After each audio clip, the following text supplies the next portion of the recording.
Zhou Yuan traversed into a parallel universe, becoming a probationary recruit in the Human Federation Military Academy, where he activated the Soul Exchange system. I curse you and your entire lineage. Upon examining the Federation's criminal laws and the data on the insectoid species, Zhou Yuan's frustration reached a boiling point. To kill a man, one must consume peanuts while to slay an insect. Even the most inferior of them is mightier than an ox. Ding! Congratulations, host, for successful binding. You have received 5 level 3 soul gift boxes, 3 level 2 soul gift boxes, and 1 level 1 soul gift box. Upon opening the level 3 soul gift box, you have acquired a rapid healing agent. Upon opening the level 2 soul gift box, you have obtained a pistol with infinite bullets. Upon opening the level 1 soul gift box, you have received a Super Soldier Serum. By killing a soldier bug, you earn 1 soul point. By slaying a locust, you gain 3 soul points. With the system's assistance, Zhou Yuan discovered that collecting souls appeared to be less arduous than anticipated.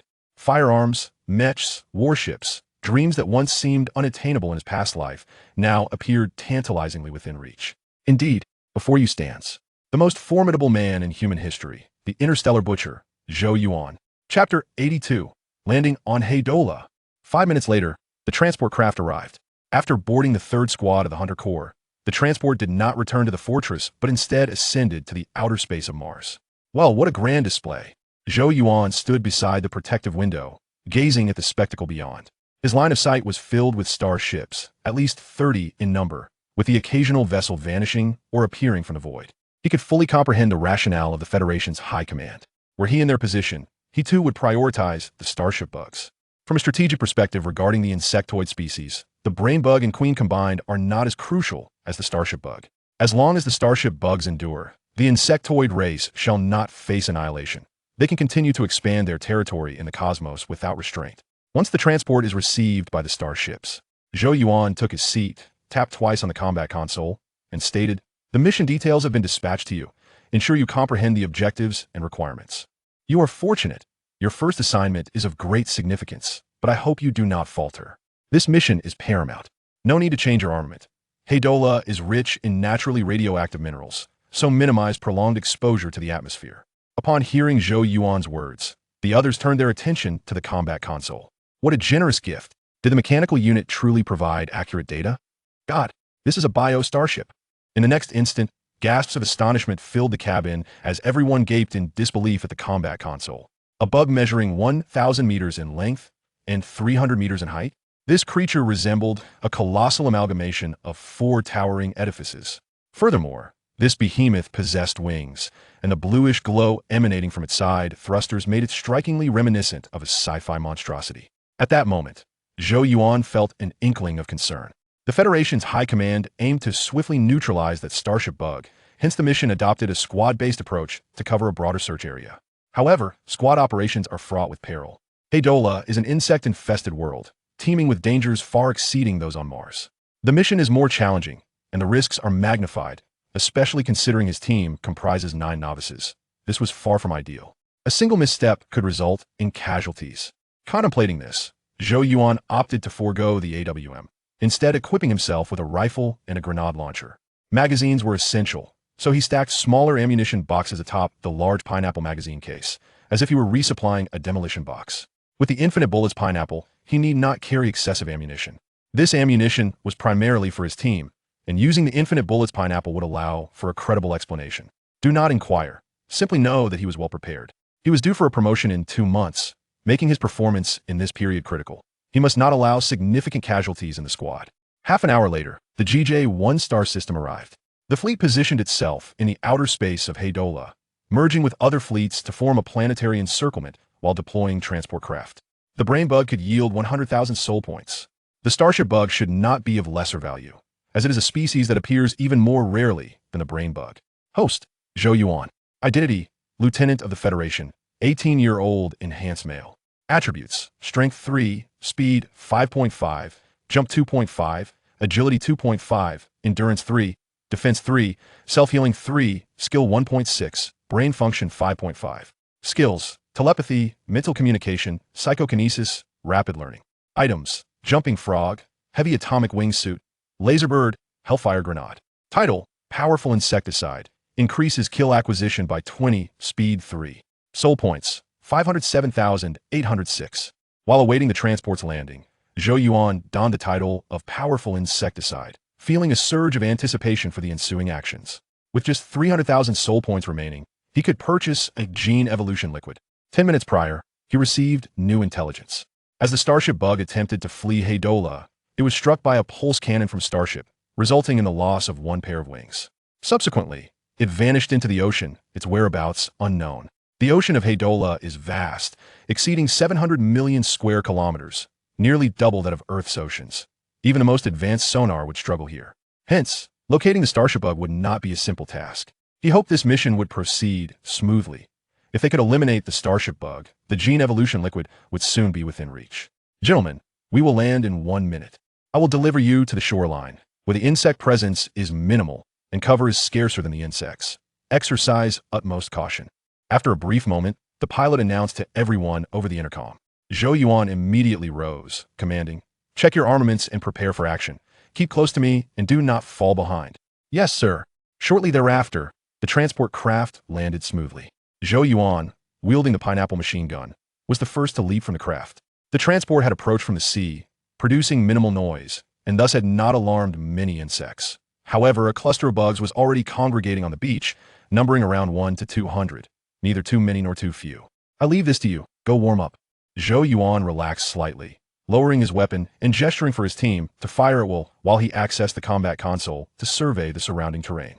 Although Hala was expansive, the locations suitable for the Starship Bug to conceal itself were limited. Apart from the vast ocean, the only terrains that provide substantial natural cover are the great valleys, canyons, volcanic craters, and mountain ranges. The ocean is too expansive to search effectively. Thus, the only landforms available for selection are the latter few. "Captain, there's a wormhole at my 2 o'clock.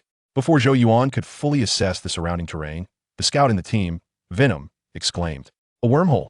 Zhou Yuan was momentarily taken aback and raised his binoculars to gaze in the direction indicated by Venom. There, a continuous cliff of the ocean rose 2 meters above the ground, where a wormhole was situated approximately 500 meters away from the team. "I must be out of my mind." Zhou Yuan shook his head slightly, suddenly recalling something. Haldora is a worm planet, riddled with wormholes that all connect to nests. If he desired soul points, why not simply bombard the nest directly? 10 tactical nuclear bombs targeting 10 worm nests would yield no fewer than 300,000 soul points. Why seek the distant and elusive starship worms when the nests are within reach? "Listen closely." Zhou Yuan raised his hand, signaling the team to pay attention, and stated, "The Starship unit has encountered a starship worm and has inflicted injuries upon it. The intelligence from the Starship unit indicates that the Starship worm lacks offensive capabilities. Therefore, if the Starship worm wishes to hide and recuperate, it is likely to conceal itself in areas populated by battle worms, which would provide it with protection. Nowhere are battle worms more abundant than at the nests. So to locate the Starship worm, we should start from the nests. Now, advance towards the worm nests." Chapter 83. The Worm Nest is My Love. Upon hearing Zhou Yuan's words, the team members immediately sprang into action, stealthily approaching the wormhole. They all found Zhou Yuan's reasoning highly persuasive. If they were starship worms, they would act in precisely that manner. They would either hide in the ocean or seek protection from battle worms on land.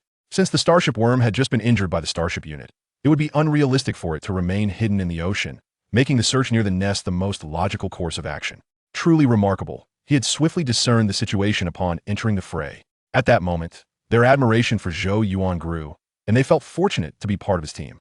Outside the wormhole, several soldier worms were stationed as sentries, though not in large numbers, only 7 or 8. Upon witnessing the complete annihilation of their kind on the beach, they fled in panic back into the worm nest to report the news. "Give me a nuclear bomb." Observing the scene, Zhou Yuan halted the team 100 meters from the wormhole and extended his hand towards the demolitions expert. "Captain, this wormhole veers to the left."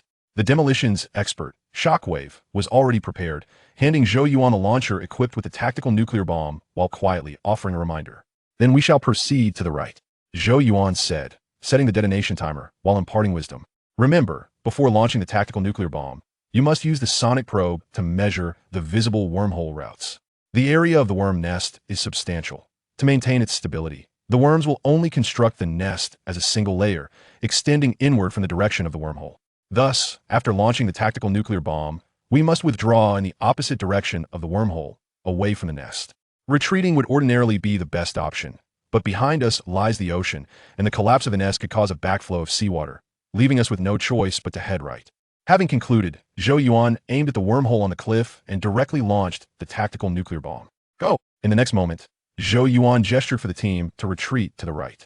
Boom! When the tactical nuclear bomb detonated, the third squad had already vacated the explosion zone and reached the coastline. Beyond lay a range of mountains. Continue onward. The Starship worm is quite large. It is highly probable that it is concealed in the mountainous region. Zhou Yuan waved his hand and led the team toward the mountainous area. This region was not only suitable for Starship worms to hide, but it was also conducive for worms to nest, ensuring he would not return empty-handed. As they entered the mountainous region, the team grew increasingly cautious. Compared to the beach area, there were significantly more worms here. Within sight, soldier worms wandered about, and occasionally locust worms swooped down from the sky, with tank beetles even seen burrowing into the ground. Fortunately, this was a worm planet, the domain of the worms.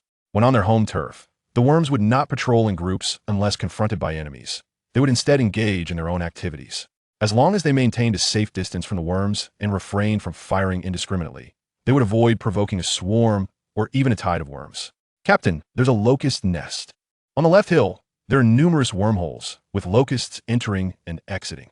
Venom crouched low, continuously scanning the surroundings with his binoculars.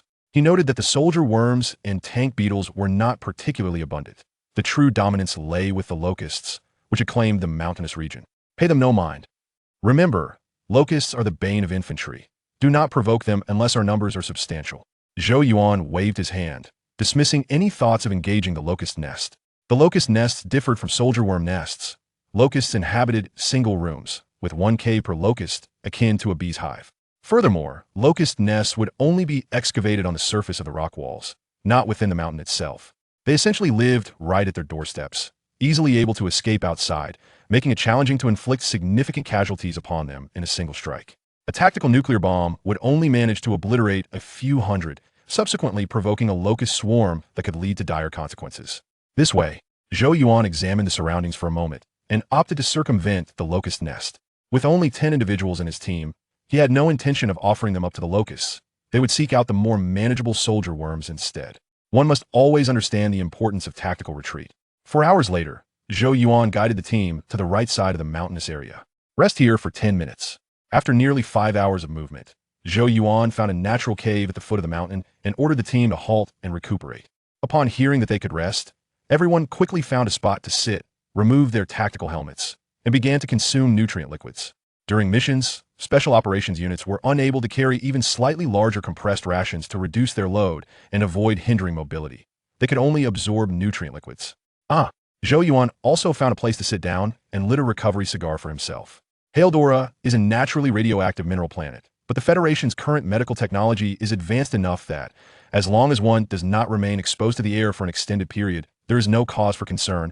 A bit of medication upon return would suffice. Host, Zhou Yuan. Identity, Lieutenant of the Federation, 18-year-old male, enhanced human. Attributes, Strength 3, Speed 5.5, Jump 2.5, Agility 2.5, Endurance 3, Defense 3, Self-Healing 3, Skill 1.6, Brain Function 5.5. Skills, Telepathy, Psychic Communication, Psychokinesis, Rapid Learning.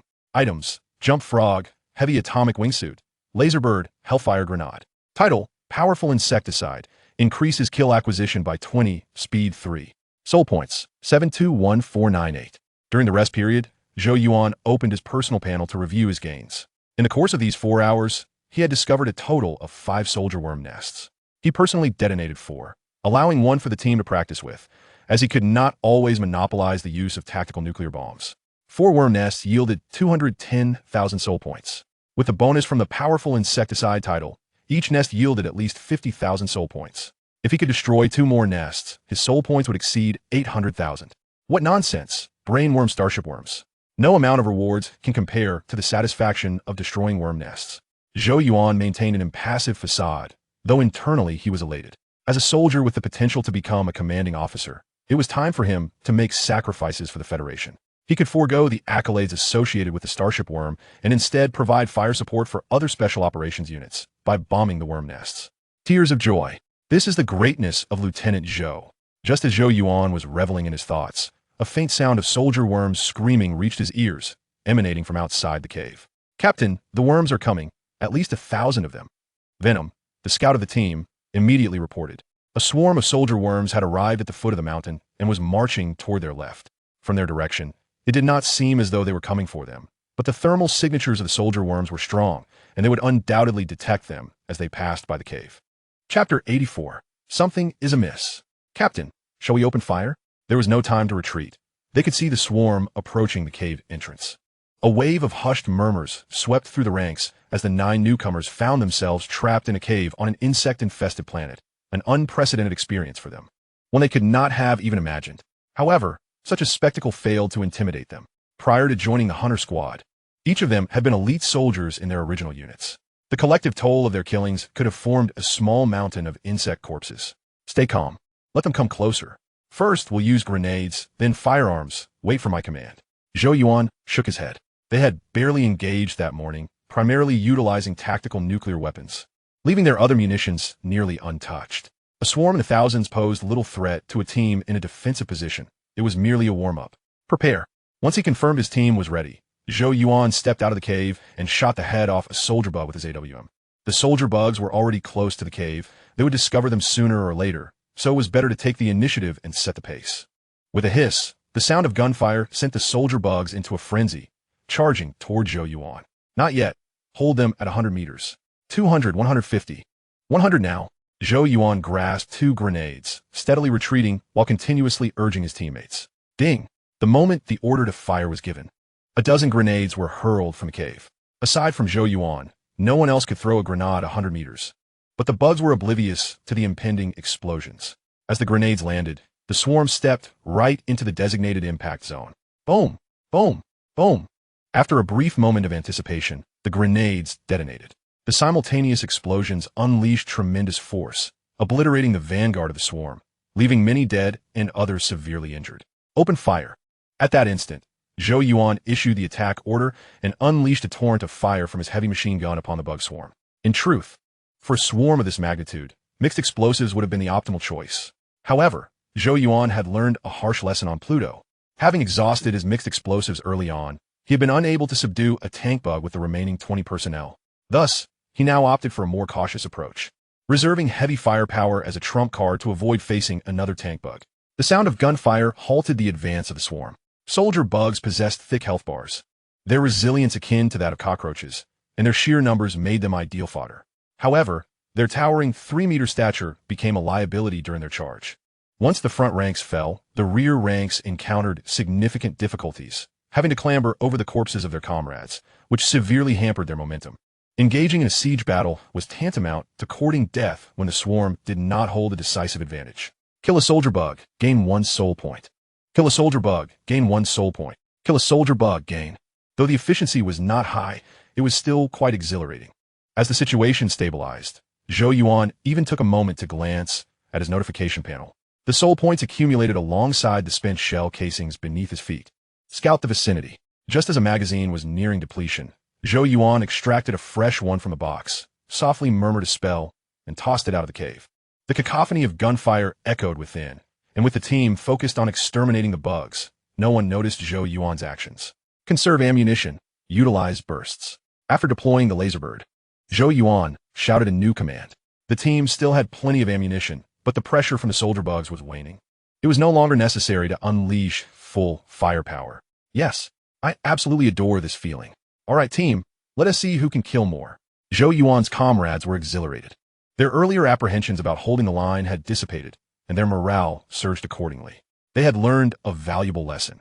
In a situation of numerical disadvantage, direct confrontation with soldier bugs was not necessarily doomed to failure. This minor skirmish had granted them substantial gains, broadened horizons, and bolstered confidence. "Captain, we're in trouble." At that moment, Dewey rushed to Zhou Yuan's side, pointing toward the right side of the cave entrance. Zhou Yuan raised his binoculars and observed reinforcements arriving for the soldier bugs, a larger contingent following closely behind the first group. Something is amiss. Zhou Yuan furrowed his brow, promptly issuing orders. "Contact command center, inform them of the swarm's trajectory, and request an aerial reconnaissance unit to our left flank. Prepare for breakout. Assault troops lead the way, demolitions will cover our retreat. Ready grenades and mixed explosives." These insects seemed to have a purpose. Through his binoculars, He could clearly see that as the swarm passed, their trajectory was directed toward the left side of the cave. They were merely situated adjacent to the swarm's operational route. Had the cave been deeper by 100 meters, and had they slightly retreated, this skirmish could have been entirely avoided.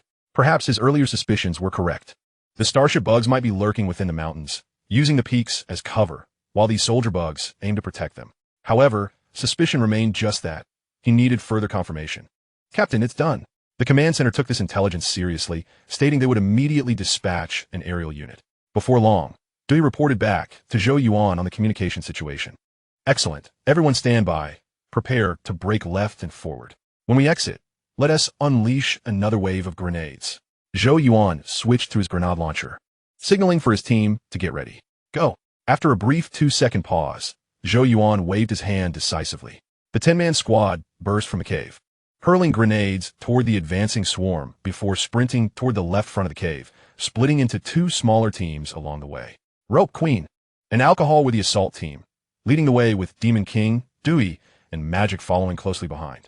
Zhou Yuan brought up the rear with Shockwave and Generator, alternating between using the grenade launcher and machine gun to clear the pursuing soldier bugs. Deploy mixed explosives immediately. After dragging the swarm for several seconds, Zhou Yuan issued another command. The open terrain was unlike the cave. The bugs could attack from all directions, and even with 3 machine gunners equipped with grenade launchers, they would still struggle against the swarm. "Filthy bugs, do you want some explosives? Come on over. Daddy has something special for you." Shockwave and Generator were already prepared with mixed explosives. Upon receiving the command, they each tossed out 2 boxes of explosives. Chapter 85, A Peculiar Insect Tide. 1 box of mixed explosives could reduce a 3-story building to rubble. With 4 boxes deployed, the front ranks of the swarm were entirely obliterated. Even though Zhou Yuan and his companions had already made some distance, they were still caught off guard by the shockwave, but thankfully, there were no living bugs nearby. "Catch up with the team. Go." The moment Zhou Yuan hit the ground, he sprang back up, spraying gunfire at the soldier bugs hot on their heels, while urging Generator and Shockwave to retreat. Ding! Generator and Shockwave turned and fled, but not before tossing a few grenades to alleviate Zhou Yuan's pressure. After the explosions, Zhou Yuan turned to follow their retreat. Indeed, something was amiss. As they ran, Zhou Yuan frequently glanced back, firing as he withdrew. He noticed that the pursuers were merely a small fraction of the swarm, their numbers not even reaching 100. Meanwhile, the main force of the swarm had returned to their original path, marching toward the right side of the cave without a hint of hesitation. Soldier bugs possessed a modicum of intelligence, albeit limited. They were brutes in battle, fueled by adrenaline.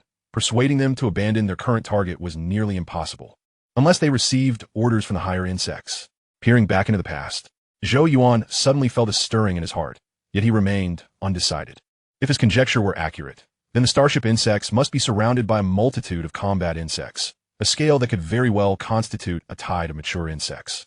Sending a 10-man squad would be tantamount to courting death. However, eliminating a single Starship insect could yield the equivalent of destroying 2 insect nests. Not to mention the glory that would accompany such an achievement. A temptation indeed. "Captain, the insects have not pursued us. They veered to the right flank of this mountain."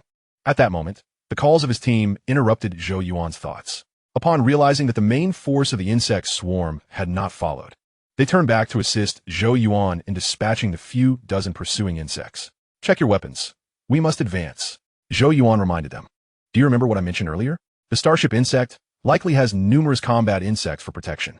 This swarm must be seeking the Starship insect. Otherwise, they would not have so readily allowed us to escape." After a brief moment of hesitation, Zhou Yuan resolved to pursue further. He deployed the laser bird and instructed the command center to mobilize the aerial units.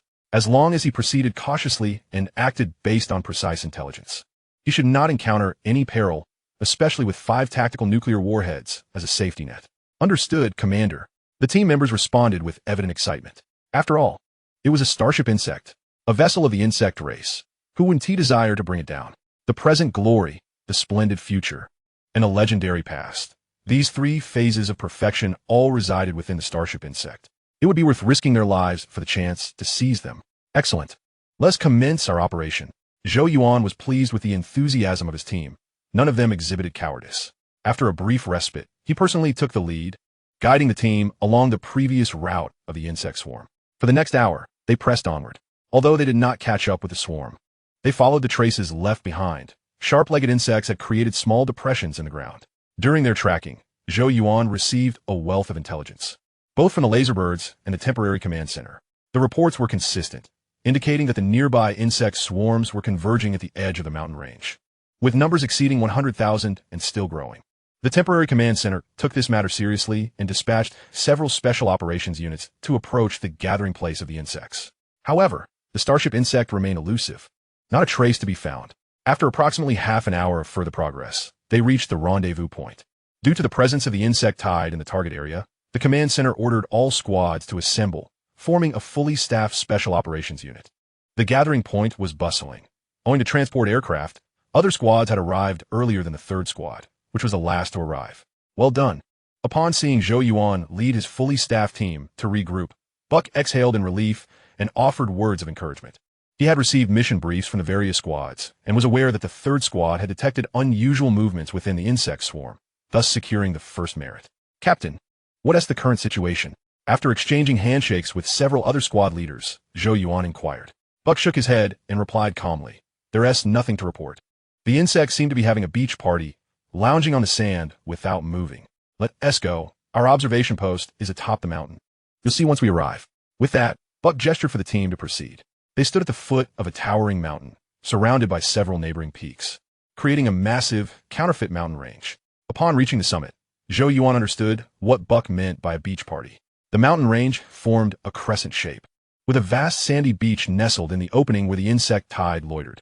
Beyond lay the coastline, an endless expanse of ocean stretching as far as the eye could see, using binoculars to survey the surroundings. Zhou Yuan noted that numerous special operations units have been deployed atop the mountain, almost every couple of kilometers. The aerial units reported that the insects had been here for 2 hours and that a steady stream of reinforcements was flocking to the area. The intelligence department believed the starship insect was concealed nearby, with these insects serving as its guardians. To lure out the starship insect, the intelligence department refrained from ordering airstrikes in the vicinity, instead directing the aerial units to divert the locusts and sever the support routes for the soldier insects. Furthermore, the intelligence department had canceled the live capture plan. If the starship insect emerged, they would strike it directly with tactical nuclear warheads, as the current position was ideal. Buck quietly relayed the latest intelligence while gazing at the insect tide on the beach. Understood. Zhou Yuan nodded slightly, appreciating that the strategic department had finally displayed wisdom. This circumstance might even be tied to him. Perhaps the disappearance of the Pluto brain insect had prompted the strategists to adopt a cautious approach, unwilling to risk yet another live capture endeavor. The evolutionary secrets harbored within the insect were indeed significant. Yet the question remained, could they truly capture it? What if it managed to escape? Eliminating the enemy was far more prudent than risking a live capture, even if the enemy possessed a treasure map. Cutting the grass without uprooting it allows it to grow back with the spring breeze. He ordered, deploy reconnaissance and communications personnel. I want to be informed of the movements of the insect tide immediately. The rest shall rest in place. Check their arms and be prepared for battle. They must execute orders at the first moment they are given. After informing Zhou Yuan of the real-time situation, Buck began issuing commands. Yes, Commander. The squad leaders saluted and promptly gathered their teams to disseminate the latest orders. Chapter 86. The starship insect appears. Attack. They awaited for 6 long hours. The group endured from noon until dusk, yet the starship insect never showed. The insect tide, too, remained without sign of the starship insect. They merely roamed at the foot of the mountain and along the beach, occasionally engaging in skirmishes or digging insect burrows. However, everyone understood that there was a significant issue in this area. In the afternoon, the scale of the insect tide had increased considerably. The sheer number of insects on the beach was overwhelming.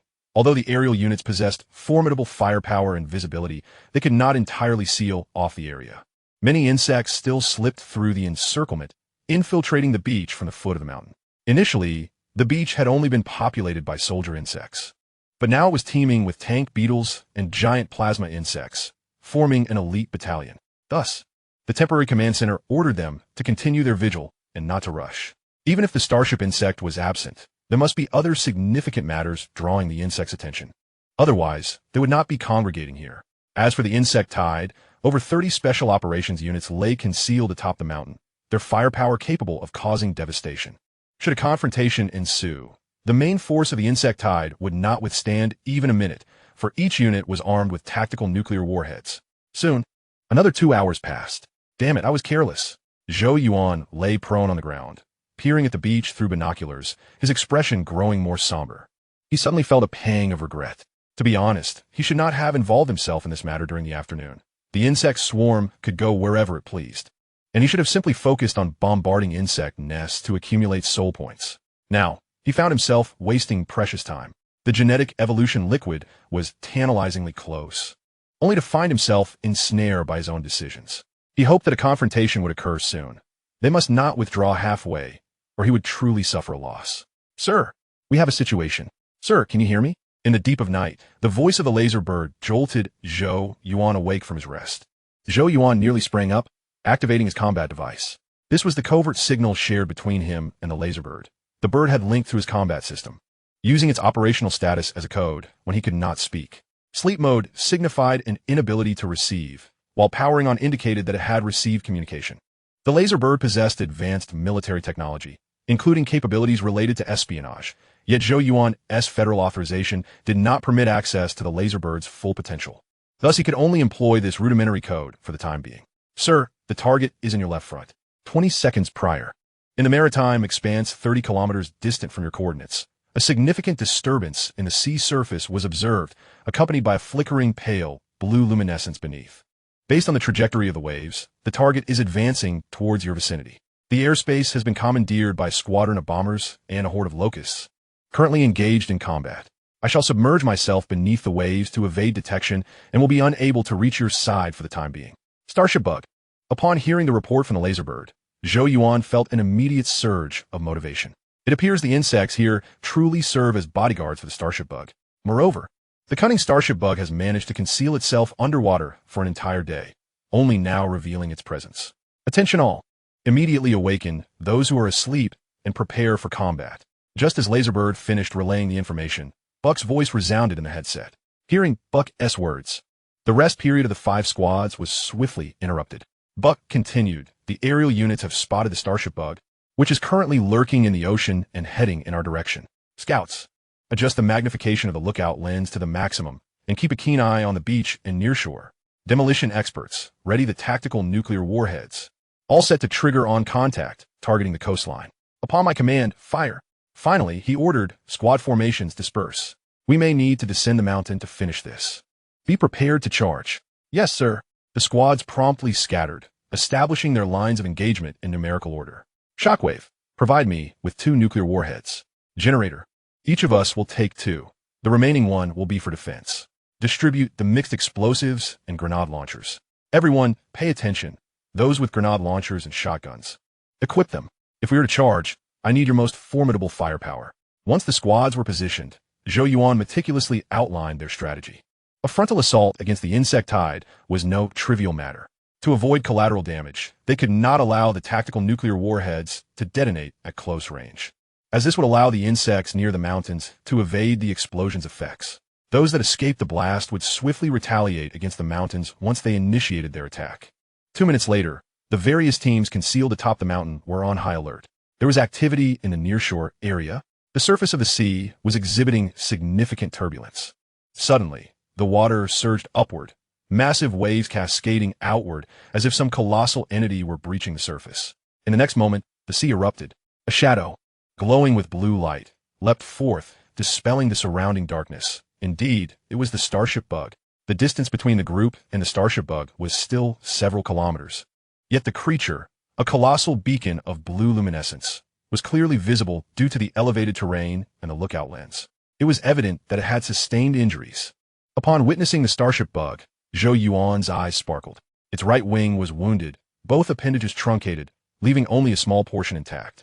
Now, the Starship Bug floated upon the ocean's surface. Its lateral energy vents were continuously emitting blue light, lifting it aloft. This provided a crucial insight. The Starship Bug had limitations on its flight. Much like a helicopter, it likely required its wings to gain altitude. The energy vents might merely serve as propulsion engines. Prepare. Simultaneously, Buck's voice echoed through the headsets, reaching every team member's ears. Do not aim at the Starship Bug. Focus on the tide of insects along the coastline. Zhou Yuan crouched beside the engine, whispering a reminder. Afterward, he loaded the tactical nuclear warhead into the launcher, hoisting it onto his shoulder, ready to fire at a moment's notice. The maximum range of the tactical nuclear warhead was 5 kilometers, while the Starship Bug was still 6 or 7 kilometers away, rendering a direct strike impossible. Although the shock wave from the explosion would be substantial, the Starship Bug's formidable shell would likely withstand such force, having traversed the cosmos and submerged in the ocean for an entire day. Time seemed to stand still upon the Starship Bug's emergence. Everyone remained motionless, crouched low, holding their breath as if even a whisper would betray their presence to the creature. After a tense wait of several seconds, they finally witnessed the Starship Bug fully breach the surface. It drifted gracefully to the point where the beach met the ocean, slowly descending, its blue luminescence dimming in that moment. Fire! In the next instant, Buck's roar reverberated through the headsets. All those bearing tactical nuclear launchers squeezed the triggers simultaneously. Chapter 87. 800,000. Whoosh, whoosh, whoosh.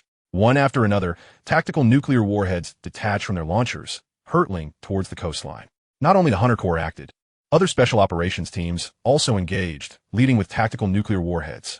Incredible. As Zhou Yuan loaded the second tactical nuclear warhead, he marveled inwardly. Just from the initial volley, he witnessed no fewer than 100 tactical nuclear warheads launched. These warheads fell like a meteor shower upon the coastline, creating a spectacular scene. Fortunately, the target area was sufficiently distant. Otherwise, the mere shockwave from the explosions would have flattened the surrounding mountain range. Whoosh! Soon, the second tactical nuclear warhead was also launched. Zhou Yuan swiftly turned away from the target area, shouldering his heavy machine gun, and instructed his team, "Look away, if you do not wish to be blinded." He added, "Check your gear once more. Stay close behind me during the charge. Do not fall behind." Boom! Barely had Zhou Yuan finished speaking when the first round of tactical nuclear warheads detonated. Fireballs erupted in succession, shockwaves enveloping the coastline entirely. The earth trembled violently, and even the sky seemed to convulse. The coastline transformed into a fiery inferno, resembling a boiling magma pool, albeit magnified countless times. Concurrent with the emergence of the fiery inferno, countless powerful shockwaves were generated. These shockwaves, akin to black holes, carried insurmountable energy, obliterating all insects in their path. Remarkable. Zhou Yuan turned around, squinting as he surveyed the area. The tactical nuclear warheads had decimated the landscape. The intensity of this tactical display was indeed excessive. It would not be an exaggeration to state that the region along the coastline resembled the surface of the sun, with only an unending array of explosive light visible. The effective damage period of the tactical nuclear warheads lasted approximately 10 seconds. With so many deployed simultaneously, this duration could potentially extend to a minute. Next, they simply needed to wait a moment. Once the shockwaves and thermal radiation subsided, they would advance to the coastline for the final sweep. Host, Zhou Yuan. Identity, Federal Lieutenant. 18-year-old enhanced human. Attributes, Strength 3, Speed 55, Jump 25, Agility 25, Endurance 3, Defense 3, Self-Healing 3, Skill 16, Brain Function 55. Skills, Telepathy, Mental Communication, Psychokinesis, Rapid Learning. Items, Jump Frog, Heavy Atomic Flight Wingsuit, Laserbird, Inferno Grenade. Title, Powerful Insecticide, granting an additional 20 kills and 3 speed. Soul Points, 797, 853. During the wait, Zhou Yuan felt an insatiable itch within him, prompting him to open his personal panel for a glance. The two tactical nuclear warheads had only yielded over 70,000 soul points. However, as the effective damage period had not yet elapsed, the total continued to rise. Reaching 800,000 was certainly within reach. Done. Zhou Yuan grinned, immensely satisfied. His objective for this undertaking was to amass 800,000 soul points, and now that goal had been achieved, he would be content with any subsequent gains, no matter how minor. Boom! At that moment, the sky erupted with sonic booms. The sound of successive sonic booms formed a continuous rumble akin to distant thunder. Peering through the lookout lens, he observed the aerial units arriving. But it was not solely the aerial units. A multitude of locusts, so numerous they obscured the sky, accompanied them. Due to the presence of special operations forces positioned on the mountain, the aerial units refrained from transporting the locust swarm. Instead, they launched a barrage of missiles at the location of the Starship Bugs, subsequently ascending to a greater altitude and altering their course to divert the locusts. Before long, the commotion along the coastline began to diminish. The tactical nuclear warheads deployed by the Special Operations Forces, along with the missiles from the aerial units, had reached the conclusion of their destructive timeline. All units advance. Buck received the directive from the Temporary Command Center and relayed the order to his team. Charge! The 101-strong hunter squad surged forth from their mountain cover, launching an assault towards the beach. However, penetrating the sandy shore proved to be no simple task. The earlier launch of tactical nuclear warheads had stirred a multitude of nearby bugs, which had since occupied the mid-slope and foot of the mountain. Open fire! Zhou Yuan led the charge at the forefront of his squad, wielding his large weapon with unrestrained vigor, though numerous bugs lay ahead. Utilizing his machine gun to mow them down was akin to cutting grass. None could approach him. The sight of bug after bug exploding into gory fragments brought him immense satisfaction. Captain, there's a large beetle. Suddenly, Dewey exclaimed, his tone tinged with urgency. A tank beetle had emerged from the ground, its head directly facing them. Use mixed explosives, Zhou Yuan commanded sharply, aiming his weapon at the beetle's head. Unlike their previous encounter on Pluto, they were equipped with grenades and mixed explosives, rendering the tank beetle a trivial threat. As Zhou Yuan unleashed a relentless assault upon the tank beetle, preventing it from spewing its corrosive liquid, the generator hurled a box of mixed explosives beneath the creature. Boom! The explosives detonated swiftly, rendering the once menacing tank beetle incapacitated, its abdomen blown open, viscera and blood spilling forth, instantly hollowing it out. Continue pushing forward.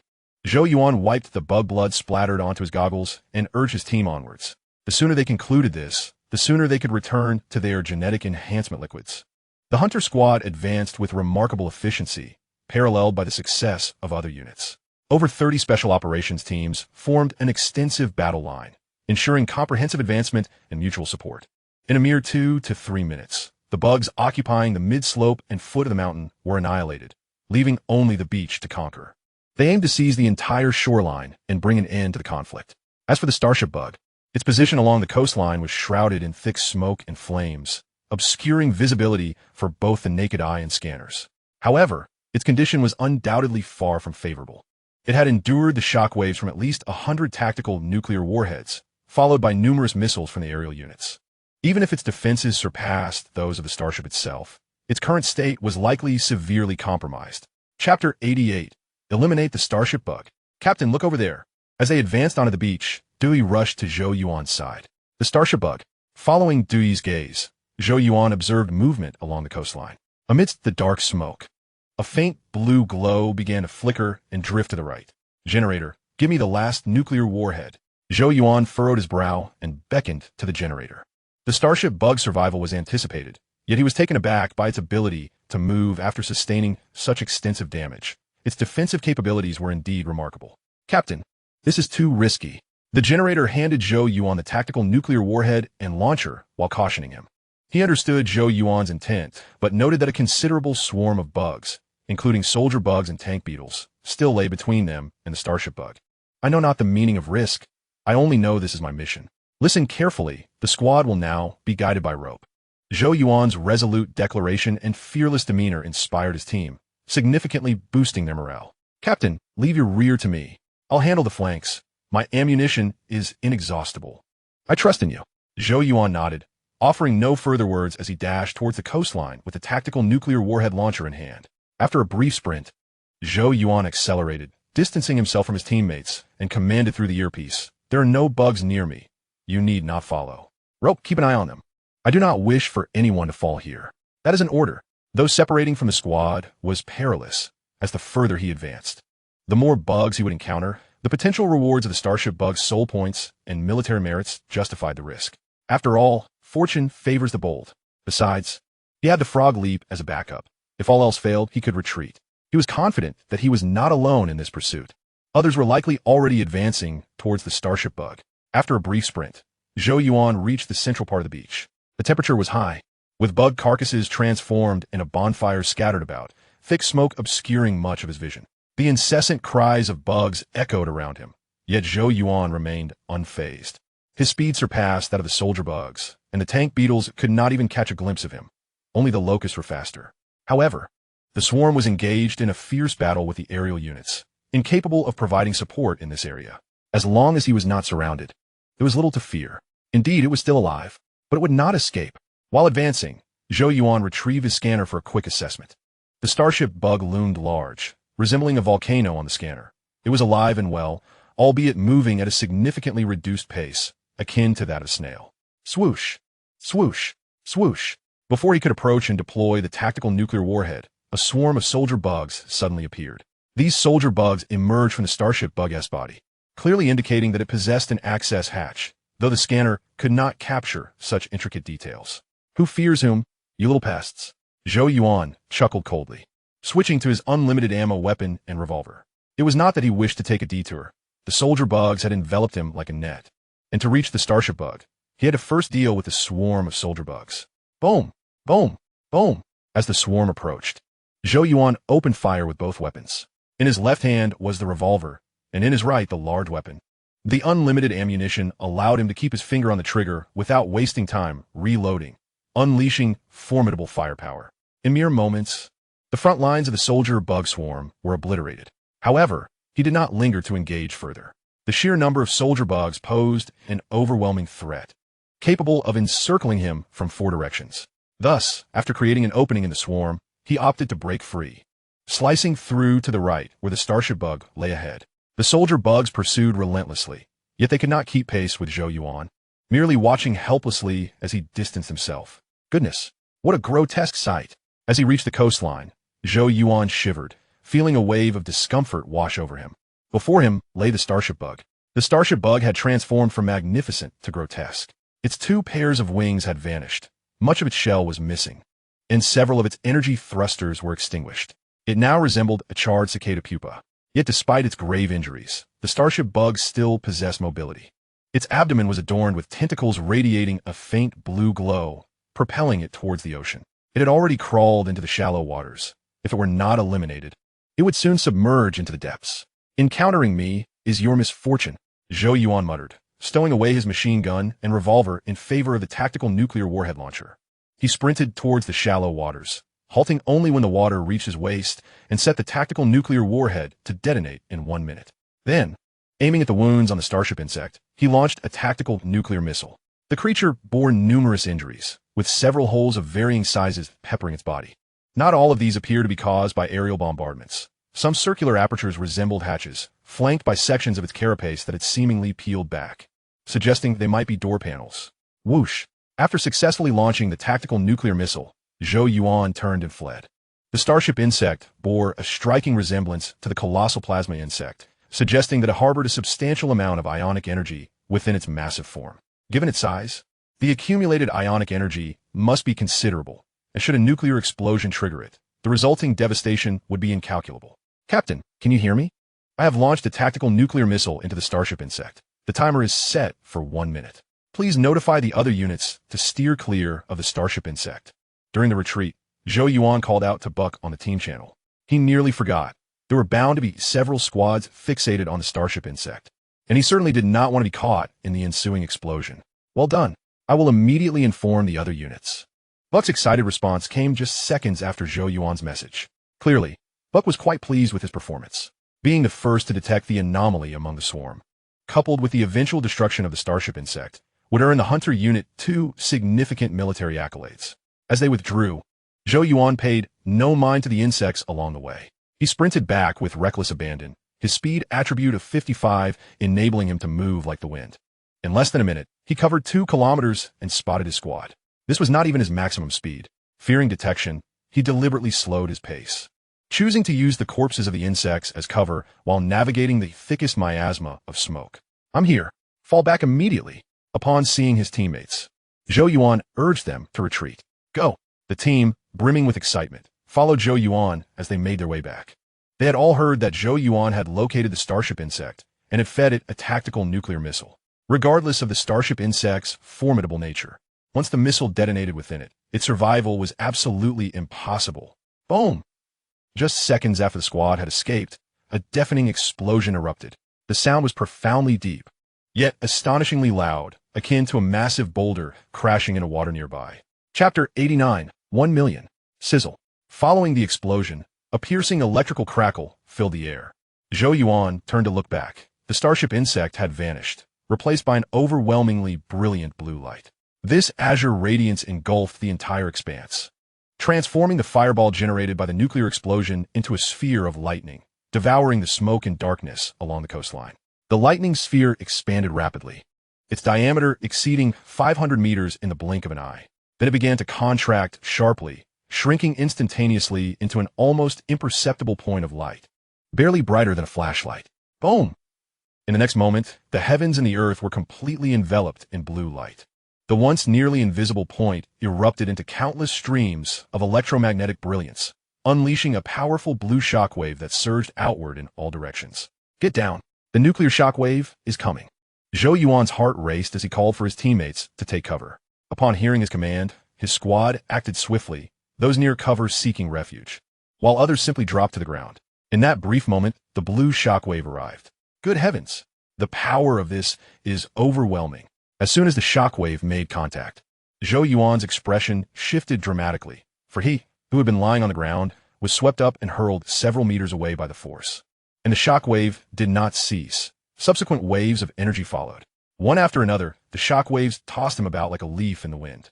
Almost simultaneously, his combat gear, pressure generator, tactical goggles, and other equipment all malfunctioned. Even his body felt numb and painful, likely due to the explosion of ionic energy from the Starship insect. After enduring the onslaught for what felt like an eternity, the shockwave finally subsided. All units, I want to hear your voices. Zhou Yuan gritted through the numbness and struggled to rise, calling out to his teammates through his headset. Sir, I'm here, but I can't move. Damn it.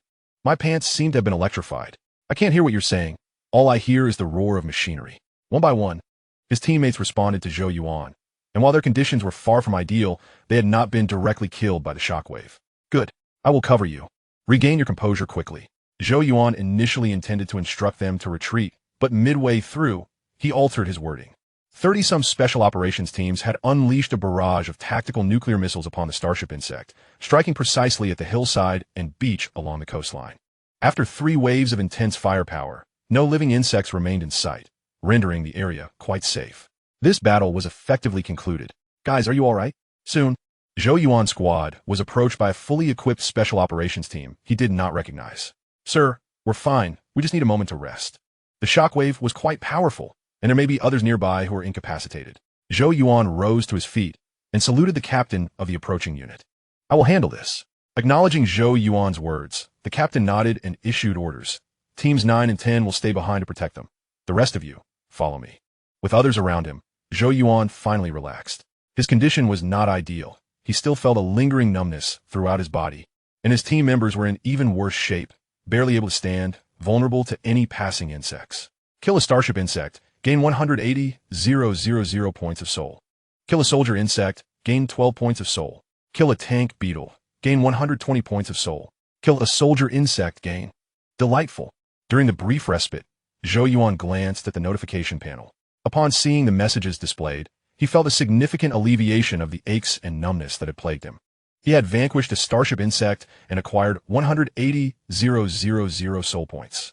The base value was 150,000, but due to the title of Powerful Insecticide, which conferred a 20 bonus for 20 kills, it had become 180,000. In addition to the substantial points from the Starship insect, he also gained numerous smaller contributions. The Starship insect had released combat insects from within to defend itself. In a recent explosion, not only had the Starship insect perished, but its guard squad had not escaped unscathed either. Zhou Yuan licked his lips and opened his personal panel. Host, Zhou Yuan. Identity, Lieutenant of the Federation, 18-year-old male enhancer. Attributes, Strength 3, Speed 55, Jump 25, Agility 25, Stamina 3, Defense 3, Self-Healing 3, Skill 16, Brain Function 55. Skills, Telepathy, Mind Communication, Psychokinesis, Rapid Learning. Items, Jump Frog, Heavy Atomic Flight Wingsuit, Laserbird, Purgatory Grenade. Title, Powerful Insecticide, increases kills by 20, Speed 3. Soul Points, 10, 170,000. Upon seeing his soul point balance reach the million mark, Zhou Yuan's lips curled into a smile as he plopped down onto the ground. Before the battle commenced, his soul points had barely surpassed 800,000. This meant that the previous wave had netted him over 200,000 soul points all at once, while also unlocking several achievements. However, this was not the time for tallying rewards. He intended to wait until they returned to Mars to organize everything. There would be ample time to enjoy the spoils then. After resting in place for about 2 minutes, Zhou Yuan's condition fully restored. The aches and numbness faded entirely. His teammates were not recovering as quickly, but they could manage to stand and walk. "Sir, I'm behind you, behind the corpse of a soldier insect." At that moment, the voice of the laser bird crackled through his earpiece. "I'll be right back. I need to relieve myself." Zhou Yuan exchanged pleasantries with his teammates before seeking out the laser bird, which had transformed into a large pineapple magazine lying on the ground. "Why are you so slow?" Zhou Yuan collected the laser bird into the magazine case and quietly inquired. He had just received a message from Buck, confirming that the temporary command center had verified the demise of the Starship insects and was now arranging their evacuation. If the laser bird had been delayed for just a few more minutes, it would have been doomed to remain in Halora forever. "Sir, you were previously offline, and I was unable to ascertain your location," the laser bird replied. "All right, I had forgotten." "Well done. Your intelligence has been immensely helpful," Zhou Yuan remarked, patting the magazine box before returning to his team, calling for the members to rendezvous with Buck. Chapter 90. The Moment of Consumption, the title of financial management. Buck was not far from him, and it did not take long for him to reunite with the main force. His squad had charged the hardest and furthest, while the other teams remained close to Buck, now following him to wrap things up, supplementing rounds into the corpses of the surrounding insects and searching for any potential casualties. "Kids, splendid work. When I notified the other units to retreat earlier, many were quite furious.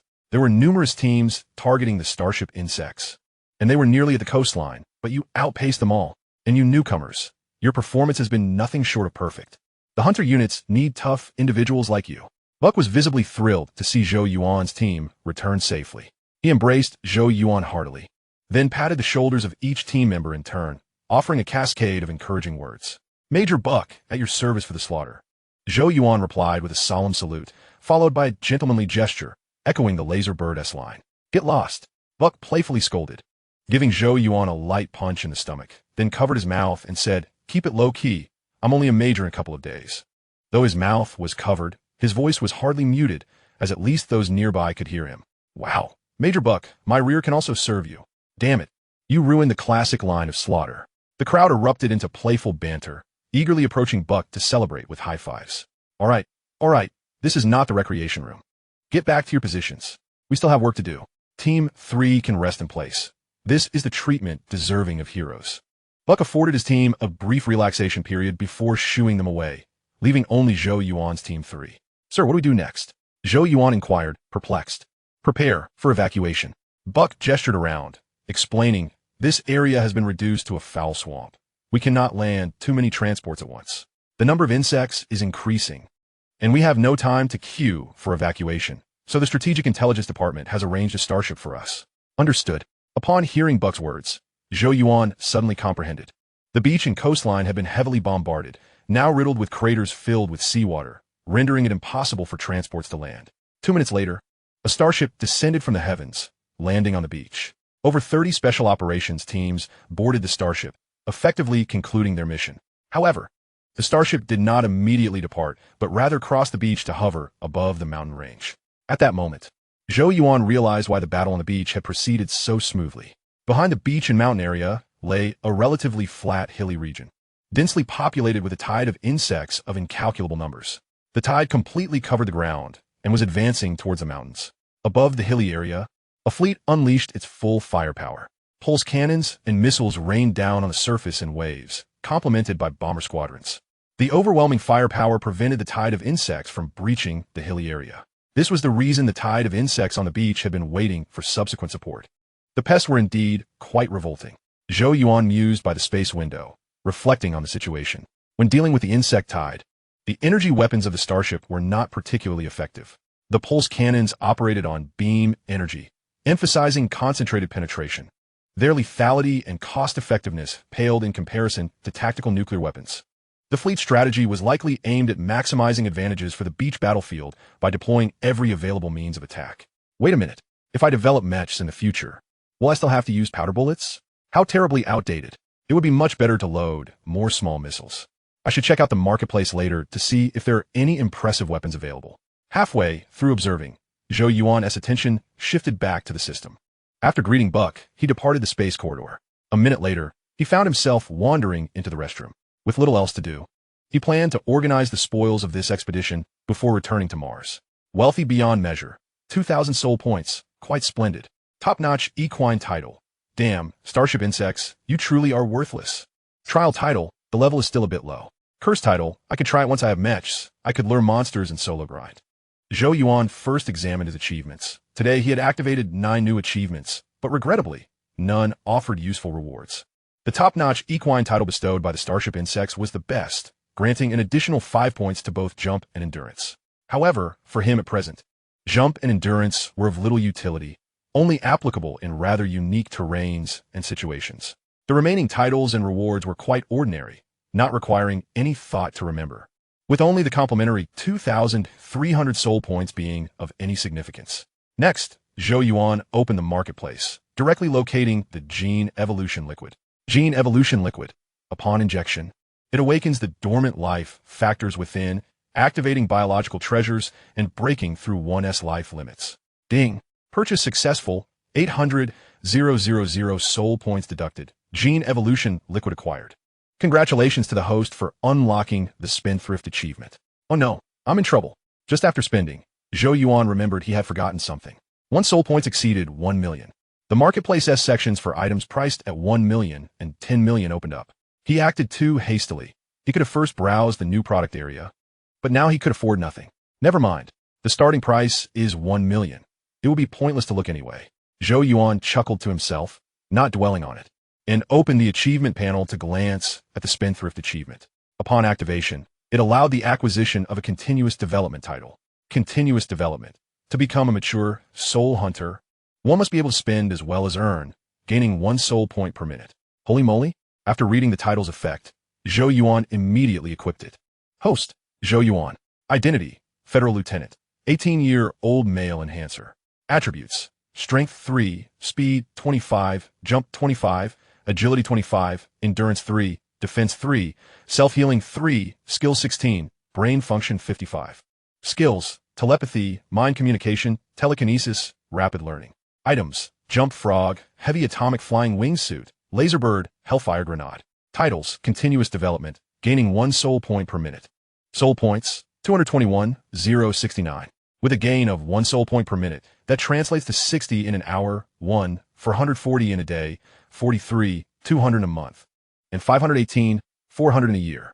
This indicates that even if he did nothing in the future, not slaying a single insect, he would still accumulate at least 500,000 soul points by year's end. While 500,000 a year ISN, too much for him now, since a few insectides could yield that, it is still free.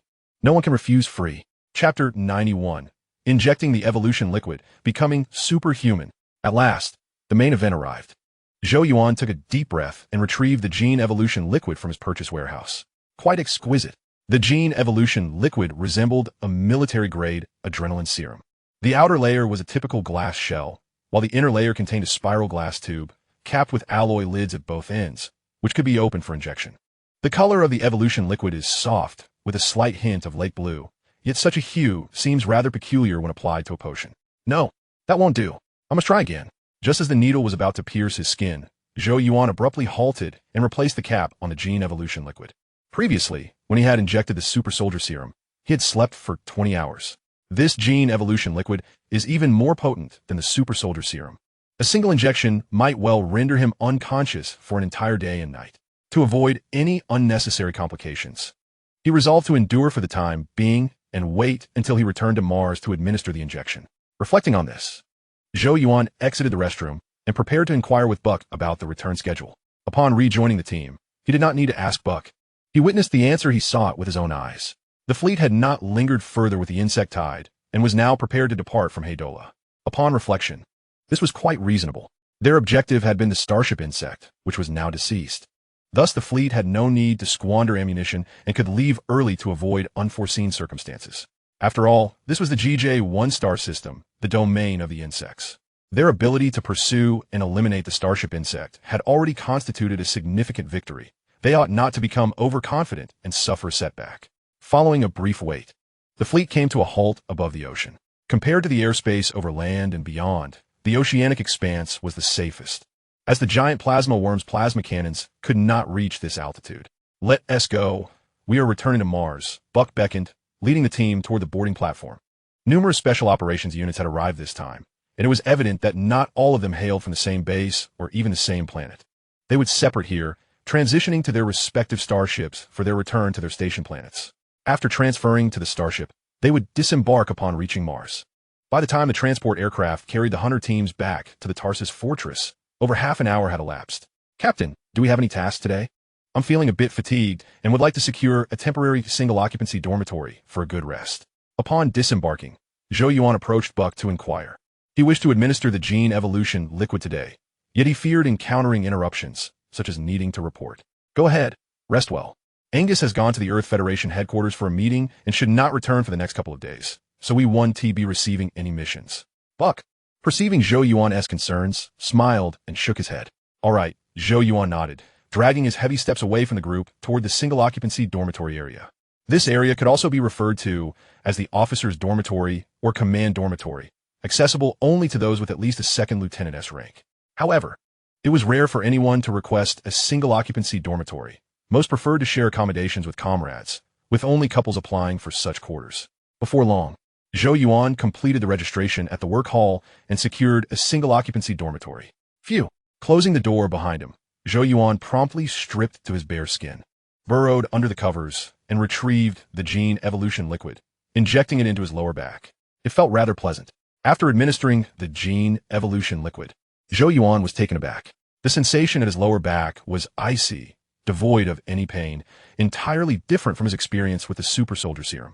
Lying quietly for about 5 minutes, he began to feel changes within his body. An uncanny chill seemed to emerge from within, as if he had plunged into an icy abyss. Although devoid of pain, this chill rendered him increasingly drowsy, and his eyelids succumbed to gravity, plunging him into deep slumber. Was that it? When Zhou Yuan next opened his eyes, the chill within his body had completely dissipated, and only 4 hours had passed. Slowly rising from the bed, he sat on the edge and gently flexed his hands. The familiar sensation returned. His body felt unprecedentedly light, with a surge of muscular power coursing through him, as if he could launch into the sky with a mere stomp of his foot. Host, Zhou Yuan. Identity, Federal Lieutenant, Superhuman. Attributes, Strength 13, Speed 125, Jump 125, Agility 125, Stamina 13, Defense 13, Self-Healing 13, Skill 16, Brain Function 155.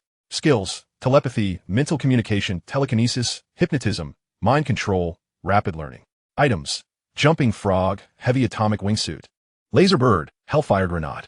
Title, Financial Guru, earning 1 soul point per minute. Soul points, 221386. Indeed, his conjecture was correct. After enhancement, he had become a superhuman.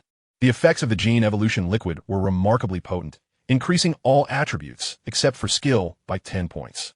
Oh, hypnotism? Mind control? As he examined this, Zhou Yuan's eyes suddenly sparkled. He had acquired 2 new branches of telepathic abilities. He was quite familiar with these skills.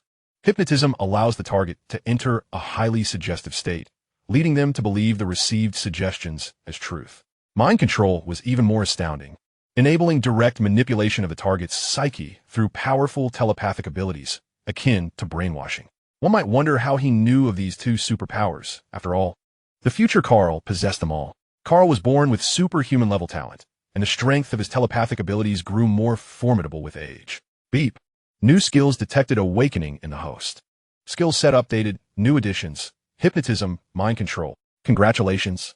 Host has awakened new skills and received 6 level 3 soul gift boxes for level 2 soul gift boxes and 2 level 1 soul gift boxes. Would you like to open them? Upon checking the prompt panel, Zhou Yuan was indeed pleasantly surprised to find that the system had bestowed upon him another batch of gift boxes upon awakening new skills. What a delightful surprise. Let's try switching titles. Zhou Yuan chuckled gleefully, swapping to the title of Outstanding Wisdom, which elevated his brain function to a staggering 205 points. Unfortunately, the system remained silent. It seemed that his telepathic abilities had reached a bottleneck. To awaken the next new skill, he might need to push his brain function beyond 25 or even 30 points. However, Zhou Yuan felt no disappointment, for he was already quite satisfied. Initially, he had not anticipated such remarkable effects from the gene evolution liquid. Not only had he awakened 2 new skills, but he had also acquired a bounty of gift boxes. Chapter 92, The Mighty Starship, The Mighty Flesh. After a brief period of contemplation, Zhou Yuan opened all 10 gift boxes. He was exceedingly satisfied with the day's harvest. Even if the gift boxes yielded nothing of value, he would harbor no regrets. Open level 1 Soul Gift Box. Received 1 Icarus-class destroyer. Open level 1 Soul Gift Box. Received 1 Super Soldier Serum. Open level 2 Soul Gift Box. Received 1 Ion Beam Hand Cannon. Open level 2 Soul Gift Box. Received 1 Gravitational Beam Emitter. Open level 2 Soul Gift Box. Received 1 Hellfire Missile Launcher. Open level 2 Soul Gift Box. Received 1 Nano Repair Medical Pod. Open level 3 Soul Gift Box. Huh. Zhou Yuan paused, somewhat astonished by the items procured from the gift boxes. Icarus Destroyer. Dimensions. Overall length 2,865 meters. Mass approximately 610,000 tons. Power. Plasma scramjet engine. Capable of powering warp drive. Defense system. Energy absorption shield. Capable of absorbing various energy flows and channeling them into onboard energy reserves. Weapon system. 10 groups of fusion cannons. 10 groups of ion beam cannons. 10 groups of laser pulse cannons. 50 torpedo turrets. Main gun being a large quantum energy cannon. Hangar. 30 light fighters and 30 light reconnaissance vessels, capable of automated operation under the control of onboard AI. Capacity. Regular crew of 40,000, with a minimum of 3 pilots required. The first item was a starship, and moreover, it was a versatile destroyer with extensive utility. The starship before him surpassed the Federation's most formidable battleships by considerable margin, fulfilling all his fantasies regarding sci-fi vessels. Faster-than-light travel, warp jumps, energy weapons, energy shields, everything one could desire was present. However, the design of this starship bore an uncanny resemblance to the Imperial-class Star Destroyer from a certain galactic saga. System. You haven't bestowed upon me a counterfeit, bankrupt version of a Star Destroyer, have you? Zhou Yuan silently mused. It was a pity that it wasn't the genuine article. Otherwise, he would have been thoroughly delighted. Furthermore, the Icarus-class destroyer was far too impressive for him at this moment. So much so that he couldn't even utilize it. Its size was akin to that of a mountain. Even with both of his rings combined, he couldn't find a space to store it. Once drawn forth, it cannot be retracted. The presence of 3 pilots posed another challenge. This starship was not a Federation vessel, and could not simply be operated by any trio of pilots. Thus, it would have to temporarily reside in the marketplace's storage. Perhaps he could recruit a few pilot companions in the future, and with some form of mental hypnosis or control, he could establish a base on an alien world. Commander Zhou, onward. After indulging in a moment of amusement, Zhou Yuan continued to peruse his findings. No items could compare to the Icarus, yet all were undeniably valuable. The Super Soldier Serum needed no elaboration. It served as his initial source of confidence. He could no longer inject a second vial, but could reserve it for future spouse, children, and trusted subordinates. After all, good fortune should never be squandered. The Ion Beam Hand Cannon, an energy weapon housed within an exoskeleton arm, could be equipped onto a mech in the future. The tractor beam generator could produce intense gravitational waves and fields to attract target objects, akin to a technological form of telekinesis. The Hellfire missile launcher carried a strategic cluster missile containing 6 strategic nuclear warheads, which he could deploy during solo missions. The nano-repair medical chamber, in his estimation, was nearly on par with the Icarus. It supported the treatment of severe and rare diseases, capable of regenerating any failing organs and even restoring severed limbs. In simpler terms, as long as one was not yet deceased, this device could bring them back to life. Truly miraculous. He felt as though he had stumbled upon a gold mine. Zhou Yuan reflected on his initial thoughts, that he would be satisfied with whatever he received as long as he possessed the gene evolution liquid. However, upon considering the items revealed from the gift box, they were far more impressive than the gene evolution liquid. Take the Icarus Destroyer, for instance. Its price in the marketplace was a staggering 40 million soul points. 40 million soul points. If he could reclaim it, a single Icarus Destroyer could be exchanged for 50 vials of gene evolution liquid. It was time to focus on the essentials. After meticulously organizing his acquisitions, Zhou Yuan steadied his mind and approached the table to retrieve a Nepali army knife. With his attributes having improved so significantly, it was imperative to test and adapt. With a flick, he struck the blade of the knife and then set it down to pick up a machine gun. His expression won a pleasant surprise. When wielding the knife, he could feel its weight, a perfectly calibrated heft that felt exquisite in his grip. The same applied to the machine gun. Its weight was equally satisfying, as if the two weapons shared a common balance. His body seemed to have developed an intrinsic comfort and adaptability. This sensation was remarkable. As long as the weight remained within his physical limits, the items he handled felt neither too light nor excessively heavy. He found it difficult to articulate this feeling. It was as though his physical form was entirely under the command of his mind, which in turn could modulate his bodily state, akin to a computer operating in various modes and states. Perfect. This saved him a great deal of time. He would not need to spend hours acclimating to his evolved physique. The experience after injecting the Super Soldier Serum had been quite different. He had felt light as a feather afterward and had to rely on fitness equipment to adjust. One could only say that one gets what one pays for. The 800,000 was indeed well spent.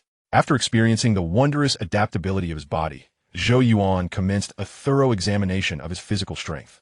The aspects he could test were rather limited. He required discretion, as well as specialized testing equipment, neither of which he possessed. Therefore, none of the attributes displayed in his status panel could reveal their limits. He could only glean a rough understanding. First, he assessed his defense.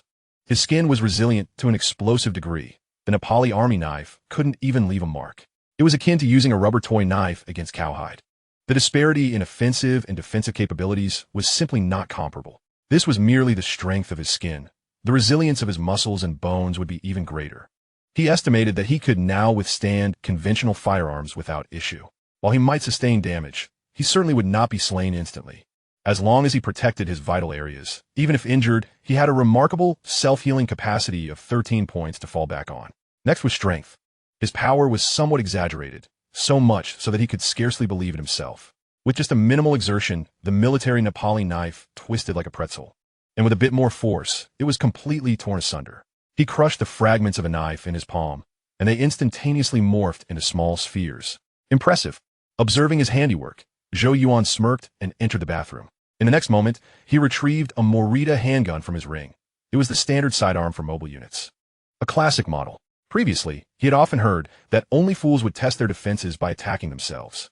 Ironically, the fool turned out to be himself. Taking a deep breath, Zhou Yuan affixed a silencer to the Morita handgun and aimed the muzzle at his palm. Bang! What a fool! Accompanied by the faint sound of gunfire. A cheer erupted in the bathroom. Chapter 93. A stalwart garrison, yet Transai thus, the celebration banquet, halfway through, had to be concluded prematurely. What a nuisance it was.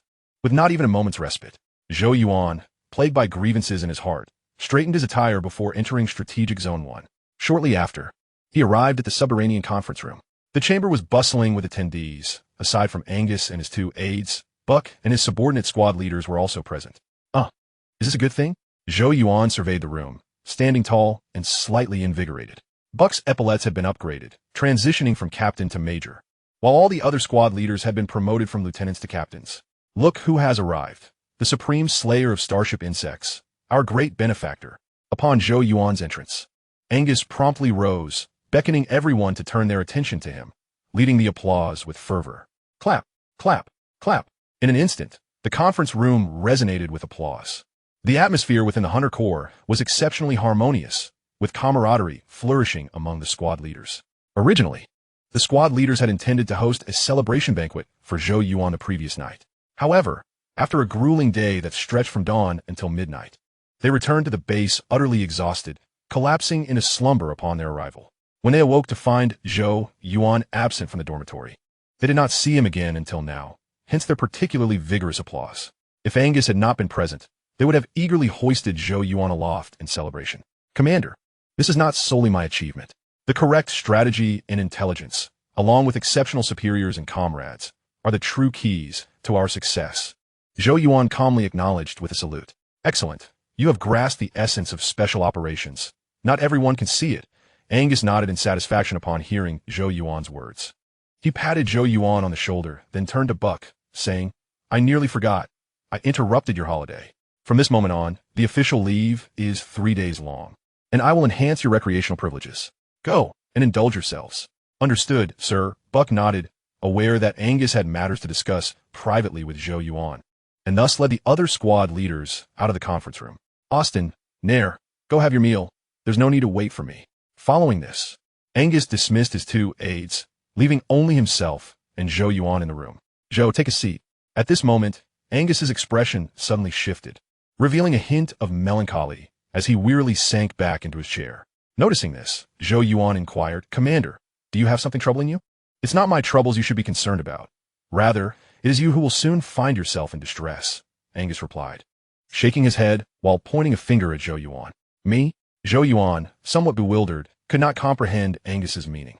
Zhou, you should still recall our last conversation. I had intended to appoint you as the commander of a special operations unit. However, circumstances have changed, and you are to be dispatched to Pluto. Pluto? Zhou Yuan felt even more perplexed, wondering how he had become entangled with that desolate place. Buck nodded. The Federation has completely occupied Pluto and is in the process of transforming it into a strategic outpost, a fact you are already aware of. What was once present on Pluto will return, and even more robust forces will be established, including personnel. Zhou Yuan exhaled softly, understanding dawning upon him. If he was not mistaken, he was likely being reassigned to Pluto. Indeed, including personnel. The primary base on Pluto is being constructed on the Dark Spot Plateau, aptly named Coastline, signifying the defensive line of the Human Federation. The Coastline base is in dire need of personnel, and selections are being made from various units. You are one of the chosen. The scientific department has specifically requested your presence at Coastline to serve as the commander of their defense unit, Angus elaborated, sighing as he did so. To assign you as a mere defense soldier is truly a waste of your talents. Had you remained at Tarsus base, I could have groomed you into a general before you turned 30. However, this order comes from the upper echelons of the scientific department, and I lack the authority to refuse it. Curse that scientific department. They will ruin you. Chapter 94. Lieutenant Zhou is to become a leader. Damn. Upon hearing Angus's words, Zhou Yuan nearly exclaimed in frustration. This was indeed good news for him. To go to the newly established base and serve as the commander of the defense unit for the scientific center. The defense unit of a scientific center is not just any position. It is akin to being a bodyguard for a general dealing with confidential matters. This was a recognition of his abilities and loyalty, a definitive promotion. Moreover, he was to be a commander. Angus sighed and lamented, nearly giving Zhou Yuan the impression that he was being sent to a farm to raise pigs. Reflecting briefly, Zhou Yuan quickly grasped Angus's intent. General, as a soldier, I shall execute all orders issued by the strategic department. As a man, I will not forget the cultivation and support you have provided. It is you who has guided me from an ordinary soldier to a competent squad leader. I shall always remember your teachings and will carry them with me wherever I go, ensuring I never bring you shame. Zhou Yuan promptly stood to salute Angus, speaking resolutely. Enough of that. Take a seat. Angus urged Zhou Yuan to sit down, sighing once more, you're my most promising soldier, and of course, I wish to nurture and support you. However, once you reach Pluto, I will no longer be able to assist you, and I cannot predict whether your new superior will cultivate you as I have. But do not fret too much. Before you depart for Pluto, I can still lend you a hand. Look at this. Angus retrieved a box from a file cabinet and slid it across the table toward Zhou Yuan. Lieutenant. Zhou Yuan opened the box to reveal 2 lieutenant shoulder epaulets nestled within. Indeed, you are now a lieutenant. I had initially planned to bestow this upon you in 2 months, but the command from the scientific department has disrupted my training plans for you. Therefore, I utilize my authority as the chief strategist to expedite your promotion to lieutenant. This was done to preempt any potential injustice from an unworthy superior upon your arrival at Pluto. Angus shook his head gently, concluding with a pat on Zhou Yuan's shoulder. General, I will never forget your kindness. Zhou Yuan saluted deeply, nearly moved to tears. This fellow, if he wanted to ask for a favor, why not just ask directly rather than be so indirect? Nevertheless, he truly owed this favor, just as he acknowledged the debts owed to Campbell and Turner, as they were commendable leaders. Had he encountered a jealous or opportunistic superior, he would not have risen so swiftly. Observing Zhou Yuan's reaction, Angus nodded inwardly before stating seriously, Lieutenant, you have misconstrued something. I have nurtured you because you are worthy of such cultivation. Do not speak of favors. This is the conference room of the Federation's military, not a corporate HR department. If you truly wish to remember me, simply adhere to the teachings I have imparted, for they will aid your future. Yes, General, I will always remember your teachings. Zhou Yuan replied earnestly as his gaze shifted to his personal panel. Host, Zhou Yuan. Identity, Federation Lieutenant, Superhuman. Attributes, Strength 13, Speed 125, Jump 125, Agility 125, Endurance 13, Defense 13, Self-Healing 13, Skill 16, Brain Function 155. Skills, Telepathy, Mind Communication, Psychokinesis, Hypnosis, Mind Control, Rapid Learning. Items, Icarus-class Destroyer, Jump Frog, Nano Repair Medical Pod, Laserbird, Inferno Grenade. Titles, Financial Whiz, earning 1 soul point per minute. Soul points, 222999. His identity had officially been updated to lieutenant, and he felt a sense of elation. If flattery were all it took to secure a promotion, he could become the ruler of the cosmos by tomorrow. Half an hour later, Zhou Yuan exited the conference room. After fulfilling a personal favor, Angus proceeded to discuss official matters with him. His transfer orders would be issued within a month, after which he was to assume the role of captain of the defense forces at the Pluto coastal fortress. Judging by the organizational structure of the defense forces, this indeed represented a promotion, and it could be said that he was ascending to a significant position. Upon becoming the captain, he would command over 1,000 soldiers, comprising 300 defense personnel selected from the mobile forces, 10 strategists from the strategic forces, and 1 captain from the Starship forces, along with a starship and its crew, totaling 801 individuals. Altogether, he would oversee 1111 personnel, each accountable to him. This was akin to direct command over the 3 military branches. The prospect was quite enticing, especially considering he was merely a captain, while those eligible to serve as a captain typically held the rank of at least major. In just a month, even majors would have to salute him and address him as commander. In a few days, he would receive the candidate list and would spend his free time selecting team members to establish his own defense unit. Moreover, there was another matter. From Angus, he learned why the research department had chosen him. Anderson Morgan, the head of the research department at the Pluto coastal fortress, was Anderson Morgan. This esteemed scientist, a recipient of the Federation Hero Medal and a general with high-level authority, had selected him. Upon hearing Morgan's name, Zhou Yuan immediately recalled that when he had single-handedly confronted the armored insects on Pluto, Morgan had been observing. Thus, when Morgan required a new defense force, he instinctively thought of Zhou Yuan. Reflecting on it now, Morgan's remark, "I remember you, we shall meet again," might have referred to this very opportunity. A major general's rank, a general's authority, what a titan! Since he held such high regard for Zhou Yuan, it would be prudent for him to align closely with Morgan. With Morgan's general-level influence, a mere word could elevate him to colonel. A captain was inconsequential in comparison. However, before heading to Pluto, there were still numerous matters to attend to. Lost in thought, Zhou Yuan turned and boarded the elevator down to the surface. His transfer orders would be issued within a month, which could potentially be as short as 2 weeks or merely a matter of days. Therefore, he needed to prepare early. Packing was straightforward. Everything could fit into his dimensional ring, but saying his goodbyes would be more complicated. He had many acquaintances at the Tarsus fortress, old teammates, former leaders, and others with whom he shared close ties. For such a momentous transition to Pluto, a simple text message would not suffice. He needed to bid farewell in person. However, this task would have to wait for 2 days, as it was currently the Hunter Force's holiday. And he certainly did not want to dampen the mood by announcing his impending transfer. For now, he decided to visit the communications personnel's living quarters. Leaving in the midst of a celebration would be exceedingly rude. He owed the young women their proper apology and a heartfelt bow of gratitude. In the following days, Zhou Yuan adhered to his plan, making a series of solemn farewells during his breaks. Upon learning of his promotion to captain and his forthcoming assignment to Pluto as the commander of a defense unit, everyone was astonished. Yet, considering Zhou Yuan's prowess, they understood, feeling only admiration rather than envy. Of course, some might have felt jealousy, but it was unvoiced, as everyone knew that offending someone vastly superior could lead to dire consequences. Chapter 95, Captain Kyle. On October 17th, Zhou Yuan finally received his transfer orders and boarded a starship bound for the Pluto coastal fortress at 8 in the morning. From the moment he received the news until now, 27 days had elapsed, and with the 3-day reporting deadline from the fortress, it equated to precisely 1 month. One must admit, Angus's estimate of a month was rather generous, almost painfully accurate. Host, Zhou Yuan. Identity, Federation Captain, Superhuman. Attributes, Strength 13, Speed 125, Jump 125, Agility 125. Stamina 13, Defense 13, Self-Healing 13, Skills 16, Brain Function 155. Skills, Telepathy, Mind Communication, Psychokinesis, Mind Hypnosis, Mind Control, Rapid Learning. Items, Icarus-class Destroyer, Jump Frog. Nano Repair Medical Pod, Laserbird, Hellfire Grenade. Title, Financial Guru, earning 1 soul point per minute. Soul points, 586, 911. After the starship ascended, Zhou Yuan opened his personal panel to take a glance. During this nearly month-long waiting period, he had amassed a total of 360,000 soul points, of which 40,000 were gifted through his title, a dismally low efficiency. It was unavoidable. The insect population on Mars had dwindled significantly, and finding a swarm was akin to searching for a needle in a haystack. This was true for all planets within the Federation that held influence.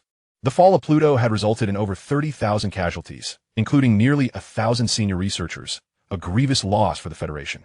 To prevent a recurrence of the Pluto incident, the Federation had taken decisive action, stripping planets of their insect infestations. Mars, as humanity's first colonized planet, received heightened scrutiny. The flying and mechanical forces tirelessly scoured the fortress's outskirts, annihilating every insect and swarming tide they encountered. Thus, during this past month, he had only managed to obliterate 8 insects and a few nests. Were it not for his title as financial guru and the potent insecticides, his soul point balance would hardly have reached 500,000. Commander, the curvature acceleration is ready. Just as Zhou Yuan pondered ways to earn more soul points, Claire approached him and whispered a report. Claire, a major, was the captain of the defense forces under his command, primarily responsible for the travel of research personnel and defense troops. Notably, Claire was not someone he had personally selected. At just 22 years old, she had been recommended by Angus. For a unit that was to be his own, he had hoped all members would be seasoned veterans, battle-hardened and experienced. Initially, he had firmly refused her inclusion, but Angus informed him that Claire's parents were both vice admirals in the Starship forces, each commanding their own fleet. Such a distinguished lineage could not be overlooked. After much hesitation, he finally acquiesced to allow Claire to join. As a unit commander, he could not underestimate her simply because of her youth. Compared to his own 18 years, Claire's 22 years was hardly significant. He believed that her rise to major at such a young age was a testament to her own abilities, rather than a mere result of her parents' status. One last note. Claire was an ardent admirer of his, resembling a younger version of Angelina Jolie at 22. This struck a chord with his aesthetic appreciation, prompting him to decide to nurture her potential. To put another way, as captain, she would primarily issue commands while the pilots handled the ship's navigation. Let's depart. Take me to the battlefield. Zhou Yuan, clad in space armor, rested his chin on his hand and spoke in a cool tone. In that desolate place on Pluto, devoid of even oxygen, he anticipated a long-term need for his space gear. Yes, Commander, Claire responded brightly, standing at attention and ensuring her uniform accentuated her figure. Pilot, maintain stability and prepare for curvature acceleration. Co-pilot, calculate the trajectory and notify the crew. Claire turned to issue her orders, and her posture exuded the confidence of a seasoned captain. After all, as the daughter of 2 fleet commanders, her affluent upbringing and exposure had endowed her with an air of nobility and undeniable authority. All personnel aboard, please prepare for transition. We are about to engage the drive and enter hyperspace. All crew members and departments aboard, please prepare accordingly. As the voice of the starship's co-pilot echoed through the intercom, Claire once again settled beside Zhou Yuan and whispered, Commander, from now on, my Moonlight will be your exclusive warship. To facilitate your understanding of the Moonlight, I would like to familiarize you with its personnel structure and operational areas before we reach Pluto. Certainly, Zhou Yuan nodded, genuinely intrigued by the ship's interior, having never explored it due to insufficient clearance. Now, as a leader, it was only fitting that he familiarize himself thoroughly. Shall we begin with the captain's lounge? It used to be my quarters, but now it will belong to you. Claire blinked her beautiful eyes, lowering her voice even further. As she spoke, she gazed intently at Zhou Yuan, a faint blush adorning her cheeks, radiating youthful exuberance. Is that so? Zhou Yuan furrowed his brow. He was not one to be easily swayed. All right. After a brief hesitation, Zhou Yuan nodded in response to Claire's anxious gaze. He was not enticed by her charm. Rather, he simply acknowledged the validity of her words. As the true commander of this starship, he needed to comprehend every facet of it, including the captain's quarters. For the Federation, pilot, after we arrive at Pluto, do not land. Instead, commence a patrol around the extraterrestrial space. The captain previously participated in the battle for Pluto and wishes to observe its current state. I am now taking the captain to the observation area. Maintain the extraterrestrial patrol until the captain issues further commands. Upon receiving Zhou Yuan's approval, Claire sprang to her feet, issuing new orders to the pilot before gesturing for Zhou Yuan to lead the way. Zhou Yuan nodded slightly, rising to exit the cockpit. Once the cockpit door sealed behind them, Zhou Yuan turned to Claire and inquired, issuing orders while impersonating a superior is a grave offense, punishable by a minimum of 10 lashes and a maximum of hanging or execution. Are you prepared for the consequences? Commander, perhaps you could administer my punishment privately. Claire replied softly, her eyes shimmering with adoration and fervor. Claire, I hope this is the last time. Zhou Yuan was pleased with Claire's attitude towards him, but dissatisfied with her demeanor as a soldier. Impersonating a superior was no trivial matter. Even joking about it was unacceptable. It was akin to the tale of the boy who cried wolf. Should a real crisis arise, it would be troublesome, and such habits must not be cultivated. Yes, Commander, Claire responded excitedly, saluting with an unchanged expression, still resembling an infatuated fan, evidently not heeding Zhou Yuan's admonition. Let us proceed. Zhou Yuan shook his head in resignation, speechless, and waited for Claire to continue leading the way. This headstrong soldier required careful guidance. Chapter 96. Captain Zhou reports. An hour later, Zhou Yuan emerged from the captain's lounge, hands clasped behind his back, feeling invigorated. Claire followed closely behind, clutching a bottle of mineral water, her lips pursed. During that hour, Zhou Yuan had imparted a stern lesson to Claire. Considering their impending report, he refrained from a lengthy reprimand, opting instead for a brief lesson to instill a sense of authority in her. Claire recognized her misstep. While Zhou Yuan lectured from the edge of the bed, she squatted beside it, nodding continuously for over half an hour. Given her commendable attitude of contrition, Zhou Yuan resolved to share some insights with her later that evening, leaving her capacity for comprehension to fate. Soon, the starship arrived at the Dark Spot Plateau on Pluto. The plateau, a high-altitude red stone expanse, is an iconic location on Pluto, akin to the renowned craters on the moon. The coastal fortress is established atop the Dark Spot Plateau. This fortress is vast, with the interior area alone nearing 50 square kilometers, including the surrounding outposts and defensive zones. The total area of the coastal fortress approaches 200 square kilometers. However, the fortress is not yet fully constructed. Viewed from above, only the defensive lines are completed. Other construction efforts are ongoing, with engineering crews and machinery scattered about. Yet, it is entirely reasonable for it to be unfinished, as it has only been 2 months since Pluto's fall. Even with current advanced infrastructure technology, erecting a large military fortress in such a brief period is unfeasible. Zhou Yuan estimated that it would require another 2 to 3 months. The starship docked smoothly at the embarkation site, and Zhou Yuan, accompanied by Claire, disembarked.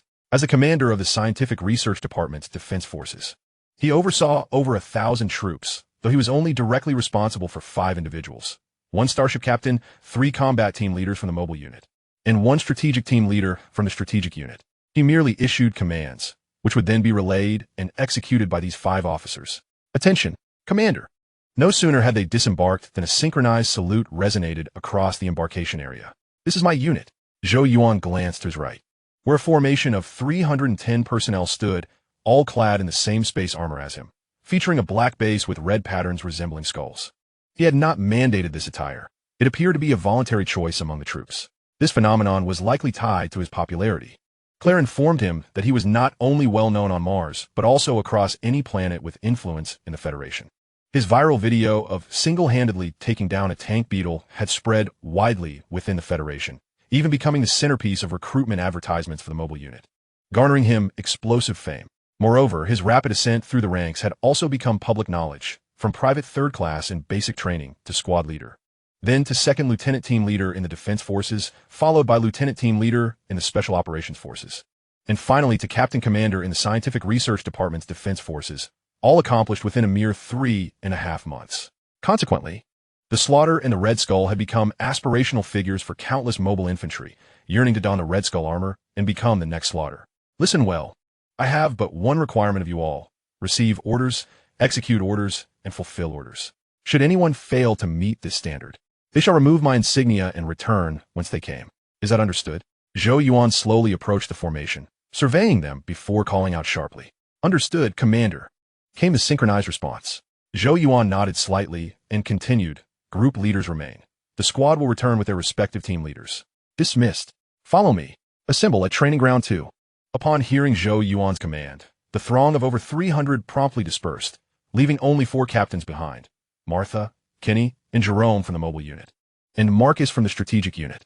These 4 captains, alongside Claire, the major captain, formed Zhou Yuan's core command group. Simply put, they were Zhou Yuan's trusted aides. Marcus, provide an overview of the unit status. Zhou Yuan turned his attention to Marcus, the leader of the 10-person strategic group. Commander, everything is arranged. Daily training, routine patrols, and external protection measures have been coordinated with the 3 combat team leaders, and an operational schedule has been established. The schedule awaits your approval in the office. But before we head to the office, you may need to visit the research center first. The head of the research department has been awaiting your arrival since 3 days ago and instructed me to take you to see him as soon as you reach the fortress. Marcus succinctly reported. The strategic group was responsible for the unit's operations, essentially serving as the logistical headquarters, while the remaining tasks fell to the combat and flight teams. Lead the way. Zhou Yuan nodded in agreement. 10 minutes later, Marcus led Zhou Yuan to the research center, stopping at the entrance of a research room. The research center was established underground within the fortress, situated 8 levels below ground. The 9th and 10th levels underground are designated as the training zone and dormitory for the defense forces, with the 10th level nestled perfectly in between. The commander and the minister are situated within, and we lack the necessary clearance to enter. Please attend to your duties. I shall notify you if anything arises. Zhou Yuan nodded, utilizing his ID card to unlock the door and ventured alone into the research facility. Within the research room, only a handful of individuals were present, 3 to be exact, one of whom was Anderson Morgan, who had facilitated Zhou Yuan's transfer here. The trio was gathered around a table, manipulating the oars laid out before them. Commander, this is Zhou Yuan from the Defense Forces reporting for duty. Zhou Yuan stepped forward slightly, saluting from a distance of approximately 10 meters. Gao, thank heavens you have finally arrived. You have no idea, before your arrival, I felt an unsettling sense of insecurity within this fortress, as if there were insects lurking nearby. Morgan exclaimed, turning around with palpable excitement and giving Zhou Yuan a friendly pat on his chest armor. Thank you for your trust, Commander.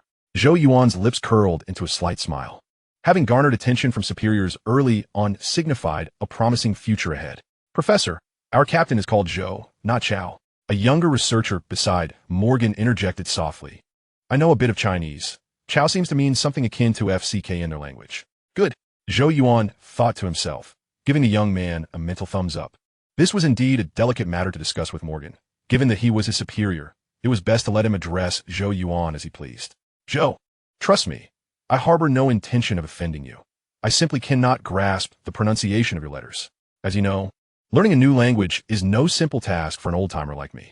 However, I believe I possess a means to express my apologies. Come over here. Morgan hastily apologized, devoid of any pretense befitting a federal-level scientist and a major general. As he spoke, an inexplicable excitement bubbled within him. Before Zhou Yuan could respond, Morgan seized him and led him deeper into the research facility, compelling Zhou Yuan to follow. Chapter 97. The Mech User. Beep. At the end of the research room stood a security door.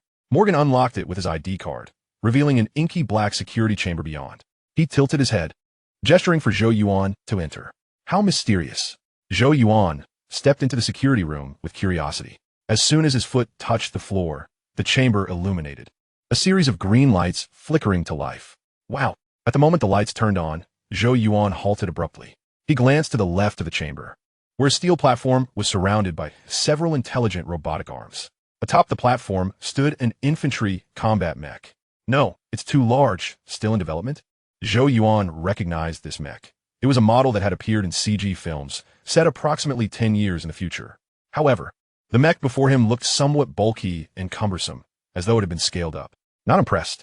I thought you would be thrilled after all. This is the dream of every man. Noting Zhou Yuan's quiet contemplation, Morgan approached the mech, smiling as he patted its surface. I am quite impressed.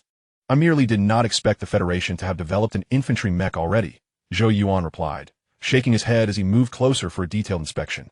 Apart from its larger size, it was nearly identical to those depicted in CG films, likely due to the still maturing manufacturing technology. You may not be aware, but the concept of infantry mech dates back 500 years. It took us a staggering 450 years to transform that concept into reality. It was incredibly challenging. The bottlenecks in human-machine interaction technology, neuronal sensing technology, and microcontrolled nuclear fusion technology have thwarted countless individuals like myself. As he spoke, Morgan's eyes seemed to glisten with emotion. Taking a deep breath, he rubbed his eyes and smiled. I consider myself fortunate to have been born in this era, without the regrets that burdened my forebears. The first infantry mech emerged 50 years ago, but back then, they were enormous enough to crush an elephant. After 50 years of optimization and refinement, it has evolved into what you see before you. This is the prototype of Morita 1, of which there are only 3 in the entire Federation. We are not yet capable of mass production, as the micro-tokamak devices are exceedingly difficult to manufacture, with a success rate of merely 3 in 10,000. This single unit cost 8 billion Federation credits to produce. 8 billion? Zhou Yuan raised an eyebrow, surprised by the staggering cost. 8 billion Federation credits would roughly equate to 2,400,000,000,000 yuan in his previous life. This was merely the cost of a single consumable component. Incomplete statistics indicate that over the past 500 years, humanity's total R&D expenditure on infantry mechs has surpassed 90 trillion Federation credits. Nevertheless, every cent has been worth it, for we have transcended the bottlenecks and glimpsed a new world beyond them. Go on, try out your new equipment. Morgan nudged Zhou Yuan, eyes sparkling with excitement and anticipation. For me? Zhou Yuan was taken aback. Such a precious prototype should surely be preserved for further study, not hastily put to the test. What if it were damaged? The best soldiers must wield the finest weaponry. Only the best soldiers can truly gauge a weapon's performance. Go on, consider it a favor to me, and allow me to witness the prowess of 90 trillion. Morgan nodded, continually urging Zhou Yuan, clearly unable to contain his eagerness to observe the mech's capabilities. All right. With Morgan's encouragement, Zhou Yuan cast aside his apprehensions. He swiftly removed his space armor and stepped onto the platform, where, with the assistance of Morgan and the intelligent mechanical arms, he began to don the mech. As a prototype, the mech, while visually indistinguishable from those in CG films, was indeed a size larger. However, once he began the process of equipping it, Zhou Yuan quickly realized that the differences were significant. Firstly, the donning process was not independent. The prototype was composed of multiple modules that required specialized tools for assembly. Once equipped, the mech rendered daily life impractical, and it would be perilous on the battlefield. Should a module malfunction arise, he might find himself unable to disrobe. Although it was a prototype, its functionality was comprehensive. It boasted pressure generators, magnetic stabilizers, and life support systems, features also present in his space armor. Due to its superior energy and hydraulic systems, wearing it felt lighter than his space armor. He experienced no sensation of weight. Furthermore, the flight and balance systems were formidable adversaries. Years of research were devoted to perfecting them. The sensing technology, which I personally believe to be the most remarkable system, functions like a second brain, capable of receiving all your neural signals, while assisting Zhou Yuan in donning the mech. Morgan's chatter was incessant, yet Zhou Yuan found it endearing, akin to parents proudly showcasing their child's perfect exam scores. 3 minutes later, the infantry mech was fully equipped. Zhou Yuan gently clenched his fist, feeling somewhat surreal. The unreality did not pertain to the mech itself, but rather to his fortune. He felt as though he were the protagonist, the chosen one. Merely by undertaking a rescue mission, he had garnered the attention of a Federation general-level authority. Logically speaking, such a strategic-level secret as the infantry mech should not be privy to someone of his mere captain status. Yet here he was, not only knowledgeable of it, but also transformed into a user of the infantry mech prototype. Cool, mate. Over here, let us test its performance. Morgan scrutinized Zhou Yuan's form before darting toward the right side of the security room. Zhou Yuan maneuvered the mech to follow suit, where a small training ground awaited, surrounded by numerous armory racks adorned with an array of weaponry. The foundational capabilities of the exoskeleton have been thoroughly assessed by my students. However, they are not super soldiers and thus cannot showcase the pinnacle of individual combat armor performance. Zhou, first familiarize yourself with the basic maneuvers. Then take a lap around the training ground, attempting some advanced combat techniques. Do not fret about potential damage to the exoskeleton. We have accounted for this aspect, as the joints are equipped solely with hydraulic systems, which are not overly costly. Morgan positioned himself before the data console, operating the detection apparatus while beckoning Zhou Yuan. Commander, I shall commence now. Zhou Yuan nodded in acknowledgement, guiding the exoskeleton to execute fundamental movements. In truth, maneuvering the exoskeleton is quite simple. One merely needs to relay commands through thought, with the sensor systems managing the rest. However, since this is a test, it is imperative to start from the basics and gradually evaluate each performance metric. Chapter 98, The Future's Emissary.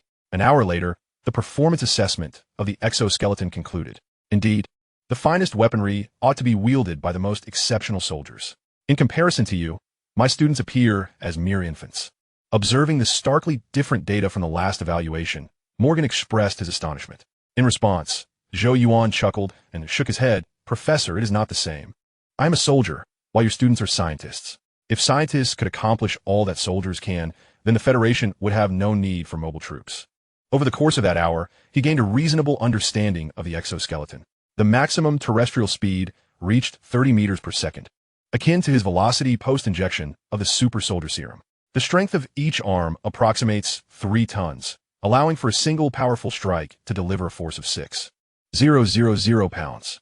The legs possess a similar strength, given that the hydraulic systems are identical.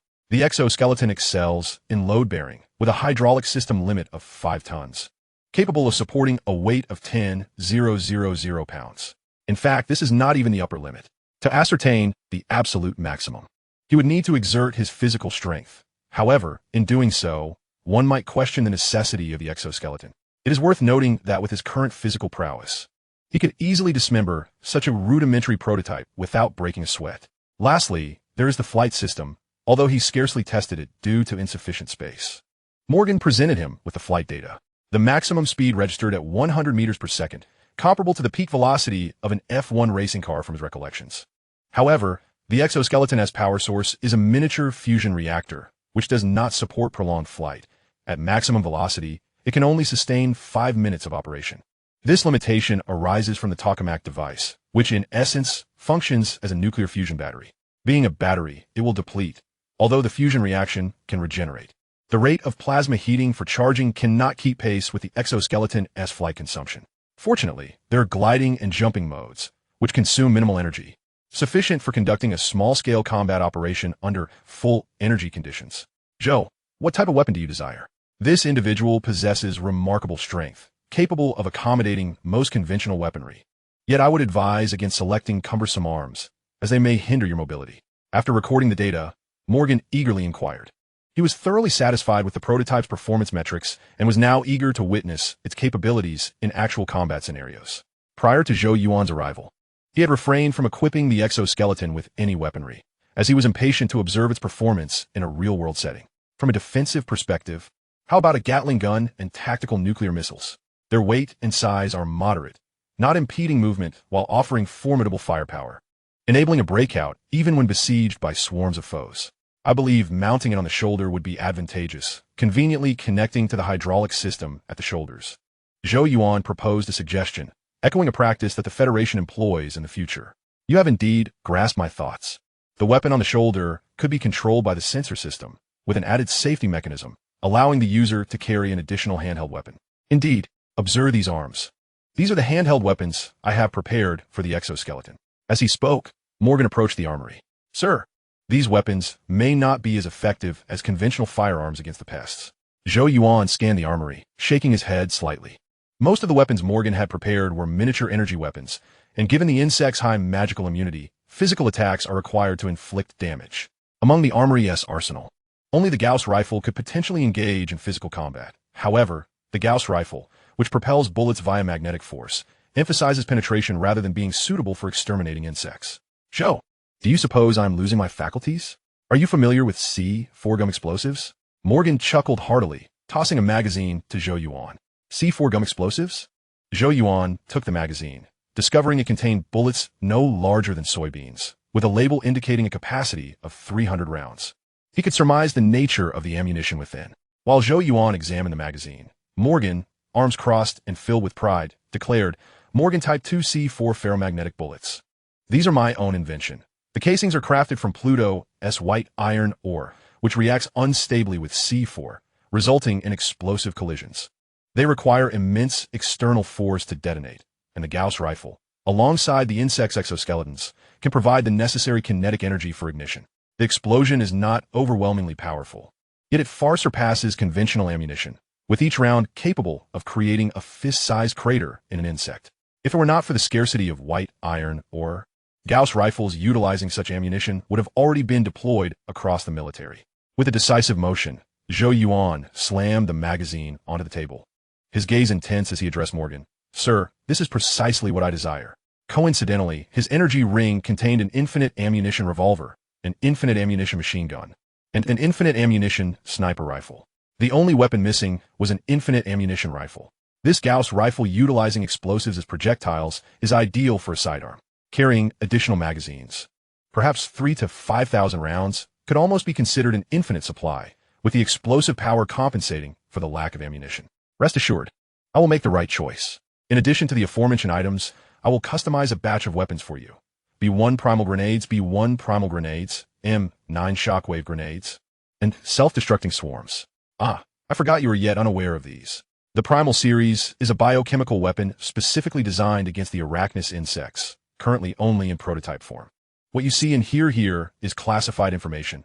However, my clearance surpasses even that of the Fortress Commander. The weapons I have prepared for you are all at your disposal, and we shall simply state that they are experimental products from the research department, with no further details required. Morgan jotted down notes in a small notebook as he spoke. Observing Morgan's exuberance, Zhou Yuan nodded. Professor, thank you. He felt as though Morgan resembled a master from a romantic epic, while he himself was akin to Tang San, with Morgan eager to bestow all his achievements upon him. Of course, this was merely a metaphor. Morgan was indeed far superior. Morgan's accomplishments were realized, while Zhou Yuan merely basked in the fortune of enjoying the results. Gratitude was certainly warranted. There is no need to thank me. If anything, I should be the one expressing gratitude to you. My old colleagues deem me mad for my relentless pursuit to validate my ideas, striving to transcend this era. I cannot ascertain whether my thoughts will indeed surpass this time, but I can assert that you have outstripped all mobile infantry of this age. The distinction between capability and willingness to act is profound, and when you vanquish that tank beetle, a thought burgeoned within me that I could no longer suppress. I shall forge you into a super soldier who transcends this era, a superhero akin to those found only in films. As Morgan's voice dwindled, he gradually raised his hand, clenched into a fist. I am Anderson Morgan, the future's emissary. Before my demise, I will ensure that all of humanity remembers me, and that they shall never forget. Chapter 99, On the Right Track. Subsequently, Zhou Yuan engaged in numerous discussions with Morgan. In truth, much of the time, it was Morgan who spoke, with Zhou Yuan playing the role of the attentive listener. As Morgan spoke about future aspirations and forthcoming research directions, his discourse seemed interminable, only releasing Zhou Yuan as lunchtime approached. Shortly thereafter, Zhou Yuan arrived at the dormitory area located 10 levels underground. As the commander of the research department's defense unit, he enjoyed the privilege of a dedicated officer's quarters, situated directly opposite the troop accommodations. After shedding his space armor and donning his command uniform, Zhou Yuan cast a glance at the troop dormitory. At this midday hour, the dormitory was sparsely populated. Most were slumbering, with only a handful gathered around the recreational tables to unwind. The working hours of the research department's defense unit mirrored those of the defense forces stationed along the protective wall. 2300, 710, 700, 1510, 1500, 2310, operating in a continuous 24-hour, three-shift system. Except for himself and his 5 aides, all other personnel, including strategists and crew members, were required to adhere to this rotation, ensuring the defense unit remained perpetually operational. Fortunately, these arrangements were managed by Marcus, the leader of the strategic group. Zhou Yuan merely needed to sign off on the execution schedules. The nature of their duties was straightforward: to safeguard all entities within the research center. Occasionally, they might also assume roles akin to firefighters or medics, as the center was not immune to accidents, such as experimental explosions. However, these tasks constituted only the routine responsibilities. The defense unit also undertook special missions, such as capturing live insects or active egg samples and collecting mineral specimens. The challenges posed by these specialized tasks were considerable, with the most daunting requiring penetration into insect nests, presenting both significant danger and complexity. Nevertheless, this was precisely what Zhou Yuan desired. The acquisition of soul points must not cease, as he had no intention of remaining confined within the subterranean laboratory. After exploring the 10th underground level, Zhou Yuan proceeded to the 8th level. This area served as the training ground for the research department's defense unit, equipped with a dining hall, recreational room, medical facilities, and other essential amenities. Notably, akin to the training grounds of special operations forces, an airstrip and emergency evacuation routes had been constructed here. A lesson learned from past experiences: having been bitten by a snake, one becomes wary of ropes for 10 years.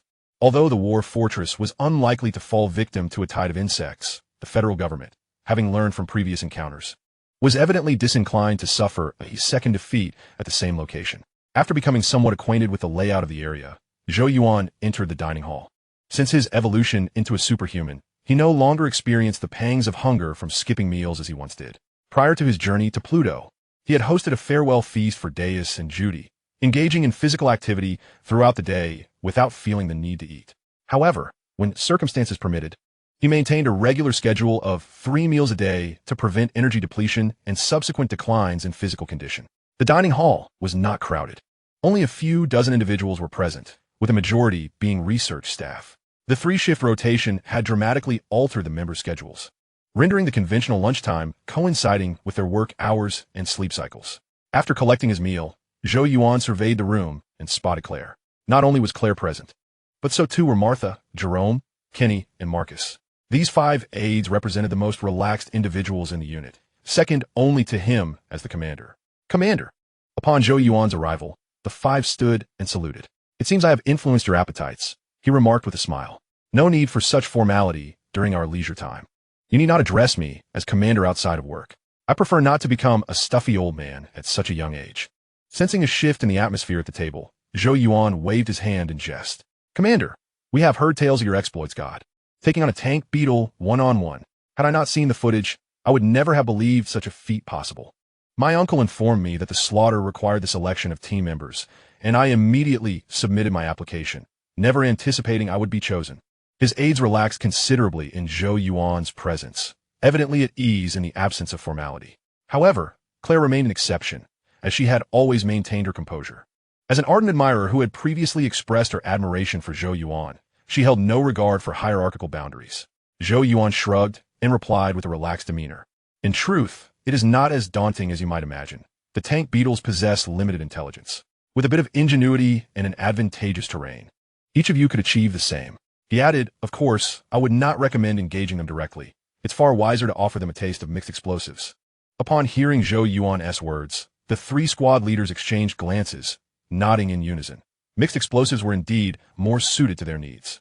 Nevertheless, what seemed simple in theory proved challenging in practice. If possessing mere ingenuity and terrain advantage could empower an infantryman to confront a tank beetle single-handedly, the arachnid race would have faced extinction a decade ago. 5 minutes later, Martha, Jerome, Kenny, and Marcus finished their meals and departed the dining hall. Although Zhou Yuan was amiable, they felt somewhat constrained, unaccustomed to dining alongside their direct superior, leading them to hastily conclude their meals.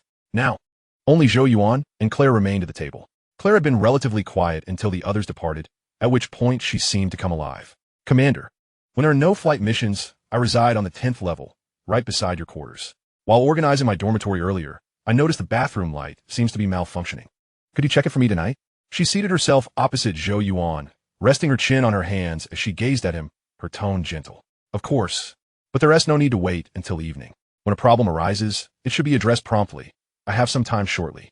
Zhou Yuan smiled, quickening his pace as he ate. Judging by their half-hour of verbal training that morning, Claire still appeared somewhat inexperienced, not yet a seasoned interlocutor, likely due to her upbringing. Both of her parents were rear admirals, commanding a fleet, which placed her well above many of his friends in Tarsus Fortress. This, he mused, made her deserving of his time and attention. While it may seem pragmatic to think this way, life is, after all, grounded in reality. Virtuous individuals and saints must ultimately subsist as laborers. Moreover, given Claire's gaze, it was uncertain who might ultimately be at a disadvantage. With the typhoon recently past, Zhou Yuan had been preoccupied with planting peanuts, leaving him quite exhausted. Chapter 100, Red Skull Mech, the first mission. This is B2 native toxin. It is more comprehensive and potent than B1, capable of rendering all insects within its diffusion range into lethargic slumber within 10 seconds. However, it is still in the experimental phase, exhibiting instability, at times even acting as a stimulant for the insects. I have devised a solution and require you to dispatch personnel to the Futus asteroid belt mining area to retrieve some mineral samples for me. Within the underground laboratory on the 8th level of the Pluto coastline fortress, Morgan held a stack of draft papers, reviewing them while conversing with Zhou Yuan. Before them stood a sealed chamber, within which 2 soldier insects were confined, surrounded by numerous vents emitting dark green toxins, causing the insects to writhe in disarray. Professor, allow me to undertake this task personally. It is of utmost importance, and I am not comfortable entrusting it to another. Upon hearing Morgan's words, Zhou Yuan's eyes brightened, and he immediately replied. This marked the 5th day of his stay on Pluto, and in that time, he'd yet to lay hands on an insect. He longed to venture outside. Perfect. This will also serve as an opportunity to test the new weapon. Let us go. I am prepared.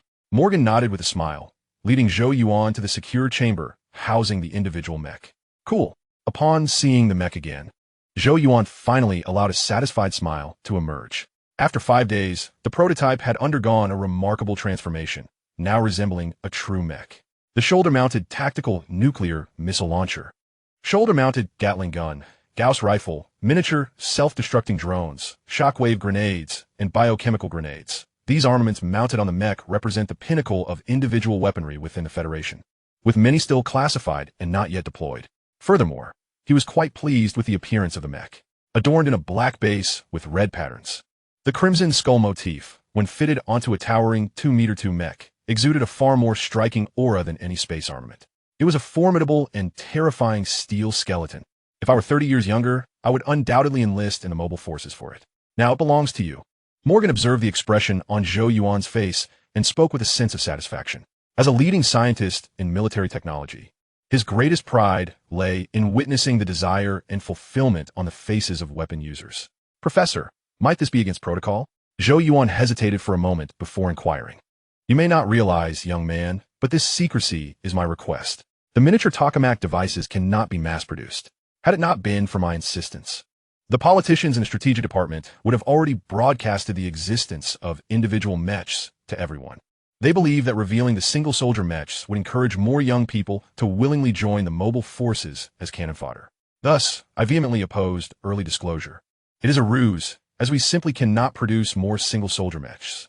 Not only do I disagree, but my old colleagues do as well, Morgan stated, his indignation palpable. Zhou Yuan nodded slightly, grasping the situation. The research department opposed the propaganda department's recruitment tactics. 10 minutes later, Zhou Yuan donned the mech and descended from the research level back to the dormitory level. Meet me in the conference room.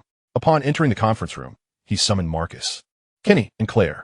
Shortly thereafter, the trio arrived, stunned by Zhou Yuan's current appearance. Sir, is that a mech? Kenny exclaimed with palpable excitement. As a mobile infantryman, the mech was akin to a goddess to him, capable of inciting pure exhilaration merely with its presence. It's a prototype. No further questions. Remember the confidentiality agreement. Everything encountered within the research department must remain confidential, including what you had for lunch today. Zhou Yuan nodded slightly, gesturing for them to take a seat. I need to embark on a mission personally to the K6 mining area in the Vord's asteroid belt. A 10-person team, comprising 2 pilots, will depart in an hour. Prepare yourselves. I require the elite among elites. Zhou Yuan activated the work tablet, dispatching the mission details to the 3 of them. Originally a menial task, Morgan later requested a combat performance test of the mech and its weaponry. Consequently, a skilled team was essential to prevent any casualties on their inaugural mission. As for confidentiality, he need not worry. He only had to keep his mouth shut, while Morgan would handle the rest. Sir, leave it to me. I will assemble the finest soldiers in the unit. Kenny saluted vigorously before darting out of the conference room. A task requiring elite personnel clearly indicated a combat mission, and Zhou Yuan would undoubtedly be piloting the mech. It was a mech after all. Even if he lacked the qualifications to pilot it, witnessing its combat capabilities would suffice. As the leader of Operation Group 1, he certainly qualified as elite. Sir, I will devise a combat plan within 10 minutes, Marcus declared before also departing. This task, unrelated to the protection of research personnel, bore little connection to the strategic group. His role was merely to outline the mission's direction and liaise with the K6 mining area. His presence in the conference room was merely procedural. My dear, let me accompany you, Claire declared, her serious demeanor vanishing the moment Kenny and Marcus left. She leaned closer to Zhou Yuan, her eyes sparkling with affection. It's just a minor mission. There's no need to mobilize the captain. Zhou Yuan was taken aback and quickly waved his hands. Days had passed, and the relationship between him and Claire had deepened to the point of intimate familiarity, having reached a level of cohabitation. However, he was still uncertain about Claire's piloting skills and was hesitant to allow her to join the mission. What if her rise to the rank of Major Captain was solely due to her family connections? That would be troublesome. My dear, I implore you. I can be of assistance. I received consecutive excellence awards for 4 years at the Starship Academy. If you seek elite personnel, I am the one. No one on my team is more elite than I. Upon hearing Zhou Yuan's reluctance, Claire grew anxious. She had just begun her romantic journey with Zhou Yuan and was reluctant to part from him, even for a moment. An exemplary student? Zhou Yuan raised an eyebrow at this revelation. He had been unaware of this detail. Since Claire had entered the team through connections, he had not seen her profile. Angus had only mentioned her family background. Very well, you may come, but bring your primary pilot along. After a brief hesitation, Zhou Yuan acquiesced. Winning 4 consecutive excellence awards at the Starship Academy indicated that Claire's piloting skills must be commendable, at least at a Schumacher level. Chapter 101. Departing for battle unprepared? On Earth Day at 9 in the morning, Zhou Yuan boarded a transport ship departing from Pluto en route to the Vord's asteroid belt mining area. The mining area was not far from Pluto, allowing the transport ship to arrive within an hour, thus eliminating the need to mobilize a starship. The team consisted of 14 members, 2 pilots, Claire and her co-pilot, Anna, and 11 combat team members, including Kenny and the 10 elite soldiers he had selected. The final member was Zhou Yuan himself, the commander of the defense forces. Inside the cabin, all eyes were fixated on Zhou Yuan. The soldiers stared intently at his mech, nearly drooling, yet restrained by their ranks from inquiring further. Observing their reactions, Zhou Yuan smiled and raised his fist slightly, declaring, "I trust you all recognize this, a single soldier combat mech. I shouldn't divulge too much, but since you're my troops, I will share." At his words, everyone leaned in attentively, eager to listen. This is the Morita, one prototype single-soldier combat mech, just developed by the research department. Currently, only 3 exist within the entire Federation. As the defense unit of the research department, we are favored by them. Simply put, we are their own, and thus I have acquired one. In the future, more individuals will obtain mechs and become pilots, but the production cost is exorbitant, and the weaklings certainly lack the qualifications to possess one. Therefore, whether you can become a mech pilot depends on your capabilities. To my knowledge, the Special Operations Forces are also aware of this information. They are attempting to seize the second mech currently under production from us. Zhou Yuan lowered his voice, adding an air of mystery. "Damn it, those wretched special forces!" A soldier exclaimed, his indignation resonating through the cabin. "What the research department creates is naturally meant for us in the defense unit. The special forces are delusional. They have crossed the wrong person." The cabin erupted into a chorus of discussions. The opportunity to pilot a mech was monumental news for them. However, the audacity of the Special Operations Forces to attempt to seize mechs was utterly intolerable.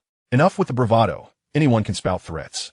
The Special Operations Forces believe these mechs were designed for extermination, and they consider themselves the experts in that regard. They think the defense personnel merely hide underground, unworthy of owning mechs. The senior officials of the research department have been swayed by them, but I have secured an opportunity for you. This mission represents that chance. You may be unaware that the mining area we are heading to in the Futus asteroid belt is classified as a semi-infested zone. Zhou Yuan continued to speak in hushed tones, pausing midway. "Commander, I have a suggestion."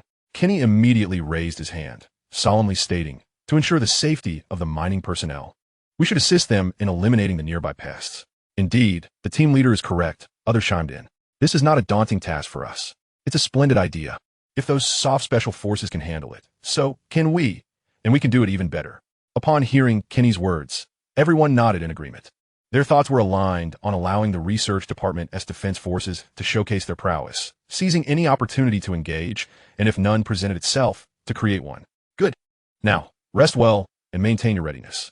Once the mission is complete, I will lead you in a grand effort to obliterate 10 or 8 nests, Zhou Yuan remarked. Satisfied with the team's reaction, as a commander keen on allowing his subordinates to gain military accolades, he was truly invested in their success. Host, Zhou Yuan. Identity, Captain of the Federation, superhuman. Attributes, Strength 13, Speed 125, Jump 125, Agility 125, Endurance 13, Defense 13, Self-Healing 13, Skill 18, Brain Function 155. Skills, Telepathy, Psychic Communication, Psychokinesis, Hypnosis, Mind Control, Rapid Learning. Equipment, Icarus-class Destroyer, Jump Frog, Nano Repair Medical Pod, Laserbird, Inferno Grenade. Title, Financial Virtuoso, earning 1 soul point per minute. Soul points, 594199.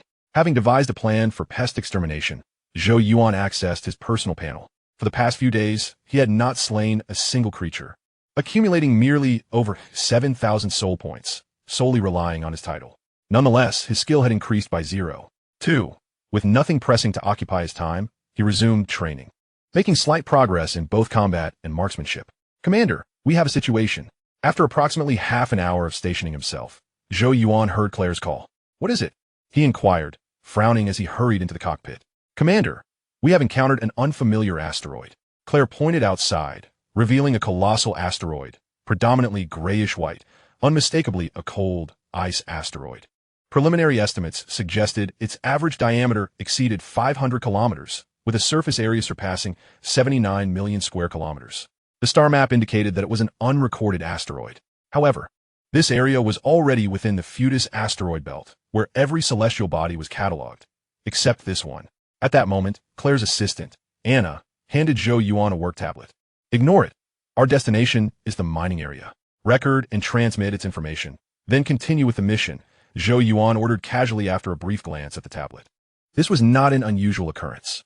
The Futus asteroid belt orbits around Futus, a planet with a diameter exceeding 150,000 kilometers, with a gravitational field that is exceptionally strong. Attracting asteroids is quite normal. New asteroids join the Futus belt almost daily, but ones of such considerable size are rare. Understood, Commander. Claire and Hannah replied in unison. Then piloted the transport ship closer to the asteroid. Recording the asteroid's information was relatively straightforward. Conduct a low-altitude flyby to capture the surface conditions. However, plans seldom survive contact with reality. As the transport ship entered the asteroid's gravitational pull, an unexpected event transpired. Captain, Anna yanked the control stick sharply, urging the transport ship to ascend while calling out to Claire. Let me handle it, Claire retorted sharply, swiftly taking over the controls. At that moment, Zhou Yuan had yet to exit the cockpit, but upon witnessing the unfolding scene, he comprehended the source of Anna and Claire's anxiety. The massive asteroid was rotating, and it had just turned to reveal its rear side, which boasted icy mountain ranges towering at least 4,000 to 5,000 meters high. The transport ship was now directly in front of these icy peaks. Due to the asteroid's rotation, the mountains seemed to come alive, barreling towards the transport ship with an overwhelming force. Chapter 102. Emergency Landing and Loss of Contact. Zhou Yuan's pupils dilated, and he felt a surge of dread. Is the Kunlun Mountains about to punch me? Could such a thing truly happen? It was utterly absurd. Yet, as a superhuman with formidable resilience, clad in armor, he mused that even if they did collide, he might survive with at least half his life intact. In that fleeting moment, a myriad of thoughts raced through Zhou Yuan's mind. The next instant, he turned to the cockpit and shouted, "Brace yourselves, we may be going down. Prepare for impact." He then activated the pressure generator and magnetic stabilizers. Securing himself in the cockpit, Zhou Yuan placed his hands on Claire and Anna's shoulders, providing them with a measure of protection. Claire was focused on piloting, while Anna assisted her. Zhou Yuan observed Claire's driving skills. She had claimed to have received 4 consecutive excellence awards during her time at the Starship Academy, and her prowess was indeed no exaggeration. The transport ship, which should have collided directly with the mountain range, was deftly maneuvered by Claire through the ravines, narrowly avoiding disaster. "Commander, we're going to have to make an emergency landing," Claire suddenly exclaimed, but Zhou Yuan saw no obstacles ahead. Almost as soon as she spoke, the ravine ahead transformed into a dead end, leaving the transport ship with no avenue of escape. In that critical moment, Claire accelerated, lifting the transport ship's nose and executing U-turn. Bang! While this maneuver spared them from a head-on collision, the transport ship was subsequently rear-ended by the icy mountain range. The vessel shook violently, the cabin lights flickered, and sparks erupted from the main control panel. Under Claire's expert control, the transport ship spun like a fan, descending steadily, perilously close to crashing. In the final moments, Claire thrust the control stick forward, halting the ship's roll and gaining altitude, thereby delaying the crash. However, directly in front of them loomed a forest of ice spikes emerging from the snow. Collision imminent. At this juncture, Claire and Anna shouted simultaneously over the intercom, raising their hands defensively. Zhou Yuan, feeling a measure of relief that they had not struck the mountain directly, stepped forward, turning his back to shield Claire and Anna's heads with his hands. Thud! In those brief seconds, the transport ship plunged into the forest of ice spikes. A dull thud echoed. The lights in the transport ship extinguished instantaneously, and the cabin shook as though it might disintegrate. Fortunately, this was no ordinary transport ship. It was a specialized vessel from the research department, superior to those used by special operations, and the collision was merely with snow and ice. The robust protective design ensured the transport ship remained intact, carving a path through the forest of ice spikes. The only visible damage was a multitude of cracks on the cockpit glass, yet there were no signs of shattering. Approximately 10 seconds after the collision, the transport ship finally came to a halt, having embedded itself into a snow mound. Had it not been for that, it would not have stopped so quickly. "Claire, Anna, are you both all right?" Zhou Yuan inquired immediately after the impact. "We're okay." Claire and Anna nodded, albeit feeling a bit dizzy. They had suffered no significant injuries. Seeing this, Zhou Yuan returned to the cockpit to assess the team's condition. All seemed relatively well. The combat team members had emerged unscathed, as the cockpit was typically the most perilous position during an emergency landing. The drivers closest to the collision emerged unscathed, and naturally, the passengers would face no significant issues either. 2 minutes later, a group of 14 gathered in the cabin to report the situation. Zhou Yuan sat in his seat, gesturing for Claire to speak first. The external damage to the craft is minimal. Only the flight window shows significant impairment. But we have 2 spare ones readily available for replacement. However, the life support system is in dire straits, currently capable of providing oxygen for only 3 hours. And the energy system has malfunctioned and is temporarily inoperable. Thus, we are unable to go anywhere at the moment, Claire concluded. Zhou Yuan nodded and instructed the mining area to send personnel to retrieve them. The communication system is also compromised at this moment. Aina raised her hand and spoke softly. The communication system is severely damaged. We can only maintain local communication, meaning only our combat devices are operational. We might receive long-distance communications, but we cannot respond. Hearing this, Zhou Yuan exhaled deeply and closed his eyes to ponder a strategy. After a moment, he said, "Do not worry. The situation is not as dire as it seems. The fact that we can receive long-distance communications indicates that both the fortress and the mining area can locate us. Our estimated mission completion time is 150 minutes. If we have not returned to the fortress by then, Marcus will surely come looking for us. For now, let us turn off the life support system and only activate it when we need to eat or in case of a medical emergency. Our space armaments will suffice. Claire, Hannah, please attempt to repair the damaged systems." "Sir." 2 team members raised their hands. "Sir, I was a communication soldier and can assist in repairing the communication system." "Sir, I was a mechanic and took a 3-year course in vehicle maintenance. Perhaps I could take a look at the energy system." "Excellent." Zhou Yuan stood up, encouragingly patting them on the shoulder. "You 2 stay behind to help.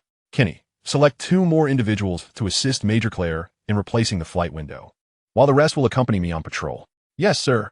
Once the assignments were settled, Zhou Yuan donned his gear and exited the cabin with 6 defenders. "Sir, the surface temperature is minus 90 degrees Celsius, and there are no detected insects within the scanning range." As soon as they stepped out of the cabin, a team member reported, relishing the advantage of leadership. "No need to do everything himself. The scanner is not infallible. It cannot detect insects hidden behind obstacles, nor can it identify new species that have not been recorded," Zhou Yuan murmured, removing his Gauss gun from the mech's leg holster. His words, combined with his actions, instantly roused the 6 team members. They simultaneously raised their weapons, using their scopes to scan the surroundings. Indeed, Zhou Yuan's words were not mere idle chatter. They indicated the presence of insects nearby. To their left, approximately 200 to 300 meters away, appeared 20 to 30 creatures they had never encountered before. They resembled reddish-brown giant bees, their tails adorned with sharp stingers. Their size was comparable to that of a vulture, with 2 long pincers resembling whiskers hanging down on either side of their bodies, and their tails bore 2 large pincers shaped like sickles. Chapter 103. Firefly Insects Distress Signal? How charmingly unique, Zhou Yuan mused, shaking his head slightly upon observing the insect's appearance. During his time in the Hunter Corps, he had perused the database. The Federation's records contained a total of 18 species of arachnous insects, and including brain insects and starship insects, there were currently 20 species. The creatures before him were not among them. They could be a new species or indigenous to this asteroid. Whoosh! Zzz. After locking onto a target, Zhou Yuan fired without hesitation. A faint electromagnetic sound accompanied a minor sonic boom as the C-4 ferromagnetic bullet was discharged from the Gauss gun's barrel, striking one insect squarely in the forehead. Boom! In an instant, the upper half of that insect disintegrated, erupting in a spray of reddish-brown blood. Killed a firefly insect. Gained 5 soul points. Congratulations, host, you have unlocked the irritating fly achievement. Impressive. Zhou Yuan's eyes brightened at the system's prompt. This firefly insect appeared to be a soft target. He hadn't anticipated that killing it would yield 5 soul points. After all, locusts only granted 3. As for whether it belonged to the arachnid species, he cared little. Regardless of its origin, as long as it provided soul points, it was a valuable insect. Buzz. Alarmed by the loss of one of their own, the remaining firefly insects rallied, charging toward Zhou Yuan and his team in a cluster. Record the new species. Open fire at will. Zhou Yuan stepped back and raised his hand in a gentle motion forward. With such a small number of firefly insects, he felt little inclination to engage. However, considering the possibility of encountering more later, he donned the title of Powerful Insecticide, with a 20-point bonus. Each kill would yield 6 soul points, equivalent to 2 locusts. This was superior sustenance compared to soldier insects. He was merely curious about the potential for swarms or tides of insects. If they existed, he could earn some extra rewards. Bang, bang, boom. Upon receiving the command to fire, The 6 team members immediately pulled their triggers. The firefly insects moved at a pace akin to that of ordinary birds, and due to their large size, they were akin to living targets against the firearms. As the gunfire erupted, only a scant few of the 20 to 30 firefly insects remained. Just then, something astonishing occurred. The few firefly insects that had evaded the initial volley suddenly halted midair, exhaling flames from their mouths. The flames were not particularly large, comparable to a conventional fire extinguisher, with a range of about 10 meters and an attack radius of less than 1 meter. Cease fire. Zhou Yuan immediately raised his hand, calling for a halt, and then stepped forward slowly. Knowing oneself and one's enemy ensures victory in every battle. It would be prudent to assess the firefly insect's capabilities before proceeding with lethal measures. Sir, initial analysis indicates the outer flame temperature is 600 degrees Celsius. The inner flame temperature is 450 degrees Celsius, and the core flame temperature is 300 degrees Celsius. Very well, continue recording. Just as he took a step, Zhou Yuan received a report from a team member. This temperature range bore resemblance to a windproof lighter, albeit the firefly insects were akin to oversized windproof lighters. It posed no significant danger. Even at the highest temperature, the outer flame would not harm the space armaments, provided they were not subjected to prolonged exposure. As for the mech, it could withstand 10 minutes of roasting without issue. Whoosh! As Zhou Yuan advanced, the few firefly insects exhibited new behavior.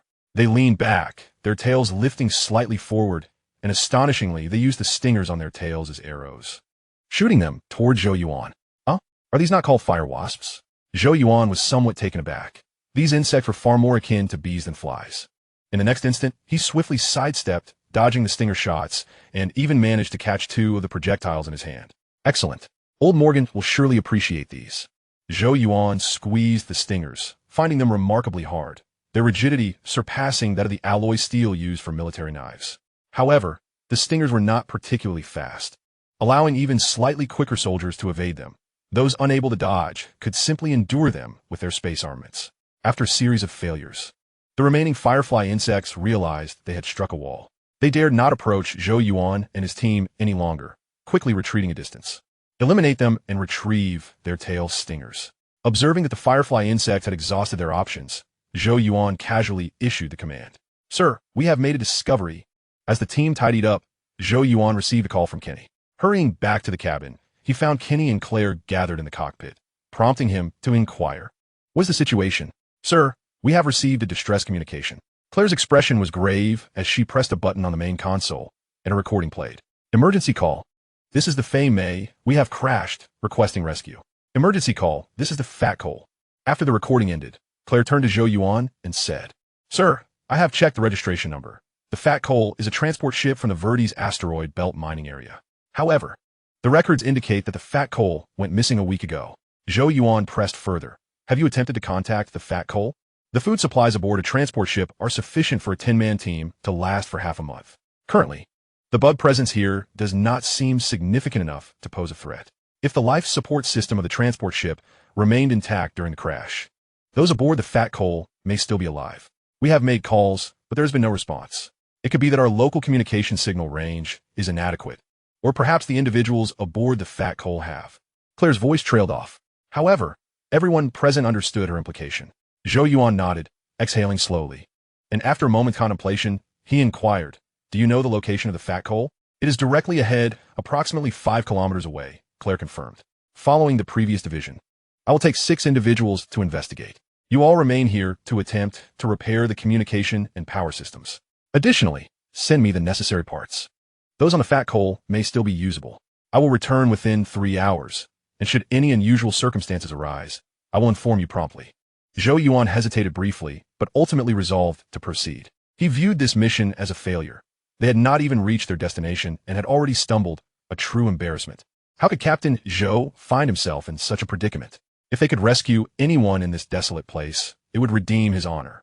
Even if they could not save anyone, confirming the truth behind the Fat Coal's disappearance and seeking useful parts, ammunition, and other supplies would still be worthwhile. 2 minutes later, Zhou Yuan led his team deeper into the ice forest. Directly ahead lay the ice forest, and walking 5 kilometers would likely require traversing through it.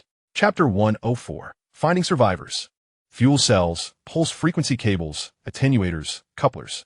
Once they set off, Zhou Yuan slowed his pace to fall to the rear of the squad and glanced at the operational device. Claire required numerous items, a total of 15, and this was merely a preliminary estimate. The final total could be even greater. He speculated that they might indeed have to wait here for rescue. The fat coal had been missing for an entire week, and the situation could be worse than theirs today. They likely would not have many usable parts left. Let us proceed. Our target is the fat coal. After reviewing the list of parts, Zhou Yuan gently placed the operational device behind a block of ice rock. The next moment, the device transformed into a laser bird and vanished into the ice spire forest. The mech suit was equipped with combat devices, and since most components were integrated, the options for the laser bird's daily transformation were limited, restricting it to its standard combat form. Sir, there's a situation. A new species of bugs is approaching from the right wing, numbering approximately 100. They have detected us. 10 minutes later, the squad finally encountered the enemy. More firefly bugs appeared, but it would be more accurate to say they had intruded into the territory of the firefly bugs. Conserve ammunition. Engage them at close range. Zhou Yuan quietly commanded, positioning himself at the front of the team to take precise shots with his Gauss rifle. It would take Marcus at least 150 minutes to discover their disappearance, and even when he arrived, it would not be for another 180 minutes. 3 hours is not a short duration, and given this asteroid is a bug-infested one, they needed to proceed cautiously, conserving ammunition for unforeseen events. Kill a firefly bug. Gain 6 soul points. Kill a firefly bug. Gain 6 soul points. Kill a firefly bug. Under the enhancement of the potent insecticide, the soul points from firefly bugs increase from 5 to 6. Furthermore, since this group of firefly bugs exceeded 100 and prefer to cluster together while flying, every shot found its mark, making the experience quite exhilarating. By the time they entered the squad's optimal firing range, the number had already diminished from 100 to around 50 or 60. Open fire. Zhou Yuan commanded with a decisive wave of his hand. The combined firepower of the 7 individuals instantly overwhelmed the firefly bugs, causing them to retreat in disarray after just one encounter. Continue advancing. Zhou Yuan, feeling no ripple of emotion, beckoned with a wave of his hand. In truth, the firefly bugs posed a significant danger, but their misfortune lay in encountering a team equipped with space armor, rendering their long-range attacks utterly ineffective. Sir, we have located the fat coal. The exterior damage is severe. Internal conditions are unclear, but there are 2 survivors in the cockpit, and the interior of the passenger cabin is undetermined. Nearby, there is evidence of a small battlefield, with 5 fallen mechanized infantry and over 100 insectoid corpses.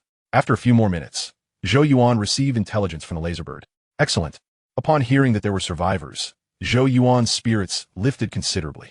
This time, Captain Zhou, was not merely floundering, but was indeed on a rescue mission for the missing. Half an hour later, Zhou Yuan beheld the fat coal, which had made an emergency landing in a snow valley, positioned on the left slope of the valley. The fat coal was a basic transport vessel, resembling an oversized matchbox with wings, its defense level significantly inferior to that of the research department's dedicated transport ships. Externally, the fat coal was severely damaged, both wings missing, and the fuselage bore numerous signs of impact, appearing as though it had been crumpled like a cigarette pack. Nonetheless, the main body of the fat coal remained intact, with no visible breaches, suggesting that the internal situation might not be beyond salvage. They had evidently endured a fierce battle. This is dire. I can see severed limbs. The presence of so many insectoids here posed a considerable challenge. Observing the situation in the snow valley, a somber exchange of concerns arose within the team. The battle scars next to the fat coal indicated that this asteroid was the domain of the Arachnus insect race. It was likely that the individuals aboard the fat coal had already suffered casualties during their skirmish with the insectoids, and they may have arrived too late. There is someone. Sir, I see someone in the cockpit. At that moment, the team scout, Lisa, exclaimed excitedly. Let us proceed with caution, Zhou Yuan instructed. Already aware of the situation aboard the fat coal, he had received another update from the laser bird en route, which indicated that there were a total of 6 survivors aboard the fat coal, 1 pilot, 2 mechanized infantry, and 3 miners. Suddenly, a thunderous rumble echoed as the squad prepared to descend the slope into the snow valley, causing the ground to tremble beneath them. Hold your position. The sound was so loud that it drowned out any human voices, compelling Zhou Yuan to gesture for the team a halt. An earthquake? Zhou Yuan initially thought of seismic activity, but quickly shook his head. This asteroid, with a diameter around 500 kilometers, would not accumulate enough internal energy to generate seismic waves. It was likely the result of a collision with another asteroid, as they were, after all, in an asteroid belt surrounded by celestial bodies of varying sizes. Soon, The tremor subsided. The energy of the seismic waves was not particularly strong, and the tremor lasted less than 10 seconds. Lisa, attempt to call them. The others scanned the surroundings, reporting any sign of bugs. Zhou Yuan discarded the idea of directly entering the valley and signaled for his team to use their communication devices. Although the recent tremor was minor, it was sufficient to awaken the slumbering bugs in their nests. The snow valley before them was vast, and the fat coal lay at its center, not an ideal defensive position. If a swarm of bugs approached, it could become a significant problem. Yes, sir, Lisa responded, whispering into a narrow channel. This is the defense force of the Pluto Coastline Research Department. Is anyone receiving this? This is the Research and Defense Unit of the Pluto Coastline Fortress. Is there anyone who can receive this? Received, this is number. As soon as Reza finished speaking, the group received a response. However, the signal was poor. Despite being merely 200 meters away from the fat coal, the communication was nearly inaudible. Commander, there are no bugs within sight. As Reza called the fat coal, the other team members reported one by one to Zhou Yuan. Accelerate the advance. Zhou Yuan instructed the team to wait momentarily until 3 minutes had passed without a single bug in sight, after which he led the team closer to the fat coal. It was not that he wished to use the fat coal as bait. Rather, the risk of entering the valley directly was too great. It was wiser to maintain a safe distance rather than being overwhelmed by the bugs. Chapter 105. The Firepower of Mechs. In just half a minute, they covered the 200 meters. Guys, there are no bugs outside. Come on out. Reza knocked on the hatch and called out to those inside the fat coal. Creak. The hatch system of the fat coal seemed to be malfunctioning, taking as long as 5 seconds to open. A total of 6 survivors emerged, all clad in space armor and protective suits. Thank heavens, rescue has finally arrived. I knew the Federation wouldn't abandon us. God, you actually found this place. I thought we were doomed. Seeing the fully armed 7-member team, the survivors were overwhelmed with excitement, embracing one another in jubilation. Gentlemen, please be quiet. Zhou Yuan did not grant them much time for celebration, calling out in a calm voice. What saved you was not the Federation, but me, Captain Zhou. Sir, the great crab. At Zhou Yuan's command, the 6 survivors immediately fell silent, only then noticing that he was donning a mech suit. However, upon realizing that Zhou Yuan was a lieutenant and the commander of this small team, they refrained from speaking further, standing quietly in place. What have you encountered? Zhou Yuan's gaze swept over the group of survivors, ultimately resting on the driver. This driver was a lieutenant, the highest-ranking member among the survivors. He sighed heavily and said, Commander, this asteroid beneath us only appeared 7 days ago, drawn here by the gravitational field of the Futus star. 7 days ago, after completing an exploration mission, we discovered this massive body that had just joined the asteroid belt on our return to the mining area.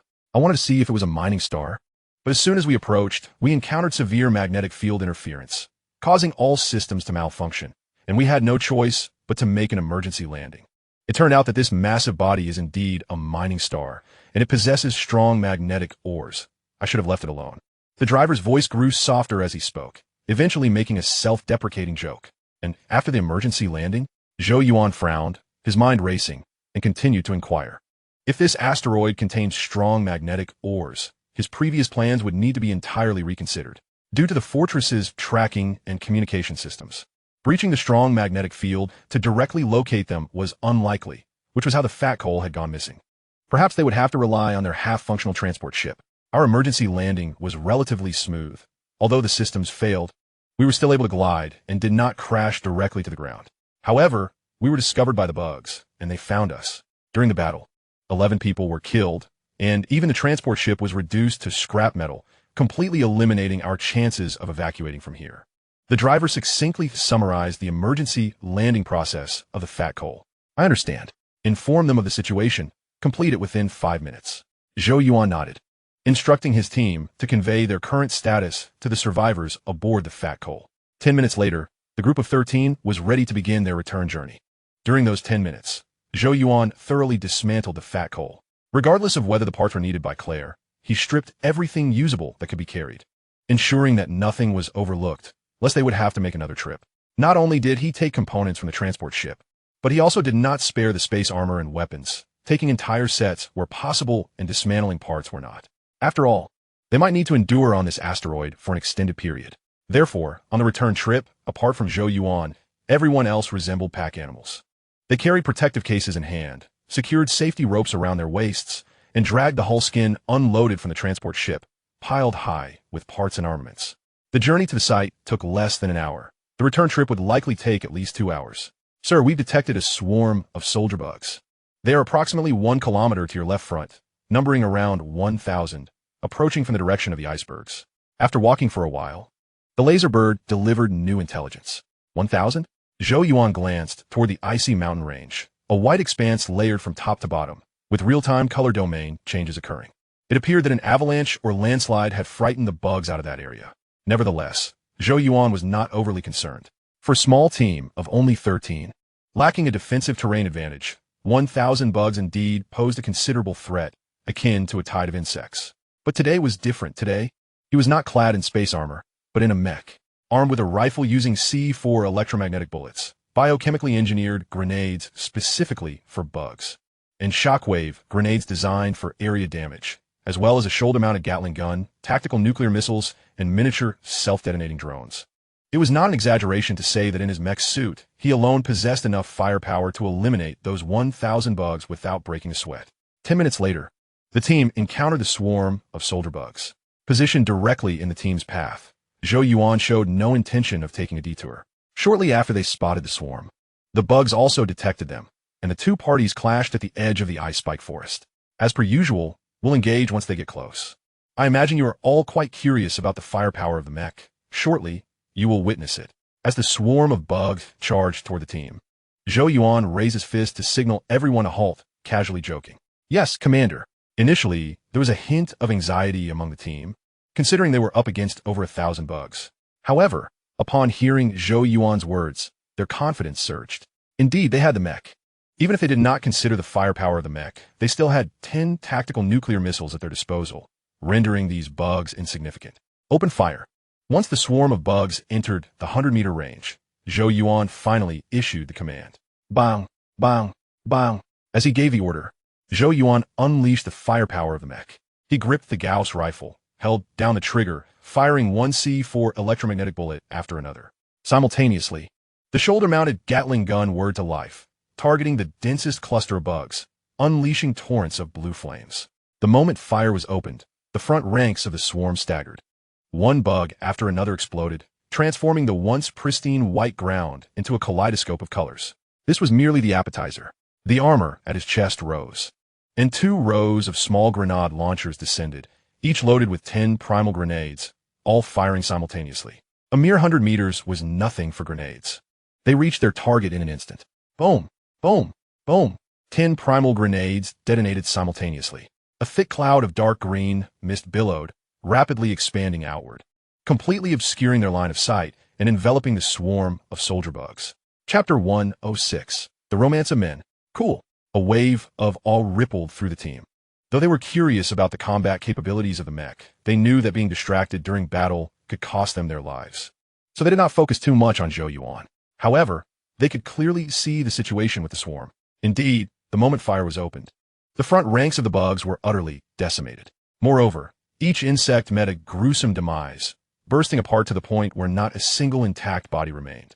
The current murky green mist baffled them, leaving them to surmise that it might be a biochemical weapon designed specifically against the insects. Soon, their conjecture was confirmed. Indeed, this was a weapon aimed at annihilating the pests. The soldier insects, swift in their movements, quickly dashed out of the area shrouded in the green fog. However, upon emerging from a mist, their speed suddenly diminished, transforming from a rapid sprint to a sluggish crawl, and their pace continued to wane. It was akin to a sports car being reduced to a tricycle, a drastic deceleration. After they dispatched a group of soldier insects, they realized that those following had failed to keep pace. Upon closer inspection, they discovered that the remaining soldier insects lay incapacitated within the murky green haze. Each one lay curled up like a deceased spider, motionless on the icy ground, with only a handful still twitching their legs. Goodness, this biochemical weapon is rather formidable. Zhou Yuan was equally taken aback by the potency of the primordial grenades. Earlier that morning, he had encountered the semi-finished B-2 model, but it paled in comparison to the completed B-1 version, which was far superior. Alas, regardless of the era, biochemical weapons remain insatiable beasts, incapable of being mass-produced. They were not dead, merely temporarily incapacitated. Approaching them cautiously, he reminded his companions not to get too close and to aim for their eyes. After waiting a few seconds, Zhou Yuan raised his hand and gestured. Morgan informed him that the ultimate research direction for the B-type primordial weapons was to eliminate all insects within the fog-covered area.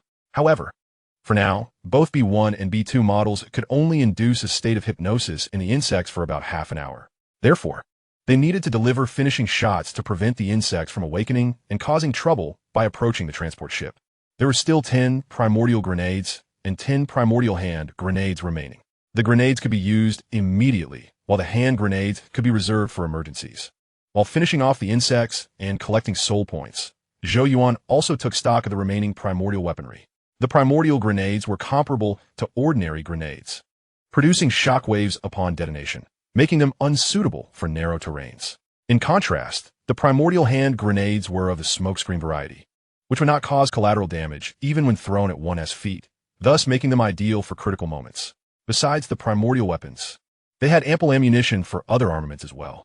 The shoulder-mounted Gatling gun had over 500 rounds left, as he had hardly used it, relying primarily on the primordial grenades. There were 6 tactical nuclear missiles, although their deployment was not guaranteed since swarming insects were not always within reach. 10 shockwave hand grenades and 30 miniature self-destructing drones were also at their disposal. Both types of these weapons emphasized powerful shockwave damage, and if they encountered more insects later, they could test their efficacy. Lastly, there was the Gauss rifle. He carried a total of 15 magazines, all affixed to his waist, amounting to 4 500C4 electromagnetic bullets. And to date, he had not even emptied a single magazine. In truth, there were other weapons as well. Morgan had equipped the mech with 4 miniature energy cannons. Though their power was relatively modest and ineffective against insects, they were primarily intended for emergencies, such as demolishing caves or doors. Reflecting on this, Zhou Yuan felt a sense of nostalgia. His firepower surpassed that of a 10-man special operations team, and this was merely his initial armament. Morgan had many more semi-finished weapons under development that could be outfitted to him soon. He could also upgrade his gear, such as requesting Morgan to replace the shoulder-mounted Gatling gun with an infinite ammo minigun. How splendid that would be! As these thoughts swirled in his mind, Zhou Yuan's enthusiasm surged, prompting him to quicken his pace in delivering finishing shots to the soldier insects. At this moment, he yearned to return to Pluto as soon as possible and transform himself into a mobile artillery platform. 2 hours later, the team returned to the transport ship. The journey back was smooth, and aside from the initial encounter with a wave of soldier insects, they faced no further swarms, only coming across a few fireflies. "Commander, was it a smooth return?" Kenny whispered, his tone somewhat grave as he observed the 6 survivors and the bloodstains from the insects on their gear, realizing that the journey had not been uneventful. "It was relatively smooth. There shouldn't be many insects in this vicinity," Zhou Yuan replied, patting Kenny's shoulder reassuringly. He gestured toward the scattered parts and armaments on the ground. "These are exactly what we need. We might be able to leave in 10 minutes. Claire exclaimed, her excitement palpable. Among the items they brought back, there was a set of fuel cells and pulse frequency cables, which were of utmost importance. "Good. Let us get to work," Zhou Yuan shrugged, slightly turning his head to gesture. "As per usual, 6 of you accompany me for security. The rest assist Claire in repairing the transport ship. Oh, and you 6 come help out as well. The drivers and miners stay behind. Infantry, follow me." "Yes, Commander." Everyone responded in unison, dividing into 2 teams. Spirits were high, as they had all heard Claire's words and understood that they might soon be able to evacuate. 10 minutes passed in the blink of an eye. Zhou Yuan returned to the cabin, his expression less than favorable. Claire had delivered some bad news. The energy system still could not be restarted, even with the new fuel cells installed. The communication system was repaired, but the interference from the magnetic field of the asteroid was too intense for radio waves to transmit. "Is there no other way?" Zhou Yuan inquired after sitting for a moment. In truth, the situation was not overly dire for him, but he was reluctant to simply wait for rescue without taking action. Just as he finished speaking, Zhou Yuan suddenly looked up at Claire. "Wait, you mentioned that the energy system cannot be restarted? The inability to restart the energy system only indicates a malfunction in activation, not a failure of the system itself, correct?" Claire nodded, affirming yes. "The hardware of the energy system is intact, but the software cannot operate. It can't even boot up." Upon hearing this, a smile spread across Zhou Yuan's face.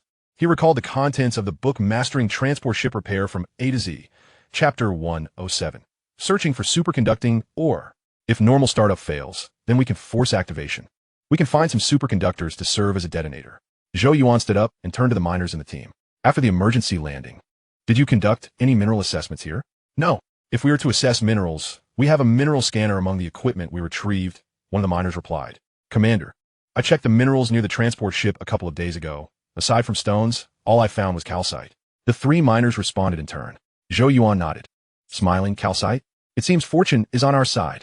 There exists a low-temperature mineral that acts as a natural superconductor, which is quite unstable in its natural state and often transforms into calcite. Iceland's Ba.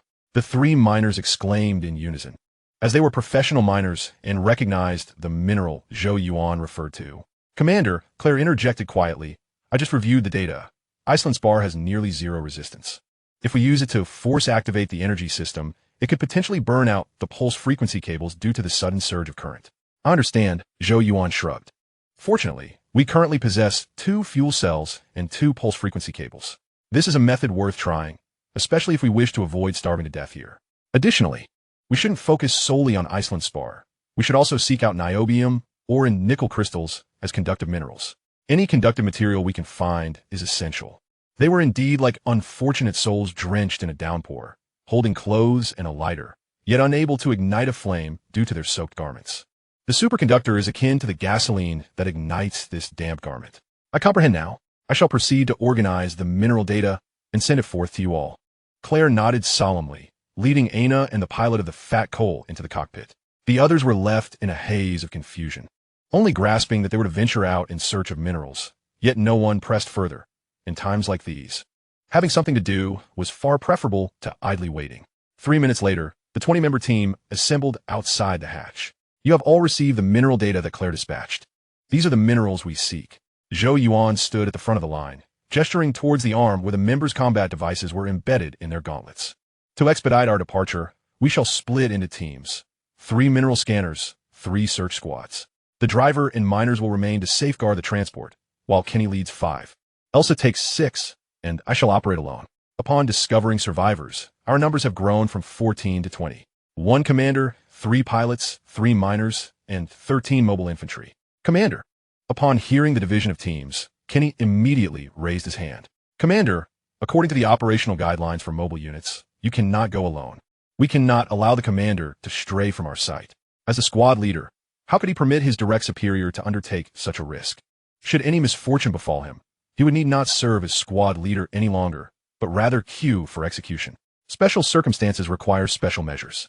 I am significantly safer than you. Is there an issue now? Zhou Yuan gently shook his head, igniting the jet propulsion system to elevate the mecha a meter or 2 off the ground before gently descending. Observing this, Kenny decisively fell silent. He had previously been unaware of the mecha's flight capability. It was now evident that even if all here perished, Zhou Yuan would remain unscathed. If there are no objections, let us depart. We have 2 hours for our search. Do not stray too far, and do ensure local communications remain intact, regardless of our findings. We must reconvene here after 2 hours. Off we go. Having issued the command, Zhou Yuan turned towards the ice mountains.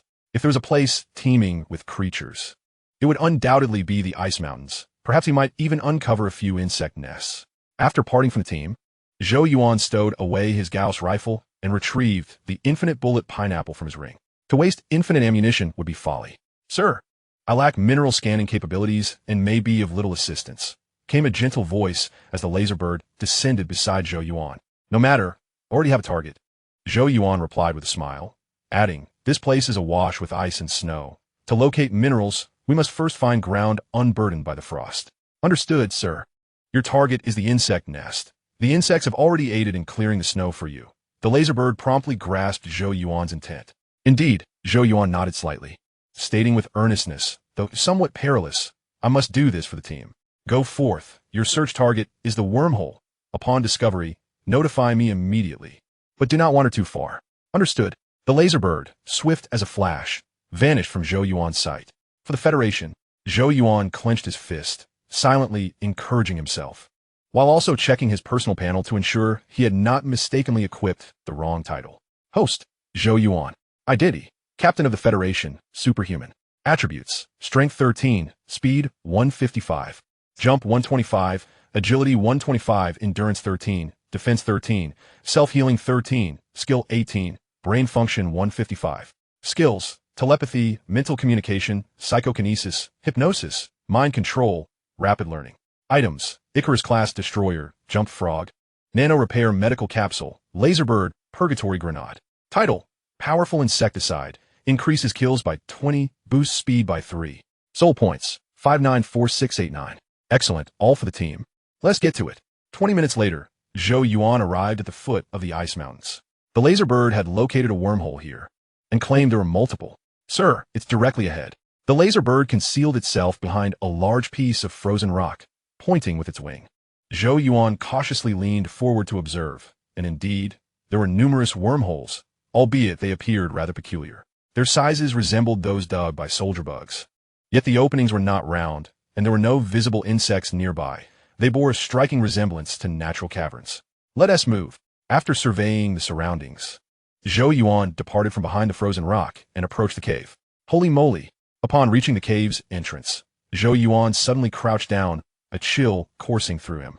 Inside the cavern was a swarm of insects. However, these seemed not to be the arachnous worms. At least, the Federation had no records of such creatures. They were quite large, each measuring at least a meter in length, and possessed a most bizarre appearance. It was as if giant caterpillars had sprouted the legs of colossal centipedes, their bodies cloaked in a sparse layer of black hair, which was thoroughly repulsive. Chapter 108. Poisonous Pill Bug. Charge forward. A rotund body with centipede legs. Is this a fur-coated pill bug? Zhou Yuan inhaled deeply, feeling his heartbeat quicken. He held a profound aversion to arthropods, particularly the multi-leg varieties. Merely the sight of them sent shivers down his spine, especially those in darker hues. Fear was not quite the word for it. In his past life as a southerner, he had stepped on countless multi-legged creatures, yet each encounter left him feeling uneasy, assessing whether they were of any value. After lying still for a moment, Zhou Yuan gradually rose, drew his infinite bullet revolver, and aimed at the nearest pill bug. Bang! Bang! Killed a poisonous pill bug, gained 6 soul points. 2 explosive sounds erupted in succession, and the pill bug, as thick as a water barrel and a meter long, burst apart. Good insect. Zhou Yuan was somewhat taken aback by the notification on his panel. He hadn't anticipated that a single pill bug would yield 5 soul points, which combined with the 20 from his title for kills, totaled 6.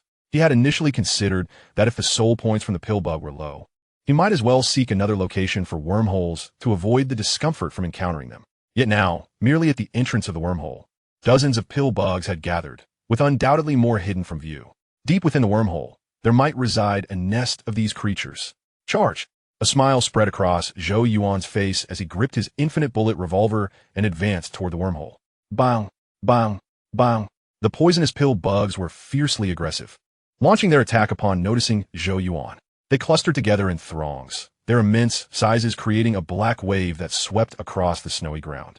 Truth be told, this scene was rather nauseating to Zhou Yuan, as his scalp began to itch. Fortunately, the speed of the poisonous pill bugs was not particularly swift, averaging only 3 to 5 meters per second. Zhou Yuan, armed solely with his infinite bullet as 500 revolver, was able to make them wail in agony, exploding into bits before they could even approach. Killed a poisonous pill bug, gained 6 soul points. Killed a poisonous pill bug, gained 6 soul points. Quite exhilarating. Observing the continually refreshing information on his panel, Zhou Yuan's grin widened. If these pill bugs possessed such meager combat prowess, he wouldn't even need to deploy tactical nuclear weapons. A single infinite bullet revolver could suffice to harvest this pill bug nest. Sweeping through the entrance, Zhou Yuan swiftly dispatched dozens of poisonous pill bugs, penetrating into the wormhole. Sir, do you require assistance? The laser bird inquired, trailing behind Zhou Yuan with small steps, its wings flapping as if seeking a task.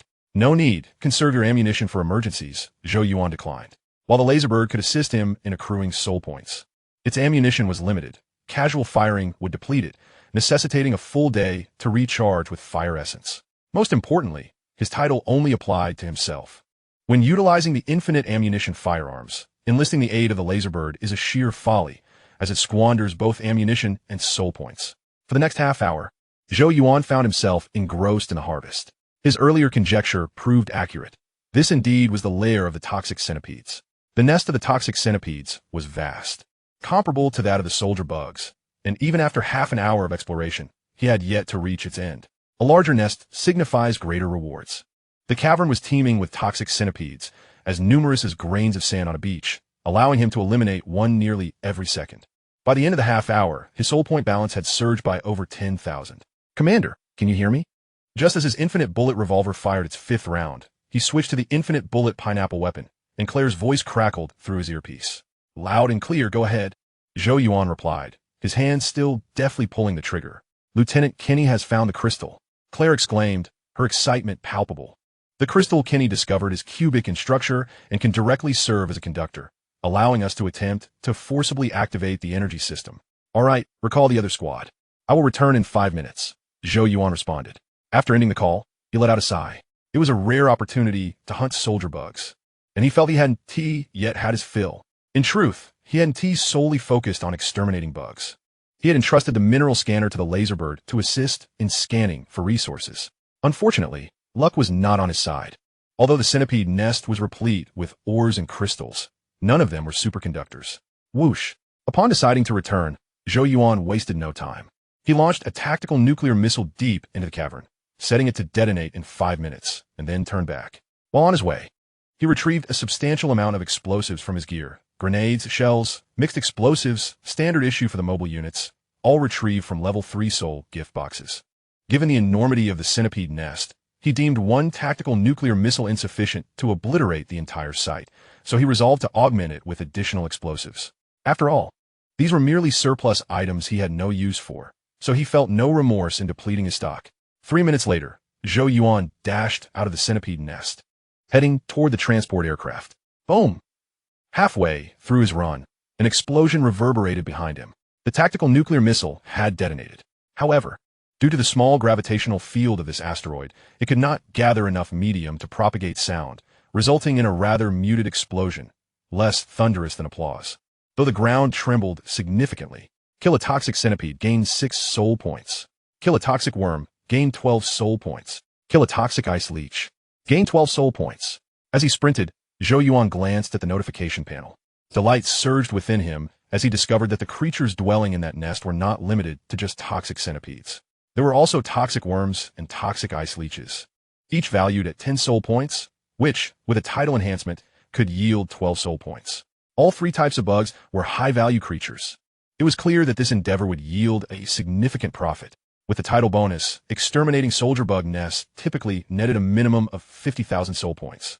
Considering the title enhancement, soldier bugs were worth only 12 soul points each, whereas the 3 types of bugs here averaged 10 soul points. Thus, that recent nest could potentially provide him with a starting gain of 400,000 soul points. Of course, one must temper their enthusiasm. After all, not all bug nests were as densely populated as those of soldier bugs. However, it was certain that this haul would yield at least 100,000 soul points.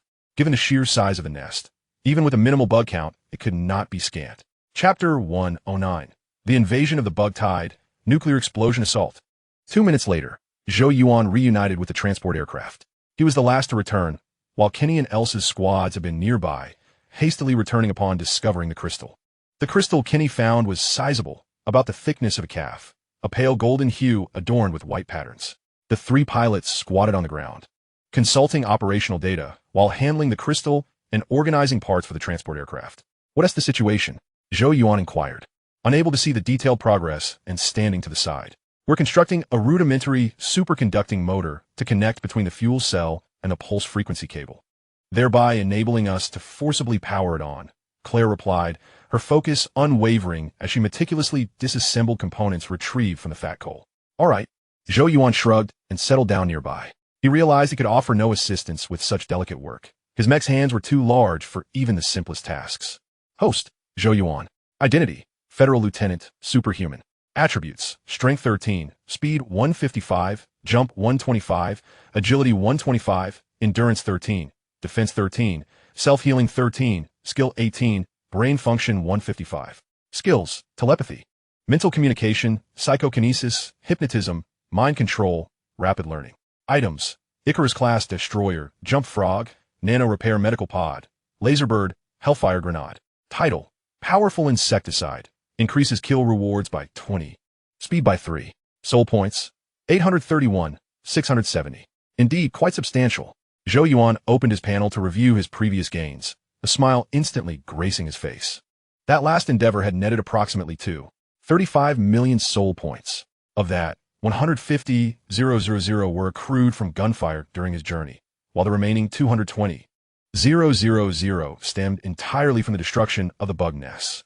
Although this total fell short of the anticipated 400,000. Over 200,000 was still acceptable, certainly more profitable than demolishing soldier bug nests. With this surge, his soul points had risen by another 800,000. It had been less than 40 days since his last injection of genetic evolution fluid. Averaging over 20,000 soul points daily was remarkably efficient. However, this time, he did not intend to purchase additional genetic evolution fluid, as its effects diminished after the first use. Instead, he planned to save up to procure a superior mech. He possessed several exceptional parts already. In due time, he would buy a batch of premium components to construct a high-speed, high-defense war mech, while accumulating soul points. He also aimed to earn military merit. Although serving as the captain of the research department's defense unit was gratifying, being a bodyguard ultimately felt limiting compared to having his own outpost or base. As he pondered, Zhou Yuan suddenly felt the ground tremble. The vibration was subtle, yet he could distinctly sense it. It was not the transport aircraft shaking, but the icy earth quivering ever so slightly. Had another asteroid struck? Zhou Yuan immediately thought of an earthquake and exited the cockpit to inspect his surroundings. The area was surprisingly quiet, lacking the chain reactions typically caused by seismic activity. However, the tremors intensified, and he could hear a deep rumbling, akin to distant thunder, growing progressively louder. Could it be? Zhou Yuan furrowed his brow, ascending several dozen meters into the air. As he surveyed the surroundings, the scene had drastically transformed. A dark mass had erupted from the icy mountains.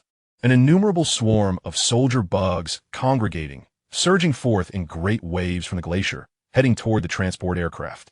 The earthquake had been triggered by them. A tide of soldier bugs rushing forth sounded like thunder. Pilots, continue working on the superconducting motor. Everyone else, arm yourselves and prepare for battle. The bug tide is upon us. Zhou Yuan shouted as he descended back to the ground. These soldier bugs likely resided within the icy mountains and had been frightened out by the previous nuclear explosion, now fleeing en masse. The transport aircraft now finds itself positioned directly before the ice spire forest, just a mere step away from the mountain's base. Thus, it is evident that the swarm of insects is not advancing towards them. Rather, their unfortunate location inadvertently obstructs the insect's escape route. This is troublesome indeed. In mere seconds, Zhou Yuan's team members had exited the cabin, utilizing binoculars to observe the menacing swarm drawing ever closer. Upon witnessing the scale of the insect horde, the expressions of the crew turned somber. With only 20 members in total, including 3 pilots who could not engage and 3 miners lacking combat experience, only 14 individuals were capable of withstanding the onslaught. It was clear that such a meager force would falter against the swarm. The sole piece of good news was their possession of tactical nuclear warheads. The critical question now was the magnitude of the insect swarm. If their numbers were limited, the warheads might suffice. However, should they prove numerous, they would soon become fodder for the very creatures they sought to combat. Are you truly frightened by such a trifling scene? It appears the special operations personnel were correct. You are nothing but soft-bellied cowards hiding underground, utterly unworthy of piloting mechs. With a disdainful remark aimed at the demoralized team, Zhou Yuan ascended to the top of the transport aircraft in his mech. Whoosh! Whoosh! The sound of 2 projectiles slicing through the air erupted as 2 tactical nuclear warheads launched from his shoulder-mounted launcher. Zhou Yuan's intent was clear, to preemptively assault the swarm. With their limited numbers, a direct confrontation with the insects would inevitably lead to their annihilation. Therefore, he aimed to weaken the swarm's combat effectiveness beforehand. By deploying the tactical nuclear warheads, he sought to instill fear within the horde and disrupt their formation.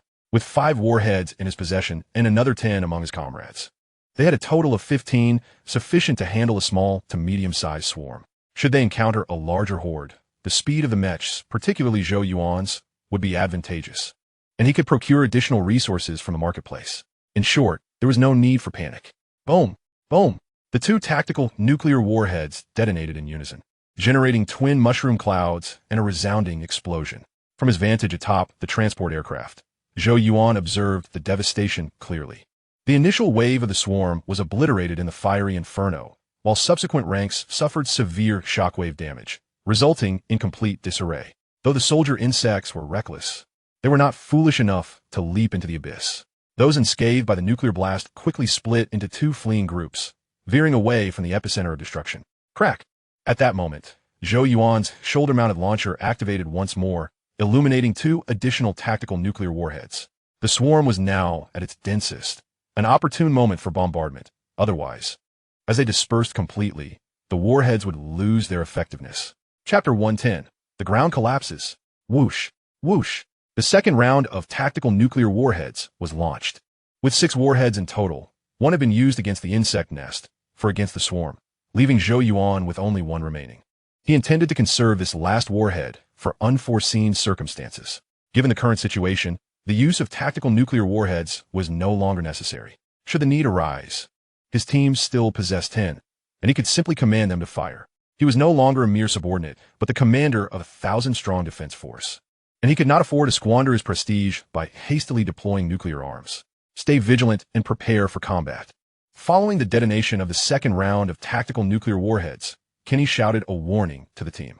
The swarm had been thoroughly disoriented by the 4 explosions, resulting in a chaotic scattering of insects of various sizes. Thus, threats loomed from the front, left, and right flanks, while the rear remained their only safe direction. Today, I feast upon a banquet of soldier insects. Come forth, and let those wretched creatures witness our might. The team members roared in defiance, brimming with a readiness for battle. Initially overwhelmed by fear due to their scant numbers against a swarm measured in the thousands, the derision from Zhou Yuan ignited a fire within them. As their commander, he silenced any retorts.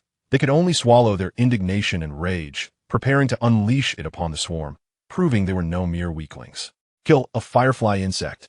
Gain 6 soul points. Kill a soldier insect. Gain 12 soul points. After all 4 tactical nuclear warheads had detonated, Zhou Yuan took a moment to rest and glanced at the prompt panel. He discovered that the swarm consisted not only of soldier insects, but also firefly insects. Clearly, the firefly insects were also part of the arachne species. Otherwise, they would not be mingling with the soldier insects. As for the poisonous horse larvae, poisonous worms, and poisonous ice leech, their classification as arachne species remained unverified. However, confirmation was of little importance. Any creature that could provide him with soul points was a worthy adversary. Following a brief respite, the true battle commenced. The swarm, now fragmented into several groups, had been intimidated by the nuclear explosions, retreating toward the ice spire forest flanks and avoiding its interior. Yet, due to their overwhelming numbers, not all groups could find safety. Some, having evaded the nuclear blast, were forced to advance deeper into the ice spire forest, directly towards Zhou Yuan's position. Boom! Boom! Boom! Without waiting for the swarm to close in, Zhou Yuan unleashed the remaining primordial grenades. 10 grenades detonated at the front and on both flanks of the transport aircraft, creating a crescent-shaped barrier of dark green toxic mist. Hiss! The soldier insects, brandishing their enormous pincers, charged en masse into the primordial toxic fog. However, due to the extensive coverage, the grenades had dispersed, and the toxic mist was insufficiently dense. The soldier insect horde quickly broke through the toxic haze, launching an assault on the transport aircraft. Nevertheless, the effects of the primordial toxic mist were significant. Each insect stumbled as though intoxicated, unable to accelerate before being decapitated. The firefly insects were relatively scarce, opting not to follow the soldier insects into the fray, but rather veering off to the sides, with only a small faction trailing the soldier insects. Beep! The soldier insects' offensive diminished, prompting Zhou Yuan to retrieve a shockwave grenade. The shockwave grenade represented the Federation's most powerful individual explosive device, boasting an effective kill radius of nearly 60 meters, primarily designed for heavy firepower. Zhou Yuan first tested one, activating the timer before hurling it into the swarm. Boom! The shockwave grenade detonated, and Zhou Yuan finally understood the rationale behind its name. The explosion was akin to a minor earthquake, even at 100 meters away. He felt the air pressure against him, and the ground trembled. All insects within the effective radius were obliterated by the shock after a brief inspection. Zhou Yuan once again descended to the top of the transport machine, feeling much more relaxed. The scale of the insect tide is much larger than he expected. The total number of insects is at least 500,000, but just now the 4 tactical nuclear bombs went down, and the swarm of insects dared not come towards the ice thorn forest anymore. They turned around and fled towards the ice field on the left wing of the transport plane. The insect tide he had seen before was only the front row of the entire insect tide, and the front row of this swarm of insects has now dispersed into a swarm of insects. Without further reinforcements, they will soon be wiped out. Whoosh! ZZ. After standing firm, Zhou Yuan held a Gaussian gun with full firepower. Claire may be able to handle it in another 10 or 20 minutes. He wants to brush more soul points before evacuating. As soon as Zhou Yuan joined the defense line, The defensive pressure on the line dropped sharply. The power of C4 electromagnetic bullets is extremely high. Whether it's soldier bugs or fireflies, they can explode in pieces with just one bullet. Wait until Zhou Yuan replaces the magazine. The icy and snowy land in front of us has been dyed into a colorful quagmire. There's blood and minced meat of insects everywhere, and it is almost impossible to find a complete insect corpse, just like a meat grinder. Cool. Zhou Yuan let out a long breath, feeling extremely relieved in his heart. The Gauss gun using C4 electromagnetic bullets is no less powerful than the KPV heavy machine gun on the fortress defense wall. That's what killing insects is all about. Boom! Just as Zhou Yuan was about to intensify his efforts and fiercely hit the C4 electromagnetic bullet, his feet suddenly swayed. The familiar roar appeared, and the earth began to tremble again. Go back to the cabin quickly. Zhou Yuan originally wanted to tell the team members not to worry. But as soon as he spoke, his words changed, and he waved his hand to signal everyone to retreat. This earthquake is not the small earthquake we encountered earlier. The magnitude of this earthquake is not low. The whole earth shook, rising and falling like waves, causing the ice thorn forest to experience severe undulations. The most important thing is that the ice and snow have cracked. Chapter 111. Super Giant Creatures? Click, click, click, click. Bang! The ice and snow shook the earth violently, causing one crack after another to collapse. When the cracks covered the icy ground, a sudden explosion occurred underground. At the same time as the explosion sound emerged, a large amount of white gas gushed out from the cracks in the ground, with high intensity pushing up the ice and snow ground. Hurry back to the cabin. This is an order, Zhou Yuan shouted and urged the team members, pushing them one by one towards the cabin door. The defense level of space weapons is not low, but in the current situation, it seems like they are about to be shot up into the sky and will definitely fall down. Space weapons cannot withstand high-altitude falls. Go, Mom. What's going on with FAC? Kenny and the others were not foolish. They put away their guns and ran into the cabin. After all the team members withdrew into the cabin, Zhou Yuan from the rear of the hall followed and quickly closed the cabin door. The evacuation of the team went smoothly because the insects were also scared by the earthquake and were all hiding in the ground fissures, leaving no time to deal with them anymore. The situation is completely chaotic now. People are in chaos, and insects are also in chaos, all confused by this earthquake. Bang! The transport plane was like getting on a trampoline, being pushed up and down by the ice and snow, and the people in the cabin were also thrown around. It's about to fall. At this moment, Claire's shout rang out. At the first moment the earthquake occurred, Claire ran into the cockpit, locked all the protective windows, and retracted the wings to avoid collision damage. Hold on tight. Upon hearing Claire's words, Zhou Yuan shouted along. He doesn't know what's going on outside now, but it should be similar to what he guessed. This icy and snowy land has shattered, and there are holes below. This is still a good guess, after all. A large amount of white gas was sprayed upwards from the ground just now, which indicates that the ice and snow below are not solid. Bang! Just after shouting for less than 2 seconds, Zhou Yuan felt a bit heavy-headed and tilted backwards. Turn on the magnetic suction system. Zhou Yuan quickly activated the stability system of the mecha and slowly walked towards the cockpit. The cabin stood up completely, and the transport plane should have plunged into a hole. He wanted to see what was going on outside. What the fuck? When Zhou Yuan saw the external scenery through the space window, he instinctively exhaled the sound. The transport plane fell into a huge underground hole.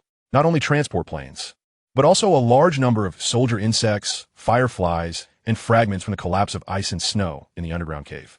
There's a suction force deep in the cave, pulling everything downwards. This is not something that is difficult to accept. What really makes it hard for him to accept is that this cave is alive. The underground cave is elliptical in shape, with some uneven walls around it. The maximum diameter is exaggerated, and it looks at least 500 to 600 meters. The wall of the cave is bright red, just like the color of flesh and blood. It is covered with creeping green blood vessels and mucous membranes. At first glance, they seem to have entered the body of some colossal creature.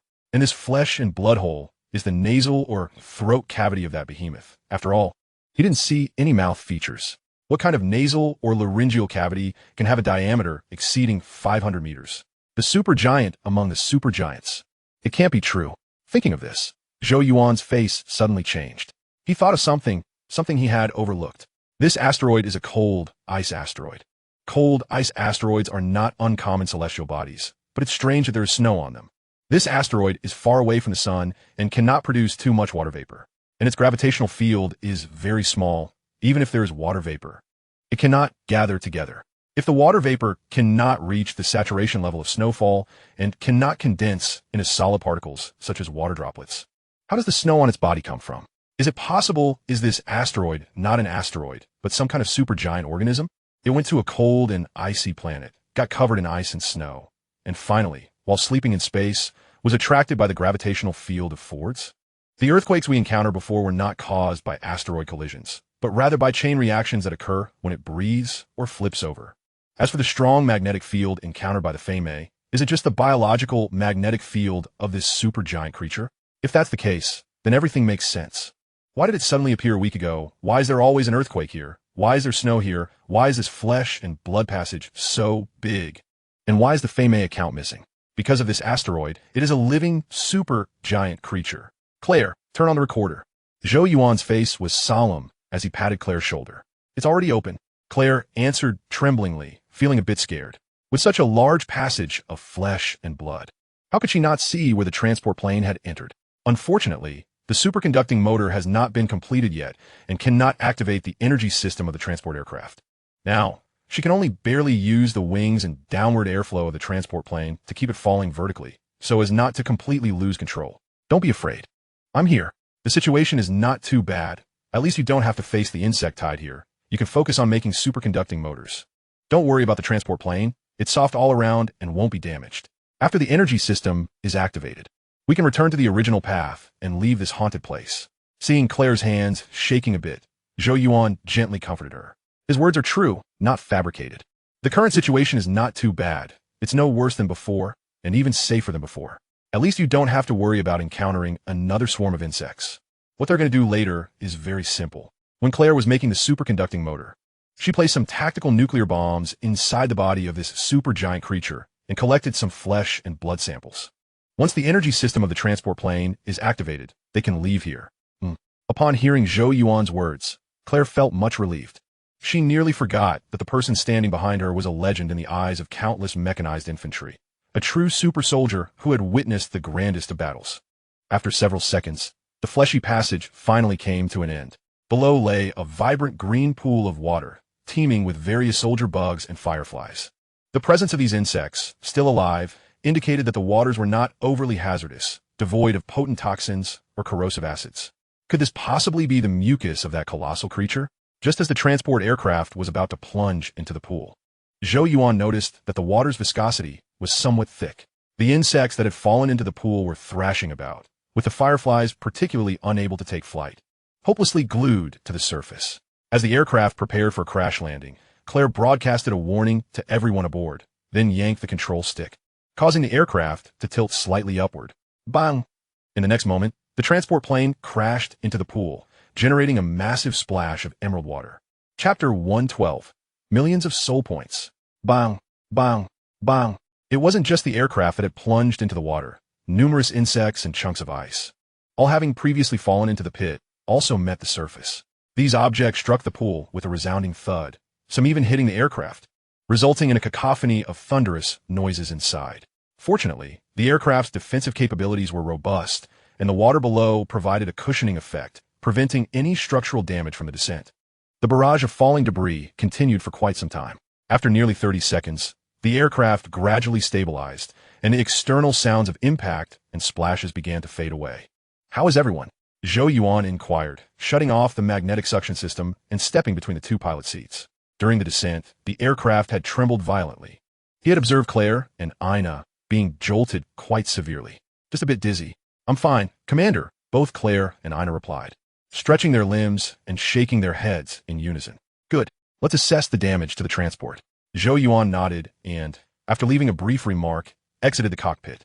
Inside the cabin, the team members had already vacated their seats, clutching their weapons and preparing for combat, their demeanor appearing quite composed. "Commander, is this the underground insect nest?" Kenny turned his neck and approached Zhou Yuan with a question. "No, this is far more intriguing than a mere insect nest. Prepare for battle. We have a task ahead of us that one might only encounter once in a lifetime," Zhou Yuan replied solemnly, moving to the side of the cabin to open a protective window. Swish! "Oh my god! What the hell? Chet, where are we?" As the protective window opened, gasps erupted within the cabin as everyone gaped at the spectacle outside. The transport aircraft now floated atop a vast green pool. The pool was immense, its radius appearing to exceed 100 meters. Surrounding it was a wall of tender crimson, coated in a layer of red mucus, encapsulating numerous writhing green veins within. Realization dawned upon the group. This was no underground canyon or insect nest, but rather the interior of a colossal organism. We're in luck. If we launch a few tactical nuclear warheads here and gather some flesh samples while the pilot powers up the transport, we could secure a significant military achievement. Such opportunities are rare, Zhou Yuan observed, noting the team's fluctuating emotions, and feigned a relaxed smile. Yes, I am certain we are the first squad to encounter this thing. We must seize this chance to demonstrate to the higher-ups in the research department the capabilities we possess that the Special Operations Forces cannot match. Kenny was the first to respond, his tone fervent.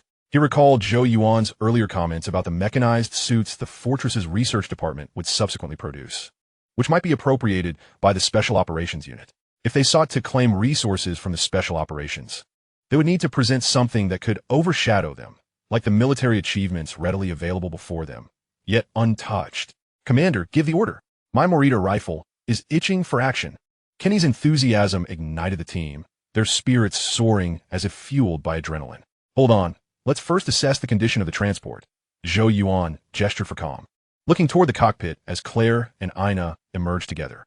Commander, the situation is worse than anticipated. The life support system is completely damaged. We have no space left to replace the space armor, and this set can only sustain for 6 hours. The communication system is similarly compromised. Fortunately, the main communication window remains intact, and we can replace other components with spares from the fat coal. The external damage to the craft is minimal, but the pool's water is corrosive. Though the corrosion level is low, it can seep into the damaged areas and cause further harm. Preliminary estimates suggest the transport can only endure for 3 hours. Claire elaborated on the transport's condition. Zhou Yuan shrugged and replied nonchalantly, "What you describe is hardly dire. 3 hours is ample time. Now listen up. The pilot stays behind to repair the transport. Miners assist the pilot, and the rest of you follow me. Before the transport can ascend, we need to venture out to collect some flesh samples and install tactical nuclear warheads to obliterate this giant, and ensure all recorders are activated. When we return, let the fools in the Special Operations Unit see what constitutes a true grand spectacle." Understood, Commander.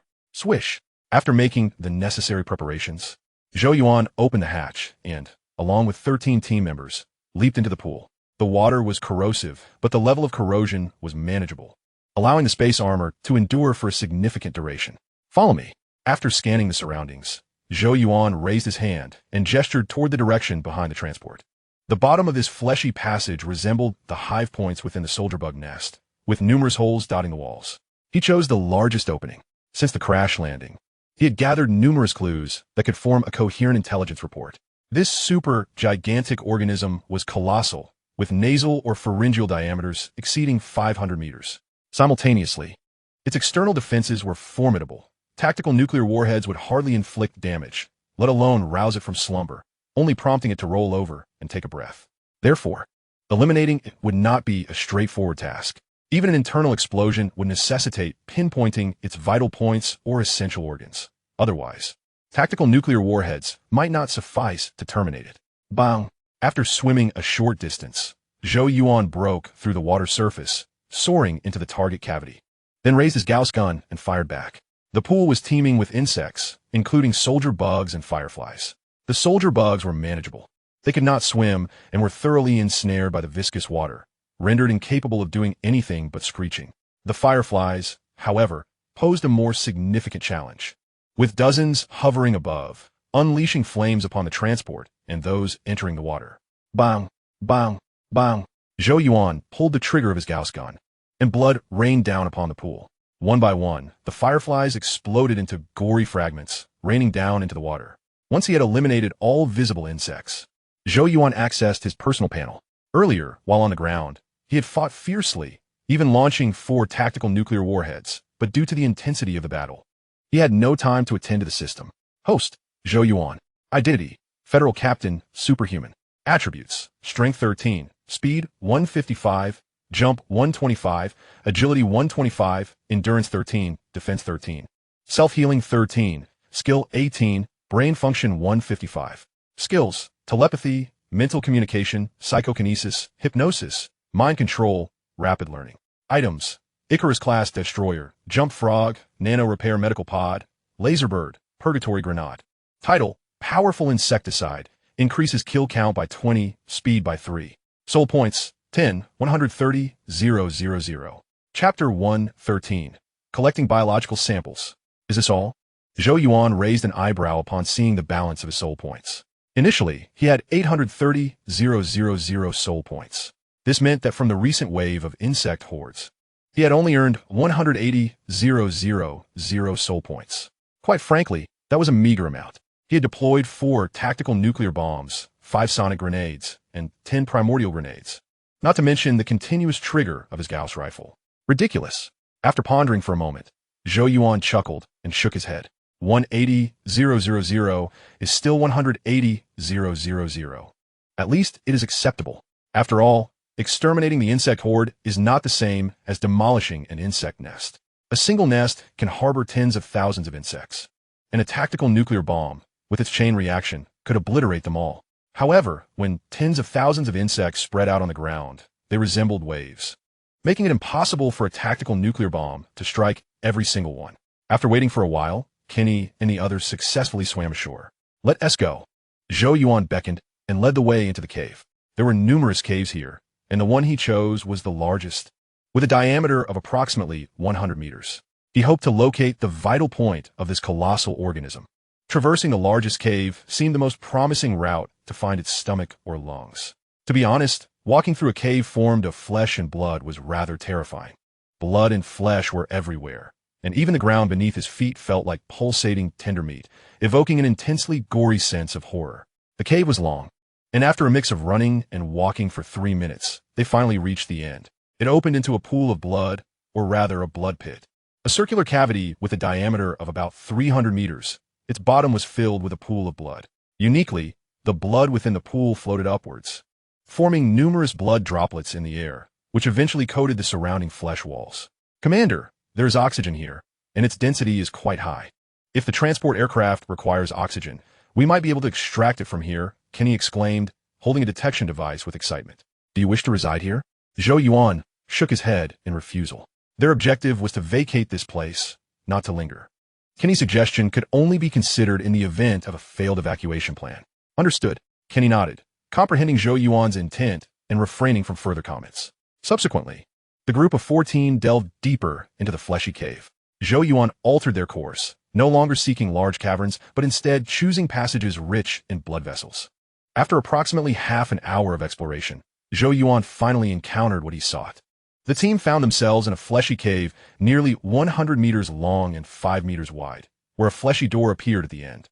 This fleshy door was not a single entity, but rather comprised numerous small flesh petals that closed together, resembling the mouth of a worm.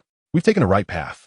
Zhou Yuan's lips curled into a smile at the sight of the closed fleshy door. Up until now, he had encountered countless caves, yet all were direct passages devoid of any protection or obstruction.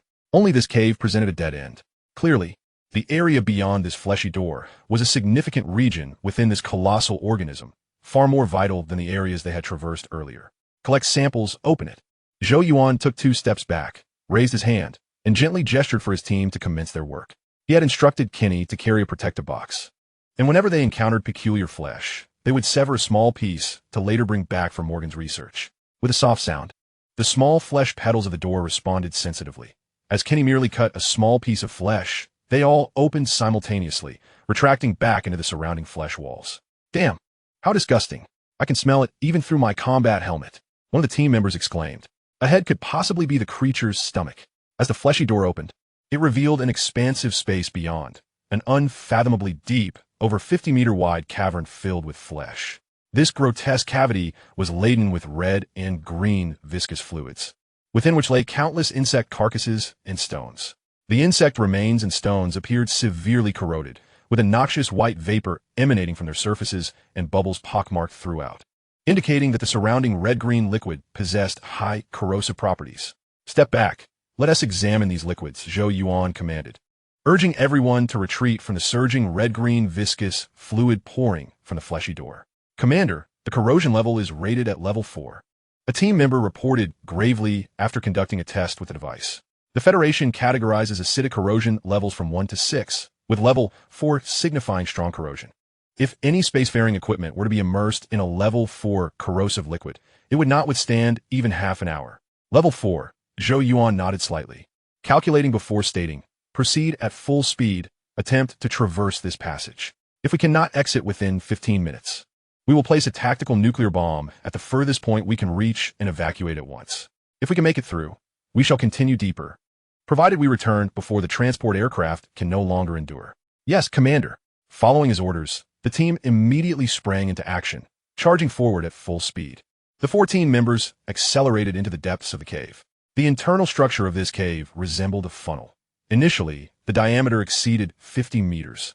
But after 5 minutes of running, it narrowed to just 5 or 6 meters. The deeper they ventured, the smaller the cave became, and the angle of descent increased, resembling a landslide. Commander, we have a situation. After circumventing a cluster of insect corpses that had been decimated by the corrosive liquid, Lisa, holding a periscope, called out, Commander, 1 kilometer straight ahead, there seems to be a cliff. The corrosive liquid has swept everything chaotic down here. A cliff? Zhou Yuan's eyes lit up as he quickened his pace. The corrosive liquid they had encountered since leaving the transport aircraft had shown increasing levels of acidity. If this progression of corrosive levels were to be mapped onto the biological structure, this path must represent the digestive system of the organism. They were likely traversing the esophagus of the colossal creature, with the stomach lying just beyond. What in the world? Upon reaching the cliff that Lisa described, Zhou Yuan's pupils constricted, and he instinctively retreated a couple of steps. Lisa's analogy was apt. Indeed, the depth of this cave culminated in a terrifying cliff. Standing at its edge, he could neither discern how deep nor how wide the chasm was. All he saw was darkness. A mere 2 meters ahead, an abyss yawned without end, and beyond that, everything was swallowed by shadows. Suddenly, a whooshing sound pierced the darkness. Zhou Yuan instinctively stepped back, disregarding the potential danger, lifting his Gauss rifle and unleashing a barrage of fire into the unknown. Chapter 114, Hellfire Missile Launcher. Boom! Boom! Boom! The explosions of C4 electromagnetic bullets echoed in the darkness, accompanied by a cacophony of shattering sounds. What in the world? Zhou Yuan frowned and took another step back.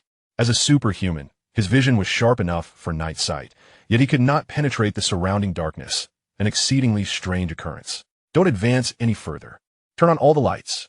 Zhou Yuan activated every illumination source on his mech and gestured for his team to follow suit.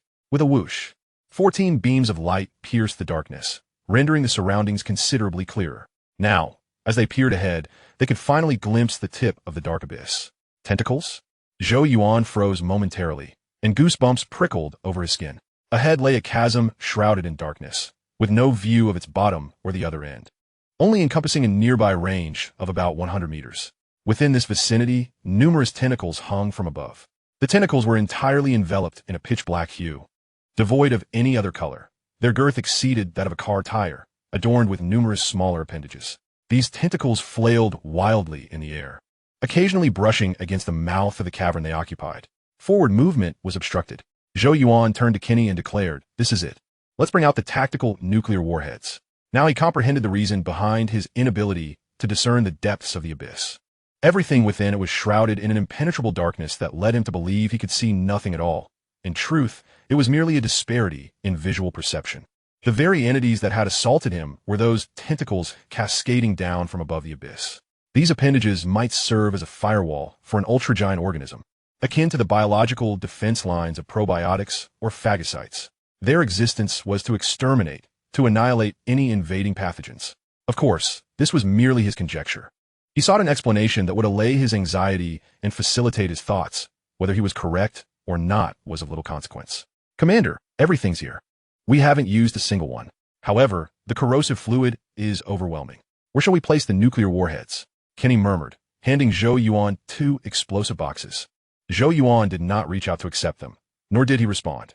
Instead, he approached the blood-soaked wall on his right and delivered a heavy punch, creating a gory hole. "Good idea." Kenny instantly grasped the implication and gave Zhou Yuan a thumbs up. The flesh of this ultra-giant organism was not acidic. Thus, embedding the tactical nuclear warheads within it was indeed a secure option. "It's time to evacuate. Let's calculate the time."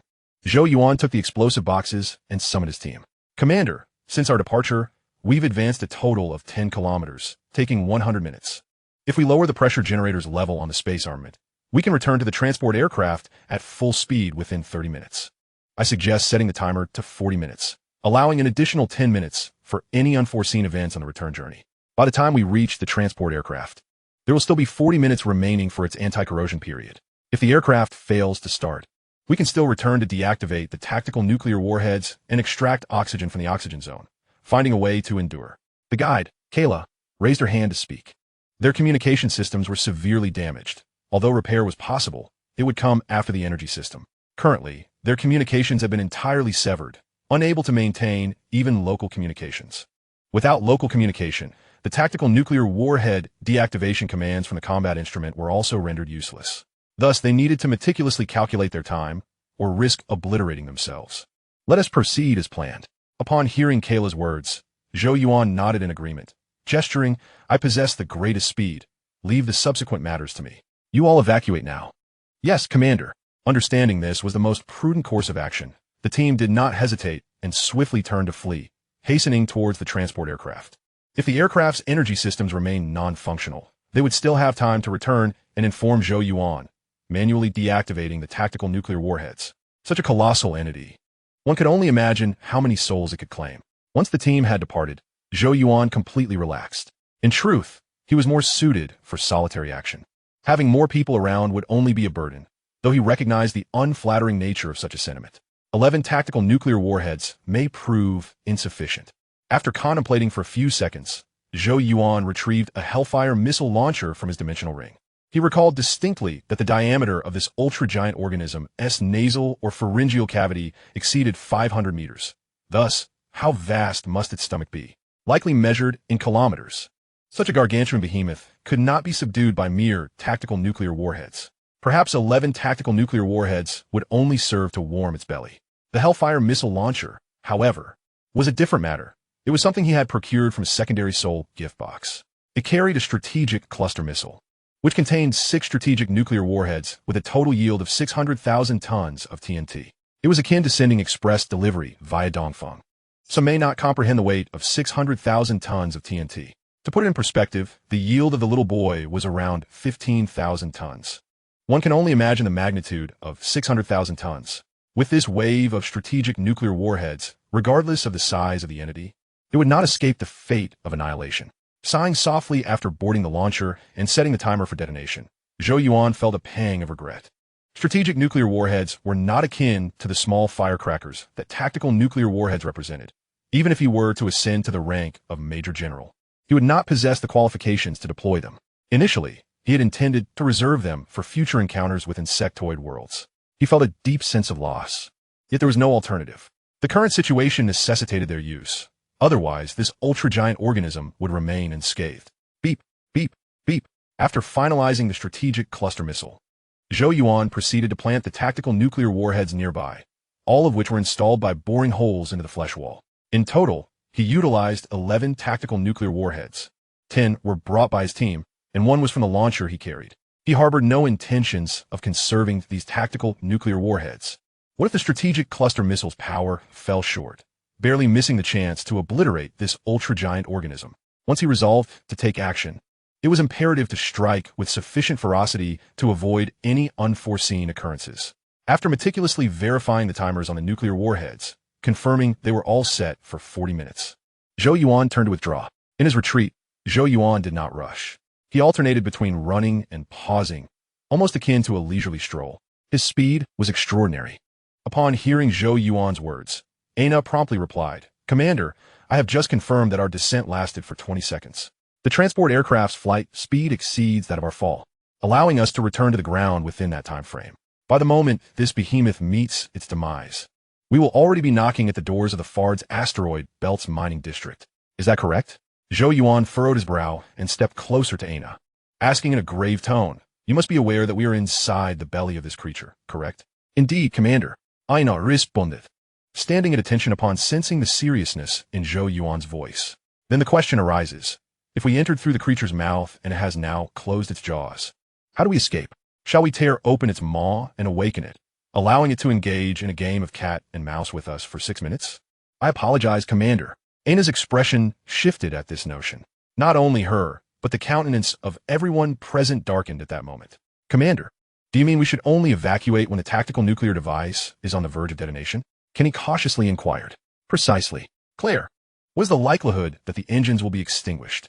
Zhou Yuan nodded, directing his gaze towards Claire. Claire pondered for a moment before responding. This depends on our flight maneuver. If we solely utilize the main thrusters, the chances of the pulse frequency cable being destroyed are minimal. However, if we engage in extreme maneuvers requiring multiple thruster systems, the pulse frequency cable will undoubtedly be incinerated by a powerful surge of electricity. What about hovering operations? Zhou Yuan pressed further. There are no issues with hovering. It only requires the bottom thruster, which possesses a protective shield and remains uncorroded, Claire affirmed with a nod. Given that we can execute a hover, Zhou Yuan contemplated, then declared solemnly, we have 2 minutes. We will ascend when the countdown reaches 2 minutes. First checking if the exit is obstructed. If it's not blocked, we will make our exit. If it is, we will have at least 100 seconds to address the situation. Commander, Claire suddenly exclaimed, her urgency palpable. Our weapon systems are inoperative. They malfunctioned during the initial emergency landing. Zhou Yuan smiled slightly, reassuringly stating, do not fret. We have sufficient mixed explosives remaining. Furthermore, I possess a tactical nuclear device. Even if the entrance is blocked by space-grade alloys, we can ensure its complete obliteration. Now, gather all the mixed explosives for me when the transport aircraft ascends. I will take position at the cockpit's apex. As he spoke, Zhou Yuan raised a hand to halt Kenny, who was about to interject. There is no need for further persuasion. My mech has a flight mode that is far safer than the transport aircraft, which risks circuit failure. With 180 seconds remaining until detonation, we must act immediately. Time passed swiftly. Their brief discussion stretched nearly 3 minutes, leaving only 3 minutes for evacuation. 20 seconds later, Zhou Yuan reached the cockpit's summit, activating the pressure generator and magnetic stabilizer, securing the mech firmly in place. He held a demolition box brimming with mixed explosives, capable of direct detonation through its ignition system. Position secured. Let us proceed. Once stable, Zhou Yuan notified Claire via headset. The transport's communication system had been repaired by the 3 pilots an hour prior. The inability to receive signals earlier was primarily due to the intense biological magnetic field in the vicinity, compounded by the distance from the nuclear device's placement. With a resounding thud, the transport aircraft trembled and rose from the water surface. As chaotic noises erupted from the aircraft, Zhou Yuan felt a sudden pang of anxiety. He hoped they wouldn't falter mid-flight. Thankfully, his concerns were unwarranted. Moments later, Claire piloted the transport through the fleshy cavern, successfully arriving at their original point of descent. Indeed, upon gazing at the former chasm, now transformed into a dark red wall of flesh, Zhou Yuan sighed in disappointment. However, he was not overly surprised, as this outcome had been anticipated. This passage led to the stomach of the titanic creature, an essential organ pathway within its colossal form. Such critical conduits could hardly lack defenses. After all, the human throat possesses epiglottic cartilage to seal its opening. Claire, prepare to accelerate, Zhou Yuan advised, maneuvering the mech beneath the wall of flesh. This wall, akin to the one obstructing the creature's esophagus, was composed of numerous small flesh petals. Yet this particular wall's diameter exceeded 500 meters, an astonishing sight. Chapter 116, Planetary Level Behemoth. Upon ascending to the wall, Zhou Yuan tore open the seal on the demolition box and affixed it to the center of the flesh wall, initiating the detonation countdown. He set the countdown for a mere 10 seconds. After all, only 2 minutes remained until the nuclear device's detonation, leaving no time for delay. Boom! After positioning the explosives, Zhou Yuan piloted the mech back to the transport's cockpit summit. At that moment, Claire guided the transport to descend, halting approximately 200 meters from the wall of flesh. This distance was sufficient to evade the explosive shockwave.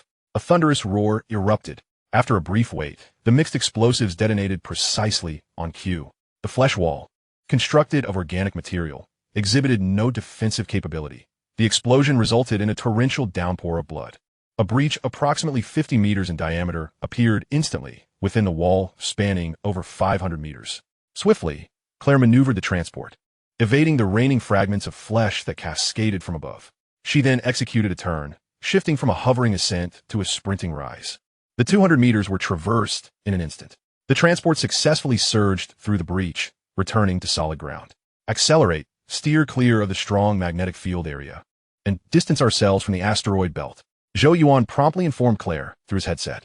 The crew of the Fat Coal had indicated a nearby region of intense magnetic fields, powerful enough to disable the transport systems, necessitating avoidance. Furthermore, they needed to distance themselves from the asteroid belt to prevent a collision with any asteroids in light of the impending nuclear explosion in 2 minutes. After the transport had traveled a considerable distance, Zhou Yuan turned to survey their surroundings. As the transport entered space, the absence of a transmission medium rendered the universe eerily silent. Damn, it was better not to look back, but upon doing so, Zhou Yuan's heart nearly leapt from his throat. The colossal creature had awakened. Perhaps due to the pain from the explosion, it was thrashing about vigorously. With each movement, the ice and snow enveloping its form began to shatter, fragments of land cascading like dandruff into the void of space. The sight was nothing short of spectacular, ressembling à Planète's explosion.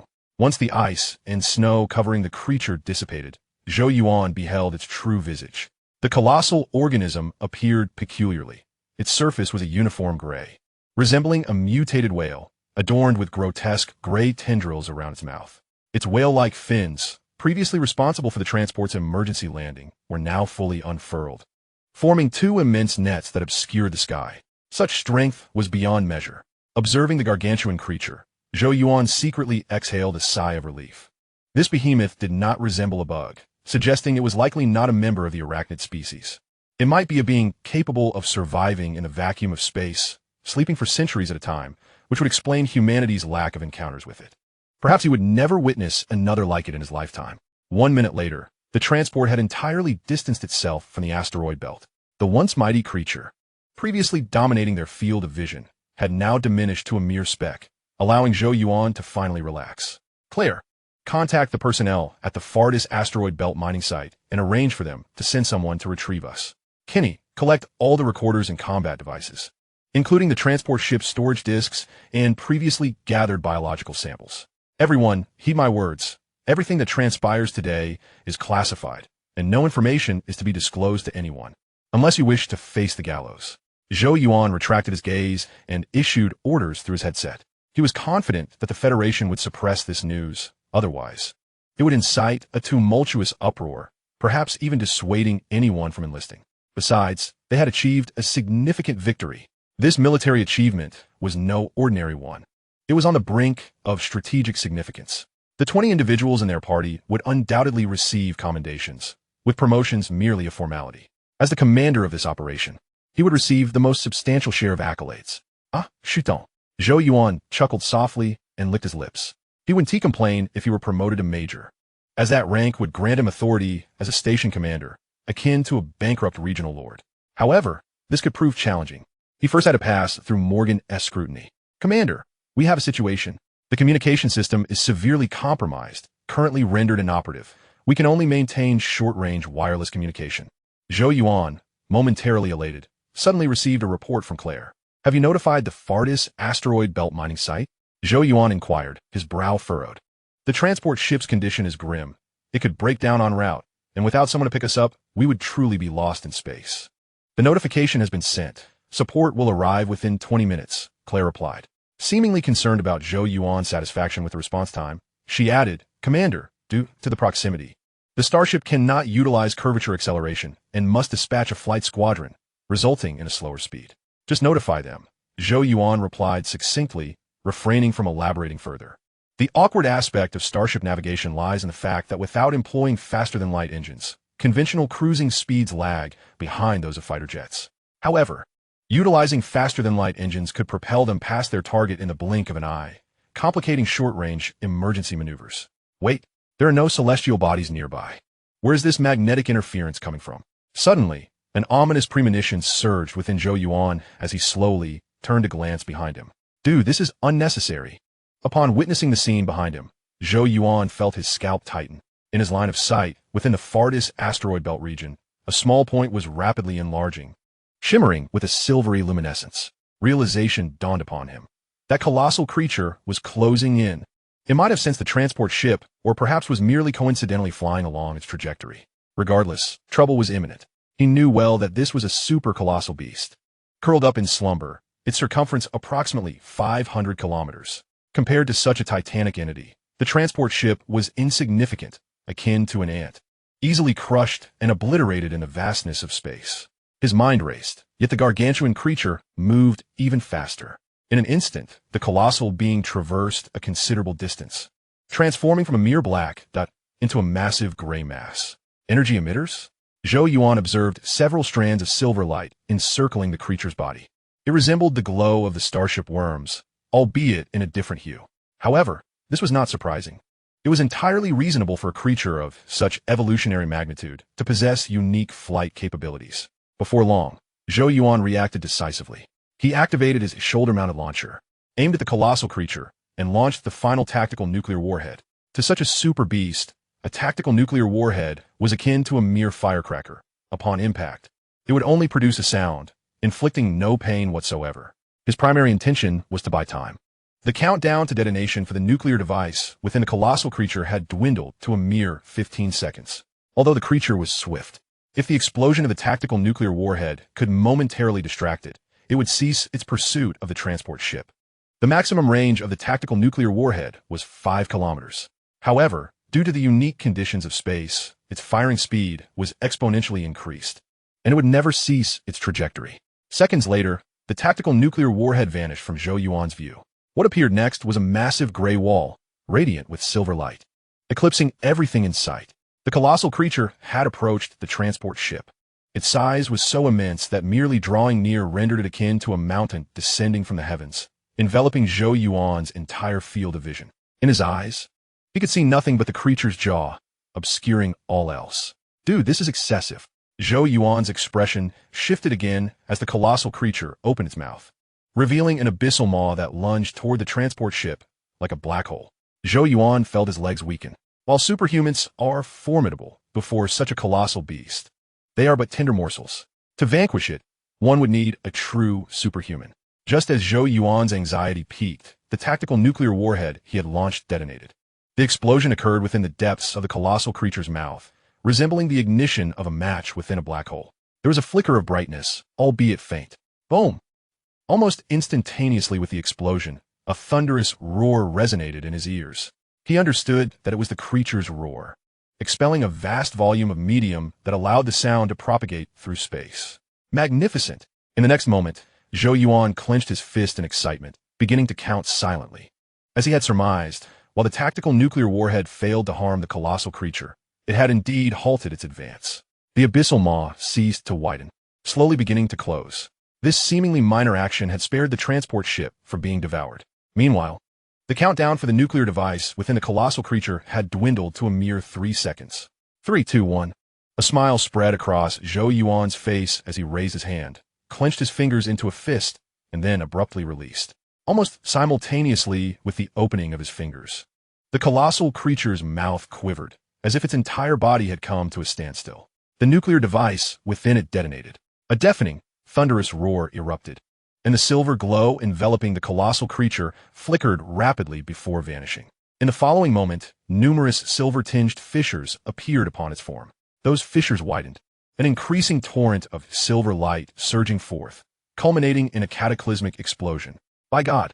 Zhou Yuan squinted his eyes, feeling a burning sensation that threatened to bring him to tears. He had just witnessed the colossal creature swell into a silver orb, riddled with cracks, before detonating in an instant. As the transport ship distanced itself, the colossal creature shrank, and he observed more clearly. That immense silver orb, upon exploding, resembled a firework display. Not a single sizable fragment remained. It transformed into a dazzling expanse of silver light, rapidly dispersing in all directions. This cascade of silver luminescence was both enchanting and perilous. It carried an immensely powerful shockwave, sweeping through like a hurricane. With just an initial contact, the transport ship was overturned, akin to a rootless reed, tossed about at the mercy of the shockwave. Truly formidable, Zhou Yuan found himself in a precarious position, akin to a gecko, clinging desperately to the connection between the cockpit and the main cabin. This shockwave bore a striking resemblance to that of the Starship Worm's explosion. Perhaps, like the colossal creature, the energy contained within was akin to nuclear fuel, primed to detonate at the slightest provocation. He dared not release a single ounce of strength, terrified of being flung from the transport aircraft. If he were to be cast into the vastness of space, well, perhaps it wouldn't be such a calamity after all. He possessed ample means of survival, including equipment suited for the harshness of the cosmic void. Truly, I am remarkable. Reassured by the numerous safety measures at his disposal, Zhou Yuan settled into a state of calm, patiently awaiting the dissipating shockwave. After approximately 5 minutes of remaining as still as a gecko, he finally lifted his head. The mech systems had suffered significant malfunctions, leaving only the hydraulic and life support systems operational, basic functions that could still run on reserve batteries. He sensed that the transport's rotation was slowing, indicating that the shockwave had passed. Such explosive shockwaves are fleeting phenomena. It was merely the colossal size of the organism, compounded by the nuclear fuel within, that prolonged their effects. Upon opening his eyes, Zhou Yuan gasped, taking a deep breath as anxiety lingered. The transport had been utterly devastated. What once resembled a formidable raptor was now reduced to a nearly spherical heap of scrap metal. The pressure chamber and storage compartments at the rear, along with the wings that faced the shockwave, had all vanished. The remaining structure consisted solely of the cockpit and the main cabin. Although these two sections had not been obliterated by the shockwave, their condition was dire. The external damage was extensive, with the alloy shell of the protective layer stripped away, exposing the operational systems within. Wires were in disarray, sparking and flickering with flames all around. Thank goodness. Zhou Yuan shook his head, dispelling the lingering dizziness. It was fortunate he had positioned himself at the front of the craft. Had he been at the rear, directly facing the shockwave, his mech would have been shattered. However, now was not the time for relief. A more pressing concern loomed. With the pressure generator and magnetic stabilizer malfunctioning, he could only maintain his current position, using his limbs to brace himself against the transport, unable to relax for a moment. He was not overly concerned for himself, as his endurance was such that he could remain as still as a gecko for an entire day and night without fatigue. His worry lay with the other occupants of the transport. The cabin seats had been completely dismantled, leaving everyone inside to grasp auxiliary handles to remain upright. Additionally, the life support system had long since failed. Should any individual have damaged their tactical helmet during the shockwave, or if anyone's life support system malfunctioned, it would spell certain doom. Chapter 118. Balance surpasses 3 million. Forget it. After pondering for a moment, Zhou Yuan could not devise a better plan, so he redirected his focus back to himself. After toiling for half the day, it was time to assess his gains. He felt certain that the colossal organism would yield a substantial number of soul points. Host, Zhou Yuan. Identity, Captain of the Federation, superhuman. Attributes, Strength 13, Speed 155, Jump 125, Agility 125, Endurance 13, Defense 13, Self-Healing 13, Skill 18, Brain Function 155. Skills, Telepathy, Mental Communication, Psychokinesis, Hypnosis, Mind Control, Rapid Learning. Items, Icarus-class Destroyer, Jump Frog, Nano Repair Medical Pod, Laserbird, Hellfire Grenade. Title, Powerful Insecticide, granting 20 bonus kills and a 3 speed increase. Soul points, 31, 760, 000. Oh my. Upon seeing the balance of soul points, Zhou Yuan's limbs trembled, nearly throwing him from the spinning transport. 31, 760, 000. Before obliterating the colossal creature, he had only 10, 130, 000 soul points. This meant that the monstrous Leviathan had contributed a staggering 21, 630, 000 soul points. Wait a moment. There must be more to this. He quickly surmised the source of such a bounty and opened the notification panel. Kill a toxic mare, gain 6 soul points. Kill a soldier bug, gain 12 soul points. Kill an ice Leviathan, gain 1, 200, 000 soul points. Congratulations, host has unlocked the Interstellar Hunter achievement, earning the title Child of Space. Kill a toxic worm, gain 12 soul points. What? That thing is a Leviathan? Zhou Yuan raised an eyebrow. In Western scripture, the Leviathan is depicted as a monstrous sea creature, a symbol of evil often resembling a fearsome whale demon. It does bear some resemblance. As for sea monsters, the stars in the ocean are indeed part of the same expanse, so it is quite reasonable. Zhou Yuan chuckled, shaking his head. Regardless of whether it is a Leviathan or a monstrous creature, one may never encounter a second in their lifetime. Identity and race become insignificant. What truly matters is that, with the bonuses from titles, it amounts to a staggering 2 million. 2 million indeed. Before defeating that ice Leviathan, his entire fortune was merely 1 million. I take back my earlier thoughts. Such a malevolent beast should not exist in this world. To uphold the peace of the universe, I must eradicate them all. Zhou Yuan licked his lips, designating the ice Leviathan as his dream specimen. His teammates had previously extracted an entire protective case of blood and flesh samples from within the ice Leviathan. Bringing these samples back to Morgan might enable him to develop a scanner specifically for the Ice Leviathan, allowing Zhou Yuan to better safeguard the cosmos. After daydreaming for a moment, Zhou Yuan resumed calculating. The Ice Leviathan yielded 1.2 million, while the remaining 9.63 million came from ordinary insects. After the Ice Leviathan awakened, its icy exterior shattered, much of it flung into space, yet a small portion remained. It was those fragments of ice and snow that contributed to the 9.63 million. All in all, he was exceedingly satisfied. A single explosion netted him 21,630,000. Beyond satisfaction, now his soul point balance was nearing 3.2 million.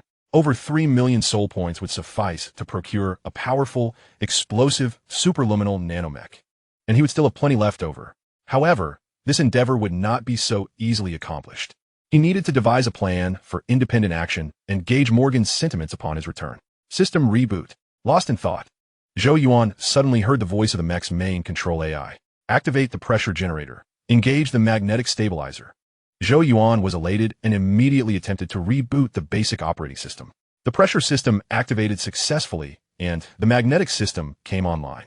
Alerts indicated faults in the communication, weapon, positioning, and tactical systems. A series of chimes echoed, and a smile crept onto Zhou Yuan's face. Though many systems had failed, at least his basic mobility remained intact. He was no longer a gecko. Zhou Yuan lifted his foot, confirming the pressure generator and magnetic stabilizer were operational, and slowly stood upright, approaching the edge of the main cabin. Then, he retrieved a Barrett from his belt and fired into the void of space. The recoil from the Barrett pushed him backward, ultimately impacting the transport he stood upon. After emptying around 20 magazines, the transport's rotational speed gradually decreased, allowing Zhou Yuan's surroundings to stabilize. Though still spinning, the current velocity was manageable. Stowing the Barrett, Zhou Yuan approached the space window at the front of the cockpit and peered inside. Indeed, compared to his teammates, his situation was the most favorable. Claire and Anna slumped in the pilot's seats, their heads bowed as if they had fainted. Glancing past the cockpit and into the main cabin, he observed that the others fared no better, all floating helplessly, unable to move. Top. Zhou Yuan rapped on the space window, attempting to rouse Claire and Anna from their stupor. The individuals aboard the transport aircraft are likely still alive, for they are all adorned in space armor and protective suits, and he has observed no visible damage to their helmets. Even if the transport's pressure generator and life support systems have malfunctioned, the space gear can still provide oxygen. Their unconsciousness is likely a result of G-force overload. The recent shockwave was formidable, generating immense positive and negative G-forces. Without the pressure generator, no one could withstand it. Not everyone possesses his superhuman physique and the high-level defensive capabilities of a mech for protection. However, this is not necessarily a misfortune. Losing consciousness under G-force is, in fact, beneficial, as it indicates that the human brain has activated its self-protective mechanism, voluntarily succumbing to faintness to prevent immediate brain hemorrhage and cerebral death. This is what the literature states, and it should hold true. After tapping on the space window for a while and noticing that Claire and Anna remained unresponsive, Zhou Yuan reluctantly conceded. He slowly made his way to the rear of the transport, located the access door connecting the storage compartment and the main cabin, and forcefully pushed it open. The transport pressure system had already been shut down, and the access door had sustained damage. Consequently, the cabin environment had transformed to mirror that of outer space, and opening the door would not incur the danger of cabin depressurization. Upon entering, Zhou Yuan pulled the access door shut again before he commenced his inspection of the crew's safety. Chapter 119. Return to the fortress. Damn it. After surveying the area, Zhou Yuan cursed under his breath in frustration. Among the 19 individuals, 4 had suffered damage to their combat helmets. A closer examination revealed that these 4 were beyond saving. Their faces had turned a sickly shade of purple, unmistakably indicating death due to internal ruptures caused by exposure to the vacuum. None of these 4 were survivors found on the Fat Coal. All were elite soldiers handpicked by Kenny from the Defense Forces. This meant that these 4 were indeed fine soldiers under his command. How disheartening. Zhou Yuan slapped his forehead in exasperation, shaking his head repeatedly. It was his first mission, and already he faced casualties. As a commander, he felt woefully inadequate. In retrospect, he realized that his earlier judgment had been flawed. At the stomach of the Ice Leviathan, there was a fleshy wall made of meat that opened automatically upon contact. Could it be that the large fleshy wall they encountered upon leaving could also be activated by touch? Damn it, he thought, feeling even more distressed. During his time with the Hunter unit, he had experienced the death of comrades, with one incident claiming the lives of over 10 individuals. However, the current situation involved non-combat fatalities, potentially due to his misjudgment, contrasting sharply with the previous deaths, which were merely unfortunate. Sighing, he vowed to avenge them, promising to slay more ice leviathans and send a piece back for each of them. After a brief silence, Zhou Yuan proceeded toward the cockpit. Though he felt a twinge of guilt and discomfort, it was not overwhelming. Logically, his performance on this mission had been exemplary. He had executed all the necessary commands and taken risks that should not have fallen on a commander's shoulders. Had someone else been in his position, the team might have remained in the ice spike forest, awaiting death. After assessing the condition of his team, Zhou Yuan entered the cockpit, attempting to rouse Claire. He called out to Claire first, not out of favoritism, but because the transport required a pilot, and at least she could check the operational systems. After shaking her for about a minute, Claire finally opened her eyes, groggily surveying her surroundings. He gestured toward the control panel, indicating the need for a check. Claire, though slightly disoriented, comprehended his intent and nodded before beginning to explore the console. With a crackle, electric sparks flickered, illuminating the cockpit. Zhou Yuan turned to see that the main cabin was also aglow, albeit dimly, the lights flickering erratically. "Can you hear me now?" Zhou Yuan's voice crackled through the headset as Claire responded. "No." She shook her head. "The communication system is completely destroyed. I can't even detect a connection signal from the comm window. This is a dedicated pilot's channel, belonging to an old emergency local area network, capable only of short-distance communication within 100 meters. Most systems are damaged. Our transport has essentially become a glowing metal box. However, I did manage to call for support, and the people from the mining area should arrive shortly." "Good." Zhou Yuan nodded, returning to the main cabin to awaken Kenny and the others. After roughly half an hour of waiting in the transport, the personnel from the Futus asteroid belt mining area finally arrived. For transport, ships descended, deploying magnetic discs from their tails to securely fasten the damaged transport and tow it back to the Futus asteroid belt mining area. "I've contacted the driver of the adjacent transport. They mentioned they couldn't pick up our signal, which is why they're late," Claire reported as she exited the cockpit and approached Zhou Yuan. "It's all right, as long as they arrived," Zhou Yuan replied with a smile, dismissing the concern. Originally, the expected support time was within 20 minutes, but it had extended to over 50. However, this could not be blamed on others, given that they had no means of location. Fortunately, their current position was still within the Futus asteroid belt region, and the transport's lights remained lit. Otherwise, they would have truly gone missing. "All right, everyone, listen up." Zhou Yuan clapped his hands to gather attention. "As I previously stated, everything that has transpired today is classified. Upon reaching the mining area, Claire and Anna will retrieve our cargo and urgently requisition a transport ship in my name. Kenny, gather everything I instructed you to recover and consolidate in the cockpit, then load the transport onto the ship. Once that is complete, we will return to Pluto immediately." "Yes, Commander." 40 minutes later, the transport was towed to the Futus asteroid belt mining area. Zhou Yuan remained on board, delegating tasks to Kenny and Claire while keeping the crew isolated from any mining personnel. After a brief 10-minute task handover, the battered transport was loaded onto the Starship, which swiftly returned to the coastline fortress on Pluto. The Starship moved rapidly, completing a journey that would have taken the transport an hour in a single leap. "Bring the items and follow me." Upon returning to the coastline fortress, Zhou Yuan led everyone into the emergency evacuation passage of the research center, taking the elevator down to the 8th underground level. At the 8th level boarding area, Marcus awaited with his strategic team. "Commander, what did you encounter?" Marcus approached briskly, his expression grave. 10 minutes prior, he had received a communication from Claire, and he could hardly fathom how a simple handover mission could lead to such a significant mishap. The transport was rendered inoperable, and 4 team members had perished. Clearly, they had encountered an enemy, and the adversary must have been formidable, given that the team members involved in this mission were all elite from the defense forces. "Marcus, please summon Mr. Morgan to the conference room," Zhou Yuan ordered, his tone serious. "Yes, Commander." Recognizing the gravity of the situation, Marcus immediately led his strategic team toward the research center. 5 minutes later, Zhou Yuan awaited Morgan in the conference room. "Zhou, what has happened? Has the mining area been overrun by the bugs?" Morgan, accompanied by 2 students, hurriedly inquired. "Sir, the mining area is fine," Zhou Yuan replied with a resigned smile. It seemed the earlier incident of the fall of Pluto had left Morgan with a psychological shadow, as he frequently jumped to conclusions regarding bug incursions. Casting a glance at Morgan's students, Zhou Yuan pulled Morgan aside and whispered, "Sir, what transpired today is far more grave than the insect infestation that besieged the mining district.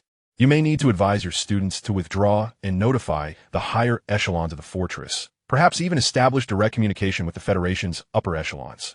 Chapter 120. The Astonished Federation High Command. Zhou, what exactly have you encountered?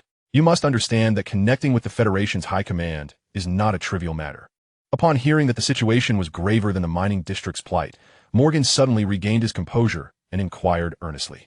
Sir, have you ever witnessed a creature the size of planet? If not, you shall soon behold one, contained within the Mech's storage card. Zhou Yuan leaned closer to Morgan, lowering his voice. What? Morgan's body tensed, instantly grasping Zhou Yuan's implication. He paused momentarily before swiftly making his way to the wall screen, logging in with his access card while calling out, David, Zhou.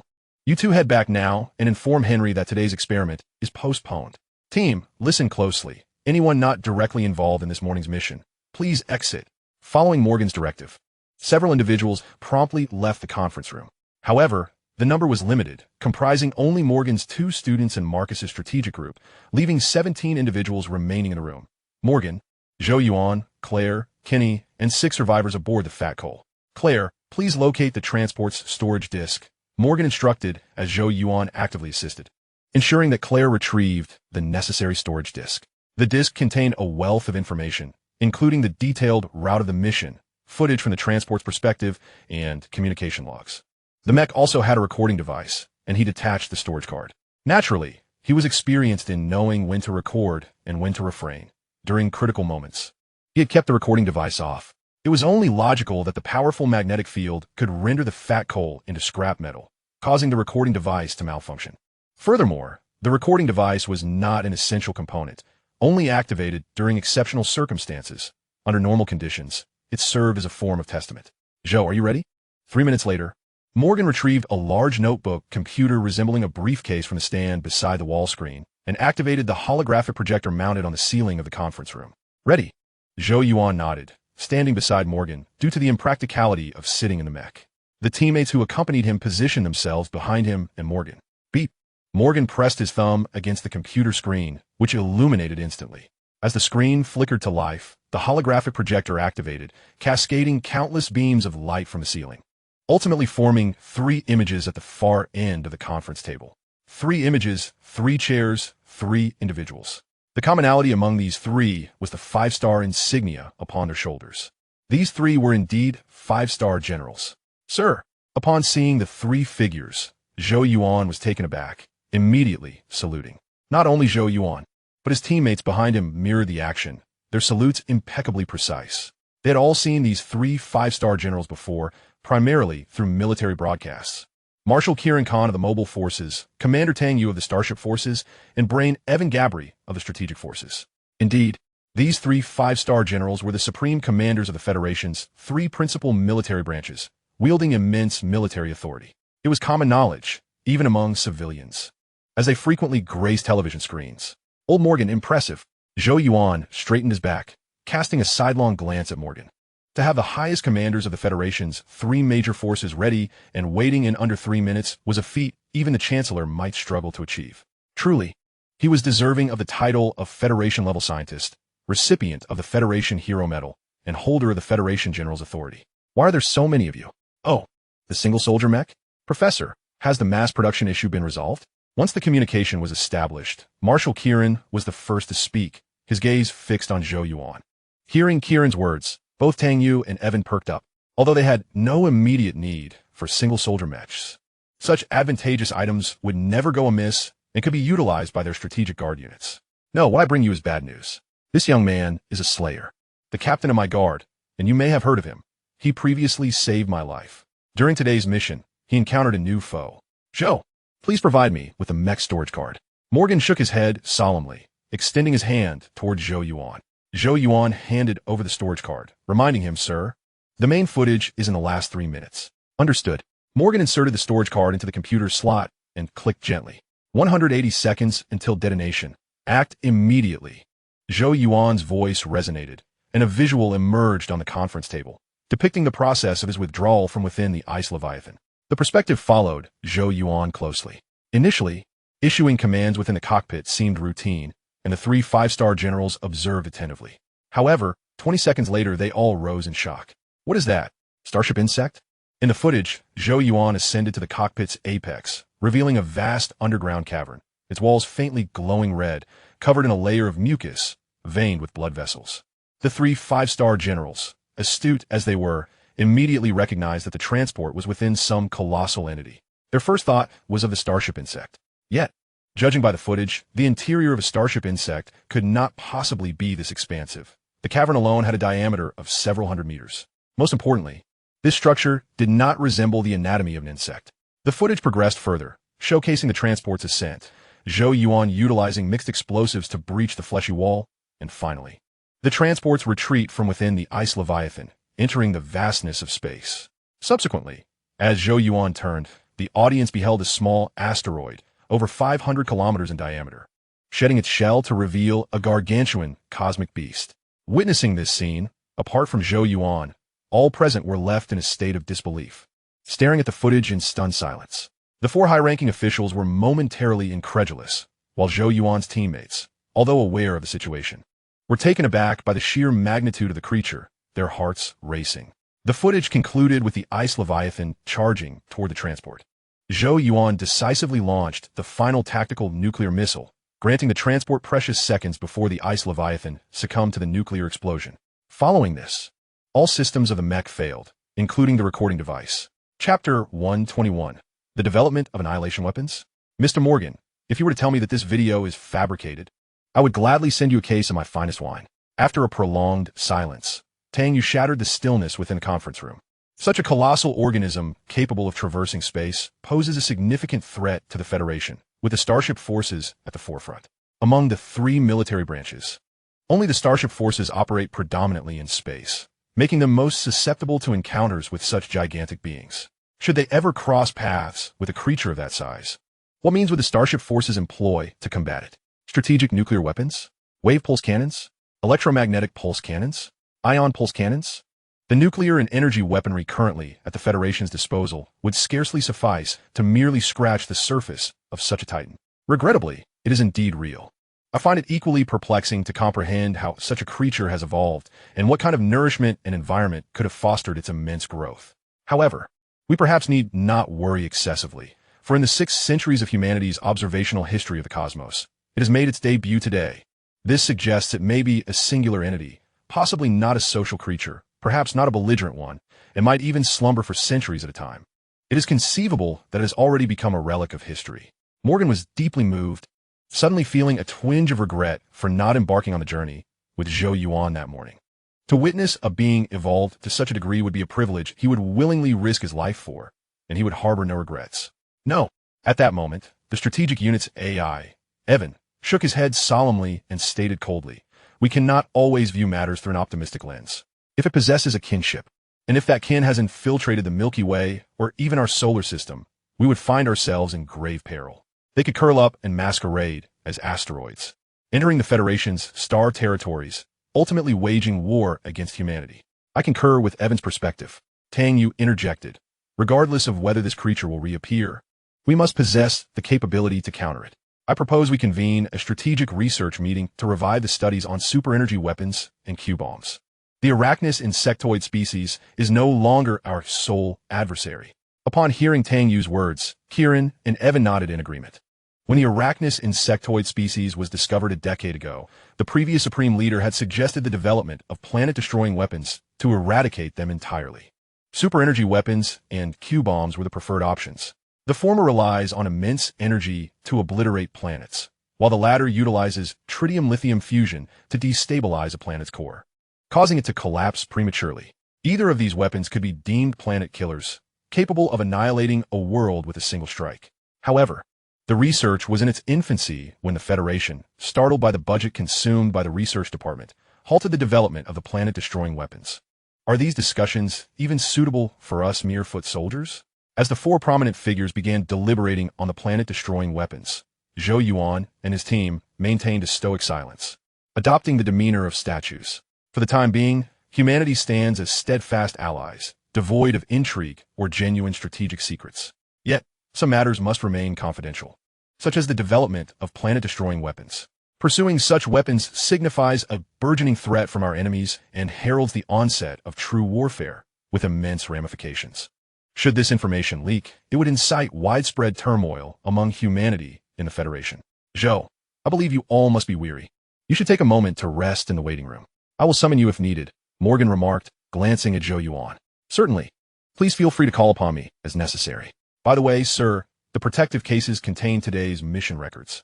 Among them is a specimen of that creature's flesh and blood, which I have ensured is kept at an optimal temperature to prevent deterioration for the time being. Zhou Yuan nodded and offered a reminder. Morgan and the 3 5-star generals had just discussed convening an urgent strategic meeting, and the subsequent conversation was beyond their purview. Excellent. Zhou, splendid work. Upon hearing about the flesh and blood sample, Morgan sprang to his feet, enthusiastically patting Zhou Yuan's arm. He had been so eager to contact the commanders of the 3 major units that he had neglected to inquire about Zhou Yuan's findings from a mission. The opportunity to study such a creature is nothing short of divine grace for an old scientist like him. The 3 5-star generals also brightened at the news, symbolically saluting Zhou Yuan as a gesture of encouragement.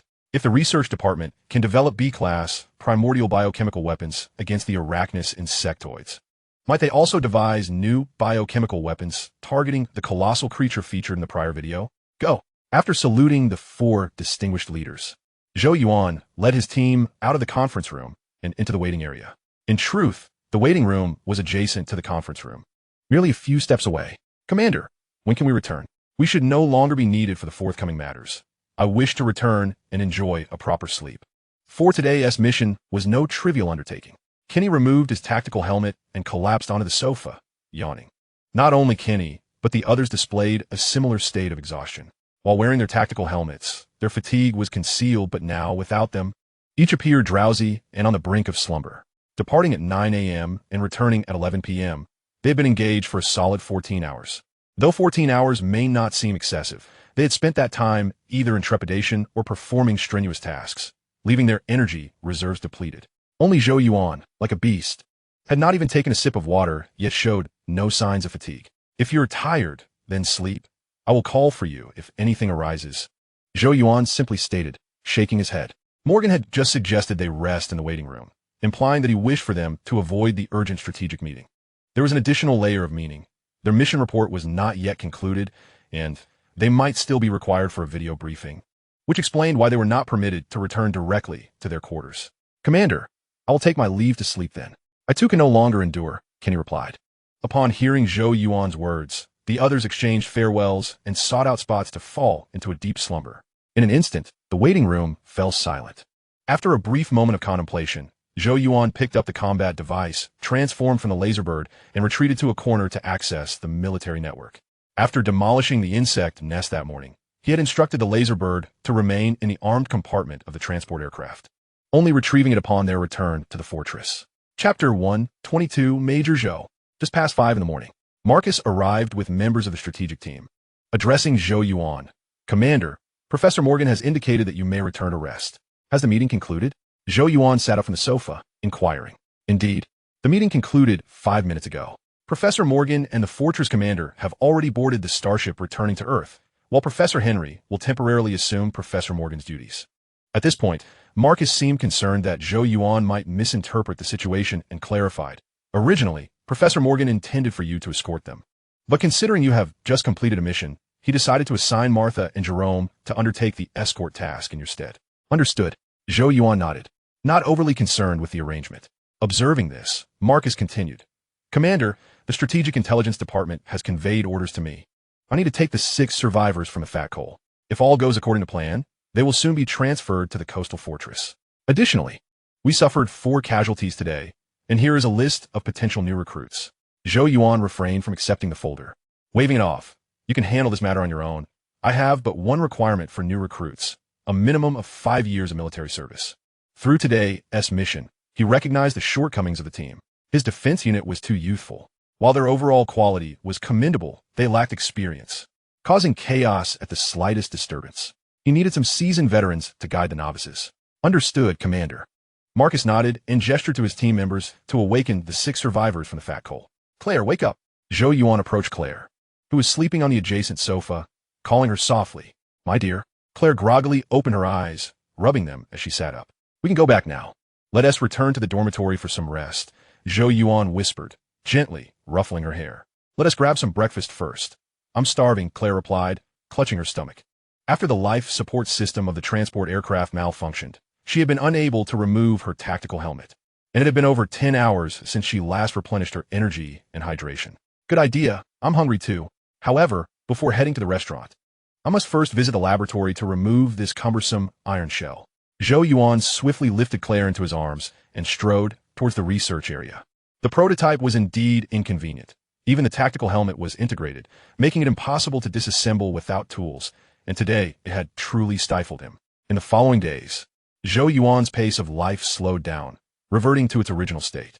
Each day was spent either overseeing the defense operations of his team or enjoying cozy moments with Claire in the dormitory, leading a blissfully content existence. It wasn't until the 7th day that Morgan returned. Morgan sent a message to Zhou Yuan, requesting him to gather the members of the previous mission to meet him in the research area. Zhou Yuan relayed the notification to Kenny, and he and Claire proceeded to the research area ahead of the others. This time, he had matters to discuss with Morgan. Having his own defense unit felt gratifying. Life with the defense team was both relaxed and enjoyable, and he was quite happy. Yet, he was not one to remain idle. If he had been fond of this lifestyle, he would not have transitioned from the defense unit to the special operations unit back at Tarsus Fortress. The truth remained. He and the defense unit were not a perfect match. He yearned for a place where he could fully unleash his capabilities, a realm that would send his adrenaline soaring, venturing into territories others dared not tread. What he wondered was whether Morgan would agree. With a mixture of anticipation and anxiety, Zhou Yuan entered the depths of the research area's conference room with Claire. Zhou, long time no see. Morgan was already waiting in the conference room, seated and waving at Zhou Yuan. Besides Morgan, there were 2 others present, Henry and Harper, both of whom were Morgan's assistants and held prominent positions within the Coastal Fortress's research department. Sir, it has only been 7 days since we last met. Zhou Yuan replied with a respectful salute, his gaze landing on the conference table. Upon it lay a protective case, marked with insignias resembling shoulder epaulets. Understanding the significance of the protective case, he realized why Morgan had summoned all the members from their last mission. It was a day of rewards. Everyone will receive their due. Henry winked at Zhou Yuan as he observed him scrutinizing the military insignia case. Zhou Yuan's lips curled into a smile as he nodded slightly. Henry, you should maintain an air of mystery. It is this that cultivates anticipation and surprise in Zhou. Harper interjected with a playful jab. Utter nonsense about mystery. Not everyone shares your penchant for military lotteries. Besides, Zhou has accomplished a great feat. If such significant contributions go unrewarded, the Federation will crumble into history by tomorrow. Henry retorted with a hint of annoyance. All right. Today as protagonists are not us. Once everyone is gathered, we shall promptly commence the award ceremony. Then return to the laboratory. The Leviathan's flesh samples await us. As the 2 assistants began bickering again, Morgan chuckled and raised his hand to quell them. The Leviathan? Zhou Yuan inquired, somewhat surprised at Morgan's mention. The Federation had named that colossal creature the same as the designation given by the system. Leviathan? That is the name I bestowed upon that great whale. Its appearance closely resembles the malevolent sea monster Leviathan described in the ancient scriptures. It is not only my opinion. Everyone shares this belief. Morgan offered a brief explanation. I see, Zhou Yuan said, realization dawning upon him. He had only remembered the abundance of Ice Leviathan's soul points, forgetting how much it resembled the beast from the scriptures. After a brief wait, Kenny arrived with 7 individuals in tow. Initially, the squad had 14 members, but with 4 lost during the mission, only 10 remained.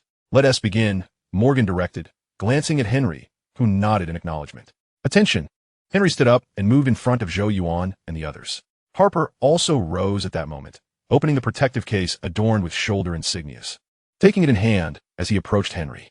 Witnessing this scene, the 8 latecomers, aside from Zhou Yuan and Claire who were already aware, straightened up instinctively with excitement. At ease, Henry's demeanor shifted to seriousness as he scanned the line of 10, speaking in a solemn tone. I believe you all understand the significance of the new insignias, so I will not belabor the point. When your name is called, step forward. Claire Garcia, present. Claire stepped forward, attempting to maintain a serious facade, though the slight upward curve of her lips betrayed her. Claire Garcia, due to your exemplary performance during service, I now represent the Federation Starship Command to award you the rank of Lieutenant Colonel. For the Federation, Claire saluted deeply, her smile blooming fully. Henry nodded with a smile, then retrieved a box containing a new insignia from the protective case, affixing it to Claire's uniform. Chapter 123. Southgate Fortress? Zhou Yuan, due to your outstanding service, I now represent the Federation Mobile Forces Command to award you the rank of Major. The award ceremony was straightforward, even simplistic. Each recognition could be completed in under a minute, and before long, it was Zhou Yuan's turn, positioned at the end of the line, with Morgan personally bestowing his rank. After placing the new insignia on Zhou Yuan, Morgan embraced him and whispered in his ear, "Zhou, your contributions are the most significant. Promoting you just one rank seems unjust. However, this is unavoidable. Your rank has escalated too swiftly, and there were moments when others utilized their authority to bypass the cooling-off period, so this time it cannot be done. Nonetheless, I have secured higher privileges for you. I believe you will appreciate them. Maintain your current state, and your future rank will surely align with your level of authority." Upon hearing this, Zhou Yuan was taken aback. Having become the commander of the Research Department's defense unit, his authority had already been elevated to colonel, allowing him to summon starships with a mere word. The higher privileges Morgan mentioned implied an authority equivalent to that of a brigadier general. A brigadier general's authority. He wouldn't even consider trading his colonel rank for it. This signified that in the future, he would essentially be a brigadier general masquerading as a major, while he would still salute and greet regular colonels. He could issue commands to them afterward. Exhilarating. Simply exhilarating. He was essentially a downgraded version of General Zhou. Furthermore, Morgan's final remark indicated that his future rank would indeed reach his level of authority. This was almost a direct admission that he would at least be promoted to brigadier general. It appeared he had underestimated the importance of this mission. One assignment had positioned him as a prospective general within the Federation. All right, children, it is now your time to celebrate. Following the conclusion of the award ceremony, Morgan was eager to leave, intent on returning to the laboratory to delve into the cellular secrets of the Ice Leviathan. "Sir, there is something I wish to discuss with you." As Morgan prepared to depart, Zhou Yuan quickly stepped forward. "You all may head back." Noticing Zhou Yuan's troubled expression, Morgan addressed Henry and Harper, Claire and Kenny, recognizing that Zhou Yuan had something to discuss with Morgan, promptly exited the conference room. "Zhou, it seems you encountered some trouble during my absence from the fortress. No worries. You can share anything with me. I believe I still hold a bit of influence within the Federation. Even the fortress commander must salute me," Morgan remarked casually as he settled back into his chair. He could see that Zhou Yuan had something weighing on him, and it was evidently not easy for him to articulate. "Sir," Zhou Yuan began, feeling somewhat awkward. But recalling the events of the past few days, he continued, "I believe I am more suited for the battlefield." Upon hearing Zhou Yuan's words, Morgan was momentarily taken aback, his surprise evident. After a prolonged silence, he inquired, "I would like to know why. You should understand that I have high hopes for you. Remaining here could elevate you to a status unattainable by the vast majority within the Federation. You now possess the rank of Brigadier General. Yet I must clarify that this is not a particularly distinguished military title. It barely qualifies you to enter the echelons of the Federation's upper echelons. As of this year, the three armed forces boast over 35,000 active Brigadier Generals, with more than 50,000 individuals holding the authority of that rank. If you feel that you have been treated unjustly due to today's events, I can certainly reach out to some old acquaintances. Attaining the rank of colonel would be well within your grasp." Morgan's enthusiasm grew as he spoke, his voice rising in fervor. His high regard for Zhou Yuan was not solely based on having witnessed Zhou Yuan's prowess. After witnessing his abilities, he merely believed that Zhou Yuan was competent enough to serve as the captain of his defense forces. What truly endeared Zhou Yuan to him was his character. Unlike other mechanized infantry, Zhou Yuan did not constantly position himself above his subordinates. Interacting with him felt more akin to conversing with a friend. They could boast together, revel in the future, and even speak candidly about the flaws of the Federation. For Morgan, an eccentric scientist often labeled as a madman by his peers, such friendships were exceedingly rare. "Sir, it is not about that," Zhou Yuan replied, bowing slightly to Morgan with a wry smile. "I yearn for a life brimming with challenges and adventures. I desire each day to be filled with exhilarating experiences. While everything here is agreeable, this lifestyle does not suit me. I can accomplish what everyone else can do, yet I aspire to undertake what others cannot." Morgan noted the similarities between Zhou Yuan's words and those he had once expressed to Turner during his attempts to persuade him to stay. Thus, he reiterated the rationale he had shared with Turner. Compared to Turner, Morgan represented a far more substantial opportunity. Regrettably, he was merely a figurehead. Rather than adhering to a mundane routine, he preferred to follow his inclinations and engage in endeavors that would leave an indelible mark on his life. "I forgot. You're only 19 this year." The vigor and passion of youth, Morgan mused, momentarily lost in thought before breaking into laughter and shaking his head. Have you made your decision? If you stay here, I can ensure you achieve the rank of Brigadier General within 3 years, and within 10, you could become a Major General. Before my demise, I could even guarantee your promotion to General. After a moment of reflection, Morgan's expression turned serious as he fixed his gaze on Zhou Yuan and inquired once more. Have you made your decision? Yes. Zhou Yuan responded with equal gravity. I've been fortunate. My superiors have always treated me well, and this marks my second time making such a choice. Exceptional and diligent individuals certainly deserve the favor of fortune. A smile returned to Morgan's face as he felt reassured in his judgment of Zhou Yuan. Young people should indeed possess such fervor reminiscent of his own youth. With a long sigh, Morgan leaned back in his chair and asked, So, where do you wish to go? Without hesitation, Zhou Yuan replied, To the outpost. I want to be stationed at the most remote outpost, where I can encounter the bugs every day. The outpost? Morgan nodded slightly. A major could indeed apply to become an outpost commander. But if you seek a life filled with challenges, there exists a place far more suited to you. Where? Zhou Yuan's interest peaked, recognizing that Morgan's extensive experience might offer him valuable suggestions. Are you familiar with the Southgate Fortress? Morgan said mysteriously, only to falter mid-sentence, humorously lamenting the complexity of the pronunciation of your country's language. I do not know, Zhou Yuan exclaimed in surprise, realizing that he had yet to fully comprehend the Federation. He certainly knew of the South Gate, the southern entrance to the heavenly realm in mythology, famously traversed by Sun Wukong. However, what in the world was the South Gate Fortress? Chapter 124, A Journey of Stops and Starts. It is normal not to know, but you will shortly find out in a minute. Leaning forward slightly, Morgan whispered, Everyone knows that the Federation has a total of 8 cosmic fortresses, with the nut base responsible for safeguarding Earth being one of them. However, that is not entirely accurate.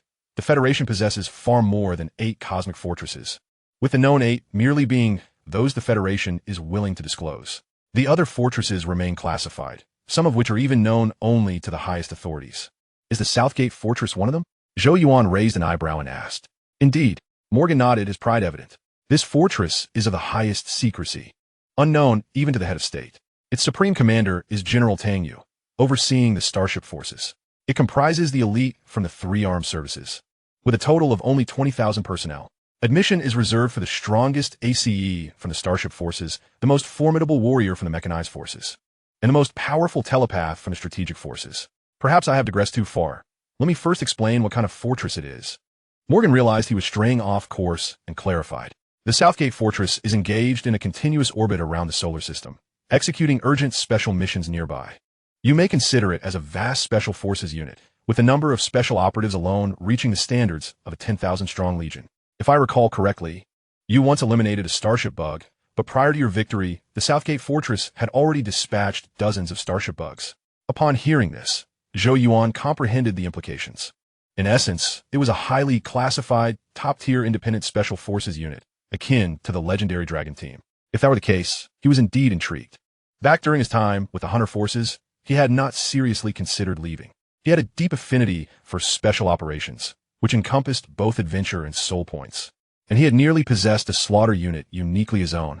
However, following the Hydra Starship Bug incident, he had been reassigned to Pluto, and before the slaughter unit could be established, it vanished. Rather than seeking a solitary posting and outpost, remaining a special operative would be quite agreeable.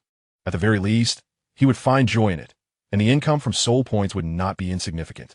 As for acquiring a mech, there was no rush. After all, soul points would not vanish. If he truly desired one, he could simply purchase a unit, and any surplus parts could be stored without waste.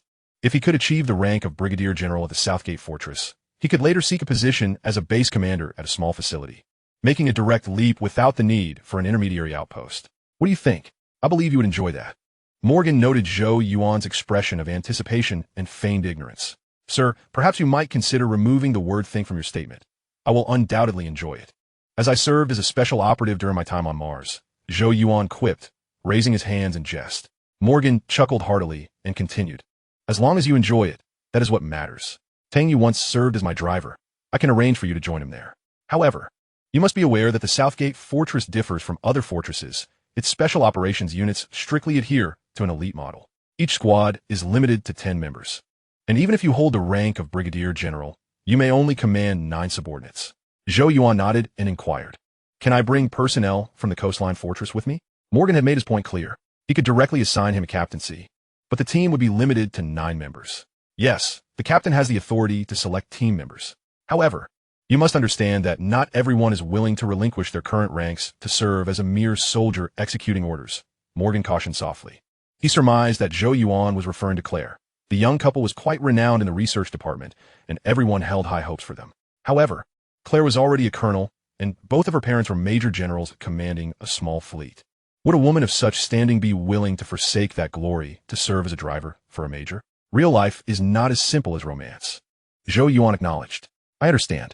Sir, thank you for your assistance. Zhou Yuan smiled gently, bowing slightly to Morgan. Do not misinterpret my intentions. I am not one to misuse my authority for personal matters. Be grateful to yourself. Your military achievements and prowess are more than sufficient to secure your place in any battalion, especially considering your rare telepathic abilities, which make you one of the Federation's most coveted talents. Morgan gently pushed Zhou Yuan aside, gesturing with an earnest expression. Zhou Yuan shrugged and smiled without uttering a word. However, Morgan did remind him of something significant. In terms of his telepathic abilities, he was a formidable powerhouse, having awakened several supernatural skills such as mental hypnosis, telekinesis, and mind control. Unfortunately, he had yet to find a suitable application for these talents. He anticipated that once he arrived at the South Heaven Gate Fortress and undertook his missions, they would prove invaluable. 10 minutes later, Zhou Yuan and Morgan departed from the conference room. After discussing their plans, Morgan reiterated the details regarding their departure. 3 days hence, a transport vessel would arrive at the coastline fortress to transport a batch of stable B-1 primitive weapons. Upon the vessel's return, Zhou Yuan could hitch a ride to report to the South Heaven Gate Fortress. As their conversation drew to a close, Morgan attempted to persuade Zhou Yuan to stay several times. Zhou Yuan could sense that Morgan genuinely wished to retain him. Yet he felt he was ill-suited for the defense forces and had to graciously decline Morgan's kind offer. It was a pity. Encountering someone as influential as Morgan again seemed unlikely. After escorting Morgan back to the research district, Zhou Yuan made his way to the dormitory to seek Claire's thoughts. Morgan had informed him that he needed to select his team members before departure. Otherwise, he would have to obtain a list of candidates from within the South Heaven Gate Fortress. Naturally, Claire was the first person that came to his mind. He had enjoyed a pleasant rapport with her, and given her exceptional piloting skills, he wished to bring her along to the South Heaven Gate Fortress. As for the remaining team members, he intended to select them once they arrived at their destination. Anyone eligible for the Special Operations Team at the South Heaven Gate Fortress would undoubtedly possess exceptional skills. This was beyond question. Claire, I'm leaving for a new fortress. There, I will command a Special Operations Team, an elite group consisting of only 10 members, and I am currently in the process of selecting my team. I need a pilot, but my pilot cannot operate starships. The only aircraft available are transport ships and drones.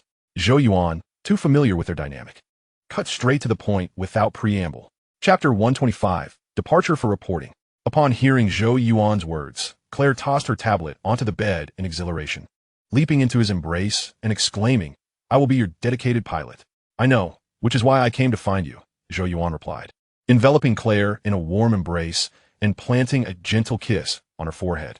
However, you must consider this carefully. Once you join the new fortress, you will no longer be the captain of the Moonlight. You will merely be a transport pilot. This is no trivial matter. Perhaps you should consult your parents. That is not an issue. Claire fervently shook her head, planting a firm kiss on Zhou Yuan's cheek. As long as it's something I want to do, my parents will undoubtedly support me. It's settled then. Wherever you go, I shall follow. Very well. I shall take you along, Zhou Yuan said, sitting on the edge of the bed and placing Claire on his lap, gently pinching her cheek. Unlike Morgan's cautious approach, Claire had readily agreed without hesitation. Zhou Yuan had anticipated her response and understood her sentiments well. Following the incident at Pluto, his persona as the Red Skull had gained widespread notoriety, garnering a substantial fanbase, including a fervent female admirer in Claire. Her strong background provided her with the means and confidence to pursue her admiration. If the roles were reversed, and he were a second-generation military officer encountering a beloved figure, he too would pursue her with fervor. Once he had won her over, he would be reluctant to part ways unless faced with insurmountable obstacles. In essence, Claire's affection for him was profound, and she had prioritized this affection over her own career. Regarding the dangers he mentioned, Claire likely brushed them aside. After all, she had received outstanding accolades at the Starship Academy for 4 consecutive years, which undoubtedly instilled in her a sense of confidence and pride. My dear, which fortress are we heading to? After lounging in Zhou Yuan's embrace for a while, Claire finally shifted the conversation to business. The South Heaven Gate Fortress, Zhou Yuan replied. It is a highly classified installation, typically patrolling the outskirts of the solar system, serving as a protective barrier. You have met its commander, General Tang Yu, who oversees operations at the South Heaven Gate Fortress. It comprises the elite forces from 3 major divisions, maintaining a steady membership of around 20,000, despite being a large-scale cosmic fortress. For the next few minutes, Zhou Yuan provided Claire with a brief overview of the South Heaven Gate Fortress. His knowledge was limited, so he relied on Morgan's insights. Although the fortress's confidentiality was paramount, informing Claire, his designated team member, about its details was not a breach of protocol. How exciting! Claire's eyes sparkled with anticipation as she absorbed Zhou Yuan's words. She had already surmised some aspects of his destination. Firstly, it was evident that Zhou Yuan was heading to a highly confidential location. Secondly, this departure must signify a promotion. Particularly after his recent accomplishments, it was improbable that he would face demotion. She had not anticipated that the place Zhou Yuan was going to would be so impressive, a strategic fortress of the Federation, unknown even to the president. Contemplating this, Claire felt a surge of sweetness in her heart. She wrapped her arms around Zhou Yuan's neck, planting a tender kiss on him. Being chosen as a pilot was a significant honor, and Zhou Yuan's immediate decision to select her reflected his feelings and trust in her. 3 days passed in the blink of an eye, and the day arrived for Zhou Yuan and Claire to report to the South Heaven Gate Fortress. That noon, a starship hovered over the coastline fortress, releasing 3 transport ships that descended through the emergency evacuation passage of the research center, arriving at the 8th underground level. 3 military teams clad in camouflage protective gear disembarked and swiftly transported nearly 100 military crates stacked at the landing site. They were the personnel from the South Heaven Gate Fortress. Once the cargo was secured, Zhou Yuan and Claire approached to verify their identities before boarding the transport ship. There were no emotional farewells. Everything had been arranged during the 3 days of waiting at the farewell banquet organized by Morgan. Kenny replaced Zhou Yuan's position, while Claire's role was taken over by Ana. The two of them were elated, anticipating the acquisition of mechs and starships, to the extent that they celebrated Zhou Yuan and Claire's farewell as their own promotion party. They ended up drinking excessively and were now slumped in the restaurant, unconscious.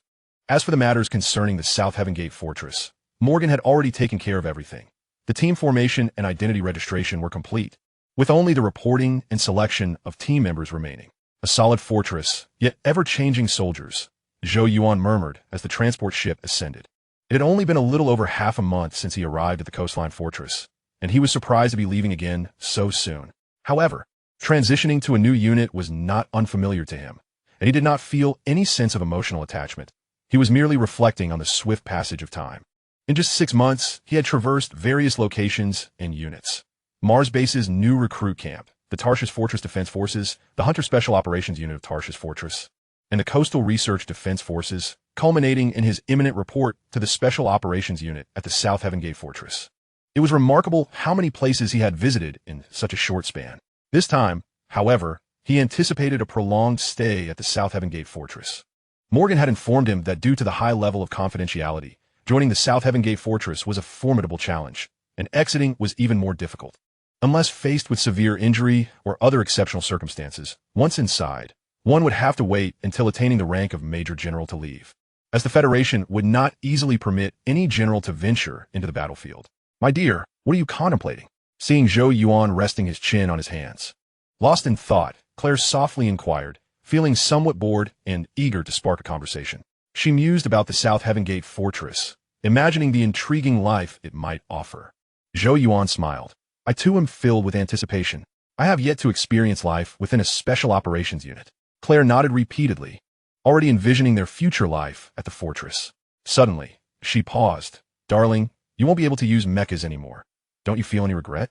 "There's nothing to regret," Zhou Yuan replied nonchalantly. "The bugs I can eliminate in a mecha, I can just as easily vanquish in powered armor. Besides, who could predict the future?" He shrugged, his tone devoid of any sorrow for parting with mechas. If he truly desired a mecha, he could procure one from the system's marketplace in an instant, far superior to the Federation's prototypes. Furthermore, Morgan had shared some intel with him 2 days prior. Following the emergence of the Ice Leviathan, the Federation decided to vigorously develop strategic weaponry, with the Morita Type 1 infantry mecha being one such example. It might not be long before mechas are deployed within the Strategic Guard and Special Operations units. Chapter 126, Selecting Team Members. An hour later, they arrived at the South Heaven Gate Fortress. The design and style of the fortress bore a striking resemblance to the Nut Base, both resembling immense flying saucers. However, compared to the Nut Base, the South Heaven Gate Fortress exuded a more pronounced atmosphere of warfare. Even during routine patrols, several fleets encircled them, creating an appearance akin to an asteroid belt of starships. Let's go. After departing the landing area and lingering briefly in the space corridor, Zhou Yuan and Claire exited the starship, officially entering the South Heaven Gate Fortress, guided by the military squad's prompts. "Darling, where do you think we are?" Claire asked softly after surveying their surroundings. "I'm not entirely sure, but the starship is heading toward Earth without any interruptions, maintaining faster-than-light travel. Thus, we might be at the edge of Zone 2 of the solar system, or perhaps we've already crossed into the GJ 3-star system." Zhou Yuan speculated uncertainly. According to the real-time star map, Pluto resided in Zone 8 of the solar system, the Sun in Zone 5, and Earth in Zone 2. The starship was moving away from Pluto, and given that the South Heaven Gate Fortress often patrolled the solar system's fringes, it was likely they were at the edge of Zone 2. If the starship had made sufficient jumps along the way, they might even be in the neighboring GJ 3-star system, which served as the code for the solar system's adjacent regions. The solar system has 4 neighbors, designated GJ1 to GJ4. GJ1 is the home base of the insectoid race. GJ4 serves as the Federation's garden, while GJ2 and GJ3 are territories where both factions hold influence, though the specific situation remains unclear to him. The South Heaven Gate Fortress was expansive. It took Zhou Yuan and Claire half an hour to locate the operations hall. After registering, collecting daily supplies, and signing a confidentiality agreement, they followed the signs to their future dormitory. Upon arrival, Zhou Yuan marveled at their accommodations. Their dormitory, located on the inner side of the space corridor, offered a breathtaking view of the starry sky through its space glass, making it feel as though they were on a journey through space. Dormitory after dormitory lined the corridor, with automated pods separating each team's quarters. Inside these pods lay a small passage leading to the combat readiness and living areas, which included training fields, landing areas, and dining halls. Now, the focal point was the dormitory itself. While he was uncertain about the size of the team members' dormitories, his captain's dormitory was indeed spacious, including the restroom. Its width was at least 5 meters, and its length at least 8 meters, totaling a minimum of 40 square meters. Such a size would be unremarkable elsewhere, but it was quite extraordinary for a single dormitory in the military. When he served as the head of security for the research department at the Pluto Coastline Fortress, his dormitory was barely over 20 square meters, and now it had doubled. This was the advantage of a sparsely populated area.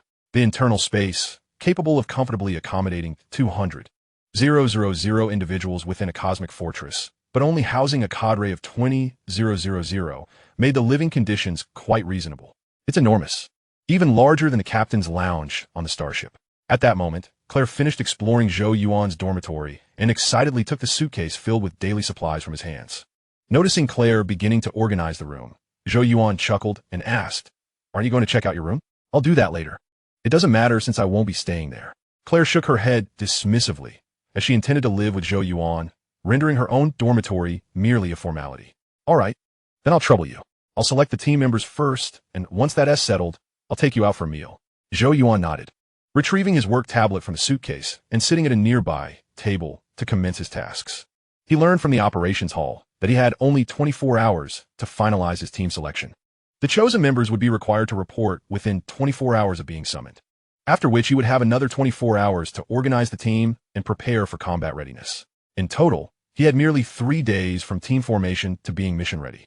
Thus, he needed to act swiftly, aiming to submit the team roster as early as possible to allow the members to familiarize themselves with one another. Whoa, quite a number of candidates.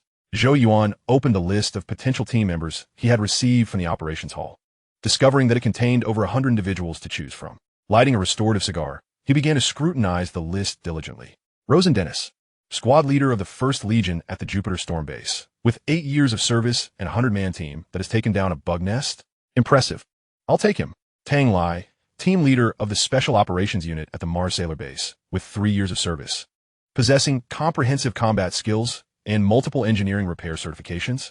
Excellent. He can handle bugs and miscellaneous tasks. I'll take him. Sui Lahoe, driver of the Special Operations Unit at the Pluto Starlight Base, with 3 years of service and over 500 mission flights. He flies every 2 days without a mishap for 3 years, An ACE in the making. I'll take him. The more he delved into the list, the broader Zhou Yuan smile became. Those selected for the South Heaven Gate Fortress were far from amateurs. They were all skilled specialists or versatile warriors. This roster was significantly superior to the one he had gathered for the defense unit, with no faults to be found. In simpler terms, this was the most privileged battle he had ever fought in his life. The only regret was that he could choose only 8 individuals. Otherwise, the experience would have been utterly exhilarating. Before he realized it, half an hour had passed. Zhou Yuan had selected 7 members from the roster, leaving only the final sniper position available. Sniper. Oh no. Upon reaching the last candidate, Zhou Yuan suddenly halted and scrolled back a page in the selection data. Faoyot Dax? What incredible coincidence. He had come across a machine gunner named VJ Dax. Opening Dax's detailed profile, he confirmed that this was indeed the Dax from his memories. Dax was the protagonist of the second installment of the Galactic series, a formidable figure on par with Rico. A versatile infantryman. Who needs a sniper? It's decided then, VJ Dax it is. Without a moment's hesitation, Zhou Yuan confirmed the final team member selection. While he initially intended to choose a sniper, a machine gunner of Dax's caliber was worth the sacrifice. Moreover, he could always carry a sniper rifle himself. Just one more sniper rifle would suffice. His infinite bullet AWM was more than eager for action. Chapter 127, The Slaughter Squad. The next day at noon, Zhou Yuan departed from his dormitory and made his way to the exclusive training grounds designated for the Slaughter Squad, not wishing to leave a poor impression on his comrades. Claire had set out half an hour earlier, thus he arrived alone. Prior to reporting here, I had no inkling of my reassignment. The summons felt like a blank sheet of paper, devoid of any information. Similarly, I had just returned to the base after completing a task that morning when my superior dispatched me onto the transport aircraft. As for the Slaughter Squad, I believe I have discerned the identity of our captain. I caught a glimpse of him last night, and honestly, it was hard to believe he could dispatch a large beetle in under 10 seconds. He appeared far too youthful. The door to the training ground was ajar, and Zhou Yuan's ears, sharp as a cat's, caught snippets of conversation from within as he approached. Ah, how fortunate I am.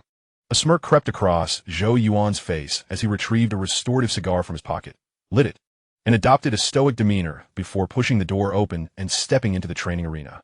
The captain has arrived, and his mood seems less than jovial. Everyone, stand at attention.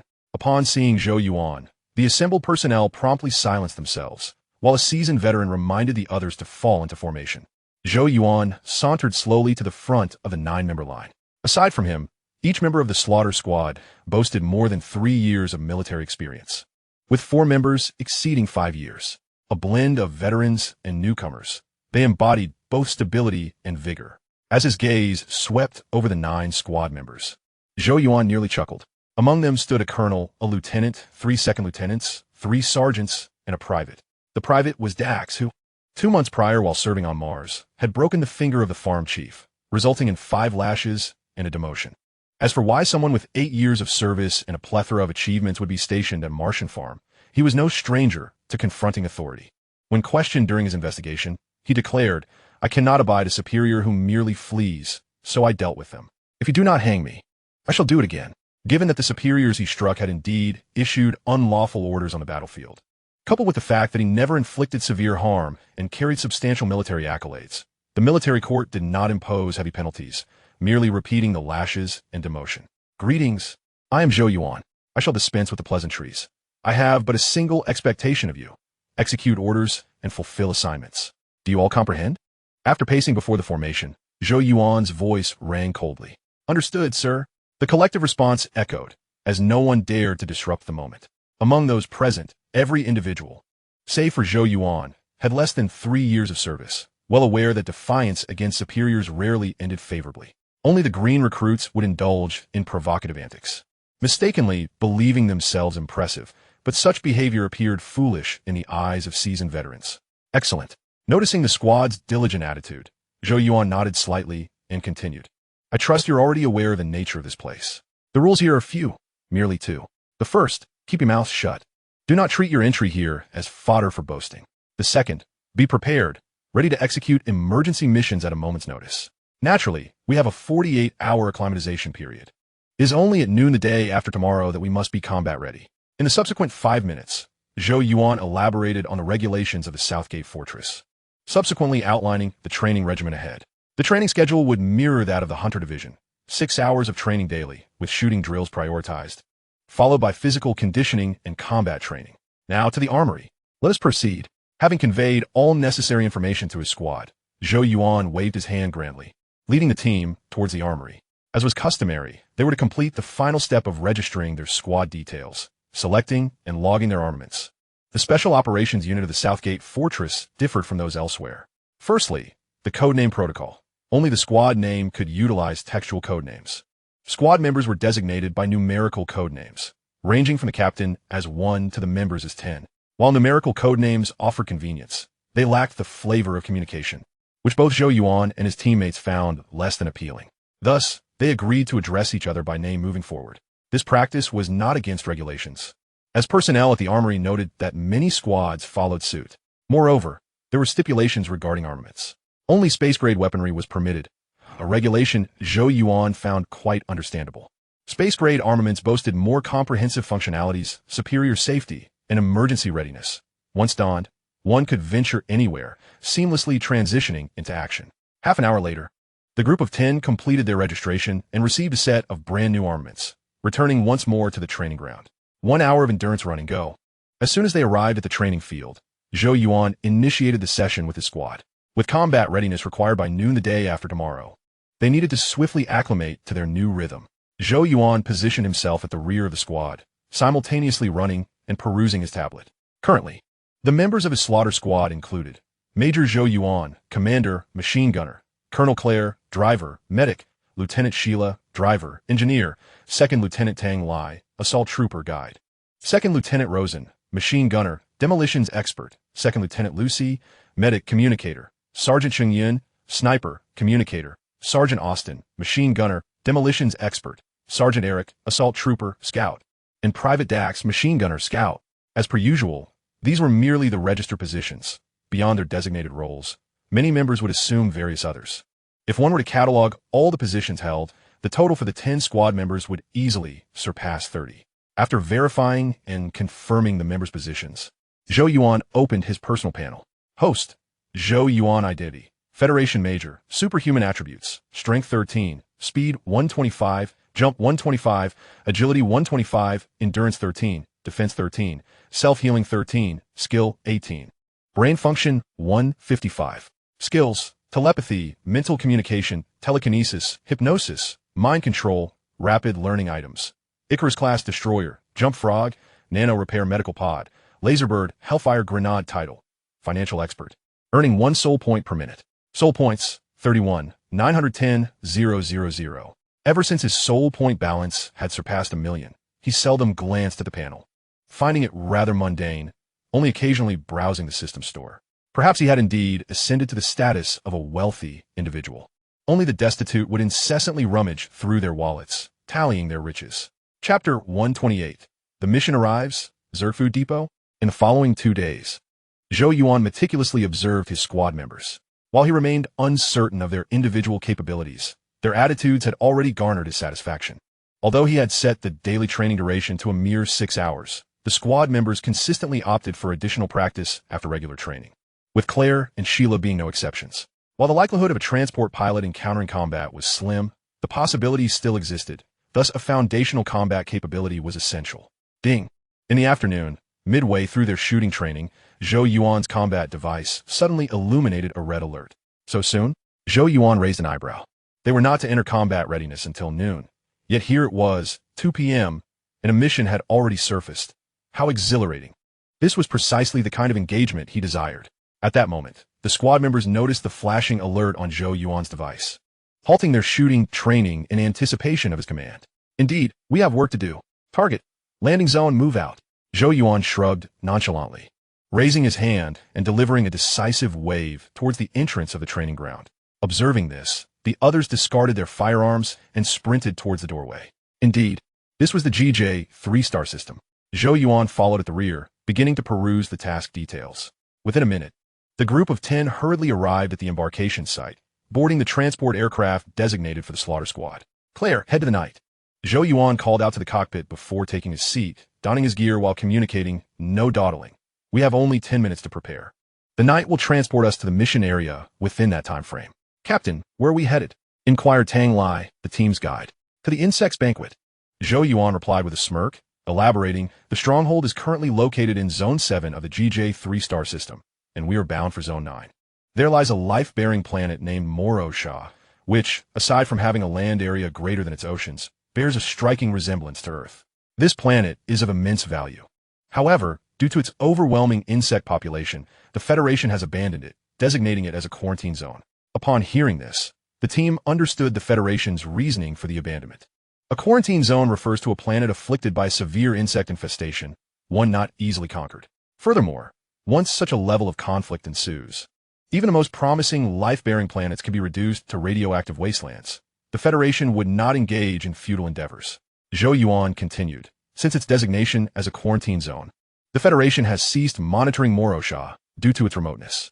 Until a day ago, a starship returning to the stronghold after completing a mission passed by Morosha and observed its latest developments. The greenery on Morosha has increased, transforming it into a planet that resembles a life-bearing world even more than Earth. Most significantly, at that time, 2 starship insects departed from Morosha, heading towards the home of the Alakini's insect tribe in the GJ 1-star system. The group was left dumbfounded, struggling to comprehend. They were all aware of what starship insects were. Some had known for a long time, while others had learned about them from the archives after joining the Southern Sky Gate stronghold. The appearance of starship insects on an insect planet, even in pairs, was not particularly surprising. What was perplexing was how Morosha could be becoming increasingly verdant. It is known that Alakini's insects are gluttonous creatures, although their exoskeletons possess energy-absorbing properties, allowing them to survive solely on various forms of energy. They are nonetheless insatiably drawn to organic matter. When encountering such substances, they indiscriminately consume whatever they find. Thus, the insect planets they were familiar with were all desolate, devoid of colors beyond land and ocean. Why was Morosha an exception? The banquet. You mentioned that it is the insects table. Just as they were lost in thought, Dax suddenly interjected. Indeed, Zhou Yuan replied, his smile fading as he stated gravely. The Strategic Intelligence Department believes that Morosha may serve as the insect tribe's granary or snack factory. Consequently, the Federation has resolved to seize it from the insect's grasp. Our mission is to gather intelligence and identify a safe area suitable for establishing a base. Should the cost of taking Morosha prove too high, the Starship forces will be deployed to transform it into a true insect planet. The insects have no need for greenery. Upon hearing this, the group adopted a serious demeanor. An insect planet was no amusement park. The possibility of not returning once engaged was significant, and they needed to be on high alert. It seems our luck is in our favor. At that moment, Dax chimed in again, stroking his chin as he turned to Zhou Yuan. Captain, have you encountered the intelligent insects? I have. The closest I came was within 100 meters, yet I still let it escape. Zhou Yuan acknowledged Dax's insight, appreciating his sharp perception, which surpassed that of the other team members. It was no surprise that he was the protagonist of the second installment of the Galaxy series. I understand. Tang Lai suddenly sprang to his feet, excitement radiating from him. Ordinary insects are quite foolish and lack any concept of sustainable development, but the brain insects do. There is a strong possibility that brain insects inhabit Morosha, and it is they who have commanded the less intelligent insects to refrain from devouring Morosha into a wasteland. The brain insects have already designated Morosha as the insect tribe's farm, with the starship insects acting as their transport vehicles. The group experienced a collective epiphany. No wonder Dax had said they were fortunate. If they could kill or even capture a brain insect, they would earn new insignia on their shoulders. In an instant, the team's morale soared. Everyone appeared as if invigorated, eagerly anticipating the forthcoming operation, eager to achieve something monumental on Morosha. Ah, the youth. Observing the excited team members, Zhou Yuan shook his head slightly, choosing to remain silent. Morosha's land area spans 400 million square kilometers, larger than the oceanic expanse of Earth. To locate a brain insect, which is roughly the size of an off-road vehicle and likely hidden within an insect nest, would be akin to searching for a needle in a haystack. Moreover, brain insects are formidable beings. He recalled the time he had suffered at the hands of a brain insect on Hydora, nearly succumbing to its mental assault, although he had since evolved into a superhuman. Impervious to the mental strikes of brain insects, his teammates would not withstand such an encounter. If it came to pass, a fierce battle was inevitable. Of course, he had no intention of disclosing this to his team. There was no need to discuss what had not yet transpired, lest it dampen their spirits. They could address the matter of finding a brain insect when the time was ripe. Chapter 129. Landing on Morosha, Spider Forest. Approximately 10 minutes later, the knight arrived at the outer space of Morosha, releasing aircraft from the transport compartments on either side. The task of gathering intelligence on an insect planet entails considerable workload and peril. Naturally, the dispatch teams extend beyond just the slaughter squad.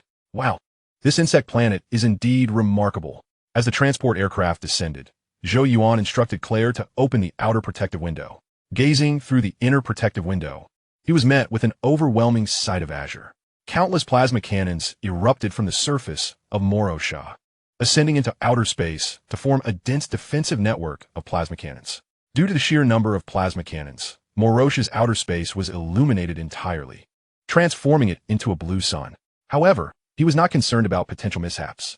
Top-tier pilots maneuvering top-tier transport aircraft would not fail to evade plasma cannons with a relatively moderate firing rate. 5 minutes later, the transport aircraft navigated away from the most concentrated area of plasma fire, arriving at the landing zone. The landing zone was a stretch of beach. Such was the nature of insect planets. The airspace above the oceans bore the fewest plasma cannons. 5 seconds to landing. 5, 4, 3, 2, 1. Successful landing. The voices of Claire and Sheila echoed in his earpiece as they counted down, and upon reaching 1, the transport aircraft touched down on the beach simultaneously. Action begins. Zhou Yuan commanded sharply, gesturing towards the hatch with his right hand and bringing it down forcefully. Go! Dax and Tang Lai, already prepared, surged forth the moment Zhou Yuan issued the command, with one serving as a machine gunner and scout, and the other as an assault specialist and guide. Both leading the charge. Claire repositioned, Zhou Yuan being the last to disembark, then notified Claire via his headset. Commander, no insects are nearby. We might be able to wait here, Claire quickly replied. This is an insect planet, and the oceans may harbor water insects. Change locations immediately. Yes, Commander. Without hesitation, Claire piloted the transport aircraft away, seeking out a secure area.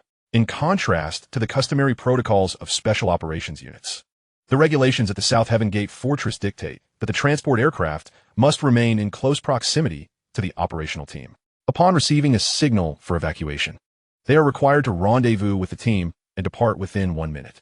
Vigilance is paramount. Free fire is permitted, allowing the eradication of all creatures except for humans. Target, the forest. Let us commence. As the transport aircraft ascended, Zhou Yuan signaled forward. Below them lay a gravel beach approximately 100 meters wide, leading into a lush and verdant forest. However, his true objective was not the forest itself, but rather the area beyond it. This region, concealed behind the trees, was characterized by a multitude of plasma cannons firing skyward, indicating a congregation of colossal plasma worms. Their mission was to annihilate these giant plasma worms, thereby creating significant vulnerabilities in the plasma cannon defense network of the extraterrestrial realm, allowing the interstellar fleet to penetrate Morosha. However, they first needed to traverse the forest before them. 18 soldier worms detected, 400 meters ahead. 4 spider worms spotted, 300 meters to the left. Atop a tree adorned with blue flowers, 8 meters above the ground. The forest was fraught with peril, and the path-clearing duo, Tang Lai and Dax, quickly encountered the creatures. Advance with caution, remain vigilant above. Zhou Yuan grasped his AWM sniper rifle and positioned himself at the forefront of the team. The spider worm was a creature he had only encountered in the archives, resembling a tank-sized black tarantula, capable of exuding highly adhesive silk in vast quantities, ensnaring a person in mere seconds. Almost forgot, powerful insecticide title activated. Zhou Yuan donned the title and, after proceeding 100 meters, raised his hand to signal, commence free fire. Eliminate them swiftly. They were now less than 300 meters away from the soldier worms. At this proximity, the soldier worms took notice, ceasing their play to charge toward the 8-member squad, only to be reduced to mere shredded remnants under their onslaught. They pressed onward. Zhou Yuan gestured lightly, leading the squad deeper into the forest. A mere handful of soldier worms posed no threat to his elite team. The local avian fauna resembled diminutive pterosaurs. What the hell? A centipede a meter long? Look, they're a frog the size of basin. As the team ventured further, the bizarre sights multiplied. Flowers measuring 1 to 2 meters in diameter, towering trees reaching 100 meters, mosquitoes the size of fists, and earthworms as thick as arms. Everything appeared utterly abnormal. This coastal forest was overwhelmingly primitive and traditional, reminiscent of a Jurassic Park. Due to the scarcity of insect encounters along their path, the intelligence-gathering mission proceeded smoothly, easing the team's atmosphere, which transformed from tense to jovial with laughter and conversation. Suddenly, Zhou Yuan detected an exceedingly faint sound, akin to fingers tapping against a tree trunk, deep and muffled. The sound was so subtle that he could not discern it thoroughly, prompting him to remove his tactical helmet and close his eyes to listen intently. His hearing was far more acute than any device. Stay alert, observing Zhou Yuan's actions. The team fell silent, swiftly transitioning into combat mode. They mimicked his behavior, straining their ears for a moment, but heard nothing, resorting to cautiously scanning their surroundings. Follow me. Immediately, the spider-worms are approaching in large numbers. We cannot engage them in such dense foliage. After a brief moment of listening, Zhou Yuan opened his eyes abruptly, offered a succinct explanation, and took off running. The others followed suit, redirecting their weapons skyward as they ran. The forest belonged to the spider-worms, who held both numerical and tactical advantages. Should they become trapped in their domain, the squad would face dire consequences. After approximately a minute of running, Zhou Yuan discovered a small stream. The stream, roughly 10 meters wide, along with its banks, created a safe zone approximately 20 meters across, providing a defensive barrier against the spider-worm swarm. While 20 meters might not be expansive, it was sufficient for the squad to fend off the spider-worms, as there are no trees nearby to encircle them.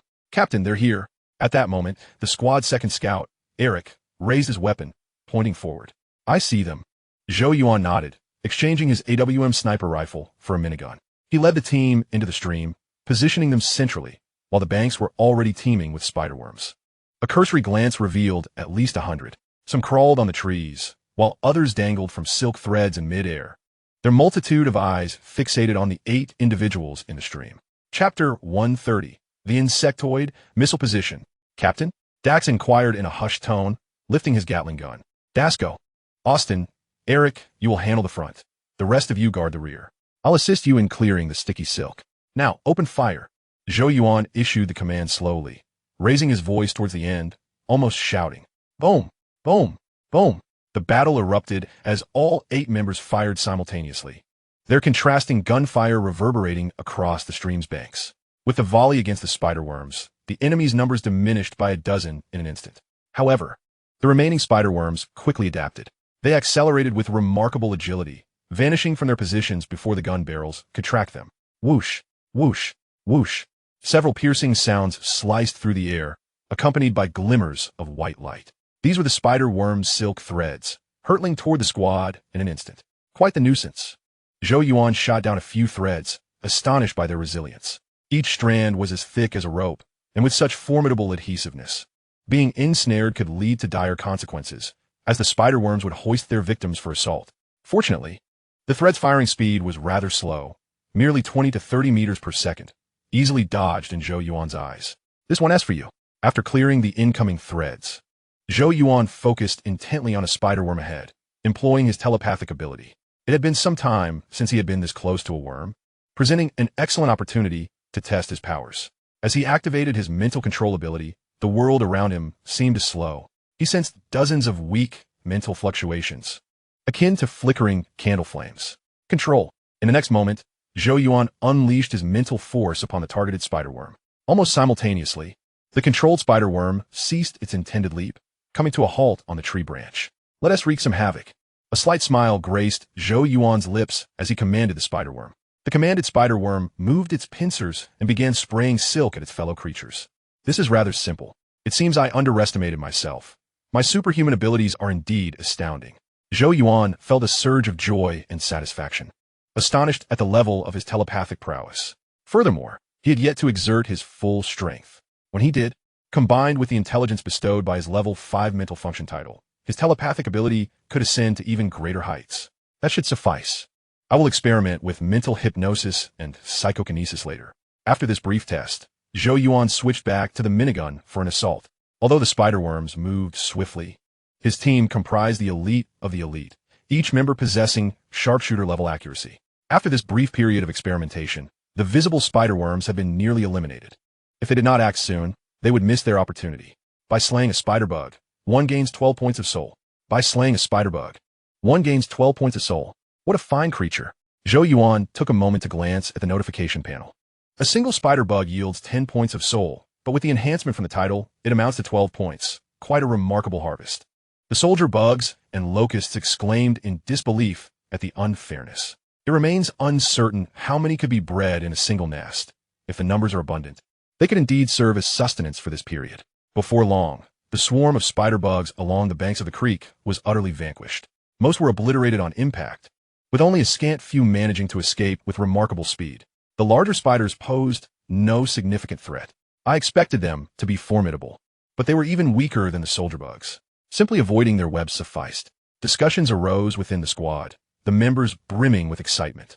The first battle had unfolded so smoothly, bolstering their morale and confidence.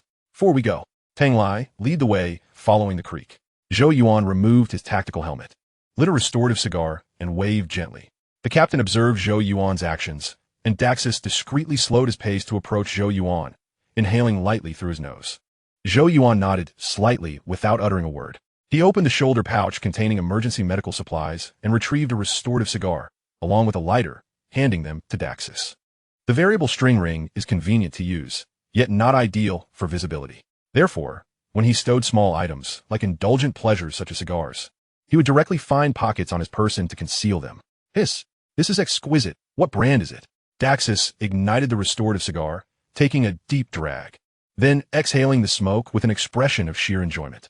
Not for sale. It's homemade by a relative back home. Zhou Yuan chuckled and shook his head, inquiring, VJ, I've reviewed your dossier. You hold high expectations of your superiors. What are your thoughts on me thus far? It's hard to discern at this moment. Daxus shrugged and continued. But you're certainly no softy. If my previous superiors could eliminate a tank beetle in 10 seconds like you, I would never have held any disdain for them. They only knew how to flee, sacrificing their team members' lives to save their own. Upon hearing this, Zhou Yuan's lips curled into a smirk, jesting. I can tell you the softy here. Should I encounter such a superior, I would certainly treat him to a bullet. With that, Zhou Yuan tossed the nearly untouched restorative cigar to the vigilant machine gunner, Austin, then hastened to catch up to Tang Lai. A softy? Daxus stood frozen, a smile gradually forming on his face. This young commander seems rather promising. The days ahead may indeed prove to be quite interesting. Boom! Half an hour later, the squad reached the edge of the coastal forest. Just a few dozen meters ahead lay the exit from the coastal forest area. The 8 of them concealed themselves behind the trees, their expressions somber. Directly ahead lay a severely wind-eroded hilly region, resembling a desolate wasteland, littered with spiky yellow boulders. The area was suffused with a blue radiance, accompanied by the incessant sounds of electromagnetic activity and explosions. A multitude of colossal plasma cannons congregated, launching plasma projectiles skyward, casting the entire hilly expanse in a cerulean hue. Quite a spectacle. Zhou Yuan fixated on the wind-eroded zone, his heart racing with awe. The scene before him resembled a full-scale energy cannon barrage, breathtaking in its intensity. Chapter 131. Do you understand what massacre means? Captain, this group of plasma bugs is heavily guarded. We may need to deploy tactical nuclear weapons. The scout, Eric, retracted his binoculars, gazing at Zhou Yuan. Certainly. Zhou Yuan nodded, signaling the team to retreat, commanding, prepare the tactical nuclear weapons and B-1 primal grenades. Once detonated, the tactical nuclear device might drive the bugs into the forest. We shall establish a biochemical defense line with the B-1 primal grenades. In truth, the colossal plasma bugs are not particularly challenging to deal with. A volley of bullets can obliterate them. The true difficulty lies with the colossal plasma bugs guards, soldier bugs, locusts, and tank beetles, which form the defense squad for the colossal plasma bugs. Their numbers far exceed those of the colossal plasma bugs, reaching the scale of a minor bug tide. Thus, the most effective strategy against the colossal plasma bugs is to bombard them directly with tactical nuclear weapons, obliterating both the colossal plasma bugs and their defense squad in one fell swoop. Having retreated approximately 100 meters with his squad, Zhou Yuan asked demolition expert, "Are you ready?" "Okay." Rosen and Austin replied in unison, shouldering the tactical nuclear launchers. "Fire." Seeing this, Zhou Yuan wasted no time, swiftly gesturing to give the order. Whoosh! Whoosh! 2 tactical nuclear warheads disengaged from the launchers, hurtling out of the forest at breakneck speed toward the most densely populated area of colossal plasma bugs in the hilly region. B-1 primal grenades. After the tactical nuclear warheads were launched, Zhou Yuan signaled the team to take cover behind the trees while issuing another command. Boom! Approximately 3 to 5 seconds later, the 2 tactical nuclear warheads detonated. The explosion resulting from the tactical nuclear device targeting the colossal plasma bugs was a magnificent sight. As the colossal plasma bugs themselves function as plasma energy explosives, a chain reaction ensued. Upon detonation of the tactical nuclear warhead, the high-pressure shockwave obliterated the colossal plasma bugs, igniting the plasma energy within them. Dazzling blue orbs of light appeared, rapidly expanding until they erupted, unleashing plasma shockwaves that radiated outward. This series of explosions triggered a significant chain reaction. The wind-eroded hilly region was instantaneously flattened by the explosive shockwave, transforming the wasteland into a desert. The coastal forest also suffered substantial impact. The trees nearest the explosion were stripped bare, countless trees toppled. However, thanks to these trees serving as a barrier, Zhou Yuan and his companions managed to evade the shockwave effectively. They remained nearly 200 meters from the forest's edge and combined with the natural shield of the forest. The effects of the explosion were negligible. Release. Once the most potent shockwave had passed, Zhou Yuan shouted into his earpiece. Clink, clink, clink. A series of crisp sounds echoed as the team members hurled the pre-prepared B-1 primal grenades, targeting the area directly ahead. In truth, they were already aware of what needed to be done, without requiring Zhou Yuan's reminder. During the explosion of the tactical nuclear warhead, some bugs were situated too far from the epicenter. They evaded the most perilous shockwave and intense thermal radiation, becoming frightened and fleeing toward the coastal forest. Open fire at will. Zhou Yuan emerged from behind the tree with his heavy machine gun, unleashing a torrent of fire upon the advancing swarm of bugs. The B-1 primal grenades had begun releasing biochemical toxic mist, yet the bugs were too terrified by the tactical nuclear explosion, mindlessly rushing toward the forest. Upon entering the toxic mist, the swarm was swiftly afflicted with a sleep buff, each one succumbing to slumber. The 8 members unleashed their full firepower, quickly transforming the area ahead into a grim tableau of carnage. Advance! Zhou Yuan raised his palm, signaling the team to press forward. As the team advanced, he lingered at the rear, discreetly switching to an infinite ammunition set before hastening forward to clear the path. Infinite ammunition, heavy machine gun, infinite ammunition, revolver, dual wielding. In mere moments, the 8 of them traversed the 200 meters, emerging from the coastal forest. At 2 o'clock, there are large beetles. Then o'clock, a swarm of soldier bugs. Watch out above. Locusts are incoming. Entering the ravaged hilly region, the squad faced increased difficulty in their advance. Bugs surrounded them from behind, to the left, right, and above, effectively blocking their escape from the coastal forest's edge. Cover me. Zhou Yuan resolved to break the deadlock, breaking away from the squad to launch an assault on the right flank, aiming to stretch the line of fire. This is the feeling. As he charged into the face of the soldier bug swarm alone, Zhou Yuan felt his heart racing, his blood surging with exhilaration. Why choose to be the commander of a mere 10-man squad at the Nanchon Gate Fortress instead of leading a 1,000-strong defense brigade? The answer lies in this very moment. Bang, bang, bang.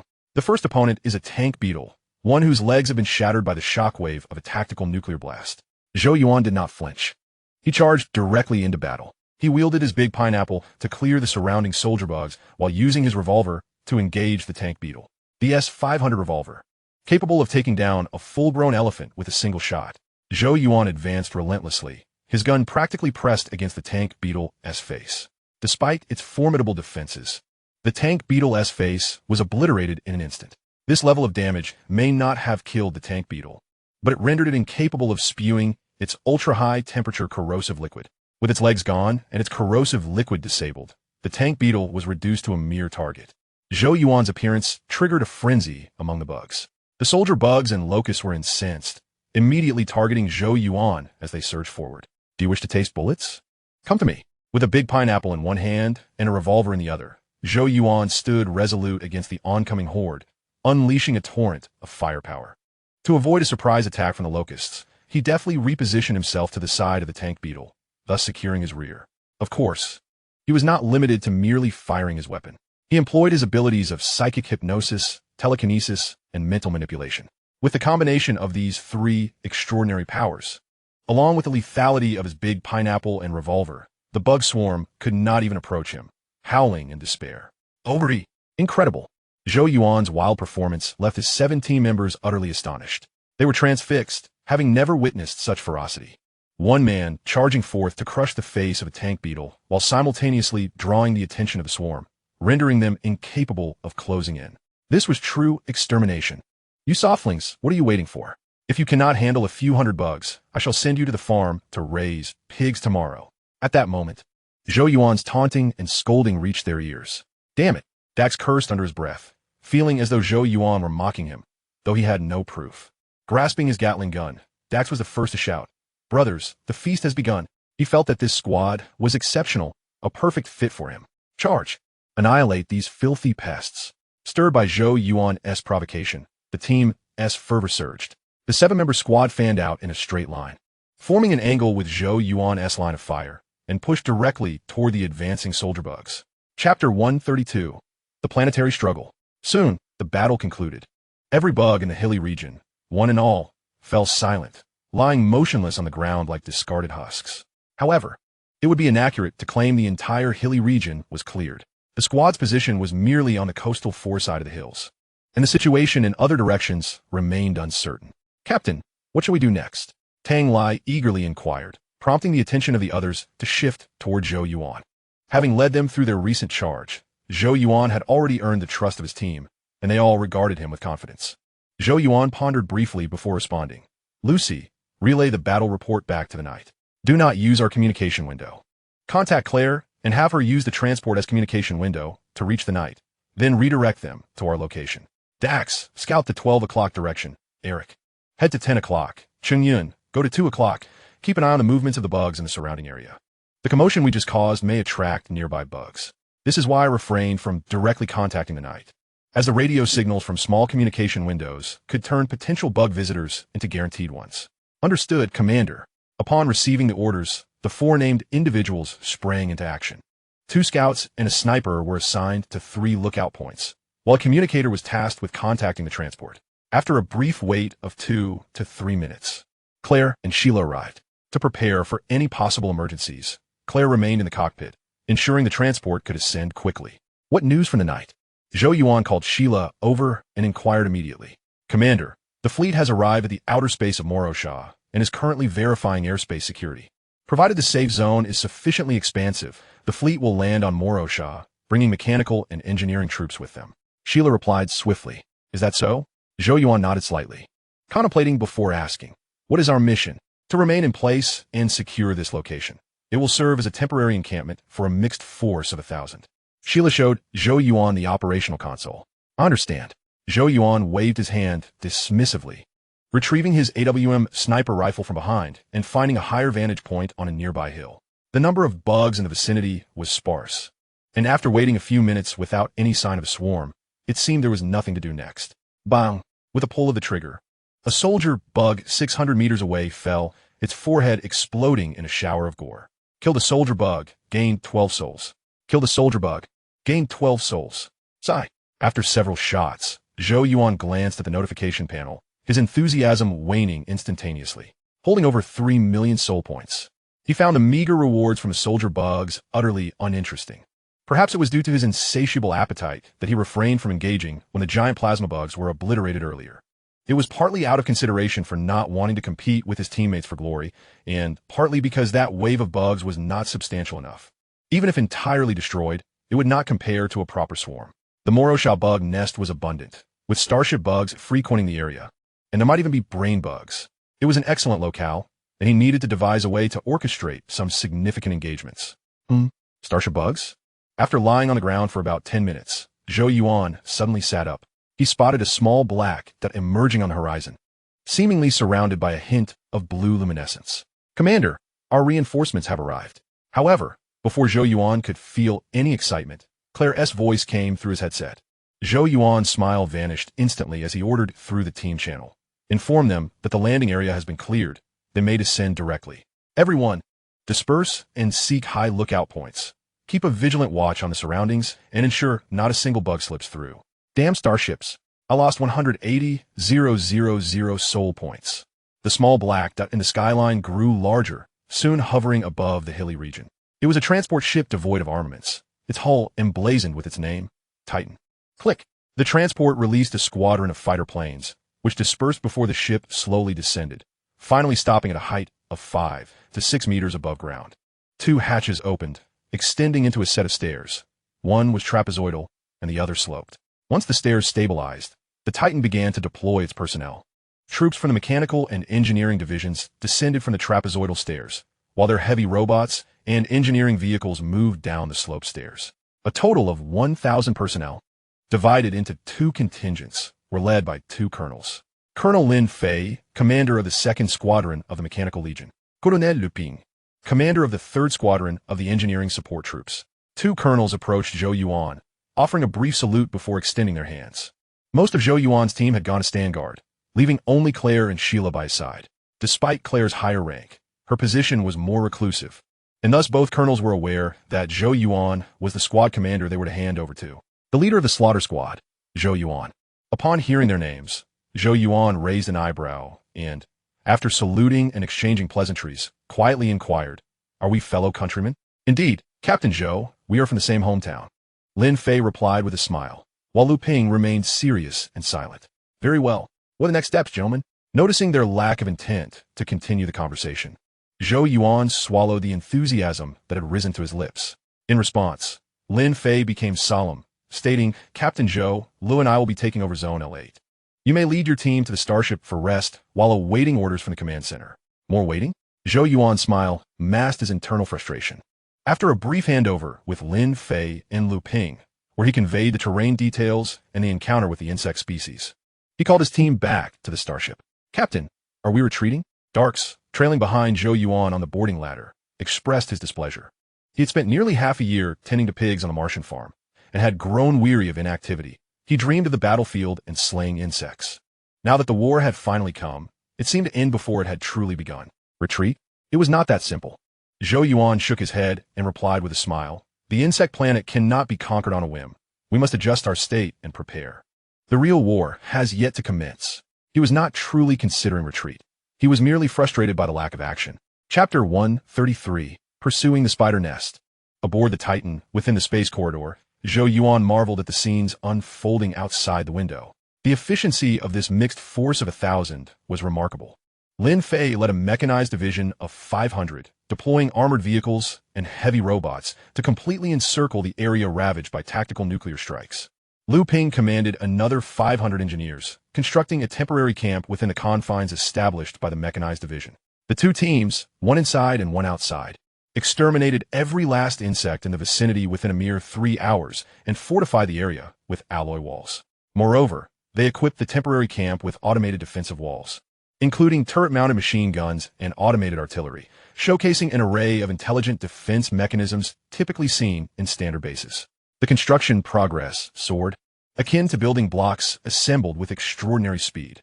Zhou Yuan reveled in the infrastructural prowess of the mixed force, finding great joy in their agricultural efficiency, which appeared both effortless and exhilarating, as well as in the seeds of prolonged warfare that they had sown. The installation of automated defenses clearly indicated an intention for a protracted campaign, aligning perfectly with his earlier speculations. Should Morosha not be captured swiftly, this temporary camp might well be expanded into a base or even a war fortress. In a prolonged conflict, special operations units would be indispensable. The mechanized troops were large and cumbersome, unsuitable for navigating all terrains. When faced with formidable opposition, it would be essential to call upon the special operations forces. For the subsequent 2 days, the slaughter squad focused on recuperation.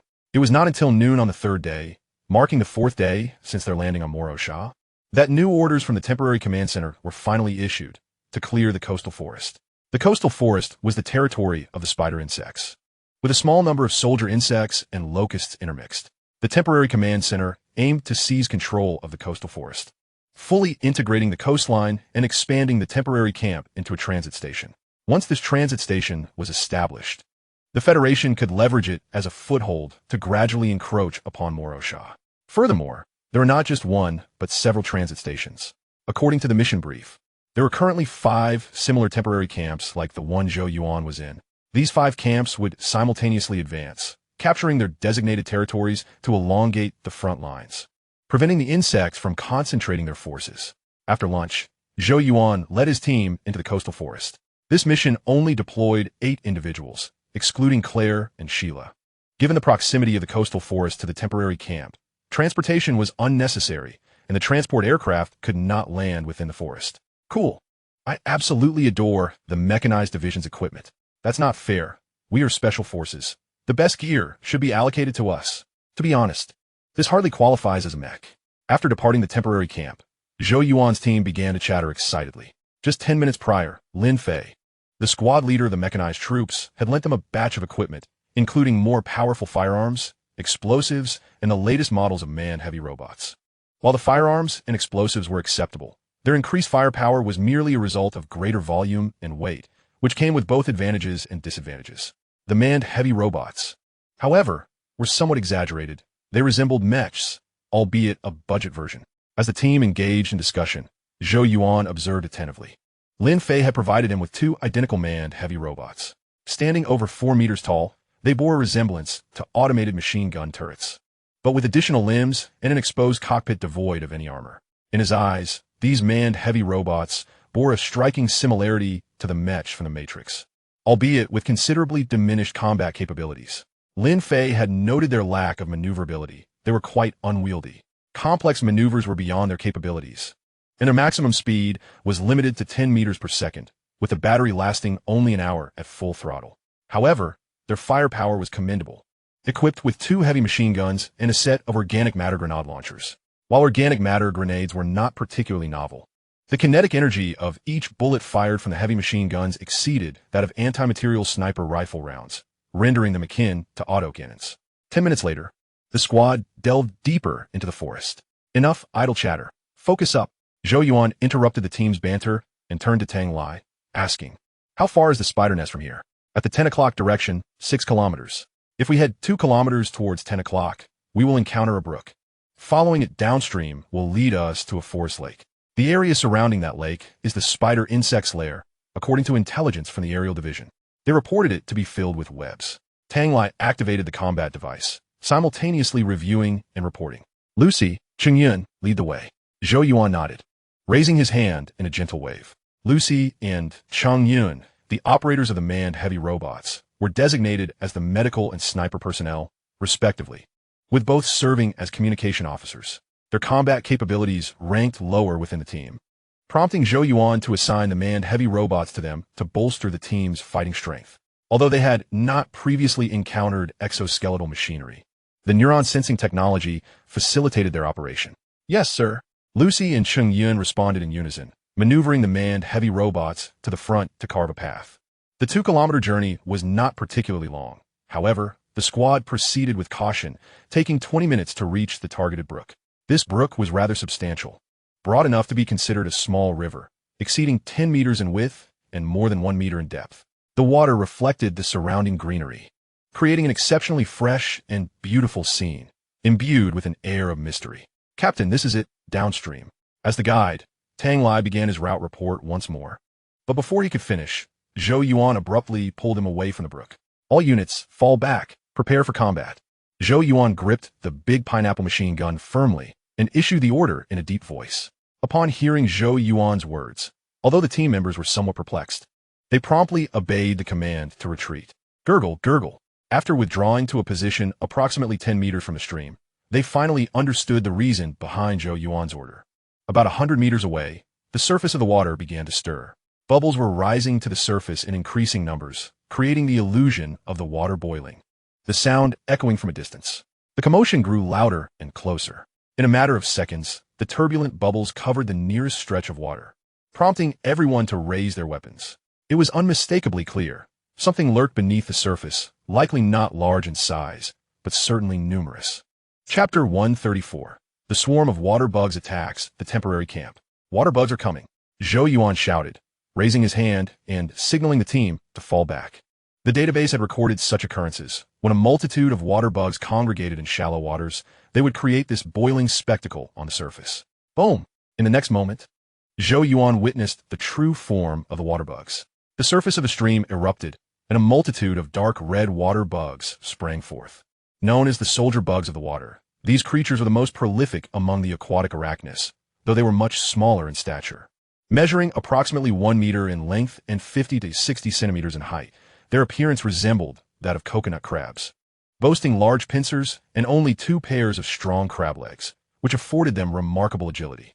They could move at speeds exceeding 10 meters per second, with jumping distances surpassing 10 meters in a single leap. This formidable close combat mobility compensated for their relatively small size. As the swarm of water bugs reached the shore, they emitted a sound akin to chirping before leaping toward Zhou Yuan and his 8 companions with wild abandon. Fall back, Zhou Yuan commanded, simultaneously opening fire on the airborne water bugs. It was only during this direct confrontation that he realized the extent of trouble these diminutive creatures could pose to mobile infantry. Their size, comparable to that of a Tibetan Mastiff, made their collective leaps akin to being overwhelmed by a pack of such dogs. Yet, despite the prowess of the water bug swarm, Zhou Yuan's team was not to be underestimated. The time had come for the manned heavy robots to showcase their might. 4 heavy machines opened fire in unison, each bullet obliterating the water bugs and penetrating further to strike others behind them. The 6 team members surrounded the 2 heavy robots, managing to push back the swarm and successfully retreat into the nearby woods. "Captain, we need to break through," Dux exclaimed urgently, observing the increasing number of water bugs climbing ashore. They were unaware of the exact quantity of water bugs, and if they were cornered in the forest, it would spell disaster. "Break through to my 1 o'clock direction. Move now. Don't run too far. Maintain a distance of about 100 meters from the water source." Zhou Yuan nodded in agreement and immediately issued the order. The best course of action was to distance themselves from the stream and actively avoid confrontation with the water bug swarm, thus not facing too many at once. Furthermore, they could not stray too far from the stream, for if they ventured too deep into the forest, they might have to confront both the water bugs and the spider bug simultaneously. "Let us go, everyone." Lucy and Cheng Yun sprang into action, piloting 2 heavy robots to forge the path ahead. At this point, Zhou Yuan deliberately slowed his pace. As per usual, this was to provide cover and to switch to wireless bullet packs. Smack! "Get off me!" After swatting away a water bug that had lunged at his face, Zhou Yuan accelerated to catch up with the team. "Kill a water bug, gain 12 soul points. Kill a water bug, gain 12 soul points." Useless.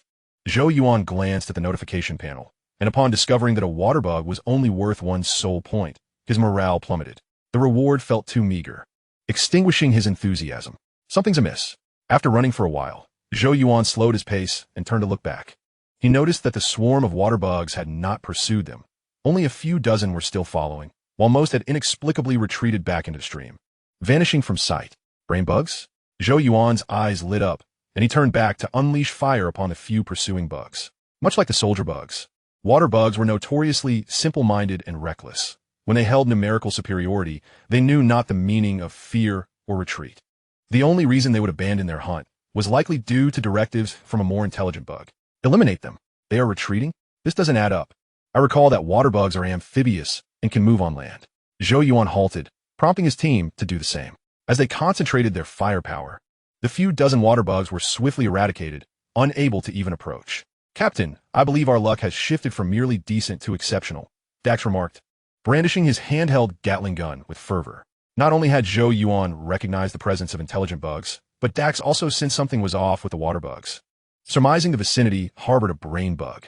"My luck has always been exceptional." A smile graced Zhou Yuan's face as he turned to Cheng Yun.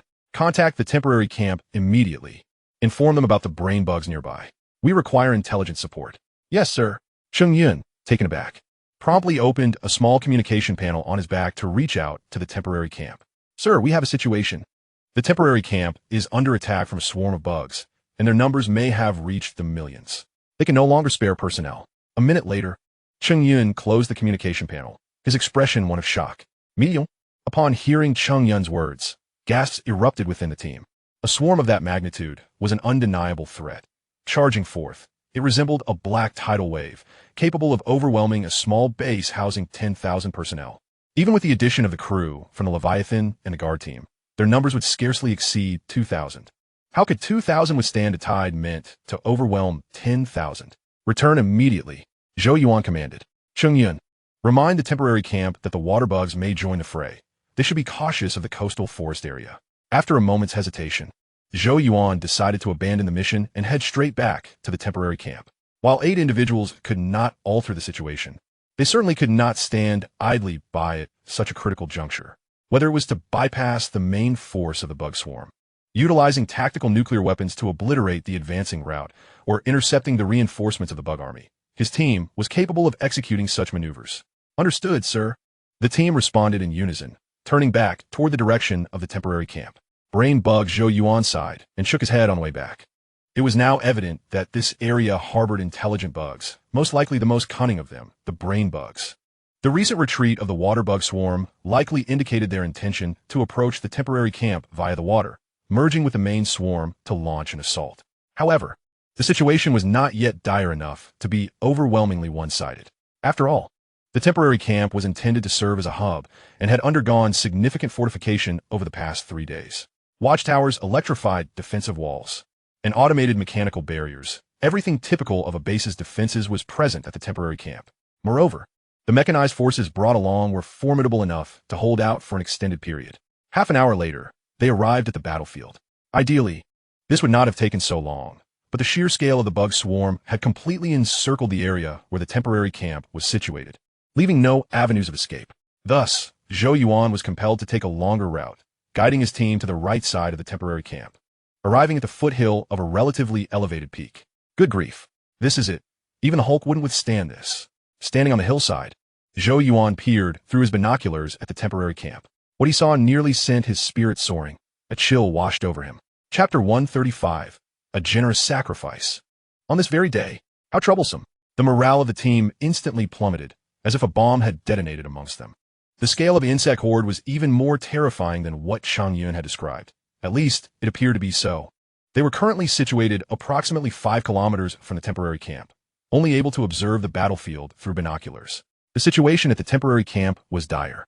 The onslaught of the insect horde was a formidable mixed swarm, comprising not only the basic soldier bugs, locusts, and tank beetles, but also water bugs and scorpion bugs. First, the water bugs had crossed the coastal forest and were attacking the rear of the temporary camp, putting it in a precarious position, besieged from both sides. Then there were the scorpion bugs, the bane of defensive walls. The Federation had dubbed them pulse scorpions. Their size fell between that of soldier bugs and tank beetles, measuring around 10 meters in length and 4 meters in height. Much like the giant plasma bugs, scorpion bugs could fire plasma cannons from their tails. However, while the plasma cannon of the scorpion bug emphasized short bursts of immense power, the giant plasma bug focused on energy storage. This lack of energy conservation resulted in a stark contrast in their physical structures. Externally, the scorpion bug resembled a large scorpion with a glowing tail. The arachnid-like structure of the scorpion bug granted it remarkable mobility. On the battlefield, scorpion bugs moved with the speed of soldier bugs equipped with plasma cannons, capable of both rapid movement and long-range energy attacks. The pulse plasma cannon enabled the scorpion bugs to incapacitate defensive walls. With just a few well-placed shots, the mechanical devices on the wall could malfunction, with severe damage potentially being permanent. Currently, the temporary camp was encircled by a mixed horde composed of 5 different insect species, akin to a solitary island amidst a black ocean. However, the temporary camp was not resigned to its fate. The mechanical forces worked in tandem with the defensive walls to fend off the ground-based insects, while the aerial units targeted the locust swarms and occasionally launched strikes on densely packed scorpion bug areas. Yet, the sheer scale of the insect horde was overwhelming. If this stalemate continued, the temporary camp would surely be the one to falter, as the ammunition a transport ship could carry could not sustain such a conflict. "Captain, give the order," came the voice of Dax, who lit a small cigarette, his tone calm and devoid of emotion. In contrast, the others were visibly shaken. Although their expressions were obscured by combat helmets, their instinctive retreat spoke volumes of their inner turmoil. "Comrades, we must gallantly embrace our fate today. Who wishes to accompany me to certain death?" Zhou Yuan removed his tactical helmet, scanning the 17 members with a grin. For the Federation, upon hearing Zhou Yuan's words, everyone promptly removed their tactical helmets and responded in solemn unison. Their biological instincts prompted fear in the face of the vast insect horde. Yet their soldierly instincts allowed them to conquer that fear. "Excellent." Zhou Yuan expressed his satisfaction with their spirited response, raising his hand decisively. "Prepare the tactical nuclear warheads. Target the mountain base." As he issued the command, Zhou Yuan accessed his personal panel to change his title. Host, Zhou Yuan. Identity, Major of the Federation, Superhuman. Attributes, Strength 13, Speed 125, Jump 125, Agility 125, Endurance 13, Defense 13, Self-Healing 13, Skill 18, Brain Function 205. Skills, Telepathy, Mental Communication, Psychokinesis, Hypnosis, Mind Control, Rapid Learning. Items, Icarus-class Destroyer, Jump Frog, Nano Repair Medical Pod, Laserbird, Hellfire Grenade. Title, Exceptional Wisdom, increases brain function by 5. Soul Points, 32-020-000. He replaced the title of Powerful Insecticide with Exceptional Wisdom. With a brain function of 155, he had been able to perceive the mental waves and emotions of living beings. Now, with a brain function of 205, his perceptive abilities would be significantly enhanced, expanding both the range and distance of his awareness. He intended to undertake a task he deemed remarkably daring, to claim the head of a general amongst a million soldiers. Of course, this was a metaphorical expression, as his true target was the brain bug, which would never appear on the front lines and would instead remain hidden, issuing commands from safe distance. Eliminating the brain bug would result in chaos within the insect horde. At the very least, the subsequent reinforcements would be unable to follow, as they would no longer receive orders. "Captain, we are ready." After a few seconds, Austin and Rosen had completed their preparations, loading 2 tactical nuclear warheads into the launchers, hoisting them onto their shoulders. Zhou Yuan nodded, stating earnestly, "Wait for my command before firing. Now listen carefully. We only need to launch the 2 tactical nuclear warheads and immediately relocate to the mountain on our right. Do not hesitate." He instructed them to check all equipment and assist Austin and Rosen with the demolition boxes, emphasizing that he did not want any mishaps during their relocation. Finally, he mentioned a hypothesis that required verification, instructing them to depart first and not wait for him. "Do you all understand?" "Understood, Commander." Seeing his team ready, Zhou Yuan took a deep breath, preparing to give the order. Just as he was about to do so, he suddenly paused and retrieved a tactical nuclear warhead from the demolition box. "Captain?" The gravity of the moment weighed heavily on the others' voices. Tang Lai and Dax moved closer to Zhou Yuan, appearing as if they intended to restrain him. "This is to deal with pursuers. Do you think I want to be caught in a nuclear explosion?" Zhou Yuan chuckled softly, waving his hand dismissively. The team likely believed he was prepared to sacrifice himself for their escape. However, his intention to linger was to gather crucial intelligence from the insect horde. "Captain, setting the detonation timer for 3 minutes is ideal. Although the insects are far away, they can ascend the mountain in no time." Upon hearing Zhou Yuan's words, the team members sighed in relief, with Rosen reminding him of the countdown. "All right, tactical nuclear warheads ready." Zhou Yuan nodded at Austin and Rosen, slowly raising his hand. Whoosh, whoosh. As Zhou Yuan's hand descended, the 2 tactical nuclear warheads shot forth from the launchers, hurtling towards the insect horde of the mountain base.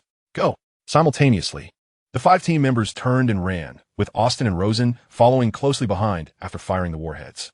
Now, only Zhou Yuan remained in place. Upon receiving commands from the brain bug, the water bugs were willing to execute orders without hesitation, even abandoning prey that was within reach. What would they do next? Zhou Yuan lit a recovery cigar, narrowing his eyes as he gazed towards the mountain base. Boom! The moment the recovery cigar ignited, the tactical nuclear warheads detonated at the mountain base. Chapter 136, The Search for the Brain Bug. Boom! 2 small mushroom clouds erupted from the mountain base, instantly vaporizing the surrounding insects. Bang! Bang! Bang! As the nuclear reaction began to subside, Zhou Yuan drew his revolver from his waist and fired a few shots into the air. Swoosh! The insects at the mountain base had already noted that the tactical nuclear warheads originated from above. Now, with the distinct sound of gunfire, they all turned their gaze toward the mountainside. Gulme! Zhou Yuan smiled faintly, firing a few more shots from his revolver toward the mountain base. These shots provoked the insects of the mountain foot, prompting a group of soldier bugs to break away from the horde and rush up the mountainside. He had guessed correctly. With a swift motion of his elbow, Zhou Yuan raised his fist and swung it down heavily. There were not many insects seeking revenge against him. The combined number of soldier bugs and locusts was likely fewer than 100. However, the sheer size of the horde was staggering. With at least 30 to 50,000 insects in the outer perimeter alone, a number far too great to count. Now, the question arose.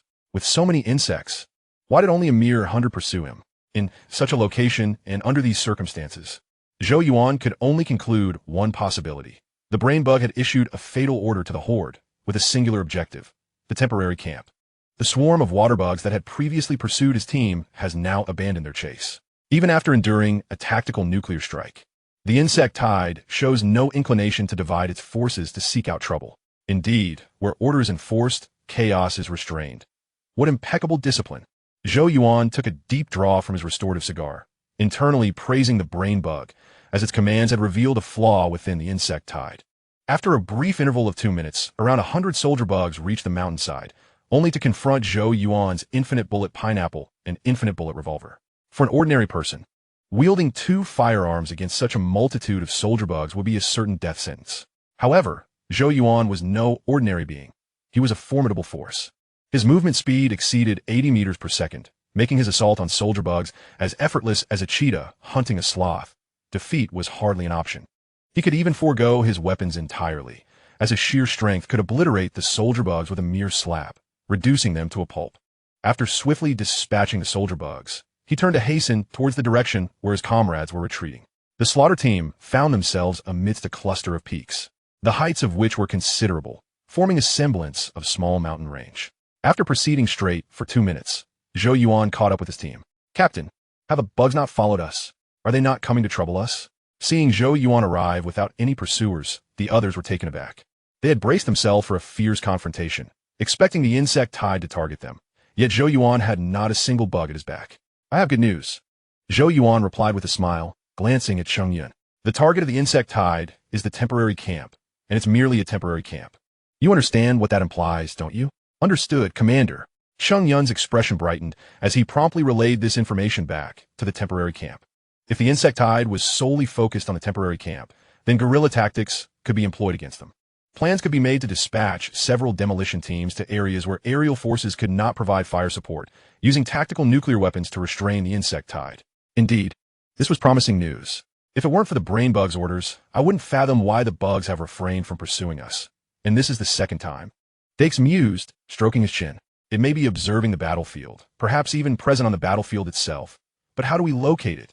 Quite simply, we let it inform us. "Follow me," Zhou Yuan replied with a mysterious smile, leading his team towards the mountain summit. As they walked, he continued, "The brain bug is the commander of the insect tide. Where do you think a commander would position themselves within ranks?" "At the rear," one suggested. "Commanding from the center," another added. "It might be in a nearby underground nest," proposed yet another. The team members voiced their thoughts, each offering a different hypothesis. "You all present valid points, yet you have overlooked 2 crucial aspects, which is not your fault, as few are privy to them." Zhou Yuan gently shook his head. The brain bug possesses an exceptionally strong telepathic ability. In simpler terms, it can issue direct orders to the insect tide through mental communication. Simultaneously, due to its lack of close combat prowess and its status within the species, it is always surrounded by a cadre of combat bug guards. "Dan lai sudenli zondet et lai min." So the brain bug will not enter the battlefield. Its mobility is limited, and its combat capability is weak. Such a commander would not engage in battle. "Correct." Zhou Yuan shrugged, pointing straight ahead.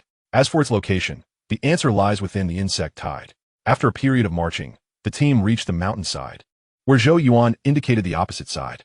Before them lay a vast expanse. To the left was a plain, completely overrun by the insect tide, an ocean of bugs as far as the eye could see. To the right loomed the mountain range, its high altitude adorned with ice and snow even at the foothills. Where fewer bugs were visible, yet they were still present. Insect tide? The team followed Zhou Yuan's gaze, but could not discern his meaning.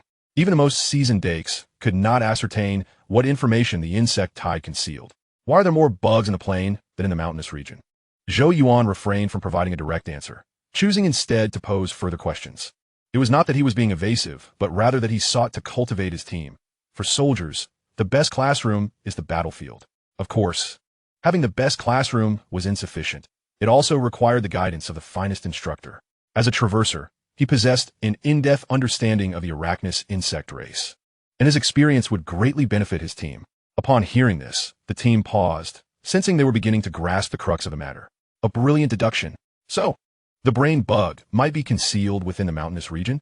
Dakes was the first to realize the implication, unraveling Zhou Yuan's inquiry. Indeed, Zhou Yuan smiled with satisfaction, elaborating. You must all understand that the plains are not conducive to nesting for the bugs, but the mountains are. A mountain range of this magnitude is capable of accommodating numerous nests, potentially housing hundreds of thousands of bugs. However, observing the supply routes for the insect tide, it is evident that the bugs in the mountainous region have not provided substantial support to the tide, deploying only a fraction of their forces. So, where have the remaining bugs gone? Once Zhou Yuan concluded, the team was struck with enlightenment. The nests in the mountainous region likely did not dispatch forces because the bulk of their strength was dedicated to protecting the brain bug. Clearly, safeguarding their commander was deemed more vital than assaulting an enemy camp. "It seems you all know what to do next," Zhou Yuan declared. "Now, disperse for reconnaissance, and seek a path into the mountains. We aim to eliminate the commander of the bugs. He elegantly exhaled a smoke ring, his expression gradually turning steely. I will strike in the guise of a cold-blooded assassin. Chapter 137. I am in position. Accelerate. Outside a lush and verdant grove, Zhou Yuan waved his hand repeatedly, signaling his team to enter the dense thicket. An hour prior, Zhou Yuan had led his team away from the peak region, heading toward the target mountainous area. The distance between the two locations was not great. If measured in a straight line, the slaughter team could traverse it in 10 minutes at their pace. However, the route was riddled with bugs numbering in the thousands, far beyond what a mere 8 individuals could handle. Thus, Zhou Yuan had no choice but to take a detour. After zigzagging and evading for an entire hour, they finally completed the journey that should have taken merely 10 minutes, having expended considerable ammunition along the way. At last, they arrived at the entrance of a narrow valley. This valley was elongated and inclined upward. Traversing it would lead them to the foothills of their target mountain. I shall reiterate, Zhou Yuan stated firmly. The brain bug's telepathic abilities are formidable. It can strike at us with mental force, incapacitating us in an instant. Therefore, our objective is not to capture alive, but to eliminate it directly. Upon encountering the brain bug, unleash all firepower at once. This is an order. Do you all comprehend? Understood, Commander. Upon entering the valley, Zhou Yuan identified a relatively safe clearing and took the opportunity to share intelligence with his team during their brief respite. The brain bug was undeniably powerful, so much so that even he, having attained superhuman status, dared not underestimate it. The 5-minute break swiftly elapsed, and the 8 of them, having checked their equipment, resumed their journey. Compared to their initial departure, their pressure had notably eased. At the very least, they were no longer pressed for time and did not need to rush. The intelligence they had previously relayed proved immensely beneficial to the temporary camp. The insect tide was wholly focused on assaulting the camp, leaving them little opportunity to attend to the small-scale harassment nearby, allowing the guerrilla teams at the temporary camp to operate with relative ease. Merely 5 teams armed to the teeth with tactical nuclear weapons had inflicted considerable trouble upon the insect tide, hampering its ability to replenish its forces swiftly. My God, that crocodile has developed shark fins, Zhou Yuan exclaimed. I now believe this is indeed a granary for the insect race. Just moments ago, those soldier bugs blocked a group of frogs, capturing only the large ones while letting the smaller ones escape. Nearby, there were no insects to be found. They were likely all engaged in the protection of the intelligent bugs. The population of arachnid insects in the valley was sparse, causing the group to momentarily relax their previously taut nerves and engage in casual conversation to adjust their state of mind. It wasn't until half an hour later that the team reached the latter part of the valley, where the insect situation arose. 300 meters ahead, the trees were teeming with spider insects, at least 100 in number, completely obstructing the path into the mountains. Lucy and Zhou Yuan piloted the heavy robots, clearing the way, and soon encountered a dilemma ahead. Stop. How many B1 bio-grenade do we have left? Zhou Yuan ducked behind a large tree, calling his team members over. I have 4, one replied. I have 5, said another. I've already used all mine. The team members quickly assessed their supplies and discovered that among the 8 of them, only 16 B1 bio-grenades remained. This particular item was effective, and each person had initially carried 10, totaling 80 grenades. However, along the way, they had faced swarms of insects, depleting several grenades in nearly every skirmish. 16 will suffice. Zhou Yuan contemplated before issuing his command. We will charge ahead, using the B1 bio-grenades to forge a path. Remember, throw them in batches forward, and avoid clustering the throwing points. Our objective is to enter the mountains, not to waste time here with the spider insects. The forest was dense, necessitating the use of bioweapons to compensate for the disadvantageous terrain. A direct confrontation would leave them vulnerable to the combined silk webs of 100 or so spider insects. Understood, Commander. Action.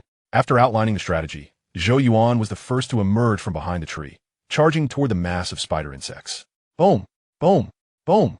As he sprinted, Zhou Yuan fired several shots from his revolver to capture the attention of the spider swarm.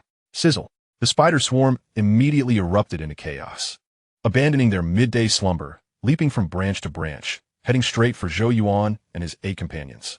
Tang Lai, go first. Zhou Yuan called out while running and firing, simultaneously issuing orders over the team channel. Ding! I'm throwing it straight ahead. Watch the sides. Tang Lai shouted as he forcefully tossed 8B1 bio-grenade straight ahead. As the grenade began to emit smoke, the squad collided with the spider swarm. Due to the lack of wind in the dense forest, the toxic mist from the bio-grenade spread effortlessly, rising into a towering wall. The spider insects engulfed in the mist promptly succumbed to slumber, tumbling from the trees in droves. Second one, Tang Lai hurled a second B1 biogrenade. Zhou Yuan and the others unleashed their firepower, eliminating nearby spider insects before the second grenade began to disperse its smoke. When the second grenade started to emit smoke, the 8 of them moved in perfect synchronization, rushing through the first wave of toxic mist and swiftly entering the second wave. This tactic of using biochemical fog as cover proved effective against the insects. Any contact with a mist rendered them incapacitated. With 8 B1 biogrenades deployed in succession, Zhou Yuan and his team had successfully breached the spider swarm's defenses, leaving no spider insect alive. Relocate quickly. Zhou Yuan wasted no time, allowing his team to rest. After ensuring that the surrounding spider insects were dealt with, he urged his teammates to run. Although the commotion had not been particularly loud, it was far from inconspicuous. In such a vast valley with a dense forest, it was improbable that only 100 spider insects resided here. If they lingered too long, they risked being ambushed by a larger horde. After running 2 to 3 kilometers, the greenery around them began to thin significantly. Zhou Yuan and his team arrived deeper into the valley, where the terrain began to rise, the dense forest transforming into a rocky slope. And ahead lay the ascent into the mountains. Rest for 5 minutes. Zhou Yuan raised his hand to signal for calm. The brain insect was likely hidden within the insect nest on the mountain, and a fierce battle awaited them. Host, Zhou Yuan. Rank, Federal Major, Superhuman. Attributes, Strength 13. Speed 125, Jump 125, Agility 125, Stamina 13, Defense 13, Self-Healing 13, Skill 18, Brain Function 205. Skills, Telepathy, Mind Communication, Psychokinesis, Hypnosis, Mind Control, Rapid Learning. Equipment, Icarus-class Destroyer, Jump Frog, Nano Repair Medical Pod, Laserbird, Purgatory Grenade. Title, Exceptional Wisdom, increasing brain function by 5.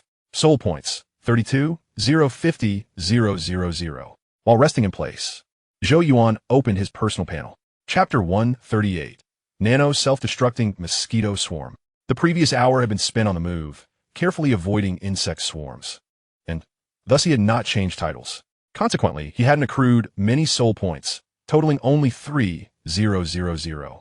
However, Zhou Yuan accessed the panel not to check his gains, but rather to ascertain how much currency he had left and to peruse the marketplace. The items in the marketplace refresh periodically. Perhaps he could procure some high-value goods. Staff of God satellite platform relies entirely on kinetic impact to inflict damage without the use of ammunition. Tungsten rods launched can achieve hypersonic speeds. Antimatter energy cannon collides matter and antimatter particles, converting them into high-energy gamma rays, resulting in annihilation reactions. Bionic Dragonfly ion bombing aircraft accelerates protons and neutrons to speeds exceeding 100,000 kilometers per second through magnetic confinement. Wow. After a brief perusal, Zhou Yuan closed the high-price section and entered the low-price area. The high-price items were indeed impressive, but excessively so, all being of superclass level, with no smaller items suitable for special operations. However, while browsing the low-price section, Zhou Yuan stumbled upon something he could currently utilize. Nano Self-Destructing Mosquito Swarm. Highly intelligent nano self-destructing robots with stealth reconnaissance capabilities capable of being condensed for individual soldier deployment. What a remarkable find. Zhou Yuan's eyes lit up, and after reviewing the detailed description, he was instantly captivated. First and foremost, a swarm consists of 100 self-destructing mosquitoes, whose combined explosive power is equivalent to that of 2 kilograms of mixed explosives. 2 kilograms of mixed explosives could obliterate a tank beetle, making it a cinch to eliminate a brain insect. Furthermore, the self-destructing mosquitoes possess 3 stealth methods as intelligence masters: optical stealth, infrared stealth, and electromagnetic stealth. This allows these already diminutive self-destructing mosquitoes to achieve near-perfect invisibility, making their reconnaissance and surveillance capabilities superior to that of the laserbird. Excellent. I'll take it. Ding. Purchase successful, reducing 50,000 soul points, acquiring the nano self-destructing mosquito swarm. With a thought, Zhou Yuan directly purchased a set of nano self-destructing mosquitoes. For a semi-disposable consumable weapon, the price of 50,000 was somewhat steep, especially considering that the laserbird was only priced at 60,000. However, Zhou Yuan found it acceptable, as the maneuverability and concealment of the self-destructing mosquito swarm surpassed that of the laserbird. Since landing on Morosha, He had yet to deploy the laser bird, primarily due to concerns about potential failures in its operation, given the numerous formidable foes on Morosha. Above, there were locusts and indigenous birds larger than eagles. Below, there were spider insects, soldier insects, and various other large indigenous creatures, making it challenging for the laser bird to conduct mobile reconnaissance. Now, however, he could directly revise the tactics. I need to relieve myself. After acquiring the nano self-destructing mosquito swarm, Zhou Yuan greeted his teammates and walked to a nearby rocky outcrop. Whoosh! With a flash of black light, a black sphere the size of a duck egg appeared in Zhou Yuan's hand, as he lightly activated it with a thought. The small black sphere unfolded in his palm like a mass of magnetic black ink, quickly transforming and reshaping. In just 2 to 3 seconds, Zhou Yuan beheld the true form of the self-destructing mosquito swarm. This Zhou Yuan was somewhat surprised. The size of his self-destructing mosquitoes was not as small as he had envisioned, with each one measuring the length of half a middle finger, resembling large hornets. This is likely a case of you get what you pay for. The nano-weapon, priced at a mere 50,000 soul points, hardly qualifies as a premium item. Beep! At that moment, one of the self-destructing mosquitoes emitted a green flash from its head. It flew directly above Zhou Yuan's combat device, swiftly transforming into a puddle of black particles that infiltrated the device through the gaps around the screen. Beep! The screen of the combat device flickered, revealing a real-time location map adorned with a multitude of red dots, corresponding to the self-destructing mosquitoes. Laser bird, take note, Zhou Yuan exclaimed, patting the large pineapple ammunition box behind him before issuing a command to the swarm of mosquitoes before him. Your target is the brain bug. The information regarding the brain bug is in the combat device. It is likely nestled within the adjacent mountain range. Locate it and report back with its position. Beep! 99 self-destructing mosquitoes simultaneously lit up with green light, dispersing in all directions, their exteriors shifting colors to blend seamlessly with the environment. Commence operations. Zhou Yuan's face broke into a smile upon witnessing this. As he turned to rejoin his squad, he refrained from issuing any kill orders to the self-destructing mosquito swarm, opting instead for search command. Whether or not the swarm would engage in combat would depend on the proximity of their target. If the brain bug was within close range, he preferred to have his team take it down themselves for a tangible military achievement. Moreover, 50,000 soul points was no insignificant sum, so economizing was prudent. After a 5-minute respite, the squad resumed their advance. They arrived at the foot of the icebound mountains, the surrounding environment starkly contrasting with their previous location, where only weeds were visible. The terrain not only enhanced the squad's reconnaissance efficiency, but also elevated the risk of being detected by the insects, presenting a double-edged sword. Suddenly, Lucy and Cheng-Yun, who were leading the way, came to an abrupt halt, maneuvering their heavy robot to raise its heavy machine gun, as if they had detected an enemy. Caution! Lucy! Cheng-Yun, what's the situation? Zhou Yuan inquired, a frown creasing his brow as he immediately halted and gestured for a dispersed formation.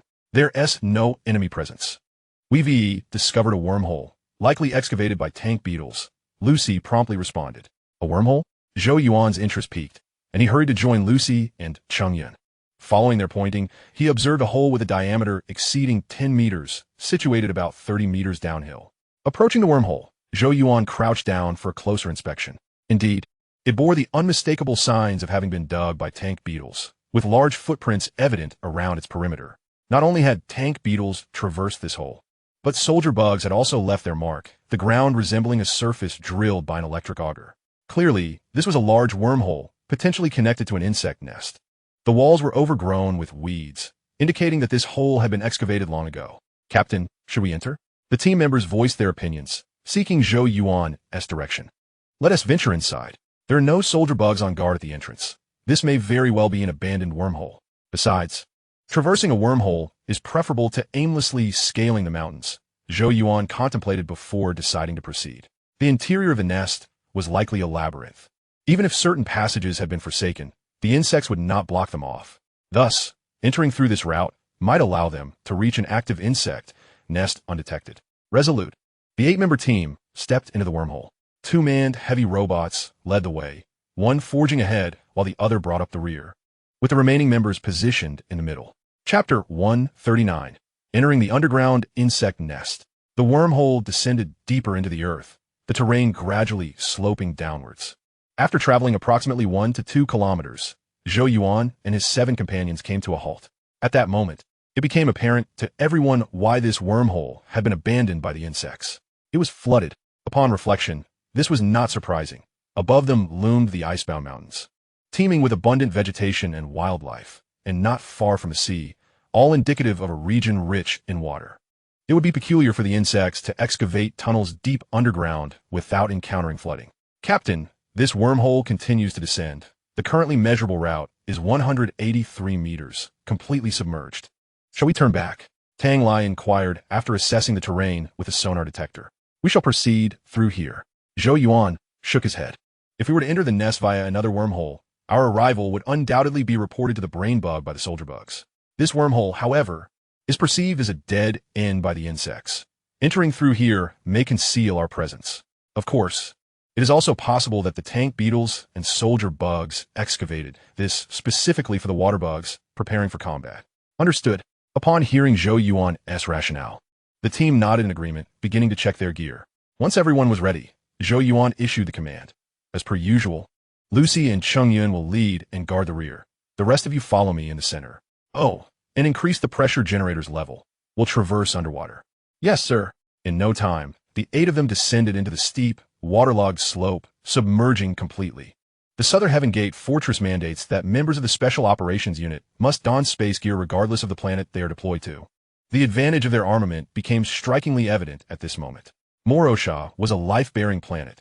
Typically, lighter conventional gear sufficed, but had they donned standard equipment, they would have been unable to navigate the watery passage. The journey proceeded smoothly.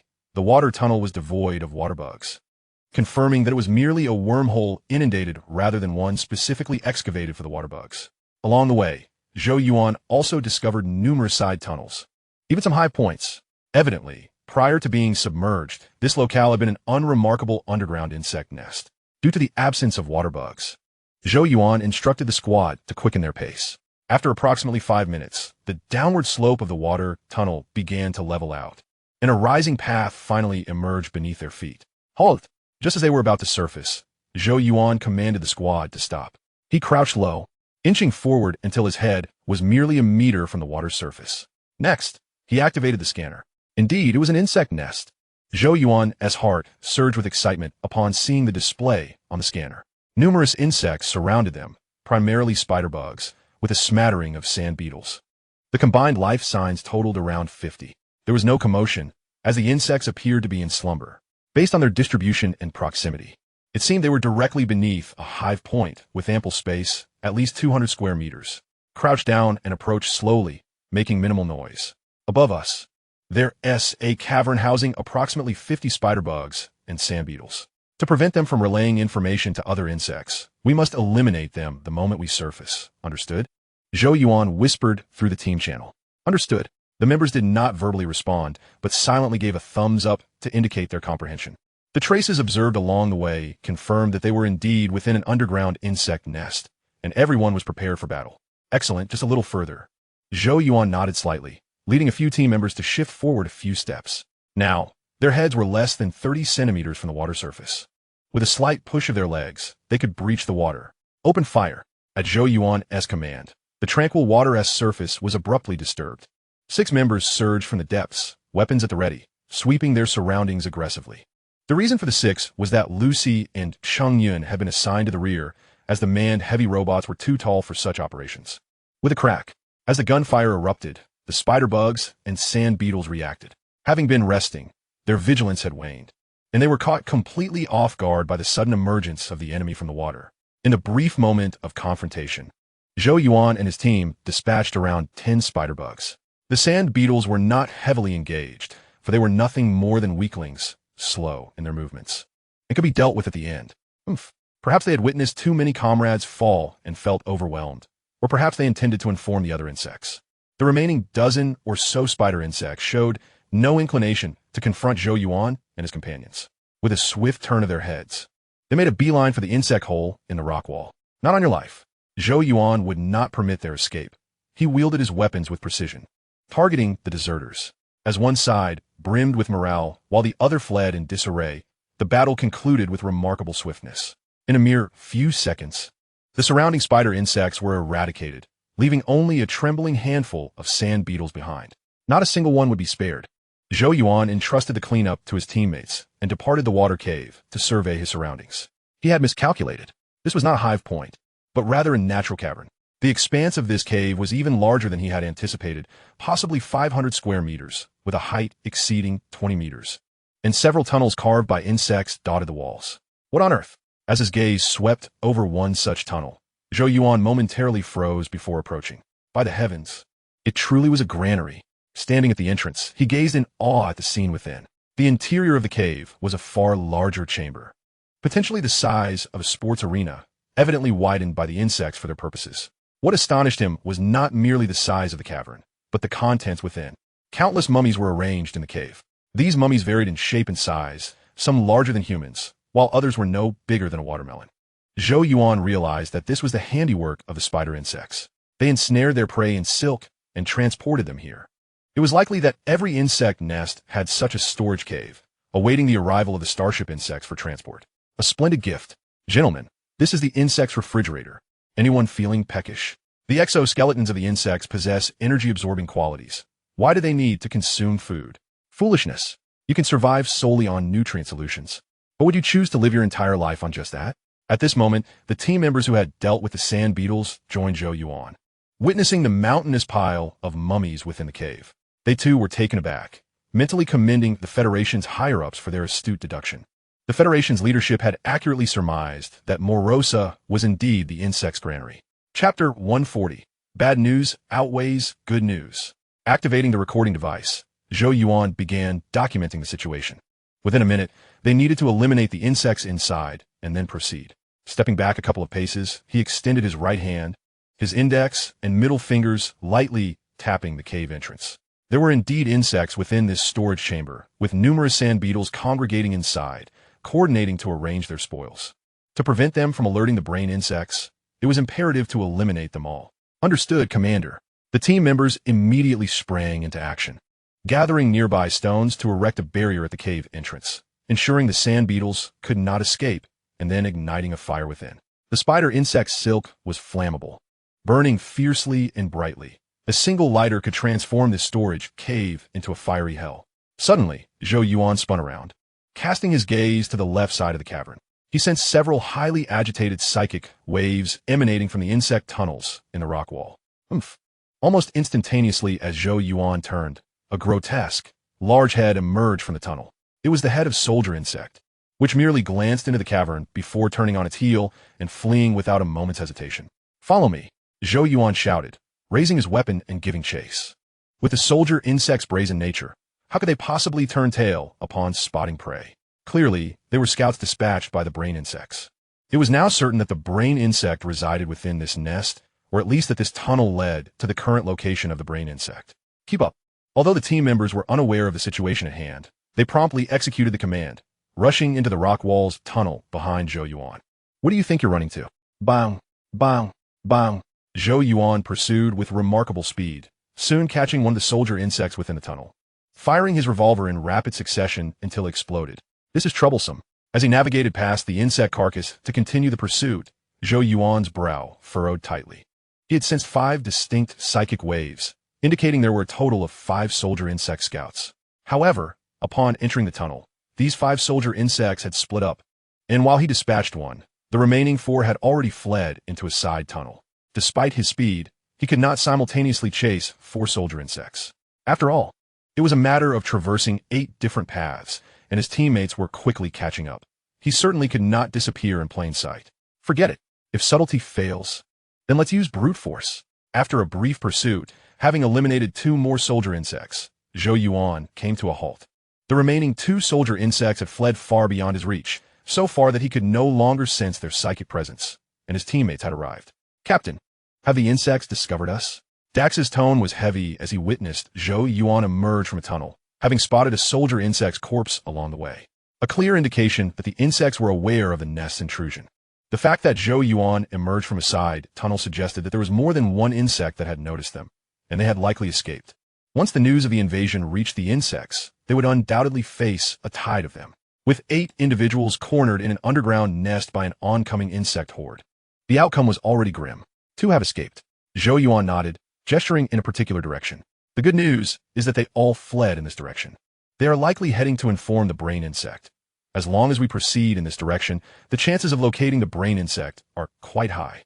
The bad news is that soldier insects possess a speed exceeding 15 meters per second. Even if we lower the pressure generator settings, we cannot catch up to them before they relay the message. Thus, we will soon encounter trouble. Hearing Zhou Yuan's words, the others fell silent, unsure of how to respond. The good news was not particularly encouraging, but the bad news was dire. While it was true that their speed was slower than that of the soldier insects, it was not overly so. Perhaps they could eliminate the brain insect before the tide of insects converged. Commander, give the order. Our time is running short. Ultimately, it was Dax who spoke first. Zhou Yuan regarded Dax with approval, recognizing the reason behind his faith in Dax. Being a captain is no easy task. Certain commands can leave teammates feeling forced and disheartened, leading them to believe the captain does not value them. At such moments, it is essential for a member of the team, possessing both personal capability and team respect, to step forward, encouraging others and articulating what the captain may not feel suited to voice. This fosters unity and bolsters morale. Dax was that individual. His strength was formidable, and his comrades trusted him, subtly regarding him as the vice captain. The only rank Dax lacked was well understood by his teammates, and they did not genuinely perceive him as a private. Attacking the insect nest will certainly be exhilarating. I have done this once before. Commander, give the order. Dax's fervor instantly roused the other 6 team members. They stood at attention, their voices filled with pride and confidence, unwilling to let their comrades underestimate them. Fully prepared for the possibility of sacrifice. Excellent.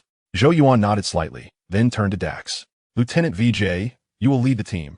Your direction is at 2 o'clock. Dax was about to acknowledge the order but hesitated, saying helplessly, Captain, I am now a private. 3 seconds ago, you were not. Execute the command. Do not make me repeat myself. Zhou Yuan hoisted the big pineapple machine gun onto his shoulder, a subtle smile adorning his face. His military rank is major, with federal authority equivalent to that of a brigadier general, granting him the power to restore the ranks of soldiers who have suffered demotion. Simply return and file a report with the Strategic Administration Department. Yes, Commander. Dax appeared somewhat moved, lifted his head, took a deep breath, then turned sideways and raised his fist, shouting, All personnel, let's move out. With that, Dax charged ahead. The team was invigorated, stepping in unison behind him, while Zhou Yuan lingered at the rear. The concealment was quite profound. Zhou Yuan activated the combat device to scrutinize the situation. The self-destructing mosquito swarm yielded no intelligence. Judging by the distribution of the red dots, nearly 30 self-destructing mosquitoes resided within this insect nest, yet not a trace of the brainworm had been detected. It was evident that the brainworm's location must be extraordinarily concealed, certainly not in a spot as transparent as a wormhole or a hive point. Summon all self-destructing mosquitoes. The new objective is this subterranean insect nest. Spare no suitable hiding place. After a moment's thought, Zhou Yuan issued a command to the self-destructing mosquitoes concealed within a combat device. Since it was certain that the brainworm was nearby, the objective was to consolidate all intelligence resources and strive to eliminate it before encountering the swarm of insects. Chapter 141. Finding the Brainworm. Hiss. Boom. Boom. Boom. Utilize the B-1 native matter grenades. Push forward directly. Enter the wormhole. Zhou Yuan wielded a large pineapple machine gun in one hand and a hefty revolver in the other, shifting his stance continuously as he engaged the soldier insects rushing from all directions. The battle erupted at a hive point. 5 minutes prior, Zhou Yuan had dispatched tracking soldier insect scouts in search of the brainworm. Those 2 soldier insects that had escaped Zhou Yuan's grasp had alerted the fleeing insects, prompting them to cluster together in search of Zhou Yuan and his 8 companions. Ultimately, both sides collided at the hive point. As the slaughter team entered the hive point, the soldier insect swarm made its appearance. Zhou Yuan sensed the presence of soldier insects nearby, but due to their overwhelming numbers, the team had no means of evasion and could only engage in combat at the hive point. Lucy, lead the way. Xingyin, cover the rear. Zhou Yuan shouted after Rosen tossed 2 B-1 native matter grenades. Follow me. Lucy piloted a manned heavy robot, unleashing a barrage of fire from 2 heavy machine guns that obliterated the soldier insects obstructing their path, advancing swiftly.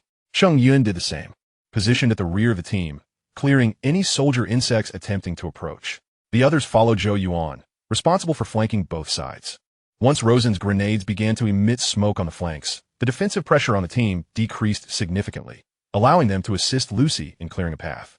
The 7 of them exerted every effort to push forward, rapidly breaching a wormhole that had previously been swarming with soldier insects. Cheng Yun, keep up. Zhou Yuan turned to provide covering fire for Cheng Yun as he entered the wormhole. Go help Lucy clear a path. I'll hold the rear. After everyone had entered the wormhole, Zhou Yuan gestured for Cheng Yun to proceed first, while he engaged the soldier insect swarm, attempting to infiltrate the wormhole. He refrained from excessive force, merely guiding the soldier insects into the tunnel. When intercepting the swarm, the corpses of the insects could serve as cover. A common knowledge among all federal mechanized infantry. After a brief but intense engagement, Zhou Yuan released the trigger. He had eliminated 20 to 30 soldier insects, their carcasses effectively blocking the tunnel entrance, preventing any further insects from entering for the time being. Captain, it's done, let's move. At that moment, Zhou Yuan heard Dax's voice through his earpiece. Turning around, he saw that Lucy and Cheng Yun had already cleared a path within the wormhole. The insects that had previously blocked the tunnel had been reduced to mangled remains by the heavy machine guns and were subsequently kicked aside by the heavy robot. Do not halt. Accelerate forward.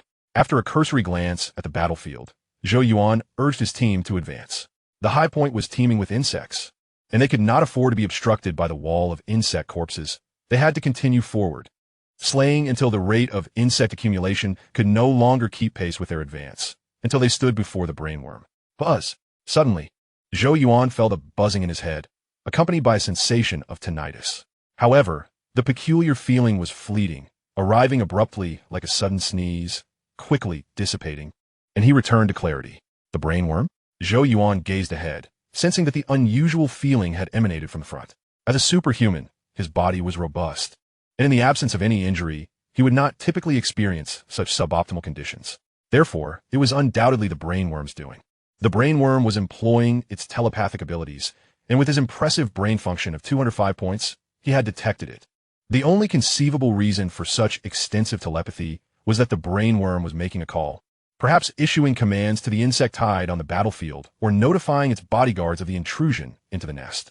The former was of little concern to them, as they could not assist in the frontal battle. However, if it was the latter, the situation would be advantageous for them. This would imply that the two escaping soldier insect scouts had relayed information to the brainworm, prompting it to issue orders to the insects within the nest. If this hypothesis were accurate, then considering the movement speeds of the soldier insects and the team, they only needed to sprint at full speed for another 5 minutes to reach the furthest point the two soldier insect scouts could have reached, which would place them right beside the brainworm. Even if the brainworm began to relocate immediately, they would catch up within 6 or 7 minutes. As the sand beetle transporting the brainworm moved at an exceedingly slow pace. Buzz! Just as the team pressed forward at full speed, Zhou Yuan's combat device trembled slightly. Zhou Yuan immediately recalled the self-destructing mosquito swarm, glancing at the combat device, where the real-time position map illuminated. However, unlike before, a large black that had now appeared on the map. Surrounding the black, there were approximately 10 smaller red dots. Found you. Zhou Yuan's pupils constricted sharply as he comprehended the significance of the black. It indicated the brainworm's location. The brainworm was merely 4 kilometers away. At their current pace, the team could cover that distance in about 10 minutes. Yet, from the real-time position map, the brainworm remained stationary. Having received intelligence about the intrusion, why had it not relocated? Is the brainworm hungry for a snack? After a moment's contemplation, Zhou Yuan quickly deduced the reason. From any perspective, the assault of 8 individuals into the nest was tantamount to a death sentence. Not to mention the brainworm's formidable insect guards. The brainworm itself possessed exaggerated capabilities, capable of incapacitating enemies with a single mental shock. Zhou Yuan believed the brainworm had set its sights on their minds. Well then, let's make contact. A smirk crossed Zhou Yuan's lips as he glanced at his personal panel. Host, Zhou Yuan. Identity, Federal Major, Superhuman. Attributes, Strength 13, Speed 125, Jump 125, Agility 125, Endurance 13, Defense 13, Self-Healing 13, Skill 18, Brain Function 205. Skills, Telepathy, Mental Communication, Psychokinesis, Mental Hypnosis, Mind Control, Rapid Learning. Items, Icarus-class Destroyer. Jump Frog, Nano Repair Medical Capsule, Laserbird, Purgatory Grenade. Title, Outstanding Wisdom, increasing brain function by 5. Soul points, 31, 610, 000. To guard against the brainworm, he had consistently employed the title of Outstanding Wisdom, even during insect extermination, refraining from switching to the powerful insecticide title.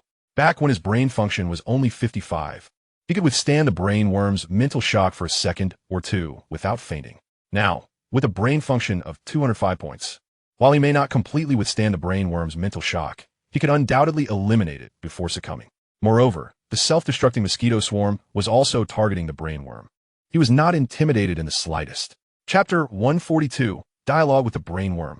With full speed ahead, the short distance of merely 4 kilometers was traversed in just over 10 minutes. Halt! Suddenly, just as they were about to charge into a hive point, Zhou Yuan raised his hand to signal the team to stop. Commander? Upon seeing this, the others were somewhat perplexed. If they did not hasten, the swarm of insects behind them would soon catch up. Have you not noticed how eerily quiet it is here? Zhou Yuan whispered, attentively listening to the sound around them.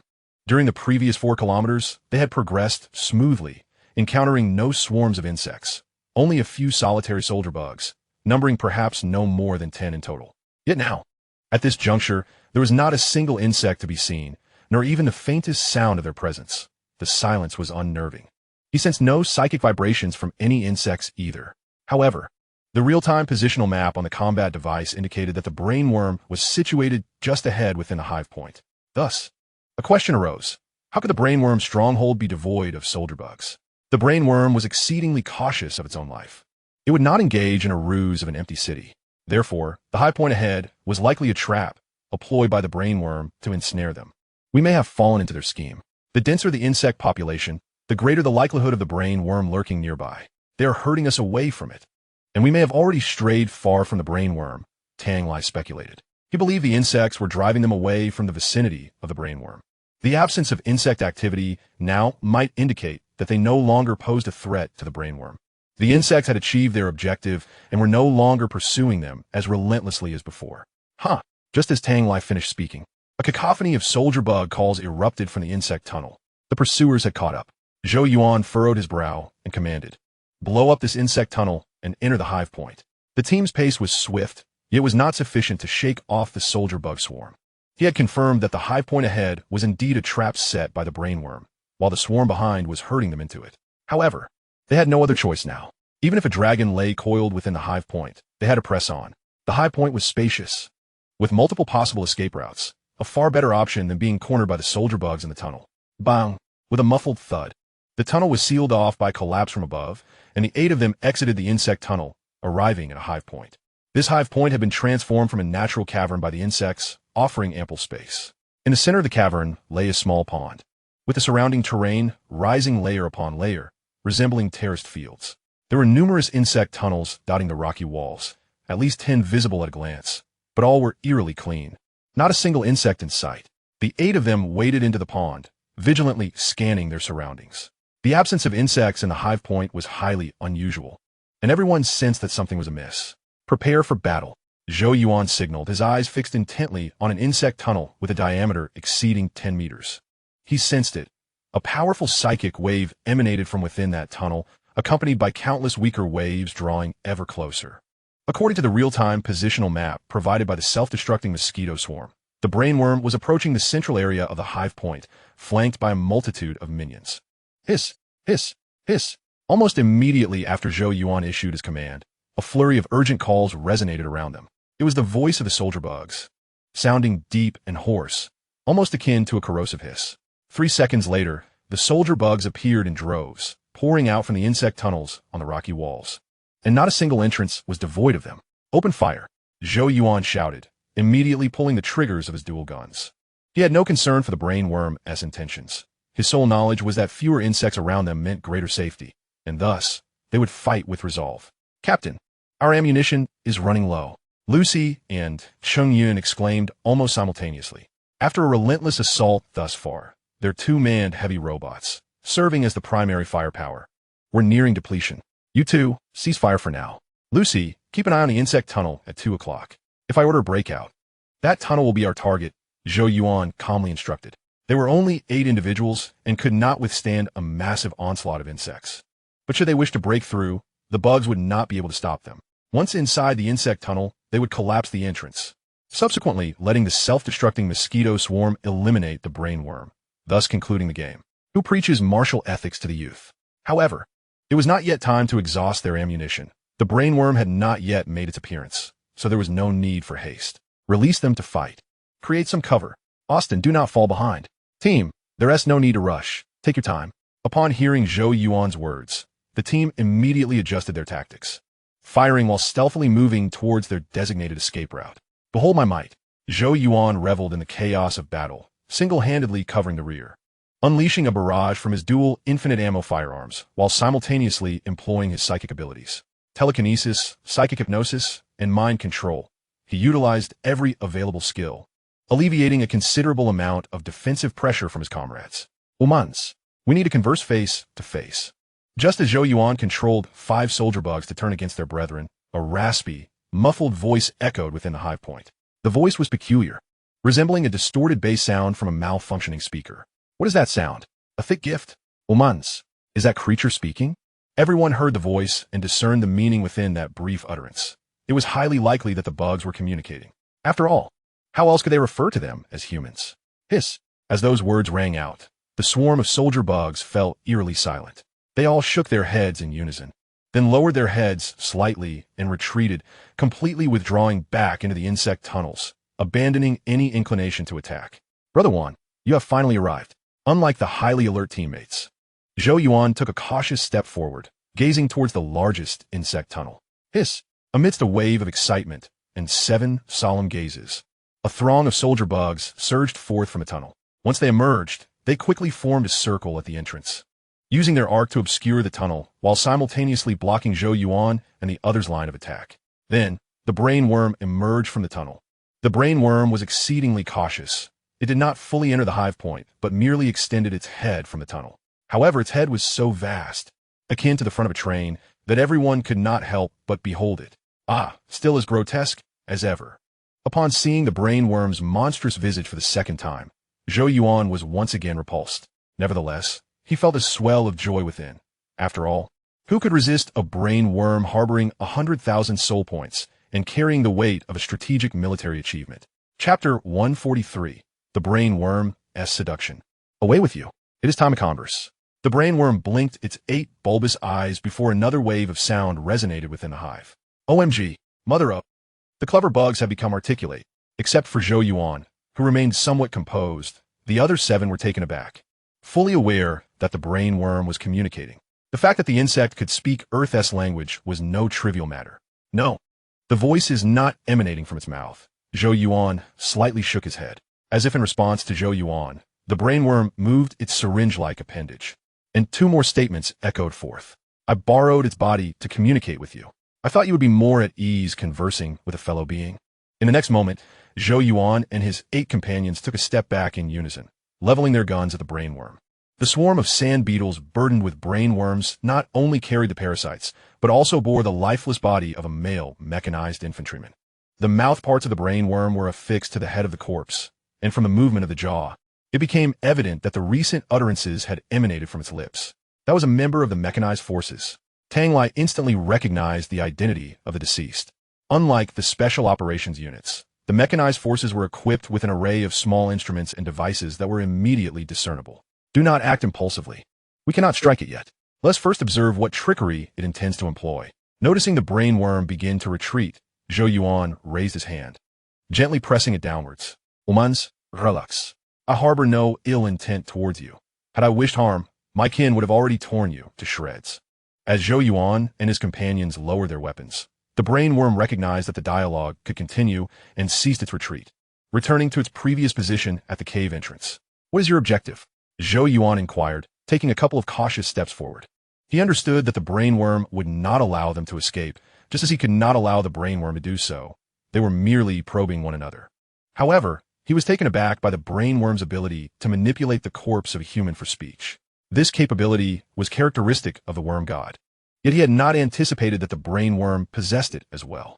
Perhaps it was related to its formidable telepathic abilities, enabling it to control corpses whose cellular integrity had not yet significantly deteriorated. The corpse, he surmised, belonged to a member of a guerrilla squad. Several guerrilla units had been dispatched from the temporary camp with orders to intercept the tide of insect forces using tactical nuclear weapons, harassing the swarm. Such missions required proximity to the insect tide, and it was entirely normal for 1 or 2 squads to encounter calamity. Peace. We desire only peace. Humans are the aggressors who instigate war, while we are the victims of it. You are well aware of this. In truth, we could coexist harmoniously and forge a new understanding. Midway through its speech, the brain worm suddenly shook its head, all 8 eyes fixated on Zhou Yuan. Human, do not approach. I can sense that you possess cognitive abilities. I have no intention of advancing towards you, Zhou Yuan replied, halting his steps and speaking earnestly. I merely wish to converse with you face to face, as you suggested. The brain worm fell silent for a moment before delivering a direct proposition. I can converse with you face to face, but I wish to first witness your sincerity. You still bear weapons capable of ending my life. Lay down your arms and approach me, and I shall demonstrate my sincerity. I possess the means to enhance your cognitive abilities. Captain, hearing the brain worm's words, the group tensed, casting anxious glances at Zhou Yuan. It's all right, Zhou Yuan reassured them, raising his hand in a calming gesture. I do not trust a creature that lurks in the shadows to communicate with me. This is the utmost I can concede. Now it is your turn. As he spoke, Zhou Yuan removed all his weapons and cast them aside, including the large pineapple magazine and B-1 organic grenades. Captain, Dax and the others were stunned at this display. They began to doubt whether Zhou Yuan had been bewitched by the brainworm. However, before they could rush to restrain him, they saw Zhou Yuan turn his palm towards the brainworm, making a gesture as if ready to fire. The 7 members quickly grasped their weapons tightly. Chung Yun and Lucy even discreetly activated the intelligent combat systems of their manned heavy robots. With a hiss, as Zhou Yuan discarded his weapons, several soldier bugs detached themselves from the brainworm. They utilized their sharp legs to drag away Zhou Yuan's discarded arms and returned to form a defensive line in front of the brainworm. Now it's your turn, Zhou Yuan reiterated after casting aside his weapons. That does not constitute sincerity. Every one of you carries such weapons. What I refer to as sincerity is the tactical nuclear weapon. I am aware you possess it. Observing Zhou Yuan's forthrightness, the brainworm shook its head again and replied, Impossible. Captain, it is deceiving us. Upon hearing the mention of tactical nuclear weapons, Zhou Yuan's teammates became agitated before he could even respond. The tactical nuclear weapon was their trump card. Should they fail to eliminate the brainworm at a minimal cost, the tactical nuclear weapon would serve as their means of mutual destruction. Are you certain you can enhance my telepathic abilities? Zhou Yuan countered, disregarding his team's alarm. Of course, our evolution is far more thorough than that of humans. We can even traverse through space with our bodies. Trust me, you will undergo evolution and become a more powerful being. Sensing a glimmer of hope, the brainworm became somewhat elated, instructing the sand beetles to carry it forward a couple of steps, bringing half of its body to the cave entrance. Hypnosis? Do you take me for a husky? Zhou Yuan felt a chill as the brainworm began its deceitful tactics. The notion of acquiescing to its desires echoed in his mind, inducing a sense of weariness and confusion, yet he managed to stave off the effects of the hypnosis. I believe in you. After a moment of contemplation, Zhou Yuan decided to play along, allowing his gaze to become somewhat vacant, feigning a nervous disposition. Hand over all the explosives you carry. That is an order. Slowly turning, he extended his hand toward his team. As he did, he made another gesture suggesting readiness to fire. However, his back was turned to the brainworm, and despite its 8 eyes, it could not perceive his subtle movements. The other insects, however, could see, but the soldier bugs were too dim-witted to recognize anything amiss. All right, seeing Zhou Yuan had his own intentions, his teammates chose to trust him. They placed all their explosives, including mixed explosives, tactical nuclear weapons, B-1 organic grenades, and high-explosive grenades, onto the ground. This is my sincerity. Now fulfill your promise, and allow me to become a more powerful being. Zhou Yuan gestured grandly, indiscriminately tossing the explosive crates and various equipment in front of the brainworm soldier bug barricade. Chapter 144. Eliminate the brainworm. It's your turn. Fulfill your promise. Zhou Yuan spread his arms wide, a fervent expression gracing his face as he gazed at the brainworm. I will. Come forth to me, and I shall make you a part of us, allowing you to fully comprehend our essence and transform into a more formidable being. Observing Zhou Yuan's actions, the brainworm finally relaxed. Its mouth parts quivered as it withdrew from the head of the human corpse at its feet, raising them high, resembling the scythe-like appendages of a mantis. At the same time, the soldier bugs shielding the brainworm dispersed, beginning to handle the equipment strewn across the ground. Approximately 20 of them mobilized, as the items Zhou Yuan had discarded were chaotic and diverse. Just the various grenades alone totaled over a dozen. Small enough that the soldier bugs found it challenging to manipulate, not something that a mere handful could transport. Additionally, the soldier bugs from the hive began to stir. They slowly emerged, poking their bodies from various tunnels, slightly leaning forward, their large pincers fully extended. Heh, who can truly dominate whom remains to be seen. All of the soldier bug's subtle movements were perceptible to Zhou Yuan.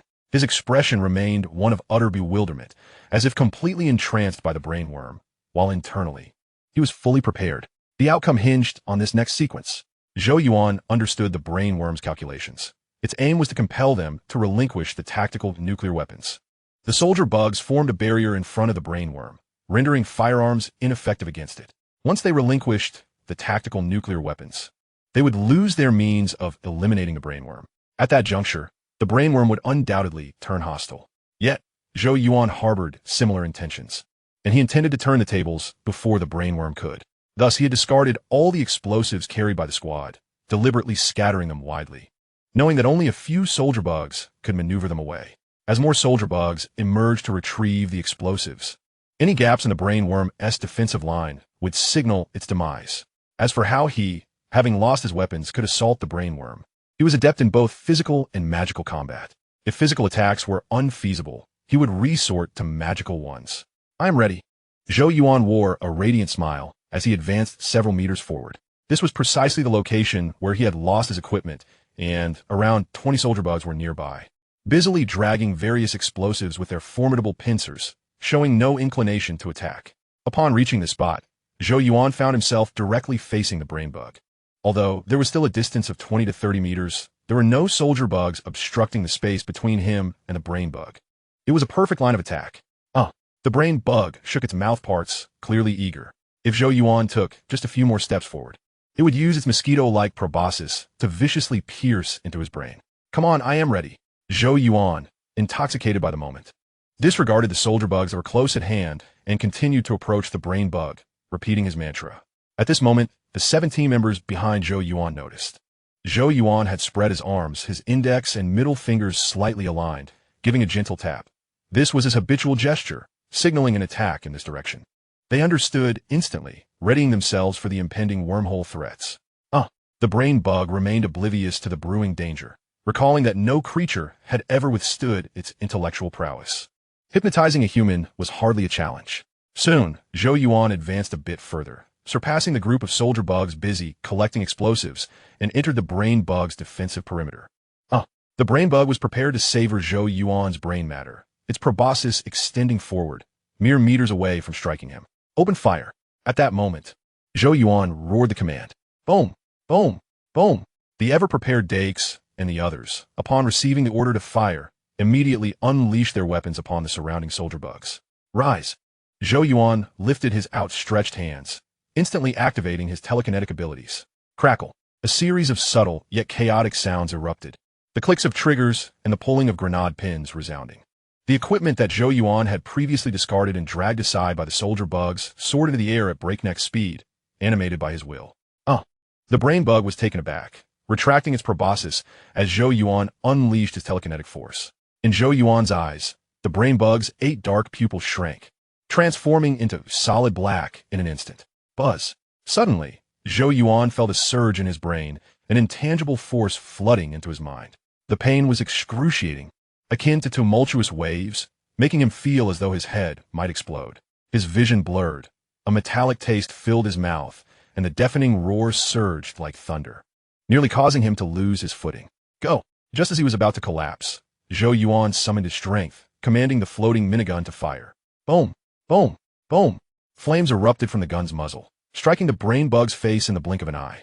The brain bug's hefty visage, towering at 3 meters, became an easy target without the soldier bugs to shield it. "Brother, you're finished." Witnessing the explosions of blood craters on the brain bug's face, Zhou Yuan felt invigorated, using his telekinesis to pull the trigger of the minigun. Ding, new skill detected. Skill bar updated, new addition, Psychic Storm. Congratulations on awakening a new skill. Gaining 3 level 3 soul boxes, 2 level 2 soul boxes, and 1 level 1 soul box. Would you like to open them? Suddenly, Zhou Yuan heard a series of system notifications. However, with his head feeling as though it might detonate, the intense pain made it nearly impossible for him to focus on the system. Boom! Boom! Boom! The minigun continued to fire, turning the nearly defenseless brain bug into a grotesque flower. Kill the brain bug. Gain 100,000 souls. The notification panel flickered, revealing a new system message. Become a part of my evolutionary path. Zhou Yuan remained oblivious to everything, concentrating solely on the battle. Unaware that the brain bug had already perished, nor did he notice the pain in his head beginning to subside. To be cautious, he did not halt his assault on the brain bug, relentlessly firing the minigun at it. Hiss! Though it seemed prolonged, this all transpired in the blink of an eye. The surrounding soldier bugs were utterly bewildered. By the time they reacted, attempting to aid their leader, their commander had already been blown apart by Zhou Yuan. Not just the bugs, but his teammates were similarly stunned, instinctively following orders to open fire. How could the situation have changed so drastically in the blink of an eye? The floating firearms firing autonomously alongside the grenades that had been armed. What was happening? Damn it. Chapter 145. What is the dual cultivation of magic and martial arts? It should be dead, right? After unleashing a barrage upon the brain bug, Zhou Yuan summoned the minigun and revolver back to his hands, preparing to face the surrounding bugs. He was now surrounded tightly by soldier bugs. Were it not for his telekinesis, hypnosis, and control abilities providing a safety net, he would have already succumbed to the onslaught of the soldier bugs. Fire at will. Do not conserve ammunition. After loudly reminding his teammates, Zhou Yuan extended his hands, spinning his form as both guns fired in unison to ward off the encroaching soldier bugs. Ultimate technique. Shred the trigger. The death of the brain bug did not signify their victory. It merely ignited the fuse.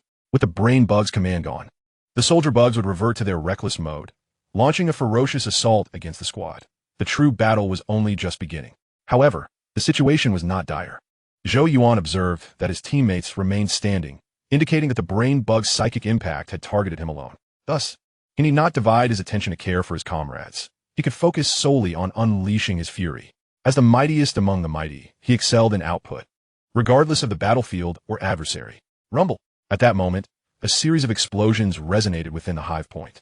When Zhou Yuan had used his telekinesis to elevate the firearms, he had also included the entire squad's grenades. For B1 primitive grenades and 13 high-explosive grenades were deployed. The primitive grenades were thrown in all directions, one in each direction, perfectly creating a biochemically toxic mist barrier. The 13 high-explosive grenades targeted the wormholes, aimed at the previously noted rock crevices, collapsing 5 wormholes upon detonation. With the explosion of these 17 grenades, the defensive pressure on the squad significantly diminished. The situation, while not entirely favorable, was far from disastrous. Everyone, gather around me. After dispatching another group of soldier bugs, Zhou Yuan pretended to reload the minigun and then leapt onto the corpse of the brain bug. Hiss! Upon seeing Zhou Yuan's actions, the surrounding soldier bugs were enraged. Not only had he slain their leader, but now he had the audacity to mount its lifeless body. Such arrogance. Consequently, their assault intensified, recklessly charging toward Zhou Yuan's gun muzzles. Boom! Boom! Boom! You think you can take me down? You are far from it. Zhou Yuan remained unfazed, holstering the revolver and wielding the minigun, sweeping it across the battlefield while occasionally spinning. With 3 formidable psychic abilities at his disposal against the soldier bugs, he had no need to fear their bites. His telekinesis alone could easily handle them, directly leading them into a wall of chaos. After a minute of gunfire, the situation gradually stabilized. Though the hive point was larger than the wormhole, its spaciousness was limited, falling short of the open ground. The formidable firepower of 6 individuals, augmented by the might of 2 heavy robots, has rendered this defensive battle relatively successful. The corpses of the insects have accumulated to such an extent that they have obstructed the majority of the wormhole entrances, thereby hindering the swarm's reinforcements from joining the fray. However, the momentum of the slaughter team's firepower has begun to dwindle. Captain, I'm almost out of ammunition. I have none left. Only a pistol remains.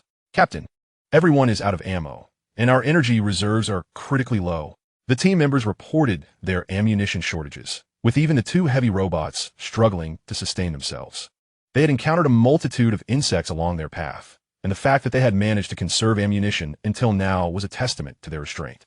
Conserve your fire. Zhou Yuan unloaded the ammunition box from his back and retrieved 2 rifle magazine slings, tossing them to his comrades. Many might not realize that the Big Pineapple machine gun has a versatile loading port. It can accommodate large magazines containing linked ammunition, as well as standard rifle magazines of 5.56 by 45 mm caliber, functioning as both a machine gun and a large rifle. Thus, he filled the magazine box to the brim, using the space in the middle of the large magazine to store spare small rifle magazines. His Big Pineapple possessed infinite ammunition, requiring him to carry minimal supplies. This habit of preparing for his team had been ingrained in him since he became the squad leader of the Hunter unit, and he has upheld it ever since. There was no choice. His fear of running out of firepower was far too severe.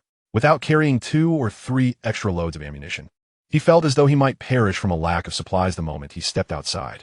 Awesome. Captain, you're a genius. Upon seeing Zhou Yuan equipped with standard magazines for rifles, the team members' spirits were lifted. The 2 slings equipped with 20 magazines, while originally just a standard ammunition supply for 2 people, became a timely morale booster, ample enough for them to persist. Bang, bang, bang. As one soldier insect after another was turned into a sieve, the team gradually repositioned themselves. After assisting Zhou Yuan in eliminating the soldier insects surrounding the brain insect, they approached the corpse of the brain insect. Behind its remains lay a wormhole, but Zhou Yuan had obliterated it. Thus, this location was deemed secure. They could rely on the brain insect's carcass while focusing on the insects ahead and on both flanks. Behold my might, invincible and unyielding. As the situation stabilized, Zhou Yuan began to revel in the battle. He transformed into an exuberant youth, chanting internally while gesturing dramatically. His right hand squeezed the trigger of the big pineapple, while his left hand became a telepathic commander, directing fire with pinpoint accuracy, relishing the combat. He now understood the sheer joy that Carl would experience in the future. This telepathic ability was truly extraordinary. With merely a thought, he could manipulate the soldier insects, even hypnotizing or commanding them to assist him. Didn't he, the system, just mention that I awakened a new ability? Reflecting on his telepathic power, Zhou Yuan suddenly recalled the system's earlier notification. The brain insect had nearly obliterated his head, causing him to overlook the system. Now he could take a look. Ding, new skill, awakening detected. Skill bar updated. New addition, Mindstorm. Congratulations on awakening a new skill. You have received 3 level 3 soul boxes, 2 level 2 soul boxes, and 1 level 1 soul box. Would you like to open them? Upon opening the prompt panel, Zhou Yuan quickly glanced at it. Mindstorm? Upon seeing the name of this new skill, his heart raced. Based on the name, Mindstorm was likely the technique the brain insect had just employed, which he commonly referred to as mental shock or psychic explosion. However, this was rather peculiar. Awakening a new ability so inexplicably was rather disconcerting. Shaking off his curiosity, Zhou Yuan issued a loud command. All personnel, advance towards the designated target wormhole at 8 o'clock. Originally, they were heading towards the 2 o'clock direction on their right, having circled around. It had now shifted to the left at 8 o'clock. They sought a safer location to explore the new skill. Chapter 146, Mindstorm. Go, go, go. With the order to break through, the team sprang into action. Darks led the way, with Zhou Yuan bringing up the rear.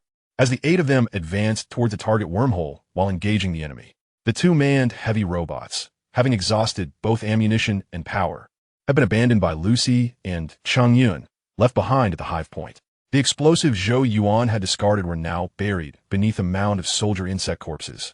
Irretrievable. Fortunately, the brain insect was dead, making the loss of equipment worthwhile.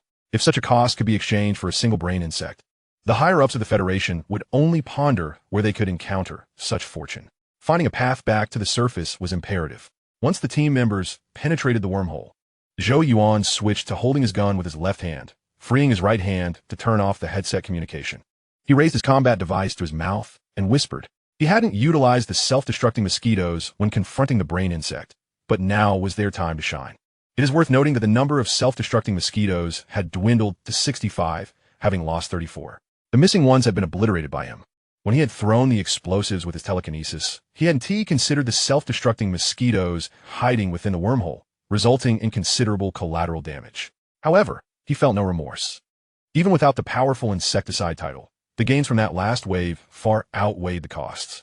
Firstly, he was particularly invested in the Eureka achievement, which had made progress. After killing 3 more brain insects, he would unlock the next level of the intellectually gifted title, Exceptionally Astute. Although he could not see the attributes of the title, it was certain that it would enhance brain function, likely by 10 points or more. Secondly, he had awakened a Mindstorm, a skill that was most likely the super ability he had always desired. Just for this skill alone, he would willingly exchange all his soul points, and the inexplicable awakening had genuinely thrilled him. Lastly, a single brain insect was worth 100,000 soul points, enough to procure 200 self-destructing mosquitoes. Today's haul was absolutely bountiful. 3 minutes later, the group of 8 halted in a wormhole.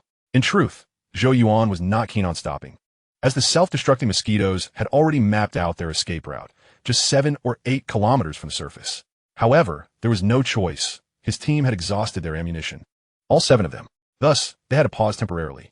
Fortunately, before depleting their ammunition, they had drawn in several soldier insects and used their carcasses to partially block both ends of the wormhole, leaving a gap large enough for humans to pass through, but not for soldier insects. Rest for 5 minutes. By the way, these are for you. Upon hearing the inquiries from his team members, Zhou Yuan felt a stirring within, slipping into a cold demeanor. He removed his tactical helmet, unfastened the medical shoulder strap, and retrieved a restorative cigar, igniting it with a deliberate motion. After completing these actions, Zhou Yuan gradually settled onto the ground, his tone composed as he spoke. What I carry is not ammunition, but rather my second life. Remember, never surrender your fate to Lady Luck. This is the first lesson I impart to you. Upon uttering these words, Zhou Yuan noted the lack of fervent reaction from his team. Captain? They all stood, their expressions tinged with anxiety as they gazed at him, leaving him perplexed. Captain, are you all right? At that moment, Sheila unfastened the medical pack at her waist and knelt beside him, her voice soft with concern. Do not mind me. I only require you to take care of yourselves. Zhou Yuan, somewhat bewildered by the question, merely shook his head nonchalantly to maintain his newly assumed cool demeanor. Captain. With his words, the team members jolted, gathering closely around him. Captain, has anyone ever told you how manly you are? Sheila began to unfasten Zhou Yuan's armor, opening the medical kit, and before he could refuse, she jabbed an emergency medical syringe and a painkiller into his elbow. Zhou Yuan grew increasingly perplexed, question marks seemingly sprouting above his head. However, in the next moment, he understood the reason for his team's behavior. Sheila raised her right hand, and he caught a glimpse of his current appearance on her combat display screen.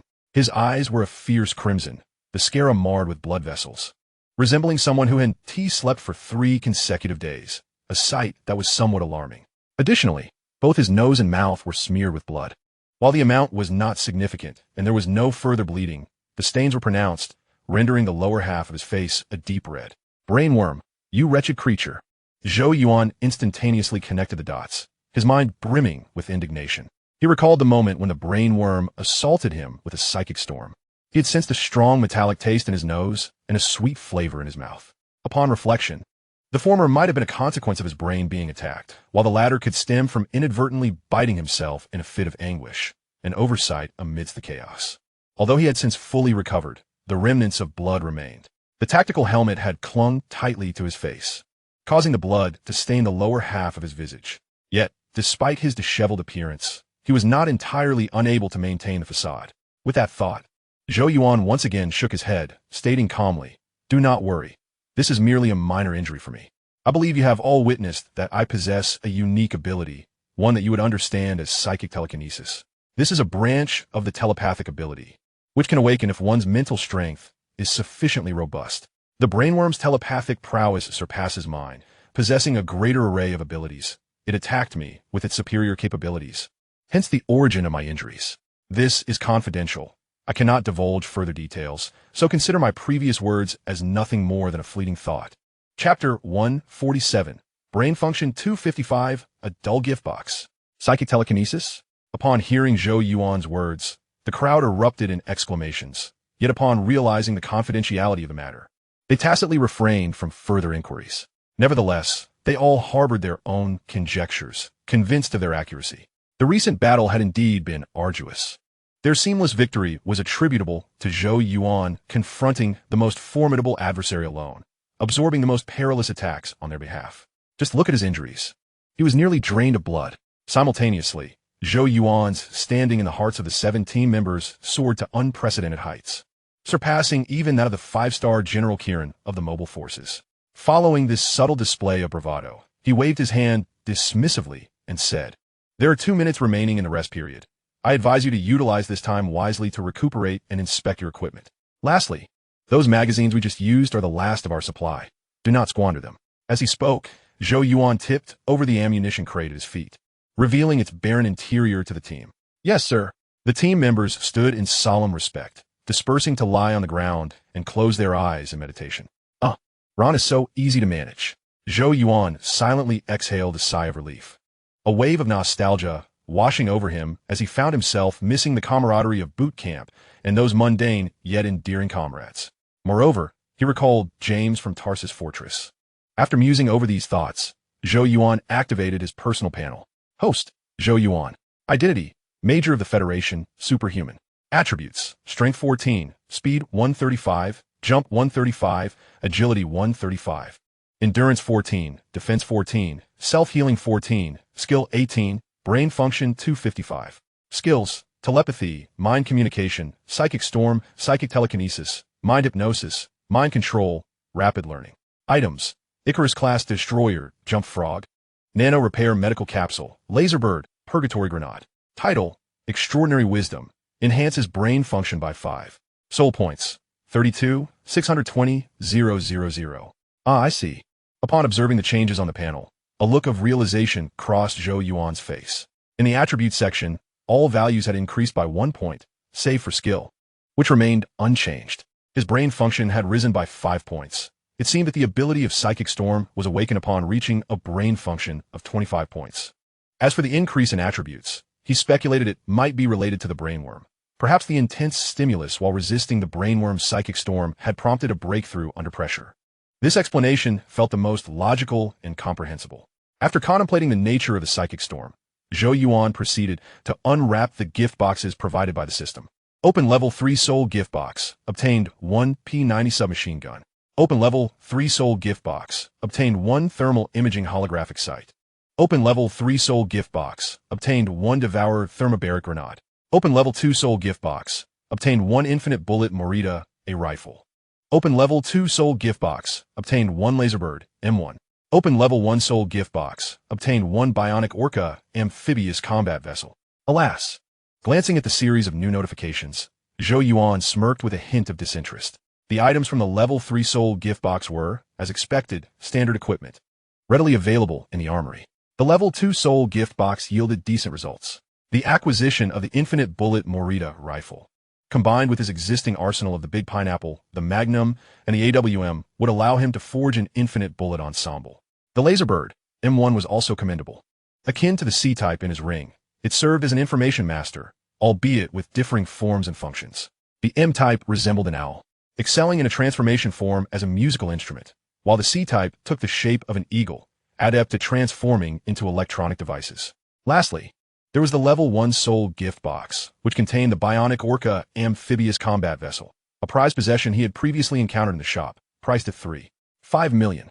Regrettably, it was yet another remarkable asset that could not be utilized in the short term, much like the Icarus, which had lingered in the shop's inventory for an indeterminate duration. Until he possessed his own base, these grand items would remain inaccessible. Oh well, let them be for now. Zhou Yuan shook his head slightly, not feeling disappointed. Following his injection of the genetic evolution fluid, his reliance on the soul gift boxes had diminished significantly. He hardly paid any heed to the system anymore. He had developed a mindset that was relatively easy to satisfy, one that could find joy in good fortune and accept misfortune with equanimity, considering it all a windfall.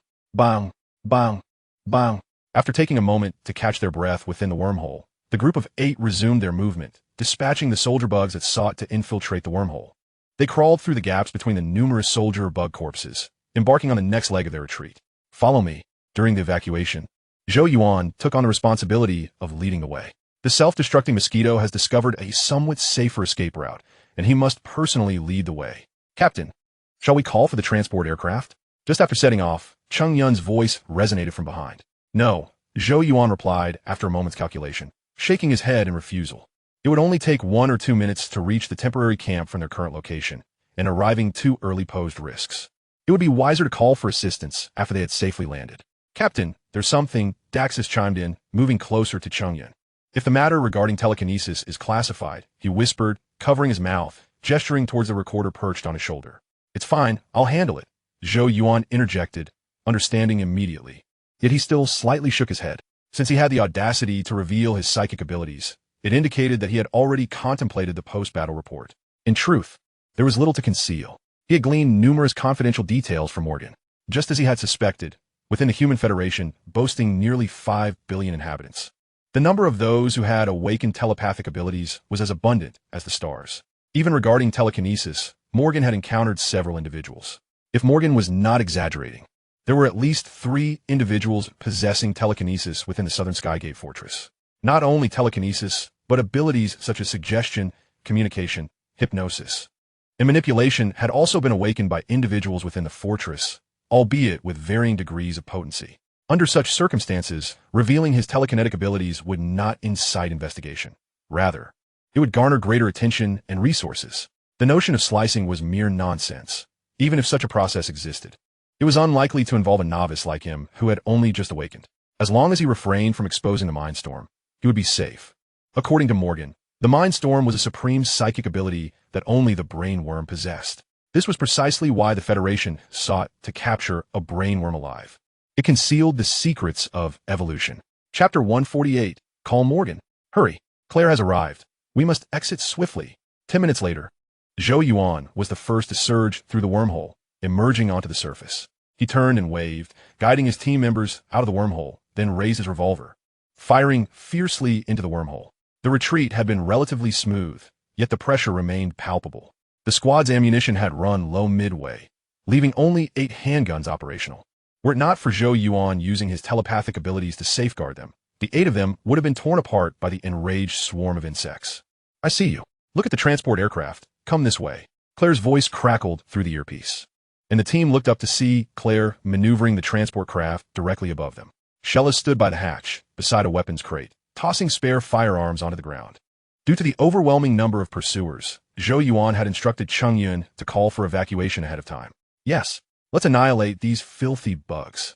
Witnessing the scattered equipment on the ground ahead, the morale of the team surged, and they rushed to grab weapons. Zhou Yuan also casually picked up a Morita rifle. Though his big pineapple had infinite ammunition, his team knew his magazine was empty, so he had to maintain appearances. Armed, the 8 members swiftly turned to counterattack. There were countless soldier insects in pursuit, possibly numbering in the thousands. However, the wormhole was limited in size, and the soldier insect swarm had to queue to emerge. With their firepower unleashed, they quickly eliminated the soldier insects that had already exited the hole, using their bodies to seal the wormhole. Stop firing, retreat immediately. Noticing his team was somewhat reluctant to leave the fight, Zhou Yuan called out loudly. Upon hearing his command, the team promptly stowed their weapons and dashed toward the transport aircraft. The aircraft landed just in time, with Claire remaining in the cockpit while Shella exited to assist. There were no unforeseen complications.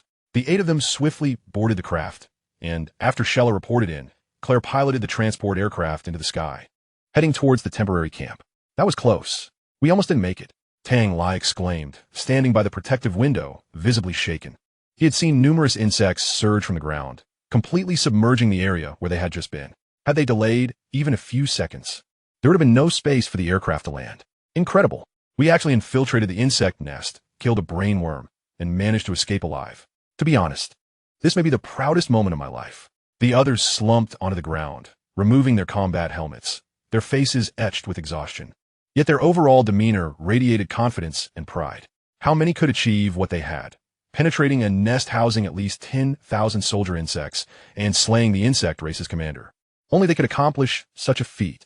Zhou Yuan had intended to remind his team that upon their return, they would need to join the defensive wall for the impending battle. However, upon seeing their weary state, he refrained from voicing this, instead turning to Shella and asking, "How is the temporary camp faring?" At his inquiry, Shella's expression turned somewhat grave as she replied, "Intelligence indicates that the subsequent forces of the insect tide are beginning to show signs of weakening. However, the sheer number of insects already engaged in battle remains overwhelming, and the pressure on the temporary camp's defenses is still significant. We have not yet passed the danger threshold. Is there no support on the way?" Zhou Yuan frowned. The situation unfolded as he had anticipated. With the brainworm's demise, the subsequent forces of the insect tide would retreat due to the absence of commands. However, those already engaged in battle would not withdraw and would continue to fight ferociously. He could not comprehend the lack of support. We have no reinforcements. Compared to other temporary camps, we have been fortunate. One camp has already been overrun by the insect tide. Shella's voice dropped, and upon hearing her words, everyone fell silent. Sighing, Zhou Yuan chose not to say anything further. Indeed, their camp was relatively well positioned, surrounded by ocean and forest. Such terrain would not harbor many scorpion or locust nests. And the underground insect tide's propensity to pool water meant there would be fewer soldier insect nests as well. Lighting a restorative cigar, Zhou Yuan entered the cockpit and closed the hatch. "Darling, are you all right?" Claire asked, startled by the blood on Zhou Yuan's face. "I'm Fine. Just grazed by my tactical helmet," Zhou Yuan replied, shaking his head as he settled into the co-pilot's seat. "Can we contact Morgan?" Upon hearing Morgan's name, Claire shook her head, troubled. "The research department at the coastal fortress maintains a high level of confidentiality. We cannot directly connect with Mr. Morgan, and we are too far from Pluto. However, I can request an emergency call on behalf of the squad and ask the fortress's communication department to facilitate a connection with Kenny. Let's proceed with that, and swiftly," Zhou Yuan immediately instructed. "Okay." Claire promptly began the operation, simultaneously slowing the transport aircraft speed. "This is Kenny." A minute later, the call was connected, and Kenny's voice came through the earpiece. Zhou Yuan pressed the earpiece and quickly stated, "Kenny, it's me. I urgently need to speak with Mr. Morgan." On the other end, upon hearing the old captain's voice, Kenny felt a surge of excitement. Yet upon realizing it was urgent, he refrained from exchanging pleasantries and hurried off. After Zhou Yuan's departure, Kenny had taken over Zhou Yuan's position, becoming the captain of the research department's defense forces. Currently, he was patrolling the research area quite close to Morgan's location. "Sir, it's Zhou on the line." Kenny rushed into a laboratory, thrusting the communicator toward Morgan. "Zhou." A smile spread across Morgan's face as he set aside his work, placing the communicator to his ear. "What brings you to contact me today, young man?" "Sir, I have something I need your assistance with. Today I killed a brain worm. But before I did, it used the psychic attack you mentioned previously on me. When it was attacked, my telepathic abilities underwent a slight transformation, awakening my psychokinesis." Morgan listened intently, and, as the narrative unfolded, his excitement grew exponentially. However, upon hearing Zhou Yuan's plea for assistance, Morgan scoffed dismissively, stating, "Leave it to me. No one dares to bully my people. Tell me, what is your access ID, and what is your mobile unit number?" As he spoke, Morgan approached a wall screen, using his access card to enter the back-end system of the research department, his right hand moving deliberately.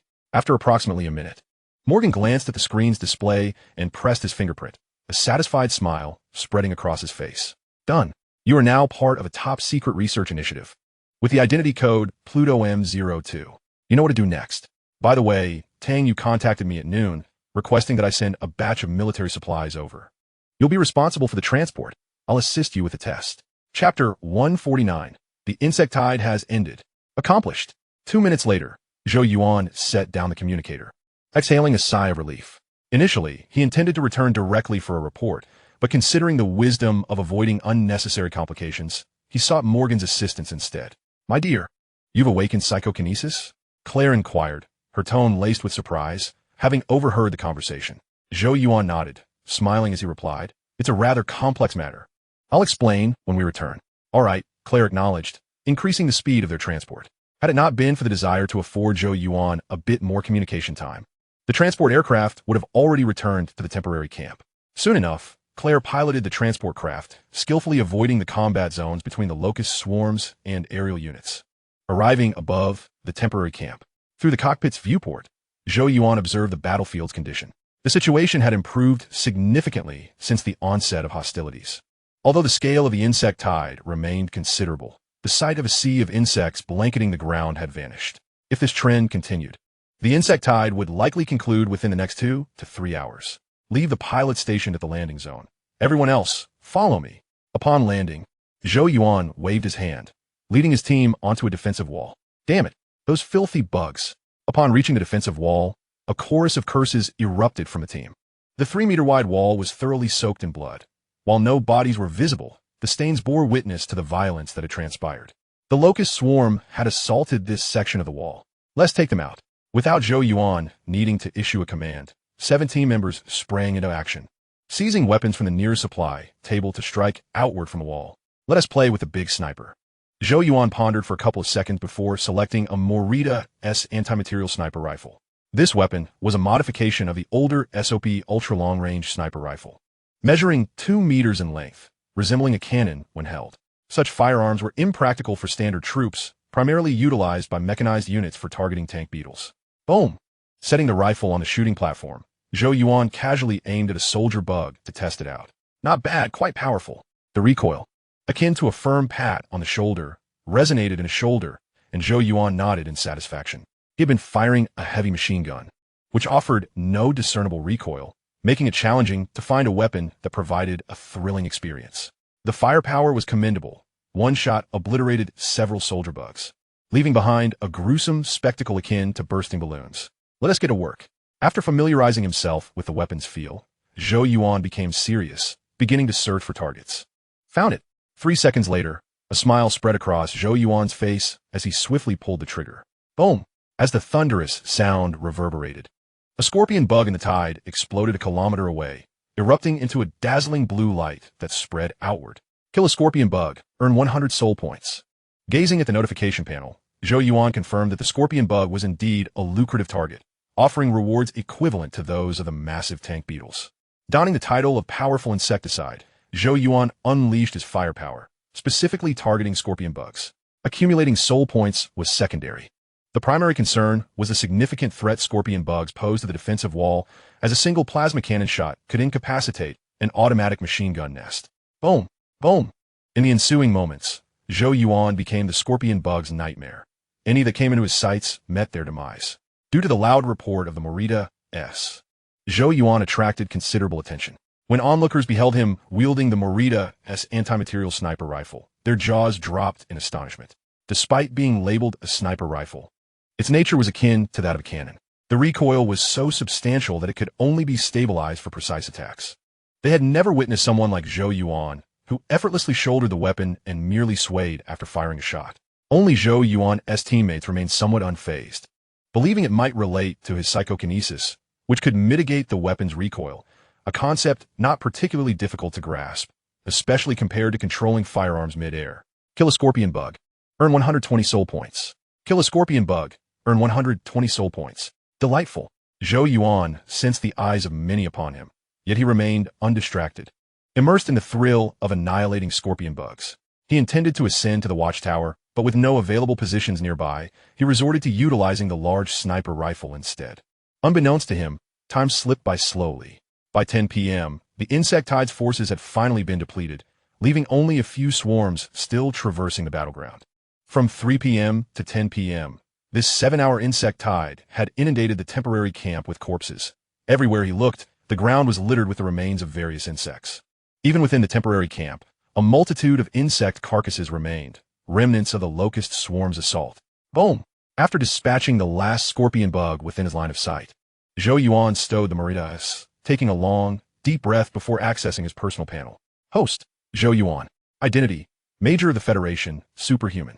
Attributes, Strength 14, Speed 165, Jump 135, Agility 135, Endurance 14, Defense 14, Self-Healing 14, Skill 19, Brain Function 205. Skills, Telepathy, Mental Communication, Mindstorm, Psychokinesis, Hypnosis, Mind Control, Rapid Learning.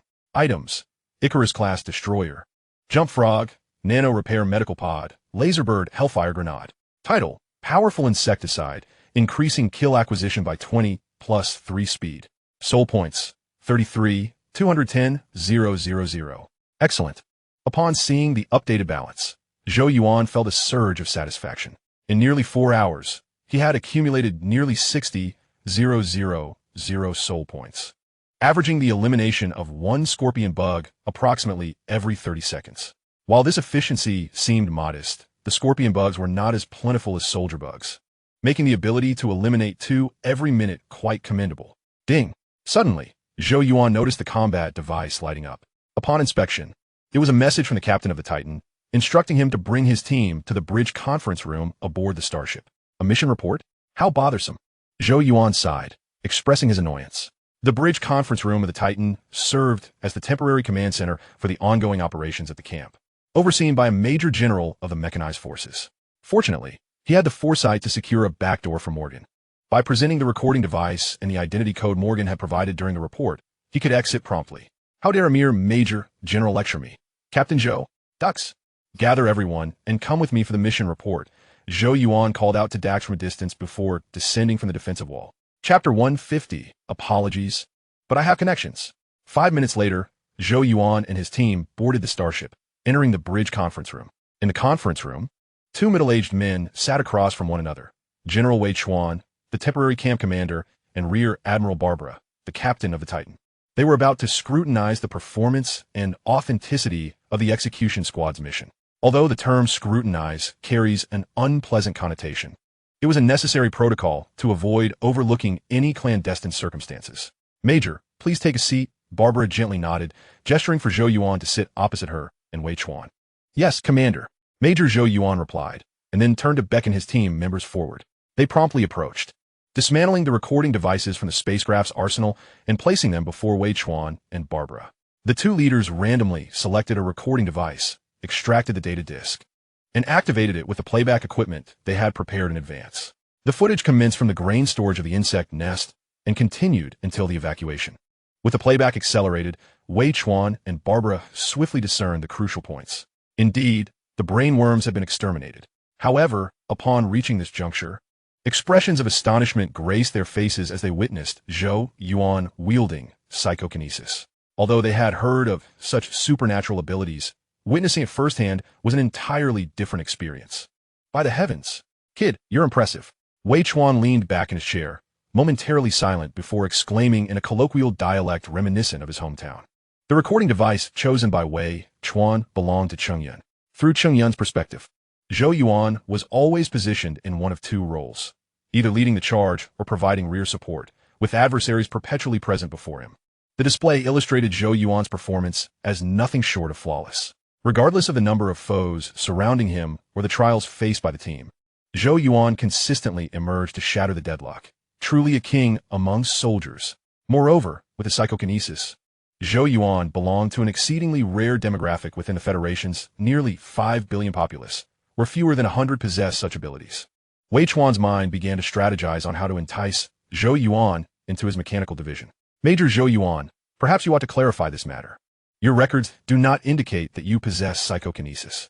You must understand that all information regarding telepathic abilities requires disclosure. Barbara's tone turned frosty as her gaze fixed intently on Zhou Yuan. With his hands clasped on the table, Zhou Yuan stated solemnly, Commander, I am unable to elucidate this matter. It exceeds my jurisdiction. Pluto M02, I request confidentiality protection. Upon hearing this, Barbara and Wei Chuan exchanged serious glances, both opening their work tablets to conduct inquiries. Un supernatural, warfare bureau. Access denied, insufficient permissions.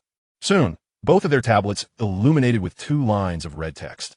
Wei Chuan and Barbara were taken aback, and as they set down their tablets, they couldn't help but chuckle in resignation. If even a general's clearance could only reveal the name of a department, one could only imagine the level of secrecy involved. Major Zhou Yuan, thank you for your cooperation. Today's review concludes here. If you wish, I can arrange for the destruction of these recording devices. This mission will be documented in written form. Barbara's tone softened considerably as she stood to extend her hand towards Zhou Yuan. Thank you. Zhou Yuan stood at attention, saluted, and after shaking her hand, departed the conference room with his team. Damn it, he slipped away. The cursed strategic department had snatched away all the good soldiers. Once the conference room was vacated, Wei Chuan slammed his hand on the table in frustration. He found it impossible to contend with members of such a secretive department. How did you know it was the strategic department? Noticing Wei Chuan's perplexed expression, Barbara inquired with amusement. Wei Chuan rolled his eyes and retorted, all of the Federation's confidential plans must be reviewed by the strategic department, and most of them are the strategic department's own classified initiatives. However, I have never encountered a level of secrecy this high. It could possibly belong to the intelligence or research departments, as those two have the most confidential information. Just wait. Having browsed the entrance of that secret department, the strategic department will soon dispatch personnel to investigate us. Aren't you curious? Barbara pressed on. She was unconcerned about any investigations, reasoning that they could simply state the truth. At worst, they would need to summon Zhou Yuan to testify. Her curiosity lay solely with the Supernatural Warfare Bureau. The name evoked associations with paranormal phenomena, undoubtedly encompassing telepathic abilities and extraterrestrials. Nothing remarkable. I have slain aliens, witnessed telepathic abilities, and even possess a modicum of telepathy myself. If I hadn't failed the psychic test in high school, I might have been the chief strategist of the Special Operations Division by now. Wei Chuan crossed his arms, beaming with pride. You possess telepathy. That explains why you always know when I'm about to take a shower. You always come to find me while I'm bathing. Upon hearing Wei Chuan's words, Barbara seized his collar, berating him vehemently. You better not be spouting nonsense. I could sue you for defamation. I merely sought to converse with you. Moreover, you always initiate contact first. That is not my doing. Wei Chuan's face flushed as he allowed Barbara to tug at him, weakly protesting. You'd better be telling the truth. What I say is indeed true. Meanwhile, Zhou Yuan summoned Claire and Sheila, leading 7 team members back to the temporary dormitory, a standard barrack for an infantry squad of 10. Captain, you are truly incredible. My God, this is the first time I've seen someone complete a mission without having to submit a report. I cannot explain this matter. It exceeds my jurisdiction. The way he uttered those words felt quite profound. Even Captain Barbara dared not press further. Once back in the dormitory, the team members could no longer contain their curiosity and began chattering excitedly. After the earlier briefing, they had all come to realize that Zhou Yuan had a concealed identity, one that even a general lacked the authority to investigate. For them, this was a source of immense pride. Who would want their superior to be a significant figure? Keep it low-key. I don't want too many people to know. Zhou Yuan nodded slightly, savoring a recovery cigar with an air of mystery. Having a powerful backing is truly advantageous.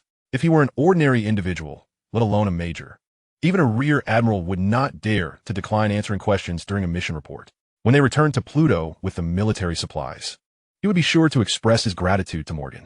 It was a pity he hadn't extracted any flesh samples from the brain worms. Otherwise, he could have presented them as a gift to Morgan. Chapter 151. Return to Pluto.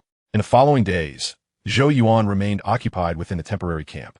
He exterminated insects when they appeared and, in their absence, assisted the mechanical and engineering divisions in repairing the defensive walls. Life felt quite fulfilling. It wasn't until the 5th day after the end of the insect tide that the task Morgan had previously mentioned finally arrived. A military supply transport mission. His squad was to serve as a strategic escort, accompanying Barbara to the coastal fortress of Pluto to procure a batch of the latest powerful military equipment. He wondered just how formidable this equipment truly was. If it included sonic grenades and Gauss rifles utilizing C-4 electromagnetic rounds, he would certainly ensure that he and his team were equipped with a set. Departing at 8 in the morning, Zhou Yuan returned to the familiar coastal fortress after an hour of waiting. The docking area was bustling with activity, teeming with personnel and defense staff. And the large military supply boxes they had prepared were piled high like mountains. Zhou, come over here.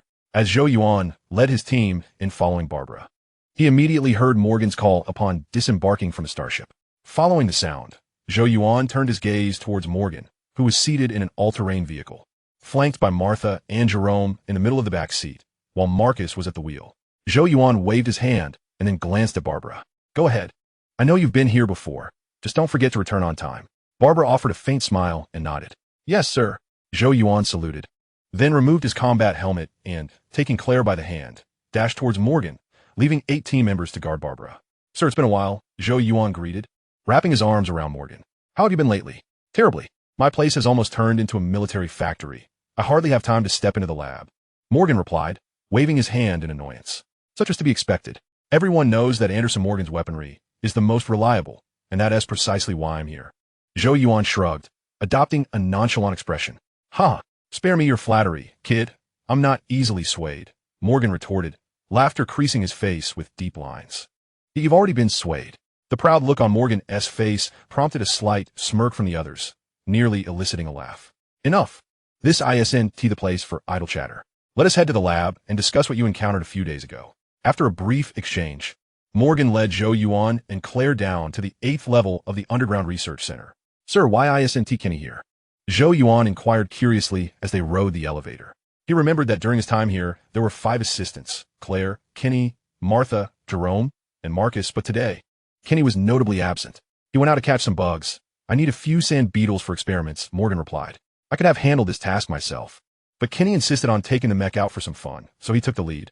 At this, Martha chimed in, her expression somewhat exasperated. Ever since Kenny became captain and a mech pilot, he has turned into a task enthusiast. Regardless of the significance, he insists on undertaking any mission requiring an outing, then rushes out in his mech with reckless abandon. I can understand that, Zhou Yuan smiled, immediately grasping Martha's sentiment. What man doesn't he love mechs? Before long, they arrived at the special biological laboratory. Morgan instructed the others to wait outside and ushered Zhou Yuan in. These are prepared for you. Morgan locked the door and pointed to the testing platform on the right. This reminds me of high school, Zhou Yuan said as he approached the platform, examining it curiously. The testing apparatus resembled those from school, equipped with EEG devices, neuron detectors, and telepathy guessing machines, albeit appearing far more advanced. At this stage, human technology still couldn't ascertain the strength of telepathic abilities. It could only use tests to speculate on one's inherent talent. We didn't have such sophisticated equipment in high school. Back then, We had to rely on face-to-face guessing to determine if someone possessed telepathic abilities, which took an hour each time. Morgan nudged Zhou Yuan, then tapped the testing platform. Zhou Yuan donned a sensory helmet and lay down. He felt no apprehension regarding this test. It was akin to an exam, where he could decide the correctness of his answers. Of course, most wouldn't go easy on him. For the stronger 1's telepathic talent, the more resources they could secure from the strategic department. Your brain shows no issues. Neural electrical activity at 20 times per second, 25 hertz. This is the pinnacle of talent. To be honest, I've encountered many individuals with exceptional talent, some even with more active brains than yours, yet they failed to awaken their telekinesis. Strange, Morgan noted, observing the data on the testing instruments. Your brainwaves are remarkably stable, akin to a transformer, with a rhythm too regular for comfort. Exactly, Zhou Yuan thought to himself, secretly amused by Morgan's perplexed expression. This was the comfort adaptability of a superhuman physique. His body resembled a biological mech with multiple operational modes. When not in combat mode, his body would enter a dormant state, with both cells and brainwaves quieting down. If he were to exert himself now, his neural activity could surge to thousands of times per second, even higher. Sir, you've overlooked a crucial detail. I was attacked by the mysterious abilities of a brain bug. At that moment, I felt as though my brain might explode. And it was then that my telekinesis inexplicably manifested. I believe this might relate to external stimuli or perhaps the body's instinct for survival, leading to some form of mental evolution. To spare Morgan from distress over an unsolvable enigma, Zhou Yuan offered this insight. Indeed, I almost forgot. Morgan paused, a fervent expression crossing his face. Perhaps I will need a live brain bug. Upon hearing this, Zhou Yuan felt a wave of apprehension and quickly replied, Sir, that is not a trivial matter. The mysterious abilities of brain bugs are formidable, to the point that even I might struggle to withstand them. I strongly advise against pursuing such an endeavor. Live brain bugs are not easily handled creatures. Given Morgan's stature, it was likely that one encounter would result in him being brainwashed by a brain bug. Morgan retorted sharply, Kid, you seem to have forgotten one thing. My IQ far surpasses yours. If I manage to catch a brain bug, it will surely be ensnared in an intelligent electric net. Once its brain waves start to activate, I'll treat it to its own barbecued flesh. Now, let us proceed to examine your guessing data. Half an hour later, Zhou Yuan and Morgan exited the special biological laboratory. Perhaps your ability to awaken telekinesis is indeed related to the brain bug. As it stands, you've been fortunate, not only escaping injury from the brain bug, but also evolving your telepathic abilities. I will have you return next month for a follow-up on your brain condition. Now I must attend to my other commitments. Reflecting on the earlier testing data, Morgan expressed astonishment. He had devised several testing plans for Zhou Yuan. Yet the final results merely indicated that Zhou Yuan was a healthy young man with a commendable telepathic talent. Thus, he could only temporarily categorize Zhou Yuan's changes as sheer luck. Sir, I have one more. Zhou Yuan pretended to be solemn as he saluted, only to receive a kick from Morgan in return. It was 10 o'clock in the morning. Zhou Yuan and Claire returned to the surface just in time, each dragging 2 large military supply boxes. The C4 electromagnetic bullets were remarkably compact, roughly the size of soybeans. A single magazine could hold 300 rounds. With 500 magazines, 3 supply boxes were sufficient, leaving an extra box for the Gauss rifle. Captain, we are about to depart. Upon seeing Zhou Yuan and Claire enter the embarkation area, Tang Lai hurried over to inform them. They had a vast amount of military supplies to transport, but with the help of engineering vehicles, they had managed to complete most of it within an hour and were now in the final stages of wrapping things up. Where's Major Barbara? Zhou Yuan handed 2 of the military supply boxes to Tang Lai and took the one Claire was dragging into his own possession. Preparing for the inventory handover in the warehouse, Tang Lai pointed towards the open hatch at the rear of the Titan and, glancing at the large supply boxes in hand, curiously inquired, Captain, what exactly is inside these boxes? Items that can transform you into a formidable warrior. For now, it's a secret, so don't ask. Zhou Yuan replied with a slight smile as he pulled the supply box towards the cargo hatch, with Claire and Tang Lai following closely behind. The handover was being conducted by Henry, Morgan's chief assistant. The two seemed ready for the exchange, currently engaged in a salute as they bid farewell. Hey, Henry. Zhou Yuan approached quietly and gave him a light pat on the shoulder. Though Henry's rank and authority surpassed his own, their familiarity allowed Zhou Yuan to be quite casual. Of course, the primary reason for this was Barbara's presence. He wanted her to see his connections, which held significant importance. Zhou, you seem to have regressed a bit. I heard your footsteps long before you approached me. What have you done to old Harry from the supply department? Henry intended to make a joke, but midway through, He noticed the military supply box in Zhou Yuan's hand, adorned with a lightning emblem. This is a gift from Mr. Morgan. Colonel Harry is nearly heartbroken over it. Claire assumed Henry was genuinely reluctant and quickly interjected with an explanation. I bet Kenny will be jealous when he finds out. Henry chuckled, having already guessed as much, but merely jesting. Zhou Yuan shrugged. I doubt it. His focus is solely on the big guns, which are far superior to these items.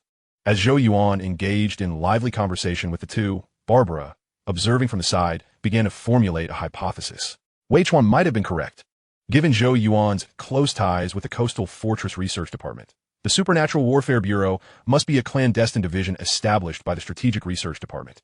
It seemed that from now on, she could no longer regard this young man as an ordinary infantryman, lest she attract unnecessary trouble. After a brief wait of 10 minutes, the Titan ascended into the sky. Gather around. Inside the temporary quarters, Zhou Yuan positioned the 4 military supply boxes before him and beckoned to his team members. Hearing Zhou Yuan's call, everyone gathered around. Captain, what's inside? I've never seen such a supply box before. That symbol looks like a lightning bolt. Could it be an electromagnetic grenade? Fool. Energy grenades have long been obsolete. They had been eager to ask. But Tang Lai had privately warned them that the contents might be classified research, so no one dared to inquire further, not even daring to glance too closely. The captain mentioned that these contain items that can transform me into a formidable warrior. Could they be health supplements? Tang Lai speculated while stroking his chin. At this, all eyes turned to Tang Lai, their expressions a mix of ridicule, disdain, and pride. Damn, that is not what I meant.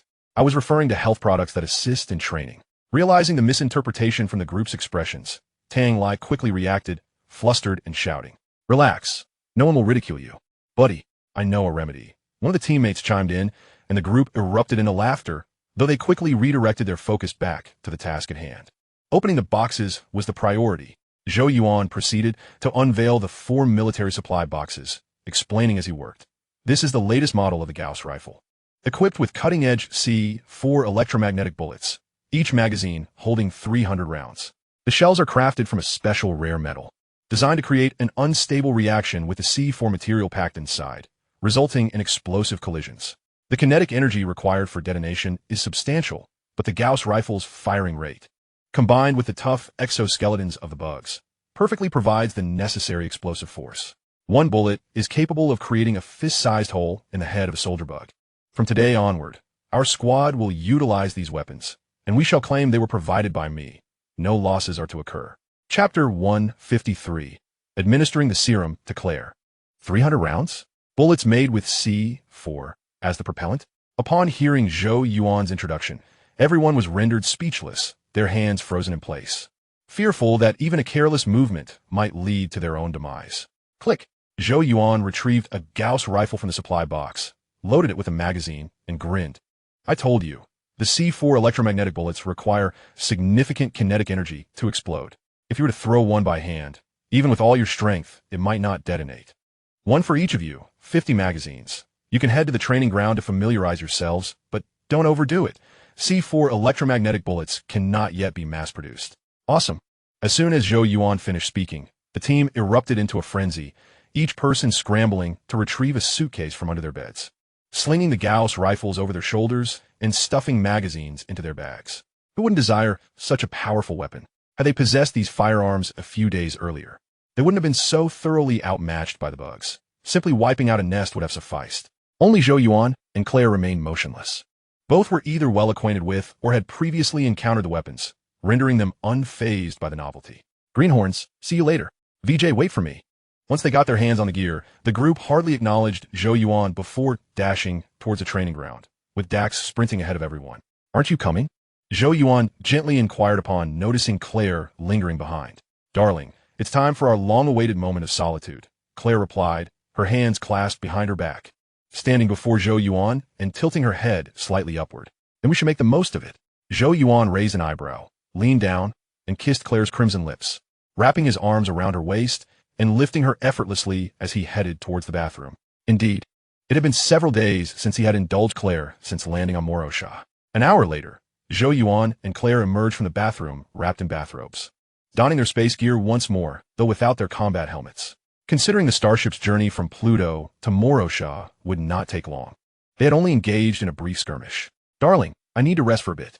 Claire, feeling somewhat fatigued, planted a kiss on Zhou Yuan's cheek before lying down on his bed and drifting off to sleep. This won't do. I can't have her being this weak. Zhou Yuan sat on the edge of the bed, gently tending to Claire's disheveled hair. While being strong is advantageous, excessive strength can lead to complications, not only hindering his enjoyment, but also risking the well-being of friends in the sparring ring. Wait, I believe I still possess a Super Soldier Serum. Lost in thought, Zhou Yuan shifted onto his side, and with a gentle flick of his wrist, a sky-blue serum vial appeared in his palm. This serum had been procured from the first-level soul gift box provided by the system when he awakened his psychic hypnosis and mind control abilities. It had been sitting forgotten in his pocket until today. All right, that's settled. After a moment of contemplation, Zhou Yuan resolved to gift this serum to Claire.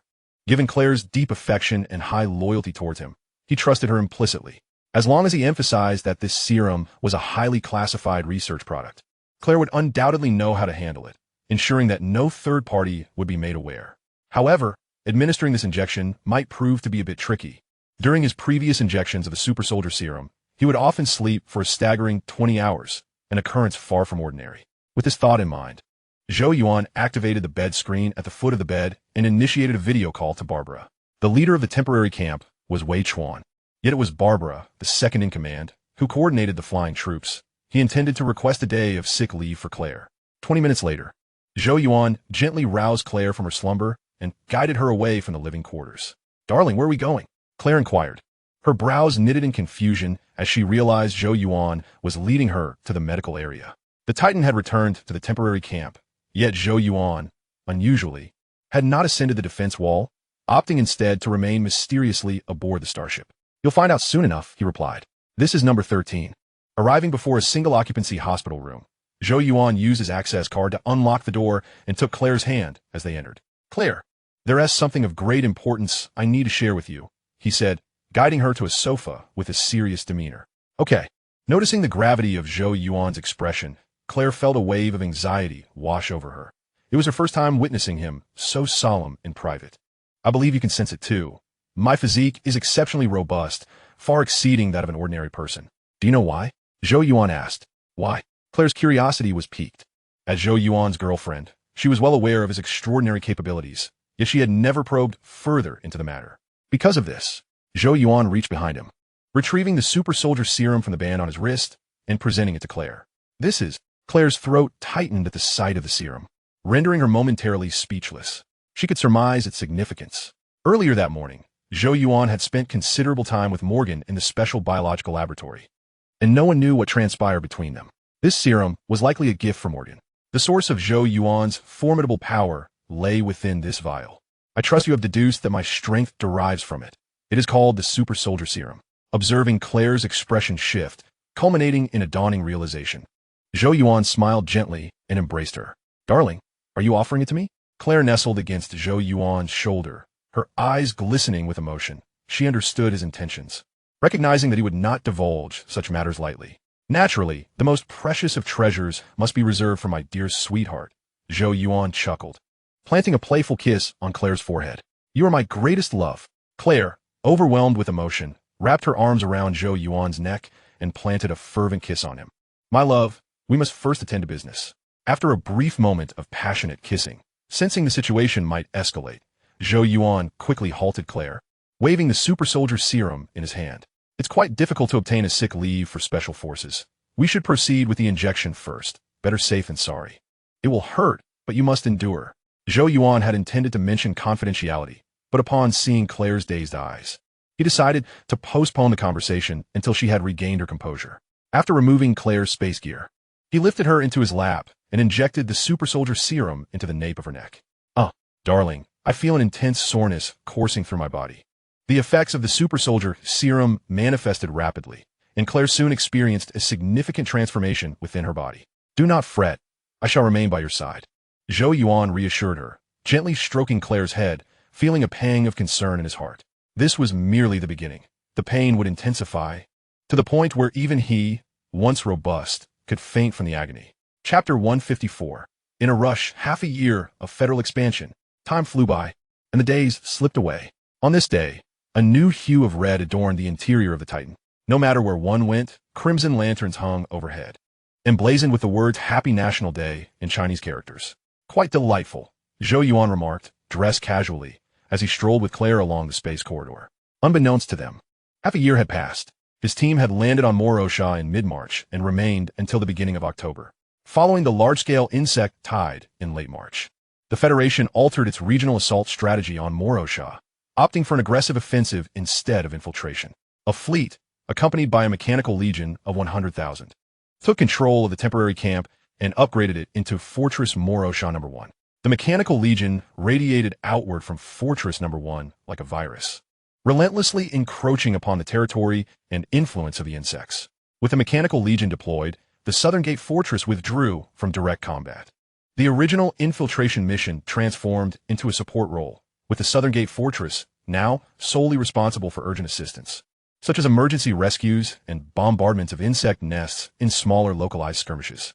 This was not just the case for Zhou Yuan's temporary camp, but echoed across several other regions.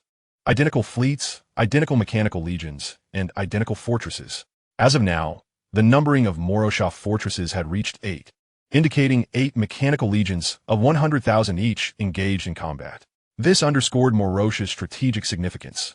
Otherwise, the Southern Gate Fortress would have long retreated, leaving only elite forces for minor support tasks.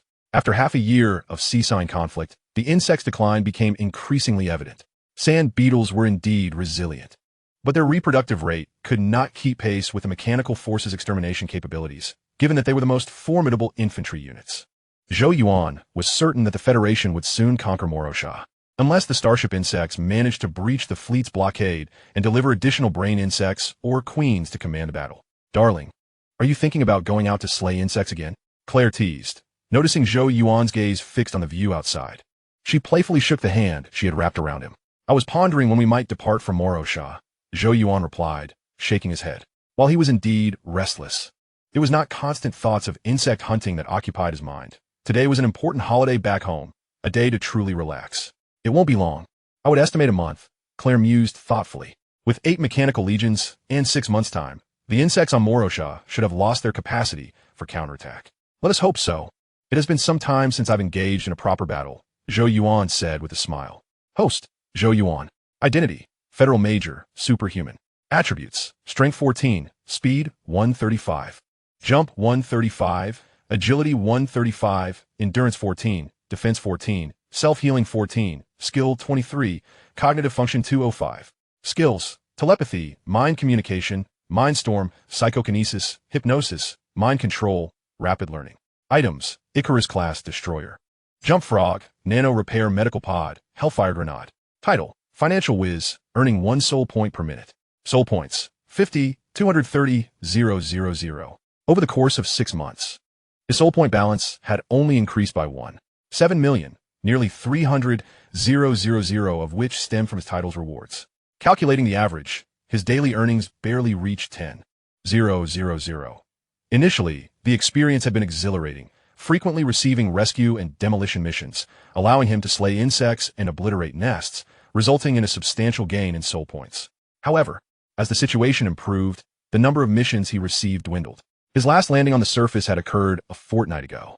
After gazing at the starry expanse in the space corridor, Zhou Yuan led Claire to the entertainment district, intending to catch a film. Upon reaching the entrance, they found a gathering of people, not discussing relaxation, but whispering conspiratorially. This is unfair. I spent 4 entire years in university before joining the Starship forces. What is happening? Has the Führer's mind gone awry? Do you not grasp the crux of the matter? We might be on the brink of an all-out war with the insects. What is going on? Zhou Yuan paused momentarily, grasping Claire's hand as they leaned closer together. The age requirement had been lowered to 15. How terrifying. I don't think it's a big deal.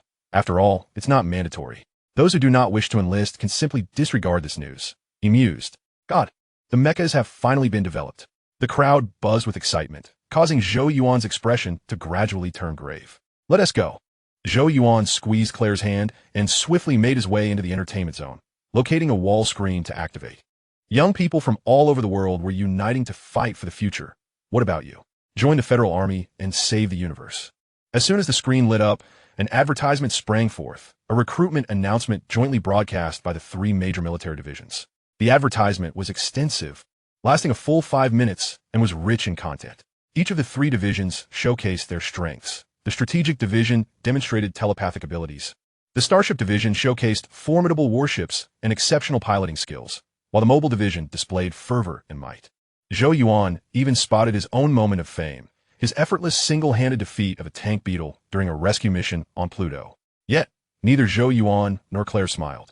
Instead, their expressions grew increasingly somber.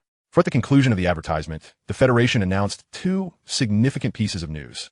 The first was an update to the conscription law, lowering the age requirement for military service from 18 to 15, applicable to all three divisions. Naturally, direct enlistment remained exclusive to the Mobile Division. To join the Starship Division directly, one would need to undergo piloting assessments at the Starship Academy, a feat achievable only by its students. As for the Strategic Division, the old stipulations remained. Applicants must possess telepathic abilities. This new conscription law was alarming. Allowing 15-year-old youths to enlist would incite considerable panic, leading the public to suspect that the Federation was incapable of combating the insectoid species, hence necessitating a massive recruitment drive. Continuing to watch, Zhou Yuan noted that the Federation was astute, for the second piece of information was designed to quell the ensuing anxiety. The Federation unveiled the mechs. The recruitment advertisement proclaimed that they were pre-selecting and training outstanding soldiers in preparation for the advent of the mech legions. Outstanding soldiers from the three divisions could potentially become mech pilots. Had the second announcement not been made, no parent would agree to let their child enlist at the age of 15. Yet, with the revelation of the mechs, 15-year-olds were utterly helpless to resist such temptation. Their parents would likely deem it acceptable, seeing a low barrier to entry for a path that could rival that of the Strategic Division. Chapter 155 is upon us. Nonsense. Zhou Yuan silently cursed. Did he not know whether the mechs could be mass-produced? Just recently, he had learned from Morgan that due to the emergence of the Ice Leviathan, the Federation had increased funding for the mech program. However, achieving mass production of mechs would require at least another 5 years. Thus, the claims made in the recruitment advertisement were false. The true objective of the Federation's higher-ups was to initiate a large-scale conscription, not to cultivate mech pilots. They hadn't even constructed the mech simulation pods yet. How could they possibly train pilots? My dear, a full-scale war may soon commence. Just half a month prior, his parents' fleet had been deployed to the outer regions of the solar system, near the GJ one-star system. This recruitment advertisement was undoubtedly the Federation preparing for prolonged multi-front warfare. Claire slightly rose on her toes, whispering in Zhou Yuan's ear, GJ one-star system? At Claire's reminder, Zhou Yuan suddenly recalled something he had previously overlooked due to its seeming irrelevance. According to the timeline, it was this year. The newly appointed second chancellor, having been in office for less than 2 years, had ordered a full-scale war against the insectoid species, launching a direct assault on their home planet, Clintu. This conflict resulted in a catastrophic defeat for the Federation. In merely one frontal clash, the Mobile Division suffered over 300,000 casualties, and the Starship Division lost several fleets. Ultimately, the Strategic Division intervened, uniting with the Mobile and Starship Divisions to impeach the second chancellor, thus bringing forth the third chancellor 8 years ahead of schedule. The third chancellor, far more prudent than his predecessor, understood that the Federation lacked the capacity for a direct assault on Clintu, opting instead for a conservative radiation warfare strategy, gradually invading the GJ one-star system while leaving Clintu for last. This approach minimized casualties among the three divisions and provided the public with an account, reassuring them that the Federation was avenging the fallen. This was the narrative of the first film. Rico, Zarek, Carmen, Tiz Similde, and Carl, those familiar names, were all participants in this war. Carmen's involvement was likely due to the new conscription law. She had passed the piloting assessments, thus allowing her to graduate early and join the Starship Division. Zarek fell in battle. Tiz perished. Carmen crashed. Sim captured a brain bug. And Rico ascended to the rank of lieutenant commander in the Hardman Division. All these events transpired on a bug planet named Tango. Wait, hold on. Could Carl really have been promoted so swiftly? Damn, Carl, you truly deserve to rot. Zhou Yuan's expression darkened as he recalled that in the plot of the first film, Carl's rank had already soared to that of a captain, an officer with less than 2 years of service. Moreover, Carl held a special position, promoting Rico, still a private, directly to lieutenant commander of the Hardman Division. How was that possible? If Carl stood before him in his captain's uniform, it was inconceivable, absolutely impossible. Claire, accompany me to the bridge. Zhou Yuan's face fell as he took Claire's hand, hastening towards the bridge area. What was going on with Wei Chuan? Half a year ago, he had killed a brain bug, saving numerous temporary camps from an insect tide. With such a remarkable feat, not enough to warrant a promotion to lieutenant colonel? Could it be that Wei Chuan and Barbara had failed to report his accomplishments? The announcement of the new conscription law stirred not only Zhou Yuan. Every planet within the Human Federation's influence buzzed with activity due to the new law, with young people being the most exhilarated. Mechs, the dream of every man. Countless youths skipped classes, rushing to enlistment centers to sign up. Everyone aspired to join the Federal Army and become the coolest mech pilots imaginable. As for those already in the Federal Army, they sought out their immediate superiors to inquire about the mechs. Of course, not everyone was enamored with mechs. For instance, Carl dreamed of becoming a cerebral strategist in a strategic division. On Earth, at the Sao Paulo Strategic Intelligence Department's General Affairs Office. Cool. The esteemed Second Lieutenant Carl Jenkins, this is truly what you deserve. Carl stood before a mirror, wearing an air of arrogance, brandishing a camera as he snapped photos, occasionally adjusting his new shoulder insignia. He had clinched first place in last month's telepathic assessment, and indeed he ranked first in the Federation's Strategic Department's joint standings. During the assessment, he had inexplicably awakened a superpower that allowed him to control insects. Once this ability was confirmed, he was promoted from sergeant to second lieutenant. Moreover, his promotion was conferred by Major General Halley Phillips, the head of the Sao Paulo Strategic Intelligence Department. He could vaguely sense the thoughts of General Halley. Realizing that he was about to receive significant support from the Strategic Department's headquarters, keeping his spirits buoyant. Ding! Just as Carl daydreamed about the future, his communicator suddenly lit up. Upon checking, his previously smug expression vanished entirely. The Supernatural Warfare Bureau wanted to send him to Pluto, a desolate place devoid of sunlight. With only 3 personnel in his department? No. Wait, the third in command of the department? Major rank? Major general authority? Yes. At the same time, within the hallowed halls of the St. Paul Starship Academy, Carmen echoed the fervent exclamations that Carl had just shouted. Yes. In her splendidly appointed single dormitory. She jubilantly cheered at the television, striking and kicking at the air in sheer exuberance. Carmen, it is time for you to pursue your dreams. After a fleeting moment of euphoria, Carmen steadied her thoughts, donned her military uniform, and hastily departed her quarters, racing towards the simulation area. There, her instructor awaited, prepared for the piloting assessment. Should she succeed, she would save 2 years and graduate early into the Starship Academy, fulfilling her aspiration of becoming a transport pilot. Omas. At the sailor base at the bottom of the Sailor Canyon, Old A commanded with an assertive tone, "Listen carefully, I do not want your opinions. I want mine to prevail, for I am the captain of Team 3. Tis Ron, keep a keen watch on the wormhole to our right. Everyone, charge with me." Rico, adorned with the insignia of a corporal and the badge of a squad leader, was orchestrating the squad's maneuvers. The Martian infestation had been thoroughly eradicated, leaving only a remnant of the vermin lurking in the shadows.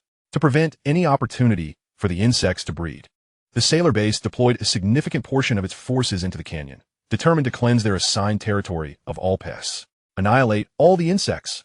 Rico was particularly incensed today, leading his 10-member squad at the forefront. Last night, Carmen had called him, sharing her aspirations. But one phrase lingered in his mind. "I want to develop my career. I aspire to be a captain, to command my own starship. We may not have much time together in the future." He understood Carmen's sentiments and concurred. Today, he intended to unleash all his pent-up fury and disappointment upon the wretched insects. Chapter 156, GJ 2-Star System, Rescue Mission. All crew members and departments, prepare to switch to C drive. Countdown commencing in 3 minutes. A broadcast echoed as they made their way to the bridge. "Jump mode? My dear, it appears we are embarking on a long voyage," Claire remarked to Zhou Yuan. "Back to the dormitory," Zhou Yuan replied, nodding as he and Claire turned on their heels towards the barracks. The C drive was a cosmic string generator, activated solely for hyperspace jumps. The Titan was still at Morro Shah, and the sudden need to depart for an extended mission likely indicated an urgent task had arisen. Before long, Zhou Yuan and Claire returned hand in hand to their dormitory. "Quickly gear up."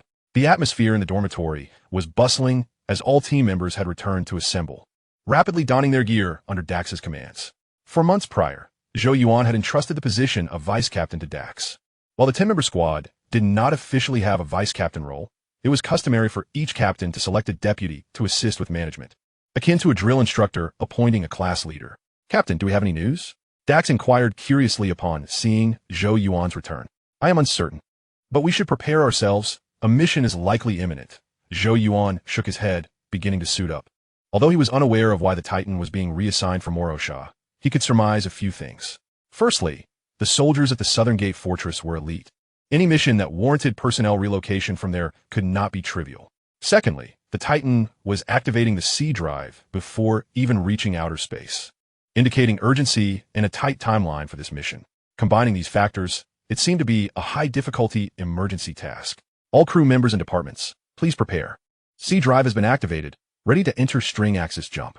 The announcement resonated through the dormitory just as Zhou Yuan's combat console illuminated with a red alert. Proceeding to GJ 2-star system, Area C3 of Planet 71, executing rescue mission. Rescue target, Major General Bolwood. Earth time 9:03, received distress signal from Mining Area 1, where a significant number of warrior bugs have appeared and the defensive wall's firepower has malfunctioned. Subsequent distress signals have been interrupted. Intelligence speculation. Suspected tank beetles have excavated a wormhole, allowing direct invasion by warrior bugs into the mining area. GJ2? Zhou Yuan raised an eyebrow, forwarding the mission details to his team. The sequence of events was not difficult to comprehend.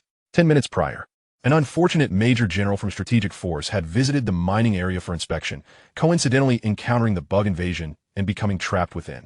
The cessation of communication indicated a considerable number of insects, necessitating the deployment of a starship. The Titan was suitably equipped, housing mechanized troops, engineering units, flight divisions, and special operations teams capable of handling any task. However, something felt amiss. Just as Zhou Yuan contemplated shutting down the combat console, he sensed an anomaly in the intelligence. Following the emergence of the soldier bugs within the mining area, the automatic firepower of the defensive wall had promptly failed, and communication signals were instantly severed. Even with the tank beetles coordinating with the soldier bugs, it seemed implausible that an entire mining area could be overrun in mere moments. The target mining area housed over 2,000 personnel, including nearly 1,500 miners, with the remainder being soldiers from the three major forces. 2,000 individuals. Not even a herd of pigs could succumb to the soldier bugs in the span of a single phone call. Unless the soldier bugs possessed tactics? Did they aim to destroy communication windows and power zones immediately upon invading the mining area? If so, this rescue mission would be far from straightforward, potentially encountering intelligent bugs like brain bugs or queens. As Zhou Yuan pondered these implications, the combat console chimed once more. Expecting an update regarding the mission, he scrutinized the new information. Expansion? Upon reading the contents, Zhou Yuan's eyes brightened with a flicker of excitement. It was not a mission update, but rather a notification of expansion. The Southern Gate Fortress had decided to increase the Special Operations Unit's capacity, raising the upper limit of the tactical squad to 20 members. Regrettably, it was a bit late. Zhou Yuan shook his head, redirecting his focus to mission preparations. This expansion was likely related to the new conscription law announced earlier that morning. Perhaps other units would also undergo expansion. For him, gaining an additional 10 soldiers was advantageous. But such benefits were not immediately accessible. He could only address them after completing the current task. Half an hour later, the Titan reached the outer space of the target planet. The GJ 2-star system was not far from the GJ 3-star system. These four systems, GJ 1, GJ 2, GJ 3, and GJ 4, formed a vast box enveloping the solar system. Of course, not far was a relative term for those equipped with the C drive's hyperspace capabilities. Traversing via light-speed engines would take over 10 hours. At that moment, the slaughter squad had arrived at the landing zone. We can depart now. This is not a quarantine zone, so there are no plasma cannons. Let's disembark to 71 as swiftly as possible. Boarding the transport ship, Zhou Yuan informed Sheila through his headset once all team members were securely seated. As for why he chose Sheila over Claire, it was because Claire had developed a fondness for ground operations after receiving the Super Soldier Serum 6 months ago. She had entrusted the piloting duties to Sheila while occasionally joining the fray, transforming from a professional pilot into a rookie infantryman. The term rookie applied to her due to her lack of experience and a need for tactical awareness cultivation. The recent expansion notification had also proven beneficial for Zhou Yuan. Among the 10 newcomers, he could select 1 or 2 additional pilots to accompany Sheila, thereby mitigating the risk of isolation in the event of a crash. Shortly thereafter, over 20 transport ships departed from the starship. Leading the way was the dedicated craft of the slaughter squad, while the other transports belonged to the mechanized unit. Once Zhou Yuan led his team to land on 71 and identified a secure landing area, the mechanized troops would follow with their heavy firepower. This place is desolate. Through the protective window, Zhou Yuan beheld the surface topography of Planet 71. A mining star, indeed, appeared as a mere canvas of 2 hues, yellow and brown, resembling a ball of lust from afar. "My dear, may I accompany you on this mission?" Claire gently tugged at Zhou Yuan's finger, her eyes brimming with anticipation. Of course, Zhou Yuan pondered for a moment before granting his consent. Claire had amassed considerable combat experience and, having injected herself with the Super Soldier Serum, had become an invaluable asset. The mining area, overrun by insects, posed significant dangers. Her participation would mitigate the risks involved in this operation. Chapter 157. The Queen? 3 minutes later, the transport aircraft touched down on a sandy expanse. "Let the operation commence." Zhou Yuan was the last to disembark, scanning the surroundings before raising his hand and commanding, "Spread out and utilize the sonic wave detectors to assess the terrain." This barren stretch of gravel was adjacent to the target mining area, separated by less than a kilometer, with no sight of the insects thus far. 12 o'clock is secure. No insect tunnels detected. 6 o'clock is secure. No insect tunnels detected. After waiting briefly, Zhou Yuan began to receive reports from his team. "All right, let's move out to the target zone of mining area number 1. With a sweeping gesture, Zhou Yuan led the squad to a new position, simultaneously communicating through his earpiece. "Sheila, the mechanized troops can follow now. You will accompany them."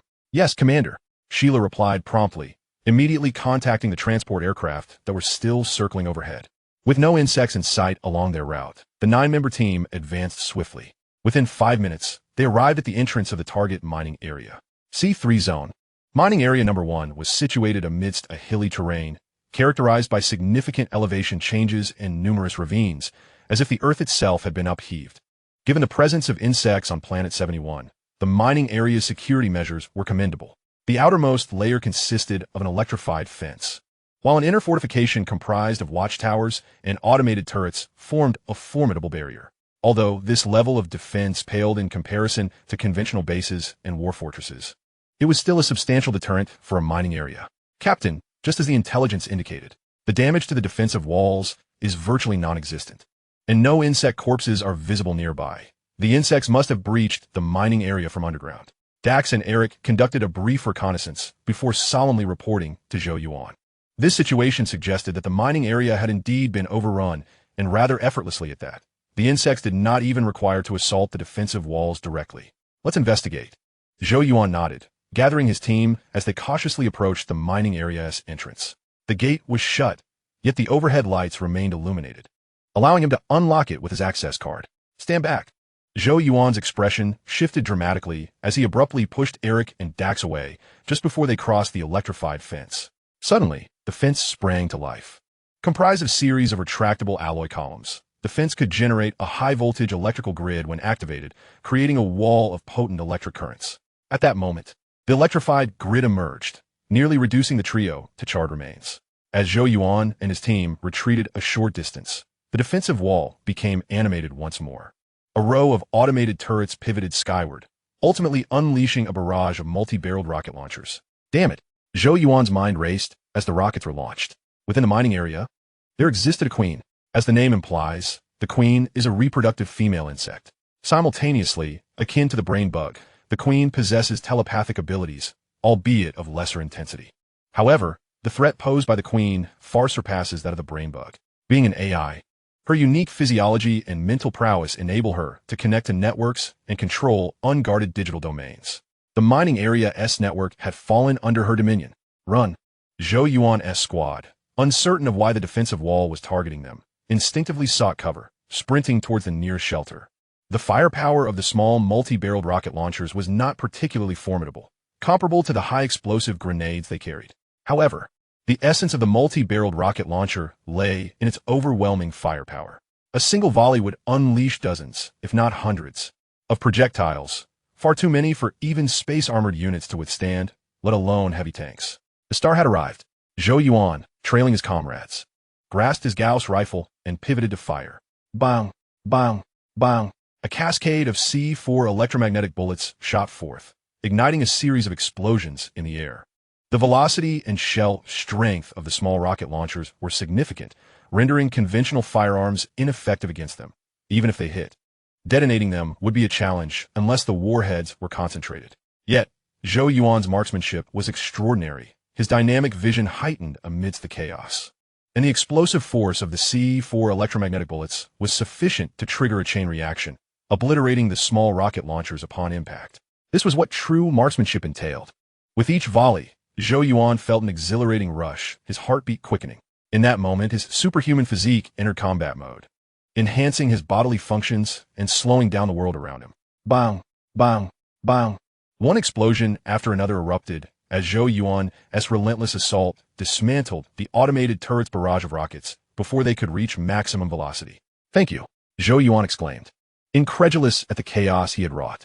The explosions behind him captured his teammates' attention. Although they continued to run, they instinctively turned to glance back. The sight nearly left them speechless. Zhou Yuan had actually shot down those rockets with his Gauss rifle. A cloud of smoke and flames enveloped the sky, signifying the aftermath of a massive explosion. Stop dawdling. Move quickly.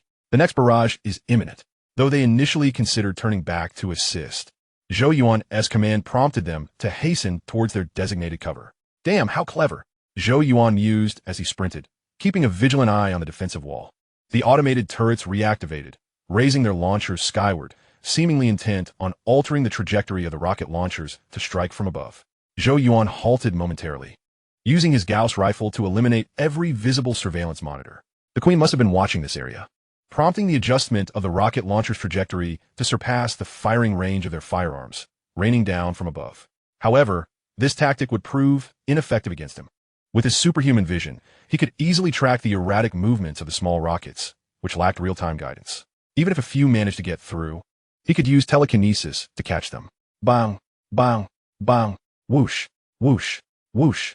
As Zhou Yuan strategized, the automated turrets fired a second barrage of small rockets. This second volley was fiercer, likely exceeding 100 projectiles. Damn, Zhou Yuan intended to raise his weapon to retaliate, only to realize that the trajectory of this second wave of small rockets was absurdly high, not aimed at them at all. Realizing this, Zhou Yuan's scalp prickled, and he shouted, Lucy, inform the mechanized troops to be cautious of aerial bombardment. Rosen, Austin, launched tactical nuclear warheads at the defensive wall of the mining area immediately. Chapter 158. Our lives are worth more.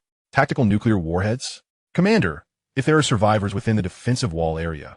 Upon receiving Zhou Yuan's order, Rosen and Austin hesitated, removing the explosive boxes but questioning the potential presence of any survivors. If there are any, the automated turrets would not be firing upon us. Soldiers, execute the orders, Zhou Yuan commanded. Zhou Yuan furrowed his brow and extended his right index finger, sternly commanding the two demolition experts. Yes, Commander. Upon hearing Zhou Yuan's words, Rosen and Austin no longer hesitated and raised their launchers to their shoulders. Whoosh, whoosh. After two tactical nuclear missiles were launched, Zhou Yuan swiftly relocated with his team into the nearest earthen ditch. Boom! In the next moment, a cacophony of explosions erupted. Zhou Yuan's heart tightened, as this sound had nothing to do with the tactical nuclear missiles. It was a result of the earlier rocket artillery barrage. However, there was no need for excessive concern. 6 to 7 minutes had elapsed since the mechanical troops landed, ample time for them to unload their equipment from the transport aircraft, making it a trivial matter to deal with small rocket artillery. Boom! Soon, a closer explosion resonated as the two tactical nuclear missiles detonated. Get down. Seeing Claire peeking out, eager to catch a glimpse of the mushroom cloud, Zhou Yuan firmly pressed her head down and pulled her into his embrace. Due to their proximity to the explosion's epicenter, the chain reaction was intense. The violent tremors felt like a series of earthquakes, transforming the booming earth into a trampoline, causing Zhou Yuan and the others to jostle within the earthen ditch. Magnificent! Feeling the earth quiver with such force, a smile graced Zhou Yuan's face. The two tactical nuclear missiles would undoubtedly obliterate a section of the defensive wall, significantly easing the upcoming operation. As for whether there were any survivors in the defensive wall area, he harbored no worries. The mining area had now become the territory of the Queen Bug. How could there be any survivors left? Most would have been dragged off as sustenance. If there were survivors, they would have long since modified the defense system to erase humanity from the list of targets for the defensive wall. Having served as a defense soldier, he was well acquainted with the operational patterns of the defensive wall. Ultimately, the slaughter squad, alongside the mechanical troops, numbered over 500. The lives of these 500, along with their equipment, were far more valuable than the lives of the 2,000 in the mining area, even with a major general from the strategic forces present. This was a battlefield, not an arena for moral accolades. Here, one must confront reality. Thus, let's proceed with our task. After a brief pause of 7 to 8 seconds, the tremor subsided and the most intense shockwaves passed. Now listen to me. The difficulty of this mission may be high, so free combat is not permitted. Your only task is to execute orders, understood? Observing his team members rising to adjust their goggles, Zhou Yuan spoke with grave seriousness. Understood. Commander. Upon hearing Zhou Yuan's solemn tone, everyone grew serious, particularly Rosen and Austin, who had hesitated upon receiving their orders. Tang Lai, Rosen, Lucy, you three follow me. The rest will accompany Dax, advancing in a staggered formation, and remain vigilant. Zhou Yuan succinctly divided the teams. He did not take Claire along, as maintaining combat strength balance in the teams was crucial. Claire served as the trump card for the second team, capable of addressing many unforeseen circumstances. Emerging from the earthen ditch, both teams advanced separately. Just as Zhou Yuan had surmised, the defensive wall that had previously stood before the slaughter squad had now completely vanished. All that remained were scattered scraps of iron and frayed cables, with occasional sparks illuminating the scene, evidencing the thorough destruction of the defensive wall. The two teams proceeded, one to the left and the other to the right, traversing the ruins of the defensive wall. Cool, Captain. This place resembles the entrance to hell, as described in the Bible, Lucy exclaimed softly, pointing ahead toward the core area of the mining site, the underground pit. Be quiet, or I'll toss you in, Zhou Yuan retorted helplessly. Sister, this is a battlefield, not a tourist attraction. Nevertheless, Lucy's analogy was not exaggerated. Ahead lay a mine shaft descending into the earth, the entrance circular and at least a kilometer in diameter, delivering a visually stunning impact. Standing beside it felt akin to an ant teetering on the edge of a cliff. Surrounding the mine entrance were living quarters, with both residential and combat preparation areas. And beyond that lay the defensive wall. However, their current location had a significant gap in the defensive wall, as the two tactical nuclear missiles had obliterated at least 2 kilometers of it. Captain, why do you think the defensive wall attacked us? Could it be that the defense forces here have ulterior motives? Tang Lai quietly posed the question he had long wished to ask, but felt hesitant to voice. Do you know about the Queen? Zhou Yuan paused before inquiring. The bug? Upon hearing the term Queen, Lucy gasped, her voice tinged with an unexpected tremor. Sensing her voice had grown too loud, she quickly silenced herself and murmured, Captain, is it Queen Bug? Indeed, it is Queen Bug. Zhou Yuan nodded. Lucy was from Europa on Earth, and the scientific name of the Queen was the Queen Bug, as referred to in her homeland. Queen denotes the leaders of ordinary insects, such as the queen bee or ant queen, while bug pertains to the class of insects, specifically Hemiptera. Individually, these terms were commonplace, but when combined in reference to the arachnid species, the implications were profound. It signified a formidable, unimaginable mother insect capable of reproduction.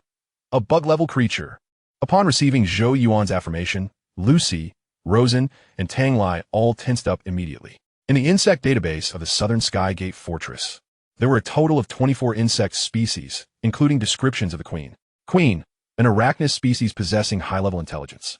The Queen can command other insect species in battle and can breed high-risk insects such as scorpion bugs and grenade beetles, making her an extremely crucial strategic insect within the arachnid hierarchy. The Queen has previously invaded a watchtower, incapacitating all intelligent mechanical defenses, and is suspected to possess network invasion capabilities. Her insect status is thought to be akin to that of a brain insect, with speculations of telepathic abilities, rendering her exceedingly dangerous. Damn the intelligence department. The database only mentioned that the Queen can incapacitate machines, but failed to mention that she can control them. Rosen cursed through gritted teeth, beads of sweat forming on his brow as he imagined himself stripping off his combat helmet if this were a living planet. It's not a significant issue. Realizing that the 3 team members were growing anxious, Zhou Yuan recognized he might have spoken too soon and sought to alleviate their concerns. The only thing that can impact us is the defensive wall. We merely need to avoid it and enter the main control room to shut it down.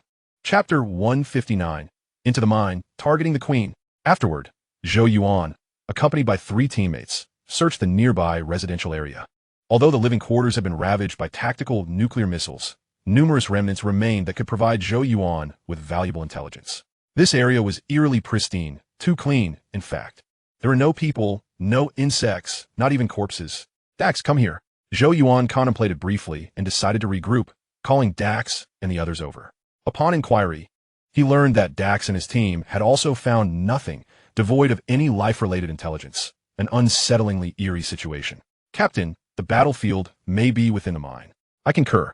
The intelligence indicated that the insects burrowed in, and the defense soldiers may have all gone to support the mine. which explains the lack of combat in the defensive wall area. That doesn't add up. The defensive wall must have soldiers stationed. They can't all abandon their posts. That would be a violation of protocol. I believe the mining area has already fallen.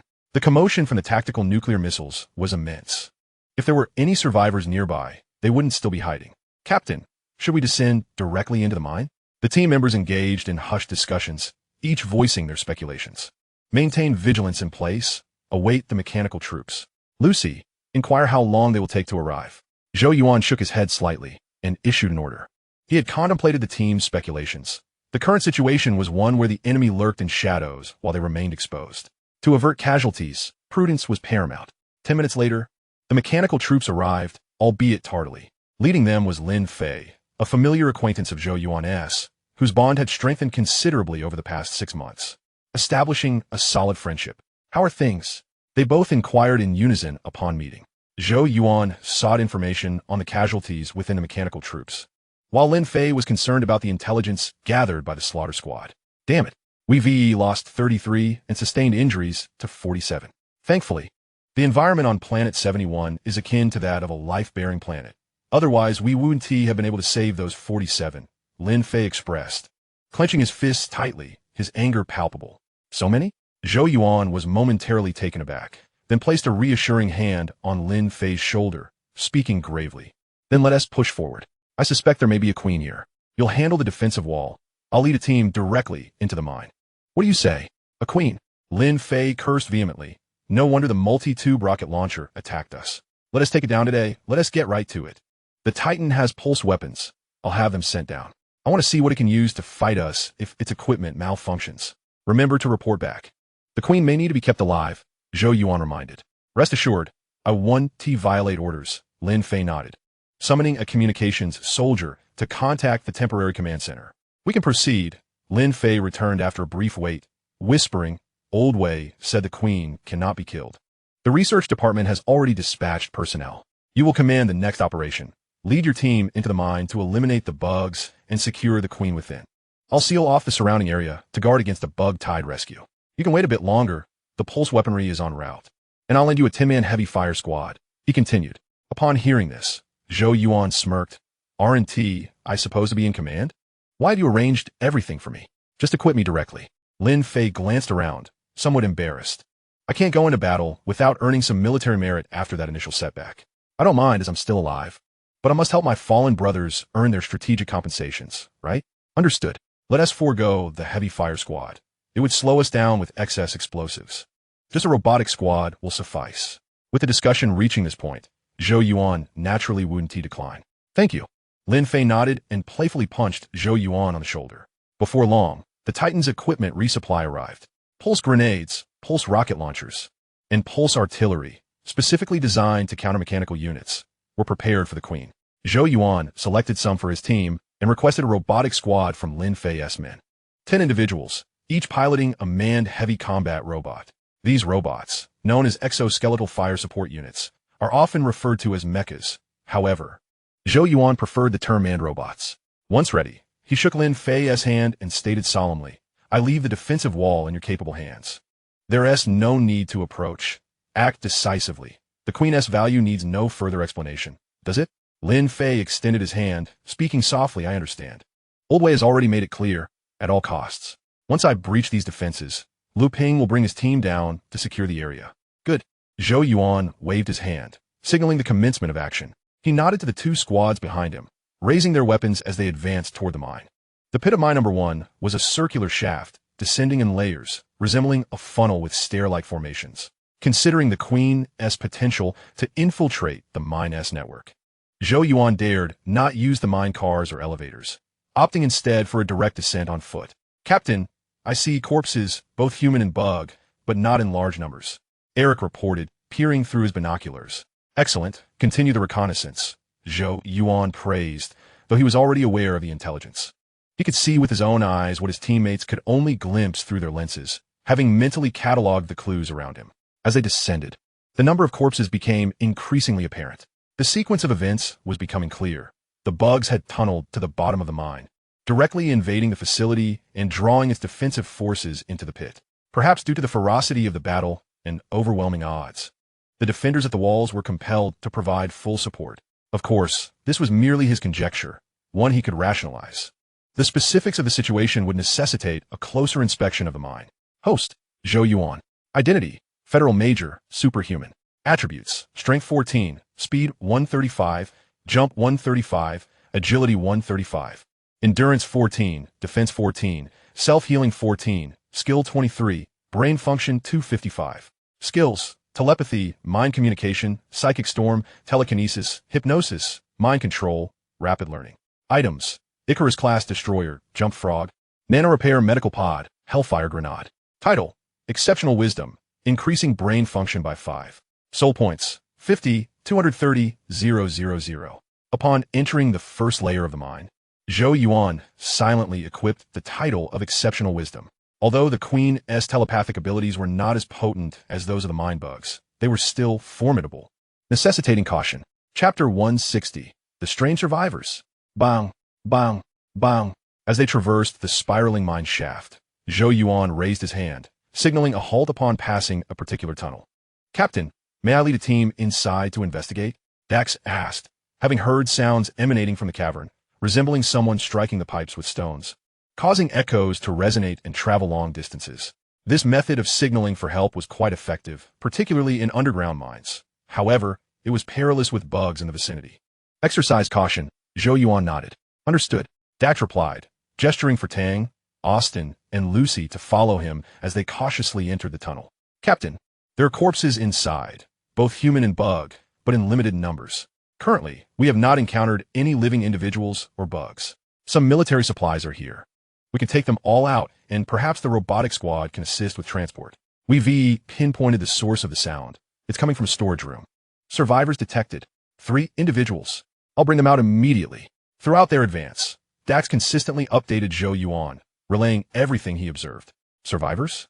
Zhou Yuan raised his eyebrows in surprise, inwardly lamenting the luck of these 3 individuals. Despite their loud calls for help, they had not attracted the attention of the bugs. Before long, Dax emerged with his team. They had entered with 4 and exited with 7. 3 additional individuals were indeed the survivors.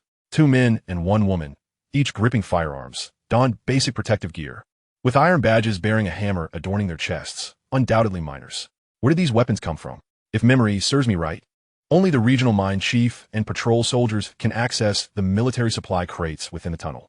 Zhou Yuan slung his Gauss rifle over his shoulder and drew his revolver. Approaching the trio, Major Officer, this was opened for us by Dieter, His infantry, and then he left the mine. One of the miners, towering over 2 meters, explained. Sensing the tense atmosphere, he appeared tall and robust, undeniably a man of great stature, yet when he spoke, he stuttered, and his movements were somewhat twitchy, presenting an oddly peculiar sight. The other 2 miners seemed considerably more composed, albeit still a touch anxious, their bodies slightly trembling, as if they were thoroughly terrified. Pray tell, what transpired here? Zhou Yuan inquired, furrowing his brow, yet not fixating on the matter, instead redirecting the conversation to more pressing concerns. I am unsure, the burly miner replied. The alarm suddenly sounded, and then Dieter instructed us to take refuge in the warehouse, claiming he needed to exterminate some pests.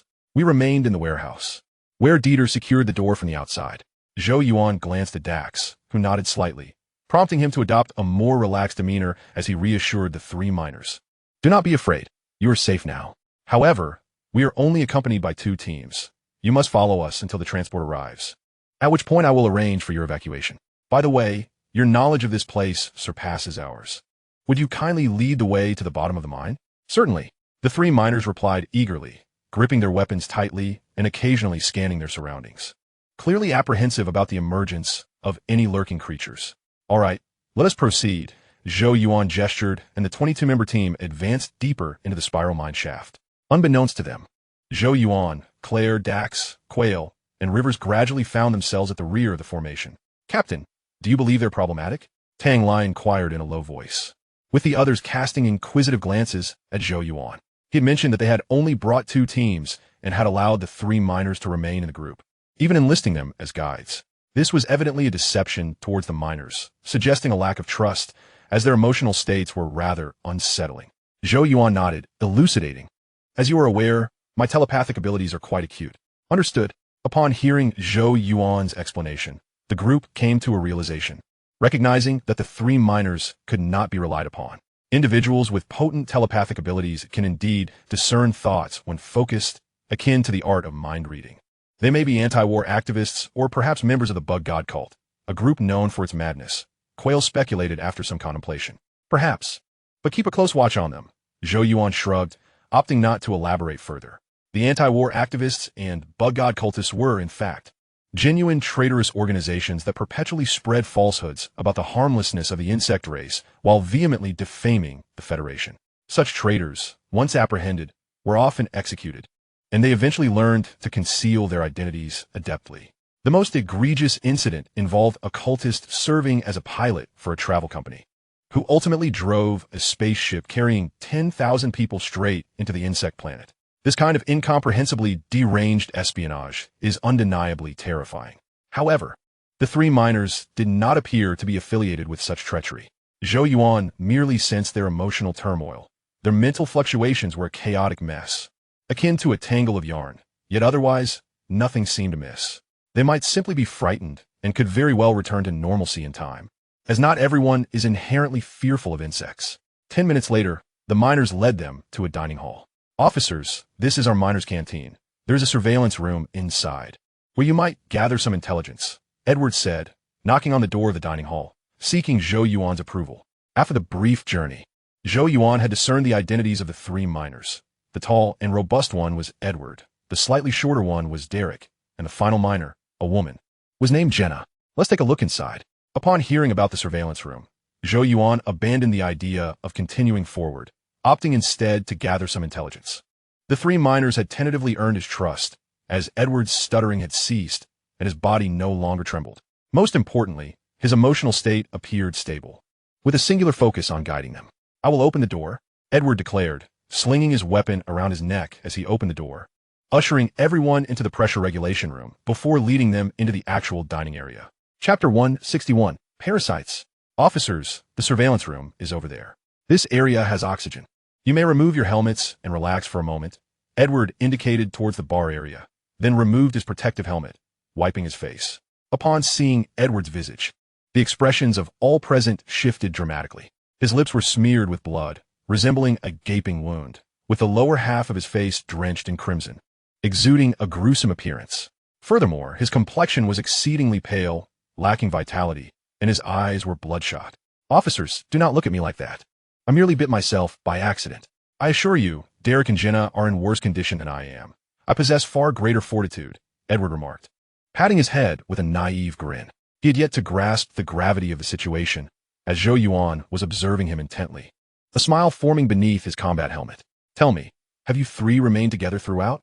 Zhou Yuan stepped forward, patting Edward on the shoulder, his tone lighthearted. Indeed, we have been hiding in the warehouse until you arrived.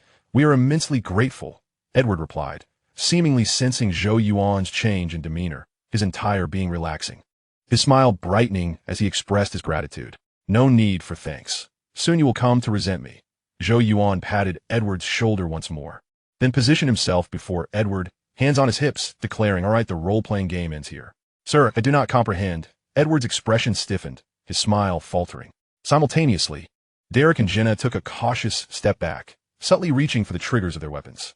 Their expressions and furtive movements did not escape the keen eyes of the elite soldiers present.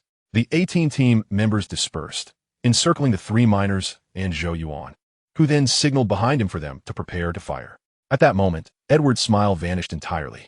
He raised his hands, attempting to remove the weapon slung around his neck. Derek and Jenna, quicker than Edward, drew their weapons, aiming them at Zhou Yuan. Suddenly, a sound of compression and a piercing, tearing noise erupted. Before Edward and his companions could even pull the trigger, they became as rigid as statues, their protective suits inexplicably beginning to tear, their feet lifting off the ground. What is happening? What is going on? The tactical team erupted in astonished inquiries. Yet, only those from the robotic squad expressed confusion. Zhou Yuan's direct subordinates were well aware of the phenomenon before them. Zhou Yuan was employing telekinesis. You just claimed you did not understand. Do you comprehend now? Zhou Yuan extended his right hand, twirling his index finger in the air. As he did so, Edward and his companions began to rotate in midair. Zhou Yuan continued, You refer to this power as psychic energy. That is what the brainworm said. To be honest, Had you not removed your helmets, I might not have discovered your true nature. I must thank you.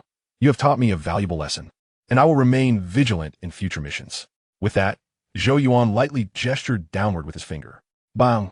A muffled thud resonated as Edward and his companions crashed heavily to the ground, an invisible yet immense pressure pinning them down, rendering them unable to even move their fingers. They had been stripped of their protective suits. Zhou Yuan stepped back a couple of paces, giving a slight nod to Dax. Upon hearing Zhou Yuan's words, Dax immediately approached without hesitation, followed by Tang Lai, Rosen, Eric, and other male team members who lent their assistance. "Commander, what is happening? Commander, is this appropriate?" In stark contrast to Dax and the others, who placed absolute trust in Zhou Yuan, the newly joined robotic team was puzzled. Both the captain and vice captain, Quill and Rivers, turned their gazes toward Zhou Yuan, their expressions a mixture of astonishment and hesitation. "You will find out shortly. Moreover, you are here to execute orders, not to pose questions. You will do as I say, understood?" Zhou Yuan spoke with a calm demeanor. "Understood, Commander." Quill and Rivers immediately saluted in response. For some inexplicable reason, as Zhou Yuan spoke, they felt an invisible force bearing down upon them, leaving only the notion of obeying commands in their minds. Soon, Dax and the others stripped Edward and his companions of their protective suits, leaving only their minor uniforms. "Step aside, and activate the recording device to capture multiple angles." Zhou Yuan gestured with his hand and moved toward the prostrate figures of Edward and his companions, clenching his hands tightly. With a sharp rip, the sound of tearing fabric resonated as Zhou Yuan used telekinesis to shred the uniforms from Edward's back, exposing their skin. "What the hell? Shit, what the F?" The crowd instinctively recoiled, aiming their weapons at the exposed backs of Edward and his companions, with Claire even retreating behind Zhou Yuan. The backs of the three miners were swollen, exhibiting a peculiar and pronounced bulge extending from the nape to the coccyx, resembling an enlarged spine. The surrounding skin was dark and purple, with veins bulging grotesquely, creating a ghastly appearance. Despite their extensive experience, they had never encountered such a phenomenon. "Do not fire." Zhou Yuan raised his hand, signaling the group to hold their positions, then drew his military knife from his leg armor and approached Edward. With a swift motion, a gleam of silver flashed, and a red line appeared on Edward's back. In the next moment, a long, dark object was expelled from Edward's flesh through telekinesis. A bug? The crowd gasped in disbelief, unable to fathom that Edward was harboring a creature within his body, one they had never seen before. Not only had they never witnessed it firsthand, but they had not even encountered it in the Fortress database. Clearly, they had stumbled upon a new insect species. "Parasite, is indeed you." A fleeting look of realization crossed Zhou Yuan's eyes as he exhaled deeply. No wonder these three had managed to hide in the warehouse for so long, even creating a commotion loud enough to be heard at the mine entrance without attracting the attention of the insects. They were, in fact, the insects. Naturally, the insects would not trouble their own kind. The earlier confusion regarding Edward's odd behavior, his emotional instability, stuttering speech, and trembling body, was now explained, as the parasite had not yet fully seized control of their bodies. Chapter 162, Master of Telekinesis. The Parasite. The insect protagonist of the second installment of the Star River series had fought against the main character, Dax. The parasite, in its larval stage, was no larger than a human palm and could enter the human body through the oral cavity, subsequently parasitizing the brain to control its host. Once the parasite absorbed sufficient nutrients, it could grow to the size of a small human arm, extending its control from the brain to the spine, achieving perfect domination. Initially, the external appearance of the human host would show no signs of abnormality, but their condition would gradually deteriorate, with skin becoming dark, loose, and emitting a foul odor. In the later stages, the host's eyes would turn blood red as their flesh was devoured, rotting into a watery substance.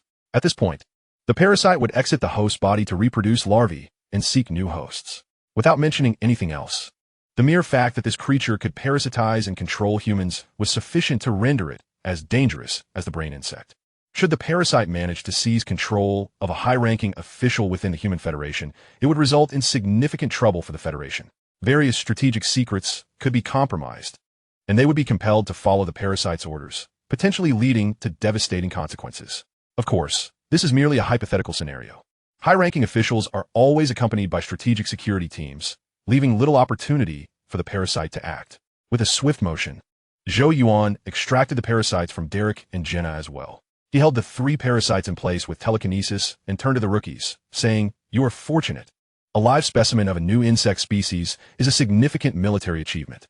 Prepare a demolition box and wrap them up with space tape. Leave it to me, Commander, Quill exclaimed, eagerly jumping down from the cockpit of the manned heavy robot, taking tools from his teammates and beginning to handle the parasites. Commander, I have an idea.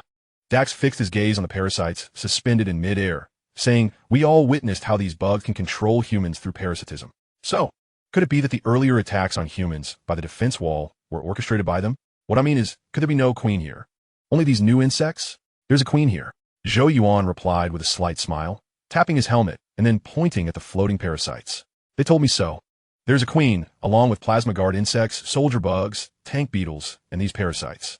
This assertion was not a mere fabrication. It was a revelation he had genuinely received. When he fully activated his telepathic abilities, he glimpsed a fleeting black and white image from the parasites' minds. The queen was hidden in a vast chamber surrounded by her guards and electronic devices, all connected to her through extending tendrils. Judging by the structure of those devices, the chamber was likely the command center of the mining area, located at the bottom of the pit. In truth, a person well-versed in the plot like him could have guessed this easily.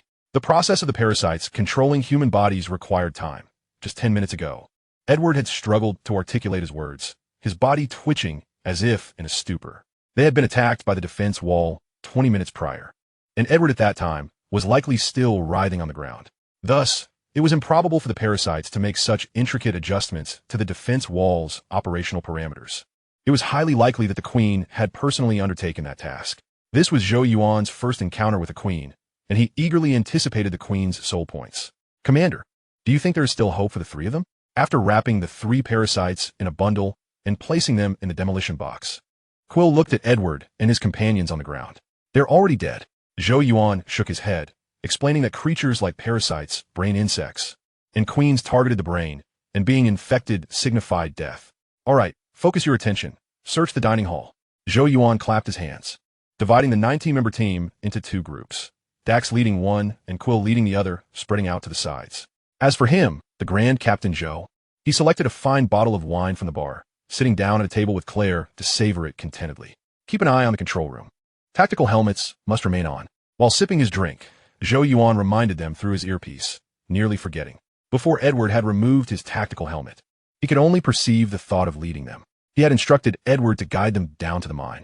But Edward had instead led the team to the dining hall, suggesting they take off their tactical helmets to rest while checking the control room. In hindsight, Edward's mental directive to lead them was likely intended to lead them into a trap. There were certainly insects hiding nearby, most likely parasites. Otherwise, Edward would not have recommended they remove their tactical helmets. Bang! Crash! Bang! Sure enough, not long after Zhou Yuan's reminder, the second section of the dining area behind the bar erupted into chaos, filled with gunfire, clashes, and electrical sounds. Darling? Claire promptly donned her tactical helmet and softly inquired about Zhou Yuan's opinion. Let's take a look. Zhou Yuan nodded, gripping his tactical helmet in one hand while holding a bottle of liquor in the other, moving towards the direction of the sound. In the corridor of the dining area, two small teams encountered each other, blocking the passageway on either side. With Zhou Yuan's reminder, the team members prepared thoroughly before opening the door. The locks of their combat helmets clicked firmly into place, ensuring that only one person would open the door at a time, while the others remained behind to prevent any parasites from escaping. After a cursory search, they discovered the parasites lurking in the shadows. Both the storage room and the surveillance room harbored these pests, with their numbers exceeding 30. The combat and defensive capabilities of the parasites were exceedingly weak, to the point that even an elderly individual could effortlessly crush them underfoot. However, their agility was remarkable. They moved with the nimbleness of fleas, darting swiftly and leaping high. Faced with such adversaries, the seasoned infantry, accustomed to tackling larger creatures, found themselves at a loss, struggling to capture the elusive pests effectively. After a brief skirmish, Dax and his companions managed to eliminate around 10 parasites, yet the remaining ones, leveraging their small size, darted chaotically beneath their feet, poised to escape into the main dining area. At that moment, a surge of energy swept through the corridor. The escaping parasites were abruptly lifted into the air, immobilized save for their incessant chattering. Newbies, can't you even catch a mouse? Everyone turned to see Zhou Yuan leisurely entering the corridor. In the next instant, he donned his tactical helmet, raised his right hand, crossed his thumb and middle finger, and twisted forcefully. Snap! Bang! Bang! The sharp sounds echoed as the airborne parasites exploded in an instant, their remains reduced to a pulpy mess of flesh and blood, splattering in all directions. Chapter 163. The Gar Plasma Bugs. Impressive. Witnessing Zhou Yuan's display, the onlookers were filled with envy. The members of the slaughter team remained relatively unfazed, having witnessed the prowess of telekinesis 6 months prior. However, the excitement surged among the robot team members. Since joining the Southern Heaven Gate Fortress, they had heard whispers about telekinesis, but had never anticipated its power to be so extraordinary, truly divine. Yet, acknowledging the highly classified nature of telekinesis and being amidst an ongoing mission, everyone tacitly refrained from asking questions, pretending as if nothing had happened. All set? Zhou Yuan scanned the surroundings and noted that all the doors were open. All set. Dax and Quell nodded in unison. Zhou Yuan calculated the time and commanded, "Contact the temporary command center and relay the confirmation of the Queen's presence along with information about the parasites. Additionally, we require reinforcements, at least a small legion." 10,000? Cheng Yun and Lucy expressed their astonishment, realizing that such a force could lay waste to the entire mining area. The Southern Heaven Gate Fortress followed an elite path, and with nearly half of their forces still on Morosha, any request for reinforcements would necessitate external deployment. Yes, immediately contact them. The surveillance system in the dining area is operational. The Queen should be aware of our arrival by now. She has 2 choices, to vacate the mining area or to confront us, and regardless of her decision, she can summon a tide of insects for assistance. Thus, we need reinforcements urgently, and they must be substantial. Zhou Yuan's tone was grave as he gestured emphatically. Understood, Commander. Cheng Yun and Lucy swiftly established a connection with the temporary command center, while Quell and Rivers also sprang into action, eager to notify Lin Fei. After relaying the information, Zhou Yuan led the team away from the dining area, delving deeper into the mining site. This time, Zhou Yuan quickened their pace, as it was likely that the personnel from the research department would arrive shortly, and their rank would undoubtedly be significant. To avoid the inefficacy of external oversight over internal matters, he needed to apprehend the Queen swiftly and secure his military merit. 10 o'clock, soldier bugs, 7 of them. As they ventured deeper into the mining area, the presence of insects increased. Shortly after their departure, the scouts detected enemy activity. Maintain formation, open fire at will. Zhou Yuan raised his hand, and the team surged forward, charging towards their target. Upon exposing 3 miners, the team swiftly re-established their formation, with the robot team flanking the perimeter and the slaughter team positioned centrally. Bang, bang, bang. 19 individuals casually opened fire, and within 3 seconds, the 7 soldier bug were reduced to a mere sieve. As the gunfire reverberated through the mining pit, the nearby insects were roused from their slumber, surging forth from various tunnels, heading directly towards Zhou Yuan's 19-member team. Quickly push forward, Zhou Yuan calmly commanded, signaling with his hands from the forefront of the line. He understood that firing would attract the insects, but advancing necessitated it. Moreover, luring the bugs was not entirely detrimental. Eliminating them promptly would ensure peace of mind, preventing a large congregation that would be more challenging to manage. "Hey buddy, can I borrow your gun?" "No way. This is exclusive to our team. Borrowing it would be against protocol. You wouldn't want to face corporal punishment, would you?" "Not a problem. I've endured it twice before, and I've grown accustomed to the pain." "Thanks, but you're fine. I have connections." Amidst the chaos of battle, Zhou Yuan couldn't help but chuckle at the banter from his team. Every member of his squad was exceptionally capable and well-equipped. Morgan often complained about Zhou Yuan, yet he consistently nominated him to represent the fortress on missions to Pluto to procure military supplies, ensuring he received top-tier equipment. Initially, it was merely Gauss rifles and C4 electromagnetic rounds, but over time, even pulse grenades and the latest B-2 native grenades were included. After several missions, these weapons became well-known within the Southern Heaven Gate Fortress. Everyone was aware that the slaughter team was the favored child of the Strategic Research Department, wielding first-rate gear that others envied greatly. By the way, once we wrap this up, I can select 10 team members. I need to find time to return to Pluto. Zhou Yuan mused himself. 5 minutes later, they arrived at the 5th level of the mining pit. "Clear the surrounding insects," Zhou Yuan commanded as the team halted in front of a sealed door, instructing them to pivot and prepare for an offensive. "Captain, is there a problem here?" Dax asked while firing and moving closer to Zhou Yuan. "This leads to the main control room. The Queen is there." Zhou Yuan nodded, his expression serious. "Before we enter, eliminate all the insects outside to prevent them from complicating matters." He had reviewed the structural diagram of the mining area on his combat display. Behind this door lay a corridor, equipped with both elevators and stairs, leading to the operational area of the mine, where the crucial main control room was also situated. In both mines and bases, the most vital areas were invariably constructed within the subterranean rock layers. Understood. Upon hearing about the Queen, Dax's excitement surged as he fervently exterminated insects while searching for any nearby ones to draw in. The team of 19 comprised 9 Gauss rifles from the slaughter team and 20 heavy machine guns from the robot team. The explosive power of these weapons meant that when confronting soldier bugs, it was akin to a dimensional strike. The combat concluded in under 3 minutes. The total kill count approached 1,000, all soldier bugs, effectively cleansing the uppermost layers of the mining pit. "Ready up, everyone," Dax called out, preparing to plant explosives on the sealed door. The door was locked tight, necessitating brute force. "Wait," Zhou Yuan suddenly halted Dax, turning to glance at the upper left corner of the sealed door. His motion prompted everyone to follow his gaze. They observed a camera mounted in the corner of the door, which had shifted from a horizontal position to an angled downward view.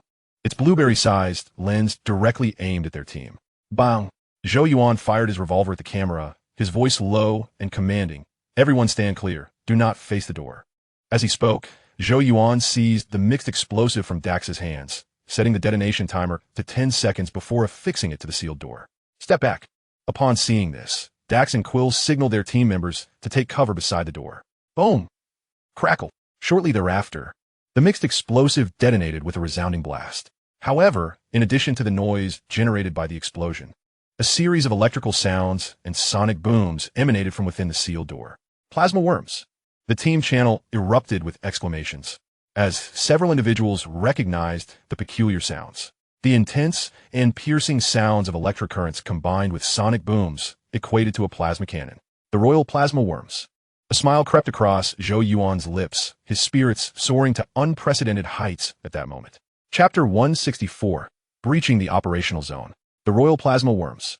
These creatures appeared to be diminutive versions of the colossal plasma worms, yet they were still larger than soldier bugs, standing at a height of 4 to 5 meters.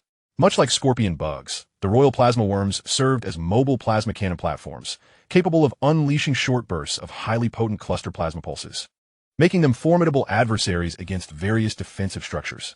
However, compared to scorpion bugs, royal plasma worms were a rare breed.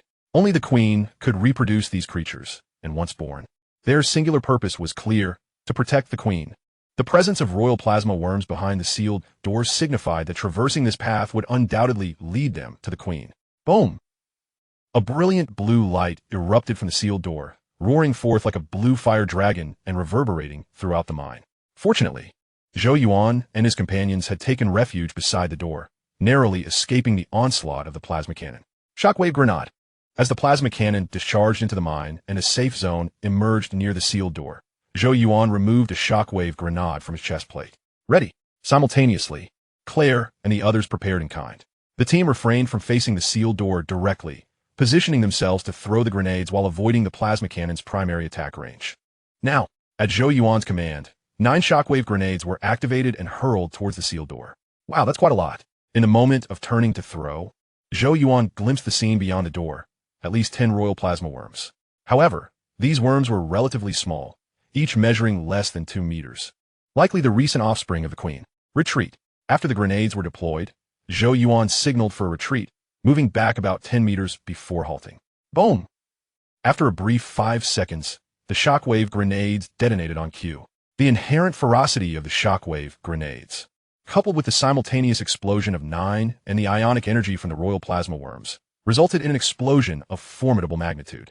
The hole that had once stood as the sealed door vanished entirely, and countless debris erupted forth, shaking the ground nearby. Damn it! This is far superior to that wretched, mixed explosive, Quill exclaimed, his frustration evident as he even forgot to mute his headset.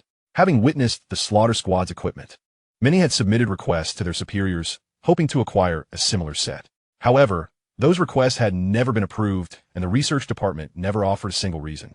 Well then, my squad still has 10 positions available, Zhou Yuan quipped in response to Quill's lament. Quill fell silent, at a loss for words. While the Special Operations Unit was indeed the dream of many mechanized infantry, dreams were merely dreams. What they truly needed was reality. For instance, Zhou Yuan held the ranks of Major and Brigadier General. With such authority, he could command a battalion of 500 personnel at an ordinary base or stronghold. Yet in the Special Operations Unit, he was relegated to the captain of a 10-person tactical squad. More individuals chose the former, a trend evident across all three branches of the military. This was the essence of preferring to be the head of a chicken rather than the tail of a phoenix. Prepare to advance, suppressive fire, and a robotic squad will cover our rear. They waited for a few seconds until the shockwave from the grenades began to dissipate. Zhou Yuan raised his palm, signaling readiness. A chorus of affirmations echoed as he forcefully waved his hand downward. Boom! Boom! Boom! 9 individuals surged forth from either side of the sealed door, turning and firing in unison, unleashing a torrent of C4 electromagnetic bullets towards the entrance. In the next moment, the ammunition was expended. The preceding explosion had been so devastating that not a single royal plasma worm remained behind the door, and the passage to the operational zone had collapsed partially. Eliminate all visible surveillance, Zhou Yuan commanded, leading the charge into the utterly chaotic passage. Just then, the sounds of soldier bugs echoed from deep within the passage. Judging by the level of chaos in the sounds, there seemed to be a substantial number of soldier bugs approaching, likely the second wave of sentinels, as their arrival was far too swift to be anything else. Fire at will. Encountering such brutish soldier bugs in a confined passage left Zhou Yuan utterly disinterested. He immediately handed over the situation to his team. Kill a royal plasma worm. Gain 300 soul points. Kill a royal plasma worm. Gain 3. Host, Zhou Yuan. Identity, Federal Major, Superhuman. Attributes, Strength 14, Speed 135, Jump 135, Agility 135. Stamina 14, Defense 14, Self-Healing 14, Skill 23, Brain Function 255. Skills, Telepathy, Mind Communication, Mind Storm, Telekinesis, Hypnosis, Mind Control, Rapid Learning. Items, Icarus Class Destroyer, Jump Frog, Nano Repair Medical Pod, Inferno Grenade. Title, Exceptional Wisdom, increases brain function by 5. Soul points, 50, 250, 000. During a moment of leisure, Zhou Yuan glanced at his personal panel and notification screen. The rare bugs that could only be spawned by the Queen were indeed remarkable, with one yielding the equivalent of 300 soldier bugs in soul points. Regrettably, due to the Queen's telepathic abilities, he dared not equip a potent insecticide title carelessly. Otherwise, a single kill would cost 360 soul points. Captain, we have a situation. Look at this. Just as Zhou Yuan was contemplating, he heard Tang Lai's urgent call, prompting him to turn towards the scanning device Tang held aloft. Damn! Upon seeing the display, Zhou Yuan's expression instantly turned grave. The scanner indicated that behind the swarm of soldier bugs, a crowd of approximately 100 individuals was approaching. It was impossible for humans to intermingle with bugs. Hence, these 100 individuals were either brainwashed and controlled by the Queen or had been parasitized by the parasites. Chapter 165. The Parasite Army. This complicates matters. Zhou Yuan furrowed his brow, contemplating how to proceed. The operational zone was a critical area within the mine, inaccessible to ordinary miners. Thus, the individuals within this zone were predominantly from the 3 major military branches, including an armed escort unit of 100 personnel. So the enemies we will encounter later are likely to come with guys. It's not easy for 19 people to face 100 people head-on. The only good news is that the probability of encountering a tactical nuclear bomb is not high. The military area, like the living area, is located in the defense wall area and has been taken by Lin Fei's team. Moreover, the Queen would not be foolish enough to detonate a tactical nuclear bomb in the operational area. A regular team of 100 people, although difficult to deal with, can still fight. Attention, everyone! A team of 100 people controlled by parasites is approaching. Don't be too soft, allow free fire. Change the formation. The robot team will stand forward with me, and the others will retreat. After some thought, Zhou Yuan shouted the order. I think so too. If it weren't for parasites, those people would have been torn apart by soldier bugs long ago. Upon hearing Zhou Yuan's words, Tang Lai nodded in agreement. Zhou Yuan sighed and explained that the environment of 71 is close to a living planet, but only close. Without protective clothing, no one can last for half an hour. So, when parasites look for targets, they will go to areas with life support systems because people in these areas are easy to target. And this time the insects are attacking from underground. So, areas like the operating zone may have fallen early. Actually, Zhou Yuan concealed something. Those people may not have been controlled by parasites, but could have been controlled by the Queen, which means there is still a possibility of survival. But then those people are likely to have come with weapons, and Zhou Yuan doesn't want to take the risk. As the saying goes, compared to the people in the mining area, their lives are more precious. 1 minute later, the team stormed into the work hall. The elevator and stairwell are both located behind the work hall, and further away is the true core of the operating area. Captain, they're going up the stairs. Tang Lai followed Zhou Yuan with a scanner, occasionally reporting his location. Okay, Zhou Yuan nodded and ordered, "Attention everyone, the parasite team is approaching, looking for cover, target the stairwell." Bang, bang, bang. Upon hearing Zhou Yuan's words, everyone accelerated the speed of clearing the soldier bugs and dispersed to use the workbench as cover. The manned heavy robot is too high and cannot be blocked by the workbench. In order to avoid direct attacks, the driver has to give up manual operation. After all, the enemy may have weapons on them. Although space weapons can be bulletproof, they cannot withstand continuous attacks. Fortunately, the manned heavy robot has an intelligent combat mode and can be controlled through combat equipment, so its combat effectiveness will not decrease too much. Coming. In just a short amount of time, the goal appeared. Zhou Yuan saw a group of people rushing out of the stairwell and shooting at visible manned heavy robots like madmen. They were using regular weapons, with some scratches on their lips, bloodshot eyes, and stiff movements. Seeing these traces, Zhou Yuan breathed a sigh of relief. These people are all controlled by parasites and have no mental burden when fighting. Fire starter. In the next moment, Zhou Yuan shouted orders, poked his head out of the workbench, and fiercely shot the Gauss gun. Damn bugs. Siete, I will have a nightmare tonight. The team members followed suit and opened fire, constantly cursing and cursing. Their firepower is very fierce, and they can shatter people in an instant. Seeing their fellow countrymen explode one after another makes me feel uneasy. Of course, it's just a bit uncomfortable. After all, they all know that these people are already dead, and the only ones still alive are parasites that eat meat and drink blood in their bodies. Ding, ding, ding. Suddenly, amidst the noisy gunfire, Zhou Yuan heard a crisp ejection sound. Damn it, what are you afraid of? Zhou Yuan cursed inwardly, hung the Gauss gun around his neck, and aimed his hands towards the direction of the staircase entrance. Grenade! Avoid grenades! As soon as Zhou Yuan was ready, more than 10 fragments of grenades were thrown out of the stairwell, causing a loud roar. The next moment, Zhou Yuan exerted both hands and pushed heavily into the air. With his movements, more than a dozen fragmented grenades stalled in the air, then quickly pulled back and fell back into the stairwell. Boom! Soon, a series of dull explosions rang out. The stairwell exploded into a ball, and even many fragments of limbs flew out, staining the junction between the work hall and the stairwell with blood red. Pretty seeing this scene, everyone cheered and knew it was Zhou Yuan's psychic power. Ducks! Give me Gatling. Unlike the relaxed team members, Zhou Yuan's face remained serious. This wave is fragmented grenades, and the next wave may be mixed explosives. Any explosive that does not collapse the entire operating area can be encountered. So, they must switch from defense to offense. Give it.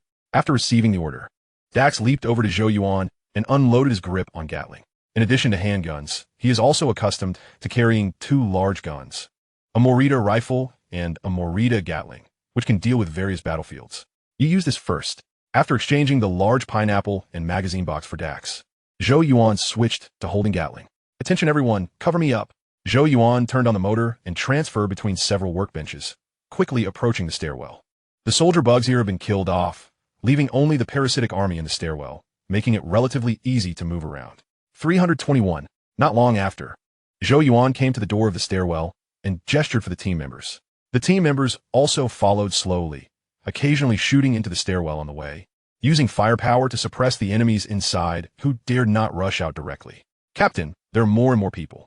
Besides those in the stairwell, there are also many people who are going up the stairs. When Zhou Yuan gestured, Tang Lai reminded him again. Zhou Yuan nodded. Then when the gesture reached one, he picked up Gatling and suddenly turned around, facing the staircase directly. Bang, bang, bang. At the same time, Gatling's firing button was pressed and a high-frequency strike mode was activated. At this moment, in Zhou Yuan's eyes, the scene in the stairwell was fully visible. Several dozen people were standing in the stairwell, holding different firearms in their hands, and even so were pulling out grenades, even removing the safety ring. Is that it? Seeing this scene, Zhou Yuan almost burst out laughing. Perhaps the parasite has not fully read the host's memory, and this parasitic team has no formation or tactics to speak of. I was really worried for nothing before. Chapter 166, A True Man. Bang, bang, bang. As soon as Gatling was held in hand, the colors in the stairwell shone brightly. Gatling's gun barrel bursts into flames, and the parasitic team bursts into flames, making the stairwell look like a workshop making bean curd jelly served with sauce with chili sauce. TSK. At this moment, Zhou Yuan felt a little nauseous. I have seen many dead people, but in a situation like today, it is indeed a bit excessive. Firestarter, keep up the firepower. At this moment, the team members also followed and stood behind Zhou Yuan, wielding guns and charging fiercely into the stairwell, with some even throwing grenades inside. Throwing it from the outside inside is fine, but throwing it from the inside out is not. It was all returned by Zhou Yuan's psychic power. About 10 seconds. The dozens of people who were originally stuck in the stairwell have all disappeared, leaving only a few bloody body fragments on the ground. Most of it is caused by Zhou Yuan. Gatling is like this. Even a lightweight handheld Gatling cannot be resisted by human flesh and blood. Once the revolving barrel is turned, hitting someone is like hitting an egg with a stone, and a gentle touch can shatter it into pieces. Clean up the battlefield. Zhou Yuan gave a simple order and then ran to the staircase with the gun pointed downwards to guard. The others flipped over on the ground, and together they fired guns at the parasite that had just escaped. Captain, look at this. Seeing Zhou Yuan idle, Tang Lai came up again with a scanner. Zhou Yuan cast a glance at the scanner and calmly stated, "No worries, I will take care of it." The scanner revealed that at every stairwell below, there were individuals crouched at the walls, evidently serving as sentinels for the parasites. Understood. Tang Lai stood. Since Zhou Yuan was confident he could handle it, there was little point in worrying. Captain, it's all taken care of. Soon, Daxus and Quell arrived to report that they had eliminated all the parasites. Excellent. Zhou Yuan nodded, gesturing for everyone to gather around and listen. The scanner indicated that at every accessible stairwell below, there were humans infested by parasites, with a minimum of 2 and a maximum of 5 per location. I have an idea. I will rush down and deal with them.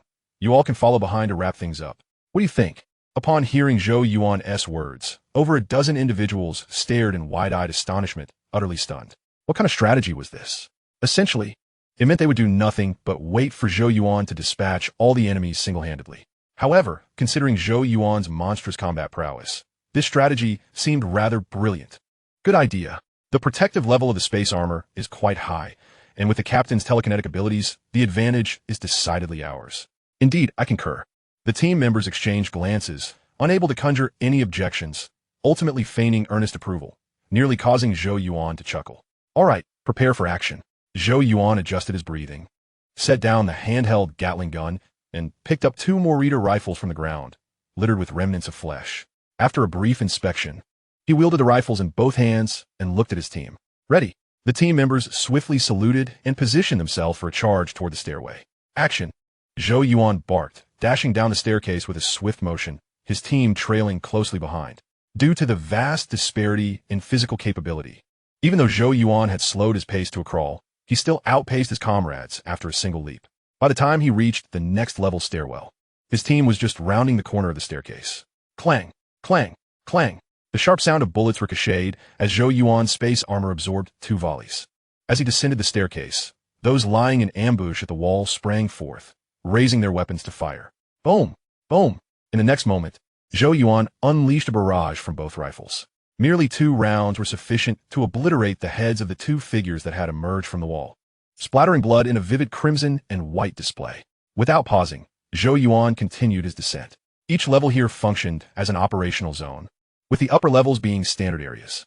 The space was not particularly large, and its significance was minimal, rendering a thorough search unnecessary. Even if parasites were concealed within, it mattered little, as a few individuals could easily manage any lurking threats. Zhou Yuan's objective lay within the command center of the mine at the lowest level. Boom! Boom! Boom! The team members trailing Zhou Yuan were thoroughly left behind by the time they reached the 3rd level, unable even to catch a glimpse of him. They could only hear the distant gunfire, which ceased abruptly and grew fainter. Approximately a minute later, Zhou Yuan's voice crackled through the earpiece. All done. The team was taken aback, having never anticipated Zhou Yuan's speed would be so astonishing. This operational zone of the mine extended across 10 levels. For them, descending 10 levels in a minute was not particularly fast, even somewhat sluggish, but considering the battles fought along the way, it could be deemed remarkably swift. Daxus, has your captain always been like this? Quell couldn't help but inquire while checking the corpses for additional shots. Truth be told, he felt Zhou Yuan surpassed his combat robots. At least in feats his machines could not replicate. Before the mission, his commander, Lin Fei, had warned him that this task was perilous. So much so that his squad had recorded farewell videos. Yet now, it seemed entirely ludicrous. From departure until now, he had not encountered a single challenge. This was sheer slaughter. Those who had not witnessed Zhou Yuan in battle could hardly comprehend his terrifying prowess. He was the very harbinger of death for parasites. Let me tell you something even more frightening. He hasn't even gone all out. This level of combat doesn't even count as a warm-up for him. Daxus had yet to speak when Claire interjected. Beneath her combat helmet, Claire wore an expression of pride. Her man was truly remarkable, regardless of the battlefield. He is a true man, Daxus remarked solemnly, his tone filled with respect. Boom! Boom! Suddenly, a series of explosions echoed in their ears. Go, Claire, Daxus! And the others immediately reacted, disregarding the unshot corpses on the ground as they rushed toward the lower levels. At this moment, Zhou Yuan had entered the command center on the lowest level of the operational zone. However, Zhou Yuan now found himself in a precarious situation, sprawled on all fours. His space armor battered and riddled with dents. Damn it, no honor among thieves, is there? Thankfully, my physique is resilient. Otherwise, I would have fallen for your tricks. Zhou Yuan grimaced as he rose, warily surveying his surroundings and the ceiling. Both Merida rifles' triggers pressed halfway. Chapter 167. Damn it, Grenade Beetles. Zhou Yuan heightened his vigilance, his eyes and ears attuned to any movement. There were Grenade Beetles here. As he descended the staircase, he had noticed the command center's stairwell was eerily quiet, devoid of any movement apart from himself. Just as he activated his telepathic ability to sense the surroundings, he detected 10 faint psychic waves emanating from above. Upon looking up, he saw Grenade Beetles concealed on the equipment pipes, and a dozen of them were about to drop directly onto him. What are Grenade Beetles? They are biological ion grenades capable of self-detonation, with explosive power rivaling that of the Federation's high-explosive grenades. Typically, Grenade Beetles prefer to cluster in a ball, slightly larger than a fist. When they dramatically extend their bodies, the ion energy within them becomes unstable, triggering an explosion in an instant. Instant explosion. This was extremely dangerous. Zhou Yuan's face paled as he witnessed the dozen Grenade Beetles plummeting from above, forcing him to use his telekinesis to push them away. His reaction was swift, but the Grenade Beetles were equally quick. As they descended from the pipes, they had already begun to extend their bodies, indicating imminent detonation. Before he could push them far enough away, they exploded one after another. The result was chaos. Zhou Yuan endured the explosive force of several Grenade Beetles. However, the cost was steep. His space armor was rendered inoperable, and even the critical life support systems failed, leaving him feeling numb and scorched all over. Were it not for his superhuman physique, he would have been dispatched to the underworld by this wave of attacks. After scanning the area, Zhou Yuan relaxed slightly. There were no Grenade Beetles in his line of sight, and he had also utilized his telepathic ability to check the unseen areas, determining that he was temporarily safe. How careless! Zhou Yuan set down his rifle and took a deep breath, lightly patting his chest armor, feeling a pang of fear. Thankfully, the grenades he carried were high-grade, ultra-low sensitivity models. Even firing them with a rifle would not trigger an explosion, preventing any catastrophic chain reactions. If the shockwave grenades detonated, even his superhuman form would not withstand the blast. Commander, can you hear me? Claire's urgent voice crackled through the earpiece. I'm fine. No need to rush down. Focus on wrapping things up, Zhou Yuan replied softly, aware that the explosions had drawn attention. Understood. Hearing Zhou Yuan's response, the team members collectively breathed a sigh of relief, subsequently slowing their pace as they continued their task of cleaning up and reloading. Damn it, the bombardment was one thing, but to have not even a scintilla of soul essence left was utterly unacceptable. After notifying the team members, Zhou Yuan glanced at the notification panel, intending to check the value of the Grenade Beetle, only to discover that not a single credit had been credited to him. With a disgruntled utterance, he began to shed his space armor. The damage to the armor was far too severe. Wearing it had become nothing short of a burden. There was no need to fret about oxygen. When they blasted through the sealed door into the operational area, Tang Lai had activated the emergency protective door, sealing off the entrance. Moreover, the environment in Zone 71 was akin to that of a life-sustaining planet. An ordinary person could withstand it unprotected for nearly half an hour, let alone him. Concerns regarding defense were also unwarranted, as even an AWM could not breach his skin defenses. He merely needed to be cautious of his eyes and mouth. With a sigh, he lit a restorative cigar and stood still for a moment, seeking to recuperate his mental energy after exerting himself considerably. Before long, the team members arrived at the final layer. As they had surmised earlier, this area had sustained significant damage. The alloy walls were uneven, as though battered by some force. And even the ceiling had decayed, causing numerous cables to dangle down. Darling, Claire hurried to Zhou Yuan's side, gently shaking his arm. Noticing the remnants of his space armor scattered at his feet, She understood that he must have been affected by the recent explosion. Me fine, Zhou Yuan replied, shaking his head and winking at Claire before patting her shoulder. That's a relief. Claire understood and promptly fell silent, fully aware of Zhou Yuan's formidable physical prowess. Captain, what transpired here? Daxus approached, his voice low as his eyes darted around anxiously. Grenade beetles. Zhou Yuan informed the team members seriously. There are grenade beetles here, likely in substantial numbers, so be vigilant moving forward. To reiterate, pulse weapons can cause the grenade beetles to self-destruct, so be prepared to utilize them. Understood, Commander. A wave of tension washed over the group, each member mentally reminding themselves to exercise utmost caution. Let us take a 3-minute break. Zhou Yuan gestured, beginning to organize his equipment. Without the space armor, managing his gear had become quite cumbersome, necessitating some redistribution. Fortunately, since this was a rescue mission, he had not brought along a rifle or sniper.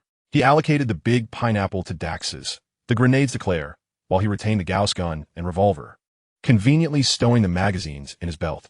Once the 3 minutes elapsed, the 19-member team set forth. The emergence of grenade beetles cast a shadow of anxiety over everyone, causing the pace of their advance to slow.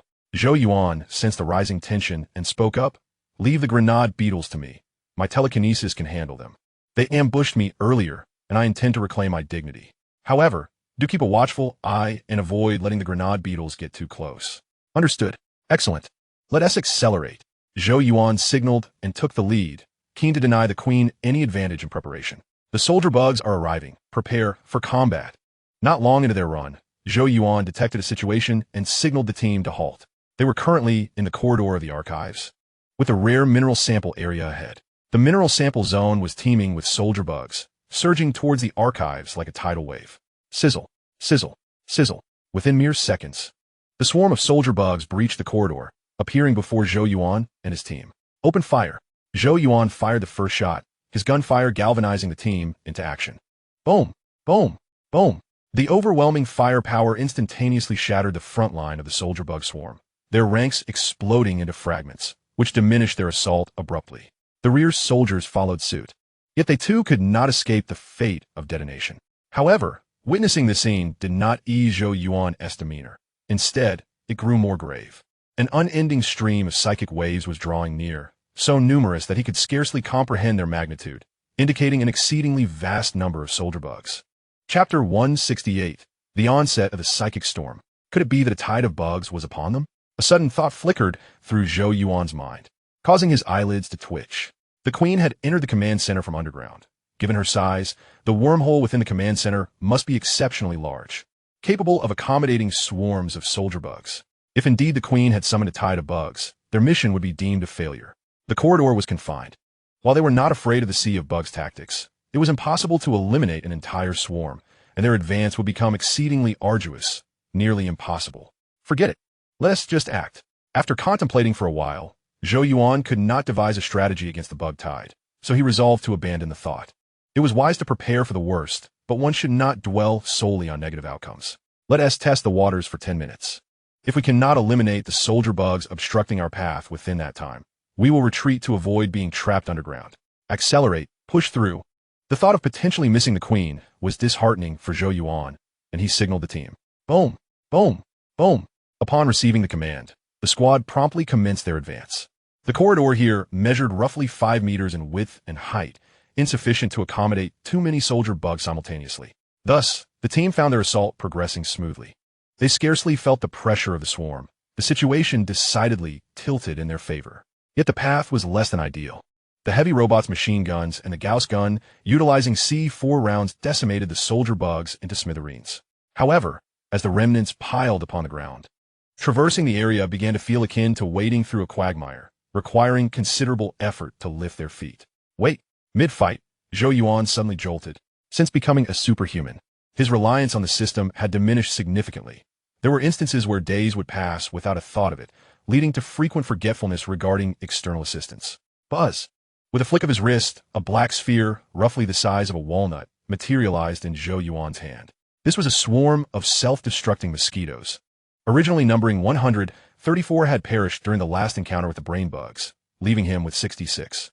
In the next moment, the black sphere disintegrated into a multitude of tiny black particles, flowing down Zhou Yuan's arm to his legs, ultimately settling on the ground littered with bug carcasses.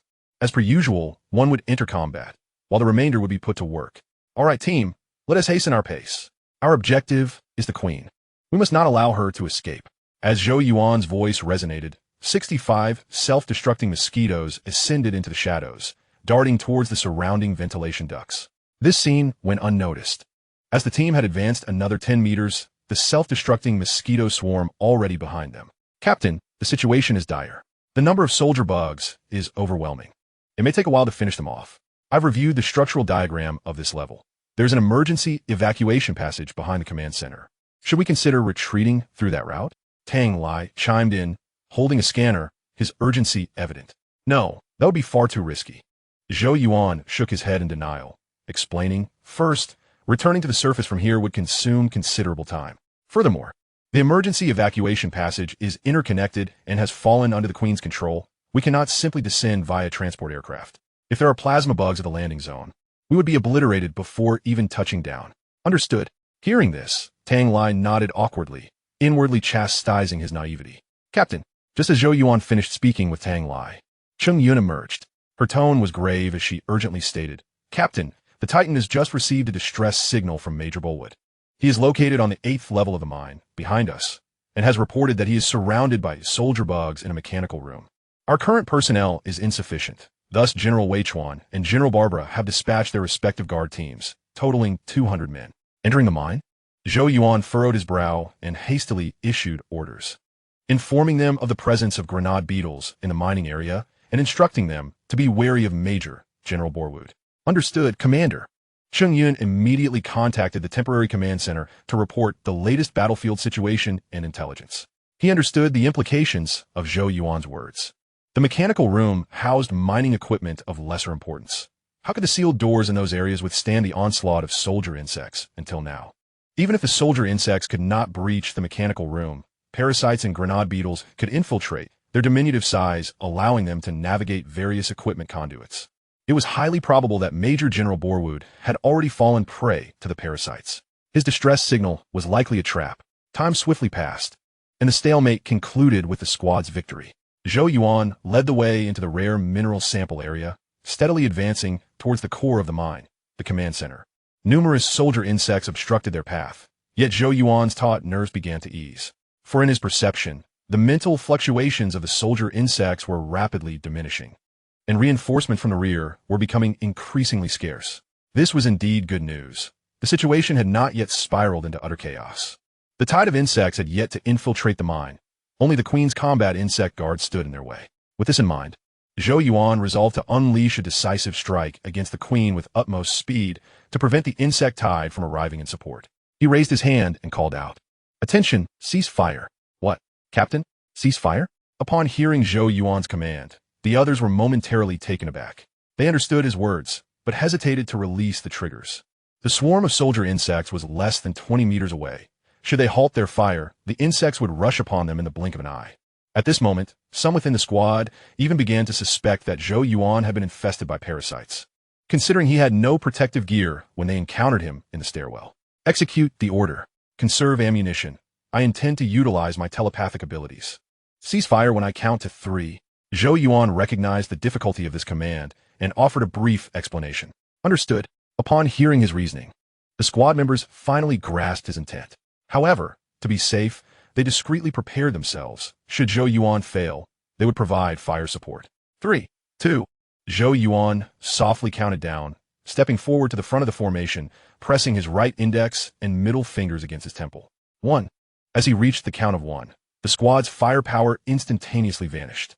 The sounds of the soldier insects drowned out the echoes of gunfire in the corridor as they surged forward like a tidal wave towards Zhou Yuan and his team.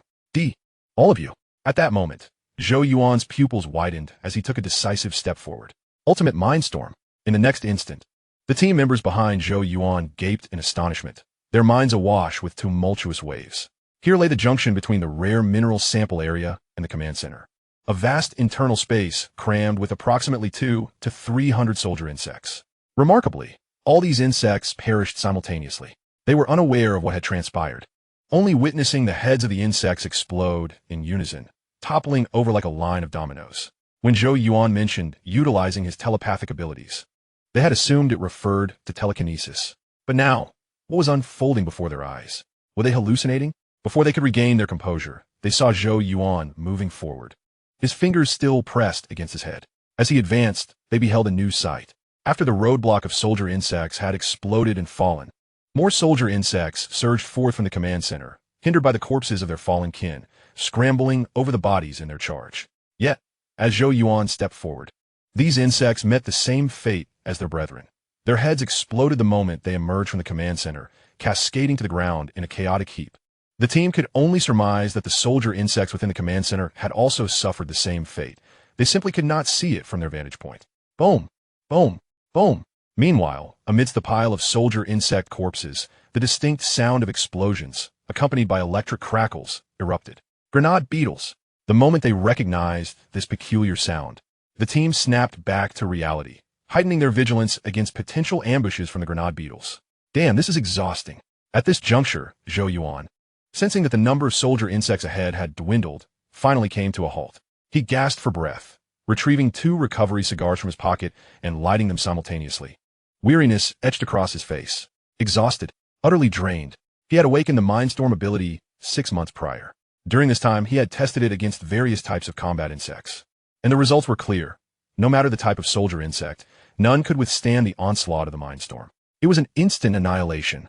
The only downside was the significant energy cost.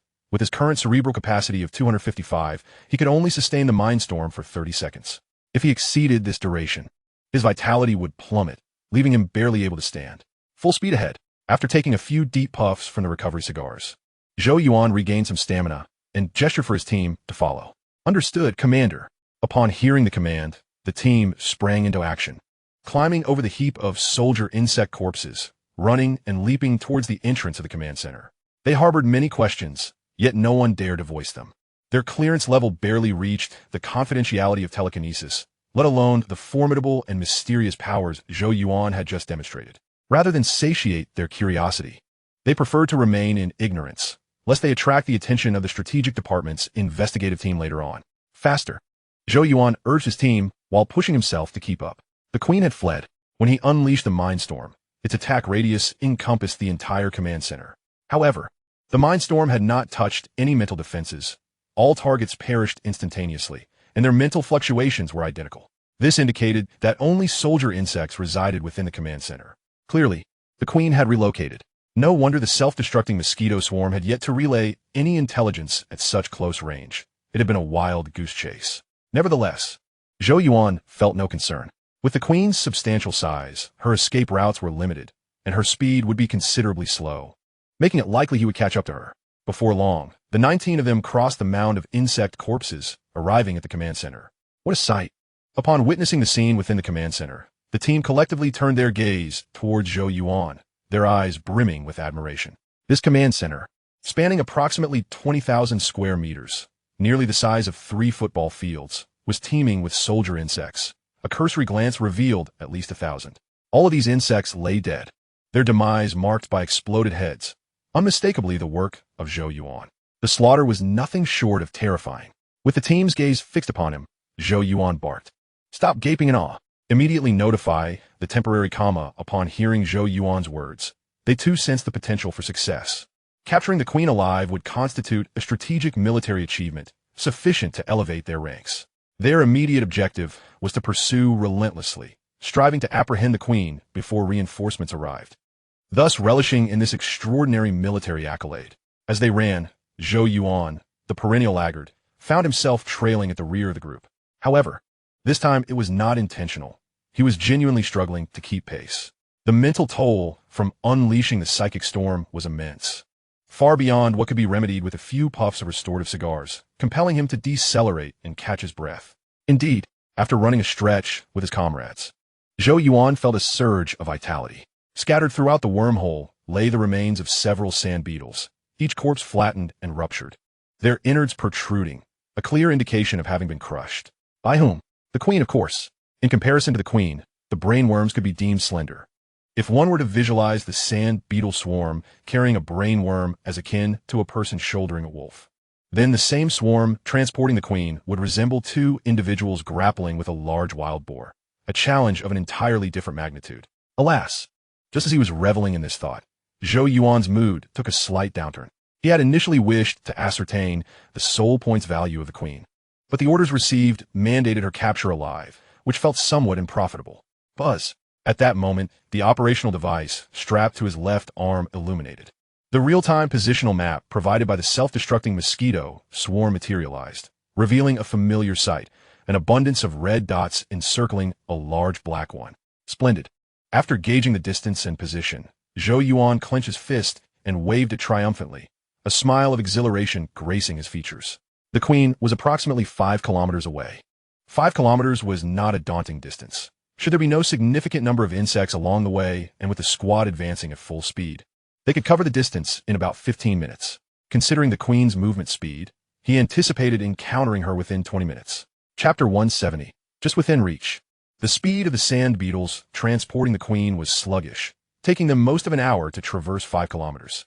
Based on the timeline, by the time he detonated the tactical nuclear device against the defensive wall, the queen would have already been preparing to flee. Her hasty departure suggested that her mission was likely to gather intelligence, especially since the Federation's influence had already seeped into GJ1, with the mining area and outposts being the most accessible targets. Zhou Yuan's thoughts drifted, soon pinpointing the crux of the issue. The queen had no intention of engaging in direct combat with humanity. Rather, she sought to discern the recent offensive strategies against the GJ1 star system. It must be said, the queen's plan was exceedingly astute. Dispatching the queen and parasitic insects for a blitzkrieg in the relatively unremarkable GJ2 star system would effortlessly yield a wealth of intelligence. Yet, despite her intricate scheming, the queen had underestimated her own fortune. Major General Bolwood, hailing from a strategic department, had elevated the severity of the mining area as fall. Consequently, the slaughter squad arrived. Leveraging top-tier individual capabilities and equipment, they accomplished feats unattainable by other squads, pushing their way to this point.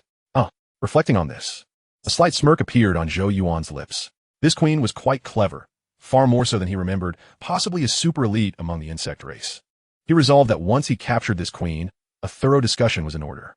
In the 5th minute after entering the wormhole, the self-destructing mosquito swarm detected the queen and reported her location to Zhou Yuan. By the 8th minute, a small battalion from the Jupiter Storm Base had arrived, sealing off the entire mining area and extending their blockade to the surface wormholes. In the 15th minute, Zhou Yuan sensed a peculiar psychic fluctuation, accompanied by numerous soldier insects and sand beetles' psychic waves. Everything was progressing favorably. Damn it!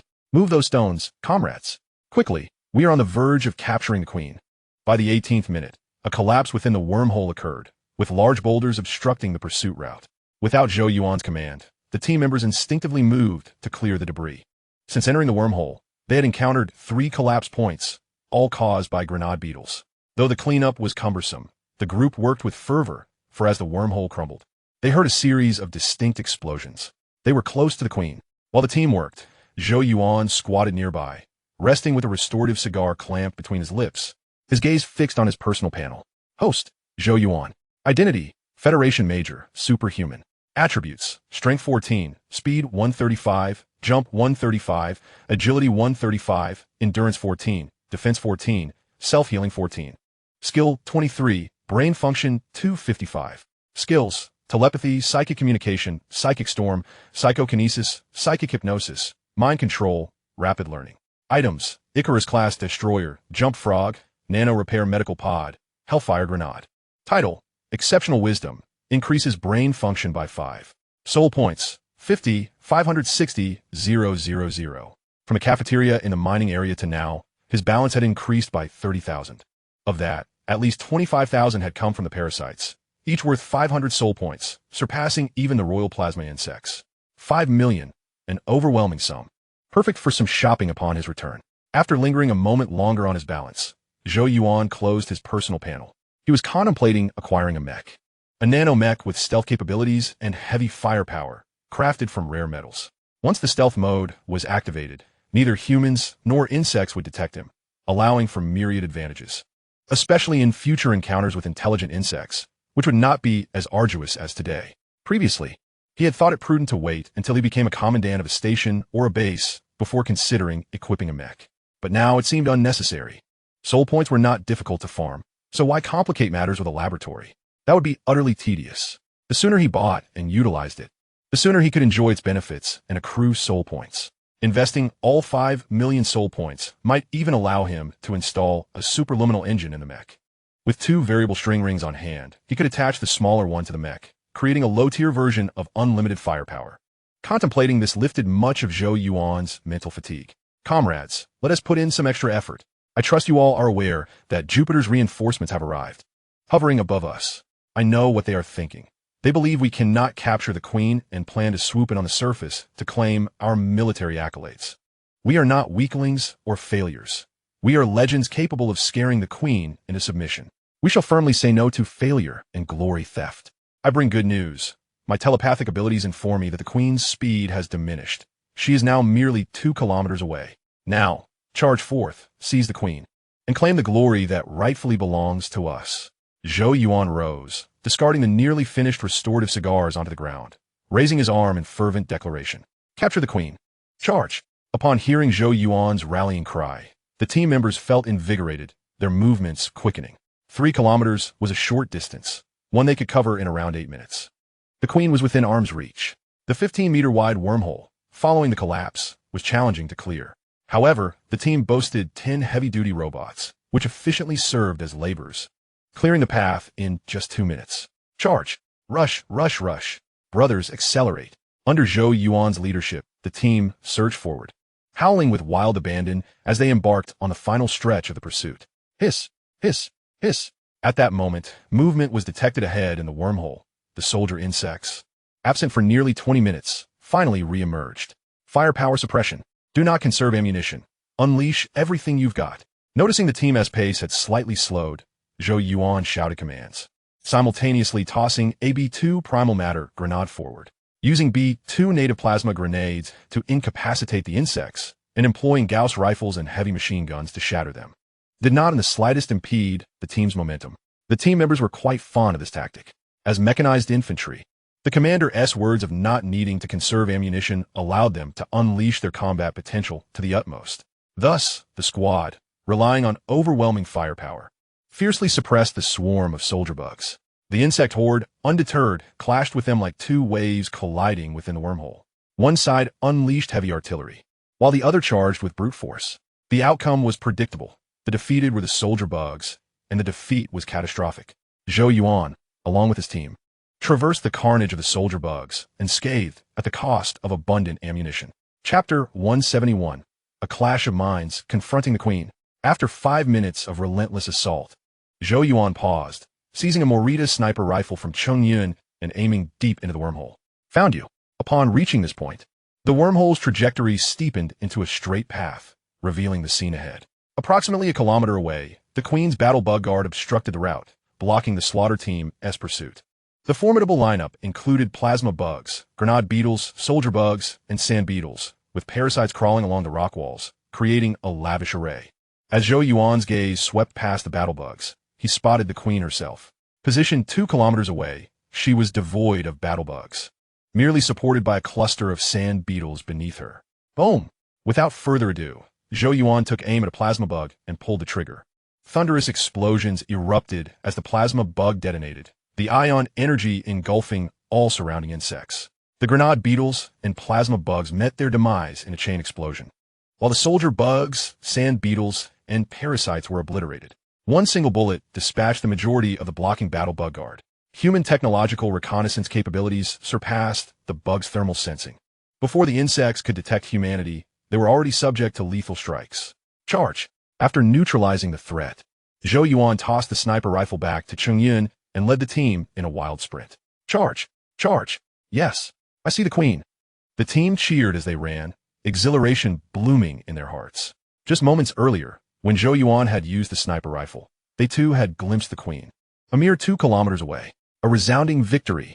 Zhou Yuan relied on his superhuman physique, Claire on her enhanced human form, while the others depended on their space armaments and pressure generators.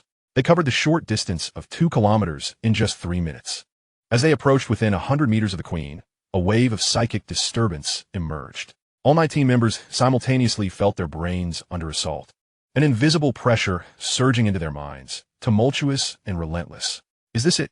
Feeling a slight prickling in his mind, Zhou Yuan smirked. Such a level of psychic storm would be a formidable weapon against others, yet against him it felt akin to mere acupressure, utterly ineffective. Come, let us collide.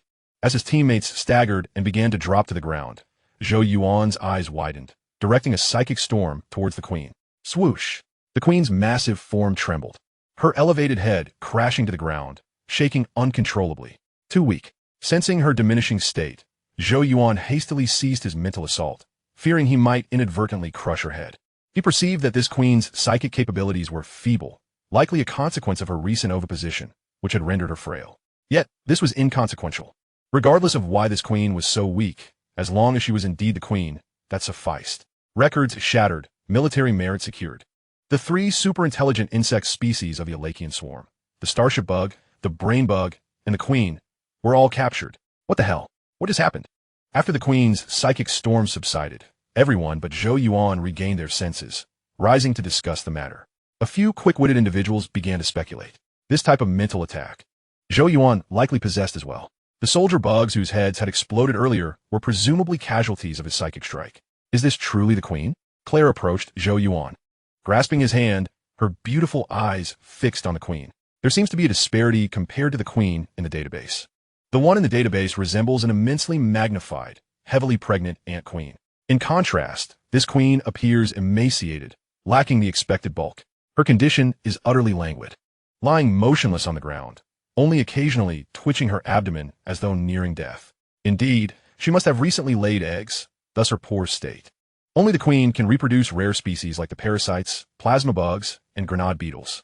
Zhou Yuan gently squeezed Claire's hand, softly explaining. Contact the temporary command center and have them send someone to take over. Zhou Yuan nodded at Cheng Yun, then stepped 10 meters in front of the Queen's head, placing his fingers on his temples. Can you hear me? Utilizing psychic perception and communication, he attempted to engage the Queen in dialogue. Human. The Queen's large eyes opened wide, locking onto Zhou Yuan as her massive pincers waved slightly, followed by a surge of psychic waves entering Zhou Yuan's mind. Born on April 1st, 191 of the Dawn Era. Officially enlisted on July 10th, 209, and joined the Mars Tarsus Fortress on August 10th, 209. As he perceived the content of the psychic waves transmitted by the Queen, Zhou Yuan's expression grew increasingly grave. Indeed, the Queen had copied all the information from the mining network. She was not merely aware of his existence, but recognized the person standing before her as him.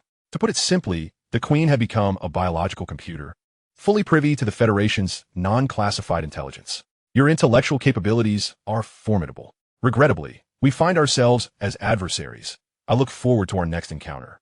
After reciting Zhou Yuan's basic information, the Queen scrutinized him deeply before closing her eyes, becoming immobile once more. Next time, we shall meet in the laboratory. Noting that the Queen had severed the psychic connection and communication, Zhou Yuan refrained from pursuing her further, leaving her with a mocking remark before falling silent. What a super AI. What does it matter how much information it possesses? It must still submit to being meticulously dissected in a laboratory. However, an inexplicable unease gnawed at Zhou Yuan. The Queen's condition felt oddly off, her frailty somewhat unsettling, stirring a vague sense of foreboding within him. Commander, we VE succeeded. At that moment, Cheng Yun approached to report, excitement evident in her voice. We VE achieved a resounding victory. General Polwood has been located. He was not parasitized and is now aboard the Giant. The small task force encountered no insect tide and is currently clearing the mining area. The bugs in the pits are nearly exterminated. Lastly, personnel from the research department are en route to us, equipped with engineering machinery. They will be ready to take custody of the Queen within 20 minutes. Understood. Zhou Yuan's thoughts were interrupted. He decided not to dwell on the Queen's unusual condition. Paranoia was unwarranted. A monumental victory is a monumental victory. There was no need to invite trouble upon himself. Capturing the Queen, a strategic military achievement, would surely lead to a promotion, regardless of any cooling-off period. Surely, he would at least attain the rank of Major. Chapter 172. Selecting new team members. An hour later, the slaughter team returned to the Giant aboard a transport aircraft.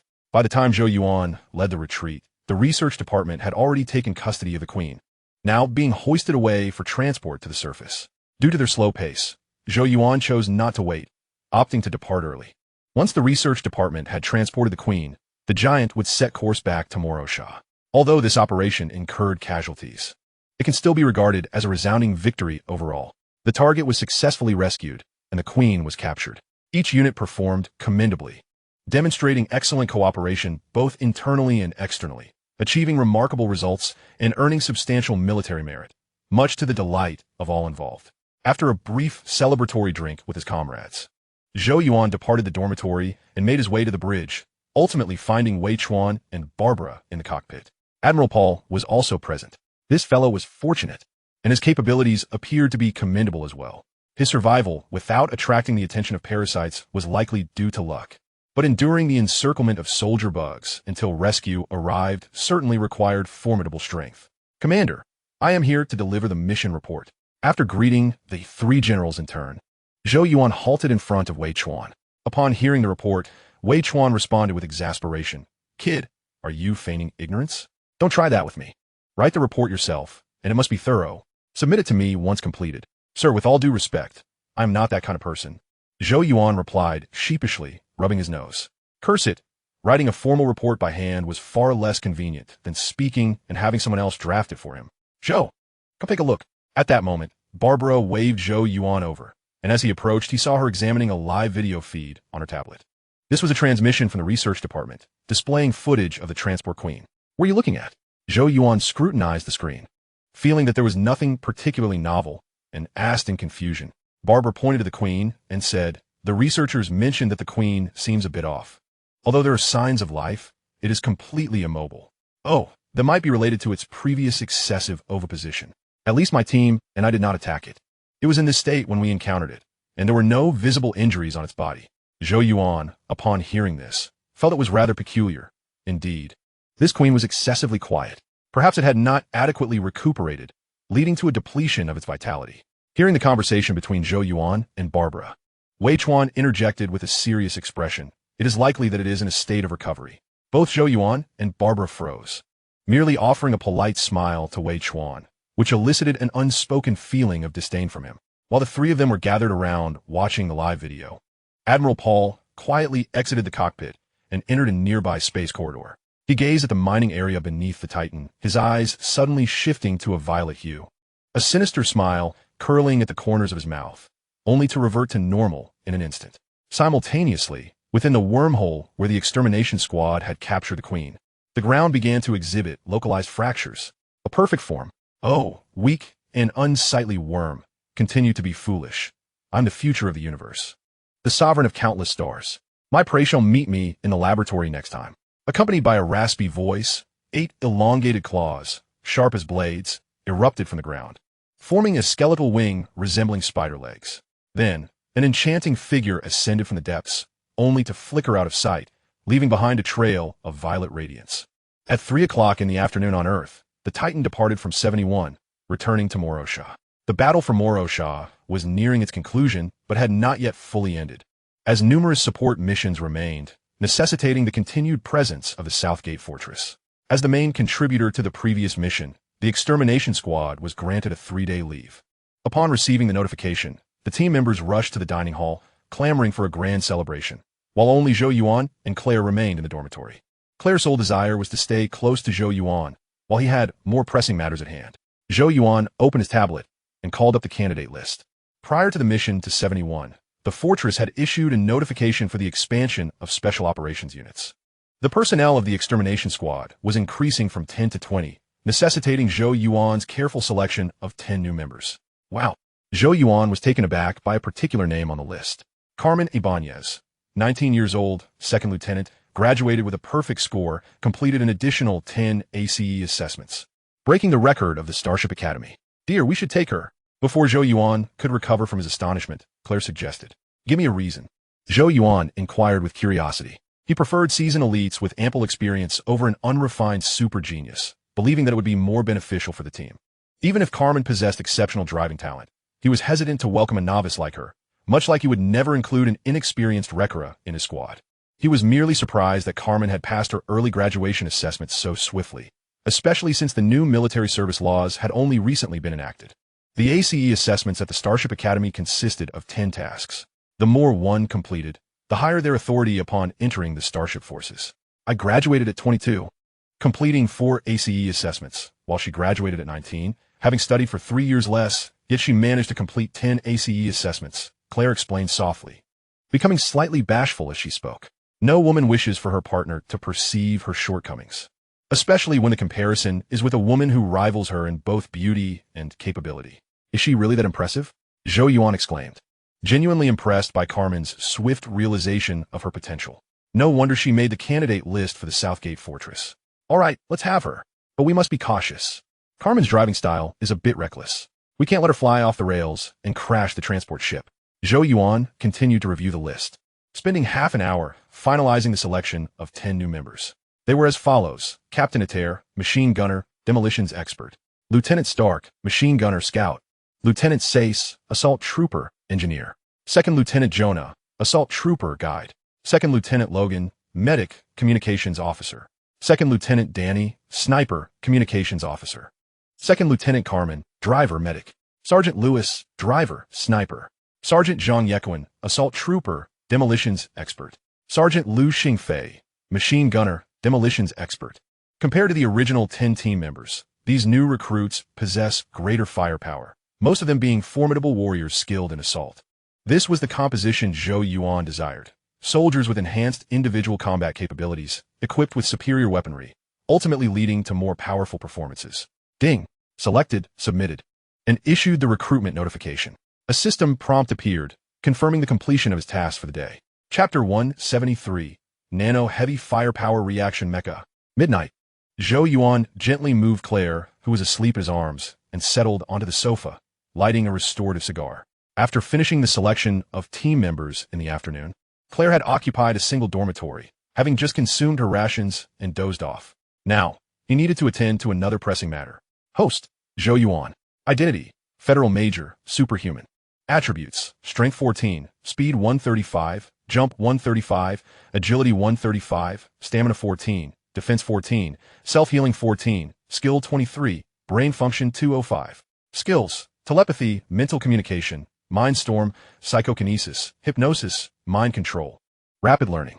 Items, Icarus-class Destroyer, Jump Frog, Nano Repair Medical Pod, Purgatory Grenade. Title, Financial Guru, earning 1 soul point per minute. Soul points, 50, 570, 000. Marketplace, open.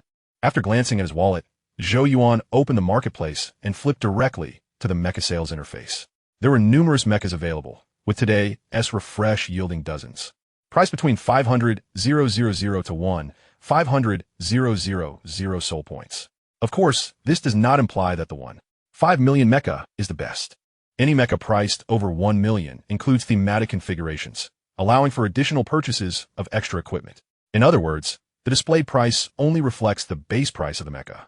If it comes to battling bugs, the basic mecha would suffice. When the balance of soul points is sufficiently ample, one can indeed fully equip their configuration in one go, thereby sparing themselves the hassle of future upgrades. After a brief 2 minutes of deliberation, Zhou Yuan discovered a mech known as the Nano Heavy Fire Reaction Mech. It bore a striking resemblance to the anti-Hulk mechs from science fiction films, albeit with some variations in detail and color, priced at 25 million soul points. He initiated the purchase and opted for additional configurations: an optical cloaking generator, an infrared cloaking generator, and an electromagnetic wave cloaking generator. All 3 types of stealth were essential.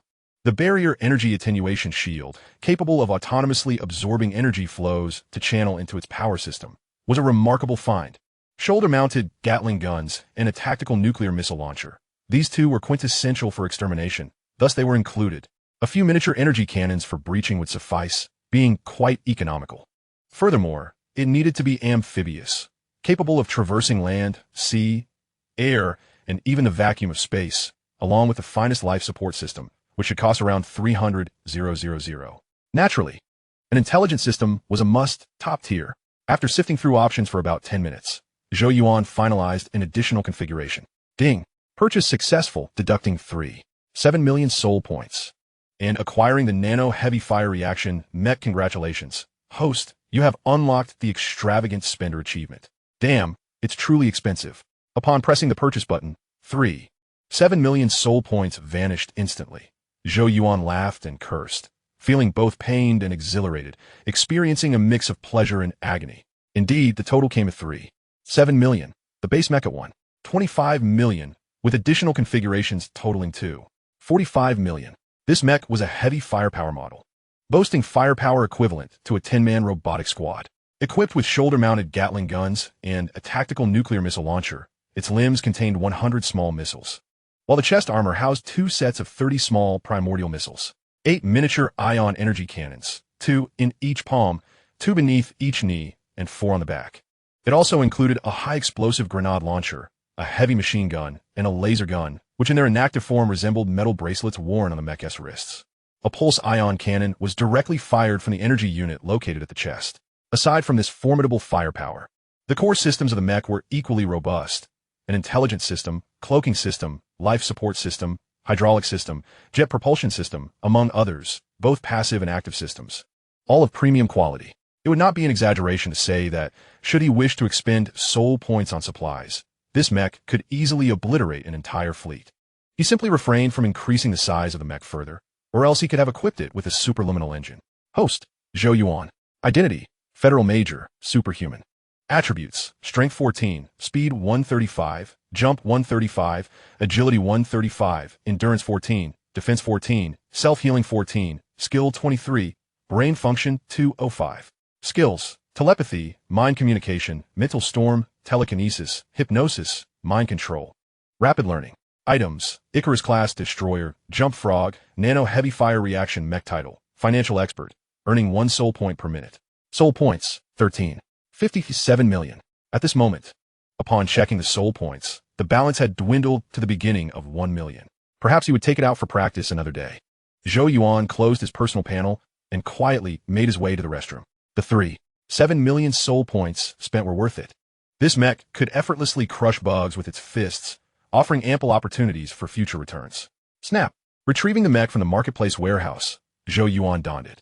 The inactive form of the Nano Heavy Fire Reaction Mech resembled a communication wristwatch, albeit slightly larger than the average timepiece. Beep. Zhou Yuan pressed lightly on the dial, and the watch illuminated. In the next moment, the entire watch disassembled into silver-gray metallic particles, flowing up his arm and continuously enlarging during the process. In a mere 2 to 3 seconds, the Nano Heavy Fire Reaction Mech was fully equipped. Zhou Yuan felt the Mech's neural sensor system was exceptional after donning it. There was no sense of restriction, as if it were an extension of his own body. His line of sight was slightly elevated, though it merely felt unfamiliar rather than uncomfortable. Due to the presence of multiple miniature mechanical eyes, his vision was all-encompassing, above, below, left, right, front, and back, without any blind spots. This was what a mech should be. After several minutes of immersive experience, becoming familiar with the mech's fundamentals, Zhou Yuan contentedly retracted the mech and exited the restroom. If the prototype mechs of the Federation resembled playful puppies, then his 7 million soul point mech was akin to a battle-hardened tiger, utterly incomparable. It was only the call of Claire that deterred him. Otherwise, he would have relished the experience for a while longer. Claire interrupted my enjoyment. A price must be paid. Darling, I heard some strange noises. What are you doing? Upon Zhou Yuan's return to the bedroom, Claire, seated on the bed, opened her arms, displaying an adorable expression that begged for a hug. Watching a video, Mr. Morgan sent me a clip claiming he has developed a new mech weapon. Zhou Yuan approached and embraced Claire, lifting her entirely as one would a small kitten. A mech? Claire nodded slightly, reflecting if we had mechs, we would have lost so many lives during yesterday's operation. The casualties from the mechanical unit had been significant, with a total of 48 lives lost and 77 injured. It should be noted that Lin Fei commanded only 500 personnel. Moreover, the more than 100 casualties she was aware of were merely the tip of the iceberg, with many more unknown losses likely. There will be more in the future. Upon hearing Claire's words, Zhou Yuan gently caressed her cheek. Approximately 5 years, Morgan mentioned that within 5 years, mechs would be deployed in special operations units. Claire intended to say more, but merely emitted a soft hum. Zhou Yuan's hand had somehow found its way to her back. Sweetheart, you don't seem well. Shall I give you a shot? Zhou Yuan chuckled mischievously as he sat on the edge of the bed, placing Claire on his lap and playfully nibbling at her. Chapter 174. Carmen joins. The leisurely holiday swiftly came to an end. On that morning, Zhou Yuan, fully armed, departed from a single dormitory, heading towards the training area. During the 3-day holiday, the 10 new recruits he selected had gradually arrived to report in. However, he and Claire had been ensconced in a single dormitory, neglecting the new recruits, leaving Dax to handle the registration. Today marked the first day of the Team's return to combat readiness, and, as the captain, he could not afford to be absent without cause. Before long, Zhou Yuan arrived at the dedicated training ground. There was no denying the advantage of having a deputy. Dax was already leading the training, currently conducting basic endurance runs. Zhou Yuan refrained from interrupting the training and instead stood quietly at the edge of the track, scrutinizing the 10 new recruits. His discerning eye remained as keen as ever. The newcomers exhibited vibrant spirits, each as energized as if they had received a boost of adrenaline. Though they were drenched in sweat, their expressions were filled with excitement. Excitement was indeed warranted. The slaughter squad was not a unit to which just anyone could belong. As Zhou Yuan assessed the newcomers, they too were stealthily observing him, glancing occasionally in his direction. However, Zhou Yuan was not clad in training attire, but rather donned space armor, concealing his face from their view. Nevertheless, this did not dishearten the newcomers, for they had already glimpsed what they wished to see. The skull space armor adorned in a black base with red patterns. The chest plate emblazoned with massacres. The superstar of the Federation's recruitment advertisements, Slaughter. Initially puzzled by the summons they received, the 10 new recruits were perplexed as they were given only a departure time and a vague transfer process, leaving them in an air of mystery. Upon arriving at Morosha and boarding the Titan, they finally learned from their seasoned comrades what type of unit they had joined. What a surprise! A high-security strategic cosmic fortress. A top-secret special operations unit, the Super Infantry Slaughter Squad. A new, glorious chapter of their lives was about to begin. Attention, all stand at attention. After half an hour of endurance training, Dax led the team before Zhou Yuan. Listen carefully, newcomers, there is but one rule here.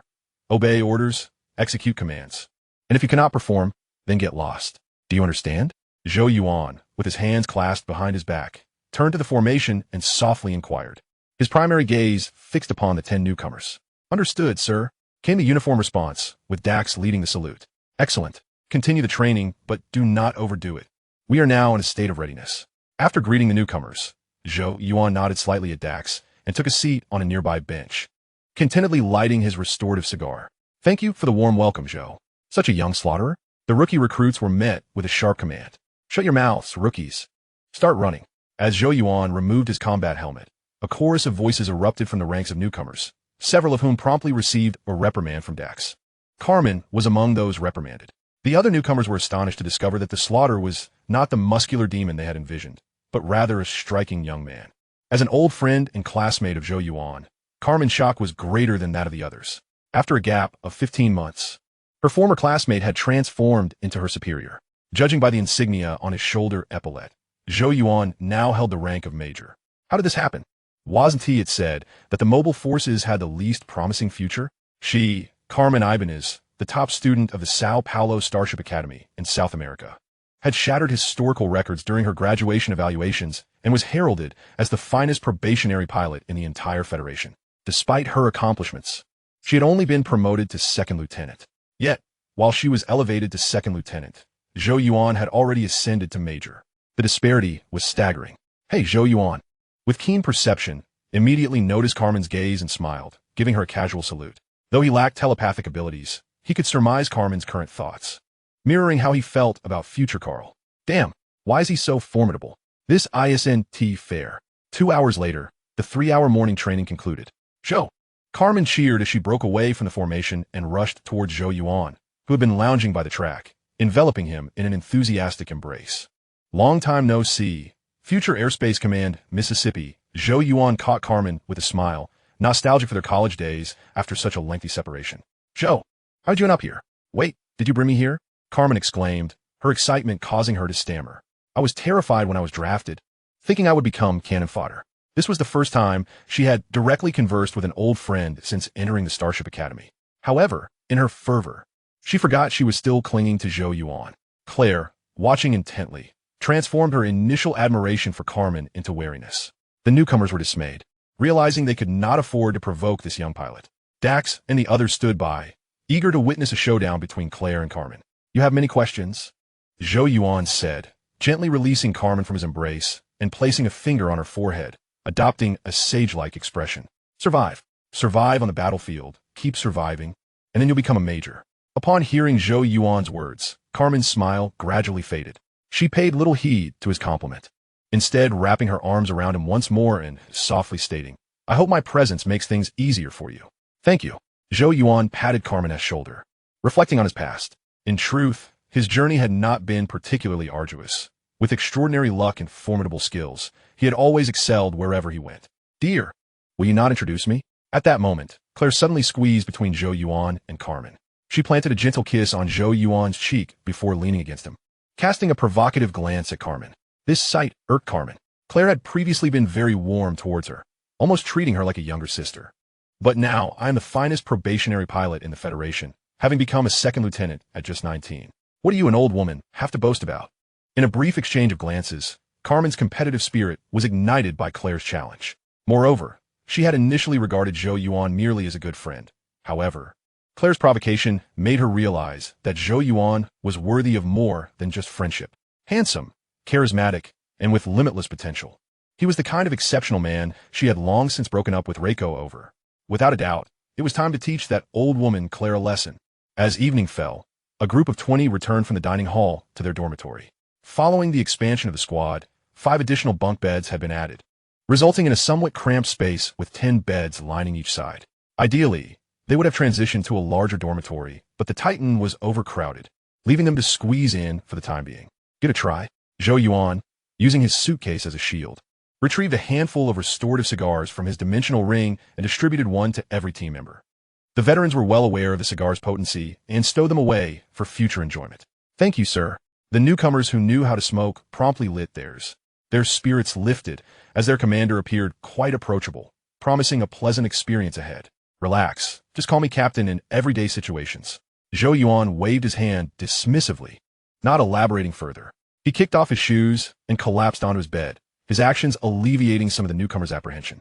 The roster of the slaughter squad now included Zhou Yuan, Claire, Sheila, Tang Lai, Rosen, Lucy, Chung Yun, Austin, Eric, Daxiter, Stark, Sayus, Jonah, Logan, Danny, Carmen, Luis, Zhang Yekowin, and Lu Xingfei. Not bad at all. The number of operable personnel had increased from 9 to 19. "Dear, it's my mother calling." Claire rested her head on Zhou Yuan's stomach while scrolling through her phone. Upon receiving the call, she showed him a screen and skipped merrily out of the dormitory. With so many occupants, it was inconvenient to discuss personal matters. "Zhou, I'm sleeping here." Once Claire left, Carmen's eyes darted, and she sat beside Zhou Yuan, gesturing towards the opposite bunk. "All right." Zhou Yuan nodded, maintaining his relaxed demeanor. As the day passed, he had discerned Carmen's intentions. It was evident she held feelings for him. She was often close to him, occasionally hugging him, seemingly eager to elevate their friendship. Zhou Yuan found himself rather pleased by this. Carmen's figure was quite appealing, much like Claire, fitting the type he found attractive. Of course, the most crucial factor was that Carmen had informed him earlier in the afternoon that she had broken up with Reiko. Had that not been the case, he would have avoided her altogether. He still adhered to the fundamental moral principle of not pursuing a brother's wife. Now, however, he intended to observe for a couple more days. If Carmen persisted in her advances, he would find a time to embrace the opportunity. "Zhou, if there are no tasks tomorrow, would you like to watch a movie with me? I have many interesting experiences to share." Noticing Zhou Yuan's lack of enthusiasm and disinterest in small talk, Carmen resolved to take a more circuitous approach. While inviting him, she glanced around to ensure no one was paying attention to them.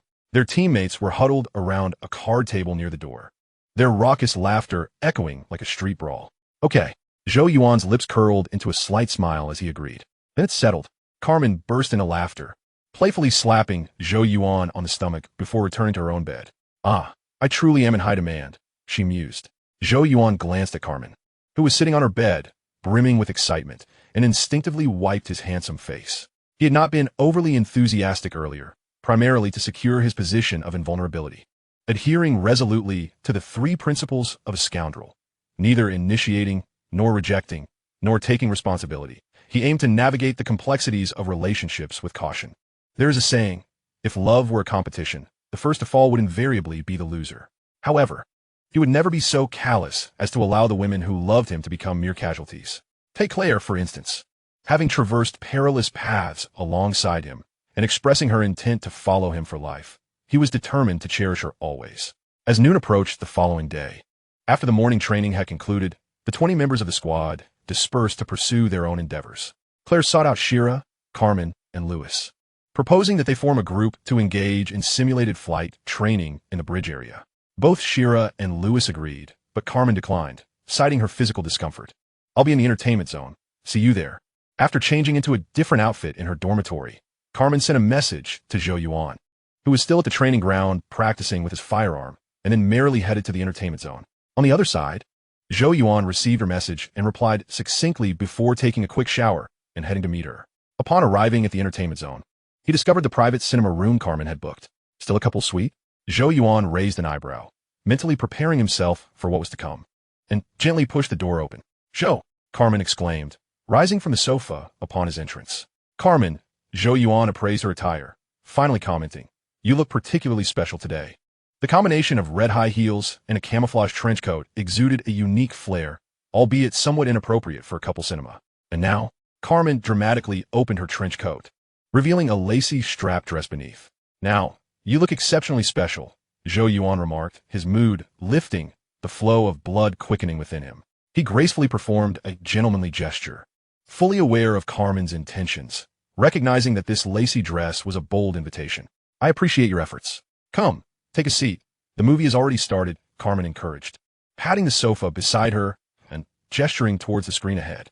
Zhou Yuan nodded, promptly settling next to her, close enough that a mere movement of his arm could brush against her. "Zhou, you've changed quite a bit. You never dated in school. How is it that you found a girlfriend right after enlisting?" As the movie began, Carmen initiated a conversation. Hearing this question, Zhou Yuan felt a jolt of surprise before replying with a smile. "Perhaps it's due to the overwhelming pressure. I don't want my personal life to feel as constricted as my missions." "Oh, that sounds like passion born from pressure. Many young people experience this." "I thought you genuinely liked her," Carmen said, her heart lightening as she spoke those somewhat ambiguous words. "Perhaps," Zhou Yuan replied nonchalantly, sighing in a feigned manner. "Life isn't static. One might consider adopting a different lifestyle." Carmen adopted a comforting demeanor, taking hold of Zhou Yuan's right hand, softly adding, "I will think about it. Thank you for the reminder. By the way, you should reflect on yourself as well. I simply cannot comprehend why Reiko would part ways with someone as remarkable as you. If I were him, I would do everything in my power to keep you by my side. All right, let's not dwell on unhappy matters. Let's watch the movie." Zhou Yuan interjected, his expression betraying his discontent as he shook his head to conclude the topic, gently grasping Carmen's left hand. Feeling the warmth of his touch, Carmen inwardly rejoiced. "Claire, just you wait and see," she thought to herself, an air of triumph adorning her features. Zhou Yuan stifled a chuckle, maintaining a calm facade. At 2 p.m, Carmen limped into the training ground, gritting her teeth as she joined the training session. "Ibanez, do you have any issues?" Observing Carmen's struggle to keep pace, Dax signaled the squad to halt and approach her. Seeing Carmen's furrowed brow, seemingly in distress, Claire's heart softened, and she spoke up. "VJ." She mentioned feeling unwell at noon. "It seems rather serious. I should take her to the medical bay." Upon hearing this, Dax nodded. "Then it's in your hands. Go now." In his view, with only 4 pilots in the squad, he allowed a more lenient approach to their training, not imposing infantry standards upon them. Thus, Claire assisted Carmen in departing the training ground, making their way to the medical bay. "Colonel Claire, I'm fine. I've just been feeling a bit under the weather lately.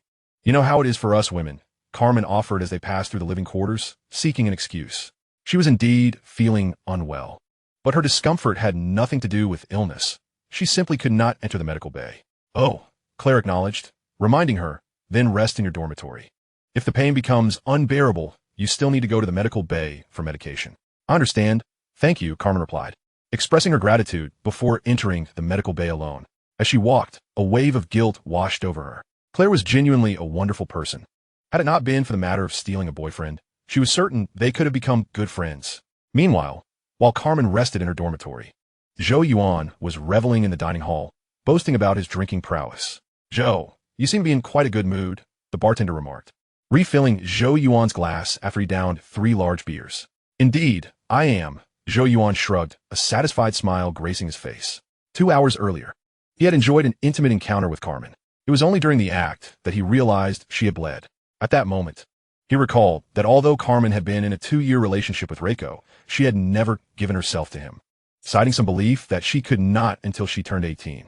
Reiko had been somewhat of a lovesick puppy, waiting for Carmen to be ready, only to end up waiting until their breakup. Unexpectedly, today had brought him a stroke of fortune. However, The fact that she had bled elevated Carmen's significance in his mind considerably. He needed to find a moment to discuss this and persuade Claire. After all, a trio was not out of the question. Why resort to conflict? With experience on his side, he felt confident. As long as he crafted the right argument, he could resolve this matter with just a few well-placed words. Claire had always been devoted to him, eager to listen to whatever he had to say. She only desired his presence, making her easy to appease. Carmen had a strong admiration for successful individuals and a keen sense of ambition. Once she learned of his and Claire's backgrounds, she would likely agree. That's the plan, Zhou Yuan thought, his spirits lifting further. Though he recognized the unprincipled nature of his actions, he was certain that achieving this would bring him great joy. After enjoying a brief revelry, Zhou Yuan departed the dining hall, intending to check in on the training ground. Suddenly, his communicator buzzed. Upon seeing it was a video call from Morgan, he promptly answered. "Hey, Mr. Morgan," Zhou Yuan greeted, pausing in the space corridor, using the starry backdrop as a scenic frame. "Kid, what the hell? I sent you so many good things. And you used them to help another research team capture the Queen. Damn it, you don't know that's the Queen? Even I haven't seen the Queen bug," Morgan exclaimed, his voice echoing with frustration. "This isn't something I can control," Zhou Yuan retorted. "My authority is insufficient. The one dispatched to receive the Queen is a lieutenant general from the Strategic Research Department. I cannot simply approach him and deliver a punch, can I? Moreover, when compared to the flesh and blood samples of Leviathan, can the Queen truly be deemed a valuable asset?" Zhou Yuan explained with a sense of helplessness. Although he currently holds the rank of major with the authority of a minor general, he is essentially a mere soldier tasked with serving his superiors. Insufficient authority? Damn it. You lazy fool. Have you not familiarized yourself with your current powers? Last time, in order to help you eliminate the scrutiny regarding your awakened telekinesis, I specifically established a top-secret department, the Bureau of Supernatural Warfare. You are the damned deputy director of that very bureau, endowed with the authority to mobilize fleets and legions. Upon hearing Zhou Yuan's lackluster explanation, Morgan erupted in a tirade. Huh? Zhou Yuan was taken aback, startled by Morgan's words. He recalled that incident vividly. It was during the extermination of the brainworms that his telekinesis was exposed, and he sought Morgan's assistance to navigate the stringent examination he should have faced. Yet, to establish a top-secret department for such matters and appoint him as the deputy director, well, that's quite impressive. So, even though accessing the Bureau of Supernatural Warfare's network merely requires entering a string of identification codes, you still have never entered it? Upon witnessing Zhou Yuan's reaction, Morgan was both amused and exasperated. He realized that Zhou Yuan had dismissed the matter entirely. Had he not brought it up today, Zhou Yuan might have forgotten it altogether. Of course not. In fact, I am well aware of these matters. I simply wish to maintain a low profile. Primarily, I considered your reputation. You wouldn't want to be labeled as a nefarious scientist who only opens doors for his juniors, would you? Zhou Yuan regained his composure and spoke with a serious demeanor. You're doing this for my sake. Damn it, you truly lack shame. Morgan chuckled incredulously, shaking his finger at the screen, yet his mood lightened by these exchanges.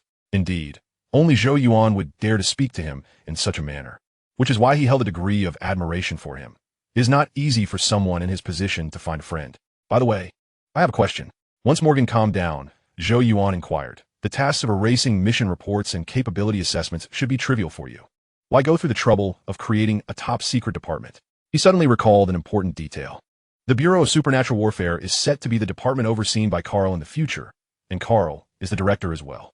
Kid, that is classified. Morgan's expression tightened as he spoke in a hushed tone, unwilling to divulge further details. This situation is rather awkward. The Bureau of Supernatural Warfare was a departmental plan he had conceived several years prior, but had postponed due to its complications. When Zhou Yuan sought his help, he was too lazy to contact the strategic department, so he activated the plan and assigned Zhou Yuan a classified identity, resolving the issue in one fell swoop. After the plan was initiated, he intended to cancel it after a while. Unexpectedly, before he could do so, the intelligence department took notice and insisted that the plan be prioritized, after pushing it back for 6 months. He ultimately had no choice but to proceed with the development of the Bureau of Supernatural Warfare, due to the overwhelming number of research projects on his plate. He had not given the Bureau much thought.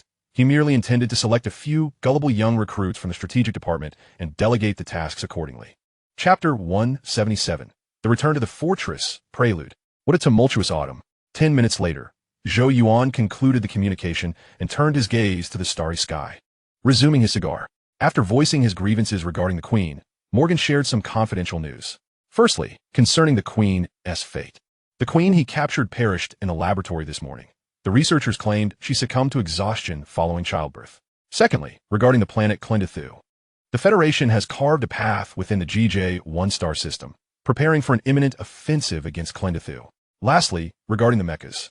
The manufacturing technology of the micro-tokamak devices has seen improvements, potentially shortening the timeline for mecha deployment from 5 years to 3. All three matters are of great significance. Yet Zhou Yuan found himself rather indifferent.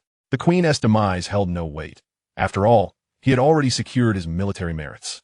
Whether Clintu chose to engage in battle was irrelevant. A tactical squad of 20 would not be tasked with slaughter. The mass production of mechas was inconsequential, as he already possessed a top-tier model. The outcome of this communication for him was enduring a tirade from Morgan, realizing he was a hidden figure, and acquiring a batch of exceptional equipment from him. Conversely, Morgan's outcome was venting his frustrations at Zhou Yuan, feeling elated, and bestowing a selection of equipment he deemed suitable for mass production. A win-win situation. As time swiftly passed, November arrived, ushering in the deep autumn that Zhou Yuan remembered. On this day, Zhou Yuan and his comrades rose early. After a simple breakfast, they made their way to the space corridor. Outside the window lay a brilliant yet solitary expanse of stars, each twinkling as if smiling at all who gazed upon them. This was the outer space of Morosha. Today marked the conclusion of the lengthy mission at the Southern Gate Fortress. All units dispatched for the operation would be returning to the Southern Gate Fortress today. Cool. After a brief wait, several starships appeared near the Titan, forming a fleet in an orderly fashion. Carmen shouted in excitement, for she was the only novice among the group, surrounded by seasoned veterans. For a rookie like her, witnessing a fleet, let alone a single ordinary starship, was astonishingly impressive. That year, we gazed at the stars, filled with countless brilliant dreams. That year, we walked side by side, driven by fervent hearts. Long after, memories gradually faded. Who knows if this moment can be preserved for that time? Long after, we looked up at the starry sky, which remained resplendent. I hope our dreams still endure, and our fervent hearts remain unyielding. Zhou Yuan glanced at his comrades beside him, feeling a surge of sentiment. Upon hearing his words, the group felt a wave of emotion wash over them, inexplicably melancholic. The female team members, led by Claire and Carmen, looked at Zhou Yuan with rapt attention, their hearts filled with either affection or admiration. The male members fared somewhat better, perceiving their captain as a polymath. Not only was he skilled at exterminating pests, but he also excelled in poetry. Just look at the way the girls gazed at him. I can do that. At that moment, Zhou Yuan felt Claire grasping his left hand, accompanied by a firm voice. Of course, Zhou Yuan nodded slightly, gently rubbing Claire's small hand. Suddenly, he felt a tug on his right hand and turned to see Carmen holding on as well. These two beautiful pilots flanked him on either side. Hey! Zhou Yuan feigned ignorance, simply savoring the delicate hands that had found their way into his grasp. He had yet to address the situation with Claire and Carmen. It wasn't that a month wasn't enough time for him to handle it. Rather, he could not find the right opportunity to broach the subject. Since the day he won over Carmen, he noticed a relationship with Claire blossoming. A month later, they had grown as close as sisters. So, he suppressed his feelings for now, awaiting the opportune moment. If he could enjoy this, why not? Why rush headlong into trouble? Buzz. At precisely 7 o'clock in the morning, a small black dot appeared in the distant starry sky. The dot gradually expanded, surrounded by an unusual halo of refracted light, as if its emergence distorted the entire cosmos. Though there was no sound surrounding them, the group felt an eerie ringing in their ears. In the next instant, the expanding black dot transformed into a burst of distorted light. The location where the black dot had been suddenly revealed an enormous, magnificent space fortress, its surface shimmering with an unending radiance. This was the Southern Gate Fortress. Zhou Yuan lit a rejuvenating cigar and remarked nonchalantly, "Cool. Yes. Awesome." Upon hearing Zhou Yuan's words, a chorus of cheers erupted from the ranks, the exuberant cries emanating from the newcomers. They had been part of the slaughter team for over a month, and during this time, they had inquired of their veteran comrades about the mysterious Nanchon Gate Fortress, on which planet this war fortress was established. Yet, each time they posed the question, the veterans responded with enigmatic smiles, only assuring them that the fortress would not disappoint. Today, they finally beheld it. Not a trace of disappointment lingered. Instead, they were engulfed in awe. The Nanchon Gate Fortress was, astonishingly, a space fortress they had only heard of in whispers. How magnificent! This space fortress was the epitome of what a fortress should be. The Federation housed numerous high-security fortresses, and the Nanchon Gate was one among them, existing unbeknownst even to the Chancellor. The fortress commander was none other than General Tang Yu, the aerial commander of the Starship Fleet. It had been engaged in a cruise around the solar system, executing the most arduous and urgent tasks for the entire Federation. Only the elite among the elite were deemed worthy of joining it, tasked with missions beyond the capabilities of ordinary individuals. Previously in Morosha, my only demand of you was to follow orders and execute them. Upon returning to the fortress, I have a second request. Keep your mouth shut, unless you wish to find yourselves on the gallows. Do you understand? Zhou Yuan remarked coldly, observing the newcomers gazing dreamily out the window. Understood, Commander. The newcomers shouted in unison, well aware of this rule, as Dax had informed them on the day of their registration. Before long, the fleet approached Morosha, and a dozen starships began to disperse, each searching for docking points. Pack your belongings and prepare to depart. I have had enough of this wretched starship, Zhou Yuan beckoned, leading the way to the dormitory. The veterans followed Zhou Yuan at a leisurely pace, while the newcomers dashed ahead, racing to enter the Nanchon Gate Fortress. Akin to children vying to enter an amusement park. Charge! Jonah, wait for me. I want to be the first to step onto the fortress. Chapter 178. The Battle of Clintu. Jumping onto the soft bed that he hadn't touched in over half a year, Zhou Yuan let out a contented groan. The feeling of returning was simply exquisite. In the Nanchon Gate Fortress, his captain's quarters spanned 45 square meters, whereas his squad's quarters on the Titan had merely amounted to 50 square meters. The disparity was stark. Host, Zhou Yuan. Identity, Lieutenant Colonel of the Federation, Homo Superius. Attributes, Strength 14, Speed 135, Jump 135, Agility 135, Endurance 14, Defense 14, Self-Healing 14, Skills 23, Brain Function 205. Skills, Telepathy, Psychic Communication, Mindstorm, Telekinesis, Hypnosis, Mind Control. Rapid Learning. Items, Icarus-class Destroyer, Jump Frog, Nano Heavy Firepower Reactive Mech Titles, Financial Wizard, earning 1 soul point per minute.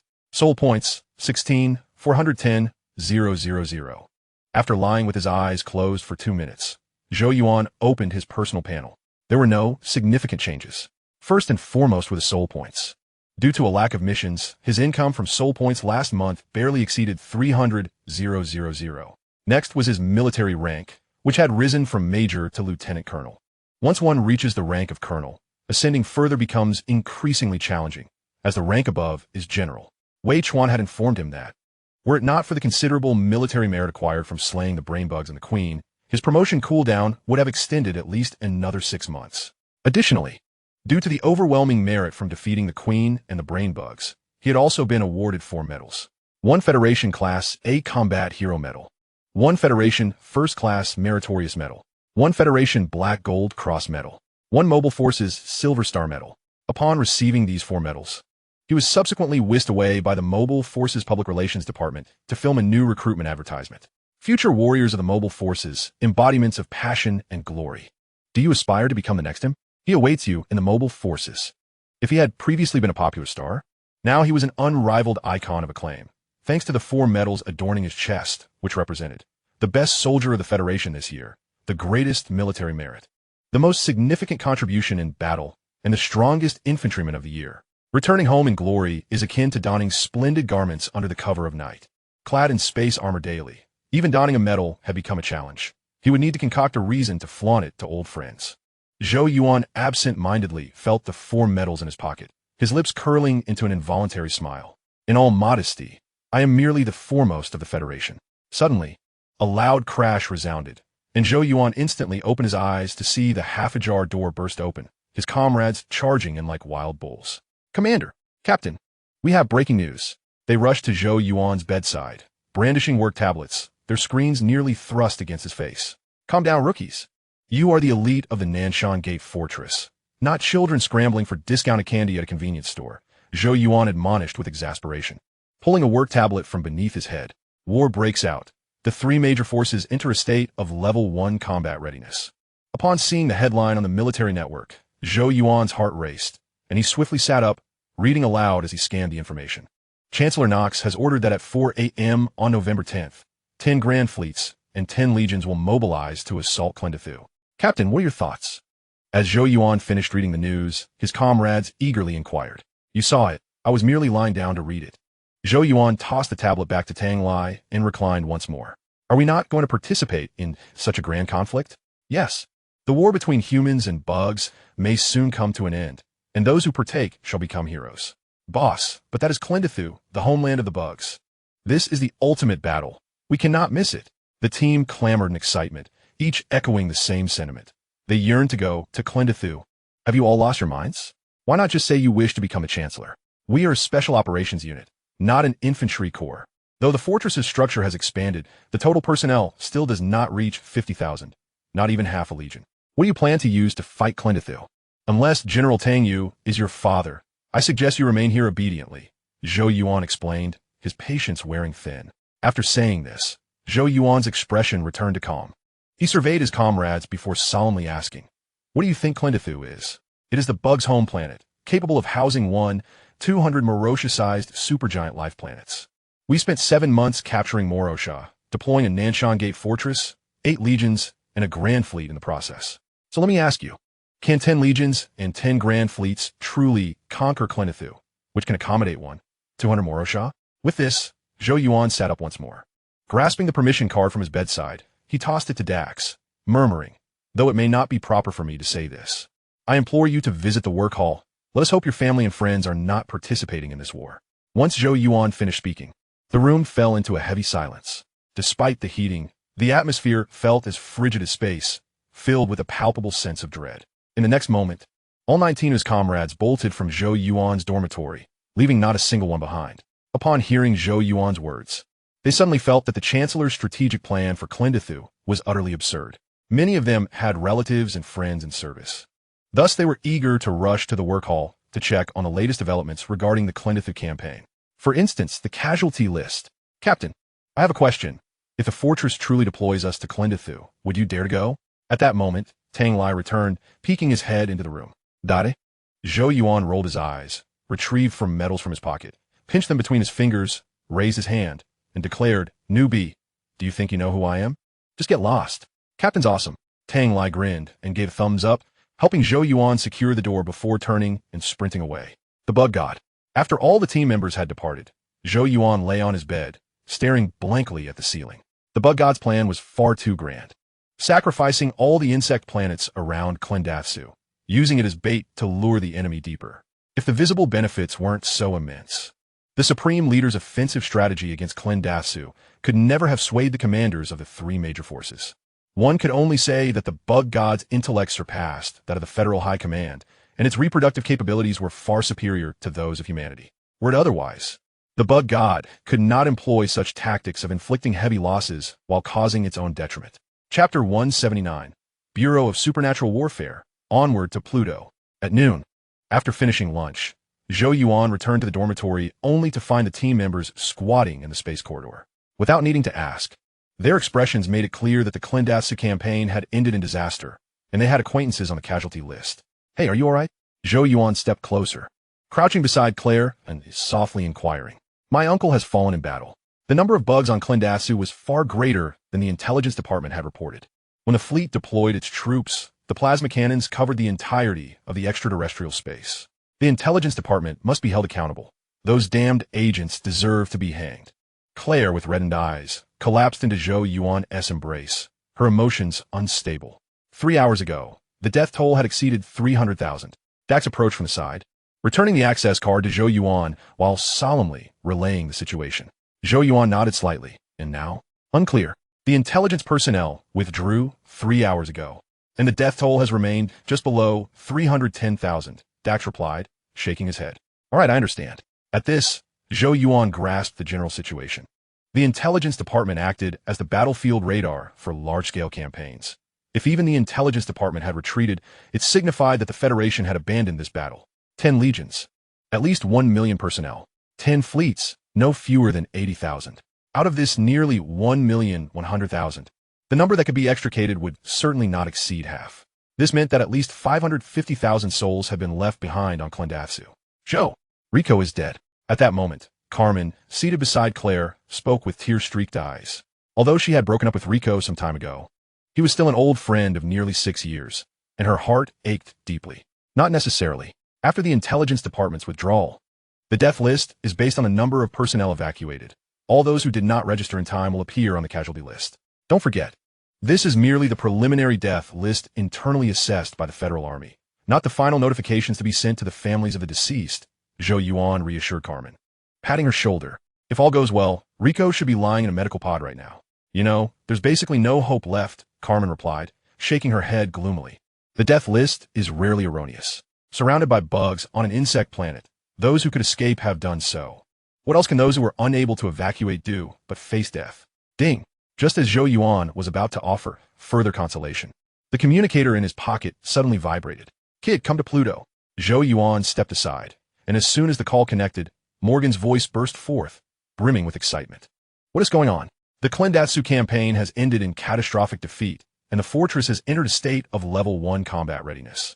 If this involves the transportation of military supplies, I might not be able to leave, Zhou Yuan replied, hesitating to agree. Morgan spoke in a low tone.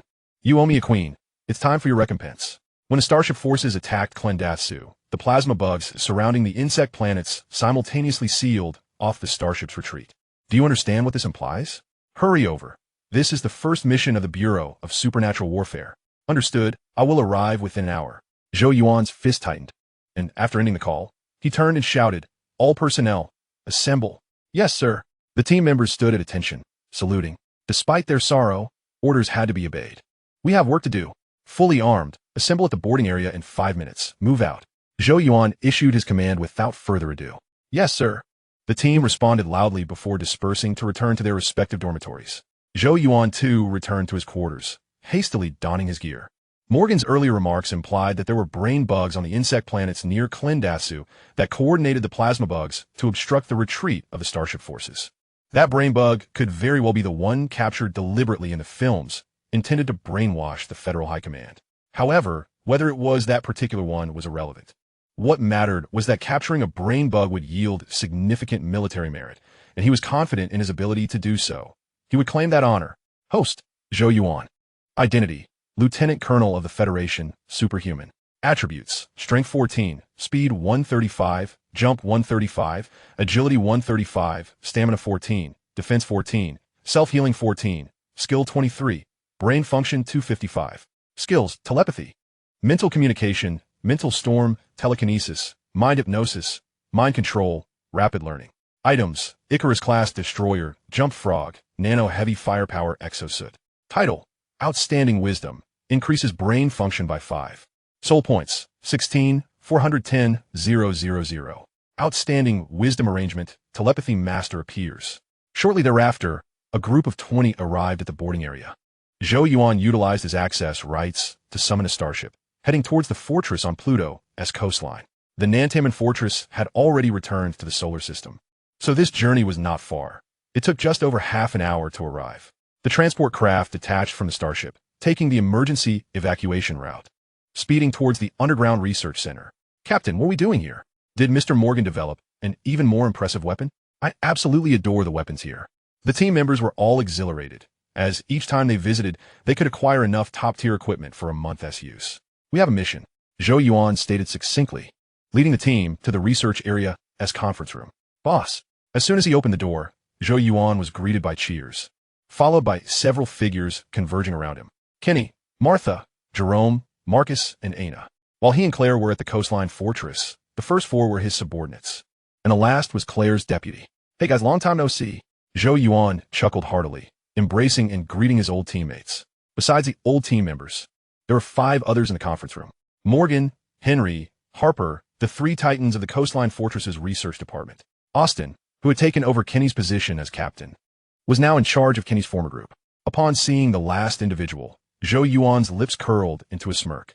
The person wore the military uniform of the Strategic Research Department, with a face he recognized all too well. A nameplate adorned his chest, inscribed with 2 lines, Executive Department Head of the Bureau of Supernatural Warfare, Major Carl Jenkins. Damn it. Zhou Yuan felt a mix of anger and joy, a peculiar sensation swelling within him. He was frustrated that Carl had risen through the ranks so swiftly, easily climbing the ladder while he fought valiantly on the battlefield as a mobile infantryman. Yet he was delighted that his good friend was doing well in life, though not as well as himself. He had to find a way to temper Carl's arrogant demeanor. noticing Carl seated next to Morgan, exuding confidence and fervor. Zhou Yuan's mind conjured up several potential entrances. Chapter 180, Carl's Inner Turmoil. Kid, come over here. After Zhou Yuan finished reminiscing with the veteran team members, Morgan waved at him. Zhou Yuan nodded and approached, pleased that Morgan hadn't called his name, allowing him to tease Carl a little. Kenny, please arrange their accommodations. Morgan gestured, giving Kenny a knowing look. Kenny understood and led his team members and Zhou Yuan out of the conference room, followed by Henry and Harper. Now, only 3 individuals remained in the conference room. Young man, this is Major Jenkins. He is the head of our Supernatural Warfare Bureau's executive department. During our busy times, we rely on Major Jenkins to help us manage the bureau, Morgan said, patting Carl on the shoulder as he introduced him to Zhou Yuan. Understood. Zhou Yuan smirked. The title of executive department had merely indicated a role for someone to handle the menial tasks. This is Jenkins, he remarked. Morgan intended to continue the introduction. But before he could finish, Carl abruptly stood up. Slaughter, recipient of the Federation's Class A Combat Hero Medal, Distinguished Service Medal, Black Gold Cross Medal, and the Silver Star Medal of the Mobile Corps. My colleagues say you're a legend, and I concur. Carl stood at attention, showering Zhou Yuan with praise, then extended his hand seriously. Good day, Deputy Director. I am Carl Jenkins. Young man, you are impressive. I hold you in high regard, Zhou Yuan replied, his voice deep and resonant as he shook Carl's hand. This young man has potential. It seems the strategic department has honed Carl into an exceptional talent, possessing all the qualities necessary to become a strategic high official. Angus, the chief strategist of Tarsus Fortress, would surely appreciate someone like Carl. Thank you, sir, Carl responded excitedly, preparing to salute again, only to find his right hand firmly grasped by Zhou Yuan, rendering him unable to pull away. Sir? A chill ran through Carl. It seemed this leader was not particularly fond of him, or perhaps he intended to assert his authority. Do you understand what you just did? Zhou Yuan's voice turned cold. You interrupted Mr. Morgan. Do you know who Mr. Morgan is? He is a first-class scientist of the Federation, a recipient of the Federation Hero Medal, a holder of the rank of Admiral, and one of the greatest minds of our time. I am quite disappointed. It seems I must reconsider your new position, Zhou Yuan admonished, maintaining a tone meant to convey the wisdom of a middle-aged man. Deputy Director. Zhou Yuan's sudden shift in demeanor caught both Morgan and Carl off guard. Morgan found it peculiar. Zhou Yuan was not one to nitpick or make things difficult for a subordinate. Carl felt a sense of dread. In his eagerness to flatter the deputy director, he had completely forgotten that the director was still present. His recent lapse in judgment, due to the director's delegation of authority, had caused him to forget the fundamental rules of power dynamics. However, as he calmed down and reflected, he realized that the deputy director's voice seemed somewhat off. When he had first entered, the deputy director's youthful voice had sounded familiar, but he hadn't caught it clearly due to the distance. Now, it had transformed from a young man's tone to that of a middle-aged man. Was this intentional? And most importantly, had the director just referred to the deputy director as Zhou in a youthful tone? Zhou. Carl felt a shiver run down his spine. A ludicrous thought emerged in his mind, and he instinctively recoiled, testing the waters. Zhou? Shut up, young man. Who gave you the audacity to refer to your superior by their first name? Zhou Yuan reverted to his original voice, delivering a punch to Carl's abdomen. What the? Zhou, you scoundrel. You nearly gave me a heart attack. Carl clutched his stomach and stumbled back, grinning sheepishly while pointing an accusatory finger at Zhou Yuan. Do you two know each other? Morgan, who had initially intended to intervene, was taken aback by the exchange and inquired. Yes, this young man is my high school classmate. We are quite close. Wait, you didn't even look at his basic information before bringing him into the Supernatural Warfare Bureau, did you? Zhou Yuan explained, his curiosity piqued. I am a meticulous scientist. I care only for his capabilities, not for who his classmates are or where he attended high school, Morgan replied, maintaining a serious demeanor. Review his data? What a joke. I merely needed to find a suitable laborer, so why bother with details? I simply selected the top candidate from this year's Federation's telepathy assessment rankings. Done. All right then. Zhou Yuan shrugged and removed his combat helmet. Thank God. Upon seeing Zhou Yuan's face, Carl's anxiety dissipated, replaced by a sense of relief.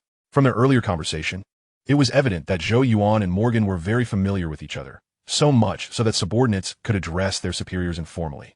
With two high-ranking officials on good terms, one of whom was his close friend, Carl felt optimistic about his future. Carl, you've been slacking off a bit. It's been nearly 2 years, yet you've only managed to attain the rank of major? Ah, being mediocre has its perks. I'm not like you. Constantly battling brain bugs or capturing queens, and occasionally taking down starship bugs. Exhausting work. It seems one cannot be too outstanding. It's utterly tiresome, Zhou Yuan chuckled, sitting down and pulling a recovery cigar from his medical satchel to light up. Neither Carl nor Morgan smoked, so he didn't offer them one. How did you achieve that? Carl's expression darkened, feeling a pang of inadequacy. If not for Morgan's recent reassignment, he would still be a second lieutenant on Earth, while Zhou Yuan had already risen to the rank of lieutenant colonel. Reflecting on their parting words filled him with shame. He wished he could dig a hole and hide. How did I do it? Young man, you just said it. I am a legend. For a legend, this is nothing. A mere flick of the wrist suffices to reach the limits of someone like you. Zhou Yuan took a deep puff of his cigar, puffing a cloud of smoke towards Carl's face, his expression calm, though inwardly he felt a swell of pride. Local talent? Sorry, I'm just a despicable outsider. Carl fell silent, feeling a mix of envy and bitterness. All right, enough bragging. We can reminisce later, Morgan interjected, having observed the exchange. Sensing that time was marching toward the afternoon's experimental session as he tapped the table. With that, Zhou Yuan and Carl immediately straightened their posture. Now, let us discuss serious matters. Chapter 181. Analyzing Intelligence and Telepathic Communication. Ding! Morgan tapped a small screen on the table before him, activating a holographic projection. Countless lights cascaded from the ceiling, forming a somewhat dim video above the conference table. Zhou Yuan and Carl leaned in slightly, watching intently. This was a recorded video of the Federation's assault on the planet Clintu. At the beginning of the video, 10 fleets composed of hundreds of starships hovered in the outer space of Clintu. Following that, numerous transport ships detached from the starships, descending towards the surface of Clintu like raindrops. The scene shifted to above the surface of Clintu, approximately 100 meters high, providing a clear view of the transport ships landing in orderly rows, ultimately releasing their troops. There were no bugs in sight, only the occasional distant flashes of plasma cannons firing. This footage continued for 2 minutes, showcasing troop deployments, until a caption indicating successful landings appeared in the upper right corner of the screen. It was at that moment that the situation drastically changed. The ground around the landing zones began to fracture simultaneously, with countless tank bugs emerging from beneath the earth, followed by an even larger number of soldier bugs and scorpion bugs. Due to the sheer volume of bugs, the scene resembled a volcanic eruption, a bug-infested version of an explosive catastrophe. Once these creatures erupted from the ground, they charged madly towards the mobile core, signaling that the battle was about to commence. At the outset, the mobile troops managed to hold their ground, even managing to inflict considerable damage upon the relentless tide of insects. Although the sheer number of the creatures was daunting, the human forces were not lacking either. Comprising 10 legions with 1 million soldiers, equipped with an extensive array of weaponry, armored vehicles, missile carriers, and heavy robots. Everything one could possibly need. However, the advantages of the mobile troops did not endure for long. Clintu, the homeworld of the Zerg, was not devoid of locusts. A swarm of locusts, appearing from seemingly nowhere, descended upon the land like a shroud of night. Locusts are natural predators of infantry, and combined with their overwhelming numbers and the element of surprise, the 10 legions swiftly found themselves in a precarious position. As the locusts advanced, the starship forces could no longer remain idle and promptly deployed their aerial units. With manned and unmanned aircraft taking to the skies, including bombers, fighter jets, and interceptors, every combat-ready type was engaged. Yet before the aerial forces could organize a coordinated assault, an even greater dilemma emerged. At that moment, the scene shifted to a split screen. There were 3 segments. The first displayed the original battlefield. The second showcased the outer space surrounding Clintu, and the third revealed the neighboring star regions. As the aerial forces made their entrance, both the second and third segments illuminated. Plasma cannons. Countless plasma cannons erupted from the surface of Clintu, launching into outer space. The surrounding star regions were even more astonishing, with every insect planet illuminated by plasma cannons, unleashing innumerable plasma projectiles into the void, forming dozens of interwoven plasma cannon blockade networks. From the recorded footage, Clintu resembled a yellow marble, ensnared within a blue laser cage. After 3 seconds, all 3 visuals abruptly ceased. The plasma cannons appeared to grow larger in view, colliding with the recording device. What are your thoughts? After the recording concluded, Morgan inquired solemnly. Beep. Zhou Yuan did not respond immediately. Instead, he reopened the recording, rewinding to the synchronized moment of the 3 split screens. Upon completing this step, Zhou Yuan rose, gesturing toward the region at the boundary of the solar system and the GJ 1-star system. Look here. Although these plasma cannons seemed to have been fired simultaneously, there were brief intervals between their launches. Beginning from this star region, the plasma cannons appeared sequentially, forming a blockade zone from the outer to the inner areas. It was evident that the cerebral bug issuing commands to the plasma insects resided in this star region, which accounted for the quicker and earlier actions of the plasma insects here. Morgan nodded in agreement. I concur with your assessment, but why must it be the cerebral bug? You should understand the intelligent insects better than anyone. The Queen possesses formidable telepathic abilities as well. Why couldn't it be the Queen? Zhou Yuan smiled slightly, pressing his fingers through his temples as he regarded Morgan and Carl. Precisely because I understand intelligent insects more than anyone else. I am aware that the Queen's telepathic abilities pale in comparison to those of the cerebral bug. I have encountered both types of intelligent insects and know their capabilities. The Queen is far from achieving interstellar communication. While the cerebral bug's telepathic prowess is indeed strong, it cannot facilitate communication spanning half of the GJ-1 star system, implying that there is more than one cerebral bug within the GJ-1 star system. There may be one in every star region, coordinating with one another to disseminate commands across the system, which also explains the intervals in the plasma cannon fire. Lacking the capacity to scour half a star system, we have no choice but to focus our efforts on this star region. The answer is abundantly clear. This star region is where the plasma cannons first appeared, and the cerebral bug is undoubtedly here. Damn it. Upon Zhou Yuan's conclusion, both Morgan and Carl sprang to their feet. Only then did they realize that Zhou Yuan had not spoken aloud. His voice had materialized within their minds. I refer to this as mental communication. The cerebral bug utilizes this ability to achieve interstellar communication. However, my current psychic power is insufficient for long-distance mental communication. Zhou Yuan shrugged, concealing some of his prowess. That's not fair. Back in school, my telepathic talent was clearly superior to yours. Damn Zhou. Carl, lost in thought, slumped against the chair's backrest, wearing an expression of existential despair.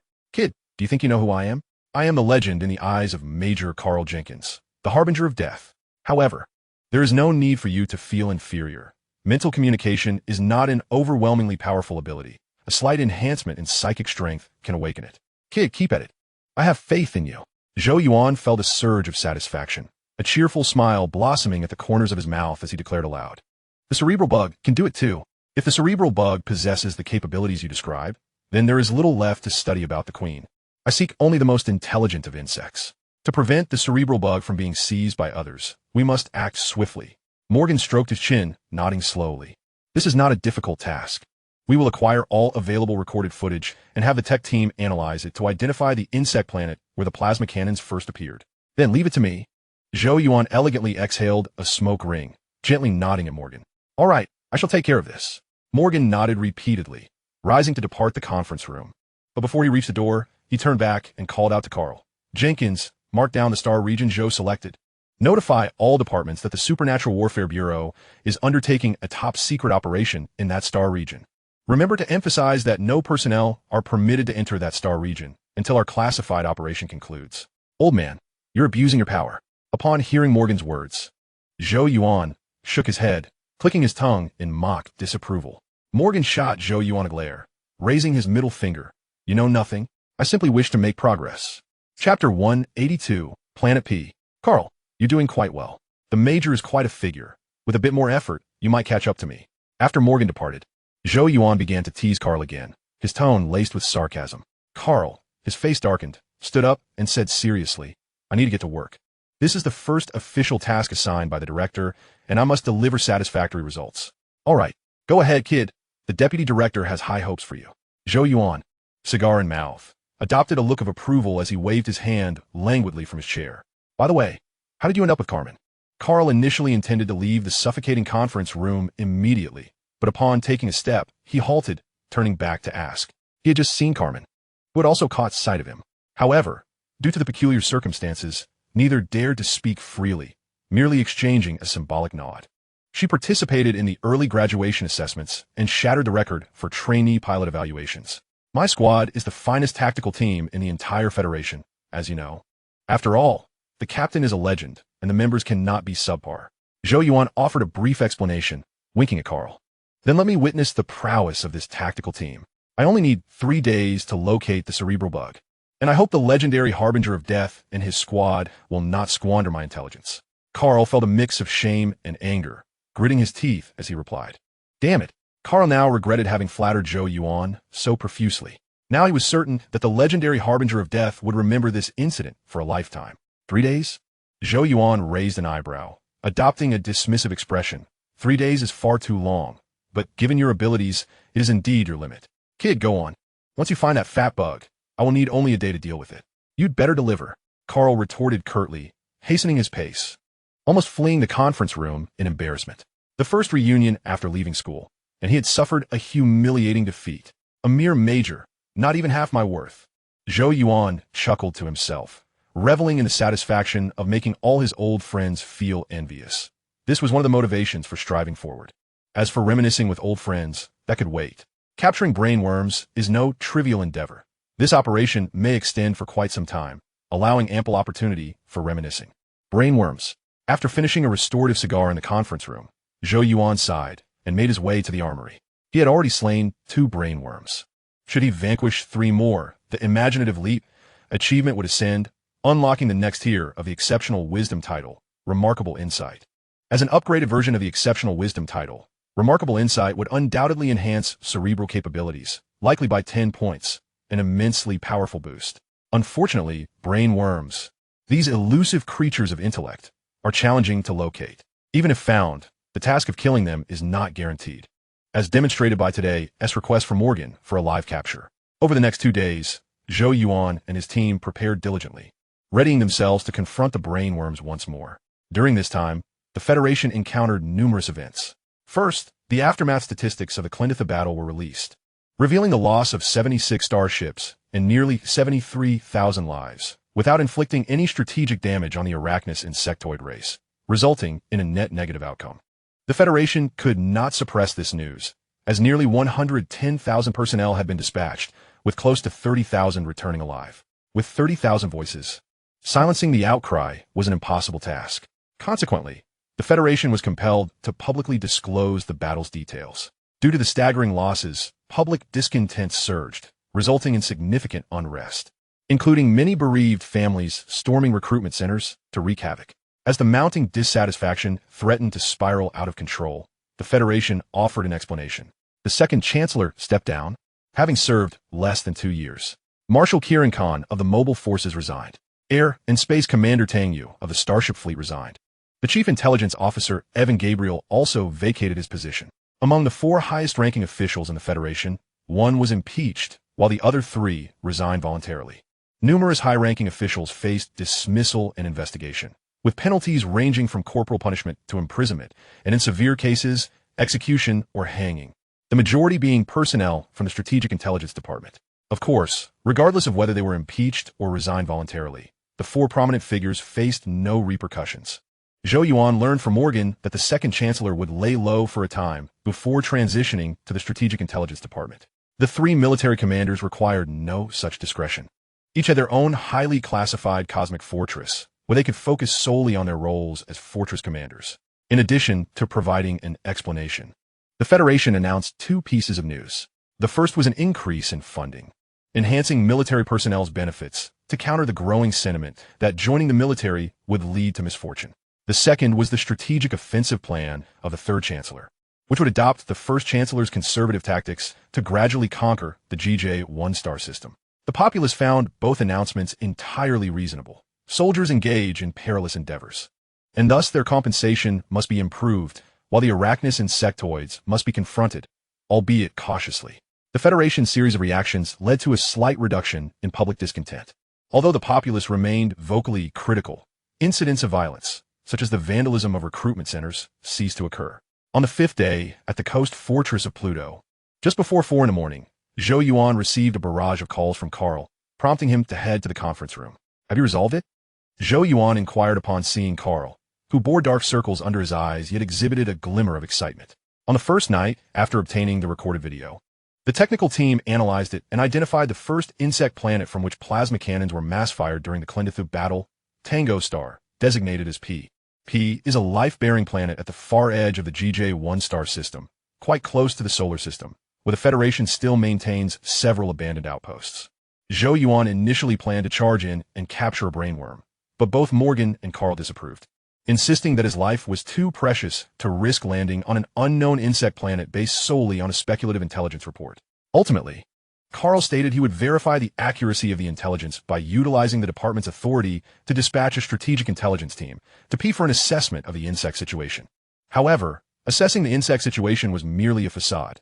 Carl's true intention was to use this intelligence team as bait to test whether there were brainworms on P. Would they take the bait? Compared to capturing a brainworm, a mere intelligence team was insignificant. Carl, having navigated the strategic intelligence department for so long, understood the nuances of risk and reward. Chapter 183. The Tough Guy Brigade. It's done, Carl emphasized, nodding, handing Zhou Yuan a work tablet. Zhou Yuan took the tablet, glanced at it, and furrowed his brow. What does this mean? The tablet contained no information pertaining to P, but rather details about a special operations unit, the Tough Guy Brigade. A 100-man special operations team, based at the Cassini outpost on one of Jupiter's moons.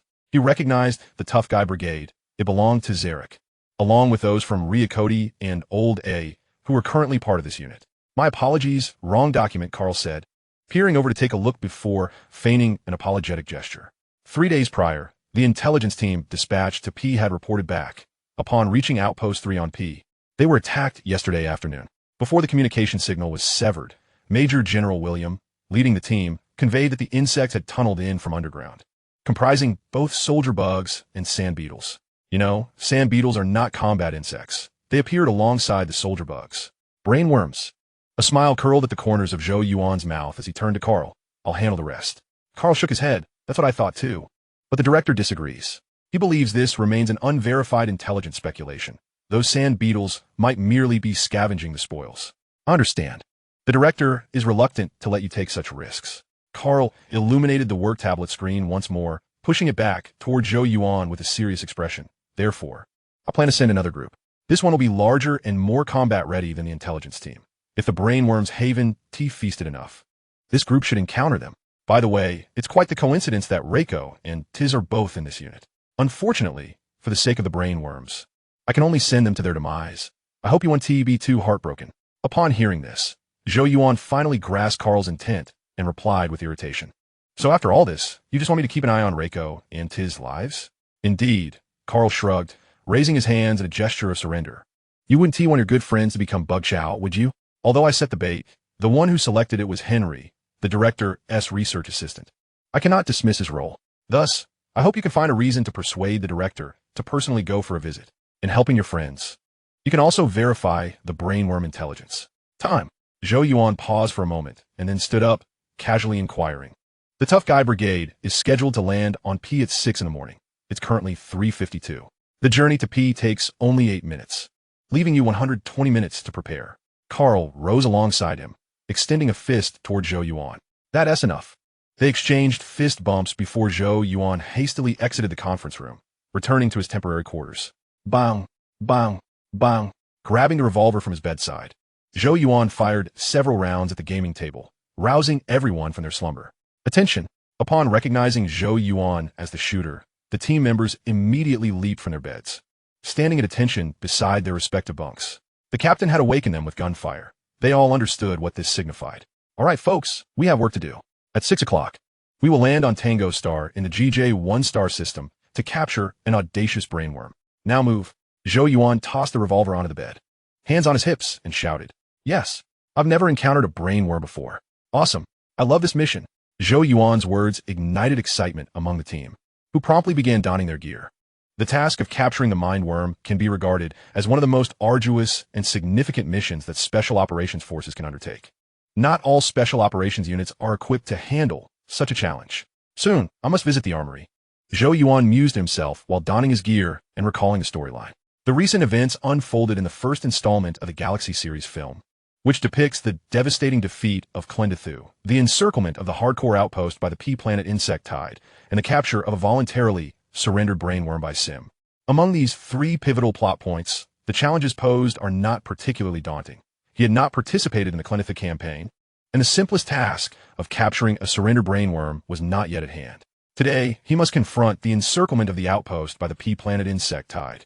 When facing an insect swarm, firepower is of utmost importance. Considering the weight factor, there was no need to carry conventional firearms. A single Gauss rifle, accompanied by ample C4 electromagnetic ammunition, would suffice. Additionally, he would bring B2 native grenades, shockwave grenades, tactical nuclear warheads, and as much heavy ordnance as possible. Zhou Yuan was determined not to repeat the mistakes made by the hardcore in the original storyline. Meanwhile, at Cassini Base, the hardcore barracks were bustling with activity. 100 team members formed a square formation, attentively listening to Zerika's address. You have all received the mission notification. An intelligence team has gone missing at Tango 3 outpost, and our task is to locate them. This mission is crucial as there is a major general from the Strategic Intelligence Department among the intel team. So I need you to perform your best. We must give it our all. There can be no retreat. If anyone fails to meet expectations, I will personally take them down.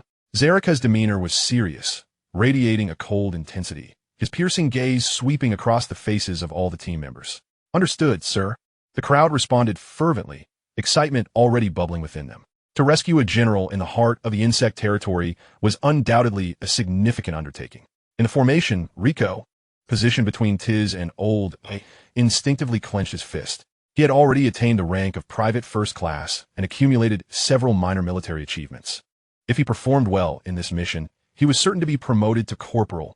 Good, this is the essence of being a Special Forces soldier, Old exclaimed, a look of rapture on his face as he spread his arms wide. I could never have imagined that just days ago, we were desperately fleeing from insects, and now we have the opportunity to join the Special Forces. After Zarek exited the barracks, and the formation was dismissed, Old, with his eyes closed and arms outstretched, spoke dreamily. Because we survived until the end, Rico replied softly, his spirits somewhat dampened. When he had joined the hardcore, he had asked Zarek why they, as rookies, were allowed to enlist. Zarek had replied, those who fight with all their might to survive until the end are the true hardcore, worthy of joining our ranks. Hey, cheer up, Old A encouraged, noticing Rico's change in expression. We've done our best. You nearly lost your life trying to provide support. Now, we need to kill as many bugs as we can to avenge our fallen comrades. I will. Rico took a deep breath and nodded resolutely. Chapter 184, Landing on P-Planet. As 6 o'clock approached, 2 starships arrived at P-Planet. The painful lessons learned from the disastrous Clintu campaign made them hesitant to even enter the outer space of P-Planet. They hovered at the edge of P-Planet's gravitational field, keeping the C drives activated and prepared for immediate acceleration and retreat upon arrival. Shortly thereafter, 2 transport aircraft detached from the starships and entered P-Planet's outer space. Both aircraft were specialized Raptors used by Special Operations Forces, with the Slaughter team utilizing the smaller variant while the Hardcore operated the larger model. Check your gear, Zhou Yuan called out as he left his position to approach the hatch, turning back to shout. Ready. The team members quickly stood up to inspect their equipment, raising their hands one after another. Excellent. I will reiterate, although we have brought ample ammunition, this is an insect-infested planet, and we may encounter a swarm. In such circumstances, no amount of ammunition will be sufficient. Therefore, before we face the swarm, do not expend your firepower recklessly. Understood? Zhou Yuan cautioned. Understood. Don't worry, boss. My gun is itching for action. The team members chimed in excitedly, fully prepared for the impending clash. Okay. Zhou Yuan nodded slightly, adjusting his own state of readiness. He had made thorough preparations for this mission. Aside from the 3 pilots, Carmen, Shella, and Lewis, who would remain with the transport aircraft, 17 action team members each carried at least 20 magazines, amounting to a base of 6,000 rounds of C4 electromagnetic ammunition per person. As someone with a severe fear of inadequate firepower, he had even brought along an ammunition box containing 100 magazines, totaling 30,000 rounds of C4 electromagnetic ammunition. Furthermore, the squad was equipped with 170 grenades, evenly split between B2 and shockwave types, yielding 10 grenades per person. They also carried 40 tactical nuclear warheads, distributed among 5 demolition experts. With such firepower at their disposal, he was confident they could overcome the medium-scale insect tide assaulting the outpost, as depicted in the original storyline. Before long, the transport aircraft landed. By the way, I mentioned earlier that this operation is a joint mission, and our allied team is the Hardcore. One of my old classmates is among them, and I prefer he doesn't recognize me too soon, so I'll adopt a different tone of voice for now. Understood? After the hatch opened, Zhou Yuan paused before disembarking, turning to whisper. Understood.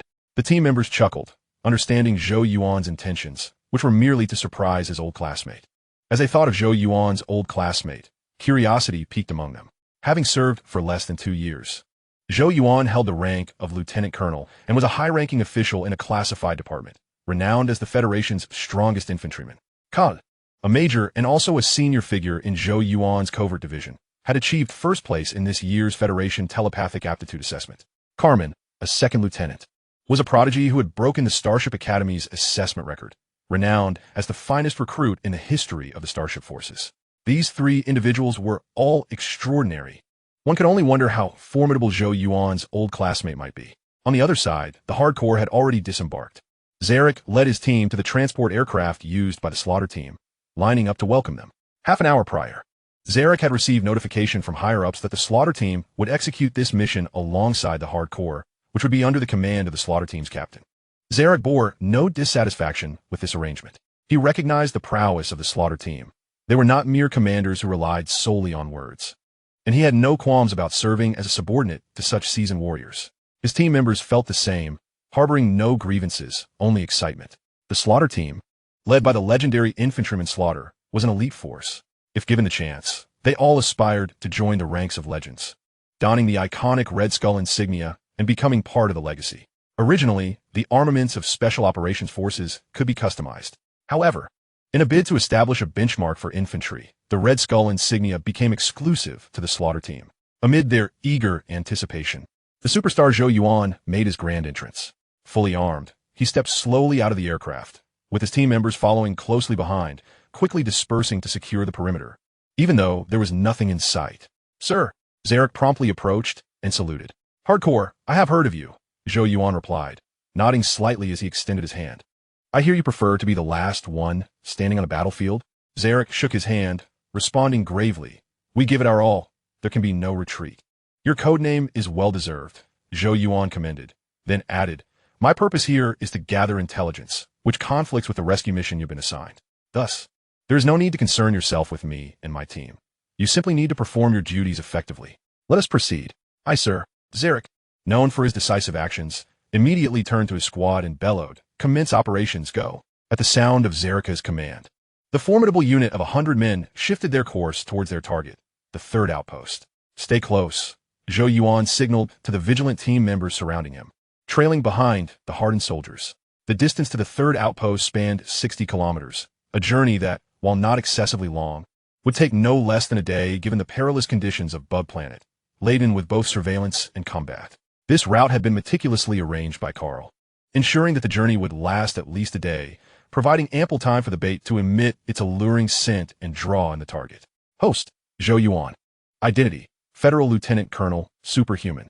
Attributes, Strength 14, Speed 135, Jump 135, Agility 135, Endurance 14, Defense 14, Self-Healing 14, Skill 23, Brain Function 255. Skills, Telepathy, Mental Communication. Psychic Storm, Psychokinesis, Mind Hypnosis, Mind Control, Rapid Learning. Equipment, Icarus-class Destroyer, Jump Frog, Nano Heavy Firepower Reaction, Mech Title, Outstanding Wisdom, Enhancing Brain Function by 5. Soul Points 1. 65 million. As per usual, when facing the intelligent bugs, the strategy of Outstanding Wisdom is in play. I shall engage in the guise of a master of telepathy. After advancing for half an hour, they arrived at the bombing zone. Before them lay a mountainous region, characterized by significant elevation changes, resembling a terrain composed of countless yellow earth slopes. This area had been bombarded at 5 a.m. by a small fleet dispatched by Carl, leaving it in a state of devastation, littered with bug corpses. The area further ahead was similarly ravaged, extending all the way to the third outpost. Chapter 185, Arrival at the Outpost. Hiss, hiss, hiss. Shortly after their advance, the bugs emerged. They were all soldier bugs, charging out of the wormholes without a hint of stealth, recklessly attacking upon sight. They seemed oblivious to the potential exposure of their nest, indifferent to the presence of their kin and the multitude of enemies before them. Their performance was lamentably poor. Zhou Yuan shook his head in disapproval and raised his hand, signaling to his comrades, "Open fire freely." The bugs here were far too few. They were hardly worth engaging. Naturally, after a fresh bombardment, how many bugs could possibly remain? I have no interest in these appetizers. Let the rookies practice on them. The team members spread out to confront the enemy, firing their weapons while chatting amongst themselves on the squad channel, unable to muster much enthusiasm. The soldier bugs were scant in number, likely not exceeding 100 in total, and each could be dispatched with just a few rounds of C4 electromagnetic ammunition. How utterly dull. Zhou Yuan stood with his hands on his hips, strolling across the battlefield. This was the plan devised by the brain bugs for capturing humans. They intended to place humans in the third outpost, allowing them to discover the grotesque corpses within, thereby relaying news of the brain bugs' presence back here. Ultimately, a tide of bugs would inundate the outpost, and the brain bugs would feast once more on human brains, eagerly awaiting the arrival of the bug-catching army. Boom! After dispatching all the nearby soldier bugs, the hardened unit began deploying tactical nuclear bombs. The presence of numerous wormholes indicated at least one bug nest beneath the surface. Night fell swiftly. The hardened unit set up camp on a rocky plateau, surrounded by sheer cliffs and a rocky expanse at its center. This terrain was ideal for defense, capable of withstanding assaults from locusts and tank bugs. They merely needed to monitor for potential attacks from soldier bugs at both ends. Having fought from dawn until dusk, the morale of the hardened unit soared, with smiles adorning every soldier's face. The soldier bugs encountered along the way were merely small-scale swarms, posing no threat. Instead, they had obliterated numerous bug nests. This battle had been exhilarating. While the hardened unit reveled in their success, the slaughter squad enjoyed a leisurely reprieve. They had no duties other than to maintain vigilance over their rear. It became clear to Zhou Yuan that he had been engaging in a leisurely stroll, akin to a puzzle game, throughout the journey. Now he understood why, during the original storyline, the hardened unit had been trapped in the outpost by the bug tide without deploying tactical nuclear bombs. They had already exhausted their supply. The relentless bombardment throughout the day had depleted not only tactical nuclear bombs, but also a significant amount of mixed explosives and conventional grenades. After such fierce combat, it would be fortunate if they had 3 or 4 rounds of ammunition left upon entering the third outpost. "Captain, where shall we camp tonight?" The hardened unit had just approached me, inviting us to their temporary encampment for the night, and had even sent a transport aircraft laden with supplies, including alcohol. Zarek eagerly reported back to Zhou Yuan. "What? They have alcohol?" The others widened their eyes in astonishment. This was a battlefield, after all. How could the hardened unit behave in such a manner? Their surprise was genuine, and their envy was equally palpable. "Go ahead, but I will stand watch tonight. Do not drink excessively. Keep your wits about you, and maintain your combat readiness." Zhou Yuan chuckled, waving his hand dismissively. This was the style of leadership that Zarek embodied, providing the best for the finest soldiers. Zhou Yuan wholeheartedly agreed with this philosophy. Mobile infantry ought to seize the moment, treating each enjoyment as if it were their last, as long as they exercised moderation. "Yes. Thank you, boss. Team, charge." Upon hearing Zhou Yuan's words, the team members erupted in cheers and swiftly made their way to the hardened unit's temporary encampment, leaving only Claire beside Zhou Yuan. "Darling, aren't you going to see your old classmates?" Claire removed her combat helmet and wrapped her arm around Zhou Yuan's. "It's still too early," Zhou Yuan replied, shaking his head. Not only were there old classmates, but there were also old friends from his rookie days. Even the hardened unit's leader had been his history professor in high school. "So many?" Claire marveled, glancing at the temporary encampment, astonished at how well Zhou Yuan knew the hardened unit. "Thus, it is best not to meet them too early. Their current state is excellent, and my authority might inadvertently affect their demeanor. On the battlefield, a commander must maintain a singular identity," Zhou Yuan explained, emphasizing the need for seriousness in this war-torn environment to avoid any potential complications. "Oh, I understand. Darling, wait here for a moment. I'll fetch some food," Claire replied, removing Zhou Yuan's helmet and planting a firm kiss on his cheek before swiftly dashing into the temporary encampment. "Let us get to work." Zhou Yuan smiled slightly, moving behind a massive rock. "Go. The target is the brain bug. There is no need to kill it, just report its location." With a flick of his wrist, 2 laser birds and a remaining swarm of 40 self-destructing mosquitoes vanished into the night. The following morning, the 2 teams set off one after the other. After 5 hours of marching, they successfully approached the third outpost just as noon approached. The third outpost was established amidst a cliffside landscape, flanked by steep, wind-eroded cliffs on the left and right, with a rugged terrain of small hills directly ahead. This topography provided excellent defensive capabilities when the bugs came calling. It sufficed to guard the front. "Tanglai, Jonah, go take a look," as Zarek assigned team members to scout the outpost. Zhou Yuan also dispatched 2 guides from his squad. "Captain, there are no enemies." Within 30 seconds, Tanglai and Jonah relayed their findings. The outpost was relatively small, about the size of a football field, surrounded by a makeshift perimeter of alloy walls, with a few habitation pods inside. Nothing more. At a glance, all that was visible were corpses, engulfed in an eerie silence. "Let us move." Zhou Yuan commanded through his earpiece, leading his team to enter the outpost ahead of the hardened unit. Damn it, the bugs have slaughtered this outpost.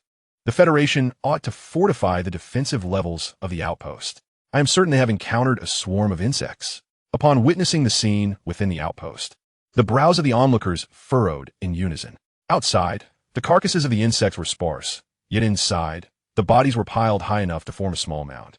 This indicated that the insects had launched their assault with remarkable speed. By the time the personnel inside the outpost realized the danger, the insects had already breached their defenses. Conduct an inspection, Zhou Yuan commanded softly, gesturing for his team to disperse and examine the surroundings while he surveyed the area. The overall condition of the outpost appeared satisfactory, with only the entrance wall having been toppled by the soldier insects, which could be manually replaced to prepare for the impending onslaught. The terrain was advantageous. The equipment was robust, and ample ammunition was available. This wave should be manageable. Chapter 186. Locate Major General William. In the underground, I almost overlooked it. Carl mentioned that the insects infiltrated the outpost from below. Zhou Yuan raised an eyebrow and strolled around the defensive wall. Commander, not far from his position, Zarek, who had already led a team into the outpost, caught up with Zhou Yuan and inquired, Commander, I require your orders. Zhou Yuan shook his head, replying, As I stated, our mission's conflict. You need only execute the orders you have received. Understood, Commander. With the desired command in hand, Zarek's spirits lifted as he turned to shout, Squads 1 through 5, led by Watkins, repair the defensive wall and secure this outpost. Squads 6 through 9, led by Aileen, clear the battlefield. Squad 10, follow me for a comprehensive inspection. With a series of commands issued, the Hardman unit, a specialized operations team of 100, sprang into action. Very well, I shall continue to relax. Zhou Yuan found a spot to sit down, with Zarek taking care of the miscellaneous tasks. He could afford to wait for updates from his team. Bang, bang, bang. In the ensuing minutes, Zhou Yuan heard several muffled explosions, likely indicating that the insect tunnels had been located and destroyed. Shortly after the explosion ceased, the team members returned to Zhou Yuan, reporting in turn. The communication window at the outpost has been damaged, but is reparable in 5 minutes. However, we brought a portable communication device, so we need not waste time on repairs. 3 types of insect corpses have been identified: soldier insects, locusts, and sand beetles. 6 tunnels lead underground, all of which have been destroyed, converging towards the hilly area directly in front of the outpost. The Hardman unit has commenced search operations, but is yet to find any survivors. The brain insects have indeed been here, as many corpses bear the marks of having their brains devoured. The team members spoke with enthusiasm. It was now confirmed that brain insects were present on this insect-infested planet, and they were not far from them. Dear, something feels amiss here. After everyone had reported, Claire whispered, What seems to be the issue? Zhou Yuan inquired with a smile. The bodies, all of these individuals are present. Typically, sand beetles tidy up the battlefield, removing anything edible. Claire expressed her confusion. At her words, Zhou Yuan smirked and shook his head. Perhaps the sand beetles have more pressing matters to attend to, such as transporting the brain insects. Claire had touched upon a crucial point. Sand beetles indeed had a habit of cleaning up the battlefield, as that was their role. However, the battleground at Outpost 3 was different. If the sand beetles had removed all of the empty beverage containers left by the brain insects, how would humanity know of the brain insects' presence? This was the clue the brain insects had left for the Federation. The phrase "catch me if you can" was glaringly inscribed upon the forehead of the brain insects. Upon hearing Zhou Yuan's explanation, the group ceased to dwell on this matter, for his reasoning was sound. Suddenly, a piercing scream erupted from the communication chamber. What a coward, Zhou Yuan thought, recognizing it as the voice of Major General William. He stood and waved. Claire and Darks, follow me. The rest of you, ascend the defensive wall. Lucy, call for evacuation. I sense a multitude of insects approaching the outpost. Have Sheila prepare a large transport vessel. Yes, Commander. Upon hearing Zhou Yuan's orders, the team members donned serious expressions and dispersed to carry out their tasks. Zhou Yuan, accompanied by Claire and Darks, entered the communication chamber, where a familiar sight greeted them. Major General William, hidden within a cabinet, had been discovered by the search team led by Zarek. Requites and Old A were among this team, standing at attention before the incapacitated Major General. We must leave immediately. Thank you. You are all heroes, every one of you. Where is our rescue craft? I need to depart this place at once. William seemed utterly terrified, hastily rising from the ground and frantically pushing against Zarek and the others like a madman. In turning, William spotted Zhou Yuan and his companions just entering. The slaughter squad? Thank heavens. Slaughter, are you here to rescue me? Quickly, take me away. William exclaimed with elation, rushing towards Zhou Yuan, his words tumbling out like a machine gun's fire. He had heard of the Slaughter Squad's reputation. Major General William, please remain calm. I will escort you from here shortly, but I need you to be quiet for a moment, all right? Zhou Yuan said, wiping away the saliva that had splattered onto his visor from William's frenzied speech. Shortly? No, I must leave now. The attackers are brain insects, and I possess a wealth of military intelligence in my mind that they will not overlook. Lieutenant Colonel, I command you to take me away, immediately. Upon hearing that an immediate evacuation was not feasible, William's face drained of color, and he nearly shouted in desperation. With a dull thud, Zhou Yuan delivered a punch that sent William crashing to the ground, though he did not exert much force. Then, Zhou Yuan tapped the combat panel twice, activating the classified mission interface from the Supernatural Warfare Bureau, showing it briefly to William. Major General, I am currently executing a highly confidential scientific mission. Now, please, remain calm and quietly await evacuation without interfering with my operations, if you would. This scene astonished everyone present. Claire and Darks stood tall with pride, instinctively straightening their spines. This was the essence of the Slaughter Squad, dealing with significant matters. What was a Major General to them? Requites, Old A, and the others felt satisfaction. They too were displeased with this cowardly Major General and would have liked to deliver a punch had their rank allowed it. At that moment, they all became fervent admirers of the Slaughter Squad. This was the demeanor expected of a super soldier. Truly impressive. Zarek remained composed, his focus shifting. From the exchange between William and Zhou Yuan, he discerned two crucial pieces of information. P-Star had brain insects, and the Slaughter Squad was here to capture them. If this were not the case, how could such a formidable team be dispatched for a routine rescue operation? The Slaughter Squad had remained silent, not even firing their weapons. For it was not yet their time to act. Awaiting evacuation? No, it was already too late. We cannot return. The brain insects will find us, and we will all perish here. William slumped to the ground, covering his face and shouting at Zhou Yuan, his expression bordering on tears. Zhou Yuan was left speechless, unsure of how to respond. It was no wonder that personnel from the mobile units referred to those from the strategic units as cowards. The reputation of the strategic units was tarnished by individuals like William. Chapter 187. The Insect Swarm Approaches. Prepare for battle. I possess the ability of telepathy and sense that a massive swarm of insects is approaching us. However, there is no cause for concern. I have already called for evacuation, and the transport vessel will arrive within 7 minutes. Disregarding William, Zhou Yuan turned to Zarek and said, "Understood." Zarek nodded slightly and led the team out of the communication chamber, followed by Zhou Yuan hearing Zarek's voice rising in urgency. Prepare for battle. We are about to be attacked. I repeat, prepare for battle. I have a fondness for him, Dax said with a smile, admiring Zarek for embodying the very essence of what mobile infantry should be. He is a regular of the Martian farms, just like you. Zhou Yuan glanced at Dax and chuckled. If that were not the case, his rank would surely be major by now. Zarek had also been in command and, similar to Dax, not just once or twice.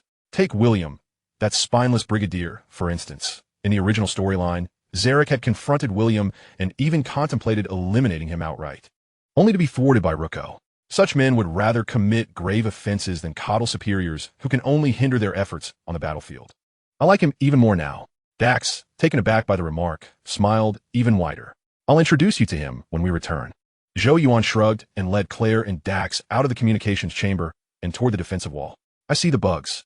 Bring up the ammunition we just collected. Quick. It's a swarm of bugs. The atmosphere atop the defensive wall was chaotic. Over 100 soldiers stood in formation, their firearms aimed at the hilly terrain directly ahead of the outpost. The hills were even noisier, as the swarm had already surged into that area, drawing nearer to the outpost. Marvelous. Zhou Yuan clenched his fist, instantly entering a combat mindset. He had fought numerous defensive battles, each time with relative ease. But this time was different. The defensive level of this outpost was alarmingly low. Apart from a ring of alloy plating, there were only 3 watchtowers and no automated firepower. Such inadequate defenses could not withstand the onslaught of the swarm. The only consideration was how long they could hold out. This instilled in him a long-forgotten sense of urgency, igniting his spirits as his battle fervor surged like a roaring tide. As his emotions swelled, Zhou Yuan opened the wide-range channel and commanded, "Listen up, I am the Slaughterer, and I will be directing the upcoming battle. Now, open fire immediately. Engage freely. Do not allow the bugs to approach the defensive wall." Create a barrier of bug corpses outside the wall to slow the advance of the swarm. Yes, Commander. A chorus of shouts erupted, followed by the rapid crack of gunfire. The firepower from the 3 watchtowers and over 100 soldiers was formidable, instantly halting the advance of the front line of bugs. However, due to the sheer scale of the swarm, the rear ranks quickly pressed forward, drawing nearer to the outpost. Explosives team, prepare tactical nuclear bombs. 5 rounds. 1 round per minute. Do not seek permission. Launch immediately. Others, prepare B2 biohazard grenades. Once the shockwave passes, throw them, 10 per round. When the B2 toxins begin to spread, throw shockwave grenades outside the toxin zone, also 10 per round. Seeing the swarm completely cover the hilly area, Zhou Yuan issued the order without hesitation. They did not need to conserve ammunition. The transport aircraft would arrive within 7 minutes. They could unleash hell. The only reason the starships dared not approach Planet P was that the transport aircraft would have arrived even faster otherwise. What is this? Upon hearing Zhou Yuan's commands, the hard-hitting team found themselves bewildered. What were B2 biohazard grenades and shockwave grenades? They had never even heard of such things. Surely this command was not directed at them? It was not entirely their fault for being out of the loop. The weapons had been developed by Morgan and were only recently deployed. The first units to receive them were the Strategic Guard of the Federation's High Command and the most renowned Special Operations Forces, while the hard-hitting team was still somewhat lacking in priority. However, they would soon discover what B2 biohazard grenades and shockwave grenades were. Boom! With 5 thunderous detonations and 5 small mushroom clouds rising, the shockwave from the tactical nuclear bombs swept across the ground, quickly reaching the defensive wall. Due to the distance of detonation, the shockwave was not overwhelmingly powerful, merely knocking some individuals back a step. In the next moment, they witnessed members of the slaughter team tossing a round of grenades they had never seen before outside the defensive wall. Upon hitting the ground, the grenades spun rapidly, emitting a dense mist of dark green, swiftly forming a smoke screen. The onrushing swarm crashed into the smoke, but shortly after breaching it, collapsed as if struck by sudden death, lying motionless on the ground. Observing this scene, the hard-hitting team was filled with envy. It was clear even to the dullest that these grenades were indeed B2 biohazard grenades, a biochemical weapon against bugs with terrifying efficacy. Yet before they could indulge their envy, it doubled. The slaughter team began deploying shockwave grenades. 10 shockwave grenades were thrown into the area behind the smoke screen, exploding and obliterating a vast swath of the swarm, reducing numerous bugs to mere fragments. The explosive power was so staggering that the ground trembled, debris flying like sandstorms. It was far more exaggerated than high-explosive landmines. What the hell? Zarek's eyes widened in disbelief as he furtively glanced at Zhou Yuan. This was a bit excessive. One could overlook the explosive Gauss rifles and biochemical weapons that could annihilate soldier bugs. But how could even the grenades be as ferocious as mixed explosives? Comparing Zhou Yuan's equipment to his own, he thought, this life is utterly unbearable. Just like that, Zhou Yuan was in the zone, shouting into the wide-range channel while unleashing hell upon the swarm. Fire away. I do not wish to see a single bug intact. Zhou Yuan was now fully engaged, and firing with a Gauss rifle equipped with C4 electromagnetic rounds at the swarm was immensely satisfying.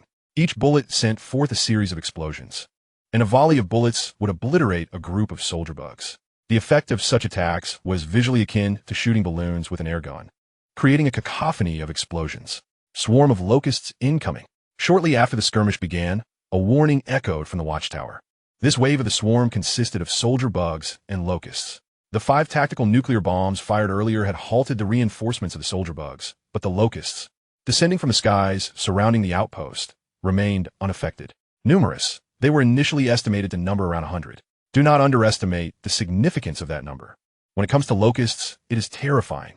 They are flying assassins. Avoid the locusts. Get down.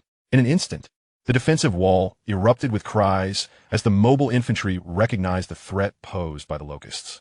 Chapter 188. I am about to unleash my power. Excellent timing. Zhou Yuan felt a surge of excitement upon witnessing the locusts' approach. Soldier bugs coupled with locusts. This was the quintessential composition of a swarm, and the fight would be exhilarating. Zhou Yuan pulled Zarek close, thrusting the Gauss rifle into his arms and dropping the ammo box on the ground, shouting, "Continue the fight. I'll handle the locusts." "Yes, Commander." Though Zarek was uncertain of Zhou Yuan's intentions, he knew that Slaughter would not act recklessly. He immediately relayed orders. "All you cowards, get back up. Continue firing." "That is an order." With Zarek's bellow, the soldiers who had crouched down to avoid the locusts rose once more to fire, though they did not stand tall, fearing the locusts would slice their heads off. Now, just as the locust swarm was about to crash into the defensive wall, Zhou Yuan barked, unleashing a mental storm. Buzz! A formidable mental force surged from Zhou Yuan's mind, radiating outward and swiftly enveloping the locust swarm in the air and the nearby soldier bugs. Boom! Boom! Boom! The mental storm was Zhou Yuan's most potent offensive technique, and its effects were immediate. The 100 or so locusts that had been on the verge of crashing into the defensive wall met their demise in that final moment. Their heads exploded simultaneously, their bodies propelled by the force of their own momentum, plummeting to the ground like fallen meteors, many even crashing into the outpost itself. Not only the locusts, but many soldier bugs also could not escape their fate. The soldier bugs closest to the defensive wall met the same explosive end. Thousands of soldier bugs fell like wheat, effortlessly toppled by the mental storm, becoming obstacles in the path of their comrades' advance. Or rush. Zhou Yuan felt a surge of elation in his heart, yet the tempest within his mind showed no signs of abating. In an instant, he recalibrated his state of being, harmonizing his spirit and energy into a singular force, targeting the tide of soldier insects below, and unleashed the full might of his mental storm. Boom! Boom! Boom! In the blink of an eye, the battlefield's dynamics shifted dramatically. The second wave of the mental storm surpassed the first in both intensity and coverage. Within a radius of 300 meters beyond the defensive wall, every soldier insect was engulfed in the shockwave of the mental storm. A feast of explosions. Over 100 onlookers were left dumbfounded as the forefront of the insect tide ground to a halt. Thousands of soldier insects toppled backward like a cascade of dominoes, their heads exploding in midair, creating a mist of red and green blood. In mere seconds, the pressure on the defensive wall dissipated. What had once been an advancing tide of insects had transformed into a carpet of corpses stretching over 300 meters. Any subsequent waves of insects would now have to expend time navigating over the bodies of their fallen kin, granting the defensive wall precious moments to react. Oh my God! Boss, you're incredible. What just happened? It was only then that some began to comprehend the spectacle, clutching their heads in disbelief. What is legend? This is it. Zhou Yuan mused to himself, a sense of satisfaction welling up inside him. This was precisely why he had no desire to remain a mere defender. As for the reactions of those around him, they were entirely within his expectations. The members of the Hardman Brigade had never witnessed a mental storm, and thus, they were utterly astounded. His comrades had seen it once before, but the scale of insects then was incomparable to this current tide, resulting in a vastly different visual impact. In the next moment, Zhou Yuan raised his hand and shouted into the communication channel. Novices, stop dawdling. Fire with all you might. I do not wish to see any insects approaching the defensive wall. Yes, Commander. The cheers resonated across the defensive wall, revitalizing the morale of the two teams as they redirected their attention to the insect tide. How do you feel? Zhou Yuan removed his combat helmet, ignited 2 restorative cigars, leaned against the defensive wall, and smiled at his companion, Zarek. Absolutely fantastic. To be honest, I've never wielded such extraordinary weaponry, Zarek replied while firing. But as he was about to praise the Gauss rifle, he was interrupted by the sudden appearance of a familiar face, his words faltering. Zhou, is that you? Zarek's expression froze, the corners of his mouth curving upward in a mix of surprise and joy amidst the rapid gunfire. Lieutenant, you lack respect for your superior. Now, focus on exterminating those insects, or I shall send you to the Martian farms. Zhou Yuan laughed heartily, giving Zarek a playful pat on the arm. Kid, you've done remarkably well. I concede, your resolve is even sturdier than your tongue. Zarek felt a whirlwind of emotions, finally exhaling deeply and smiling in satisfaction as he patted Zhou Yuan on the shoulder before turning back to the task at hand.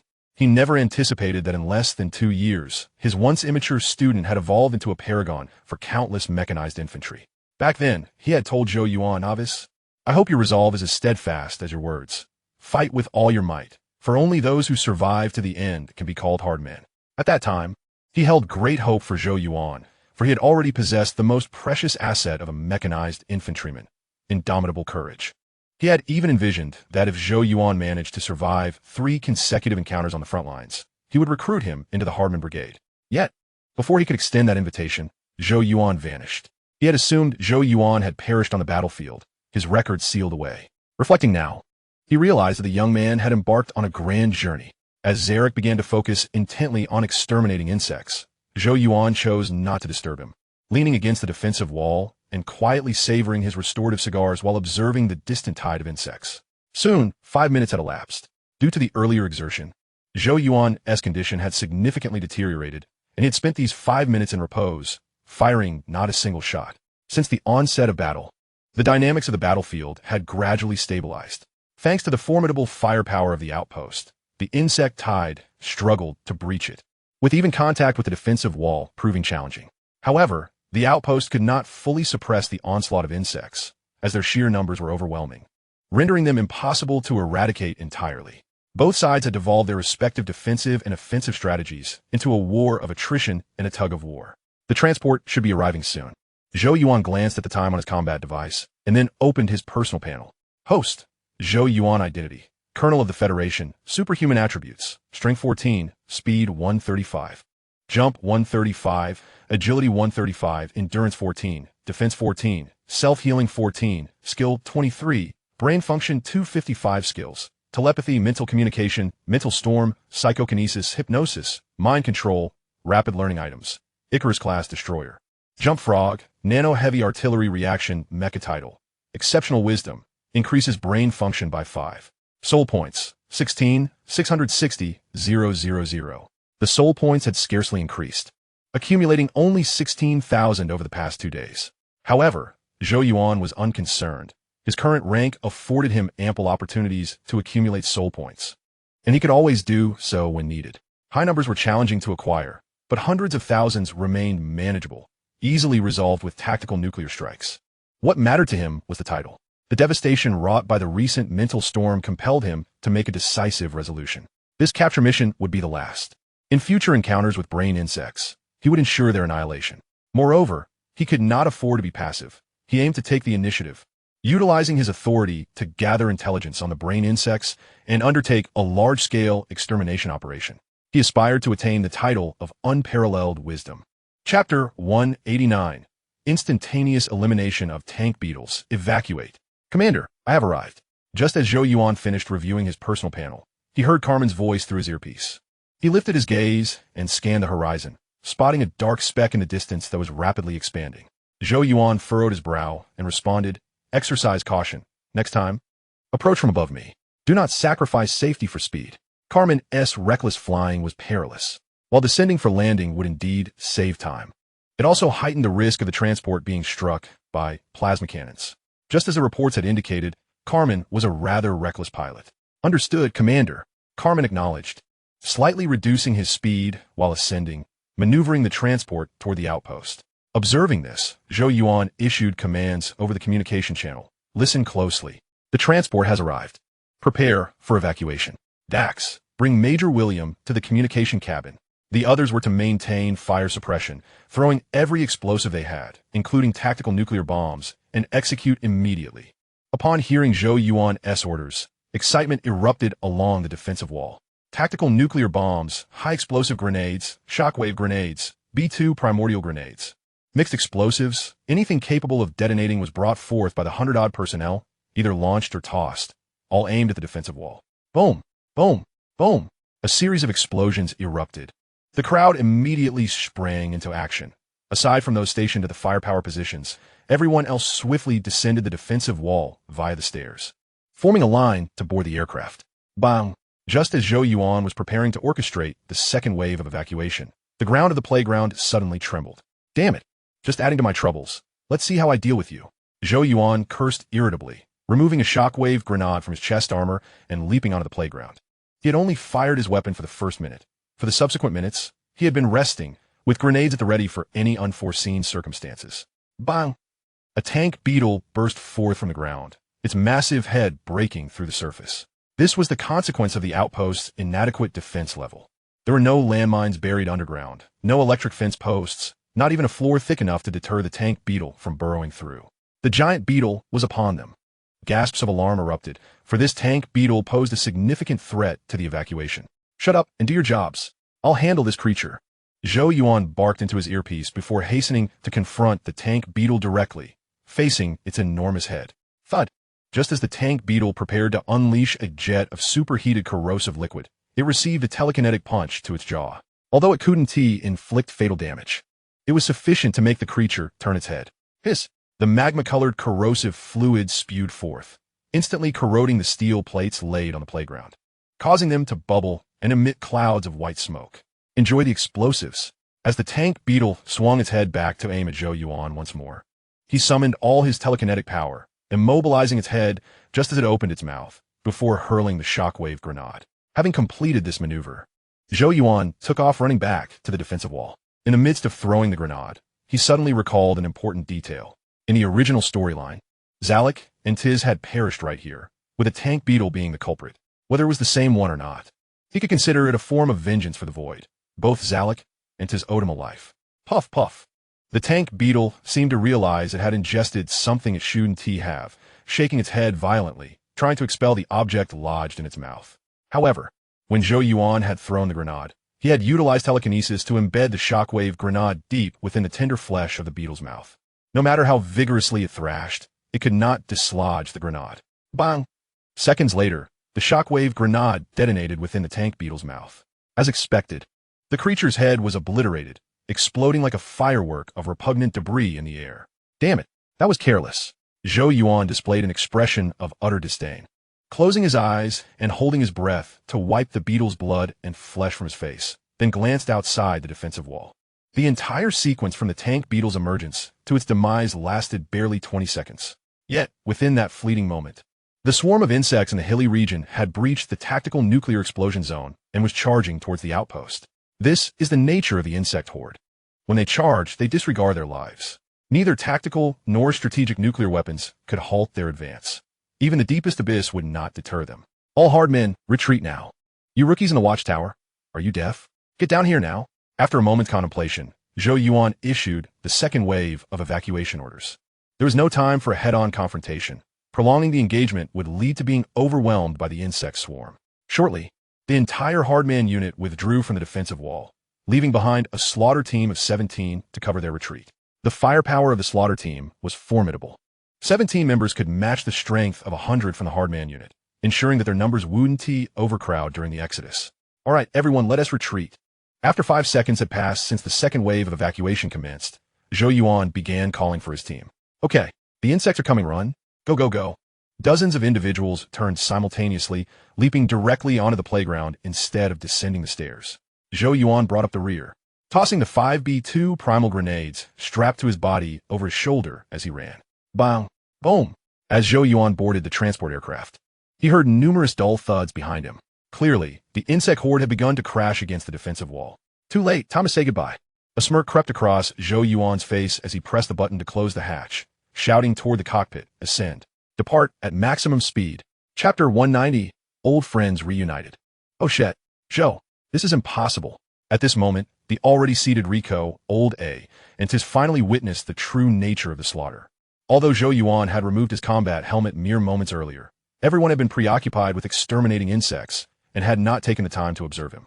It was until they boarded the transport aircraft that they shifted their attention to the hatch, monitoring the evacuation. Now, the last aboard, Zhou Yuan captured the majority of the attention within the cabin.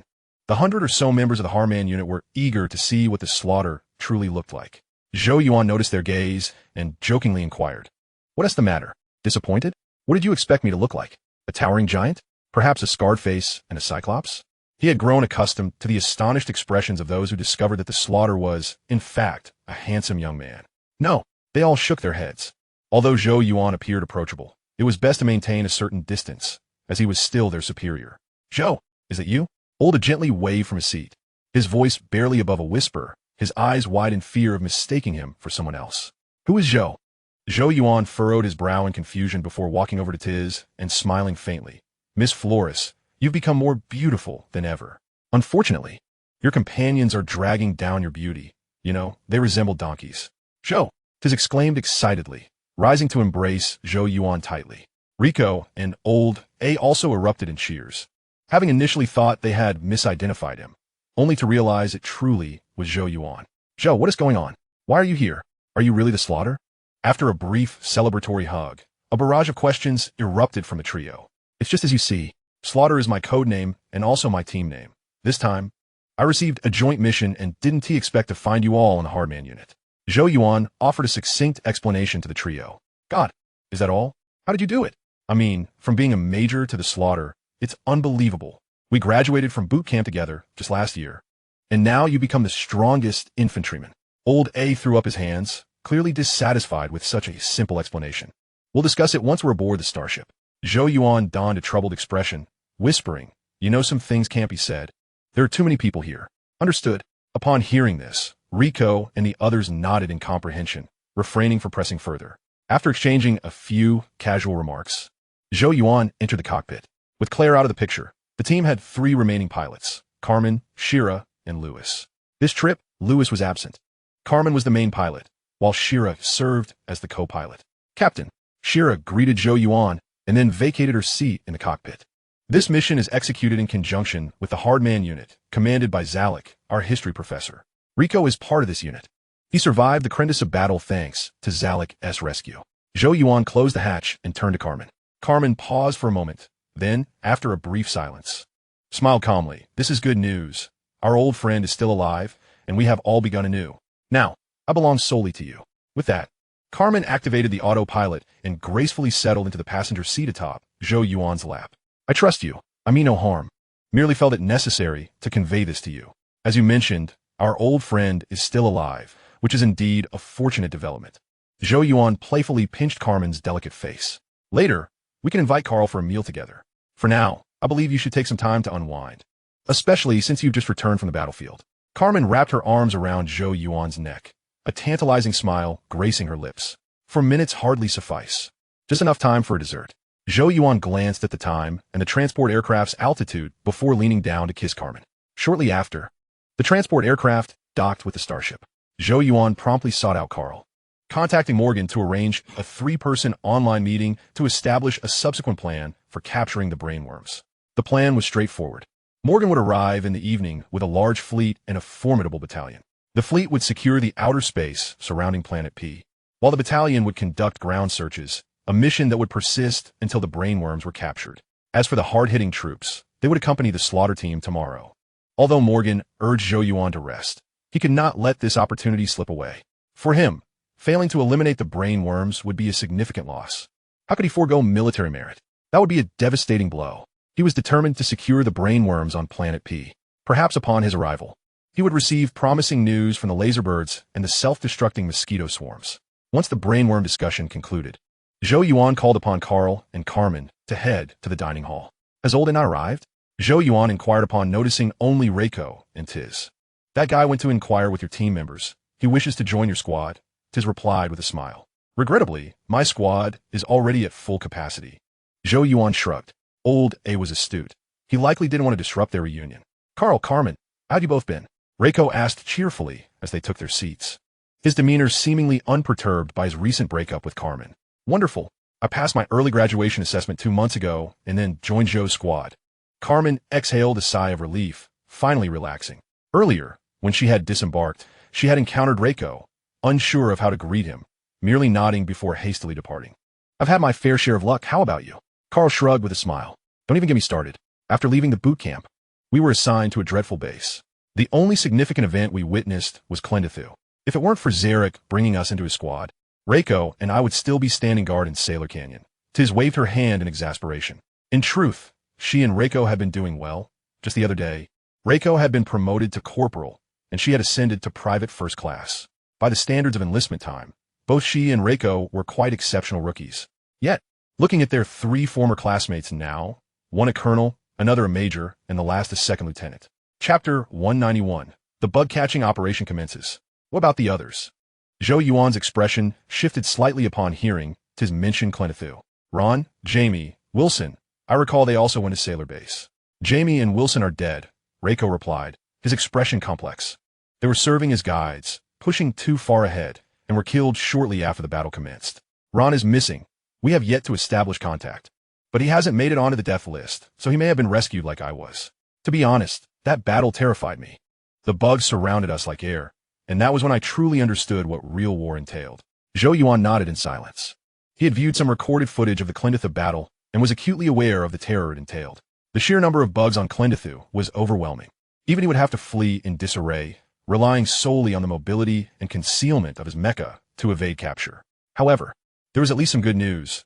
The individuals he was closest to were still alive, and even young Ron had not made it onto the death list. Rest assured, the Federation will not make such a blunder again. You all know that the second Chancellor was a complete fool, and he was solely responsible for the disastrous defeat at Clintu. Carl discreetly surveyed his surroundings before whispering. Indeed, that is the case. Zhou Yuan outwardly expressed agreement, while inwardly critiquing Carl's naivete. While the Chancellor indeed held the highest authority in the Federation, he could not single-handedly devise an offensive strategy as vast as the assault on the GJ one-star system, directly targeting Clintu. It could only be said that the negative repercussions of that defeat were monumental. Only a figure of the Chancellor's stature could bear such blame. Hey, can we change the subject? The Chancellor seems too distant from us. Let us talk about ourselves instead. How about we hear about our great hero's slaughtering exploits? Tiz broke the somewhat somber atmosphere by clapping her hands playfully. Good. I too wish to know how he accomplished it. Excellent idea. Reiko, Carl. And Carmen's eyes lit up in unison, all turning expectantly towards Zhou Yuan. Very well. I'll share my experiences, at least those that are not classified. Zhou Yuan shrugged. After my boot camp phase, I was stationed at the Tarsus Fortress, which boasts a super colossal volcano, 100 times larger than Earth's largest volcano. When I first arrived, I was a defensive soldier. You may not be aware, but there are monthly bug surges that assault the Tarsus Fortress. For the next few minutes, Zhou Yuan recounted a brief overview of his military experiences. Naturally, he omitted many details. Anything classified could not be disclosed, and matters concerning vanity were also left unsaid, portraying himself merely as a fortunate and exemplary infantryman. After all, in a gathering of many, it was best to keep things simple. Once Zhou Yuan finished, Carl and the others continued to share their stories, exchanging experiences from the past year and a half. Their gathering, albeit devoid of alcohol, stretched from midday into the evening. The five of them enjoyed themselves thoroughly. They had always been close friends. Even after a long separation, they quickly reverted to their previous rapport upon reuniting. Were it not for the impending operation the following morning, they could have continued their conversation indefinitely. Tiz and Reiko departed first, having only taken the afternoon off. Following them was Carl, as Morgan had arrived with the fleet and battalion, making him the commander of this bug-catching operation, with numerous arrangements to oversee. Zhou Yuan, however, had little to worry about. His current rank afforded him a level of autonomy, allowing him to live quite freely. He took Carmen to the entertainment district, where they enjoyed a 2-hour film, engaged in a brief endurance training session, and then leisurely returned to their quarters for some rest. The following morning at 6 o'clock, the bug-catching operation commenced punctually. 10 starships had dispersed, deploying aerial units to secure the outer space surrounding Planet P, ultimately releasing transport aircraft to facilitate the battalion's landing on Planet P. From a high vantage point, Planet P had transformed into a veritable smokescreen. The previous day's bombardment had been executed by 2 starships, while today's assault involved 10 starships, delivering an even more powerful onslaught. Between 5 and 6 o'clock, an hour of comprehensive bombardment left Planet P in ruins. The surface bore no signs of living bugs, only the charred remains and smoke of destruction, devoid of any semblance of life. Captain, where are we headed? Carmen inquired through her headset as the large transport aircraft entered Planet P's atmosphere. Sector 5 of the Western Hemisphere, Zhou Yuan replied, glancing at the combat display and issuing the command. He had received intelligence regarding 2 laser birds and a swarm of self-destructing mosquitoes. The brain worms were currently hiding within the underground nests, surrounded by at least 10,000 combat bugs. The information had arrived the previous night, but due to the distance, it had not been received until just a minute ago. As he opened the protective window, Zhou Yuan gazed outward. Dense plasma cannons loomed in the sky, resembling colossal blue multi-barreled rocket launchers, unleashing their might unabashedly. The subterranean insects posed a nuisance. They remained hidden during the bombardment, only to emerge and wreak havoc once the onslaught ceased. One cannot deny the cunning of the brain insect. It yearns for human capture, yet it is determined to thwart any facile attempt at its apprehension. Prior to encountering humans, it commands the swarm of insects to inflict as much damage as possible. Before long, the transport aircraft descended. A cluster of wind-eroded hills stretched before him, resembling a combed terrain from the heights of Planet P. Everyone, assemble and follow me. Zhou Yuan raised his hand and beckoned, leading over 100 individuals into motion. The Ironclad Brigade had been summoned. Thus today's operation remained a collaborative endeavor. It was not merely to ensure shared military merit for the Ironclad Brigade. Stability was the primary aim. The brain insect would only conceal itself within the underground nest. Capturing it necessitated an incursion into the nest, which was no trivial undertaking. Therefore, enlisting the Ironclad Brigade ensured both efficiency and safety. 10 minutes later, Zhou Yuan's team entered the wind-eroded mountainous region.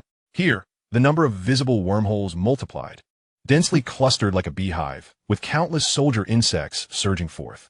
"Darling, do you know where the brain insect is?" Claire whispered, sensing that Zhou Yuan had a clear purpose for advancing into this area without deviation. "Indeed, I can perceive the mental waves of the brain insect. It appears to be issuing commands to the soldier insects," Zhou Yuan affirmed with a nod. The telepathic ability was not only an exceptional superpower, but also a versatile excuse. How did he know a swarm was approaching? How could he pinpoint the mission objective? No need for inquiries. It was all thanks to his telepathic prowess. Chapter 192. Infiltrating the Underground Nest. This is it. After a fierce charge through the wind-eroded hills for several minutes, Zhou Yuan finally located his target, a massive wormhole with a diameter of approximately 10 meters. My telepathic ability indicates that the brain insect is likely hiding within this nest. Is there anyone eager for this military merit? Zhou Yuan halted at the entrance and called out, "Commander, issue the order." The morale of the crowd surged to its zenith, arms raised in unison. "Excellent." Zhou Yuan nodded approvingly and commanded, "Advance at full speed, fire at will. We are about to accomplish what no one has ever achieved." "Yes. Brothers, charge forth. I'm a machine gunner. Let me lead the way." At that moment, passion ignited, and 120 individuals sequentially entered the wormhole, blazing a path with their most formidable firepower, advancing with remarkable speed. "Damn it, it's well hidden." Along the way, Zhou Yuan glanced at the real-time position map provided by the self-destructing mosquitoes. The brain insect lay deep within the underground nest, even taking the best route. They would need to traverse approximately 10 kilometers. A 10-kilometer journey riddled with obstacles and swarming insects meant that reaching the brain insect would take no less than 2 to 3 hours. Fortunately, this brain insect could not flee, and the efforts invested now would surely bear fruit shortly. Boom! After entering the wormhole, Zhou Yuan promptly detonated the entrance. With a multitude of insects behind them, demolishing the entrance was the optimal strategy to avoid being besieged from both sides. They could always find another way out, as the nest was abundant with routes. "Novices, clear the way. Let me lead." Zhou Yuan signaled for his team to make way, positioning himself at the forefront to carve a path directly toward the brain insect. Consequently, it wasn't too long before they encountered soldier insects in substantial numbers, enough to be considered a swarm. The first beehive cavern spanned approximately 300 square meters, akin to half a football field. Inside, the insects seemed to have coordinated their efforts, blocking every entrance to the wormholes, their massive pincers flailing in a display of defiance. "Fire at will. Eliminate them," Zhou Yuan declared without hesitation, unleashing a barrage upon the nearest soldier insect.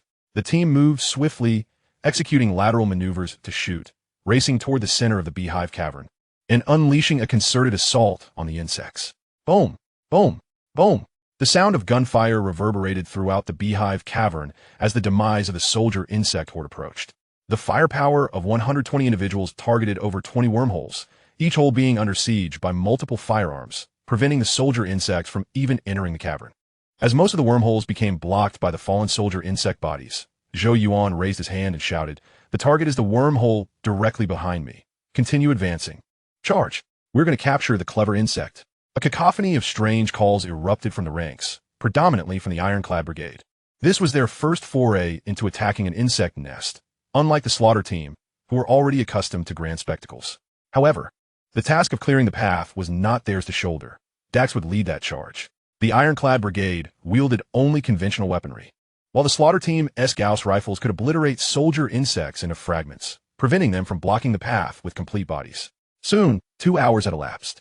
Initially propelled by overwhelming firepower, the team's rapid advance slowed within a vast wormhole, unable to cover even 100 meters in a minute. Zhou Yuan observed on the real-time position map that they had reached the depths of the nest. The brain insect was merely 2 kilometers ahead, hidden within a colossal cavern. But traversing that distance would prove challenging. Due to their proximity to the brain insect, the surrounding soldier insects were numerous and fiercely aggressive. They charged fearlessly, akin to emotionless combat machines, driven solely by the instinct to assault. As the insect capture team entered a wormhole, an overwhelming surge of soldier insects erupted. Reinforcements following closely behind, an unending tide. While the insect capture team was well stocked with ammunition, they could not sustain such relentless consumption. Merely traversing a single wormhole consumed several minutes, and their ammunition dwindled at an alarming rate. If this continued, they might exhaust their supplies in less than 3 minutes. Conserve ammunition. Realizing the difficulty of breaching this wormhole, Zhou Yuan raised his hand to issue a command and then removed his combat helmet. In the next moment, Zhou Yuan placed his right index and middle fingers against his temple, his pupils dilating simultaneously, unleashing a mental storm upon the obstructing horde of soldier insects. The brain insect sought to evade capture for as long as possible, yet Zhou Yuan was determined to seize it. Boom! Boom! Boom! The mental storm manifested as an invisible shockwave, sweeping through the ranks of soldier insects. Without fail, the soldier horde succumbed instantaneously, their heads exploding in unison, collapsing to the ground. Impressive. Is this the ultimate manifestation of telepathic ability? Such power is terrifying. The gunfire ceased at that moment, and a chorus of discussions and cheers erupted within the ranks. The 100 members of the Ironclad Brigade, through their interactions with the slaughter team, had gleaned some understanding of the extraordinary scene before them. While they may not have grasped every detail, they recognized it was connected to Zhou Yuan's telepathic ability. How outrageous! They could envision such a phenomenon, yet they could not fully comprehend it. This capability could easily be deemed miraculous. Who could annihilate insects merely by thought? What difference is there from a deity? Perhaps this is precisely why a 20-year-old rookie could be officially heralded as the strongest infantryman by the mobile forces. Executing a mission alongside the slaughter team instilled a profound sense of security. 5 seconds later, Zhou Yuan ceased the mental storm, took a deep breath, and commanded, "Get to work. Clear the path as swiftly as possible." "Understood, Commander." The team responded in unison, swiftly commencing the removal of the soldier insect corpses. The bodies were heavy, yet they needed not move more than necessary. A narrow passage for human passage would suffice. Almost there, Zhou Yuan lit a fresh cigar, settling down to rest. He remained vigilant regarding the position of the cerebral worm, which had not budged an inch, even with the insect hunting squad right beside it. It chose not to flee. Clearly, the cerebral worm had resolved. "I will not run. You may simply come and capture me." Thus, he adopted an aggressive stance, unleashing a psychic storm mid-journey rather than approaching the cerebral worm in peak condition. A harmonious collaboration. My objective is to achieve strategic military merit, while yours is to manipulate the high echelons of the Federation. Oh, cerebral worm, we both have a luminous future ahead. Observing the piles of insect carcasses within the wormhole, Zhou Yuan instinctively smiled. According to the original plot, the third chancellor would not fall victim to the cerebral worm's mind control for several years. With Morgan's backing, by the time the third chancellor succumbed to the cerebral worm's influence, he should at least have ascended to the rank of Major General. At that juncture, the legendary infantry slaughter, the revelation of the cerebral worm's conspiracy, and the shattering of the insect species strategy would all unfold. The record of being the youngest general, the youngest marshal of the mobile forces, and the youngest chancellor in the history of the Federation would all belong to him. Apologies, dear cerebral worm, but I am indeed a nefarious outsider. Chapter 193. Capturing the cerebral worm. 3 minutes later, a path was carved through the pile of insect corpses. A crooked gap barely a meter wide, yet sufficient for a person to pass through. Charge! Zhou Yuan raised his arm and led the charge into the mound of carcasses. No living soldier insects remained in this wormhole. Such low-intelligence insects could not withstand a psychic storm. The soldier insects nearby should all be clustered around the cerebral worm. Admittedly, his cerebral prowess was still insufficient. The coverage of the psychic storm was too limited. Otherwise, he could have eliminated the cerebral worm's guard from 2 kilometers away. Once this operation concluded, a comprehensive plan for the elimination of the cerebral worm must be enacted. Not only would it afford him a title upgrade, but it would also reap a substantial bounty of soul points. Engrossed in thought, Zhou Yuan solidified what had merely been a preliminary idea into a full-fledged plan. Suddenly, the operational instrument vibrated gently, interrupting Zhou Yuan's musings about the future. It moved? Upon inspection, he saw the real-time position map of the self-destructing mosquito swarm refresh, indicating that the cerebral worm was shifting its location, heading in the opposite direction. Zhou Yuan couldn't help but chuckle, internally mocking, with such theatrics, it wouldn't even make it to the lunchbox. The insect-catching squad was now less than 2 kilometers away from the cerebral worm. Currently, there were no soldier insects obstructing their path. Once they emerged from the pile of carcasses, they could sprint freely and cover the distance in mere minutes. Meanwhile, the cerebral worm, being carried by the sand beetles, would likely not cover even 300 to 500 meters in that time. Thus, it was clear that the cerebral worm was merely playing a part. It did not wish to appear too obvious. It preferred to be captured in a manner that suggested it was outsmarted rather than merely sitting idle awaiting capture. Of course, there was another possibility.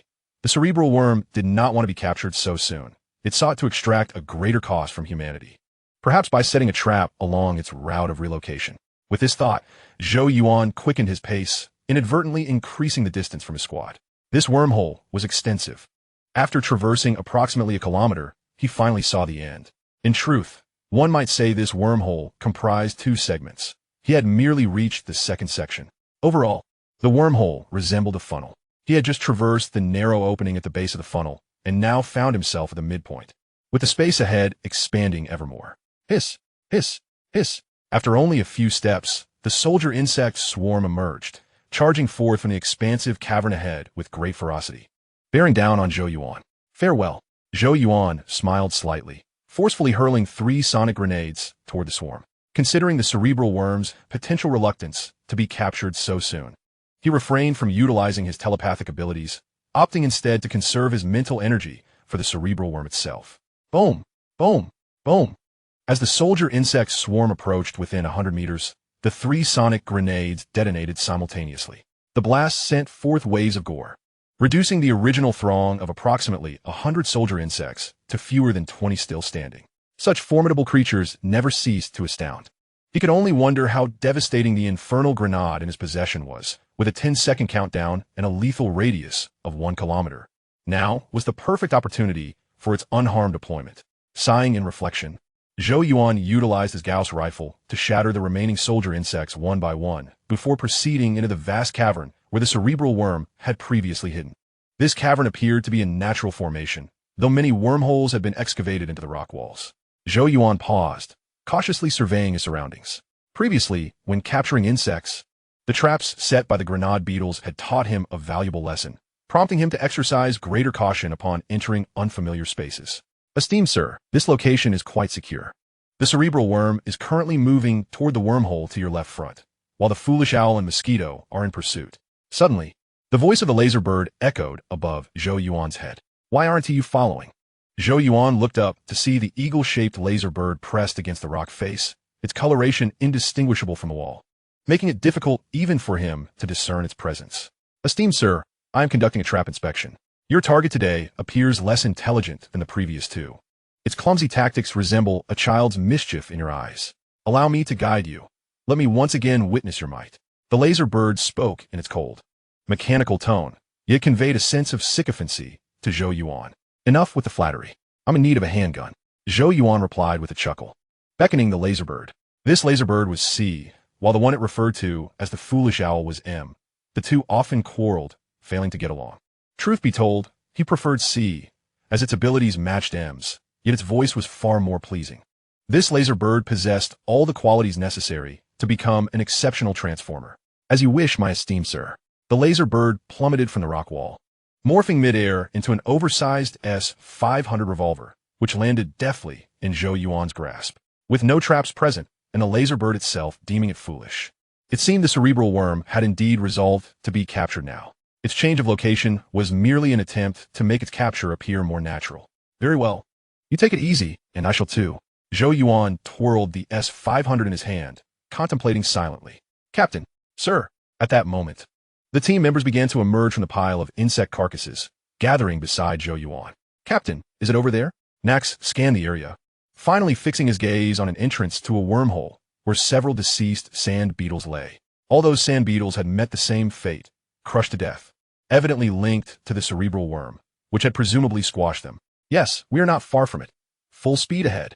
Zhou Yuan glanced at the operational instrument to confirm the cerebral worm's location before raising his hand and gesturing toward the wormhole. Full speed ahead. The group cheered, chambering their bullets and rushing toward the wormhole, prepared for the capture of the cerebral worm.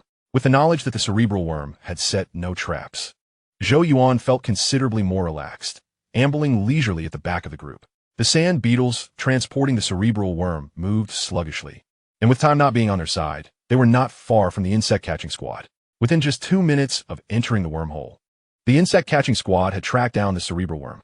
It had now relocated to a beehive chamber, surrounded by only a few dozen soldier insects aside from the sand beetle beneath it. It truly is the cerebral worm. Damn, filthy creature. Why aren't you fleeing? Yes. Team, encircle it and don't let it escape. The team members shouted fiercely, slowly spreading out to surround the cerebral worm and its guard. Cautious not to fire indiscriminately for fear of harming the cerebral worm. Hiss, hiss, hiss. Several dozen soldier insects hissed in unison. Yet they seemed to have received orders from the cerebral worm, refraining from aggressive action and instead gradually retreating to protect it in the center. Chapter 194. A Fortuitous Encounter with Sim. Sir. Surrounding the brain bug and its entourage, the crowd parted to grant a path, their gazes fixed on Zhou Yuan. Awaiting his command. What a colossal creature. Zhou Yuan stepped forward slowly, scrutinizing it closely. This brain bug was larger than any he had previously encountered, standing at least 4 meters tall and measuring a minimum of 5 meters in length, resembling a massive freight truck. Its familiar oversized head, large eyes, and gaping mouth rendered it grotesquely unique. I only require the brain bug, Zhou Yuan murmured softly after a brief inspection, then gradually retreated. Crack! The team followed suit, stepping back while simultaneously raising their firearms. As Zhou Yuan returned to the ranks, they all pulled the triggers in unison. Bang! Bang! Bang! Amid the rapid gunfire, the soldier bug surrounding the brain bug fell swiftly. Even several sand beetles beneath it were dispatched. Over 100 elite infantrymen faced down dozens of soldier bugs with utter ease. However, to avoid inadvertently harming the brain bug, the team refrained from excessive firepower. They engaged in controlled bursts, drawing the soldier bugs to attack them, which allowed them to unleash their full firepower once the bugs had moved away from the brain bug. The brain bug, aware that humans aimed to capture it alive, remained calm and unfazed by the gunfire, quietly biding its time. 1 minute later, the brain bug's entire escort of soldier bugs was obliterated. Now, within the hive, aside from the brain bug, only a handful of sand beetles remained. These sand beetles, burdened with the brain bug, lingered beneath its belly. Attacking them could inadvertently injure the brain bug, so they were spared. After all, the sand beetles posed no threat. Whether killed or spared, we have succeeded. Yes, yes, yes. My heavens, we have truly captured an intelligent bug. Stinky bug, you are about to enter the laboratory. After exterminating the soldier bugs, cheers erupted from the team, with most expressing their exhilaration, and some even climbing atop the brain bug. Zhou Yuan was taken aback, but refrained from intervening. This brain bug had willingly allowed itself to be captured. Otherwise, it would have unleashed its mental storm at the first encounter. Retrieving 2 restorative cigars from the medical bag, Zhou Yuan approached the composed Zarek and offered him one. Lighting it for him. Zarek, I heard you've killed brain bugs before. Why did you not capture one alive? At that moment, Zarek relaxed, taking a deep drag from the restorative cigar and displaying a rare smile. It was impossible to capture alive. That was in the GJ-3 star system, where the Expeditionary Force's temporary camp was besieged by a massive insect tide. To sever its command, I had no choice but to eliminate it. Zhou Yuan explained softly, adding, it is not a difficult task for me. I have not only killed brain bugs, but also starship bugs. Recently, I even captured a queen. Upon hearing this, Zarek rolled his eyes in annoyance. That is not what I inquired about. I thought you were curious. Zhou Yuan shrugged, a content smile gracing his face. Among the 3 great intelligent bugs, he had now captured a queen and a brain bug. Only the starship bug remained. Having killed both the brain bug and starship bug, he was only 1 queen away from completing his record of kills and captures among the 3 intelligent bugs. Bang, bang, bang. After granting the team 3 minutes to celebrate, Zhou Yuan fired a few shots into the air, redirecting their focus to him as he commanded, lethargic ones, listen to me. Unfurl the net and bring this hefty bug back to the surface. If you aspire to be stars, you better get moving now. Communications officer, relay the intel back, sharing our location for the starship to descend and retrieve the brain bug. Upon hearing Zhou Yuan's orders, everyone fell silent and began to attend to their tasks. Their excitement now even more pronounced, for they all understood that many spectators would soon arrive, and they would become heroes basking in the limelight. Before long, the brain bug was secured, wrapped tightly. Prior to this expedition, every team involved in the bug capture operation had been equipped with a large net. This net, woven from conventional safety ropes, had been additionally outfitted with brainwave sensors and automatic stun devices. Once deployed over the brain bug, it could be dragged along with human effort. Any attempt by the brain bug to utilize its telepathic abilities would result in an electric shock.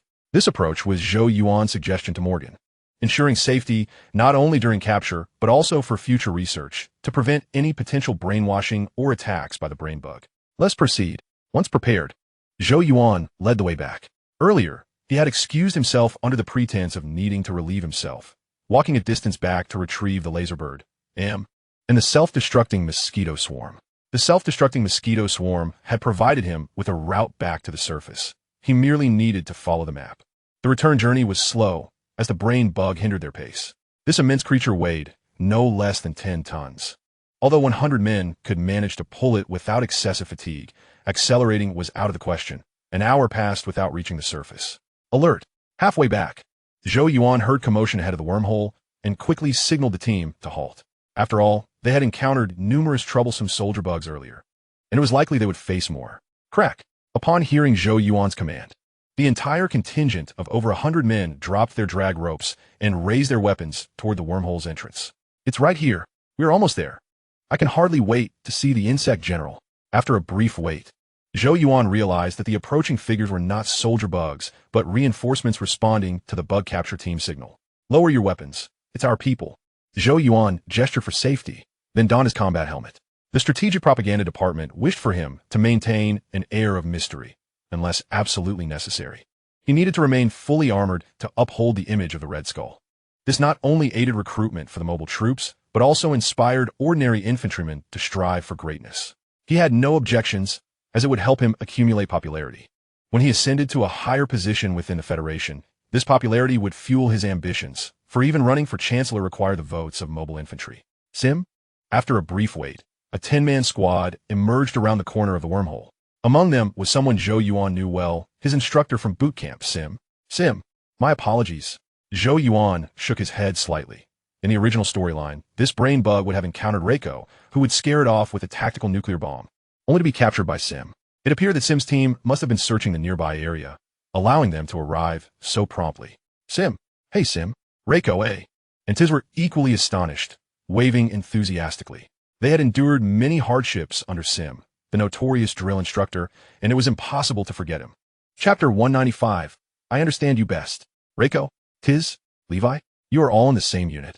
It seems fortune smiles upon you. Sim was genuinely surprised to encounter his former recruits here.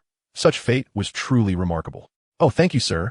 However, before Sim could respond further, the leader of his squad shouted, commanding everyone to form ranks. OMG, it's a slaughter. I knew it. Those who can capture a brain bug must be extraordinary.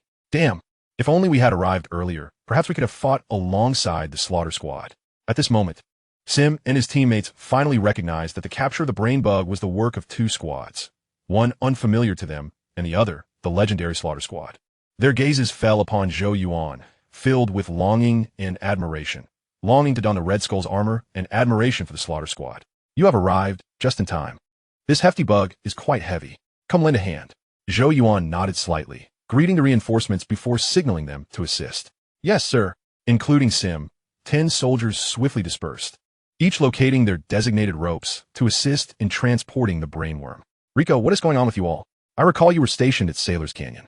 Yet this time the Legion hails from Neptune. Sim inquired curiously, choosing to pull a rope alongside 3 students as the team set off. This matter is rather intricate.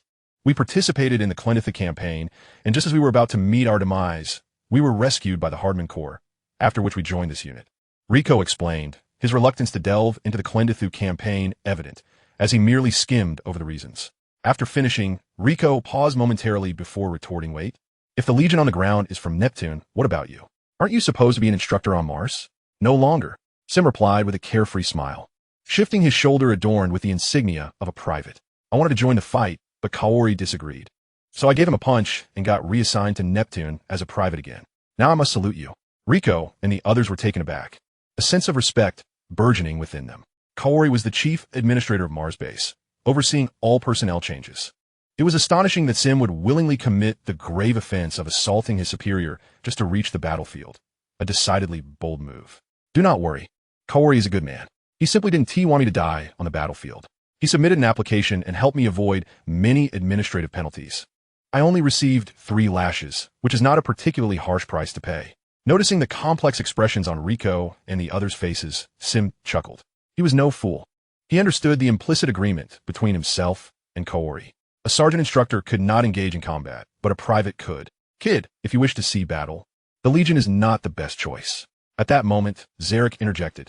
He had overheard Sim and Rico's conversation and immediately recognized Sim as a soldier fit for the Hardman Corps.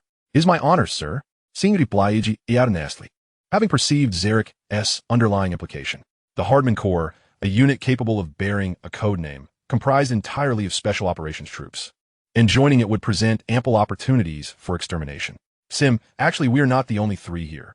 Our squad has 4 trainees present, but one's identity must remain confidential. You may have the chance to discover who it is shortly, and I assure you, it will astonish you," Old A whispered, his voice lowered with an air of mystery. "Kid, you've already leaked information." Zarek's expression darkened as he delivered a heavy punch to Old A's stomach. "For trainees?" Sim pondered, immediately thinking of the Slaughter Squad and Zhou Yuan. Firstly, the members of the Hardman Corps donned standard combat helmets, their faces visible. Apart from Rico, Old A, and Tiz, none were familiar to him. This implied that his 4th trainee was indeed a member of the Slaughter Squad. Secondly, the Slaughter Squad was reputed as the strongest infantry unit, with a daunting threshold for entry.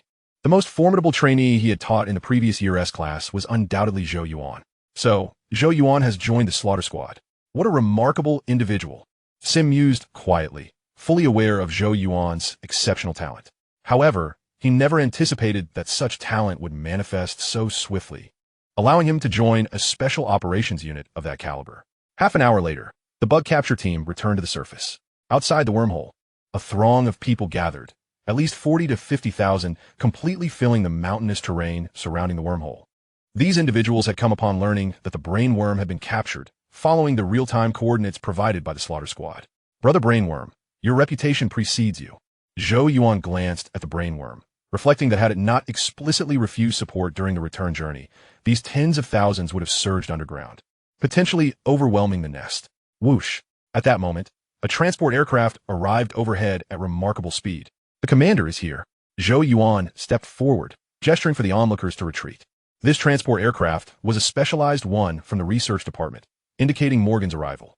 With a designated landing spot, the transport aircraft descended immediately. As expected, the first to disembark was Morgan, followed closely by Carl. Behind them trailed 2 small teams, one being Morgan's escort, led by Kenny Clad and Mecha. The Federation had fully disclosed information regarding Mecha, rendering it no longer a secret requiring covert operations. The second team resembled a field journalist crew, each bearing a camera, to cover the overwhelming victory of capturing the brainworm over the dismal defeat at Clintu. Zhou Yuan surmised the purpose of the journalist's presence. Publicity was beneficial for him, as he was the one who had captured the brainworm. "Commander." As Morgan approached the brainworm, Zhou Yuan stepped forward to salute. "Commander." With Zhou Yuan leading, all those nearby echoed loudly, the sound reverberating through the air. "Well done, Major. I know it was you who captured the brainworm. Tell me, how did you accomplish it?" Morgan nodded slightly, returning a formal salute before earnestly questioning, casting Zhou Yuan a knowing glance. Seeing the field journalist drawing nearer, the cameras on their shoulders flashing green lights, Zhou Yuan understood the implications and saluted back. "This was not solely my achievement, Commander. The Federation provided me with excellent teammates, robust support, and a sound strategic plan, allowing me to capture it. For the Federation." Zhou Yuan stood tall before the cameras, projecting the qualities of a strategic leader destined for high office within the Federation. Chapter 196. The Federation's major news, capturing the intelligent worm. What is the brainworm thinking? It wishes to borrow a diaper from me, but alas, I have not used such things since I was 3. Yes, I possess telepathic abilities. I can sense its profound fear. It has been thoroughly frightened by us. Indeed, I have previously killed brainworms, though it is a worm general. It appears to me no different than a caterpillar. My mood remains unchanged. This is merely a routine task. My assessment of the Arachnus worm is that it is a rather large insect, not particularly formidable. It can be vanquished with explosive weaponry. How does one join my squad? Only the strongest warriors are eligible to become Red Skulls, but this year, many exceptional young individuals have enlisted, and I look forward to it. Novices, I am Slaughter, and I am watching you. Afterward, Zhou Yuan continued to cooperate with Morgan. Morgan initiated topics, and Zhou Yuan responded, transforming what should have been a simple handover of the brainworm into a public press conference. Morgan's line of questioning and demeanor were quite evident, clearly indicating he had come with a mission. Thus Zhou Yuan's responses were equally polished. Half an hour later, the field journalist departed, thoroughly satisfied. Jenkins, transport the brainworm onto the starship and arrange for the Legion's withdrawal. Once the cameras were gone, Morgan shifted his tone, hands on his hips, as he called out, then pulled Zhou Yuan aside. Kid, well said. The Public Relations and Communications Department will appreciate your efforts. Had you informed me sooner, I could have articulated it even better. Zhou Yuan crossed his arms, responding with a hint of exasperation. It was too rushed. Had I known Morgan would bring the field journalists, I should have brought the medal I received recently. That would have made quite an impression. I forgot, but I trust you can handle it. If you aspire to be a high-ranking official, you must possess the social skills necessary for such situations. Let us not dwell on that. Let us discuss the brainworm. Was the operation smooth? Morgan shrugged, his expression growing serious. When I arrived, it was employing its telepathic abilities. I captured its mental waves and then seized it. It went quite smoothly, though the ease of it struck me as odd, as it offered little resistance, did not call for reinforcements, nor did it unleash a psychic storm. The mind storm refers to the mental assault of the brainworm, a term I have coined for this ability. Zhou Yuan glanced around and spoke softly. What are your thoughts? Upon hearing Zhou Yuan's somewhat peculiar remark, Morgan immediately discerned that Zhou Yuan harbored some suspicions. It appeared as if it had been captured deliberately. Telepathy encompasses numerous branches of abilities, including hypnosis and control, and upon its capture, it would have had access to those with substantial authority. Zhou Yuan briefly cautioned Morgan, who then fell into a state of shock. After a moment of silence, Morgan pondered, "Let us keep this matter confidential. I shall handle it. You must act as if you know nothing. This is a significant issue that requires careful consideration. Naturally, it must be dealt with discreetly, not publicly. The Federation necessitates this victory. The brainworm must be captured alive by humans, not willingly surrendered." Perhaps he could use this supposition as a pretext to persuade other departments to confine the brainworm permanently on Pluto for prolonged research. As for the risks, they would rest upon him. The brainworm would not have an easy time of it. No matter how formidable its telepathic abilities, it would be rendered ineffective. Zhou Yuan chose not to elaborate further. As long as Morgan was not ensnared, he was indifferent to how the brainworm manipulated others. Soon, the brainworm was transported aboard a starship back to Pluto. Zhou Yuan accompanied his team, replenishing their ammunition at the coastal fortress before returning to the South Heavenly Gate fortress aboard the starship. He had little interest in researching the brainworm and thus did not linger. He had initially intended to stay longer on Planet P to catch up with Sim, but Sim had been summoned by Zarek, who seemed to have received orders and promptly departed after leaving the worm nest. The visit was fleeting. Upon returning to the captain's quarters at the South Heavenly Gate fortress, Zhou Yuan collapsed onto the sofa. This excursion had been rather lackluster, at least from his perspective. It lacked any real pressure and was less exhilarating than an ordinary mission. Host, Zhou Yuan. Identity, Federal Lieutenant Colonel, Superhuman. Attributes, Strength 14, Speed 135, Jump 135, Agility 135. Endurance 14, Defense 14, Self-Healing 14, Skill 24, Brain Function 255. Skills, Telepathy, Mind Communication, Mindstorm, Psychokinesis, Mind Hypnosis, Mind Control, Rapid Learning. Equipment, Icarus-class Destroyer, Jump Frog. Nano-Heavy Firepower Reaction, Mech Title. Exceptional Wisdom, increasing brain function by 5. Soul Points, 16, 930,000. Soul Points had not accumulated significantly. The total over 2 days barely reached 50,000, yet skill had increased by 0.1, which was still commendable. Captain, a soft voice broke the silence. Zhou Yuan turned to Sitang Lai, Rosen, and Austin peering in like thieves, humorously inquiring, "What's the matter?" "Captain, we accomplished something significant today, right? What shall we do next?" Tang Lai chuckled, mimicking the act of raising a toast. "Truly, one could expect a lazy donkey to take more time." Zhou Yuan retorted irritably and then picked up the work tablet on the table, assigning a reconnaissance mission to the slaughter team under the name of the Supernatural Warfare Bureau. 3 days of leave, including today, with the stipulation not to get drunk. "Yes, gentlemen, target the restaurant, full force, charge." The enthusiastic cheers echoed as Tang Lai and his companions rallied their waiting teammates, running towards the restaurant with exuberance. "Darling, aren't you going to unwind a bit?" Claire approached, sitting on Zhou Yuan's lap and gently kissing his face. Later, Zhou Yuan replied, playfully caressing Claire's delicate face as he reclined with her. He intended to formulate a slaughter plan targeting the brainworm, ready for immediate execution once the 3-day holiday concluded. What secrets would this intelligent creature unveil? The Federation scientists would tirelessly delve into its mysteries, and once we comprehended the insectoid species, we would utterly vanquish them. We possess starships, we command mechs. What we require are soldiers, soldiers akin to slaughter. We need all of you to join us, to enlist in the Federal Army, to become citizens of the Federation, to embody the next slaughter. Suddenly, Zhou Yuan heard his codename in a recruitment advertisement on television. He was once again featured, this time alongside Morgan and Carl. The screen depicted Morgan and Carl studying the brainworm, extracting its blood with a syringe as thick as an arm, sending a chill down Zhou Yuan's spine. Truly repulsive. Claire murmured, changing the channel. Good luck, brainworm. Zhou Yuan silently offered a prayer for the creature. Chapter 197. A temporary departure from Claire. Ding. Zhou Yuan and Claire cuddled together, watching television for an entire afternoon. Just as they prepared to head to the restaurant for dinner, the communicator chimed. It's yours. Zhou Yuan glanced at the table, releasing Claire from his embrace. It's my mother. Claire picked up the communicator, her excitement palpable as she exclaimed, Mom, it's me. I'm doing well. Yes, I just captured it this morning. Did you and Dad find out? Of course, you need not worry about my safety. Zhou will keep me safe. The Starship fleet is expanding? A new type of starship? Is it true? Do I have a chance to become a fleet commander? But I'm just a lieutenant colonel. Dad says I'll soon be promoted to colonel. Although Claire didn't mind Zhou Yuan's presence, he subtly shifted to the side. He observed the fluctuations in Claire's emotions, which transformed from excitement and pride to agitation and hesitation. Based on Claire's words, he could surmise the entirety of the conversation. The expansion of the Starship fleet had commenced. The previous requirement for the captain's position was an outstanding major, but now it seemed it could be lowered to an exceptional lieutenant. Likewise, the threshold for the fleet commander's role had shifted from an exceptional admiral to perhaps an excellent vice admiral. Claire's capabilities were exceptional. Her recent military achievements were sufficient to elevate her to colonel. With her distinguished rank and 2 fleet commander parents, Claire's future appeared exceedingly bright.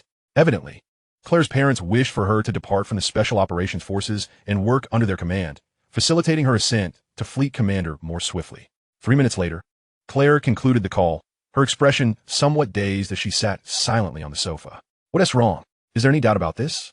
Zhou Yuan gently embraced Claire, resting his chin on her shoulder as he smiled. That is a fleet commander, part of the power structure of the Starship fleet. But all I want is you. Claire leaned back, resting against Zhou Yuan, softly murmuring. Hearing this, warmth flooded Zhou Yuan's heart, and he jested, Hey, saying that makes me feel as though we might not meet again. Are you planning to break up with me? Of course not, Claire exclaimed, turning to plant several kisses on Zhou Yuan's face. Go ahead. Flight cadet, trainee pilot, captain, fleet commander, aerospace commander. You're nearing the pinnacle. I want to be the Führer. The Führer's wife cannot merely be a lowly pilot, can she? Zhou Yuan earnestly counseled. Truthfully, he had grown accustomed to life with Claire by his side. His feelings for her were unique, akin to an indispensable bond that felt as tight as familial love. Parting from Claire would leave him with a heavy heart.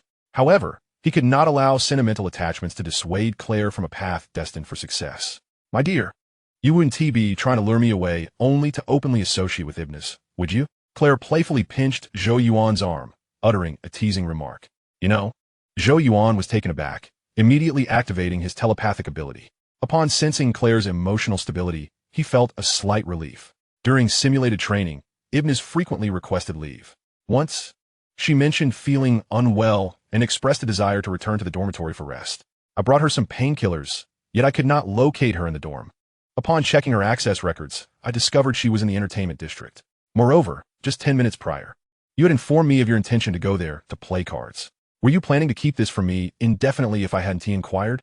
Claire's tone was calm, almost unnervingly so, sending a shiver down Zhou Yuan's spine. Fortunately, the feedback from his telepathic ability reassured him. Before Zhou Yuan could respond, Claire continued. I have made my decision. I will go to my mother's side. One cannot aspire to be a leader without the support of a starship fleet.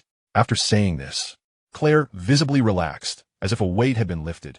The reason she refrained from confronting Carmen was largely due to Zhou Yuan's earlier words. The wife of a leader cannot merely be a minor pilot. This statement implied that Zhou Yuan held her in his heart, and even entertained thoughts of marrying her. That was enough for her to feel content. Carmen Ibanez?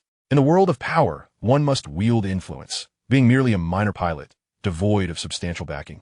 How could she contend with her in the end? You've matured, Zhou Yuan blurted out upon hearing Claire's words. Claire had undergone significant transformation, evolving from a ruthless major to a seasoned colonel in the Starship fleet. I have indeed grown up, Claire murmured, nuzzling her small head against Zhou Yuan's chest, seeking a comfortable position. Indeed, you have grown, and I appreciate it. Zhou Yuan reached out to Claire, grinning mischievously. Hearing his words, Claire's eyes sparkled with joy, yet she maintained a serious facade, retorting, I believe you prefer Ibanez more. Nonsense. You are my one true love. It seems I must teach you a lesson. Soon you'll realize the extent of my affection for you. Zhou Yuan lifted Claire into his arms, kicked the door shut with his foot, and proceeded towards the bed. Humph! Claire huffed, wrapping her arms around Zhou Yuan's neck, her face unexpectedly alight with a smile. Humph! Zhou Yuan felt insulted, instantly entering a battle-ready state, vowing to utterly vanquish Claire, with no pleas for mercy to be entertained. A grueling endurance training session ensued, lasting from dusk until deep into the night. My dear, I was mistaken. Claire lay languidly in Zhou Yuan's embrace, affectionately kissing his face. Even with the enhancement of Super Soldier Serum, she could not withstand Zhou Yuan's relentless advances. This illustrated the disparity between enhanced individuals and superhumans. I still prefer your former rebellious demeanor. Zhou Yuan chuckled triumphantly, planting a gentle kiss on Claire's forehead. Is that all? He hasn't even begun in earnest. Claire huffed, snuggling into Zhou Yuan, closing her eyes and lapsing into silence. Zhou Yuan pulled the blanket over them, holding Claire close as he softly inquired, "When you plan to visit your mother? The sooner, the better. My mother mentioned that her fleet is in dire need of captains. A selection must be made within 3 days, and I cannot allow her to violate protocol due to my presence. The Nanchon fortress is a highly confidential stronghold. Obtaining a transfer request from here should be quite challenging. Utilize your authority to reassign me.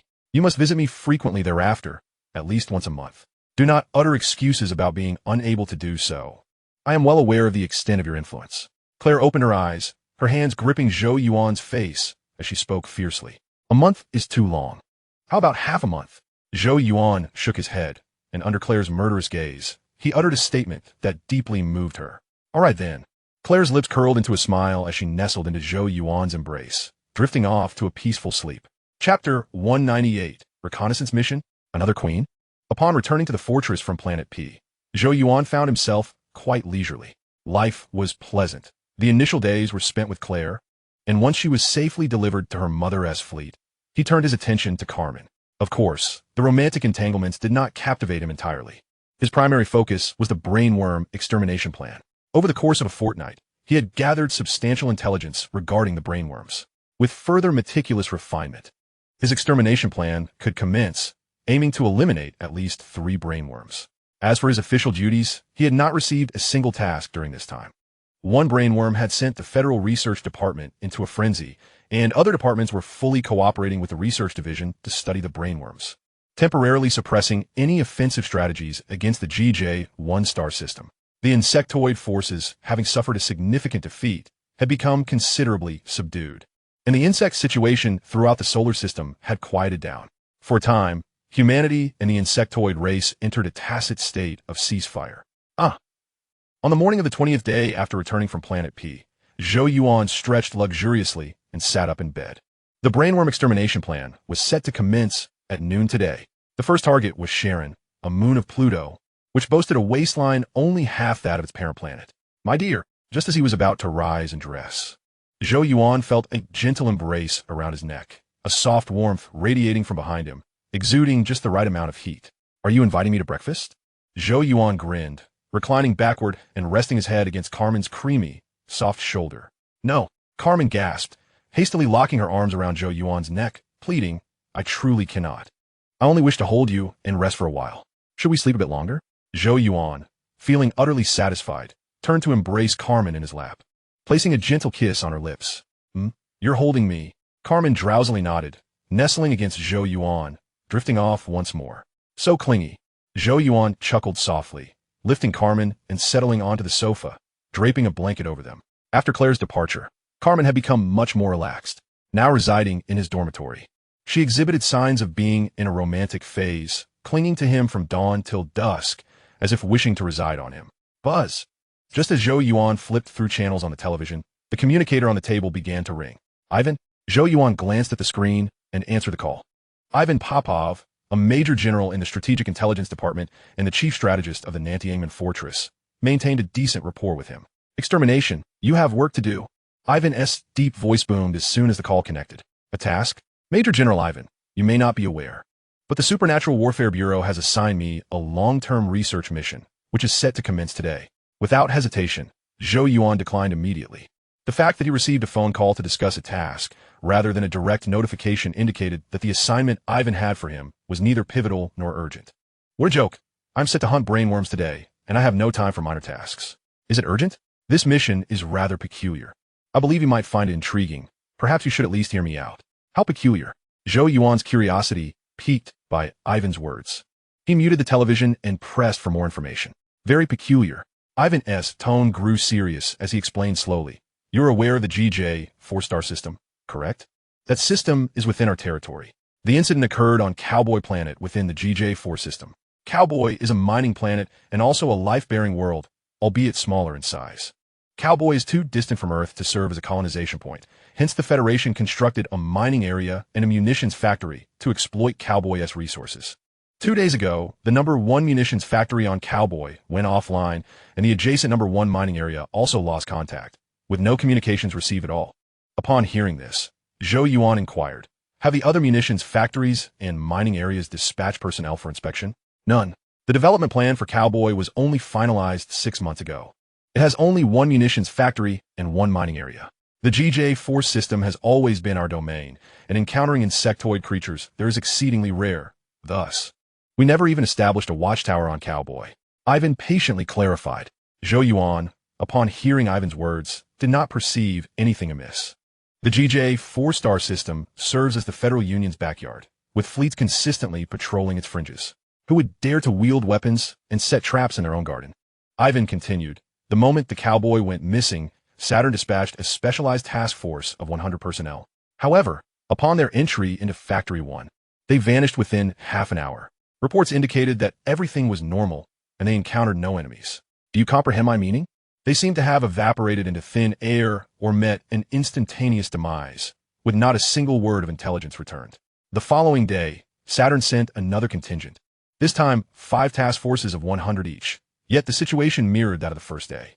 Similar reports of normalcy followed by sudden disappearance, with the only transmitted information being, we cannot see the enemy.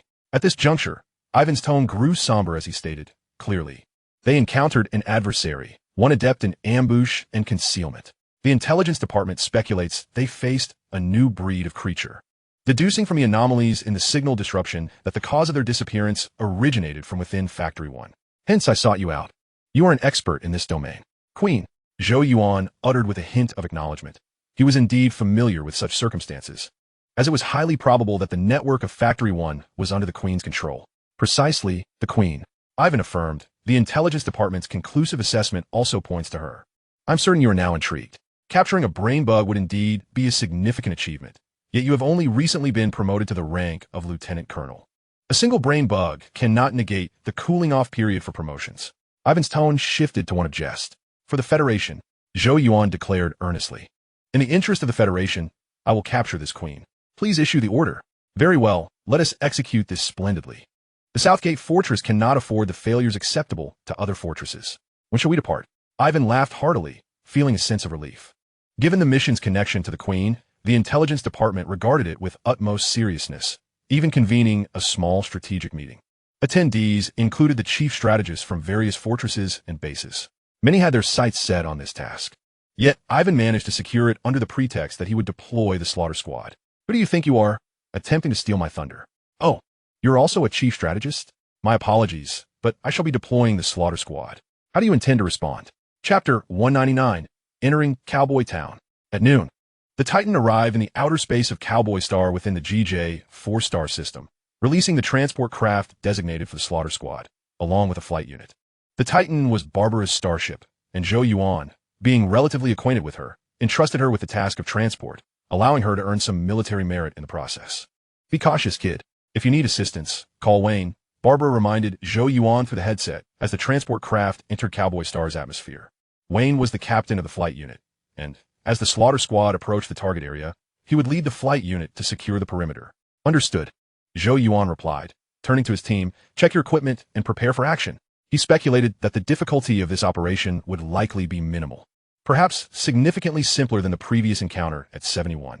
Firstly, the intelligence department had conducted a routine insect inspection on Cowboy Star 12 days prior, concluding that no insects were present, even if the starship had delivered a queen and sand beetles within that time frame.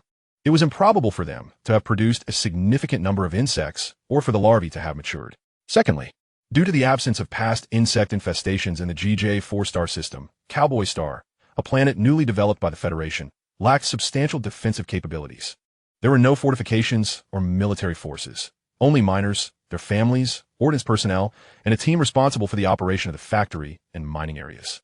Therefore, Zhou Yuan believed this mission would not be particularly challenging. Facing the Queen here, he would not be bombarded by defensive walls, nor would he encounter an army controlled by parasitic insects or be overwhelmed by a tide of creatures.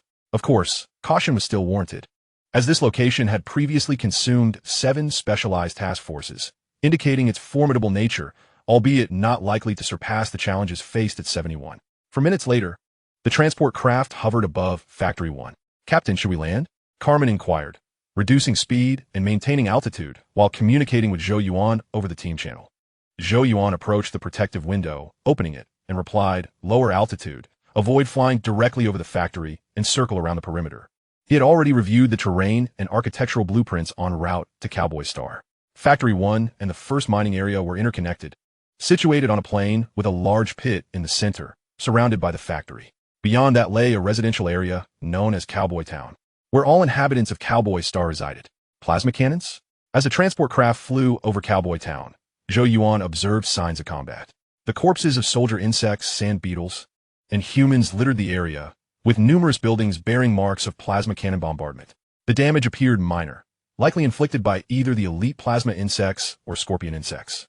These signs of battle presented both good and bad news for the slaughter squad. The good news was that elite plasma insects were the Queen's exclusive bodyguards. Their presence indicated that the Queen was undoubtedly nearby.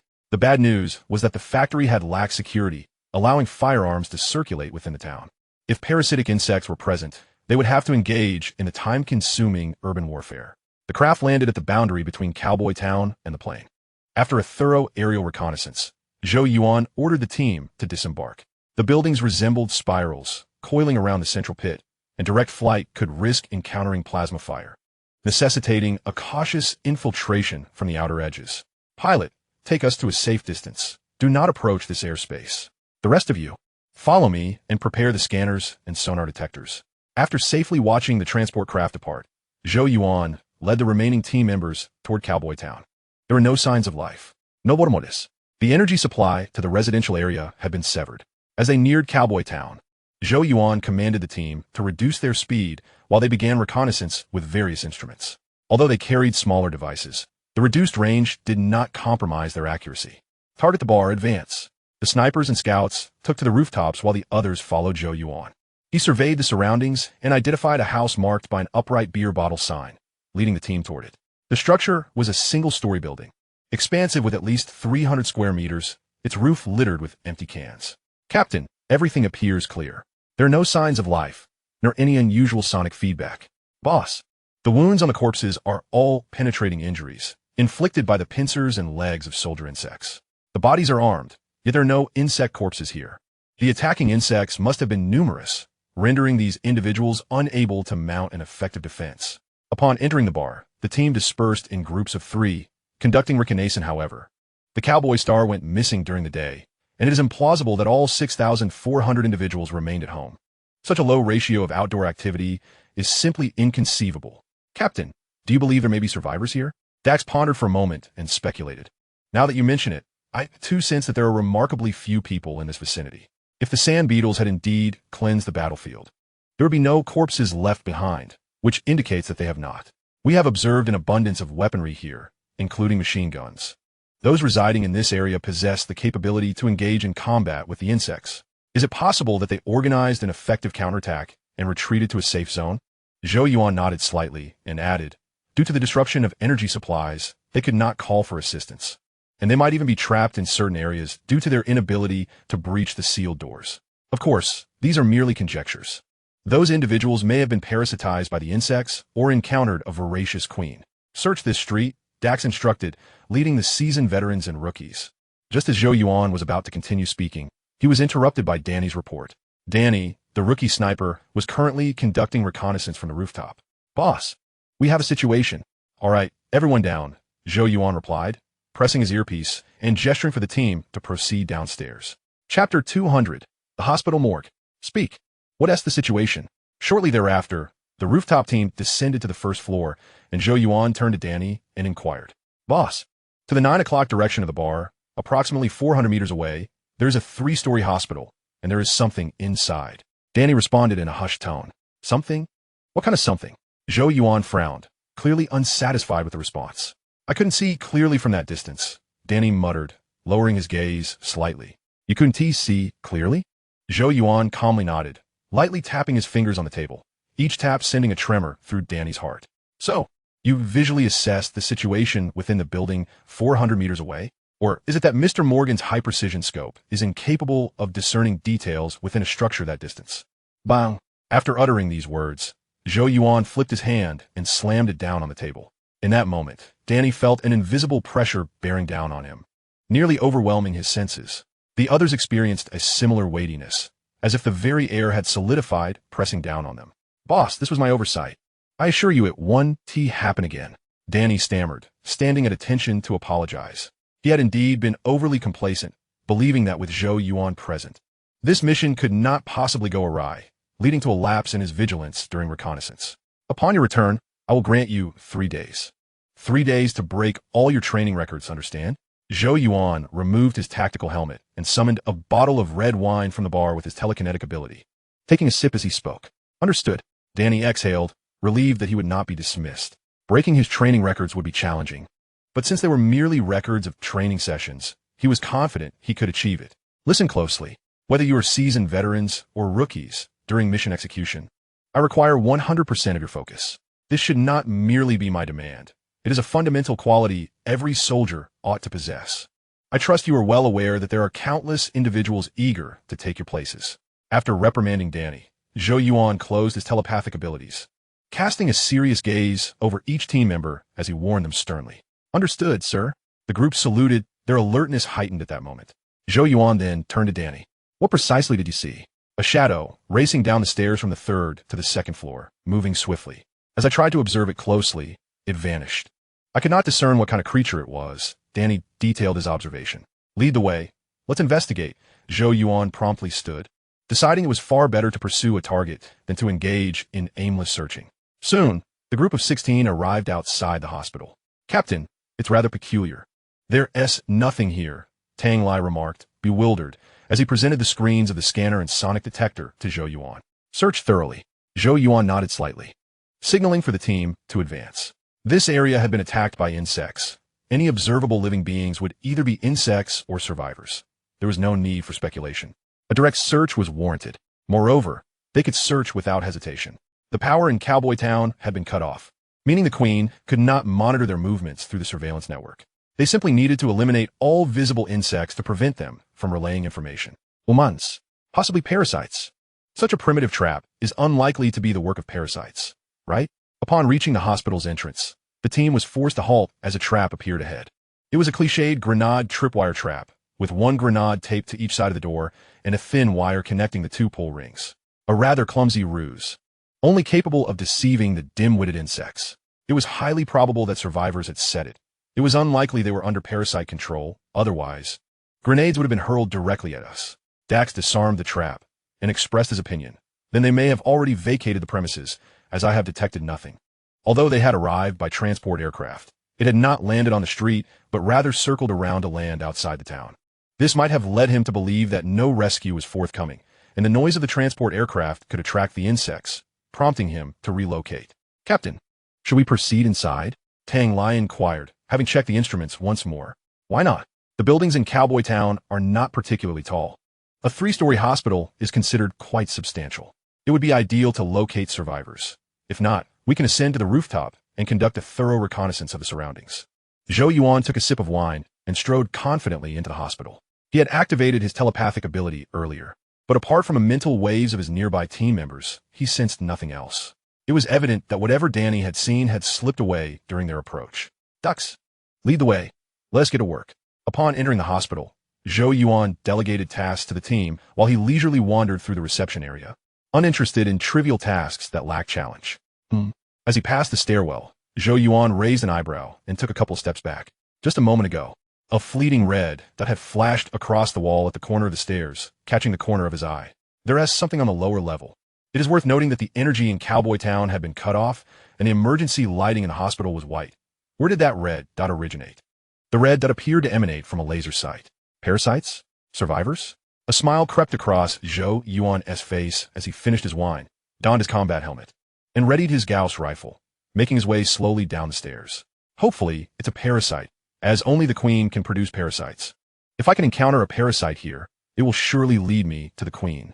I have yet to slay a Queen and do not even know how many soul points she is worth.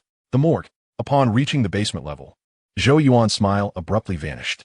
He halted, feeling a chill run through his body, instinctively swallowing hard as he placed his index finger on the trigger of the Gauss rifle. Damn it, I am a superhuman. Why should I fear these things? Taking a deep breath, Zhou Yuan suppressed his unease, activated his telepathic abilities, and forcefully quelled the urge to turn back or look up. Whoosh! In the next moment, Zhou Yuan suddenly pivoted and swiftly glanced upward, executing a rapid 360-degree turn. Zhou, you're pathetic. Zhou Yuan exhaled deeply, feeling a mix of embarrassment and anger, before striding forward with determination. Chapter 201. This girl looks familiar. The architectural structure of the basement level appeared to be a flat, inverted shape. The entrance led to a corridor, which branched into rooms on both sides. There were an archive room, equipment room, power distribution room, and monitoring room, all of which were inaccessible to patients and located in this underground level. After traversing these rooms, a square alloy door emerged, dividing the corridor in half and creating two distinct areas on this floor. I advise you not to underestimate the situation. Superhumans are not to be trifled with, Zhou Yuan muttered under his breath, delivering a decisive punch to the flimsy door lock before pushing open the square door, entering the truly significant area of this level. The morgue. Much like the earlier section, the morgue also bore the same inverted shape. The entrance was a corridor, and after proceeding about 10 meters, rooms began to appear on either side. However, compared to the first half, the latter was considerably cleaner. The first half contained several soldier bug corpses, while the second half was devoid of any, exhibiting an eerie stillness with no signs of battle. Could there be survivors? Zhou Yuan crouched slightly, picking up an empty shell casing from the ground. This was a bullet used by the Merida sniper rifle. A single shot to the head could eliminate a soldier bug instantly. The insect corpses he had seen earlier indeed bore evidence of headshots, aligning with the cause of death indicated by this shell casing. Interesting, are they townsfolk or soldiers? Zhou Yuan tossed the shell casing lightly, directing his gaze deeper down the corridor. By reaching this point, he had gathered substantial intelligence. The temperature on this level is notably low. The morgue's cooling system could not have persisted or dissipated until today. There was no sign of human flesh or blood along the way. Yet there were traces of human insect extermination. The hospital entrance is trapped, but not with military-grade insect traps. Danny observed something descending the stairs at a remarkable speed. There are no signs of life in the hospital. It is unlikely the bugs would return or move rapidly without encountering prey. From this accumulated information, one could surmise someone activated the morgue's backup power, utilizing the low temperature to deceive the soldier bugs' heat sensors and eliminate them, and they might still be inside the morgue. Truly commendable. I am quite clever. It matters not whether they are human or bug, as long as they do not appear behind or above me. I shall strike with the ferocity of a warrior. Zhou Yuan chuckled, stretching his limbs as if shedding the restraints that had bound him, now brimming with vigor. No. The freshly manufactured cardboard ammunition box indicated that the survivor was indeed not a soldier, but rather an armorer. This room yielded nothing either. The chocolate brand scent was rather enticing. In the following moments, Zhou Yuan began to meticulously scour the morgue. Lacking surveillance and survivors allowed him to fully unleash his superhuman speed, significantly enhancing his search efficiency. He could thoroughly inspect a room in less than 5 seconds. If there had been an audience at that moment, they would have witnessed a crimson shadow flitting through the corridor. Each time the shadow darted by, a door would swing open, and all the storage cabinets and compartments would instantaneously unlock. Only this room remains. 1 minute later, Zhou Yuan halted before the last morgue door, gently pushing it open. Not locked. Click. The moment he pushed the door, Zhou Yuan sensed something amiss. The previously searched morgues had all been locked. Yet this door was not. Moreover, there was an exceedingly subtle resistance when pushing the door, accompanied by a jarring scraping sound. This is it. Zhou Yuan instantly retracted his strength, using his hand to hook the door edge, preventing it from swinging inward. Come out. I'm here to rescue you. He lightly tapped the door and called through the crack. However, there was no response. Zhou Yuan called out once more, waiting for 10 seconds with still no reply. He then scanned the interior through the door gap before forcefully pushing the door and stepping back several meters. Clang! Clang! At the moment the door swung open, a taut wire snapped behind it, each end bearing a grenade's pull ring. Boom! Although these were merely conventional grenades, the confined space of the morgue amplified the explosion's intensity. In an instant, flames and smoke enveloped the morgue, overturning all tables and equipment within. Stop! Zhou Yuan raised his hand and lightly pointed into the void, activating his telekinesis to suspend the flying debris in midair. Who is firing? Report your location. Repeat. Who is firing? Report your location. The frantic voice of Darks echoed in his earpiece, clearly alarmed by the explosion that had disturbed the upper floors. Bang! Just then, another dull thud resonated. Within the morgue were numerous storage cabinets, all secured to the wall, and one cabinet directly facing the entrance began to move. It resembled a living drawer, swiftly extricating itself from the wall and crashing to the ground. In the next moment, a gun barrel emerged from the storage cabinet. The dark muzzle aimed directly at the entrance. So they were hiding in the cabinet. No wonder they couldn't hear me. Zhou Yuan raised an eyebrow, then took a side step. Boom! The dark muzzle belched forth a flame. A Morita bullet shot forth, slicing past Zhou Yuan's waist. Come out, I'm a soldier. Zhou Yuan shouted again into the morgue, then pressed his earpiece, stating, I triggered a grenade trap on the first basement level and found a survivor. No need for support. Continue searching, and scouts should remain vigilant, as the explosion may attract the bugs. Understood, Commander. Upon hearing Zhou Yuan's involvement, the team members who had gathered to descend once more dispersed to continue their search. A soldier? At that moment, a sound emanated from the storage cabinet, accompanied by a voice as crisp and lively as a lark. The tone was pleasant, yet it carried a tremor of weakness, suggesting a state of exhaustion. Surely she isn't frostbitten? Zhou Yuan slung his Gauss rifle around his neck and hurried to the side of the storage cabinet. Upon closer inspection, he was taken aback. The survivor was a beautiful young girl, seemingly not yet 18, possessing striking features. It was unexpected that someone capable of using the morgue to shield against bugs was merely an underage girl. Furthermore, she looked remarkably familiar. It seemed as if he had forgotten something. However, he was certain that this girl had appeared in the Galaxy series of films. Otherwise, he would not have recognized her. Currently, her condition appeared dire. She clutched a Morita sniper rifle in her left hand and a string of grenades in her right, lying weakly within the storage cabinet. Her body covered in frost, clearly indicating she had suffered from a cold. Chapter 202. Alien? I apologize, I mistook it for a bug. Upon seeing Zhou Yuan, the girl's face brightened with a smile. Though his armament might seem intimidating, she, as the daughter of an armorer, recognized it as specialized gear for a special forces unit. It's all right, you did exceptionally well. Zhou Yuan shook his head and bent down to gently lift the girl. Thank you, she murmured softly, clutching the Morita sniper rifle and grenades tightly to her chest. You no longer need weapons. My team and I will ensure your safety until we can escort you to the starship. Zhou Yuan glanced at her, speaking calmly. I understand, but these were given to me by my parents. They are both armorers working in a munitions factory. If I could survive with these weapons, they surely are still alive. There's no shortage of arms in the factory. By the way, my name is Tia Treadler, and what about you? Tia shook her head, a smile resurfacing as if seeking to comfort herself, assuring herself not to worry about her parents. I cannot disclose my name. My code name is Massacre. Zhou Yuan inclined his head slightly, indicating Tia to observe the lettering on his armor. He has now discerned the identity of Tia. She made an appearance in the CG film and even crossed paths with the original storyline's trio, serving as a skilled marksman. Her parents are likely no longer with us. Your code name and equipment are quite impressive, yet I find the starship even more fascinating. My aspiration is to become a captain. Are you aware of the new conscription law? At the age of 15, one can enlist. Once this production season concludes, my parents will take me back to Earth to enroll in the Starship Academy and undertake the advanced graduation assessment. My academic performance has been commendable. I just wonder how challenging the simulated flight will be. My goal is to pass the advanced graduation assessment within 2 years. Tia surveyed her surroundings, eagerly discussing her future plans. Alas, Zhou Yuan sighed inwardly. The Tia from his memories was a reticent sniper, yet she now radiated the spirit of a vivacious young girl. It can only be said that war has transformed far too much. Returning to the triage room, Zhou Yuan placed Tia on the triage table and fetched a blanket to warm her. After leaving the morgue, Tia's vital signs showed signs of improvement. She bore no frostbite, indicating she likely only sought refuge in the storage cabinet when sensing suspicious activity. Eat. Replenish your energy, Zhou Yuan urged, sitting beside her and offering an energy bar. Are you alone? Tia inquired, not shying away from her hunger as she munched on the energy bar.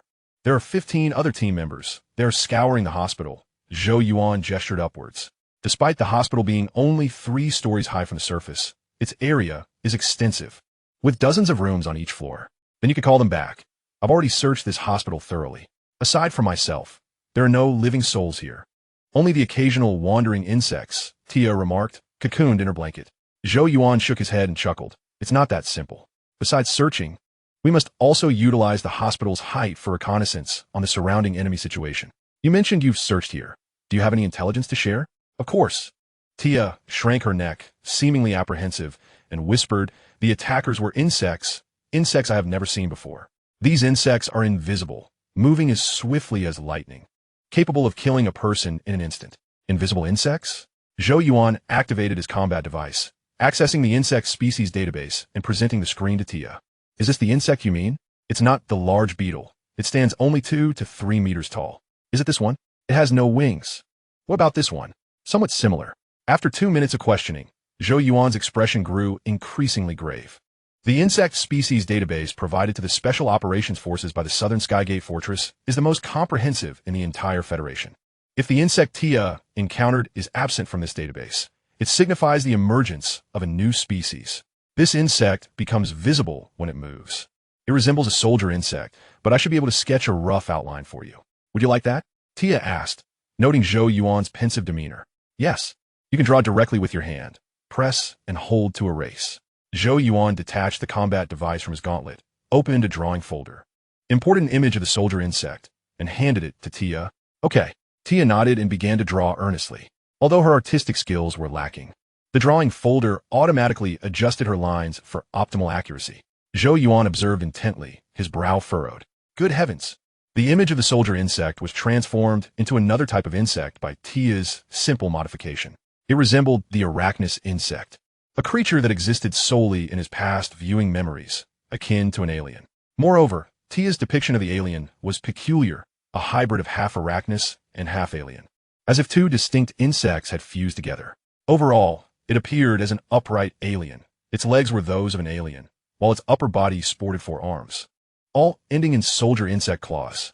Its head was unmistakably that of a classic alien, with a tail that lacked a stinger, resembling a standard tail. Its tongue was not that of an alien, but rather an ordinary long tongue. Tia, are you certain this is how it looks? Zhou Yuan inquired as he took back the combat device. I am certain. Tia nodded, explaining, its movements are rapid. I couldn't see it clearly, but it generally resembles this. Tell me about its abilities. Zhou Yuan activated his telepathic ability, sensing that Tia was not lying, and continued to ask. It moves as if cloaked in invisibility. When it remains still, I can see the scenery behind it, as if it were non-existent. Once it moves, its cloaking ability dissipates. It acts with lightning speed, capable of killing a person in an instant. It leaps incredibly high, able to reach the 2nd floor in a heartbeat, and it can cling to walls like a gecko. Beyond that, I know nothing. When they attacked the town, I was on my way to the shooting range and then hid in the hospital. There are several corpses of these insects at the school entrance, taken down by the school security team. By the way, they don't all look like this. There's another type with a glowing tail that can fire plasma cannons. If it weren't for their plasma cannons, we wouldn't fear these insects. Although they can cloak themselves, once they reveal themselves, they can be shot down.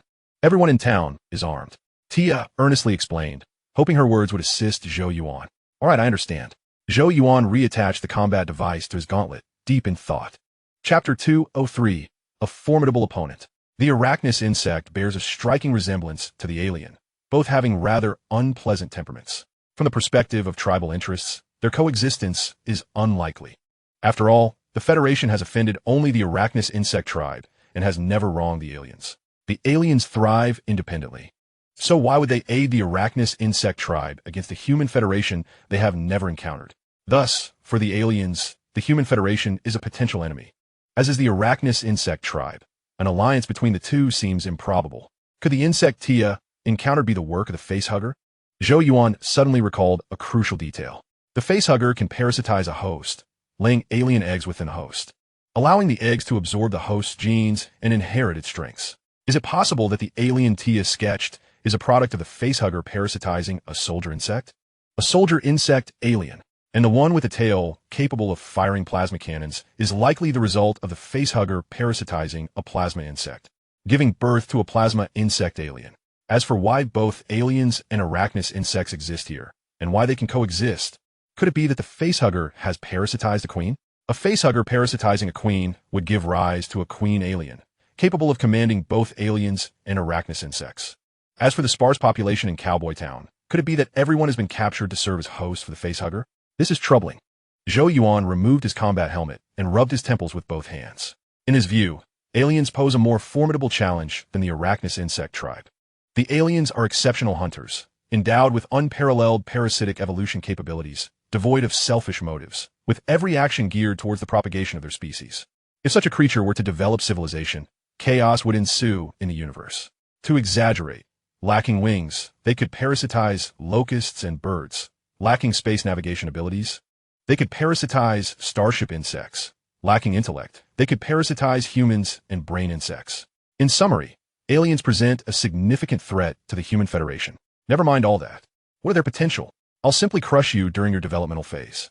In this line of work, martial virtue must be adaptable.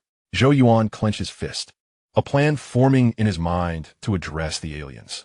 Once he acquires footage of the aliens, he would immediately rally assistance, summon a fleet, and upon his departure from Cowboy Star, orchestrate a comprehensive bombardment of the planet. For now, he must treat the aliens as a new insect species and proceed with caution in this mission. After all, this is merely a conjecture rooted in his personal memories, incapable of persuading anyone. Cool boy, I thought you were an older gentleman, exclaimed Tia in astonishment upon seeing Zhou Yuan's handsome visage. Aside from longing for her parents, she had been curious about the appearance of the person who had saved her. She had envisioned various forms: a muscular brute, a bearded elder, a stern-faced scarred man, a cold-blooded one-eyed dragon, yet never a young and dashing man. It was well known that special forces were notoriously difficult to enter, with youth seldom reaching the threshold. Moreover, the rank of lieutenant colonel was quite elevated. Most who ascended to such heights were over 30. But now, behold, this fellow was not only handsome and youthful, but also formidable. How splendid! Perhaps her method of repaying her benefactor could shift from servitude in the next life to a more profound commitment of devotion. Disappointed, are you? Zhou Yuan shrugged. Of course not. I am merely 15. If the knight were an older man, I would indeed be disheartened, Tia replied, her gaze fixed upon Zhou Yuan's face. 15? Zhou Yuan scoffed, recalling the curves he had just seen. It could only be said that the girl was maturing rapidly. Captain, at this moment, the team had completed their search of the hospital and returned to the first floor under Dax's organization. We found no survivors. The signs of battle are similar to those at the bar. A few soldier bugs are wandering nearby, and there are a few locusts in the direction of the munitions factory. We discovered a corpse of a new insect species, which appears quite peculiar, resembling a soldier bug that walks upright on 2 legs. The blood of this new insect species possesses a strong corrosive quality, severely eroding the ground, with an estimated corrosion level of 5 to 6. Dax glanced at Tia before commencing his report. His tone grew grave and serious as he concluded, "Indeed. What are your thoughts?" Zhou Yuan nodded, affirming a portion of his earlier conjectures. It is undoubtedly an alien species. Their blood is indeed a strong acid, with a corrosion level comparable to the superheated corrosive liquid of tank beetles. We may need to replace our conventional firearms. Dax promptly suggested. The Gauss rifles they utilized discharged explosive rounds, which would shatter the new insect species during combat. Should they become contaminated with the blood of the new species, it would spell considerable trouble. A minor amount would be manageable. They could immediately drop their space armor. However, if they were excessively tainted, casualties would be unavoidable. Conventional firearms posed no issue. There were plenty available in Cowboy Town, yet a replacement was unnecessary. Her name is Tia. She has provided me with some intelligence. The exoskeleton of the new insect species possesses optical cloaking abilities and exhibits remarkable agility. Zhou Yuan activated the combat device, transmitting the earlier image of the soldier bug alien to his team. He also emphasized the combat capabilities of the soldier bug alien, including the plasma bug alien and the potential existence of locust aliens, articulating all these conjectures. "This is outrageous. What kind of creature is this?" protested one team member. Is this not something that has leapt out of a science fiction film? Boss, what should we do? Asked another. Captain, do we really not need to change our firearms? Upon finishing his remarks, Zhou Yuan found everyone bewildered. Optical cloaking, highly mobile soldier bugs, and their corrosive blood. How could they combat this? Do not worry. I shall take action. As he listened to the anxious inquiries of his team members, Zhou Yuan crossed his arms and calmly stated, Tang Lai, keep the ultrasonic detector handy and continue scanning. The moment you detect any invisible foreign objects, report immediately for engagement. Leave the corrosive blood to me. I shall use telekinesis for defense. So do not hold back. Attack with all your might upon encountering them. The newly discovered insect species was particularly unique, leading him to assign it a temporary mission codename, Alien. Now let us go examine its corpse. Communications officer, contact Carmen and have her come to retrieve the alien's body and Tia. Commence the operation. As he shouted the command, Zhou Yuan felt a long-lost thrill. The arachnid alien was indeed a worthy adversary. Chapter 204, Plasma Bug Alien. I do not wish to leave. My parents are still here. I must find them. Upon hearing Zhou Yuan's intention to send her away, Tia swiftly threw off her blanket and leaped down from the triage desk. Dax admired her boldness but smiled as he gently refused. Little one, this is a battlefield, not a playground. If your parents are alive, we shall locate them. What you should do now is to obediently board the starship and prepare a sumptuous dinner for yourself and your parents. I am not afraid, Tia retorted. You need a guide, whether it be the munitions factory or the mine. I've been inside them all. I know this place better than any of you. I even know where the shortcuts are. I understand what you are thinking, but I will not slow you down. Your captain knows how capable I am. Upon hearing Tia's words, the team turned their gazes toward Zhou Yuan. She had set up all the grenade traps here, and she had used the cold and confined space of the underground mortuary to outsmart several soldier bugs. Zhou Yuan briefly summarized this before turning to Tia and inquired. In facing an enemy with optical cloaking capabilities, we cannot guarantee your absolute safety. Your parents might be unharmed, but you could perish on the way. Have you considered this possibility? There's no need to beat around the bush. I am going. They are my parents, Tia firmly stated as she slung the Merida sniper rifle over her shoulder. Very well, stay close to me. Zhou Yuan nodded slightly and gestured to Dax. All right, team. Let us move out. Dax hoisted his Gauss rifle onto his shoulder, chuckling heartily before leading the departure from the hospital. Before long, the group of 17 arrived at the entrance of a convenience store. This is the one. Dax pointed to the glass window where a corpse lay on the ground. Indeed, it was the body of the soldier bug alien. The blood of the soldier bug alien was green and viscous, resembling glue, with a highly corrosive nature that caused the rocky ground to sizzle and smoke. Zhou Yuan approached to inspect it. This creature was undeniably lifeless. How should one describe it? This soldier bug alien lacks the ferocity of soldier bugs and the horror of aliens. It appears rather soft and pliable. Lucy, prepare to record. Zhou Yuan drew his military knife, crouching beside the alien's corpse and beckoning Lucy over. Ready. Lucy detached the recording device and connected it to the combat device, setting up a makeshift network camera and giving an OK sign. February 3rd, 211 GJ, 4-star system, Cowboy Star. This is the Slaughter Squad. We have discovered a new insect species and are currently logging its data. The new species appears quite strange. During the mission, I will temporarily refer to it as Alien. The alien's blood is a corrosive liquid, with a corrosion level comparable to the superheated corrosive liquid of tank beetles. Look, my military knife was corroded upon contact. Furthermore, observe this. The alien's exoskeleton possesses corrosion resistance, able to instantaneously corrode the corrosive liquid, yet remains unscathed by it. Once Lucy began recording, Zhou Yuan immediately entered work mode. He elaborated extensively, extracting all visible information from the alien corpse, while also sharing some of his conjectures. For instance, this alien bore a resemblance to soldier bugs, suggesting a potential connection. It could be designated as the soldier bug alien.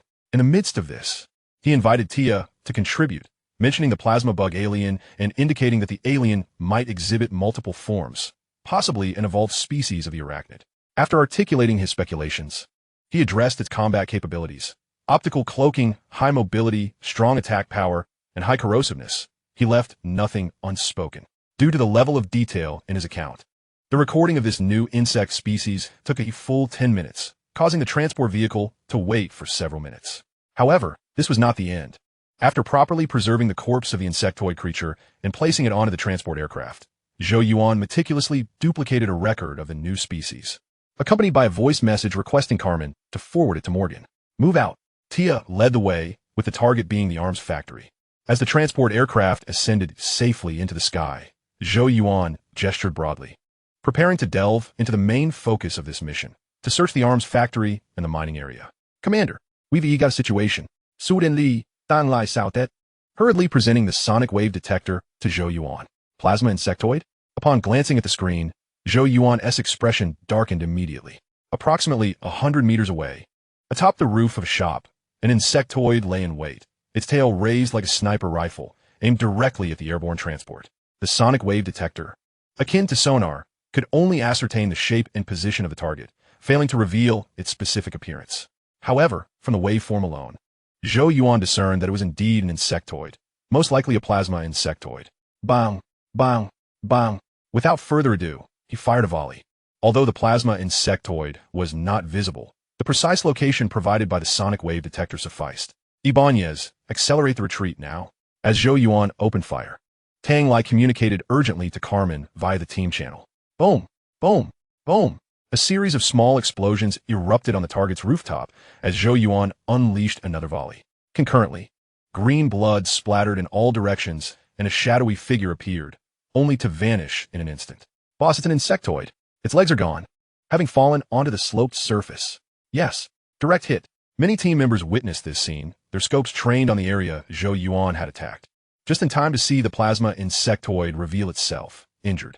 Follow me. Zhou Yuan beckoned, signaling everyone to advance towards the plasma insectoid's location, shouting as they ran. From now on, free fire is permitted. Eliminate all creatures except humans. Understood, Commander. In a matter of mere meters, the extermination squad quickly reached the scene. The plasma insectoid remained, its legs obliterated by Zhou Yuan's fire, now crawling on the ground with only its upper body intact. Is this it? Zhou Yuan raised an eyebrow, stepping forward to place his foot upon the plasma insectoid's head. The plasma insectoid bore a striking resemblance to the soldier insectoid, with 4 soldier insect pincers on its upper body, though its exoskeleton exhibited a bluish hue. Boss, you blew off its tail. However, I saw that its tail was quite thick, resembling the pulse tail of a scorpion. Excluding the tail, this one is no different from the one in the convenience store, just with a shinier exoskeleton, reported Scout Stark as he approached Zhou Yuan. This is it. This is the little plasma insectoid I mentioned. Its plasma cannon is comparable in power to an RPG. While it may not be as formidable as the larger plasma insect, it can still obliterate a person in a single shot, Tia whispered in reminder. Chapter 205, Entering the Arms Factory. Regardless of their capabilities, the sonic wave detector can counteract their optical cloaking. As long as the number of insects is manageable, there is little to be concerned about. They are merely repulsive creatures that one would rather avoid. Zhou Yuan stated nonchalantly, then waved his hand, signaling the team to step back. Bang, bang, bang. With a revolver in hand, Zhou Yuan stepped back a few paces and fired a volley into the hideous face of the plasma insectoid. Kill a plasma insectoid. Gain 500 soul points. Host, Zhou Yuan. Identity, Federal Lieutenant Colonel, Superhuman. Attributes, Strength 14, Speed 135, Jump 135, Agility 135, Endurance 14, Defense 14, Regeneration 14, Skill 26. Brain Function 255. Skills, Telepathy, Telecommunication, Mindstorm, Psychokinesis, Hypnosis, Mind Control, Rapid Learning. Items, Icarus-class Destroyer, Jump Frog, Nano Heavy Fire Reaction Mech Title, Outstanding Intelligence. Increases brain function by 5. Soul points, 17, 240, 000. Such a meager amount? After dispatching the plasma insectoid, Zhou Yuan glanced at the notification and personal panels, feeling somewhat dissatisfied. After all, this was an insectoid capable of firing plasma cannons. Why was its value equivalent to that of an arachnous parasite? Surely it should have yielded at least a 4-digit reward. Moreover, killing an insectoid did not grant an achievement, resulting in a missed opportunity to earn a title. Somewhat regrettable. Following this minor interlude, the extermination squad adjusted their stance and surged towards the arms factory. We'll reach it in just 2 more streets. I know a shortcut that can take us directly to the sniper rifle production line, where you can replenish some ammunition, Tia remarked, walking alongside Zhou Yuan and occasionally indicating the path. The sniper rifle production line? You're hoping to find your parents, aren't you? Zhou Yuan shot a glance at Tia and gently tapped her on the head. It's just on the way. Tia smiled awkwardly, attempting to explain. You would want to waste time on the journey, would you? Speak less and act more. Lead the way, Zhou Yuan replied, somewhat irritated by Tia's whimsical comments. Yes, Commander. With Zhou Yuan's tacit approval, Tia excitedly punched the air and gave him a slightly awkward salute. 5 minutes later, the team arrived outside the arms factory. This factory resembled the Bird's Nest Stadium from Zhou Yuan's memories, albeit enlarged many times over. The outer ring comprised the factory structure, while the inner ring housed the mining pits. Tia led the group around the main entrance of the factory to a side parking lot. Here, there was a small side door, neither exceeding 3 meters in width nor height, unsuitable for transport, but likely intended as a quick access route for staff. Captain, we have insects. 13 soldier insects, 3 soldier insectoids, and 1 plasma insectoid are all in the parking lot. At this distance, they should have already detected us. Yet they haven't approached. Perhaps they are waiting for us to make the first move, Tang Lai reported as he jogged ahead to inform Zhou Yuan. Use the sonic grenades, target the insectoids, ignore the soldier insects. Zhou Yuan nodded, stepping aside and tilting his head to indicate the team to proceed directly. The insects in our path must be eliminated. It's best to create a commotion to draw all nearby insects over, reducing their numbers in advance and minimizing risks during our eventual retreat. The terrain here is suitable for guerrilla warfare. We need not fear an overwhelming number of insects. Understood.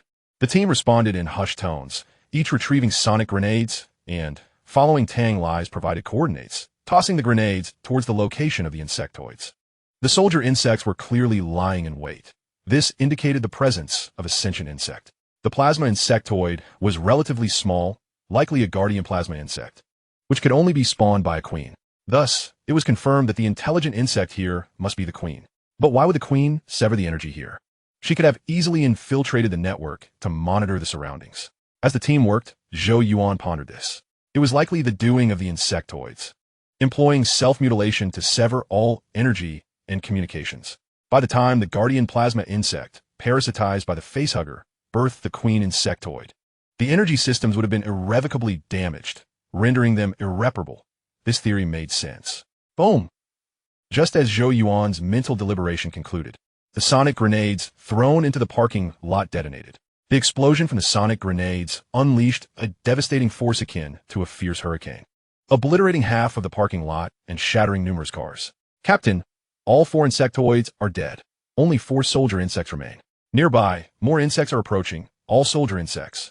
With current estimates exceeding 100, Tang Lai quickly reported the situation after glancing at the sonic wave detector.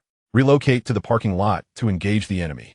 Zhou Yuan raised his hand to issue the order. His objectives had been achieved, and now it was imperative to eliminate all nearby insects before entering the arms factory. The keys are behind the trash can next to the door. Tia tugged at Zhou Yuan's arm as they entered the parking lot. Is that how you acquired your weapon? Zhou Yuan, fully aware, deliberately lowered his voice in an attempt to intimidate. Of course not. Tia shook her head vigorously, explaining, the factory director is a retired military officer. He stated that we don't necessarily have to exterminate the bugs, but we must possess the capability to do so. Once we pass the psychological evaluation conducted by the psychics, we can each receive a firearm. He is an exceptional soldier. Zhou Yuan paused for a moment, then nodded in agreement. Although this was an irregular procedure, it was precisely this deviation that afforded the inhabitants a glimmer of hope. As they conversed, the sound of soldier bugs began to emerge nearby. The commotion from the concussion grenades attracted a multitude of them, approximately 200 to 300, significantly more than the number Tang Lai had detected earlier. Gunfire erupted in rapid succession, as Zhou Yuan had previously mentioned that they could fire at will. Thus, as soon as the soldier bugs entered effective range, the team unleashed a barrage of bullets. The dozen or so members spared no ammunition, fingers firmly pressing down on the triggers. With the armory right behind them, they were not lacking in firearms or ammunition. Once they exhausted the C4 electromagnetic rounds, they could switch to conventional weaponry, which, although not as potent as Gauss rifles, would suffice. After all, the armory was situated in a built-up area. Its size, while ample, could not accommodate an overwhelming number of bugs at once. Are you not going to assist? Tia, also wielding a sniper rifle to eliminate the soldier bugs, noticed Zhou Yuan leisurely puffing on a cigar and asked in astonishment. I cannot waste my energy on these inferior pests. Zhou Yuan replied, his expression stoic as he elegantly exhaled a smoke ring. If his earlier conjecture were correct, how terrifying would a queen alien, devoid of mobility flaws, be? Trying to be cool, Tia muttered, internally exclaiming, what a cool guy.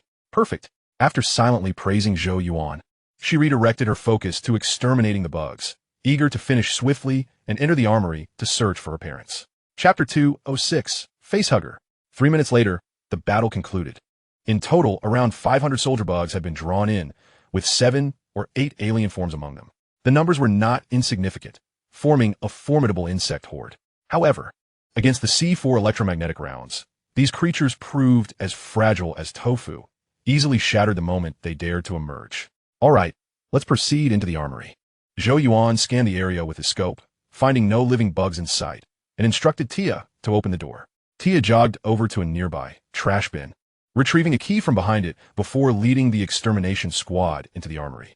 This space served as the employees' storage room, with the security checkpoint ahead. Beyond the security area lay the production line for sniper rifles, while other weapon production lines were further along. Tia guided them, her smile fading as they arrived. Her expression turned tense. This was already the 3rd day of the bug invasion, yet the factory's personnel had not retaliated, despite an abundance of weaponry.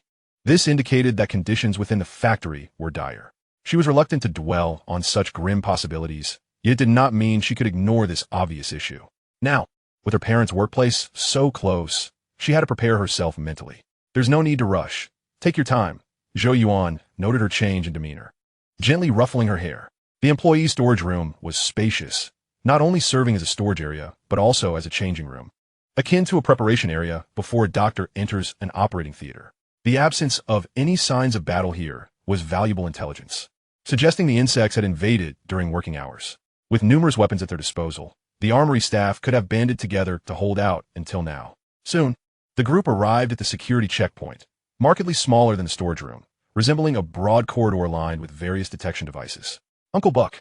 Upon entering the security corridor, Tia gasped, covering her mouth. The passage was littered with corpses, and the nearest one was a colleague of her parents, also a neighbor. What is going on? Zhou Yuan restrained Tia from advancing, utilizing his psychic abilities to sense the surroundings. Detecting no psychic fluctuations, he nonetheless sought confirmation from Tang Lai. Safe, Tang Lai replied with a thumbs up, armed with a sonic detection device. Zhou Yuan relaxed slightly and approached the corpse, but his expression turned grave as he examined the first body. A large wound, over 10 centimeters in diameter, marred the chest area, and the signs of flesh torn outward indicated an internal origin. It's the facehugger. Instantly, Zhou Yuan deduced the nature of the wound. The deceased had been parasitized by a facehugger, which laid alien eggs within, culminating in the small alien bursting forth from the chest. But where was the body of the facehugger? He recalled that facehuggers, much like salmon, die after laying eggs. Could it have struggled for a few steps before perishing? Everyone, gather round. Zhou Yuan beckoned the team closer, pointing at the corpse. What do you see? Noticing the bruises on the head and neck. It appeared as if the victim had been restrained by something. The hands were splayed, palms facing upward, during the assault on the head and neck. He likely attempted to fight back. The bruises bore regular, dark circular imprints, suggesting the assailant had suction cups akin to an octopus. A transparent mucus coated the wound, likely a remnant of the attacker. Damn, this wound is an outward eruption from within. The team closely examined the corpse, voicing their observations, each hitting the mark. Let's move forward. Zhou Yuan pondered for a moment before deciding to explore further, hoping to locate the body of the facehugger. After all, it would be unwise to make assumptions solely based on a single corpse regarding the facehugger and the alien eggs. It would be a waste of breath. Captain, I think I know what killed this person, Daxus called out just as they were about to exit the security area and enter the sniper rifle production line, pointing to a position ahead to the right. According to Tia, that area was designated for smoking, nestled between the security checkpoint and the sniper rifle production line. Everyone turned to follow Daxus's gaze. There, a sofa lay, and behind it rested a corpse, its upper half visible from their vantage point. However, upon closer inspection of the corpse, a chill ran down everyone's spine. A creature, motionless and resembling both a crab and a spider, clung to the face of the corpse. Présenting un terrifying visage. Move. Zhou Yuan's eyes lit up as he swiftly approached. Upon examining the corpse, he confirmed that both the human and the facehugger were deceased, and the small alien had already detached from its host. This was the conclusion. The corpses they had seen earlier had all been ensnared by this very creature. Zhou Yuan seized the facehugger's corpse, maneuvering it to reveal the suction cups on its abdomen and tail to the team. Captain, what about the chest wound? Daxus crouched beside Zhou Yuan, lifting the clothing to expose the gaping wound on the corpse's chest. No need to rush. Let us first examine this creature. Zhou Yuan did not respond immediately, Instead, he used his combat knife to slice open the tail of the facehugger, allowing its acidic blood to flow forth. Damn, is this an alien? One of the team members exclaimed. It doesn't look like an alien at all. It might belong to the same insect family as aliens. Witnessing this scene, the team was taken aback. Even if it were not an alien, it was undoubtedly a relative. I have a hypothesis. Zhou Yuan removed his tactical helmet, revealing a contemplative expression. This creature is entirely soft. The wound on the corpse's chest was not inflicted by it. Behold, its tongue is hollow, resembling a pipe. When I extracted it from the corpse's visage, this very conduit was inserted into the cadaver's oral cavity. What do you think this resembles? A parasite? Dax's eyes widened with realization as he speculated. It has laid parasitic eggs within the body, and upon hatching, they excavated their way out. There are no wounds on its body, yet it is deceased. Its demise may be linked to the act of laying eggs. Perhaps the moment it spawned, it met its end, or perhaps this body is merely a shell with the true essence residing within that parasitic egg. Indeed, Zhou Yuan cast a look of approval at Dax, pondering. Regardless of the truth, it is evident that it can lay eggs within a host. And that egg is the culprit behind the wound on the host's chest. Based on its behavior, I have provisionally assigned it the codename, Facehugger. Chapter 207, Alien Nest. Its blood resembles that of an alien. Could the eggs it produces be of the same ilk? If so, the growth potential of these aliens is formidable, surpassing even that of the soldier bugs. At this moment, Tia interjected unexpectedly. It is possible. While executing our mission, we must utilize the known clues to deduce all theoretically plausible information. We must proceed with caution, for if these conjectures hold true, then the arms factory is indeed an alien nest. Zhou Yuan spoke gravely, mentally commending Tia for saving him some breath. Understood. The team members nodded slightly, gripping their firearms tightly. Thus, let's advance. Zhou Yuan casually discarded the corpse of the facehugger and led the team into the first production line, the sniper rifle assembly line. Wow, it's enormous. Upon entering the workshop, Zhou Yuan was taken aback. The sniper rifle production area was vast, with a height of approximately 50 meters, a width around 1,000 meters, and a length that seemed endless. Numerous machines were lined up in succession, with conveyor belts and workstations connecting them, packing the workshop to the brim. Walking into this space felt akin to an ant wandering into a vegetable greenhouse. Alas, the arms factory's power had failed, obscuring the scene of operation. Where do your parents work? After a moment of mental sensing, Zhou Yuan inquired of Tia. Engineering position. My parents are military engineers responsible for measuring product quality. Upon hearing Zhou Yuan's words, Tia became immediately animated, realizing he intended to assist in locating her parents. Lead the way. In response to Tia's eager gaze, Zhou Yuan shrugged and replied, Follow me. Grateful, Tia saluted the group and began to lead the way, crouching low. She was aware of the dangers present, therefore she did not rush, deliberately avoiding the more crowded areas. Simultaneously, she kept an eye on the surrounding corpses. Most were recognizable, yet her parents were not among them, which was a positive sign. Stay vigilant. Zhou Yuan slowed his pace and approached Tang Lai, offering a reminder. His mental sensing, while effective, was a drain on his energy, making it impractical to use it continuously for reconnaissance. Rest assured, I will keep a close watch with the sonic detector. Wait, something's amiss. Captain, these aliens differ from the two we encountered earlier. They resemble humans, with tails akin to segmented spears. Just as Tang Lai expressed his confidence, the sonic detector's display shifted. 300 meters ahead, along the left wall of the production workshop, a dozen aliens clung to the wall, moving at an excruciatingly slow pace, reminiscent of sloths, inching closer to them. The sonic detector's maximum scanning range was 300 meters, and these aliens had just entered its field of view. TSK, no wonder they are deadly. After pinpointing the alien's location on the sonic detector, Zhou Yuan turned his gaze toward them. With the naked eye, they were nearly invisible. Their sluggish movements did not disrupt their optical camouflage. As for Tang Lai's observation of these aliens resembling humans, it was due to their human hosts. Aliens birthed from human hosts could walk upright on 2 legs, and even possessed hands, albeit with an additional digit. Their tails resembled standard gun stocks, and their inner grooves mirrored standard gun barrels. In his estimation, these aliens were the most formidable combatants, their tails and inner grooves exceedingly potent. Do not gaze in that direction, heed my words. As the team members adjusted their weapons for combat, Zhou Yuan began issuing orders. Tang Lai, relay the target's location. Establish firing lines, and each seek out a vantage point for attack. Let us cautiously approach, positioning ourselves where machinery is sparse, denying them an opportunity to retaliate. Open fire only when I command. For now, act as if we have not detected them. Tia, come to my side. Yes, Commander. The team members promptly grasped Zhou Yuan's intent, feigning ignorance of the alien's presence and advancing as casually as before. This is the spot.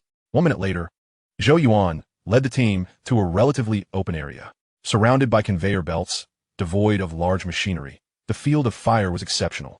When the time came to fire, even if they could not eliminate all the aliens in one go, they would prevent them from retreating into optical invisibility. Confirm the position, Zhou Yuan reminded the team. Then had Tang Lai send out the alien's location once more, slowly raising his weapon. Prepare to fire. The instant the order to fire was given, a volley of Gauss rifles erupted. Their current position was approximately 200 meters from the aliens. At this distance, for the high-velocity Gauss rifles, it was as if the trigger had barely been pulled before the bullets reached their target. Boom! Boom! Boom! The explosions resonated in the following moment. A shower of green blood erupting against the wall. The power of the C4 electromagnetic bullets was formidable. With the initial shots, several aliens were obliterated into fragments. Blood and viscera scattering. However, due to their optical invisibility, the killing squad still missed a few, with several aliens surviving the onslaught. In total, 16 aliens. 9 had been dispatched, leaving 7 remaining. As the remaining aliens leaped down from the walls in the wake of their companions' demise, seeking cover and launching a frontal assault on the killing squad, Zhou Yuan denied them the opportunity. Surrounded by conveyor belts, the height was merely 1 to 2 meters, with empty transport platforms spaced 20 meters apart. Where could such large aliens hide? In the fleeting seconds between landing, 3 more aliens were shot down, leaving only 4 alive.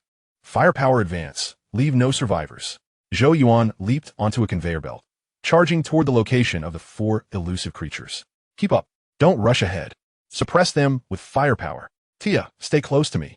At the rear, Dax took on the role of deputy commander, swiftly and steadily relaying support commands. Kill 1 humanoid alien. Gain 500 souls. Kill 1 humanoid alien. Gain 500 souls. Before the team members could catch up, Zhou Yuan had decisively eliminated 2 aliens with precision. As for the remaining 2, they had slipped behind the transport platform. Nevertheless, with his mental sensing active, Zhou Yuan had already enveloped their hiding spots, ensuring that even in their optical invisibility, they could not escape. Humanoid aliens? Ridiculous system, renaming everything. These aliens are clearly referred to as Sentinels. Chapter 208. Mind Control. Commanding aliens. Whoosh, whoosh. As Zhou Yuan lamented the system, 2 gusts of wind whistled through the air. From behind the base of the conveyor belt, 2 shadows darted forth, leaping simultaneously, 1 left, 1 right, charging toward Zhou Yuan. These 2 were the last remaining stragglers. With a swift motion, 1 creature lunged towards Zhou Yuan's legs while another swept its tail towards his head, exhibiting a ruthless decisiveness. The strategy was commendable, yet they had miscalculated their opponent. Zhou Yuan remained expressionless, merely extending his hand forward to form a fist. In the next moment, the 2 alien entities became ensnared by his telekinetic force, suspended in mid-air, mere 30 centimeters from making contact with him. Impressive. At this moment, the team members simultaneously lowered their weapons, understanding that the battle was already concluded. The 3rd type of alien resembled a humanoid. Its tongue, akin to a fist lined with teeth, and its tail resembling a spiked club, were particularly striking. Lucy jogged to Zhou Yuan's side, activating her recorder and muttering to herself as she began filming. Humanoid alien. Its temporary mission codename was the humanoid alien. Upon hearing Lucy's words, Zhou Yuan turned to face the recorder, stating, "You all witnessed it. The facehugger has parasitized the human. We can deduce that the form of the alien will alter according to the DNA of its host. When the host is human, the resultant alien is a humanoid. When the host is a soldier bug, it becomes a soldier bug alien, and the same logic applies to the plasma bug alien." Upon hearing Zhou Yuan's explanation, the team members were taken aback. No way. Boss, if that's the case, then they possess the ability for autonomous evolution. Though difficult to comprehend, one voiced, "I believe the captain is correct. This is the only explanation that makes sense. After all, these aliens cannot simply materialize out of thin air. There's nothing implausible about it. Compared to this parasitic evolutionary ability, biological invisibility is even more outlandish." Zhou Yuan raised his hand to signal for silence, continuing, "Transmit the footage back. It's the intelligence department's prerogative to determine the nature of the aliens. Our sole responsibility is to eliminate all enemies.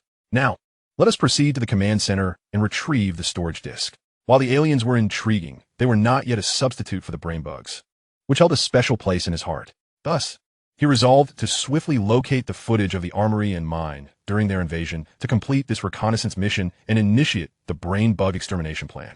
Captain, do we need live specimens? Dax cast a glance at the two aliens restrained by Zhou Yuan's telekinesis, patting his Gauss rifle. No need. The blood of the aliens is highly acidic and difficult to manage. Once captured, they might resort to self-harm, using their corrosive blood to escape their restraints, which would complicate matters. Of course, extermination isn't mandatory. Allow me to converse with them. I believe they will comply. Zhou Yuan slightly sidestepped to evade the aliens' claws and tails before extending his hands, placing them gently atop the heads of the two creatures, and gradually closing his eyes to activate his telepathic abilities. Royal Plasma Bug, Scorpion Bug. Zhou Yuan delved into the aliens' memories, glimpsing fragmented images. Within the armory, 8 types of bugs were present. Royal Plasma Bug, Scorpion Bug, Soldier Bug, Plasma Bug Alien, Scorpion Bug Alien, Soldier Bug Alien, Facehugger, and Humanoid Alien. The Scorpion Bug Alien bore a resemblance to the Plasma Bug Alien, both capable of firing plasma projectiles, though the former wielded a scorpion-like tail. The inventory of bugs within the armory was limited. The hive resided beneath the mine, with the armory's inhabitants merely serving as guardians, largely uninformed of the hive's inner workings. These fragmented images provided Zhou Yuan with a crucial piece of intelligence. There was indeed a queen present. Little brothers, become my minions. Stick with me, and you shall endure 3 days without a meal. Yet I promise you a bountiful reward.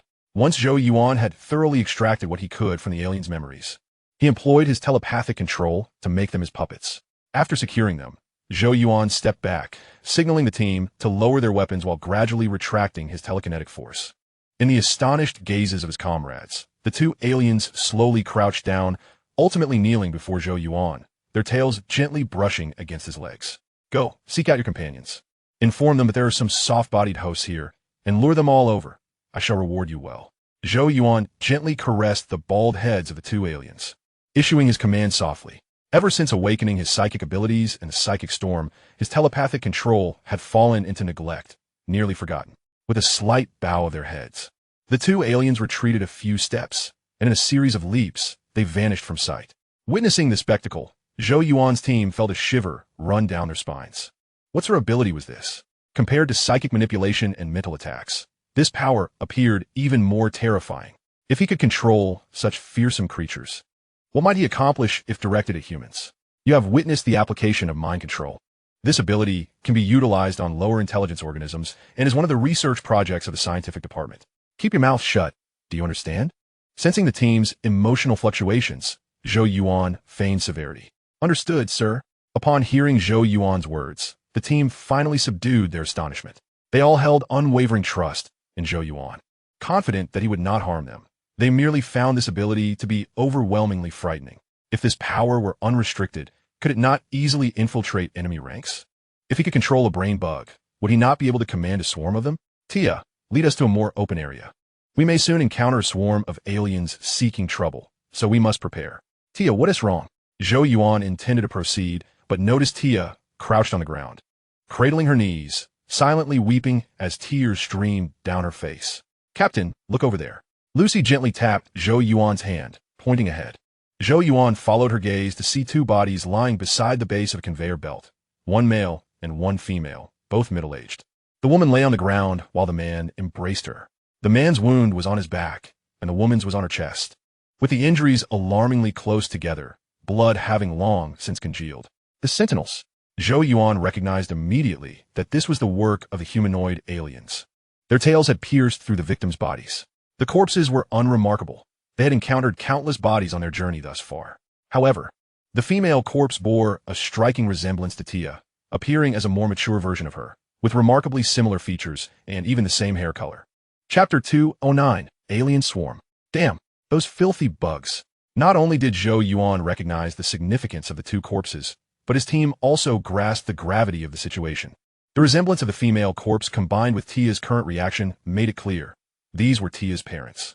Upon this realization, a surge of rage ignited within the group, fueling their determination to unleash a massacre. Since their encounter, this weeping girl had earned the respect of each team member, yet tragically, her parents would not be waiting for her return. Captain, We actually still need one more person. Dax, filled with compassion, viewed Tia as the perfect daughter figure, being the most appreciative of her in the team. We are a slaughtering squad.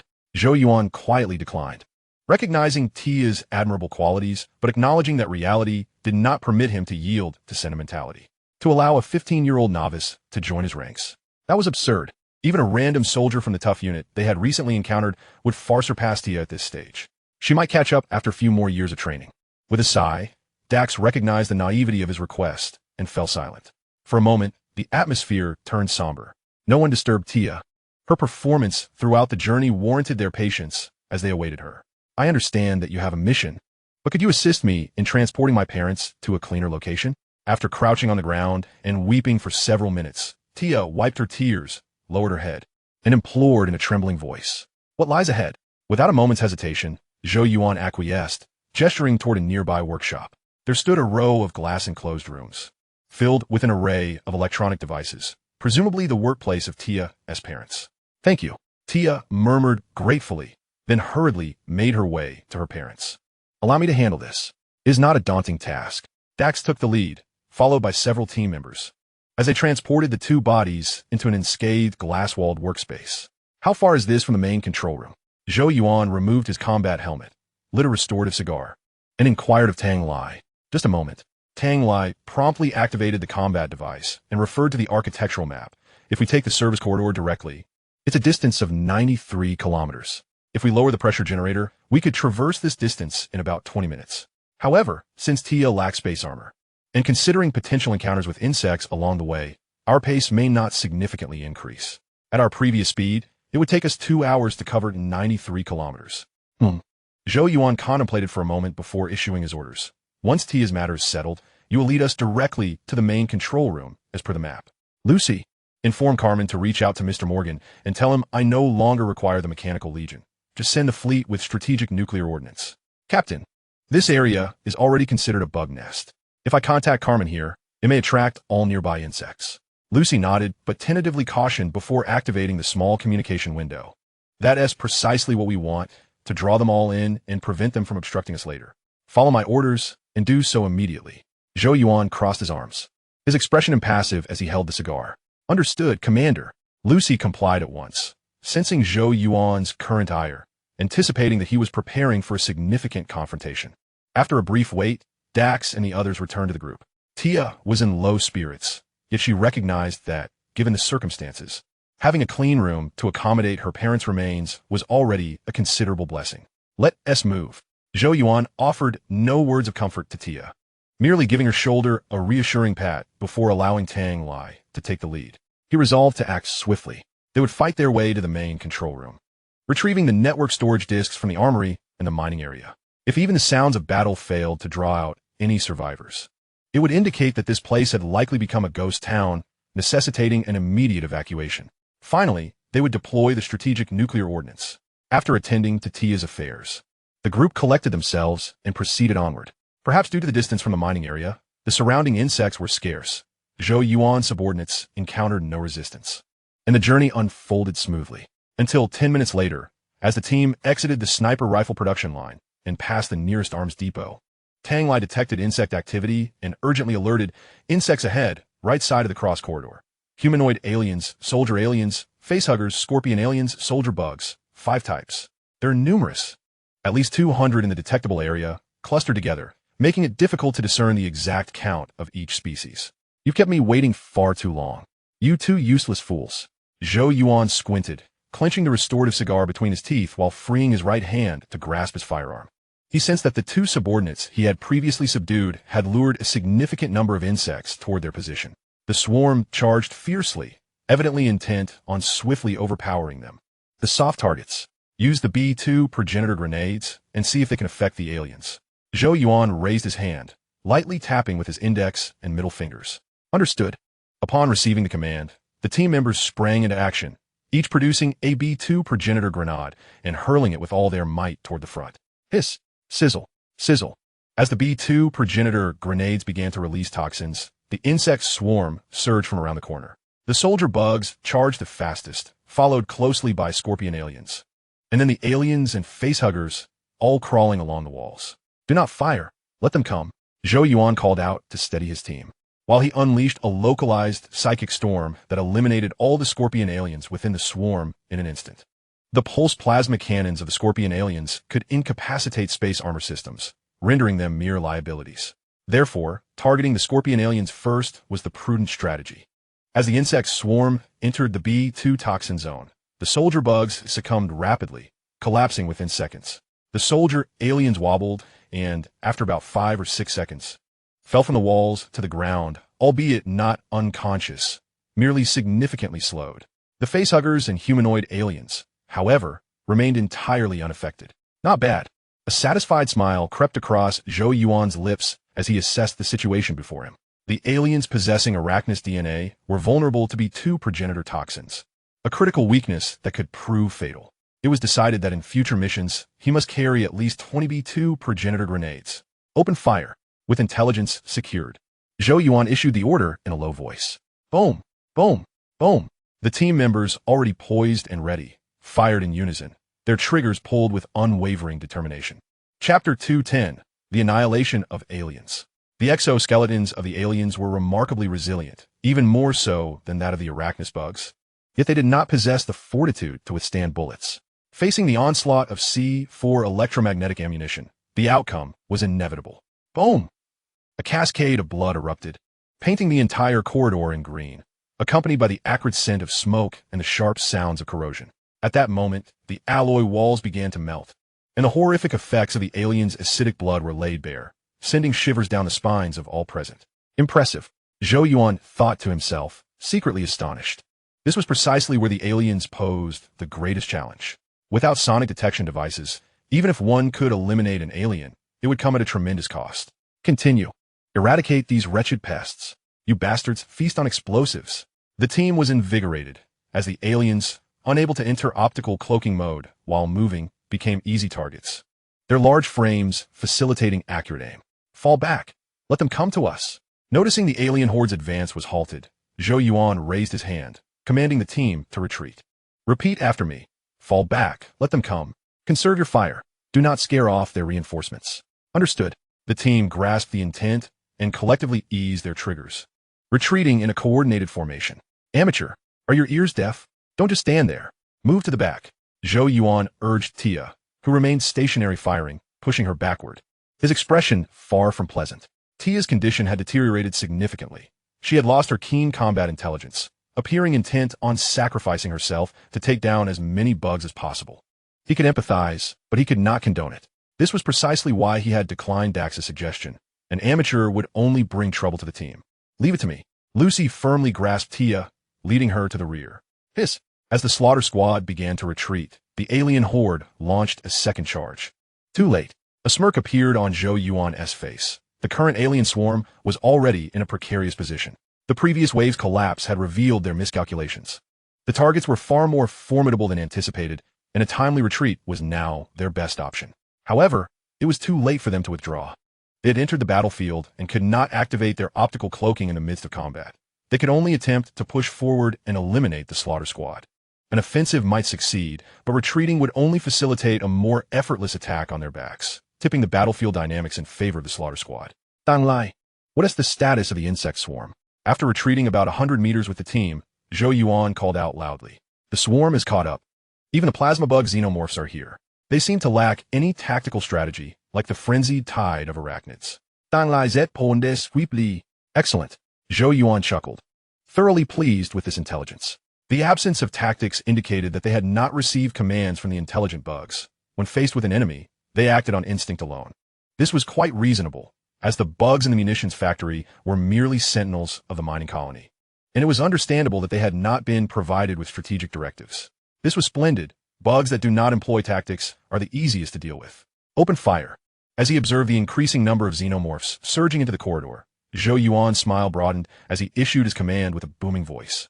Bang, bang, bang. Gunfire erupted following Zhou Yuan's command, and a second wave of extermination commenced. However, this slaughter did not unfold as smoothly as the first. Captain, we have a new situation. Tan Lai Sautet Ugenti. There are xenomorphs and facehuggers in the conduits. They are attempting to attack from above.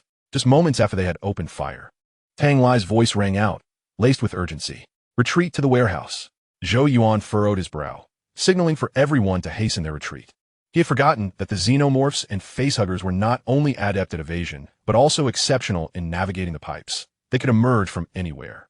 Fortunately, they had a military warehouse behind them, utilized for the production line of sniper rifles. The spacious interior of the warehouse was just right to address the current predicament and avoid being encircled. I'll open the door. Go, go, go. Upon hearing Zhou Yuan's words, the team immediately sprang into action. Daxus selected 2 individuals and swiftly detonated the warehouse door, ushering everyone inside. Tanglai, keep the sonic detection continuous. Snipers and communications personnel, keep watch around and above. The xenomorph's blood can corrode alloy walls and may appear from any direction. The others will guard the main entrance, utilizing B2 native grenades to aid in defense. Don't let the scorpions and plasma bug xenomorphs reach the door. Zhou Yuan briefly outlined the plan before beginning to survey their surroundings.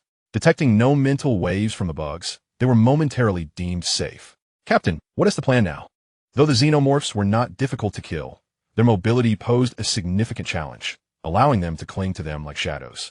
If this standoff continued, the anticipated 2-hour journey might extend to at least a day. Tanglai whispered, showing Zhou Yuan the screen of the sonic detection device. The display revealed that the warehouse was surrounded by bugs, predominantly xenomorphs and facehuggers. They were not assaulting the warehouse, but rather quietly stationed outside, clearly intending to wear them down. Something's amiss. Zhou Yuan narrowed his eyes, taking the sonic detector to examine it closely. He could understand the xenomorphs' reluctance to attack, given their penchant for ambush, as cold-blooded killers are perpetually patient. However, why were the arachnids not advancing? Earlier, he had assumed that the intelligent bugs in the mining colony had not issued orders to the bugs in the munitions factory.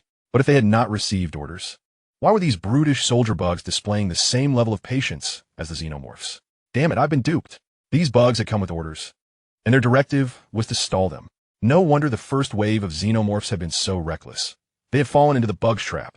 Zhou Yuan lit a restaurative cigar. His expression dark as coal. He had thought his little ruse had worked, only to discover it had perfectly countered the bug's grand strategy. All right, you win this round. But next time, it'll be your end. Zhou Yuan caressed his wrist, a strange smile curving his lips, sending a shiver down Tanglai's spine. Daxus. Zhou Yuan beckoned the individual who was currently stationed at the door, commanding, Daxus, you will lead the team from here on out. Initiate a direct retreat. Daxus paused, quickly recognizing the unusual tone in Zhou Yuan's voice. His expression shifted as he inquired, what do you intend to do? This is classified. Zhou Yuan partially covered his mouth, whispering, I need to verify some intelligence related to the research department. No need for unnecessary words. You know how potent my telepathic abilities are. Ensure these rookies don't fall behind. Can you manage that? Chapter 2:11. Nano Heavy Fire Reaction Mech. Engage. Confirm intelligence? Upon hearing Zhou Yuan's words, Daxus hesitated for a moment, but ultimately nodded. Be careful. I'll handle things here. I'll wait for you at the parking lot. He could surmise that whatever Zhou Yuan intended to do was undoubtedly perilous. However, Zhou Yuan was a veritable monster with exceptionally strong telepathic abilities, capable of withstanding even a swarm of bugs. If he dared to proceed, it indicated he had confidence. Strictly speaking, the team members represented Zhou Yuan's most significant vulnerability. He was at his strongest when acting alone. His desire to operate solo was primarily for the safety of his team, a fact he still recognized. All right, to the parking lot then. Zhou Yuan patted Daxus on the shoulder, then approached the door, steeling himself as he unleashed a wave of psychic storm. Bang, bang, bang. A series of muffled sounds erupted from outside the door, quickly followed by a cacophony of corrosive noises. The boss is making his move. No wonder they say personnel from the strategic department are peculiar. This ability is truly formidable. The team members removed their combat helmets, exchanging glances filled with astonishment. They were all too familiar with such sounds, and the outside bugs should now be reduced to headless corpses. Daxus would now direct the subsequent actions. After releasing a small wave of psychic storm, Zhou Yuan turned back to shout and then bolted out of the warehouse. What? VJ, what is happening? This scene left the team members astonished, all eyes turning to Daxus. The captain has embarked on a secret mission. We'll wait for him at the exit. Since there are no bugs outside right now, let us move immediately. Daxus waved his hand, leading the bewildered team members back the way they had come. It's about time.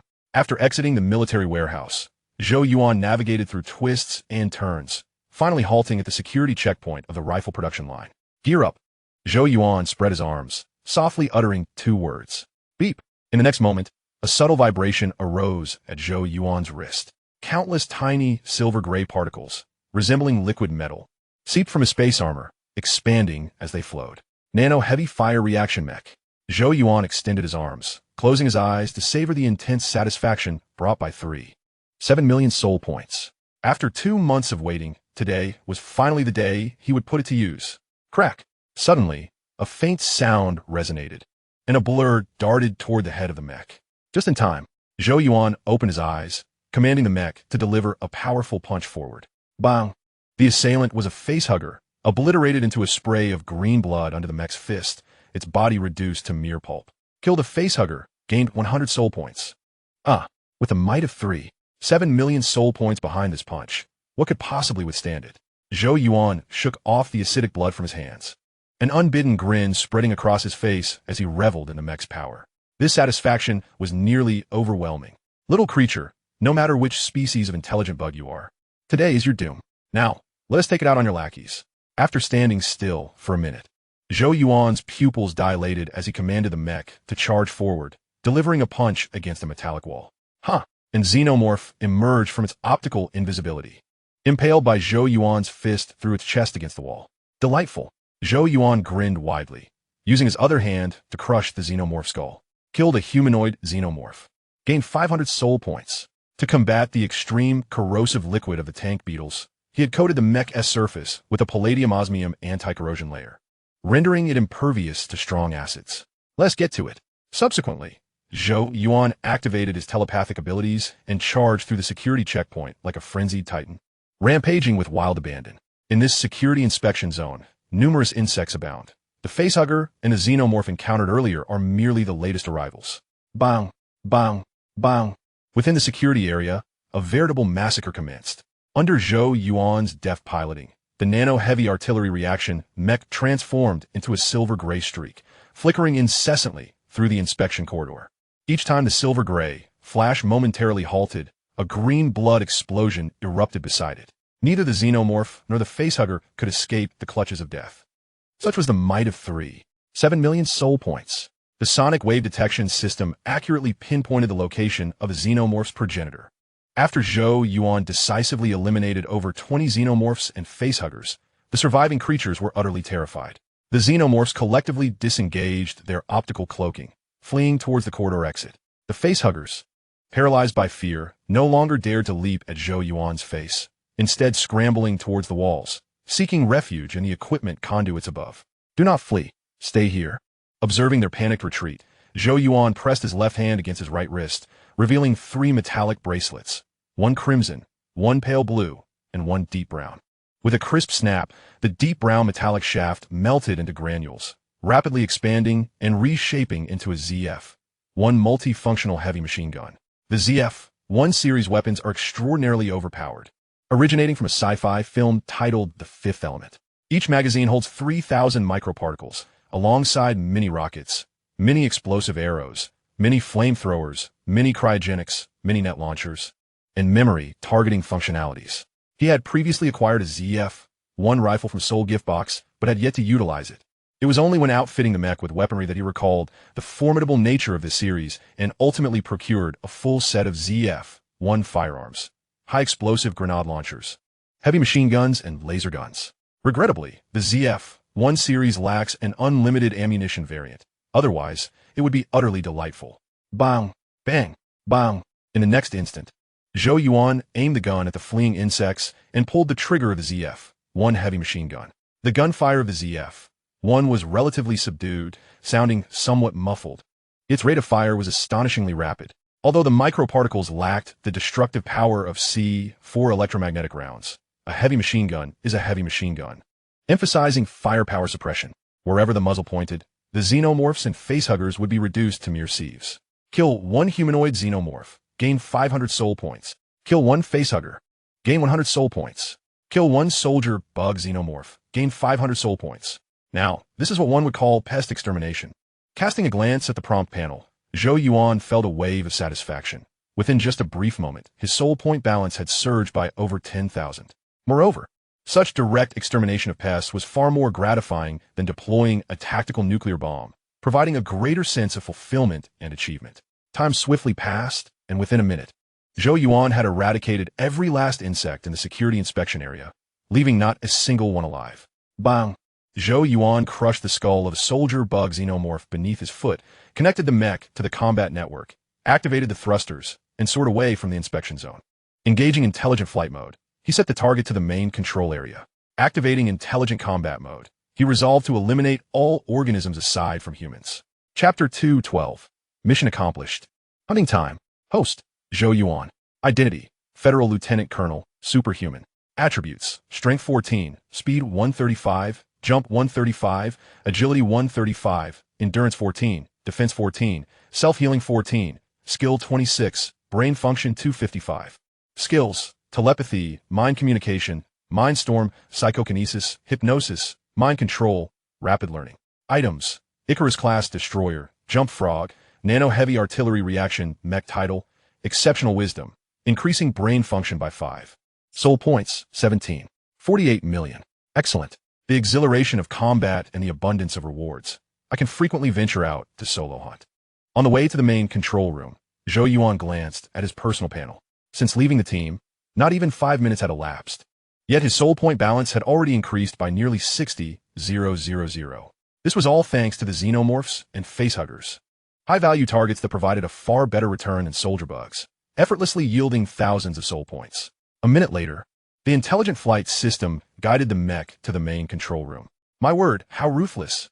Zhou Yuan exclaimed, shaking his head at the scene within the control room. The armory's main control room, akin to the command center of a base or fortress, represents the core of the core, the most crucial area. Here, there should have been thousands of workstations, computers, displays, and other electronic devices. Yet now, it resembled a garbage dump, like a wheat field ravaged by locusts. Not a single intact spot remained. All electronic equipment had been obliterated. Even the equipment layers beneath the floor had been stripped bare, leaving not a single intact cable in sight. Indeed, this destruction bore the mark of the xenomorphs. Zhou Yuan conducted a thorough examination, discovering clear signs of corrosion throughout the main control room, confirming his earlier suspicions. The Queen could utilize the network, hence would not destroy electronic devices. Only the xenomorphs would engage in such wanton destruction. For these cold-blooded killers, a dark expanse devoid of any external communication represented their optimal hunting ground. Sighing at the disarray of the main control room, Zhou Yuan began rummaging through the debris. He had numerous items to locate, such as the energy system's operational logs, production line run logs, and monitoring records. Acquiring this information would elucidate when and how the insects had attacked this location. With a stroke of luck, he might even uncover the reason behind the convergence of the arachnids and xenomorphs, as well as the identity of the intelligent insect controlling this territory. Eureka! After an extensive search, Zhou Yuan indeed struck gold, unearthing several storage disks. Regardless of whether they belonged to the xenomorphs or the arachnids, their primary targets during the destruction were the communication and energy systems, specifically the communication windows and reactor rooms. The electronic devices operating these systems, in the eyes of the insects, were mere scrap metal. They would demolish luminous objects, but not necessarily expend time grinding them to dust. Thus, with minimal effort, he successfully procured the information he sought, completing this reconnaissance mission with ease. Bang, bang, bang, hiss, hiss, hiss. While rummaging through the debris, Zhou Yuan did not neglect to entertain the insects within the main control room. There were quite a number of them, approximately 100. However, Zhou Yuan refrained from engaging directly. Instead, he entrusted the task entirely to his shoulder-mounted Gatling gun. Activating the intelligent combat system, the sonic wave detector handled the scanning, while the Gatling gun executed the attacks, allowing him to accumulate soul points effortlessly. Now, this is what one would call a mission. 5 minutes later, Zhou Yuan emerged from the wreckage, depositing the storage disks into his ring, and leisurely lit a cigarette. While he had scoured the storage disks, the mech had efficiently dispatched numerous xenomorphs and facehuggers, along with a group of troublesome soldier bugs. This is the kind of enjoyment a leader ought to relish. Host, Zhou Yuan. Identity, Federal Lieutenant Colonel, Superhuman. Attributes, Strength 14, Speed 135, Jump 135, Defense 14, Self-Healing 14, Agility 135, Endurance 14, Skill 26, Brain Function 255. Skills, Telepathy, Mind Communication, Mind Storm, Psychokinesis, Hypnosis, Mind Control, Rapid Learning. Items, Nano-Heavy Artillery Reaction Mech, Icarus-class destroyer, jump frog. Title: Exceptional Wisdom, increasing brain function by 5. Soul points, 17. 99 million. Upon reviewing his personal panel, he noted an increase of 50,000 soul points, nearing a second surge of 2 million. Currently, I have no pressing need for soul points. Perhaps I should procure a mech for Claire? As a captain, she seldom encounters insects. A defensive mech would suffice, ensuring that even if the starship were struck by plasma cannons in space, she would be unperturbed. The nano defense reaction mech can be acquired for a mere 180,000, leaving me with 1 million for emergencies. I shall take care of this upon my return. Zhou Yuan stared at his account balance for a moment before shutting down his personal interface and departing the control room. His immediate destination was the mining area, where he intended to ascertain the nature of the intelligent insects residing within the hive and subsequently eliminate them. No sentinels.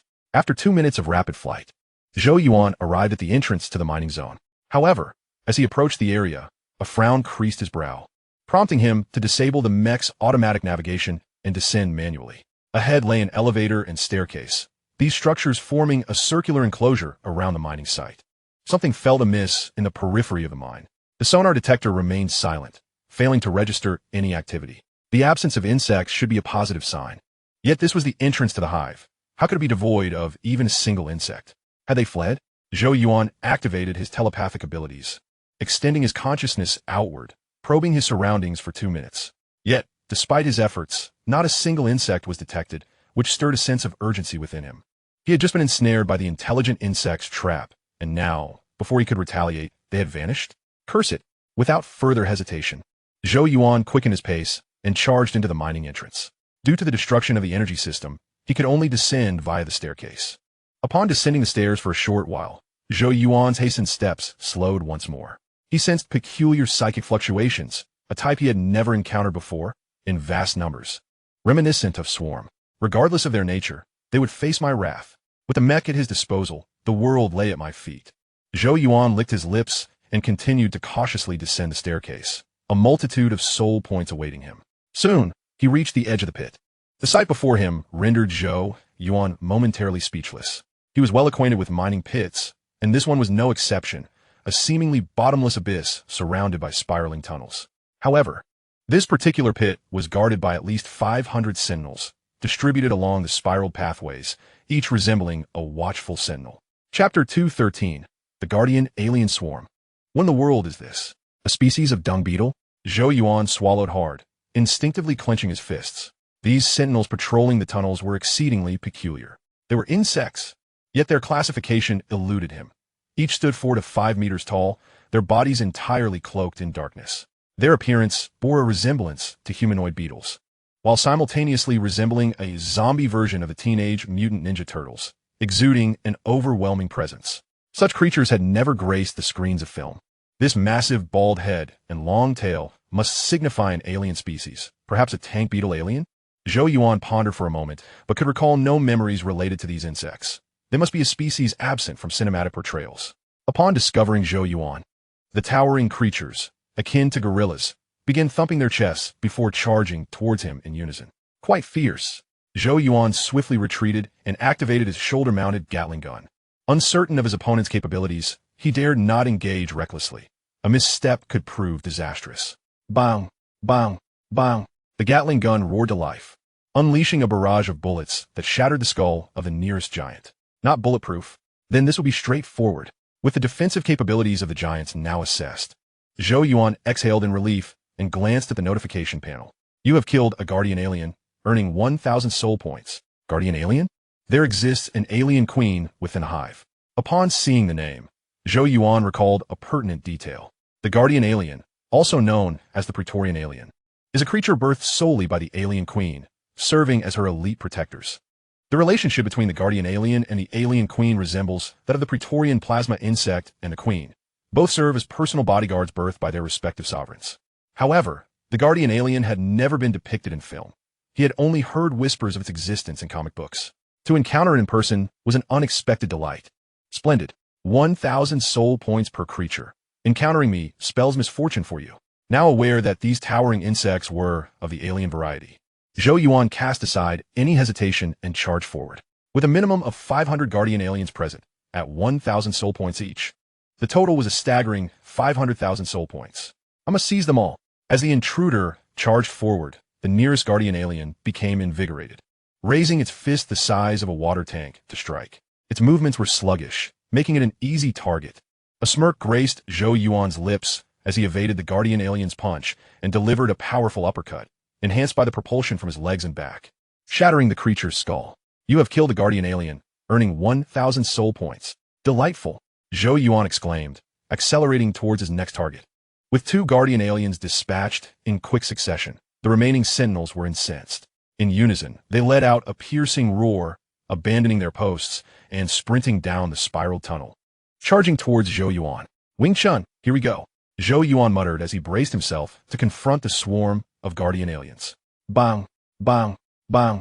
You have killed a guardian alien, earning 1,000 soul points. You have killed a guardian alien, earning 1,000 soul points. As the battle erupted, the sounds of explosions reverberated continuously, and his soul point tally surged.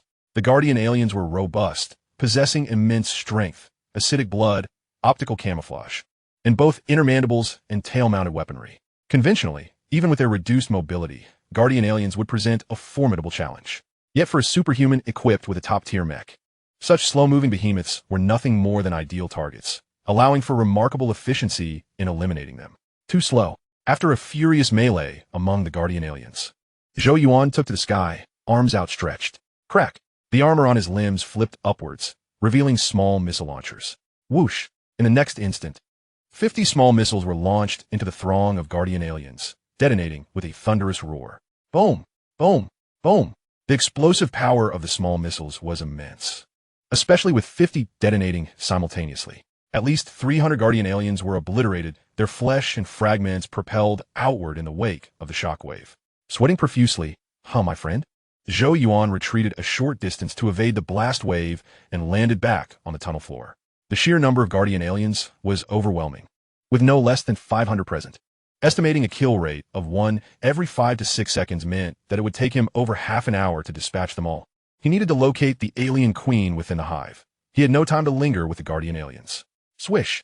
A flash of light from his wrist signaled the emergence of the ZF-1 heavy machine gun, having already dispatched over 60 with his fists and over 300 with explosives.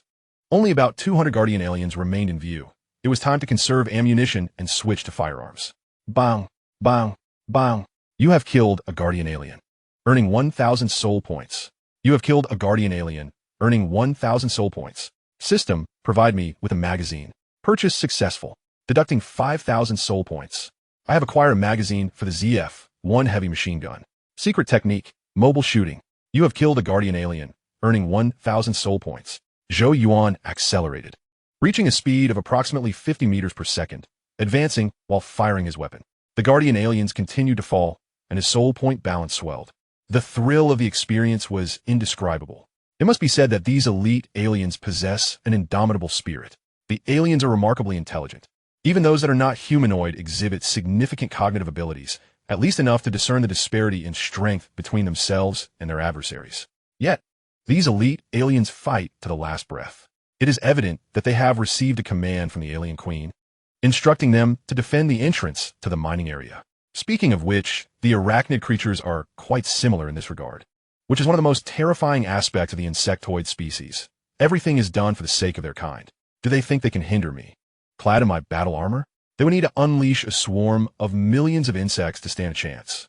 As the heavy machine gun fired relentlessly, Zhou Yuan took a moment to glance at his soul points balance. Host, Zhou Yuan. Identity, Colonel of the Federation, superhuman. Attributes, Strength 14, Speed 135, Jumping 135, Agility 135. Stamina 14, Defense 14, Self-Healing 14, Skill 26, Brain Function 255.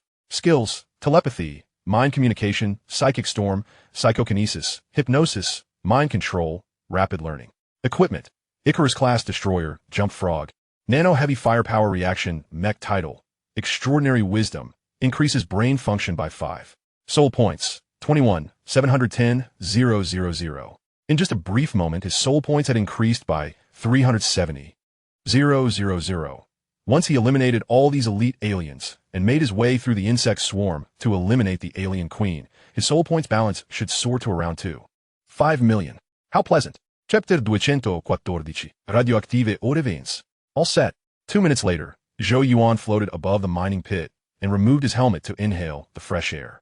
The elite aliens in the tunnel had all been dispatched. Now it was time to confront the insect nest. Onward, the target is the insect queen, and she should be surrounded by numerous egg sacs. Zhou Yuan retrieved a swarm of self-destructing mosquitoes from his ring, sending them out to locate the intelligent insects, while deciding against deploying the laser birds, as they might be easily captured by the aliens. He had almost forgotten to review the memories of the elite aliens. As the self-destructing mosquitoes dispersed, Zhou Yuan sighed and slowly maneuvered his mech down to the bottom of the mining pit. The intelligent insects he encountered were rather enigmatic. There were numerous possibilities. For instance, a queen parasite that birthed another queen, or perhaps both queens were still alive, with one having defeated the other, and now threatening the defeated queen to command the lesser insects. Captain, do you copy? Just as Zhou Yuan pondered this, Darkus's voice crackled through with a jarring electrical sound. Copy that. What is the matter? Zhou Yuan halted his descent, piloting his mech upwards, as the radar indicated that the magnetic field beneath the pit was quite strong, interfering with the signal. We have retreated to the parking lot. Additionally, the support Legion has arrived. Although you previously suggested replacing the Legion with a fleet, the Legion was almost here by that time, so we did not withdraw. The fleet will arrive in 10 minutes. The commander of the Legion has contacted me to ask if you require assistance. Darkus reported. Support is unnecessary. I'm nearly finished. Zhou Yuan contemplated for a moment before saying, never mind. Let the Legion mobilize. Go find them, relay the enemy's intelligence, instruct them to gather their equipment, clear the armory, and collect some alien exoskeletons. The characteristics of alien exoskeletons are quite comprehensive. They possess a hardness comparable to steel, as well as energy absorption properties and exceptional corrosion resistance, even surpassing that of the arachnid creatures. Who knows when he might encounter aliens again? Such materials must not be overlooked, as he had already stored a considerable amount in his ring. It was time to accelerate the pace. After ending the call, Zhou Yuan murmured to himself and flew towards the bottom of the mining area. Were the military department's personnel truly incompetent, even on their own territory? How could they not arrange for defensive forces in places like the armory and mining area? As he descended to the bottom of the pit, Zhou Yuan surveyed his surroundings and cursed under his breath, heightening his vigilance. The armory housed 500 engineers and 800 ordnance personnel, totaling 1,300 individuals. The pit, however, contained 3,000 miners. Due to their greater numbers, the situation in the pit appeared significantly worse than in the armory. Everywhere he looked, there were the bodies of miners. Most of the corpses were covered by the bodies of face-hugging insects, with a smaller portion appearing to have been torn apart by soldier insects. From this, one could deduce that both the aliens and the arachnids had launched their assault simultaneously. It was likely that the two insect species had already determined a victor and were now breeding at the bottom of the mining area, waiting until their numbers were sufficient to launch a blitzkrieg here. Beep! Just as Zhou Yuan prepared to enter the mine, a light screen illuminated before him. So soon? Zhou Yuan was taken aback, soaring towards the deepest part of the pit, then plunging into a mine shaft. The light that had just appeared was a real-time position map provided by the self-destructing mosquitoes, indicating that they had located the target. This was an insect tunnel. Shortly after entering the mine, Zhou Yuan slowed his speed. The first half of this passage showed signs of being manually excavated, but after 2 or 3 kilometers, it transformed into traces of soldier insects digging. Clearly, this mine was a newly developed site that had been expanded into an insect tunnel by the creatures over the past few days. The tunnel was extensive, slanting steeply downward for about 10 kilometers. At the end of the insect tunnel lay a natural underground cavern, radiating a brilliant blue light. My goodness, radioactive or vein? Upon entering the natural cavern, Zhou Yuan instinctively retracted his neck. This cavern had been hollowed out by the insects into a hive-like structure with tunnels dotting the walls. However, this was not the most significant detail. The crucial aspect was that this natural cavern was glowing, the blue light illuminating the area brighter than daylight. Activate detection, Unit 1. Zhou Yuan commanded. No need for excessive details. I am not well versed in minerals. Just inform me of the situation here. He murmured, addressing the main AI of his mech, referred to as Unit 1. Understood, sir. Unit 1 commenced its analysis, the feet of the mech glowing red as it scanned the luminescent rock walls. Approximately 3 seconds later, Unit 1 reported, Sir, this is a radioactive ore vein containing 8 highly radioactive elements with a high radiation level. To describe it with your acquired knowledge, It is akin to swimming in high-purity uranium material. Preliminary estimates indicate that the radiation here could decompose a human into putrid flesh within 85 minutes, barring any medical intervention.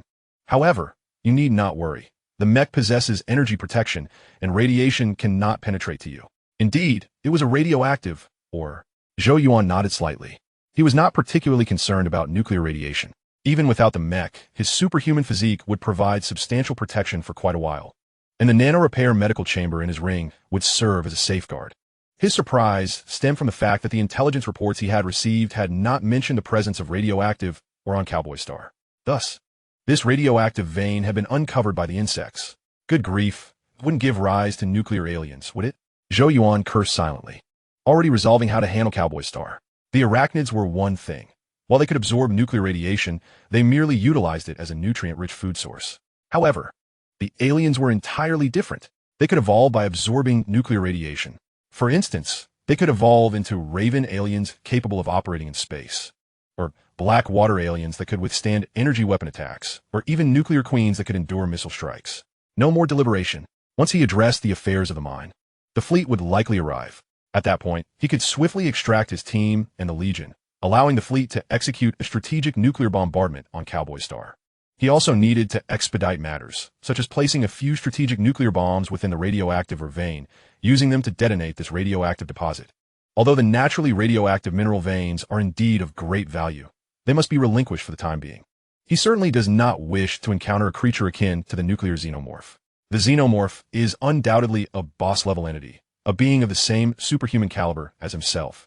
It is best if such a creature does not come into existence. One monster is more than sufficient. Zhou Yuan's expression turned cold as he glanced at the real-time location map provided by the self-destructing mosquito and hastened onward. Chapter 215. The Xenomorph Queen? The Swarm Army. Zhou Yuan hurriedly traversed the Hive tunnels, pressing forward. Upon crossing 2 large wormholes and entering a third, Zhou Yuan came to a halt. This was the location reported by the self-destructing mosquito. The wormhole was littered with the corpses of many insects, xenomorphs, facehuggers, soldier bugs, and plasma guards, as well as his initial target for this journey, the Arachnus Queen. It was as he had surmised. These 2 types of insect had indeed battled. From the distinct wounds on the insect corpses, Zhou Yuan could ascertain that these creatures had perished in a fierce conflict between 2 factions, a veritable dog-eat-dog scenario. Was it a facehugger from the Queen? Suddenly, Zhou Yuan's eyes brightened as he leaped onto the Queen's corpse. On the soft abdomen, where she laid her eggs, a Queen facehugger was perched. The Queen facehugger was slightly larger than the ordinary variety and possessed a deeper hue, making it easily recognizable. Adjacent to the Queen facehugger, the Queen's abdomen bore a gaping wound large enough to accommodate a refrigerator. The xenomorph emerged victorious. This was reasonable. In such constrained spaces, a solitary, highly capable assassin would undoubtedly outperform a brawler accustomed to chaos. Such a pity, had he arrived a couple of days earlier. He might have been able to eliminate both queens in one fell swoop. Now, what should he call the host? The Xenomorph Queen of the Arachnus. Queen Xenomorph? Queen Xenomorph? Bug Queen Xenomorph sounds quite fitting. Zhou Yuan mused, resting his chin on his hand atop the queen's corpse. He had never slain a queen before, so he was uncertain of the soul points she would yield, likely akin to that of brain bugs and starship bugs. Perhaps ranging from 100,000 to 150,000, with a maximum of 200,000. Then, there was the Xenomorph Queen. Even generic xenomorphs could yield 1,000 soul points, so the Xenomorph Queen S points would certainly start at 100,000. Now, with the fusion of the Arachnus Queen and the Xenomorph Queen, surely 300,000 to 500,000 points would not be too much to hope for. Excellent, Commander Zhou Yuan. Let's advance. The thought of the ample soul points awaiting him spurred Zhou Yuan into action, propelling himself deeper into the wormhole. What the hell? What is going on? Yet before he could escape the wormhole, Zhou Yuan was unexpectedly halted. Before him lay his mid-journey target, the Xenomorph Queen. However, this Xenomorph Queen was a corpse. No, this Xenomorph Queen was a pureblood. It bore none of the Arachnus Queen's genes. Just as Zhou Yuan was about to curse, he suddenly realized the situation was not as dire as he had imagined. Both mother insects in this wormhole were purebloods, neither of which was the fusion of the bug queens he sought. It dawned on him, when sensing danger, the Xenomorph Queen would preemptively spawn a queen facehugger. Thus, when the 2 types of insects clashed, they had reached a stalemate, ultimately allowing the queen facehugger to take advantage and give rise to the bug queen xenomorph. As Zhou Yuan pondered this, he advanced, his mind swirling with many ideas. If he were to speculate beyond the known intelligence, he might even conjecture that these insects had arrived aboard Starship Bugs.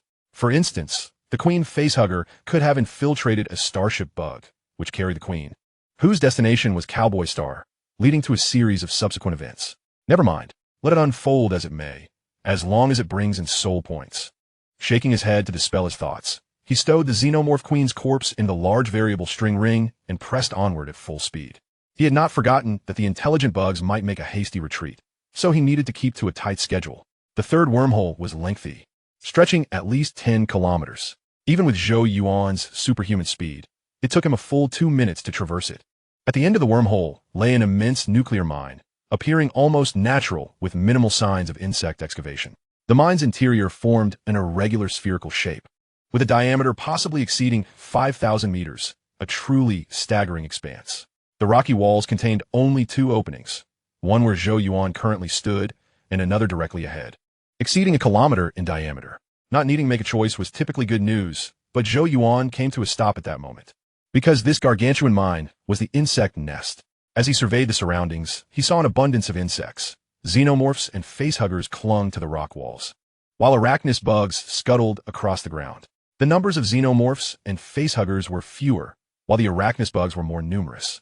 The combined total of these 2 swarms amounted to no less than 10,000. This constituted a small-scale insect tide. Furthermore, compared to typical small-scale insect tides, the combat capability of this particular wave was significantly heightened. Plasma guards, scorpion bugs, soldier bugs, grenade beetles, plasma xenomorphs, scorpia xenomorphs, soldier xenomorphs, facehuggers, humanoid xenomorphs, and plasma guards filled the space. There were 10 distinct types of insects, except for the pathetic soldier bugs. All were high-value insects, the cheapest being worth 100 soul points. With at least 1,000 xenomorphs present, this amounted to 1,000,000 soul points right here. If he were to eradicate all the insects in this locale, he might even harvest up to 2,000,000 soul points. Fantastic. The Bug Queen Xenomorph is of little concern. You all are my true comrades. Zhou Yuan's blood surged with excitement, his body brimming with vitality. This challenge, coupled with the prospect of accruing soul points, was precisely to his liking. However, before the battle commenced, host, Zhou Yuan. Identity, Federal Lieutenant Colonel, superhuman. Attributes, Strength 14, Speed 135, Jump 135, Agility 165, Stamina 14. Defense 14, Self-Healing 14, Skill 26, Brain Function 205. Skills, Telepathy, Mental Communication, Mindstorm, Psychokinesis, Hypnosis, Mind Control, Rapid Learning. Items, Icarus-class Destroyer, Jump Frog, Nano Heavy Firepower Mecha. Title, Powerful Insecticide, increasing kills by 20, speed by 3. Soul points, 22, 990, 000. It has been decided, the ultimate experience title, Powerful Insecticide. He had not utilized the Powerful Insecticide title for quite some time. One reason was that his recent opponents had all been intelligent bugs, necessitating the 5 points of brain function provided by the Outstanding Intelligence title to counteract the telepathic abilities of the intelligent bugs. The other reason was the lack of opportunities for substantial soul point accumulation when dealing with intelligent bugs. The gains of tens of thousands were not worth the risk of switching away from the intelligence title. Now, the opportunity to accumulate soul points had arrived.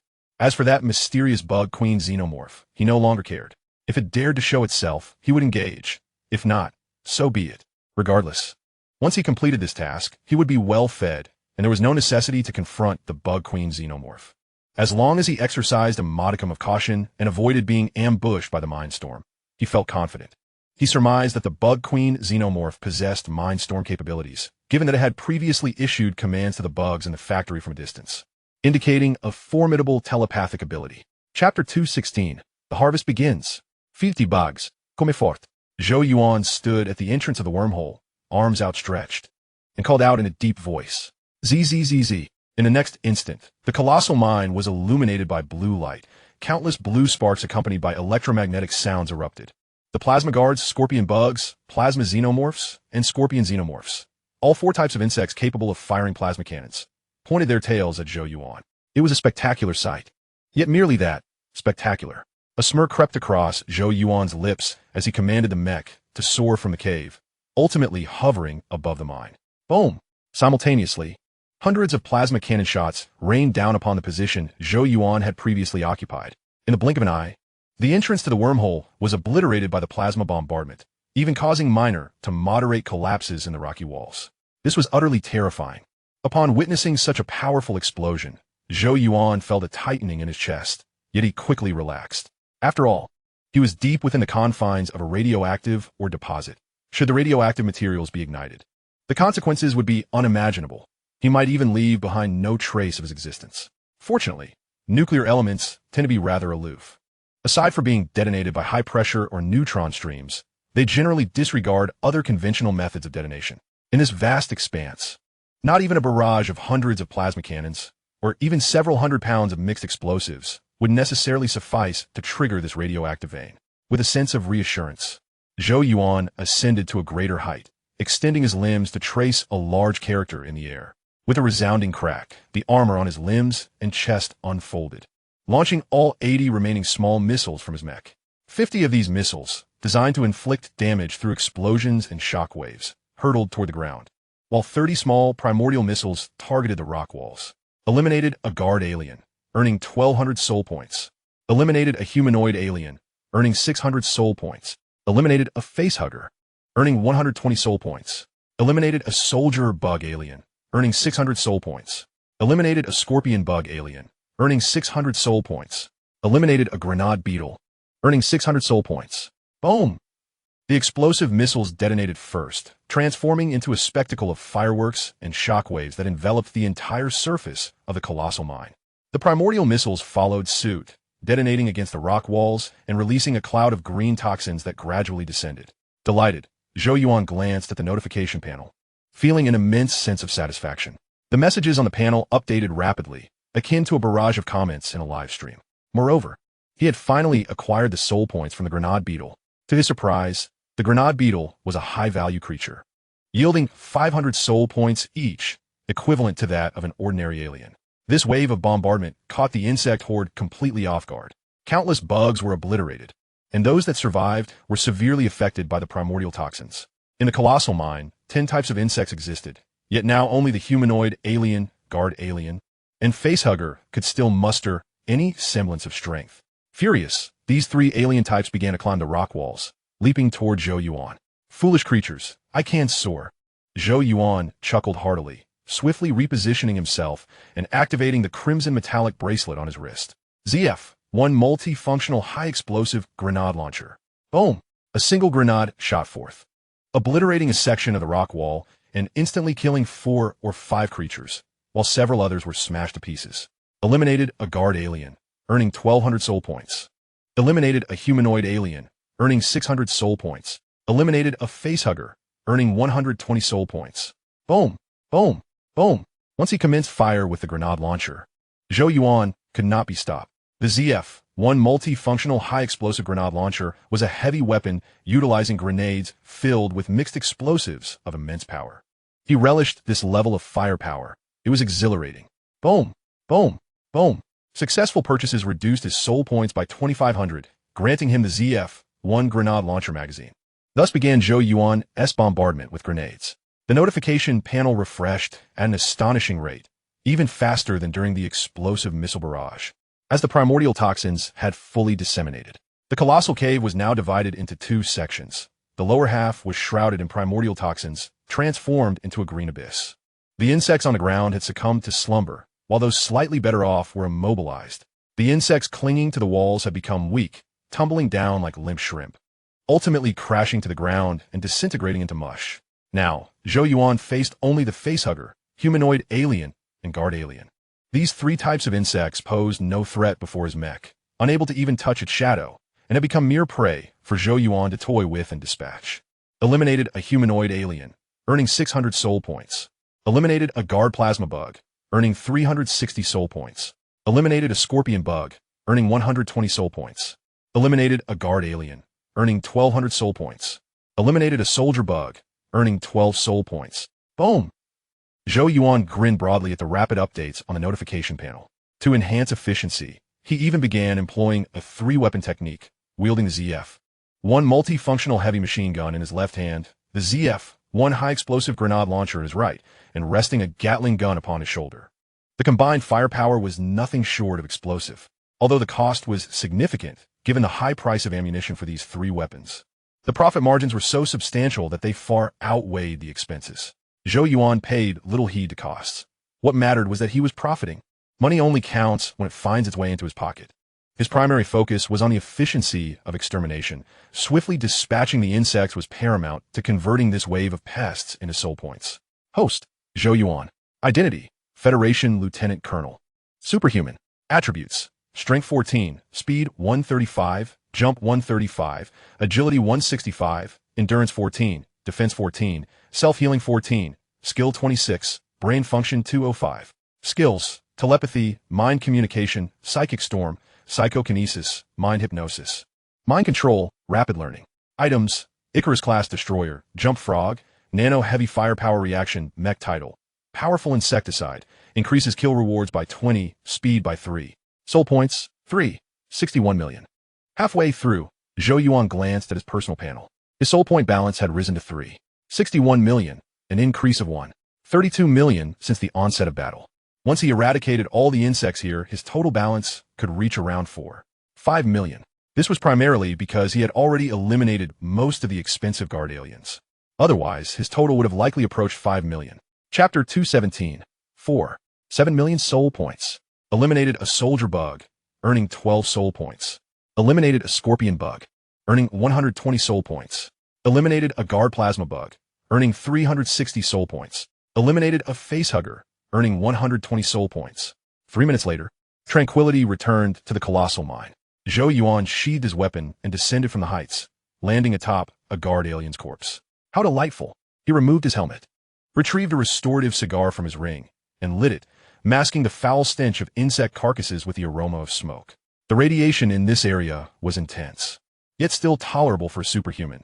Brief exposure posed no issue, as the system would continuously monitor his physical condition. It had been precisely 5 minutes since the battle commenced. During this time, aside from the tactical nuclear warhead he carried, he had expended all conventional weaponry aboard his mech and purchased a significant amount of ammunition from the system's shop. Including the 50 small explosive missiles and 30 small primordial missiles, this battle had cost him at least 150,000 soul points. However, every bit of effort was worthwhile, as his soul point balance had soared to 4, 7 million. Host: Zhou Yuan. Identity: Federation Lieutenant Colonel. Superhuman. Attributes: Strength 14, Speed 135, Jump 135, Agility 165, Endurance 14. Defense 14, Self-Healing 14, Skill 26, Brain Function 205. Skills: Telepathy, Mental Communication, Psychic Storm, Psychokinesis, Mind Hypnosis, Mental Manipulation, Rapid Learning. Equipment: Icarus-class Destroyer, Jump Frog, Nano Heavy Firepower Mecha. Title: Powerful Insecticide, granting an additional 20 kills and a speed increase of 3. Soul points: 47.03 million. Before the battle commenced, his soul points stood at 2.3 million. The recent inflow of 2.4 million soul points is indeed astonishing. However, if one were to calculate from the very beginning, the income would be even more remarkable. Prior to arriving at Cowboy Star, his soul points barely exceeded 1.7 million, yet now it has surged to 4.7 million. This indicates that within the short span of half a day, he has accumulated approximately 3 million soul points. A single endeavor netting 3 million soul points. He has never engaged in such a lucrative battle. Previously, when he obliterated the Frost Leviathan, he earned nearly 2 million soul points in one go. Yet it pales in comparison to this occasion. How exhilarating, arriving with 1.7 million, accruing a few 100,000 along the way, and a single wave of insect tide yielding 2.4 million, resulting in a total of 4.7 million. A further grind could easily push him to 5 million. Clenching his fist, Zhou Yuan had already devised plans on how to allocate these soul points. He intended to reserve 3 million for the marketplace, where items refresh daily, potentially offering something he would greatly desire, necessitating expenditure. The remaining 1.7 million would be utilized to procure a 1 million class defensive reaction mecha for Claire, while the rest could be spent on Super Soldier Serum. This solitary endeavor has enamored him with the audacious thrill of such exploits. Henceforth, he may indulge in them frequently. However, before proceeding with such plans, there are numerous arrangements to make. He would provide Carmen with a serum, appointing her as his personal pilot to assist him in executing the brain bug extermination plan. He would also supply Dax with a serum, entrusting him to temporarily lead the squad in fulfilling the tasks assigned by the fortress. As for the remaining team members, he would select a few of the most capable ones and distribute several serums among them to assist Dax with the assignments. Lastly, and most crucially, the matter of confidentiality did not concern him much. With a brain function level of 255, it was hardly a joke. Once his telepathy was activated, nothing, not even the color of the target's undergarments, could elude him. Naturally, he would refrain from employing mind hypnosis on his own people unless absolutely necessary, and mental manipulation would require utmost caution. Boom! After tallying his gains, Zhou Yuan resumed his journey, activating his thrusters as he soared towards the only remaining wormhole within the colossal mine. The wormhole he had originally traversed had already been obliterated by hundreds of plasma cannon blasts. Even if he were to excavate with a mecha now, it would likely take him a couple of hours. Thus, despite his satiation, he was compelled to press forward in search of a shortcut back to the surface. With a stroke of luck, he might even encounter a queen alien. Should that happen, he could potentially reap another 200,000 to 300,000 soul points, allowing his balance to once again surpass 5 million. Had the hive transformed again? After flying a few kilometers through the wormhole, the scene before him shifted dramatically. What was once a straightforward large wormhole morphed into a honeycomb-like cavern brimming with numerous branches. Quite troublesome indeed. Zhou Yuan sighed, halting at a section with the most branches, closing his eyes to keenly sense his surroundings. The nearby insects were relatively sparse. Although most branches contained bugs, the number within each hole did not exceed 2 digits. Compared to the branches, the main tunnel housed a slightly greater density of insects.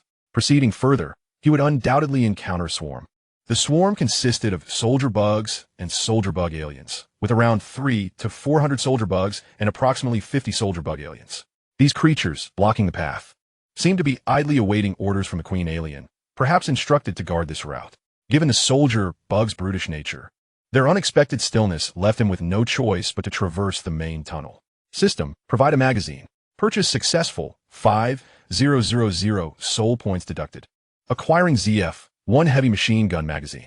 Zhou Yuan activated the ZF-1 heavy machine gun, replenished its ammunition, and sprinted toward the wormhole's forefront. Sizzle, sizzle, sizzle. Moments later. The shrill cries of the soldier bugs erupted, a cacophony as the entire swarm raised their voices, while the soldier bug aliens scuttled up the walls. Having detected Zhou Yuan's presence, he was not far from the swarm. The reason he had not been discovered earlier was largely due to the mecha's capabilities. His 3.7 million mecha possessed optical camouflage, infrared invisibility, and electromagnetic wave stealth, 3 forms of concealment. He had activated the latter 2, leaving the optical stealth off. This meant that the bug's thermal and electromagnetic sensors were rendered ineffective, allowing them to perceive him only when he entered their line of sight. Furthermore, given that this was a mine, no matter how acute the insect senses were, they could not possibly detect him through thick layers of ore. A bunch of useless bugs. 1 soul point. Were it not for the soldier bug alien's presence, I wouldn't even bother engaging you. Boom, boom, boom. Zhou Yuan grumbled disdainfully at the soldier bugs. Yet his finger steadfastly pressed the trigger. Kill a soldier bug, gain 12 soul points. Kill a soldier bug alien, gain 600 soul points. Kill a soldier bug, gain 12 soul points. Kill a soldier bug, gain 12 soul points. The prompt panel refreshed incessantly, yet Zhou Yuan was now devoid of any enthusiasm. Wearing a bored expression, collectively, these bugs barely amounted to over 20,000 soul points. In comparison to the previous insect tide, they were hardly worth the effort. Chapter 218, Starship Bugs, Purgatory Grenades. Having dispatched this wave of bugs and acquired 250,000 soul points, Zhou Yuan continued onward. What in the world are these? Starship bugs? As he proceeded, Zhou Yuan slowed his pace. Numerous alien embryos littered the path, though these embryos were all opened, indicating that the facehuggers had already been birthed. More curious than the alien embryos were the rock walls. The walls were adorned with numerous pale blue tendrils, glowing softly, motionless as if they were lifeless roots. These tendrils bore a striking resemblance to those on the bellies of starship bugs, yet he recalled that the tendrils of the bugs were not this long, nor did they remain so placid. Zing! Just as Zhou Yuan contemplated testing one, the pale blue tendrils began to stir. The soft glow emanating from them flickered, intensifying in brightness. After pulsating for 4 to 5 seconds, countless blue rays erupted from the tendrils, darting toward the depths of the wormhole like lightning. Following the disappearance of these blue rays, the pale blue tendrils on the rock walls withered. They shrank and disintegrated in an instant, much like leaves engulfed by flames, ultimately turning to ash and scattering in the air. Charging? Zhou Yuan paused momentarily, then bolted toward the depths of the wormhole. The scene he had just witnessed resembled a pulse-frequency cable transmitting energy. Could this be the Starship bugs replenishing their flight energy? At this moment, those tendrils absorbed the radioactive elements from the ore vein. Your current location's radiation level is only level 3. As Zhou Yuan advanced, System 1 conducted a check on the state of the radioactive ore vein. Solo. Upon hearing System 1's report, Zhou Yuan had drawn his conclusions. The radiation levels, akin to corrosion levels, were categorized into 6 tiers, with level 1 being the lowest and level 6 the highest. Level 3 radiation was moderate, typical of special industrial or research zones, far from lethal. Yet for something to siphon off the majority of energy from an entire radioactive ore vein, its appetite must be considerable. It could only be the large starship bugs. Following the trail left by the wilting pale blue tendrils, Zhou Yuan swiftly identified his target. Indeed, it was a starship bug. The wormhole's exit led into a natural underground canyon. The underground canyon, though modest in scale, features steep rock walls that converge closely, transforming the central gorge into a quintessential precipice. The cliffside is teeming with insects, swarming both the edge and the base, all in defense of the starship worm. At the bottom of the cliff lies a starship worm, approximately 600 meters in length and around 200 meters in height. It is not as formidable as the one he had previously vanquished on Hydora, suggesting it is still in its juvenile stage. Presently, this starship worm emits a radiant glow. Its energy thrusters along its sides shimmer brilliantly, and its wings unfurl as it gradually lifts off the ground, clearly preparing to make an escape. Don't you dare leave. Zhou Yuan leaped high, maneuvering his mech towards the starship worm while unleashing a barrage from his heavy machine gun at its wings.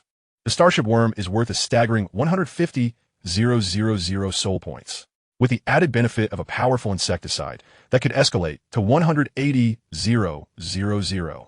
Moreover, the starship worm undoubtedly harbors the queen's offspring within, making it imperative not to let it escape. Just as Zhou Yuan was about to land on the back of the starship worm, he abruptly halted mid-air, retreating swiftly.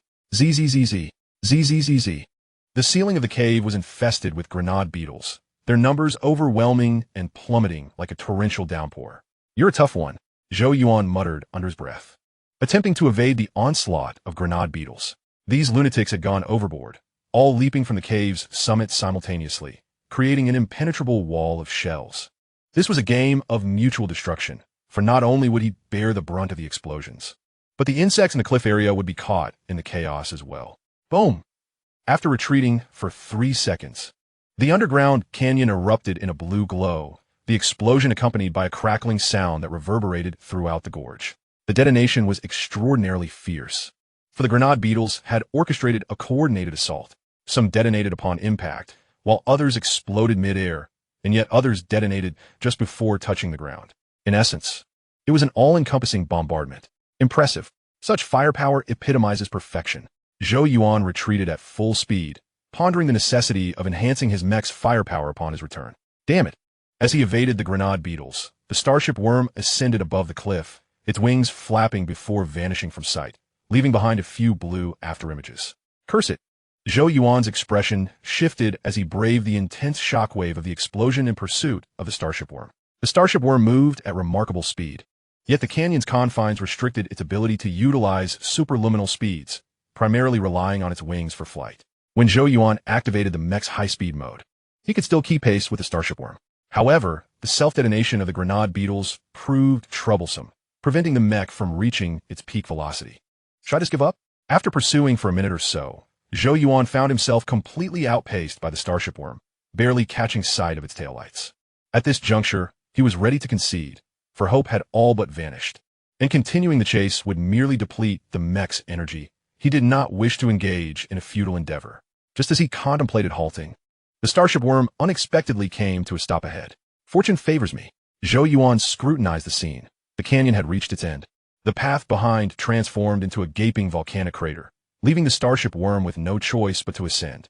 In that fleeting moment of pause, Zhou Yuan closed the distance, now within a kilometer of the creature. Boom! Suddenly, the energy thrusters on the starship worm blazed to life, the blue light bursting forth like fireworks, making the creature tremble. Superliminal mode. With a mere glance, Zhou Yuan understood the Starship Worm's intentions. Its current maneuvers mirrored those of a Federation starship preparing to accelerate to superliminal travel. Clearly, the vertical opening from below was a direct shaft, permitting an unimpeded ascent. I must deploy my trump card. Zhou Yuan sighed slightly, retrieving a deep red crystal pillar the size of a large milk teacup from his dimensional pocket. The Hellfire Grenade. This was a nuclear grenade he had previously acquired from a level 2 soul gift box, valued at 100,000 soul points in the marketplace. While deploying a nuclear grenade costing 100,000 soul points against the Starship Worm might seem extravagantly wasteful, there was no alternative. Though his dimensional pocket housed numerous tactical nuclear bombs, they lacked the unique adhesive properties of the Hellfire Grenade, which was specifically designed for space warfare as part of the Transformers merchandise series. Chapter 219, 55 million. With a decisive flick, Zhou Yuan activated the switch and hurled the Hellfire Grenade towards the Starship Worm. With Zhou Yuan's immense strength, the grenade soared over 100 meters, crashing forcefully against the shell of the Starship Worm's tail. As the red energy dissipated from the base, the Hellfire Grenade adhered to the Starship Worm's carapace without rebounding from the impact. Almost instantaneously, the Starship Worm convulsed violently, the energy thruster on its side producing a deafening blast before it vanished from Zhou Yuan's sight. Incredibly swift, Zhou Yuan arrived beneath the volcanic crater's opening, gazing upward. But the Starship Worm was no longer visible. Superliminal speed, terrifyingly effective. At that moment, a new thought struck Zhou Yuan. During his extermination of brain insects, he would need to accumulate more soul points. His next target, a superliminal transforming Gundam at the 10 million soul point level. Yet, after a brief consideration, Zhou Yuan redirected his focus to the present. More pressing than new ambitions was the matter of the Starship Worm. 6, 5, 4, 3, 2 detonation. Having completed the countdown for the Hellfire Grenade in his mind, Zhou Yuan swiftly glanced at the notification panel. Kill a facehugger, gain 120 souls. Kill a guard plasma bug, gain 360 souls. Kill a sand beetle, gain 12 souls. Kill a queen alien, gain 600,000 souls. Kill a guard alien, gain 200 souls. Kill a Starship Worm, gain 180,000 souls. The notification panel was inundated with alerts, and it took Zhou Yuan several seconds to finally locate the information he sought. Success. The Hellfire Grenade had obliterated the Starship Worm. As anticipated, the nuclear grenade, with a lethal radius of 1 kilometer, was more than sufficient to dispatch an immature Starship Worm. Moreover, the vast reserves of ionic energy within the Starship Worm would ensure that the resulting explosion left nothing but remnants. Did they call it a Queen Alien? System. Aren't you being a bit ungracious? ISNT Queen S offspring, a more fitting title? Zhou Yuan chuckled to himself. His earlier conjecture had proven accurate. The intelligent bugs in the mine sought to escape, which was why they had orchestrated such a plethora of ambushing insects along their retreat. Yet, they had not anticipated Zhou Yuan's swift arrival. Host, Zhou Yuan. Identity, Federal Lieutenant Colonel, Superhuman. Attributes, Strength 14, Speed 135, Jump 135, Agility 165, Endurance 14, Defense 14. Self-Healing 14, Skill 26, Brain Function 205. Skills, Telepathy, Mind Communication, Psychic Storm, Psychokinesis, Mind Hypnosis, Mind Control, Rapid Learning. Items, Icarus-class Destroyer, Jump Frog, Nano Heavy Firepower Reaction Mech. Title, Powerful Insecticide, increases kill acquisition by 20, speed by 3. Soul points, 55. 55 million. After a brief moment of satisfaction, Zhou Yuan opened his personal panel to review his gains. His balance had surged from 4.7 million to 5.55 million, indicating that the recent endeavor had netted him 850,000 points. Among these, the Queen Alien accounted for 600,000, the Starship Worm for 180,000, and various lower-tier insects for 70,000. Higher than he had anticipated, the Starship insect's worth, alongside the lesser insects, stood at 250,000 soul points without a doubt. However, the Queen Alien, valued at 600,000, was indeed a pleasant surprise. Even without accounting for title bonuses, the Queen Alien's base value was still a staggering 500,000 soul points. 500,000 soul points for a single insect. Oh, brain bug, how unfortunate it is for you. One of theirs is worth 5 of yours. It is somewhat regrettable. Had it been captured alive, its utility would certainly surpass the worth of 600,000 soul points.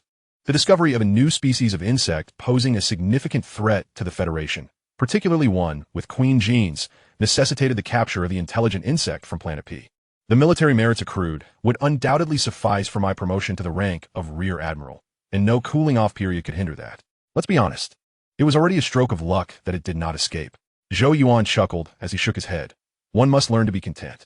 There is no point in lamenting what could have been. At the very least, he was satisfied with the outcome of this venture.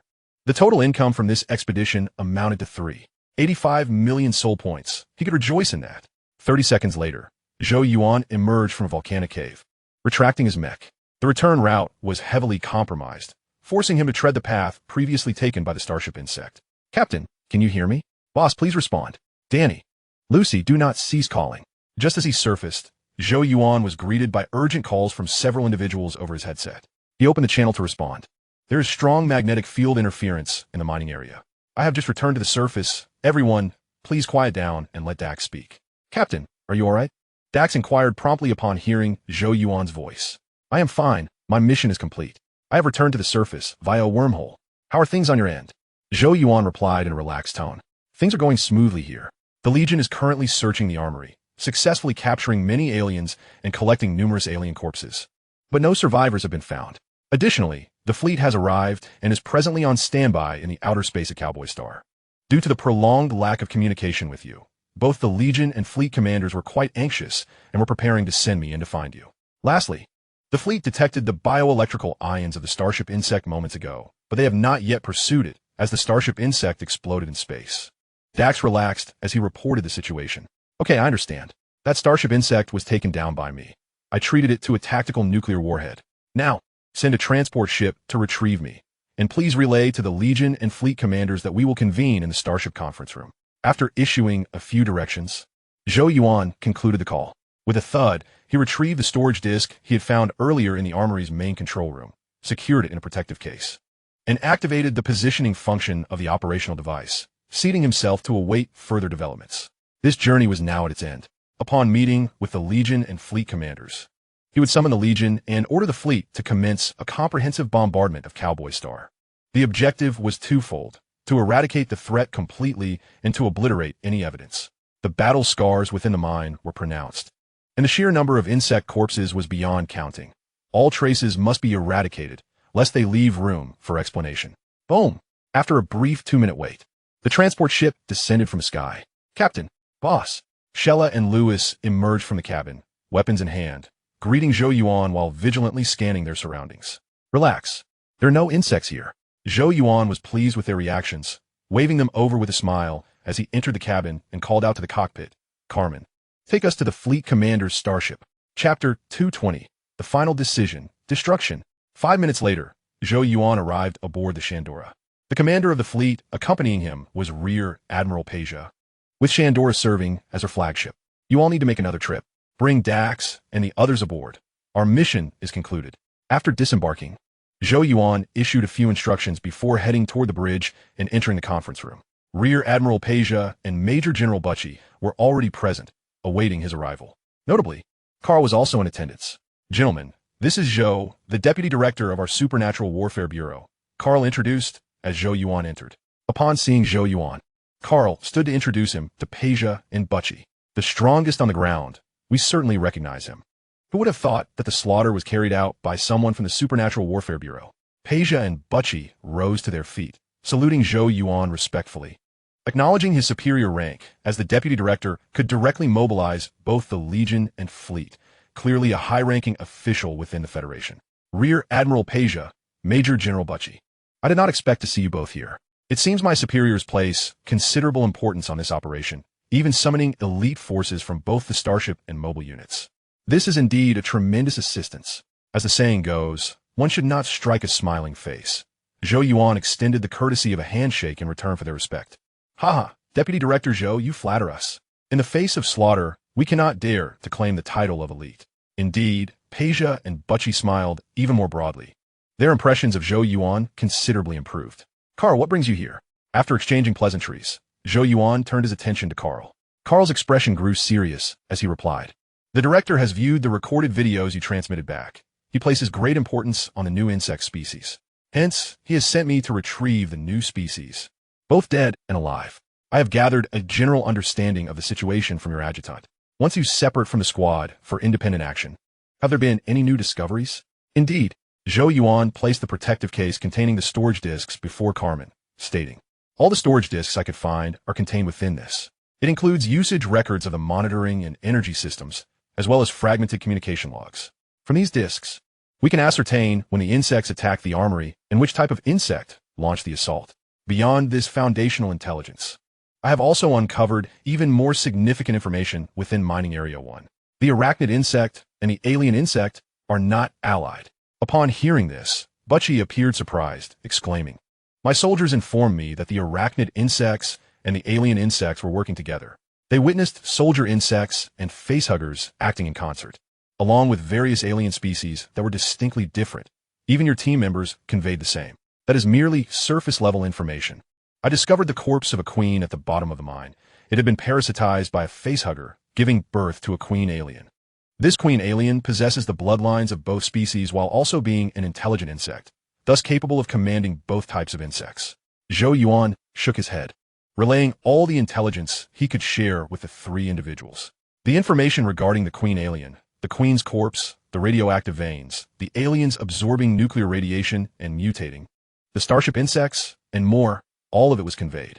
Some were first-hand observations, while others were predictions of events yet to unfold, slightly embellished to elevate them to strategic intelligence. His objective was to portray the aliens as more terrifying than demons, thereby issuing bombardment orders. The arachnid queen, the arachnid starship insect, and the intelligent alien possessing queen genes. Carl rubbed his temples, pondering for a moment before stating, "This makes sense. The aliens infiltrated the ranks of the starship insects. And when the starship insects arrived at Cowboy Star in search of energy, the aliens attacked the queen. However, if you wish for the intelligence department to believe this, we may need to descend into the mine once more and retrieve the queen's corpse. Forget it, too risky." Zhou Yuan shook his head in refusal. He understood Carl's intent. Carl wanted to help him secure all the military merits, which was why he suggested seeking the queen's corpse. However, descending into the mine, the evidence of his massacre lay scattered throughout. It was imperative that no one see it. He had never intended to claim military merits, as he had not personally slain the alien queen or the queen itself. He was content with merely the credit for eliminating the starship insect. As for the queen's xenomorph, this military achievement is unattainable. After all, that creature resides within the belly of the starship, leaving us in ignorance of its appearance. He has already indulged to the point of excess. There is no need to court trouble.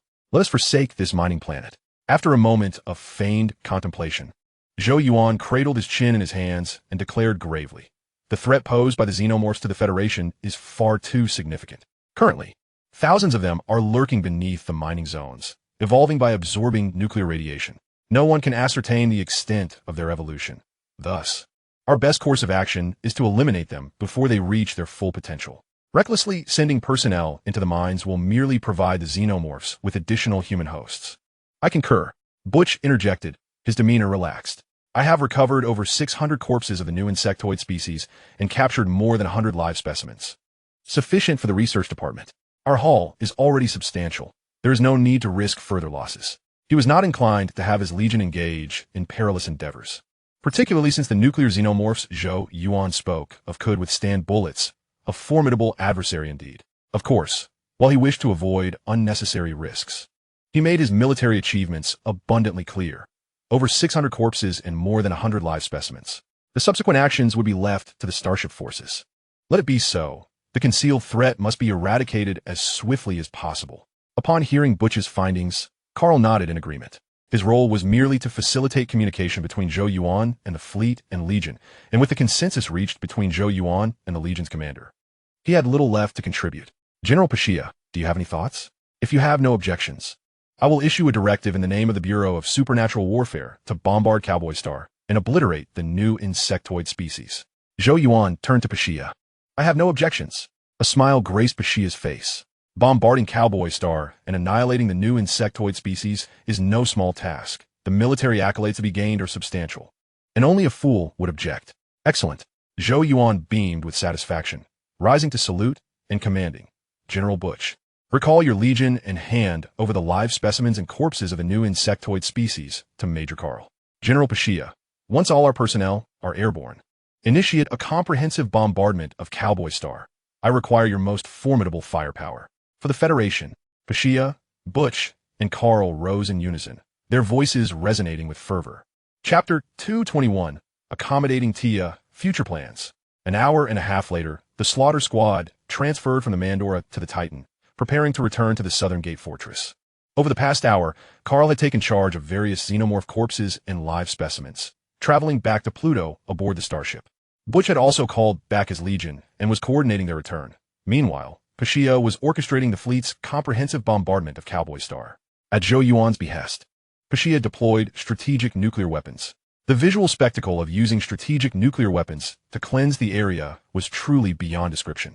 Observing from outer space, Cowboy Star had transformed into a circular river of lava, erupting intermittently in grand displays of molten floral explosions. The first munitions factory and the primary mining site were particularly spectacular. When the radioactive vein deep within the mines was detonated, it was as if the very crown of Cowboy Star had been torn asunder. A vast continent was obliterated, reminiscent of a planetary collapse. The true scale of that radioactive vein was unimaginable. Looking higher, atmospheric disturbances enveloped the globe, manifesting visible waves of white energy. It resembled the eye of a colossal typhoon, encasing the entirety of Cowboy Star while continuously releasing energy outward, generating successive shockwaves. Fortunately, the bombardment was conducted from outer space. Otherwise, they would have been crushed by the shockwave of the nuclear explosion. Is this what true warfare looks like? Just as Zhou Yuan was engrossed in the spectacle, a familiar voice suddenly broke through the silence. He turned to find Tia still amidst his squad, her gaze fixed intently on the cosmic panorama outside, seemingly awestruck by the might of the strategic nuclear weaponry. Dax. Zhou Yuan shot a disapproving look at Dax, who had previously been quite clear about sending Tia with Carl to Pluto for a few years of training. She must have snuck aboard.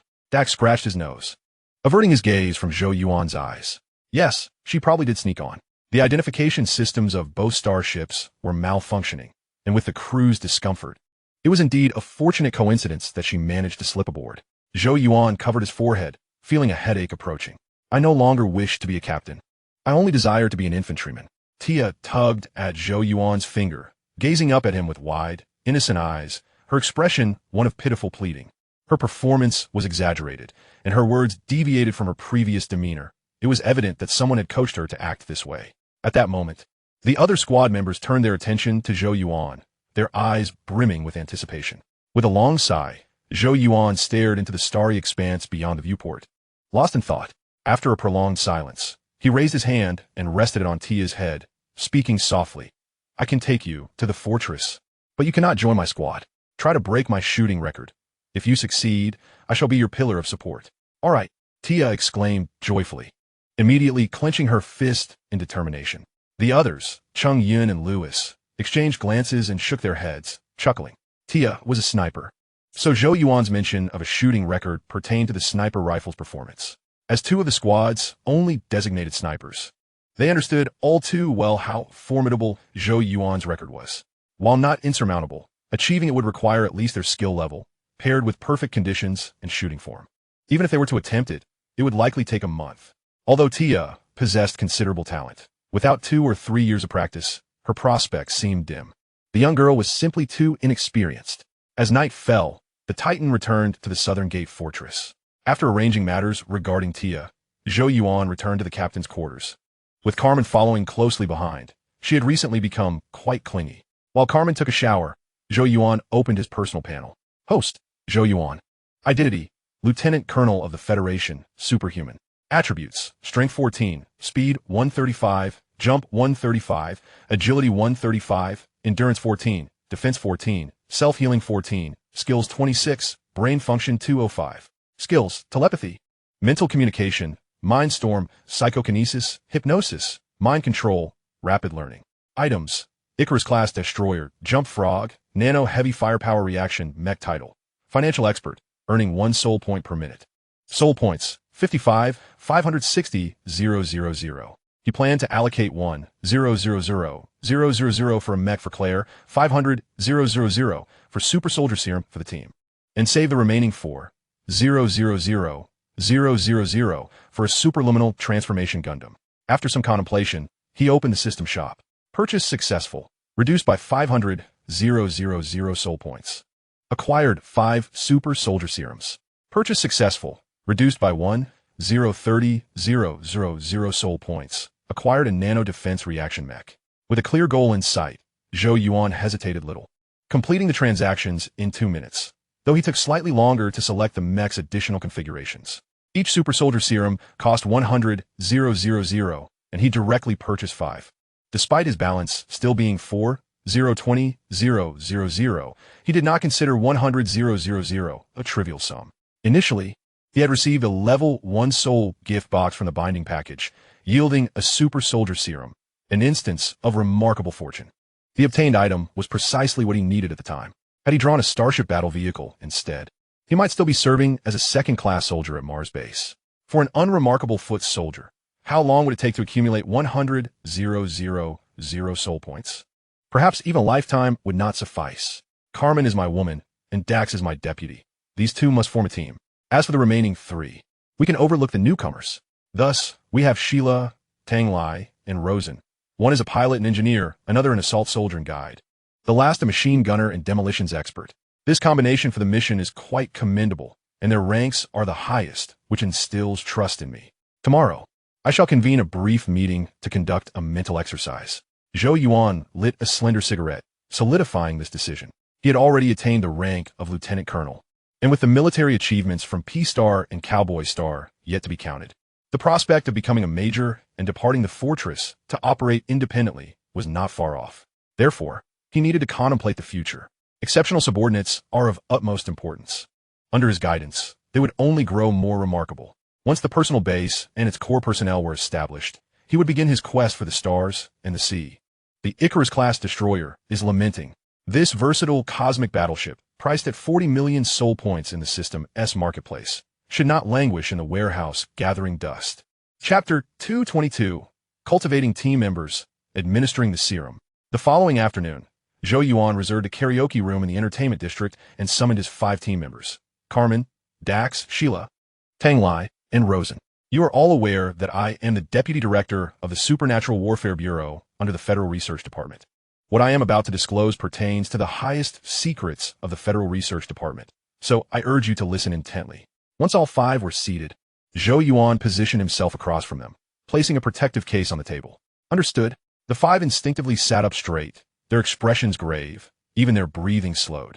I may be departing the Southgate Fortress within a year to assume command of a base or fortress on another planet. Therefore, my superiors have tasked me with forming my own strategic escort team, and I may select members starting now. Joining my escort team means you will leave the Southgate Fortress and become my defenders. Those who do not wish to depart the fortress may leave now. Do not feel pressured, as being a defender is far less thrilling than being a special forces operative. Zhou Yuan lit a restorative cigar, speaking nonchalantly, not even glancing at their reactions. Defenders of a defense force? To a new location? The 5 exchanged glances, completely unprepared for this turn of events. They had assumed Zhou Yuan was assigning them a task. I have no objections. I'll accompany you. Soon, 2 individuals expressed their agreement: Carmen and Dax. Carmen, as Zhou Yuan's partner, would undoubtedly follow him.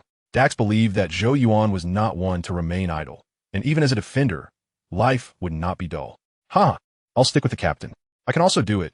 Being a pilot for the general is no burden at all. Okay, I'm in. The remaining trio, Sheila, Tang Lai, and Rosen, nodded in agreement one after another. They unanimously believed that it mattered little where they served or in what capacity. What was crucial was the caliber of their superior. Zhou Yuan's authority was immense, capable of summoning fleets and legions with a mere word. How could one not envision a bright future following such a leader? Excellent. You have seized the opportunity leading to your future. Zhou Yuan maintained his mental sensing ability, perceiving the emotions of his team members with satisfaction, then placed a hand upon the protective case. Now we delve into the highest secrets of the research department. Classified as SSS level. Until I grant my consent, this matter must remain confidential, even if the inquiry comes from the Führer, understood? Should you divulge this information, you will face me, who has been tasked with eliminating the traitor. Understood, Commander. The 5 responded with renewed seriousness, rising to salute. Observing this, Zhou Yuan gestured for them to sit, smiling as he remarked, This situation bears resemblance to the Southgate Fortress. After all, even the Führer is unaware of its existence. However, what you are about to learn is even more exceptional, akin to a covert operation, with only me as your secret superior. As he spoke, Zhou Yuan opened the protective case, turning it around before presenting it to his team. Inside were 5 vials of Super Soldier Serum, the azure liquid swirling beautifully within the glass. A reagent? A serum? Upon seeing the contents of the protective case, the team members were momentarily stunned. They had anticipated documents or terms of agreement, not syringes. The Super Soldier Serum, the pinnacle of the Federal Research Department's technology. Upon injection, it enhances all physical capabilities of a user and further unlocks brain potential, reaching the zenith of human ability. Researchers refer to it as evolution. Zhou Yuan observed their emotional fluctuations while explaining. Bang! Ultimately, in the astonished gazes of his team, Zhou Yuan picked up an iron ashtray from the table and, with a forceful grip, crushed it into a lump of metal. My God, thank you for my earlier persistence. I nearly missed it. Captain, is this for us? All 5 team members stood up, some throwing punches into the air, others slapping their own faces, excitement overwhelming them. Witnessing this, they could no longer deny that Zhou Yuan was one of the recipients of the Super Soldier Serum, explaining his formidable strength. No wonder he was so serious. Such a serum, capable of transforming individuals into monsters, warranted utmost secrecy. Indeed, this is for you. I reiterate, your sole direct superior is me. Following the emergence of parasites, the Federation's secrets are no longer confidential. The Supernatural Warfare Bureau was established for this reason. There are matters you may not fully comprehend. The Federation is now. Zhou Yuan paused, shaking his head. In any case, I hope you remember my words. After injection, you will lose consciousness for a day upon awakening. Familiarize yourselves with your newfound strength promptly and refrain from using it indiscriminately. In daily life, you will remain indistinguishable from ordinary individuals. Understood? Understood, Commander. The group nodded solemnly, beginning to speculate on Zhou Yuan's words. Clearly, the parasites had infiltrated the upper echelons of the Federation. Thus, they not only needed to keep their mouths shut, but also to conceal their differences to prevent any potential leaks. All right, take it, 1 for each. Injected at the nape of your neck or lower back. You will experience excruciating pain during the injection, so it is advisable to lie down on the sofa. Zhou Yuan picked up a vial of Super Soldier Serum and gestured for Carmen to come over. Complying, Carmen walked over to Zhou Yuan, who administered the serum into the nape of her neck. What a peculiar sensation. Darling, it started to hurt. Moments after the injection, Carmen's gaze began to blur. Then she slumped against Zhou Yuan. Sleep now. You'll be fine upon waking.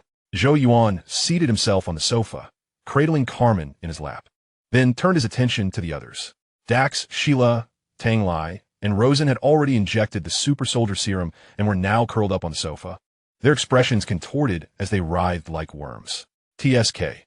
Zhou Yuan involuntarily shuddered, recalling the agonizing sensation he had experienced. The searing pain was akin to bathing in boiling water. After a few minutes of quiet waiting, all 5 succumbed to unconsciousness amidst their suffering. Zhou Yuan took up his combat device and, in the name of the Supernatural Warfare Bureau, assigned the slaughter team a reconnaissance mission lasting 2 days. He then sent Lucy a text, entrusting her with the team's training for the next 2 days. Chapter 223. The Brainworm Slaughter Plan initiated. The following afternoon, those who had received the Super Soldier Serum, Carmen and the others, began to awaken, gradually coming to consciousness around mealtime. Once they had gained a modicum of control over their enhanced powers, Zhou Yuan led them to the training ground to facilitate their adaptation to their augmented physiques. Very good, he mused, a smile gracing his features as he observed the quintet sprinting across the training field. The half-afternoon was ample time for the 5 of them to acclimate to their newfound strength. Next, the Brainworm Slaughter Plan would be set into motion. Zhou Yuan seized the operational device and accessed the intelligence database of the Federal Intelligence Department, his authority granting him access to 99 of the information contained therein. The Ghost Star outpost had been breached by a tide of insects, and corpses drained of their brains by the brainworms had been discovered just the day before yesterday. It had already been 3 days. Action was imperative.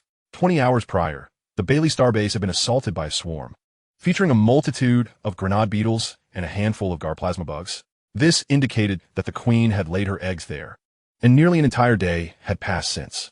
On the quarantined Snow Star, 2 hours ago, a Starship Bug had landed, and it had yet to depart. Such promising intelligence invigorated Zhou Yuan, prompting him to delve deeper into the details. Snow Star, a bug planet within the GJ-1 star system. Situated at the periphery of the GJ-1 system was a mere 10 minutes from Pluto. The incident had transpired at 10:30 a.m. when a patrol fleet passing by Moon 5 detected intense ion fluctuations. Following the trail of these fluctuations, the fleet traced its way to Snow Star. Utilizing synthetic aperture radar for microwave penetration, the fleet uncovered a Starship Bug concealed within a coastal canyon. As of now, that Starship Bug remained on Snow Star. Due to the devastating defeat at Clintu Star, the Federation was reluctant to deploy troops into the GJ-1 system. They had already salvaged their pride from the debacle at P-Star. Thus, the Federation had taken a hands-off approach, leaving behind a single starship to monitor and ascertain whether the Starship Bug would re-enter the solar system. It had lingered for 2 hours without departing. Zhou Yuan pondered, resting his chin on his clenched fist, his thoughts crystallizing into a preliminary conclusion. Firstly, a Starship Bug would not wander aimlessly unless compelled. When a Starship Bug mobilizes, it is either transporting sentient bugs or a substantial number of soon-to-ovulate sand beetles. However, as Snow Star was inherently a bug planet with a population in the millions, there was no need for sand beetles to lay eggs there, and the same reasoning applied to the Queen. Therefore, the Starship Bug's presence at Snow Star likely signified its search for energy replenishment or the transportation of brainworms. Very well, let us proceed, Zhou Yuan proclaimed. Rising from his seat and beckoning the 5 trainees, cease your training and gather here. He resolved to venture to Snow Star immediately. With favorable fortune, both the Starship Bug and brainworms might be present, allowing him to capture both. Should fortune be unkind, and the 2 sentient bugs flee, he could still accumulate a bounty of soul points on Snow Star, thus mitigating any losses.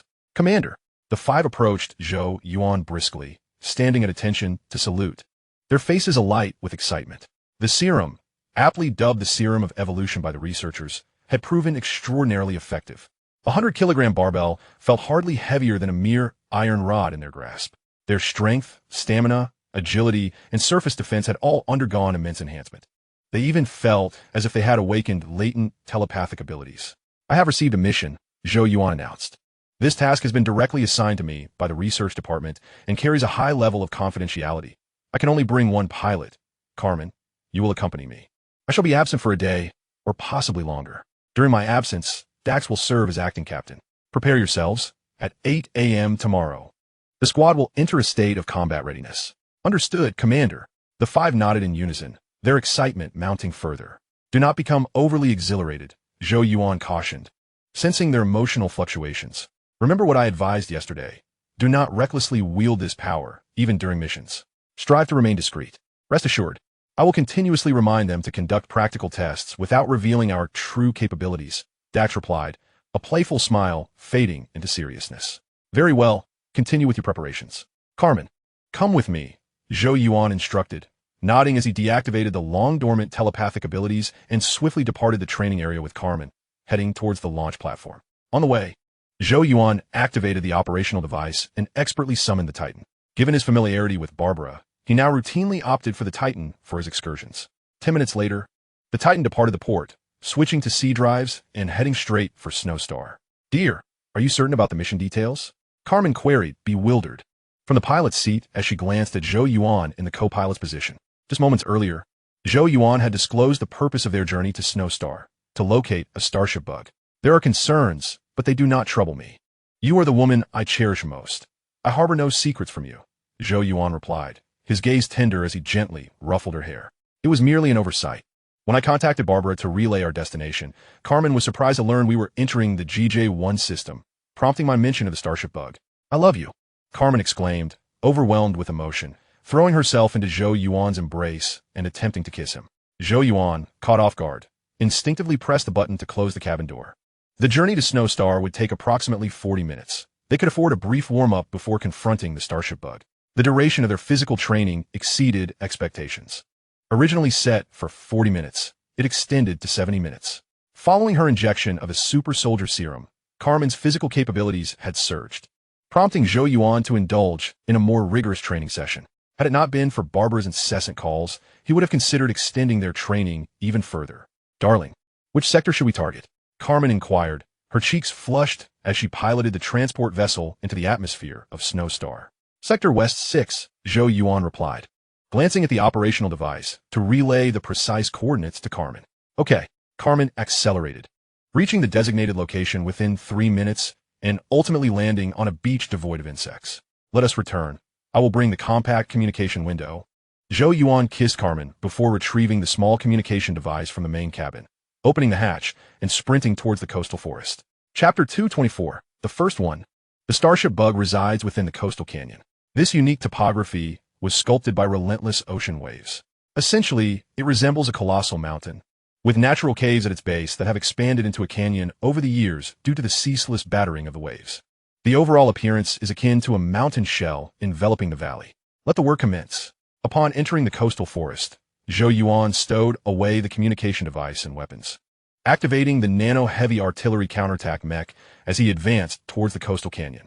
The canyon was not far from his landing point, situated along the coastline to the right of the coastal forest. With stealth activated, Zhou Yuan seamlessly blended into nature. Numerous insects lined his path, yet none detected his presence, allowing him to reach his destination with ease. Upon arriving at the canyon's entrance, Zhou Yuan slowed his pace and cautiously ventured inward. Simultaneously, he accessed his personal panel to arrange the Super Insecticide title. Host, Zhou Yuan. Identity, Colonel of the Federation, Superhuman. Attributes, Strength 14, Speed 135, Jump 135, Agility 165, Endurance 14, Defense 14, Self-Healing 14, Skill 26, Brain Function 205. Skills, Telepathy, Mental Communication, Mindstorm, Psychokinesis, Hypnosis, Mind Control, Rapid Learning. Items, Icarus-class Destroyer, Jump Frog. Nano-Heavy Firepower Reaction Mecha. Title, Powerful Insecticide, enhancing kill acquisition by 20, speed by 3. Soul points, 40. 27 million. Though this venture might lead him to confront the brain bugs, Zhou Yuan harbored no intention of utilizing his title of exceptional intellect. After all, he had embarked on this quest alone. In solitary action, he was at his most formidable, free to unleash his abilities without restraint, attacking as he pleased. Are the brain bugs' telepathic capabilities too formidable? A tactical nuclear strike as a sign of respect. How shall you respond, esteemed adversary? Upon discovering both the brain bugs and starship bugs, he promptly unleashed a tactical nuclear strike, retreating immediately thereafter, entirely avoiding any direct confrontation with the brain bugs. Brain bugs? Bay, Mia pistes. Progressing through the depths of the cliffside canyon, he encountered no unforeseen complications. While searching for the starship bugs, Zhou Yuan noted an increase in the surrounding insects, and thus resolved to proceed with caution. He could not afford to be detected, lest the starship bugs flee. According to the radar map from the intelligence database, the starship bugs were less than 10 kilometers from the coastline, a distance that allowed for a leisurely approach. System. Assemble a swarm of self-destructing mosquitoes. Ding. Purchase successful, deducting 50,000 soul points to acquire a nano self-destructing mosquito swarm. Go forth. Your targets are the starship bugs and brain bugs. Zhou Yuan slipped into a wormhole, releasing the swarm while simultaneously purchasing a new set. After several skirmishes, the number of self-destructing mosquitoes had dwindled from 100 to 29. 29 was insufficient, so he procured another 100. As for the two laser birds, their intelligence-gathering capabilities, while commendable, paled in comparison to those of the self-destructing mosquitoes. Moreover, their size rendered them prone to detection, despite their cloaking abilities. At 60,000 soul points each, they were too costly to lose. Buzz. Not 3 minutes after departure, the self-destructing mosquitoes located their target, providing Zhou Yuan with a real-time positional map. Excellent. Return at once. Zhou Yuan quietly commanded the mosquito swarm and stealthily navigated towards the location of the starship bugs as indicated on the map. What purpose do all these wormholes serve? Is it possible that the brain bugs intend to transform this area into a fortress planet? As he advanced, Zhou Yuan observed a bustling scene within the canyon. Soldier bugs and tank beetles were fervently engaged, excavating wormholes in droves, and the wormholes were being bored into the mountain rather than creating nests. He speculated that the insectoid race might be preparing to launch an assault on the Federation, just as the Federation was currently bolstering its forces at the fringes of the solar system, gradually encroaching upon the territories of the insectoid race from the periphery of the GJ-1 system. So too were the insects fortifying their forces at the edge of the GJ-1 system, commencing their gradual incursion into the Federation's domain from the solar system's border. Regardless of your intentions, encountering me, Zhou the Reaper, will spell misfortune for you. 5 minutes later, Zhou Yuan maneuvered the mecha adeptly through the hollowed-out mountainside, successfully locating his target while also retrieving the self-destructing mosquito swarm. Before him lay a vast natural cavern, transformed into a colossal beehive by the insects. Zhou Yuan found himself at the midpoint of the hive, concealed within an unoccupied wormhole, peering down from the cave's entrance. Everything had proceeded remarkably smoothly. Indeed, operating alone was exhilarating, devoid of excessive concerns. Now, those 300,000 soul points shall be mine. Zhou Yuan cautiously backed away 2 steps, producing 2 tactical nuclear bombs from his wrist gauntlet, silencing their alerts before initiating a 1-minute countdown. He spotted the starship bugs and brain bugs below, resting upon the ground. Both of these insects were fully grown. The starship bug stretched over 1,000 meters long and stood more than 300 meters tall, while the brain bug was comparable in size to a large truck. The starship bug remained motionless, seemingly asleep, its body intermittently glowing with a blue light. In contrast, the brain bug was more industrious, being carried by a throng of sand beetles, traversing the hive while directing the excavation efforts of the mountain with a swarm of soldier bugs surrounding it. Each starship bug was worth 150,000 soul points. The brain bug was valued at 100,000 soul points. Combined with the 20 boost from the powerful insecticide title, the total came to exactly 300,000. Farewell. As the countdown reached 20 seconds, Zhou Yuan tossed the 2 tactical nuclear bombs outside the cave entrance and piloted the mecha at full speed to retreat. 20 seconds was ample time for him to reach safety, but insufficient for the starship bugs and brain bugs to escape. He assessed the terrain. The massive beehive possessed only one large exit through which the starship bug could pass, located on its right side, necessitating a turn to enter. Given the sluggish crawling speed of such a large creature, he had witnessed this during his time on Hala. The brain bug, burdened by the sand beetles, would struggle to cover even 50 meters in 20 seconds. Thus, their demise was imminent. On his return route, Zhou Yuan attracted the attention of numerous insects. While the stealth capabilities of his mecha were advantageous, the noise generated by the energy thrusters was considerable. Nevertheless, Zhou Yuan was in a hurry to escape, completely disregarding the insects in his path, merely tossing a tactical nuclear bomb into the denser insect regions as he passed. Boom!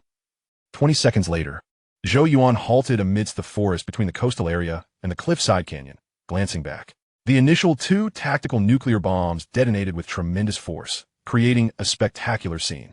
The hollowed mountain erupted, causing the entire edifice to leap as if the snow star had sneezed, propelling the mountain into the air. Boom!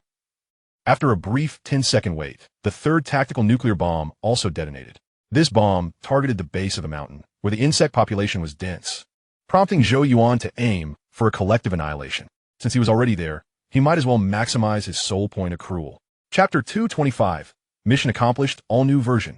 Kill 1 tank beetle, acquire 120 soul points. Kill 1 soldier bug, acquire 12 soul points. Kill 1 sand beetle, acquire 12 soul points.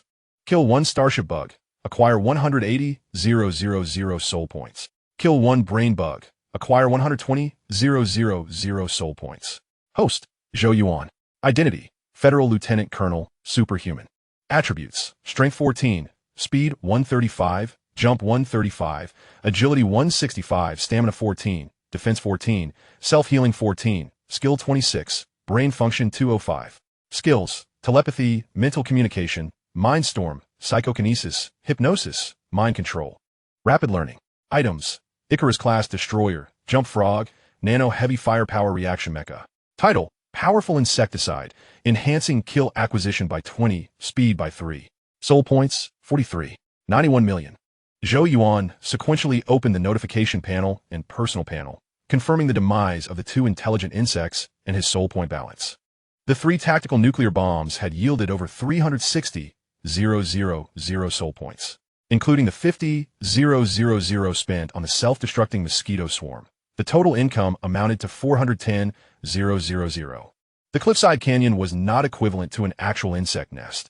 Excluding the 300,000 from the 2 intelligent insects, the 3 tactical nuclear bombs had only yielded 14 million soul points. Just 2 more to go.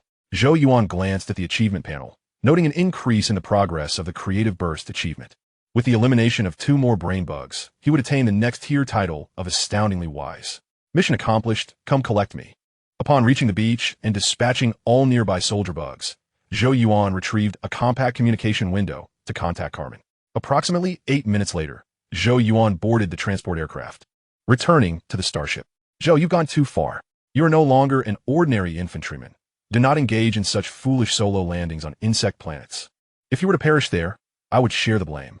Barbara stood outside the landing dock, waiting, and upon seeing Zhou Yuan and Carmen return, she immediately unleashed a torrent of complaints. What had initially been described as a simple reconnaissance mission had taken an alarming turn. Just moments ago, she had been in the cockpit, witnessing the feedback from the synthetic aperture radar, which indicated a nuclear explosion on Snowstar. Clearly, Zhou Yuan had ventured alone to Snowstar to obliterate the Starship worms. The notion of an individual infiltrating a worm-infested planet to detonate a starship was utterly insane. Something only a madman would dare to undertake. Barbara, there's no need to be so anxious. The fact that I went means I have absolute confidence, Zhou Yuan chuckled, pressing his fingers against his temples to activate his telepathic communication ability. I'm engaged in a highly classified research task, the specifics of which I cannot disclose. Please keep this confidential. You truly are an enigma. Just tell me, how can I assist you? Startled by Zhou Yuan's voice reverberating in her mind, Barbara instinctively took a step back, ultimately sighing in resignation. She understood now.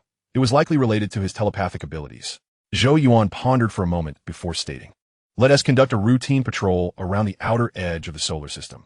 I need to perform a few more research experiments." Understood. Barbara nodded and promptly departed. Knowing Zhou Yuan's purpose brought her a sense of joy. Not everyone had the privilege of participating in such confidential missions. "My dear, where are we headed now?" After Barbara left, Carmen shed her serious demeanor, affectionately linking her arm with Zhou Yuan's and resting her head on his shoulder. "Let us indulge in some pleasurable activities. 70 minutes is far too brief for us. Wouldn't you agree?" Zhou Yuan glanced around and lifted Carmen's chin with his finger, smiling as he replied, "I think that's a splendid idea. How about the entertainment district?"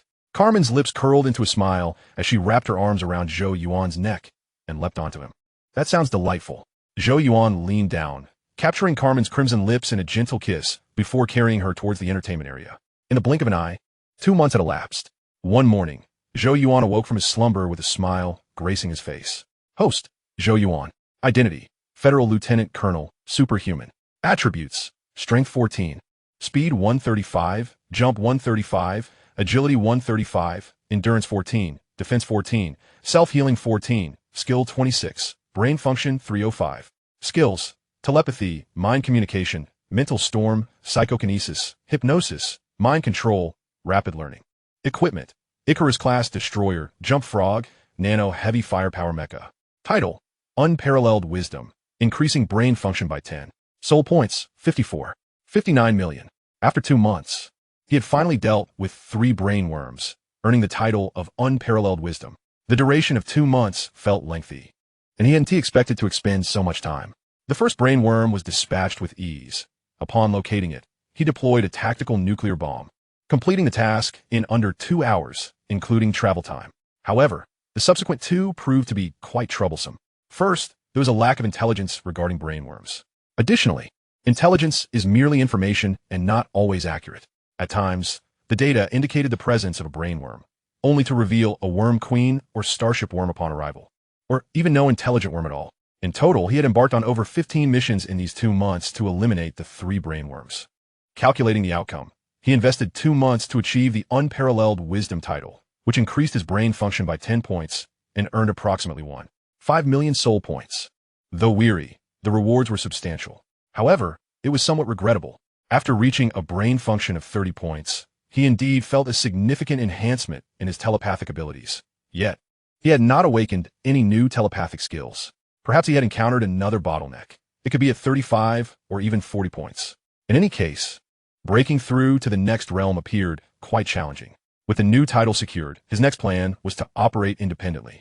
Recently, he had eliminated 6 intelligent worms, 2 of which had been slain on the front lines, thus counting towards his military achievements. Coupled with accomplishments on P-Star and Cowboy Star, his military accolades had accumulated substantially, and he anticipated a promotion to colonel shortly.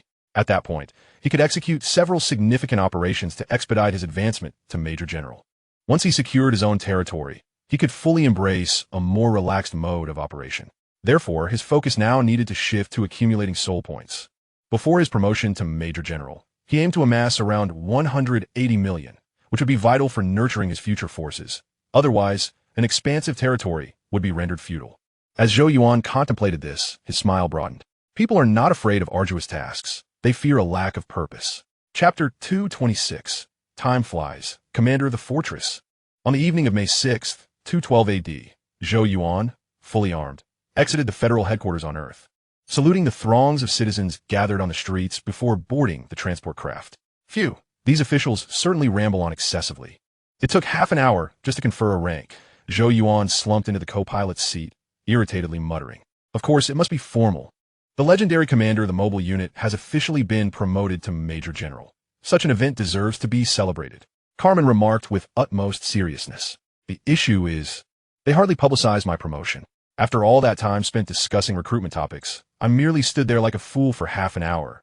Zhou Yuan waved his hand dismissively, growing increasingly annoyed. A year had passed since the conclusion of the brainworm extermination plan. As a mere observer, that year had afforded him ample opportunity to accomplish numerous tasks, whether enhancing his abilities or elevating his status. 10 months prior, he had ascended from lieutenant colonel to colonel.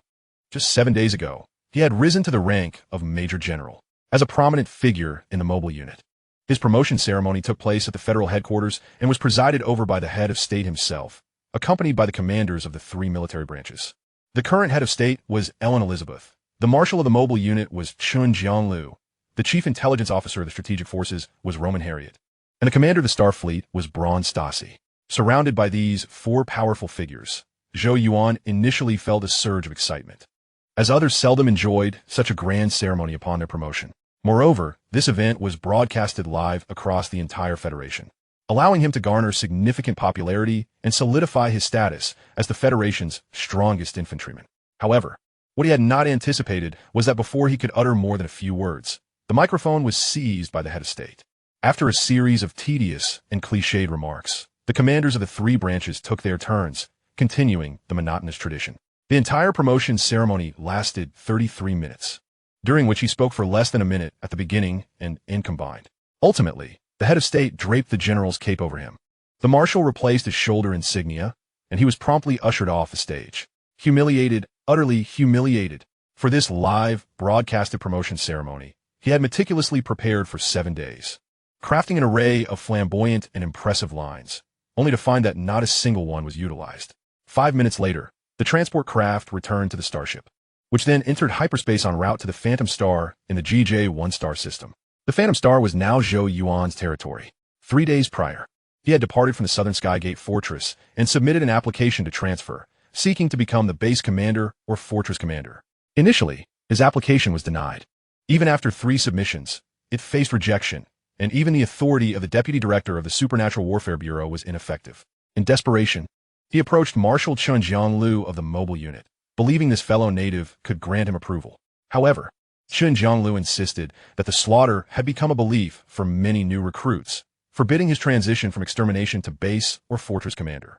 After much discussion and persuasion over 2 days, Chun Jianglu finally relented. Zhou Yuan was permitted to select a fortress from those newly established along the Federation's borders to serve as a stronghold. There were 3 conditions. First and foremost, he must assemble a new slaughter squad within the fortress, achieving tangible results in the near future to expand the influence of the massacre, thereby earning his promotion to Major General. Secondly, he is tasked with the reception of 10,000 new recruits, ensuring that the fervent admirers of the massacre are aware that enlisting offers them the opportunity to fight alongside the slaughter. Thirdly, he is expected to frequently lead missions personally and regularly visit the training camp to bolster his visibility. In truth, these stipulations do not pose a challenge for him. He is not one to idle away his time.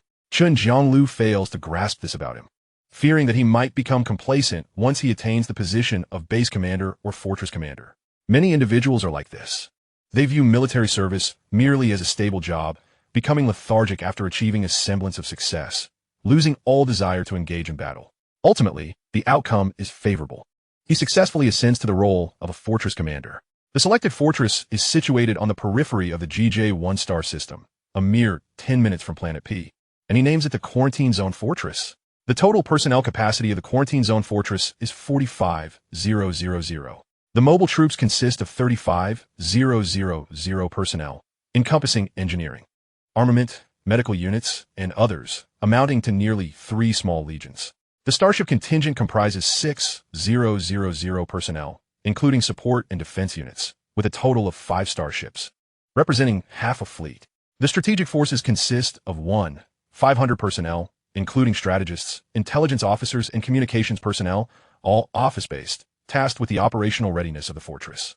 The remaining 500 individuals are reserves, ostensibly classified as troop reserves, but in reality, they are enlisted laborers responsible for the fortress's daily operations. Over 40,000 people. To think that during his time at the Pluto coastline fortress, he could only manage a mere 1,000. Now, he truly commands an army of thousands. If he were to unleash his full potential, a single command from him could transform a bug planet into a dead star. However, it is premature to consider such matters now. His quarantine zone fortress, located on Phantom Star, is a fortress that began construction just last month, with only the defense wall completed thus far. The confidentiality level of this project is exceedingly high, and he only learned of it upon meeting Chun Jianlu. Chun informed him that the research department is making rapid progress on the development of individual mechs, projecting that within 3 years, they will be deployed to the strategic escort and special operations units. The Federation is already preparing for a full-scale offensive against the insectoid race, with bases and fortresses in the GJ-1 star system established for this purpose. On one hand, they serve as a defensive line for the solar system. On the other, they function as a staging area for an assault on the GJ-1 star system. His promotion to Major General comes at an unfortunate time, as the more established fortresses have already been assigned, leaving him with no choice but to select one that has only recently commenced construction. Host, Zhou Yuan. Identity, Major General of the Federation, Commander of the Quarantine Zone Fortress, Superhuman. Attributes, Strength 14, Speed 135, Jump 135, Agility 135, Endurance 14, Defense 14, Self-Healing 14, Skill 3. Brain Function 205. Skills, Telepathy, Mental Communication, Mental Storm, Psychokinesis, Hypnosis, Mind Control. Items, Icarus-class Destroyer, Nano-Heavy Firepower Reaction Mech Title, Financial Expert, earning 5 soul points per minute. Soul points, 29, 312, 000. The personal panel has undergone some minor changes, though not significantly. Firstly, the identity has transitioned from Lieutenant Colonel to Major General, with the addition of Commander of the Quarantine Zone Fortress. The only attribute to increase is Skill, which has risen by 0. 4. A title has been upgraded. Upon reaching a soul point balance of 10 million, the title of Financial Guru has evolved into Financial Expert, generating 16 million soul points monthly. Lastly, and most critically, the total balance of soul points stands at 29, 312, 000. Chapter 227, The Quarantine Zone Fortress. After a year, Zhou Yuan's soul point balance has surpassed 7 figures, reaching 8 figures. It is not as substantial as he had anticipated, falling short of the expected 180 million, with only just under 30 million accumulated. Compared to a year prior, it has only increased by 24 million. The primary reason for this is his overwhelming busyness, likely due to the Federation's intent to take action against the GJ-1 star system, with Ivan constantly assigning him tasks. His urgent need for military merit to ascend to Major General has compelled him to accept every task, resulting in fewer soul points earned. Engaging in tasks is, after all, not as exhilarating as wreaking havoc in solitary mayhem. Nevertheless, this 29, 312, 000 is adequately sufficient for the time being. Upon reaching the quarantine zone base, he plans to indulge in a grand expenditure to reward himself. At 8 in the evening, the starship arrives at Phantom Star. Zhou Yuan does not rush to land. Instead, he instructs Carmen to continue piloting the transport craft, circling above the fortress. There is still a month to go. Zhou Yuan opens the protective window to gaze down, observing the bustling construction site of the fortress, where engineering units are working even at night. However, given that the fortress is indeed a fortress, even with round-the-clock efforts, considerable time is still required for its completion. Fortunately, Phantom Star is a life-sustaining planet. Otherwise, the anticipated remaining month would likely extend to 2 or 3. All right, let's descend. After a brief observation, Zhou Yuan signals Carmen to land. The fortress is being constructed from the outside in, and as of now, only the defense wall has been completed. The Commander-S quarters will be among the last to be finished, so he will have to reside in a space capsule for the time being. However, more concerning than living conditions are the personnel arrangements. 45,000 individuals are expected to arrive at the fortress over the next month, rendering him unable to enjoy leisure time. He will be burdened with signing documents until his hand aches. Dearest, I feel like having something to eat. Should I bring you something? Carmen, sensing that Zhou Yuan seems preoccupied, contemplates stepping away momentarily to give him some solitude. Dumplings would be convenient. Oh, and a bottle of high-proof liquor as well. Zhou Yuan casually responds, then takes a seat on the sofa, picking up his work tablet. MHM. Carmen gives Zhou Yuan a quick peck on the cheek before skipping out of the space capsule. Knock, knock. Not long after beginning his work. A knock sounds at the door. Zhou Yuan waves his hand without looking up, as the door is not even closed. Sir, the strategic team reports. 5 individuals enter in unison, saluting Zhou Yuan as they approach. Let us skip the self-introductions. I've reviewed your profiles while on Earth. Zhou Yuan nods slightly, directing his gaze towards the 5 individuals. These 5 are the Chief Strategist of the Fortress, Colonel Darren, responsible for managing the Special Operations Unit. The Chief Administrative Officer of the Fortress, Colonel Angela, overseeing personnel transfers. The Chief Intelligence Officer of the Fortress, Colonel He Ping, tasked with intelligence gathering and dissemination. The Chief Affairs Officer of the Fortress, Colonel Tim, responsible for logistics and support, and the Chief Operations Officer of the Fortress, Colonel Quinn, coordinating external offensive and defensive actions of the Fortress. These 5 oversee a myriad of affairs, and he need only communicate his intentions to them for them to facilitate his requests. Initially, he had intended to select the strategic team himself, but the personnel from the strategic department disagreed, asserting that while he could arrange other positions, the strategists were an exception. He understood, thus refraining from further discussion. The intricacies involved are beyond his current capacity to navigate. Please have a seat. Darren, my squad should have arrived at the fortress by now. Inviting the 5 to sit. Zhou Yuan inquires of Darren. Indeed, sir, Darren replies. The slaughter squad arrived a day ago and is currently stationed at the defense wall. After Darren's response, Angela adds, the regular troops have over 15,000 personnel reporting in, with full attendance expected within half a month. Understood. I'll leave the fortress's operations to you in the meantime. Before the fortress is completed, I will provide you with a personnel list and subsequent operational plan. Zhou Yuan nods slightly, then distributes a restorative cigar to each of them. Yes, sir. The 5 express their gratitude as they accept the cigars, feeling a slight sense of relief. Their new superior does not appear as fearsome as the rumor suggested. Afterward, Zhou Yuan conversed with them for approximately 10 minutes, inquiring about the intricate details of the fortress. It was not until Carmen returned with a lunchbox that Zhou Yuan concluded the small assembly, allowing the 5 strategists to retreat for some rest. What a bother it was. Zhou Yuan propped his leg on the table, savoring Carmen's affectionate offerings while contemplating the forthcoming personnel arrangements for the fortress. First and foremost, the Slaughter Squad. The Slaughter Squad was the prominent emblem of the mobile forces, serving as his most resplendent calling card to the outside world, which he could not afford to lose. Therefore, those who would lead the Slaughter Squad must be individuals who had undergone the injection of the Super Soldier Serum. Candidates would be selected from among Dax, Tang Lai, and Rosen. One would be appointed as the captain of the Slaughter Squad, while the remaining 2 would command small legions within the fortress, each leading their own unit.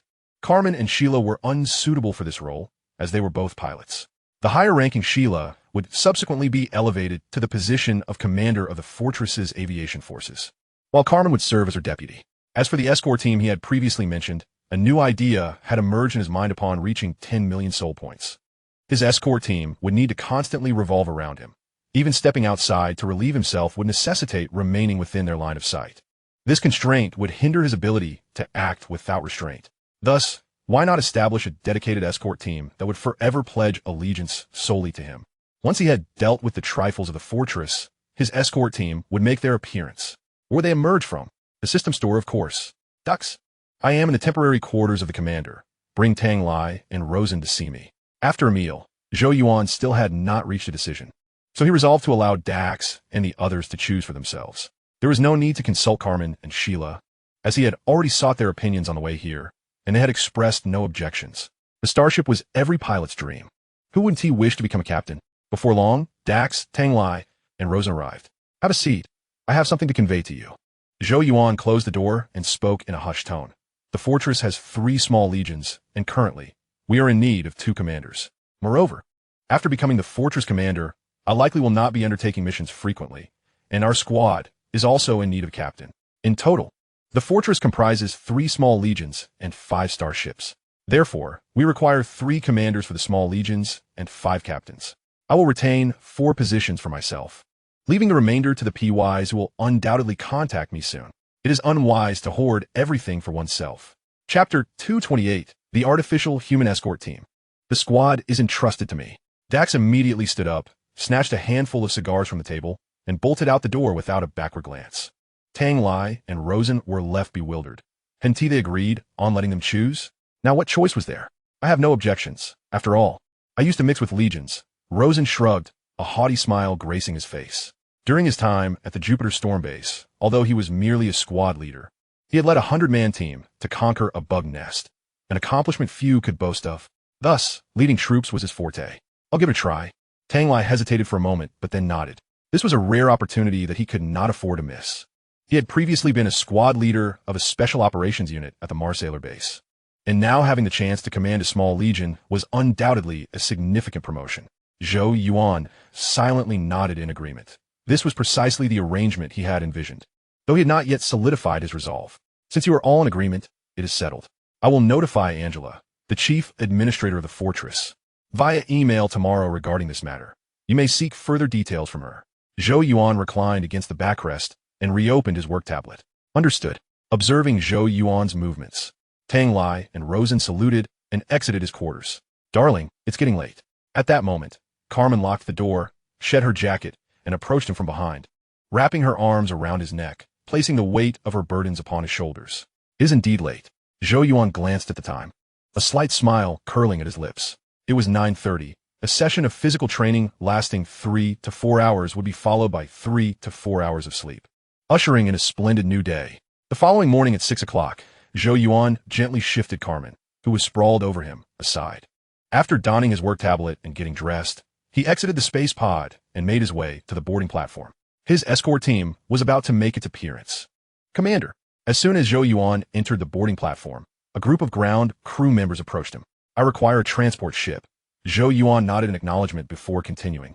Sir, the transport ships on standby in the hangar are combat ready and can take off at a moment's notice. However, do you not require a pilot?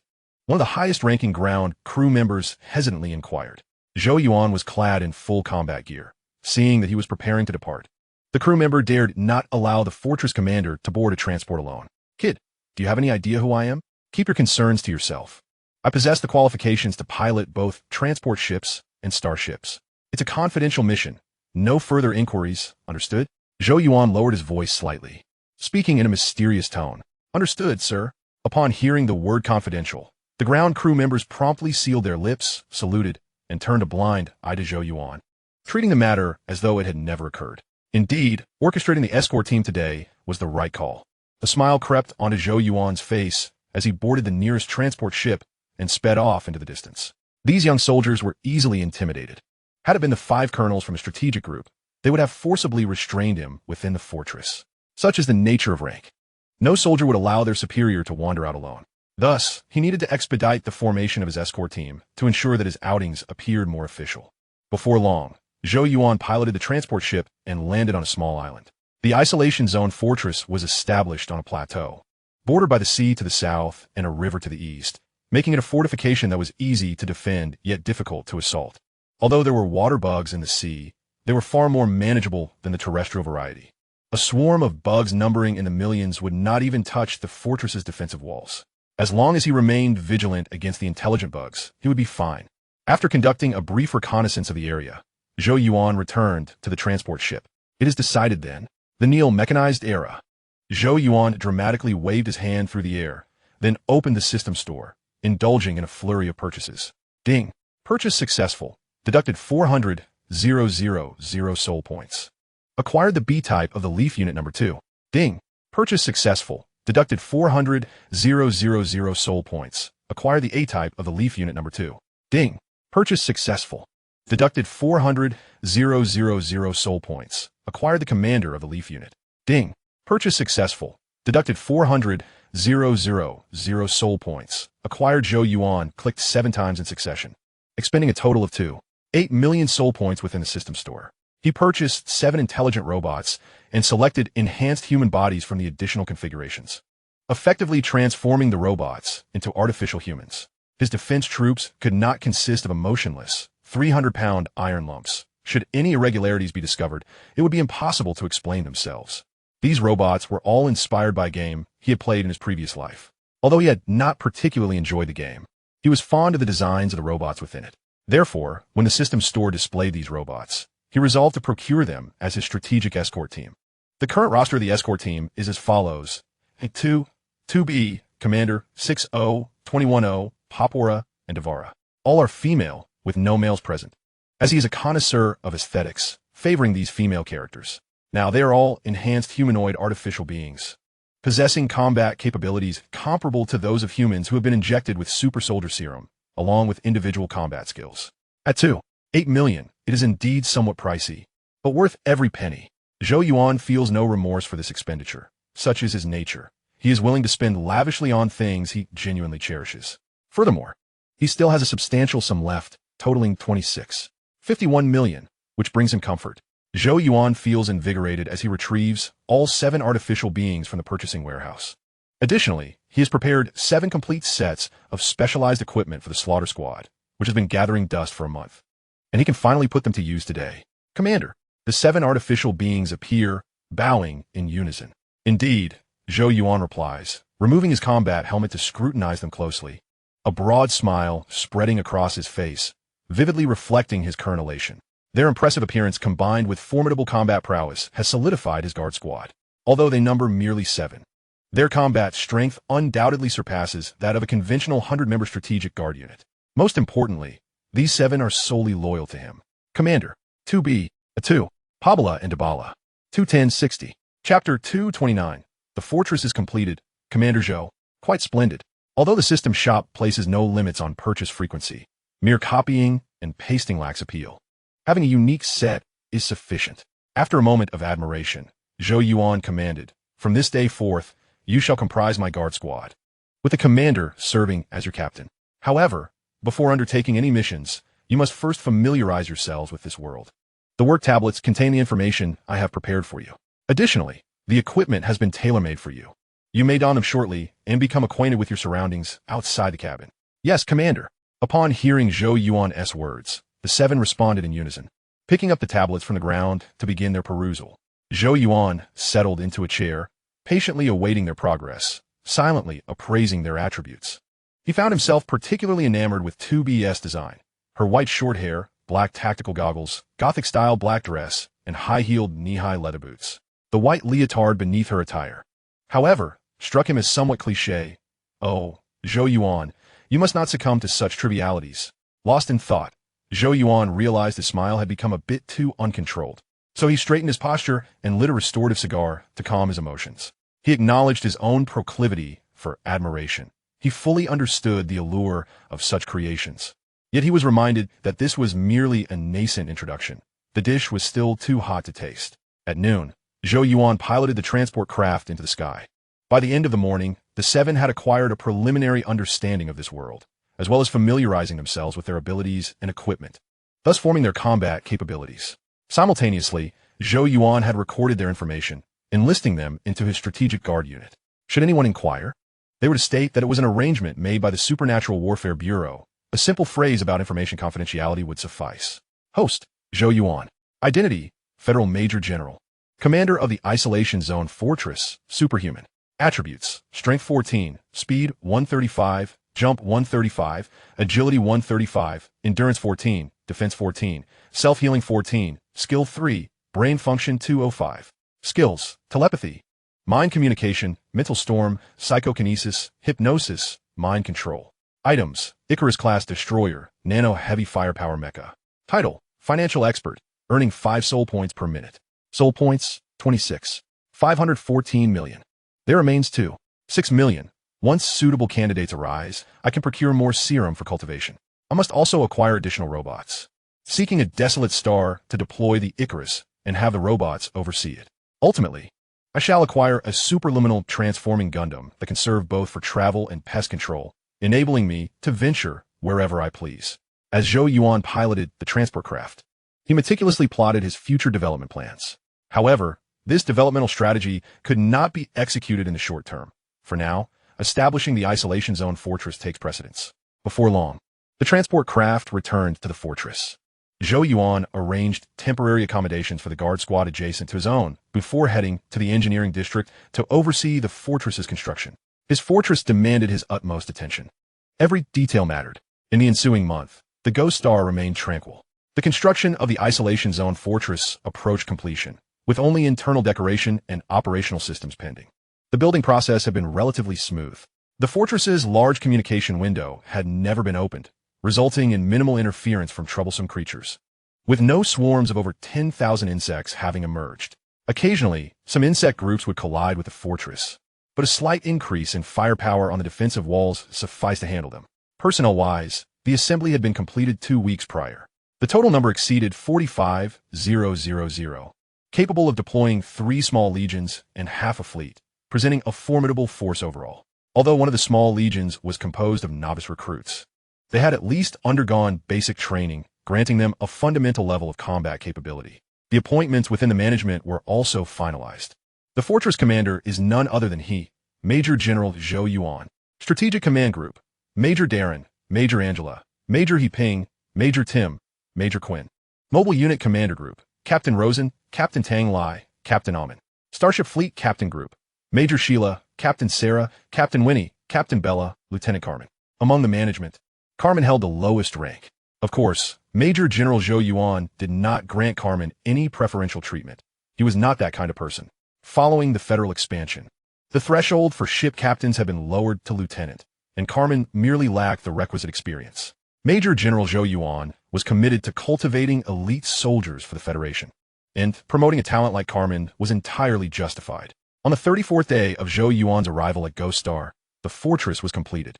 Similar to Tarsus Fortress, the Isolation Zone fortress was also circular, resembling a steel eye emerging from the plateau. However, the insect situation on Mars was not as severe as that on Ghost Star. Therefore, the Isolation Zone fortress boasted 3 additional energy shield generators to counter the routine harassment from locusts and insect swarms. Following a simple completion ceremony, Zhou Yuan summoned the management to the underground core conference room. "Please, take your seats." Zhou Yuan gestured for everyone to sit, then spoke earnestly. "I believe you all understand that the fortress's completion signifies the commencement of challenges. We must regularly activate the large communication window to relay battlefield intelligence, which also implies we will periodically face insect swarms. Ghost Star is an insect planet. The scale of the swarms here is something I need not elaborate on, correct, Commander?" Upon hearing the mention of insect swarms, the fortress's chief intelligence officer, He-Ping, was the first to raise his hand. "Under normal circumstances, we need to transmit intelligence 3 times a month. How should we schedule this?" Today is June 10th. Zhou Yuan pondered briefly before confirming. "The 5th, the 15th, and the 25th. You have 5 days to prepare. After the meeting, you will negotiate your defensive plans. I expect to see your proposals by 8 p.m. tonight.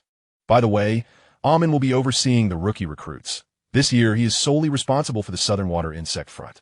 Tomorrow morning, Rosen and Tang Lai, take your personnel outside the fortress to clear the nearby underground insect nests. Sheila, deploy 4 starships to thoroughly eliminate all potential locust nest areas surrounding the fortress. Is there any issue with this plan? No, Commander." The 13 members of the management stood in unison, saluting Zhou Yuan. "Excellent, proceed." Zhou Yuan nodded slightly, with his hands clasped behind his back, exiting the conference room with a stoic expression. What a relief. This is the life of a fortress commander. Unless necessary, do not seek me out. You have your tasks to attend to.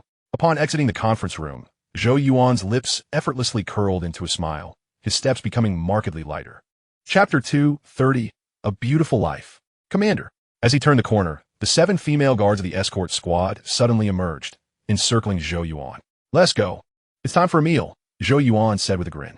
The androids, akin to transforming robots, possessed distinct personalities and individualities, prompting him to issue an edict on the very first day that emotions need not be suppressed. After a month of interaction, he had thoroughly discerned the temperaments of the 7 women. Some revelations were quite unexpected. The seemingly cold A2 turned out to be the most tender-hearted, with a hint of pride. Conversely, the calm and collected 2B was surprisingly the most prone to shyness, showcasing a strikingly endearing contrast.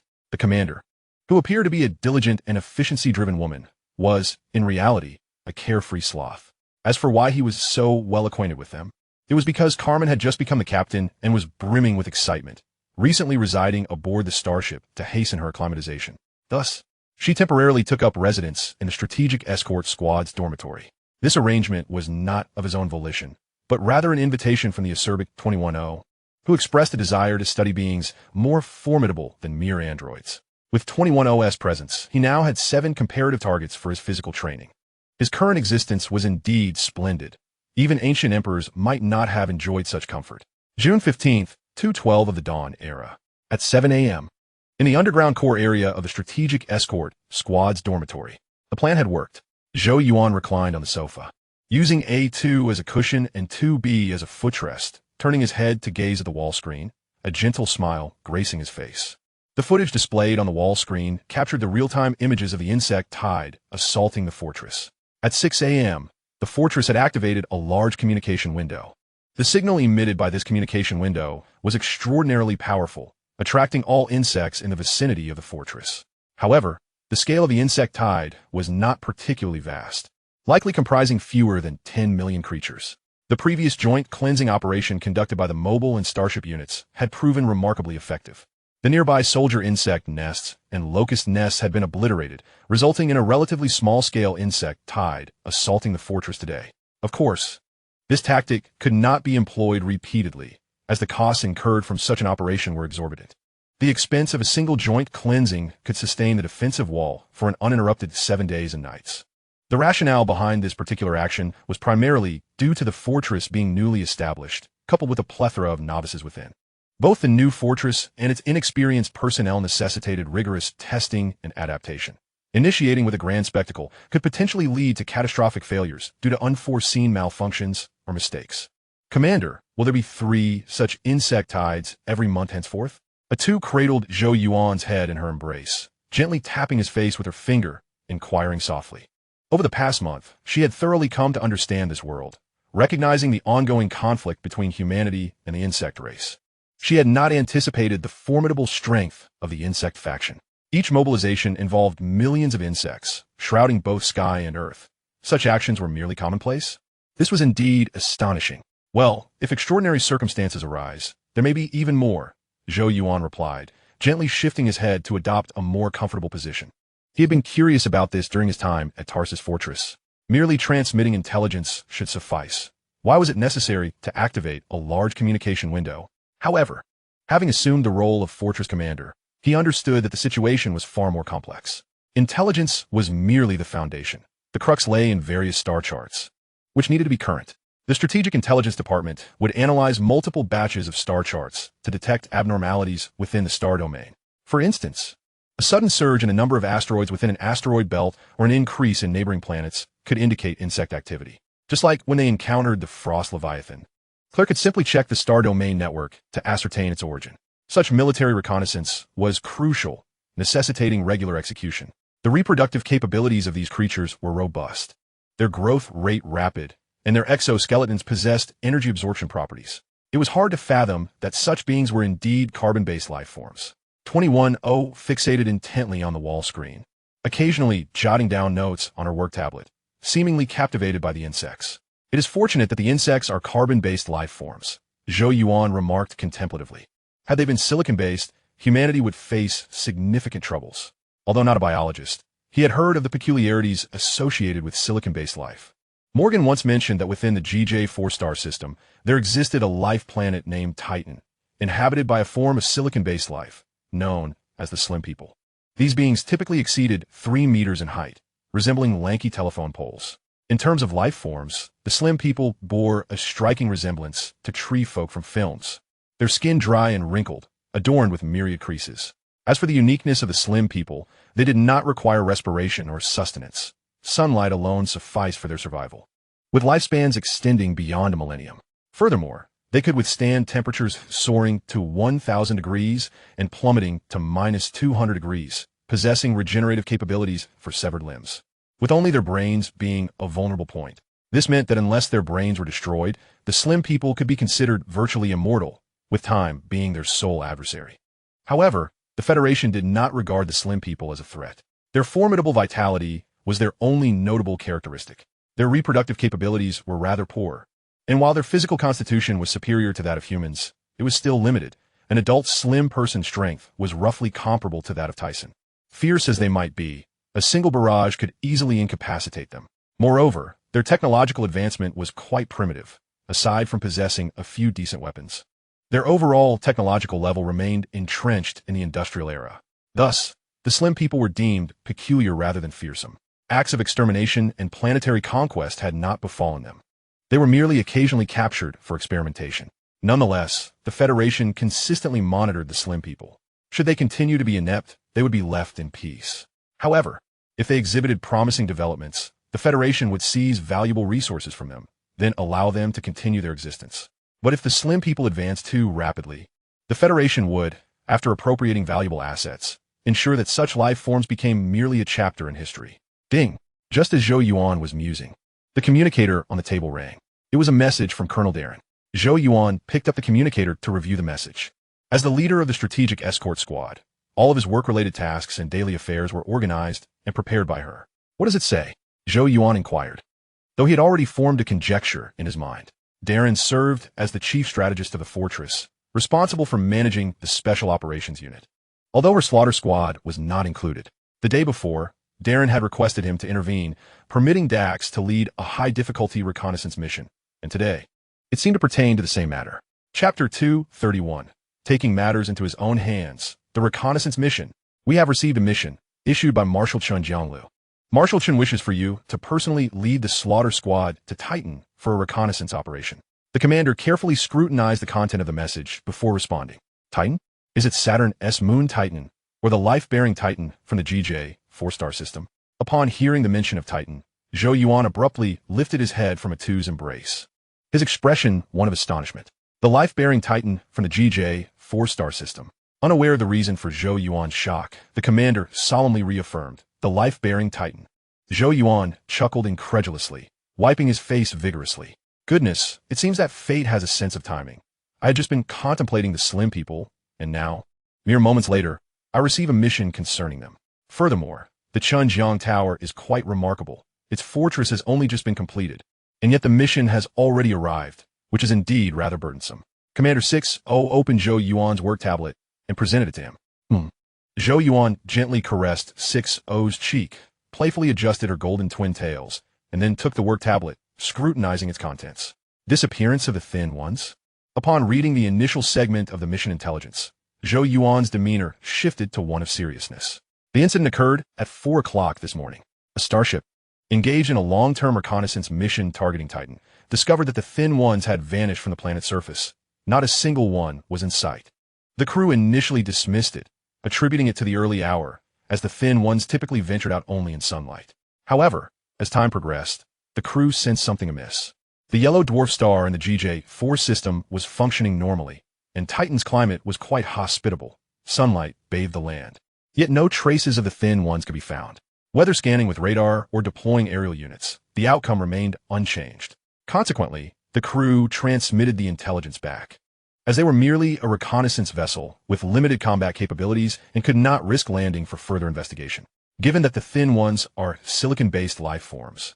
This intelligence was taken seriously, leading to the assignment of the elite slaughter squad for the reconnaissance mission. Interesting. Zhou Yuan set down the work tablet and pondered, stroking his chin. The information was scant, but in essence, it conveyed a singular message. The thin ones, who typically bask in sunlight daily, had not emerged today, leaving no signs of life or death. The population of thin ones on Titan was estimated to be between 10,000 and 20,000. Such a simultaneous disappearance was indeed peculiar. Even if they were consumed by some predator, one would expect remnants to remain. Moreover, the absence of any mention of such predators in the intelligence made the already bizarre situation even more perplexing. After a moment's reflection, Zhou Yuan stood and commanded, "Notify Dax. We gather at the landing platform in 10 minutes." He had yet to encounter extraterrestrial beings firsthand, and this presented an excellent opportunity, one that promised both military merit and the satisfaction of his curiosity, along with the chance to confront aliens.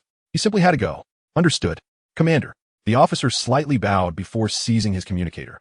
At 7:20 a.m., Zhou Yuan boarded the transport aircraft with his team. Following the departure of Claire, Sheila, Carmen, Rosen, and Tang Lai, the slaughter squad's numbers dwindled to 14. Including Zhou Yuan and his strategic escort, a total of 22 individuals were mobilized for this operation.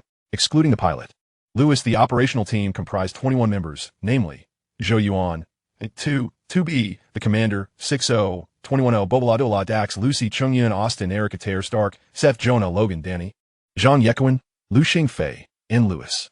Go! Zhou Yuan called to the cockpit, then urged everyone to take their seats, advising them to don their gear later and listen attentively. The mission intelligence and requirements have been communicated to you. Indeed, our task is to locate the aliens. To put it simply, we have a flock of sheep on Titan. And today, that flock has vanished from the pasture without a trace. Thus, we must find this flock and uncover the reason for their disappearance. Ideally, we might even return with a sample of sheep's milk that we have never seen before. Commander, I have a question. At this moment, Dax, who was inspecting his weaponry, raised his hand gently. Speak. Zhou Yuan responded, nodding slightly at Dax. As shepherds, if we encounter an attack from a flock while herding, are we permitted to eliminate them? Dax raised his hand to his throat, mimicking a slicing gesture. Of course. However, I must caution you that the extraterrestrials inhabiting Titan have been classified as silicon-based life forms by the intelligence and research divisions. They are true monstrosities, possessing a resilience surpassing that of tardigrades and combat abilities comparable to boxing champions, with an average height exceeding 3 meters.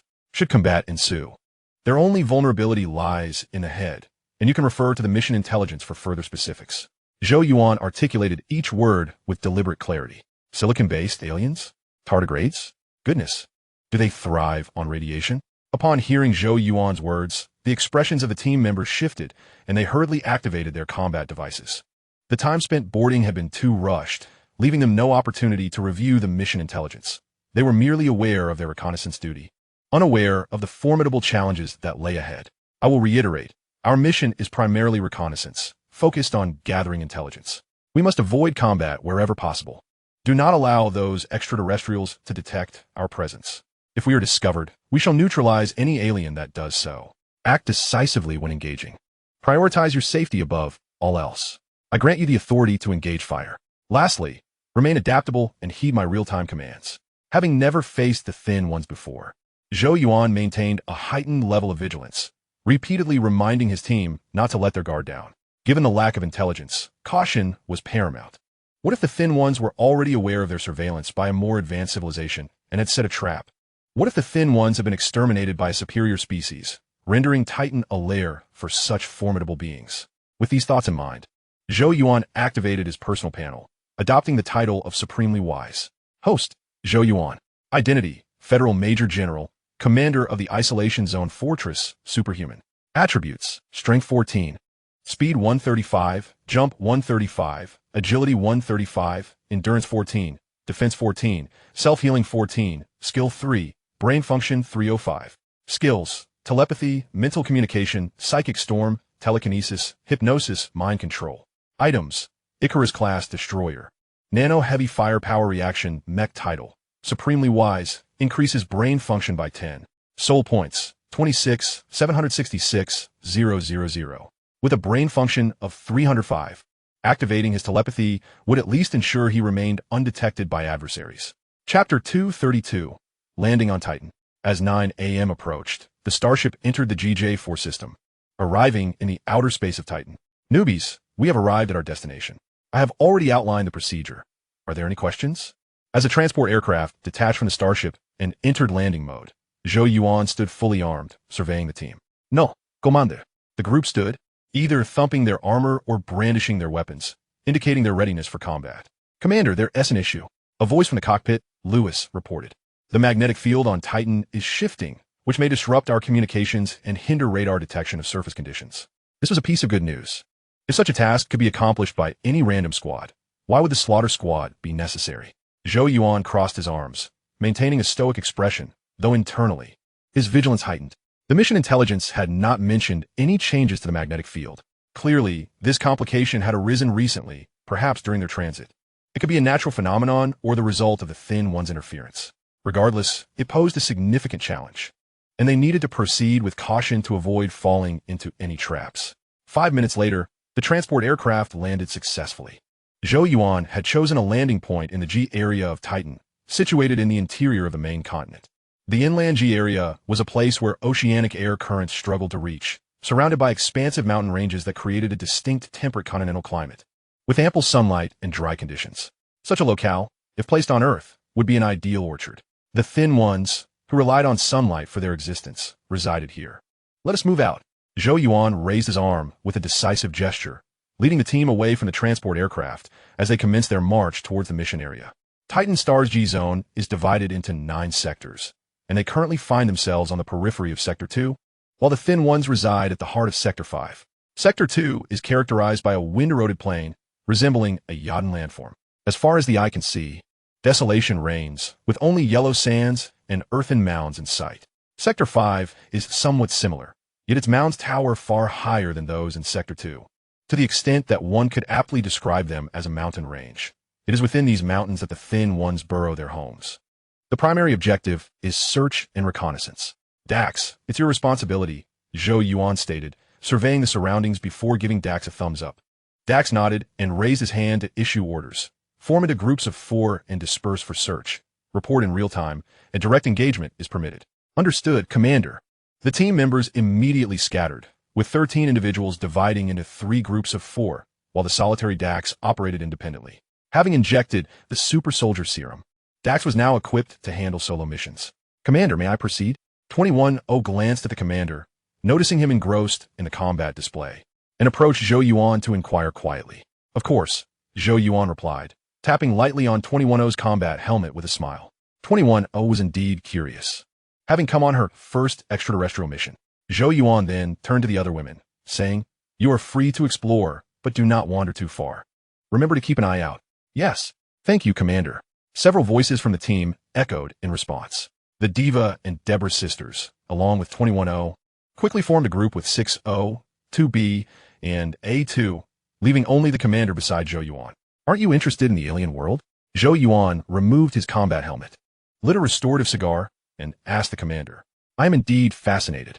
However, as the captain of your strategic guard, your safety far outweighs my curiosity."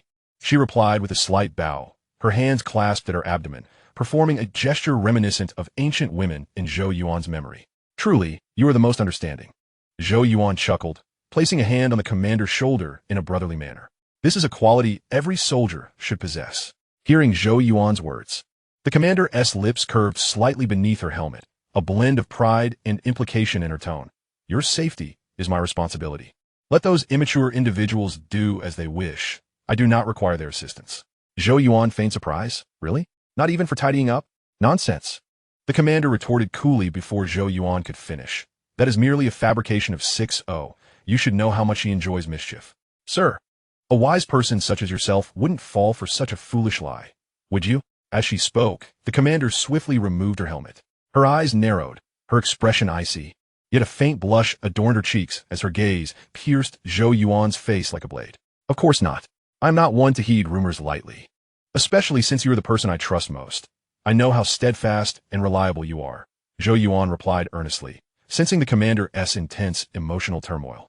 "Indeed, wise commander, you are also the one I trust most," she said, a slight smile gracing her lips as she placed a lingering kiss upon Zhou Yuan's cheek and leaned against his shoulder, casting a fierce glare towards the distant 6-0. "Hey, 21-0, do you feel it's a bit chilly here?" Meanwhile, 6-0, who was assisting 21-0 with photography, shivered, touching her nose and feeling an ominous premonition arise within her. "Fool, it's currently the hottest time on Titan Star." 21-0 tapped 6-0 on the head. After marching for 3 hours, the team entered Sector 5 at midday. "Gather around. We will take a 20-minute break," Zhou Yuan called to the team over the communication channel. "Any findings?" he inquired once everyone had congregated. To optimize reconnaissance efficiency, the team had spread out significantly, and due to the lack of danger, communication had been minimal, with everyone focused on their search. "Commander, I found nothing. I too have discovered nothing." The first to speak were A2 and her companions. Their reconnaissance abilities were commendable, yet their proximity to Zhou Yuan resulted in zero intel. Zhou Yuan nodded, and then turned to his veteran team members. Understanding Zhou Yuan well, they refrained from unnecessary chatter. Those without findings simply shook their heads, while only those with discoveries raised their hands. 2 individuals did so, Stark and Zhang Yekuan. Chapter 233. The bugs have passed through here. "Speak," Zhou Yuan urged, gesturing for everyone to sit as he delved into the matter. "Commander, the thin ones haven't been here in a long time." Stark began his report. "I discovered a cave that has been excavated with tools, containing some peculiar artifacts made of wood, stone, and metal. Judging by their design, they appear to be furniture for the thin ones, but they are far too large for me to carry. Thus, I documented them with video and photographs. As Stark spoke, he tapped his combat display, sharing the clues he had found before continuing. There are no smaller decorative items, and the sand and dust accumulation in the cave is significant, leading me to conclude that the thin ones have vacated this place at least a month ago. Zhou Yuan nodded and then turned to Zhang Yekuan. Boss, my findings are quite similar to Stark's, Zhang Yekuan stated. However, I discovered some stone carvings that indicate the presence of bugs on Titan Star. I will send them to you now. A series of notification sounds triggered as everyone glanced at their combat displays. Zhang Yekuan had taken numerous photos, yet they all bore the same content, different angles of the same scene.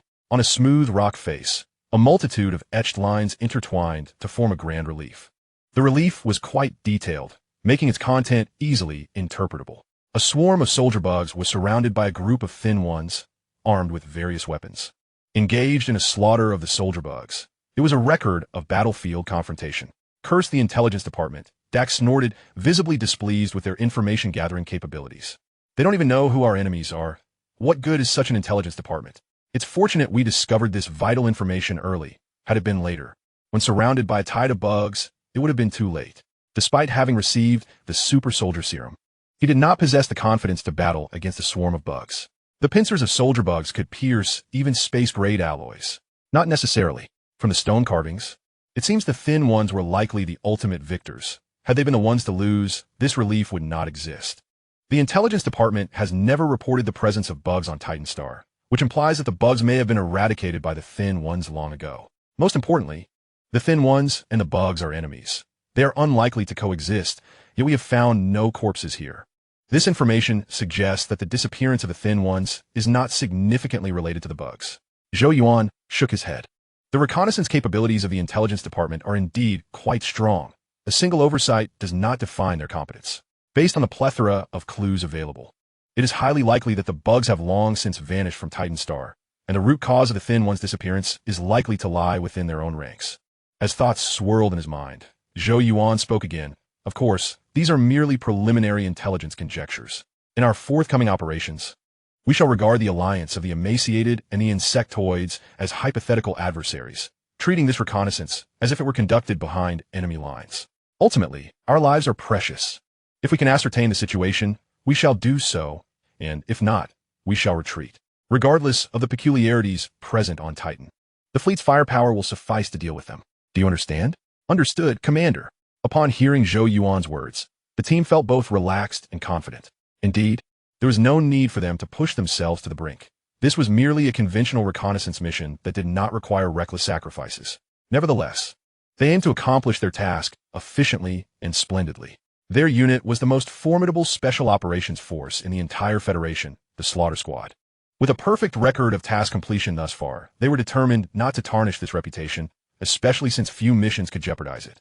After a brief respite, the team pressed on. This time, Zhou Yuan did not take a back seat. Instead, he assumed the role originally designated for Tang Lai, serving as the guide responsible for navigating the team's route. They had now entered Zone G, specifically the 5th district of Titan, which was inhabited by the emaciated. Thus, he could no longer afford to be as relaxed as before. The mission intelligence indicated that the emaciated possessed 3 types of energy weapons. The first was an electric baton, akin to what we know, capable of incapacitating an individual with severe spasms upon contact. There was no need for concern regarding the electric baton, as the space gear is insulated. The second was a pulse gun, utilizing a peculiar purple energy source that could deliver debilitating strikes to space armor. One could evade this weapon much like dodging a grenade. As they advanced, Zhou Yuan activated the combat apparatus, elaborating on the weapons of the emaciated to his team. His squad consisted of elite infantry, though their expertise in this area might be somewhat unconventional. The intelligence report was replete with technical jargon, which could indeed be somewhat perplexing. As he concluded his explanation, Zhou Yuan raised his voice, adopting a serious tone. The third weapon is the compression gun, which fires a gel-like substance that expands rapidly upon discharge, enveloping its target and inflicting peculiar collapse damage. This weapon is exceedingly dangerous. If struck by the gel, it will compress inward like a hydraulic press, ultimately flattening you. Notably, the manifestations of these 3 weapons differ significantly, so it is imperative to discern their attack forms clearly. Blue light indicates an electric shock device. Purple light signifies a pulse weapon, and projectiles represent the compression gun. Understood. The team members nodded in unison, their vigilance towards the emaciated significantly heightened. Was this what the intelligence department referred to as a lack of technological advancement?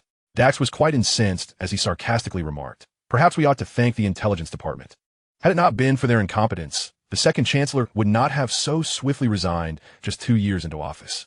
Zhou Yuan couldn't suppress a chuckle. Dax was referring to the current chancellor, Erin Elizabeth. If not for the intelligence department's shortcomings, the second chancellor wouldn't have been ousted so hastily, considering that the chancellor's term spans a decade. After a light-hearted jab at the intelligence department, Zhou Yuan continued, "Strictly speaking, the intelligence department assessment of the emaciated civilization level was indeed accurate. Titan is an exceptionally unique life-bearing planet, home to many bizarre creatures, such as squirrels capable of emitting purple energy pulses and trees that produce compressible liquids. Clearly, the emaciated's weapon concepts stem from these flora and fauna. However, aside from these weapons, the emaciated possess little else in terms of technology. They lack even basic aerial vehicles." Chapter 234. Capturing the emaciated city alive. Pulse squirrels and compression trees? Commander, has the Federation conducted any investigations into these entities? As Zhou Yuan finished speaking, 210's curiosity was instantaneously ignited. Her passion lay in the study and analysis of novel phenomena. Not only have they been investigated, but extensive research was also conducted. The research department, upon learning of this, dispatched personnel to retrieve numerous live specimens. Yet, despite their efforts, they were unable to preserve the purple energy in compressible liquid, let alone manufacture weapons. Consequently, they concluded that the emaciated possessed some special weapon manufacturing technology or undiscovered natural elements, leading to the capture of many emaciated individuals. However, due to communication barriers, after many months of endeavor, they yielded no results and ultimately had to suspend the research project. Zhou Yuan shrugged in explanation. Currently, the Federation's perspective on the emaciated was one of laissez-faire, hoping that they would enhance their own value while awaiting the Federation's ultimate harvest. Though this reality was harsh, it adhered to the natural order of existence. Of course, there was no need to disclose this to the team, as it was hardly a matter for pride. Superpowered squirrels. They must be adorable. If we encounter one, I would love to catch it as a pet, Lucy remarked eagerly. At her words, 7 pairs of eyes turned towards Zhou Yuan, revealing the 7 enchanting warriors of his squad. All right, if we happen to encounter one, each of you shall have one. Zhou Yuan quickly grasped their implication, nodding resignedly. What was this? He, General Zhou, had come to an alien planet to catch mice? Very well. He was merely a steed. Let him run free, as long as there was grass to graze. At 3 in the afternoon, the team arrived at their target area. Crouched down, Zhou Yuan stood at the edge of a cliff, raising his hand to signal the team to conceal themselves, while he peered over the precipice. We've arrived. At the foot of the mountain lay numerous stone and wooden structures, with the surrounding hills hollowed out like a beehive. From this vantage, they had entered the region predominantly inhabited by the emaciated. Just as the mission intelligence had indicated, most of the emaciated preferred to dwell in caves, although a minority chose to construct ordinary single-story houses. These homes were surrounded by metallic panels, with peculiar wiring connecting them, likely solar facilities, displaying no signs of emotional fluctuation. Zhou Yuan employed his telepathic abilities for a brief search, then frowned and turned back, saying, "There are no biological entities present. Let us descend and investigate." "Yes, Commander." The team responded in unison as they retraced their steps down the mountain, circumventing the base to enter the city of the emaciated. The residential area of the emaciated appeared quite primitive, yet spanned a considerable expanse. Calling it a city would not be an exaggeration. Upon entering, Zhou Yuan led the team through the streets, conducting a meticulous search. Initially cautious, they gradually relaxed as the city bore an eerie stillness, reminiscent of a ghost town. Goodness, such a vast city, yet not a single emaciated in sight. If they were present, there would be no need for our deployment. Intelligence indicated that emaciated individuals had been here 7 days prior. Without aerial vehicles, they could not have relocated too far. I concur. They must be hiding within or near the city. The team members murmured quietly, sharing their impressions of the place. That is a sound hypothesis. Zhou Yuan listened, noting their reasonable conjectures. The emaciated were only marginally faster than humans, and they operated solely during daylight hours, even during a migration. They could not have moved far in such a short span. By thoroughly searching Zone 5, they would undoubtedly uncover traces of the emaciated. Boss, there's a large building ahead. A reconnaissance soldier named Eric reported it's about 50 meters tall, with a stone exterior and a metallic interior. It could be a significant area within the emaciated city. Excellent. Zhou Yuan's expression brightened as he gestured for Eric to lead the way. Prepare for combat. After advancing a short distance, Zhou Yuan's demeanor shifted. He swiftly turned, issuing commands to the team as he raised his right hand high, grasping at the air. Snap! A peculiar sound emerged, startling the vigilant onlookers as they beheld Zhou Yuan, who was using telekinesis to grasp two emaciated figures. What on earth is this? They exclaimed, taken aback by the grotesque appearance and stature of the slender beings. Compared to the photographs provided by the intelligence department, these living entities appeared far more sinister and bizarre, towering like giants. They too might have shared the same bewilderment. What in the world were they? Zhou Yuan, with a teasing tone, remarked as he manipulated the two gaunt figures, drawing them closer with his telekinetic grasp.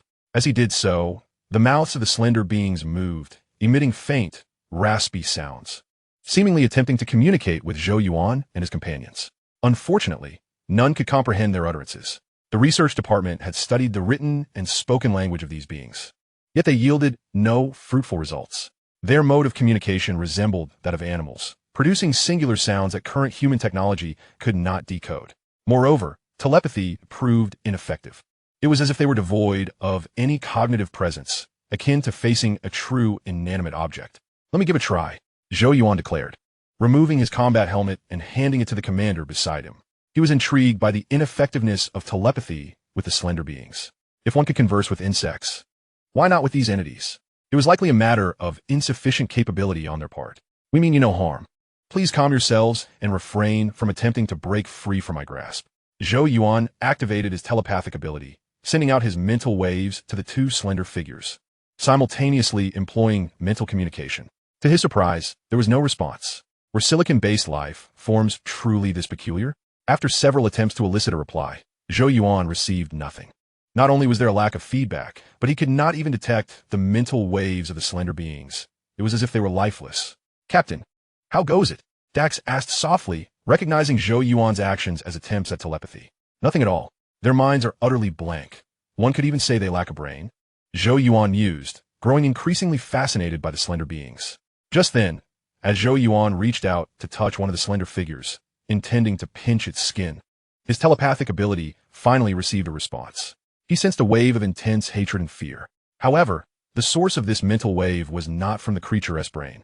It emanated from its back. It felt familiar. This was the mental wave of an old acquaintance. Chapter 235, It's a Parasite. Ah, so it's you. Zhou Yuan chuckled, gently waving his hand to flip the two slender beings onto the ground. Are we keeping them alive? Dax inquired, noting that Zhou Yuan had not dealt a fatal blow. Zhou Yuan initially shook his head before asking, Edward, Jenna, Derek, do you remember these three individuals? Parasites? Dax instantly grasped the implication, drawing his tactical dagger. The names Zhou Yuan mentioned belonged to miners who had been controlled by parasites, encountered in the mining area of Planet 71 in the GJ2 star system. Clearly, Zhou Yuan was suggesting that these two slender beings were similarly under parasitic control. With a swift motion, Dax sliced through the clothing of the two slender figures with his tactical dagger. They resembled humans in that they wore garments, but their attire was made from an unusual material that felt somewhat warm to the touch, likely a heat-absorbing substance. Indeed, it's a parasite. In the next moment, the eyes of the onlookers brightened. The backs of the slender beings swelled, forming lumps from the nape of the neck to the tailbone, which occasionally quivered, a clear indication of parasitic infestation. Captain, this should be the answer, Dax suggested, realizing that the parasites had defeated and taken control of the slender beings, which was their modus operandi. With a decisive swing of his dagger, Dax inflicted wounds on the backs of the two slender beings, forcibly extracting the parasites and crushing them into a pulp beneath his feet. What could the parasites be after? Zhou Yuan pondered as he crouched down, contemplating the wounds on the slender beings' backs. It was now evident that the disappearance of the slender beings was orchestrated by the parasites. These troublesome organisms could easily subjugate the slender beings if they outnumbered them slightly, as the latter, devoid of telepathic ability, could not withstand the coordinated assault of the parasites. After a moment of reflection, Zhou Yuan spoke. The parasites are quite intelligent. While they may not rival the wisdom of the intelligent insects, they are certainly not far off. They must be aware that such an uproar would attract human attention, especially since GJ4 is human territory. Therefore, they have prepared for potential casualties, valuing their objectives over their own lives. An offensive strategy or intelligent insects? The commander interjected, arms crossed, articulating his thoughts deliberately. They are spies of the insect race. There are few tasks that would compel a spy to risk exposure, given that this is Titan, a planet devoid of federal forces. The options for what the spies can accomplish are even more limited. First, they aim to transform Titan into an insect planet, similar to our occupation of the Phantom Star in the GJ-1 star system. Second, they are protecting the intelligent insects, with the controlled slender beings serving as their first line of defense. Third, this is a trap set against the Federation. Upon hearing the commander's words, a sudden realization struck Zhou Yuan, igniting a possibility in his mind. Could it be that all 3 points are accurate? The slender beings were easily disposable to the Federation, as they were to the insect race. If the insect race sought to conquer Titan, they could effortlessly dispatch several waves of sand beetles to transform Titan into an insect planet within a month. Yet, they had not done so. Instead, they employed parasites. Consider the capabilities of the parasites. What the insect race truly desired was not Titan itself, but the slender beings. Despite their low technological level, the slender beings had taken the first steps toward advancement. Given sufficient resources and technology, they could enter a rapid development phase. And the insect race lacked neither resources, which could be extracted from insect planets, nor technology, which could be gleaned from human minds. Was the insect race attempting to forge a human federation solely for themselves? To achieve this, the intelligent insects must play a role, commanding the inherently clever parasites to execute this strategic plan. Within this strategy, countermeasures against human defense would be indispensable, suggesting that Titan may already be an insect planet. Zhou Yuan speculated that the commander's 3 points might all be correct. I have an idea. Let us discuss it inside. Zhou Yuan's alertness heightened as he crushed the brains of the 2 slender beings with his telekinesis and led his team into the nearest building. Subsequently, Zhou Yuan spent 3 minutes sharing his insights with his comrades. Due to his previous reliability, the team held unwavering trust in Zhou Yuan and fully believed in his deductions. This makes sense. Contact Bella and have her relay my conjectures back to the base. Additionally, dispatch aerial forces for surface reconnaissance of Titan and prepare to evade plasma cannons. Everyone else, ready your combat gear. If my suspicions prove correct, we may be in serious trouble. Zhou Yuan declared with a grave expression. Once the parasites took control of the slender beings, they could access their memories and would certainly be aware that the disappearance of their kind would attract human scrutiny. Yet, they proceeded regardless. This indicated a profound confidence on the part of the parasites, suggesting they believed they could manage the situation. Titan was undoubtedly swarming with countless insects, enough to deploy a colossal plasma insect army capable of blanketing outer space with plasma fire, as well as swarms of insects sufficient to contest human forces. Understood, Commander. The team sprang into action. The communications officer utilizing a compact communication window to contact the starship while the others checked their equipment. Now, they all recognized the gravity of the situation. Unless fate intervened, they had inevitably fallen into the trap of the insects, with the 2 gaunt figures from earlier serving as the gate to that snare. Thud, thud, thud. Suddenly, a series of rapid, muffled thuds echoed from all directions. The sound came in a hurried rush, swiftly reaching the ears of everyone present, causing them to immediately raise their weapons and turn their gazes toward Zhou Yuan. As expected of me, why can't I ever be wrong? Zhou Yuan shrugged and jested. In the next moment, he hoisted the Gauss rifle onto his shoulder and coldly declared, "Very well, it has been quite some time since I encountered such an intriguing mission. Novices, keep your heads up and your eyes wide open, for you shall soon witness me unleash my full firepower for the Federation." Upon hearing Zhou Yuan's words, the others pounded their chests and shouted in unison. Indeed, this was precisely the reason they always felt confident during missions. Their captain was a true monster. "Follow me, charge." Sensing the emotional surge from his team, Zhou Yuan raised his arm and led the charge out of the building. Simultaneously, he glanced at his personal panel, confirming that he bore the title of unparalleled wisdom. To boost morale, he could utter foolish and whimsical phrases, but he couldn't allow himself to believe them. In battle, it was never mere words that mattered, but rather combat prowess. Chapter 236, Unleashing Firepower, Annihilating the Insect Swarm. Boom, boom, boom. As soon as he stepped outside, Zhou Yuan raised his Gauss rifle and swept it fiercely to the right. He had sensed the disturbance the moment it arose. An insect swarm was rapidly approaching along the street to his right. However, the scale of the swarm was not particularly large, with perhaps just over 10,000 insects. After all, this was a city inhabited by the gaunt figures, not an expansive plain. This was the only good news so far. Soldier ants, locusts, parasites. None were particularly formidable. As he opened fire, Zhou Yuan carefully assessed the composition of the swarm. The majority were soldier ants, with a small number of parasites, and roughly 100 locusts soaring in the sky. Of course, the parasites resided within the gaunt figures, possessing almost zero combat capability themselves. They could only control the gaunt figures to engage in battle against the swarm. Open fire. At this moment, the others followed Zhou Yuan's lead, unleashing a barrage of firepower upon the increasingly approaching swarm. Kill a soldier ant, gain 1 soul point. Kill a locust, gain 3 soul points. Kill a parasite, gain 500 soul points. As the battle commenced, the notification panel began to rapidly update. Using C4 electromagnetic rounds against the swarm was exhilarating.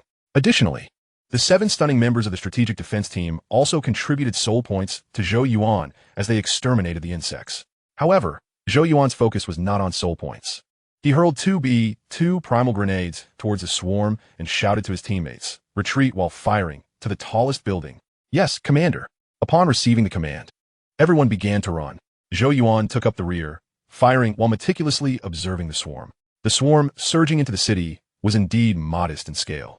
But the subsequent reinforcements were substantial, so they could not confront the swarm head-on. They needed to utilize defensive structures. The large building Eric had discovered earlier was ideal, over 50 meters high, with a rooftop terrace. It made for an excellent defensive position.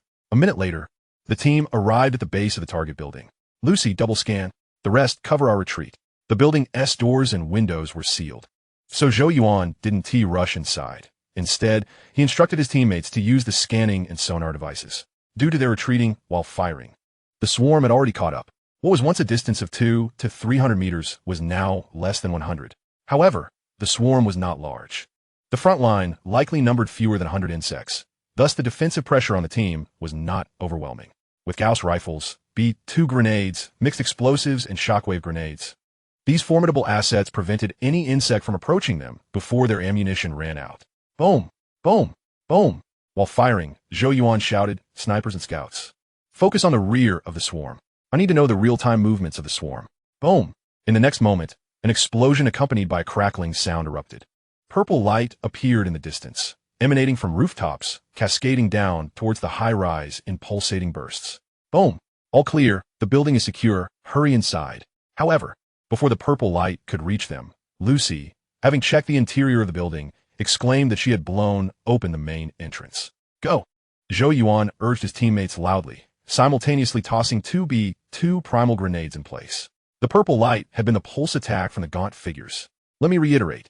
The blue light signifies a standard electric shock, while the purple light indicates a pulse attack. Projectiles are compressive attacks. Stay vigilant and dodge. Once inside, Zhou Yuan reminded his teammates, then turned to face the encroaching swarm. It seemed, after reaching a cognitive function of 305, I haven't utilized Mindstorm yet, have I? The title of Unparalleled Wisdom was acquired precisely for situations like this. Calming his thoughts, Zhou Yuan took a deep breath, removed his combat helmet, and pressed 2 fingers against his temples. This gesture was not a necessity for triggering Mindstorm. He had good control over his abilities, capable of activating it with a thought. However, since Mindstorm was a rarely used trump card, he wasn't particularly adept at it, and performing a suggestive gesture helped him concentrate better. "It's done. Cool. Here comes this move again." Upon witnessing Zhou Yuan's actions, the team members became exhilarated. Among those present, even the newest recruits had been on the team for at least a year. Whether veterans or novices, they all recognized Zhou Yuan as a master of telepathy and had witnessed the terror of Mindstorm. Buzz! Just as the front line of the swarm was about to reach the building entrance, Zhou Yuan unleashed Mindstorm with all his might. An invisible wave of psychic force erupted from Zhou Yuan, continuously expanding outward. Kill a soldier ant, gain 1 soul point. Kill a locust, gain 3 soul points. Kill a tank beetle, gain 100 soul points. Kill a parasite, gain 500 soul points. Boom! Boom! Boom! The first to fall victim were the front ranks of the swarm. In the blink of an eye, their brains exploded, rendering them utterly lifeless. Thank you. The boss's superpower has grown stronger again. It seemed this wave of the insect swarm had been entirely obliterated. Holy hell, look to the left flank. There's still a tank beetle here. The team members whispered amongst themselves while observing the swarm through their scopes. What had once been an imposing swarm exceeding 10,000 insects now resembled a row of dominoes, cascading backward like a retreating tide. Not a single insect escaped. Every visible one, including the gaunt figures, perished from cerebral explosions, their heads shattering into fragments. Even the parasites residing within the gaunt figures were not spared. Each gaunt figure's back erupted, indicating the parasites had also met their demise. Commander, it's all clear now. Atu approached Zhou Yuan, gently reminding him. She understood that the use of Mindstorm was immensely taxing, and now that all enemies surrounding the high-rise had been eliminated, they were momentarily safe. Zhou Yuan ceased the Mindstorm, blinking heavily with bloodshot eyes, exhaling deeply. He had truly given it his all this time, leaving no room for leniency or concealment. Not a trace of blue energy remained. He felt as if he could simply collapse into slumber. The reason he had exerted himself so fiercely was primarily to eliminate the tank beetle. He had previously spotted a tank beetle in the distance, considering the possibility of it launching an underground assault. Thus he had unleashed a full-scale attack. The tank beetles are not particularly difficult to deal with, yet their burrowing capabilities pose a significant nuisance. Should they manage to tunnel beneath a skyscraper, it could lead to grave complications. I request a wave of free support for this endeavor, hoping everyone could spare a moment to lend their assistance. Chapter 237. The Insect's Intentions. With a sigh, Zhou Yuan took a drag from 2 recovery cigars, regaining his composure as he gestured for orders. The subsequent forces of the insect tide will soon catch up. Prepare for defense, and contact the transport aircraft and starships. We must retreat. Understood, Commander. The 20 personnel swiftly sprang into action, with Lucy handling communications while the others fortified their defenses. The building's ground floor featured only a single main entrance, although there were numerous windows. They were ill-suited for the 3-meter-tall soldier insects, allowing only the slender to slip through. The primary defense lay at the door, with secondary support at the windows, thus mitigating the pressure of their defense. Even if the first floor fell, they could retreat to the second, where they could detonate the staircase to buy themselves ample time for evacuation. The sole concern remained the tank beetles. Masters of burrowing, they could easily penetrate ordinary soil and rock, which was precisely what worried Zhou Yuan the most. Currently, Zhou Yuan was drawing deeply from the recovery cigars, inhaling 2 at once to swiftly restore his mental fortitude. Once his condition improved slightly, he would employ his telepathic abilities to sense the earth, guarding against any surprise attacks from the tank beetles. Host, Zhou Yuan.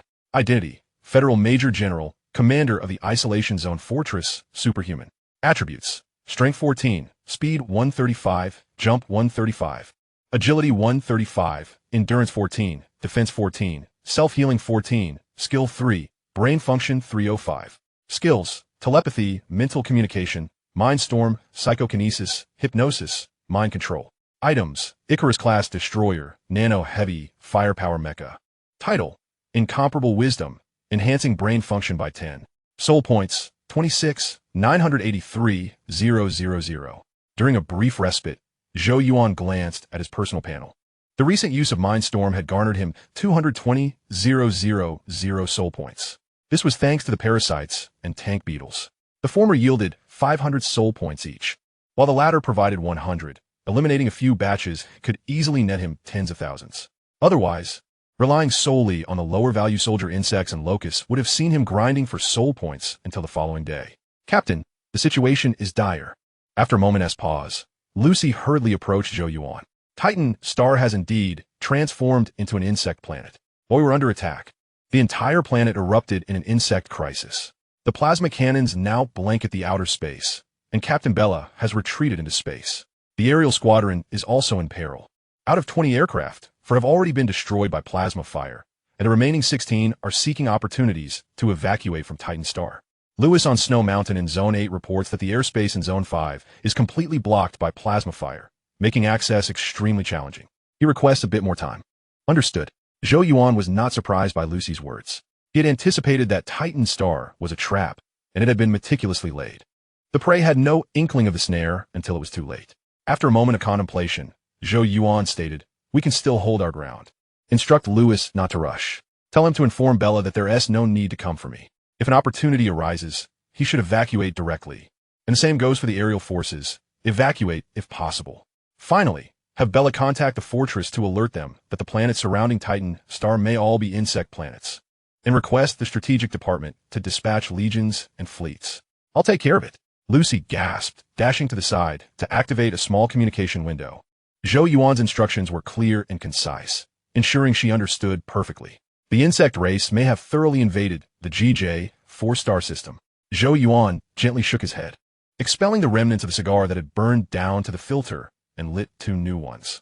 Due to GJ-4's perceived harmlessness, the Federation had maintained a low level of vigilance, believing that their backyard could never be in jeopardy.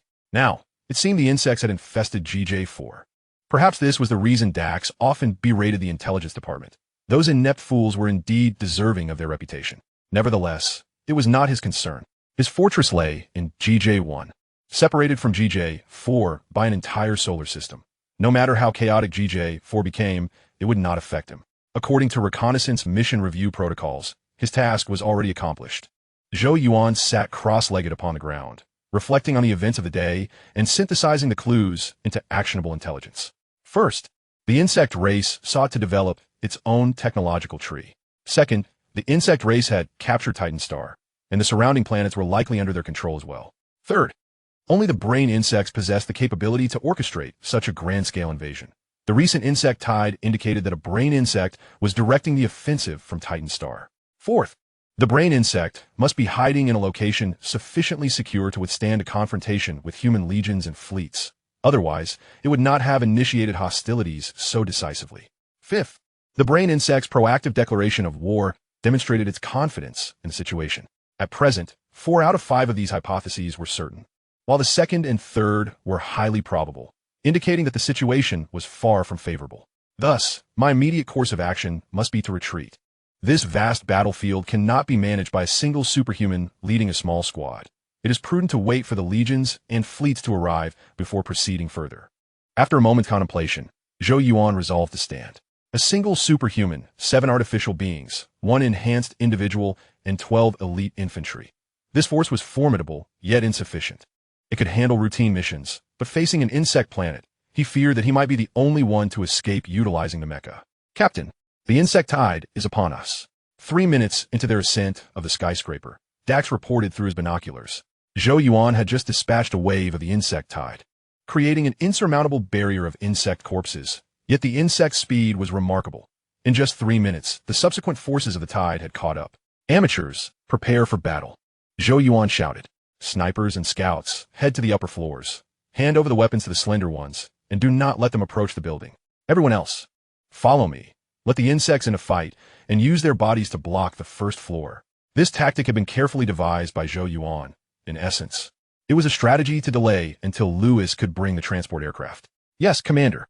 The squad, consisting of 21 members, dispersed to find their defensive positions, leaving Zhou Yuan and the commander in place. One as the leader, the other as the leader's personal aide. Nervous? Zhou Yuan inquired with a smile upon witnessing the commander's early readiness to fire. Of course, this is my first encounter with an insect tide. It's quite different from watching recordings.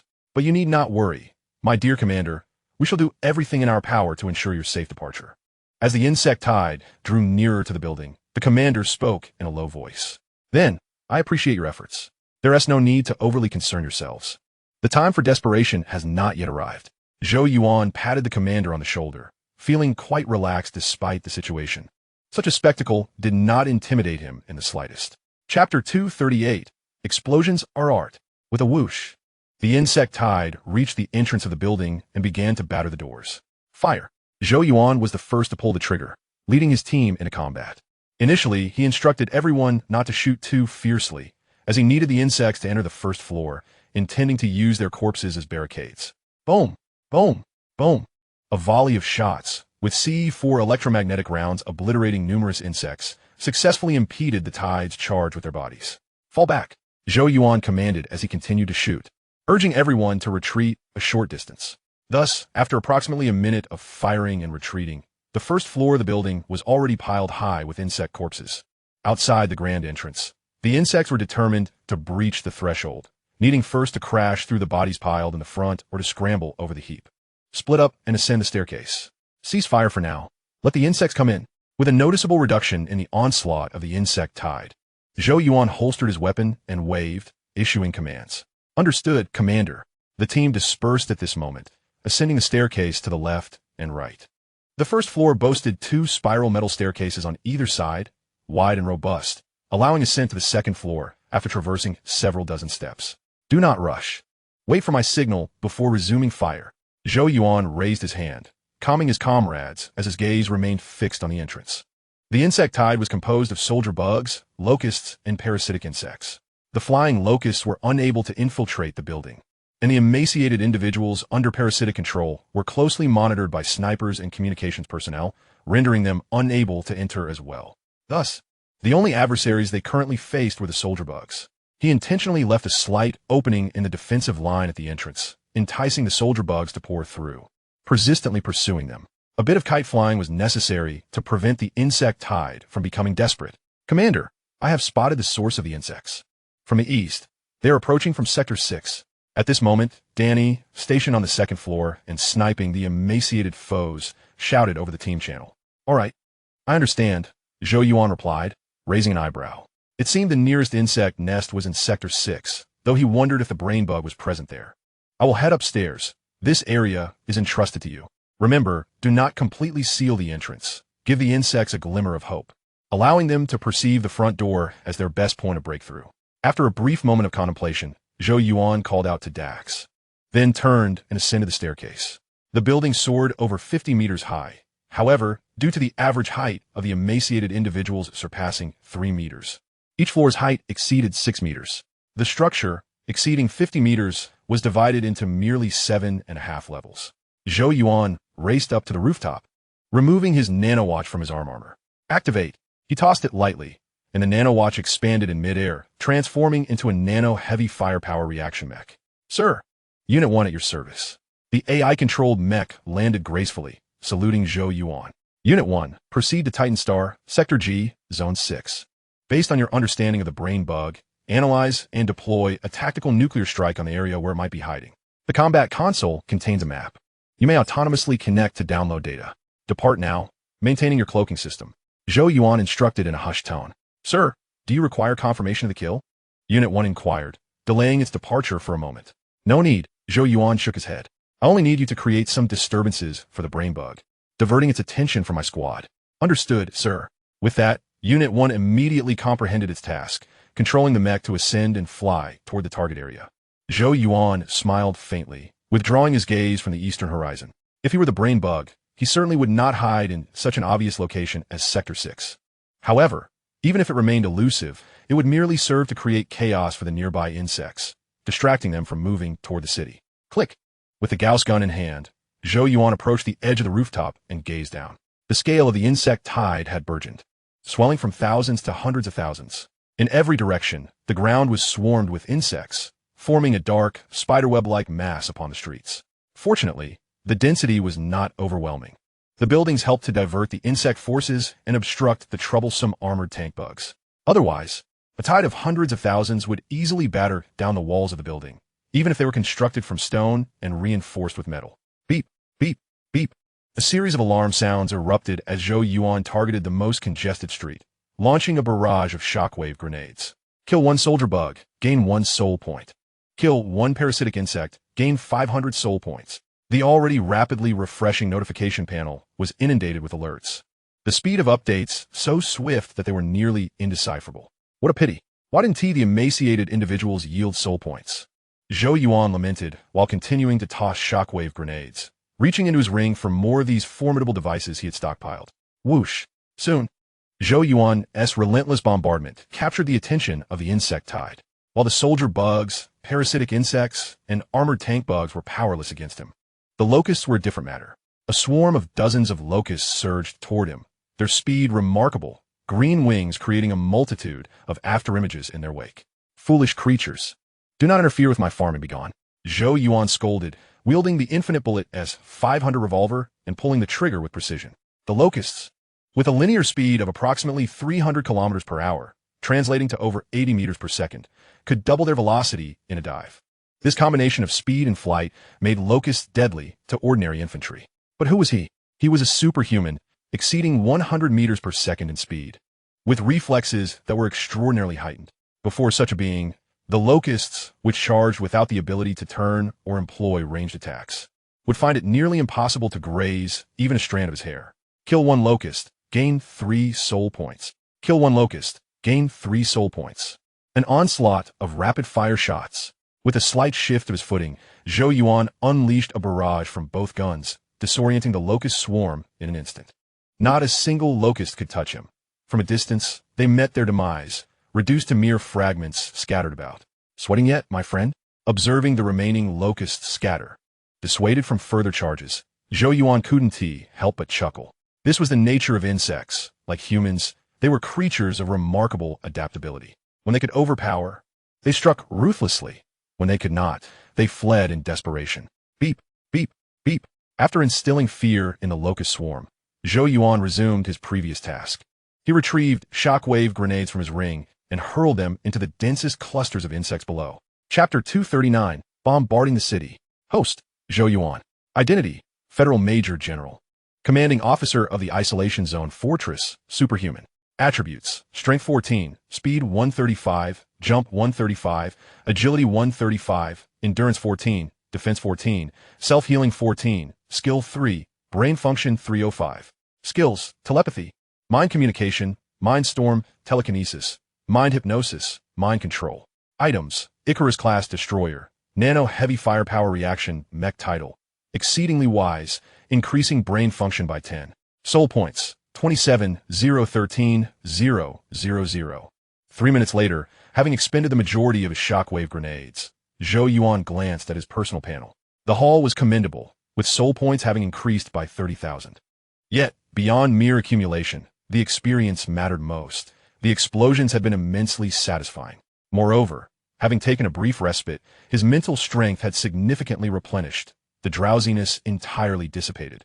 And after a moment's pause, he would be ready to unleash his full capabilities once more. The surge in soul points indicated that Unit 1 had yet to engage. Otherwise, a tactical nuclear strike would have easily yielded at least 30 to 50,000 points. Boom! Just as Zhou Yuan pondered this, a mushroom cloud erupted at the city entrance. From its scale, it was unmistakably the result of a tactical nuclear detonation. What was happening? Zhou Yuan furrowed his brow and swiftly descended the staircase to regroup with his team. They were battling while retreating, having already reached the second floor. And as he peered down the staircase, he observed that the first-floor hall was now littered with the carcasses of soldier bugs. What is going on? Zhou Yuan shouted over the cacophony of gunfire, seeking out Dax. Captain, Lewis has instructed us to prepare for evacuation. Before Dax could respond, Lucy interjected, her tone tinged with excitement. Zhou Yuan nodded and continued to inquire. Do not rush. Take your time. First, tell me what just transpired with the tactical nuclear bomb. It was the aerial forces, replied Lucy, stepping closer to Zhou Yuan to ensure her voice was clear. The aerial forces returned for reasons unknown. They are currently bombarding the outskirts of the city, targeting the swarm of insects and searching for the colossal plasma worms, with the aerial forces providing firepower suppression. The plasma cannons in the airspace have significantly diminished, allowing Lewis to find a closer opportunity. All right, I understand, Zhou Yuan said, momentarily taken aback before nodding and choosing to bypass the topic. Why had the aerial forces returned? The answer lay with him. As the commander of the fortress, he had yet to evacuate, and thus the aerial forces would not dare to leave before him. Although he was indifferent to such matters, the Federation certainly was not. It was not merely a matter of explicit regulations, but also an acknowledged unwritten rule. To evacuate before your commanding officer, there was no need for explanation. One would be sent directly to the gallows, and arrangements could be made for today. Demolitions expert, bring me the tactical nuclear bomb. After spending some time on the second floor and eliminating several soldier insects, Zhou Yuan shouted loudly into the team channel. Commander! Upon hearing Zhou Yuan's command, Austin, Atair, Zhang Yekuan, and Lu Xingfei simultaneously withdrew their firearms and each presented a demolition box.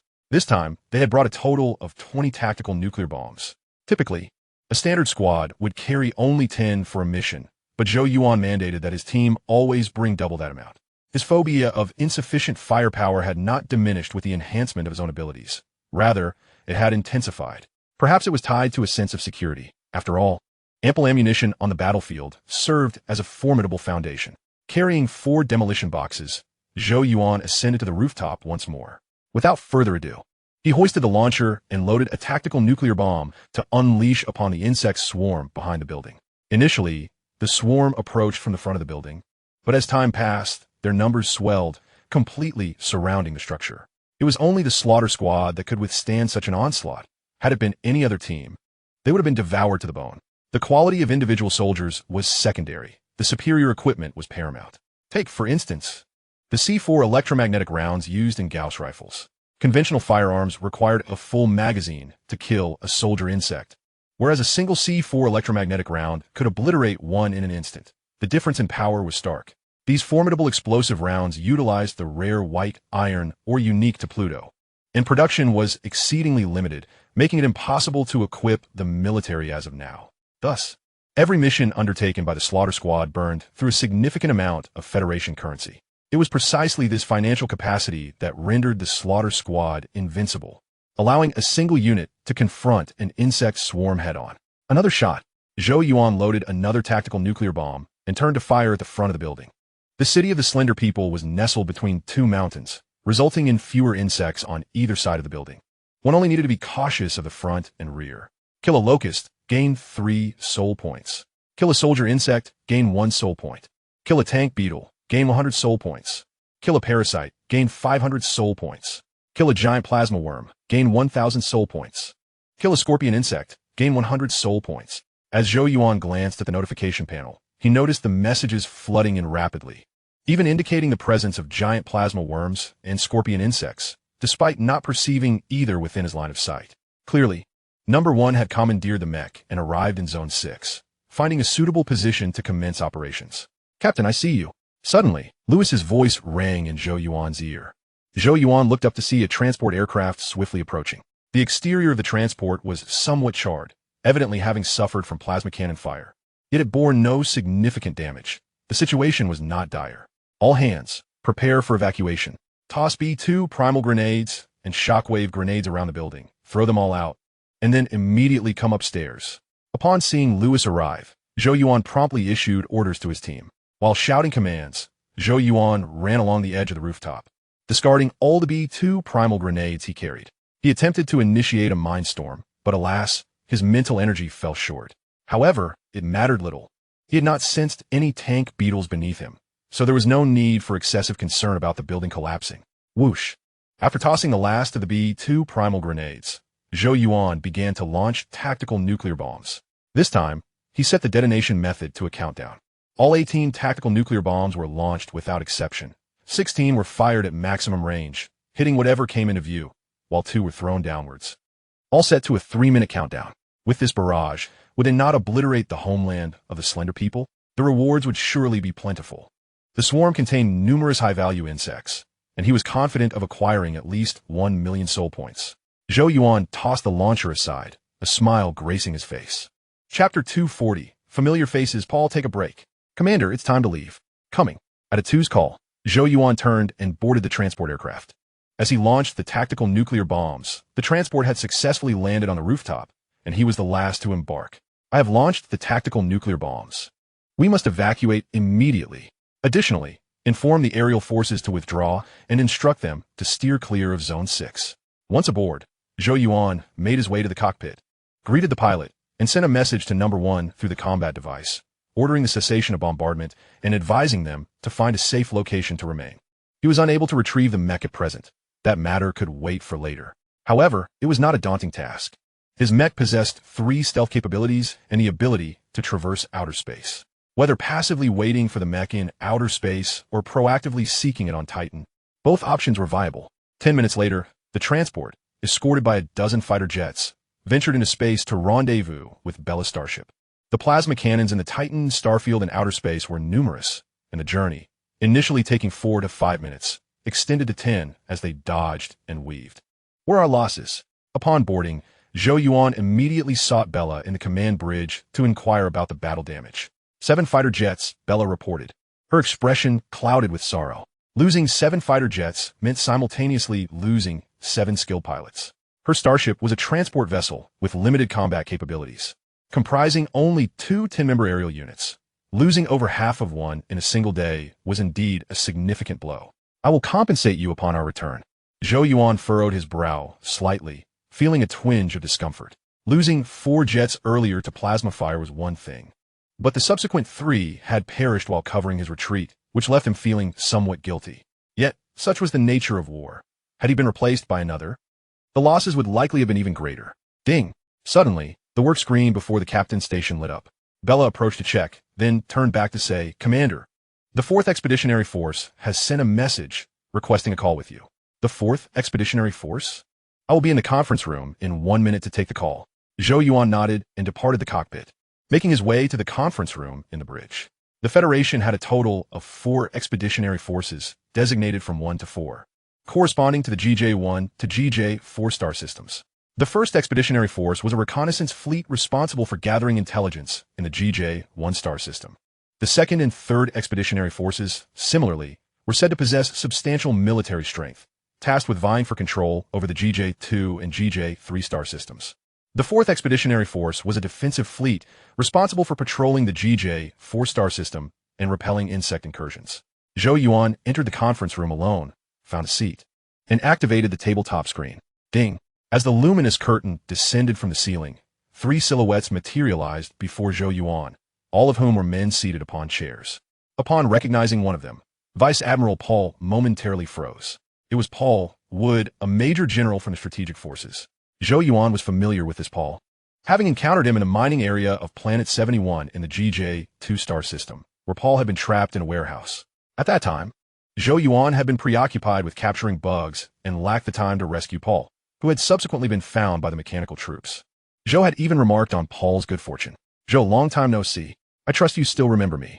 After all, you once captured a queen that I returned to the solar system. Alas, that queen has since met her demise. I genuinely wish to reminisce with you, but it is evident that this is not the appropriate moment." Paul waved at Zhou Yuan before turning his hand to introduce. "Allow me to present to you the commander of the 4th Expeditionary Forces Mobile Division, Major General Sean, and this is Major General Lu Chong, commander of the Starship Fleet. As for myself, I oversee the strategic forces, having transferred from the 2nd Expeditionary Force just 3 months ago. Greetings, commanders." After Paul concluded his introduction, Zhou Yuan rose and saluted the 3 men. "Zhou, we are already aware of the intelligence you've gathered. During your evacuation, we established contact with Earth and convened a strategic meeting regarding this matter. Before we delve into business, I would like to ascertain whether you have obtained any new intelligence." Paul gestured for Zhou Yuan to take a seat, then asked earnestly. "I have a small piece of intel," Zhou Yuan replied. "There is likely a brain bug on Titan, probably located in Zone G, and we can currently rule out Sector 5. Brain bug?" Sean and Lu Chong sprang to their feet, their eyes alight with excitement. The GJ-4 star system was human territory, where bugs were scarce and intelligent bugs had never been encountered, leaving no opportunity for significant military achievements. The news of a brain bug on Titan made them eager to conclude the meeting and rush to Titan with their forces. "Zhou, are you certain?" Paul maintained his composure, though his expression grew grave. "Certain. I'm quite familiar with brain bugs," Zhou Yuan nodded, adding, "As you know, I have not only captured brain bugs, but also slain them." At this revelation, the expressions of Sean and the others turned peculiar, tinged with an unspoken bitterness. After a brief silence, Sean spoke first. "I believe we all share the same sentiment. We must secure this brain bug. Capturing it alive would be ideal. If that proves impossible, we shall eliminate it. Zhou, you are now the base commander, and we cannot issue orders to you. However, you surely do not wish to let this military achievement slip by, do you? We can join forces. I can lend you the Special Operations Unit from the 4th Expeditionary Force, while I lead the Legion myself. That is against protocol." Sean's words were met with a frown from Paul, who countered, "Zhou has been tasked with reconnaissance, and his mission is already complete. It is not that I wish to monopolize the military achievements of the 4th Expeditionary Force, but Zhou's position is unique. He cannot afford to take such risks. He is not merely the base commander, but also the deputy director of a confidential department, with authority surpassing ours. Given our lack of knowledge about the situation on Titan, this is absolutely unacceptable. If you wish for Zhou's assistance, be prepared for accountability from Earth headquarters." Upon mentioning this, Paul turned to Zhou Yuan. "We shall arrive shortly. If you're genuinely interested in this brain bug, consider resting with our fleet for a few days. If we locate the brain bug and cannot manage it, you shall have your opportunity to act. We have no objections." Sean and Lu Chong exchanged glances, both shrugging in resignation. With Paul invoking Earth headquarters, they had little recourse. Chapter 241. GJ 4-star system, the war begins. So be it, Zhou Yuan mused for a moment before acquiescing to Paul's arrangement. The brain bug was of little consequence to him. His primary interest lay in the Zerg's offensive strategy in the GJ 4-star system, which he was eager to witness unfold. Yet, he sensed an oddity in Paul's words. While claiming that he should not take risks, he also suggested the possibility of Zhou intervening, creating a paradoxical impression. This fellow seems intent on monopolizing the brain bug for the 4th Expeditionary Force while hesitating to state it outright, instead concocting a rather flimsy excuse.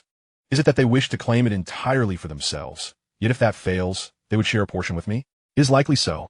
Zhou Yuan shook his head slightly. A brain bug was hardly worth his concern. Moreover, as his base was situated in the GJ 1-star system, being a member of the 1st Expeditionary Force, competing for military achievements with the 4th Expeditionary Force seemed rather inappropriate. 10 minutes later, the meeting concluded, and Zhou Yuan departed the conference room, making his way to the temporary quarters. The temporary accommodation consisted of standard 10-person rooms, specifically designated for the Special Operations Unit, which currently comprised 22 members, necessitating 3 rooms. Captain, what shall we do next? The team members awaited Zhou Yuan at the dormitory entrance, eagerly inquiring upon his return. Rest, he replied. The 4th Expeditionary Force will deploy 2 fleets and 2 legions to conduct a thorough sweep of the GJ 4-star system. Their primary target is Titan and the surrounding planets. If they cannot handle the brain bug there, then we will have work to do. Zhou Yuan shrugged. The recent meeting had yielded little substantial information. In essence, the 4th Expeditionary Force intended to split their forces, targeting planets infested with bugs while thoroughly investigating the GJ 4-star system. Additionally, the 4th Expeditionary Force planned to operate independently, a decision made by Paul, who deemed it disgraceful to solicit assistance before the war had even commenced. Well, it appears we may not have the opportunity to hunt the brain bug after all. A member remarked. That is to be expected. Brain bugs are intelligent creatures, and they will not allow us to claim their military achievements, another added. After all, 2 fleets and 2 legions are involved. The team members engaged in lively discussion, ultimately concluding that their chances of participating were slim. No one doubted that the 4th Expeditionary Force would prevail. 2 fleets comprised 20 starships, and 2 legions represented 200,000 personnel. The combined might of such forces could easily eliminate a brain bug, or even strip Titan of its very skin. All right, everyone go rest. I am quite intrigued by the events unfolding on Titan, so I plan to remain here for a while. These next few days are essentially a holiday.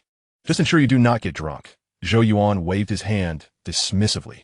He had exerted considerable effort on Titan, and, although he had somewhat recovered, still felt fatigued and wished to return to his room to rest. Brothers, who is heading to the mess hall? One asked. Let's go together. I am starving. Another exclaimed. I want to have a drink and then sleep soundly. The team members linked arms, eagerly making their way to the mess hall. The commander turned to Zhou Yuan and inquired, Commander, your room has been prepared. You may rest for a while. I will prepare dinner for you. What would you like to eat? Prepare according to your taste. Make sure to prepare several portions.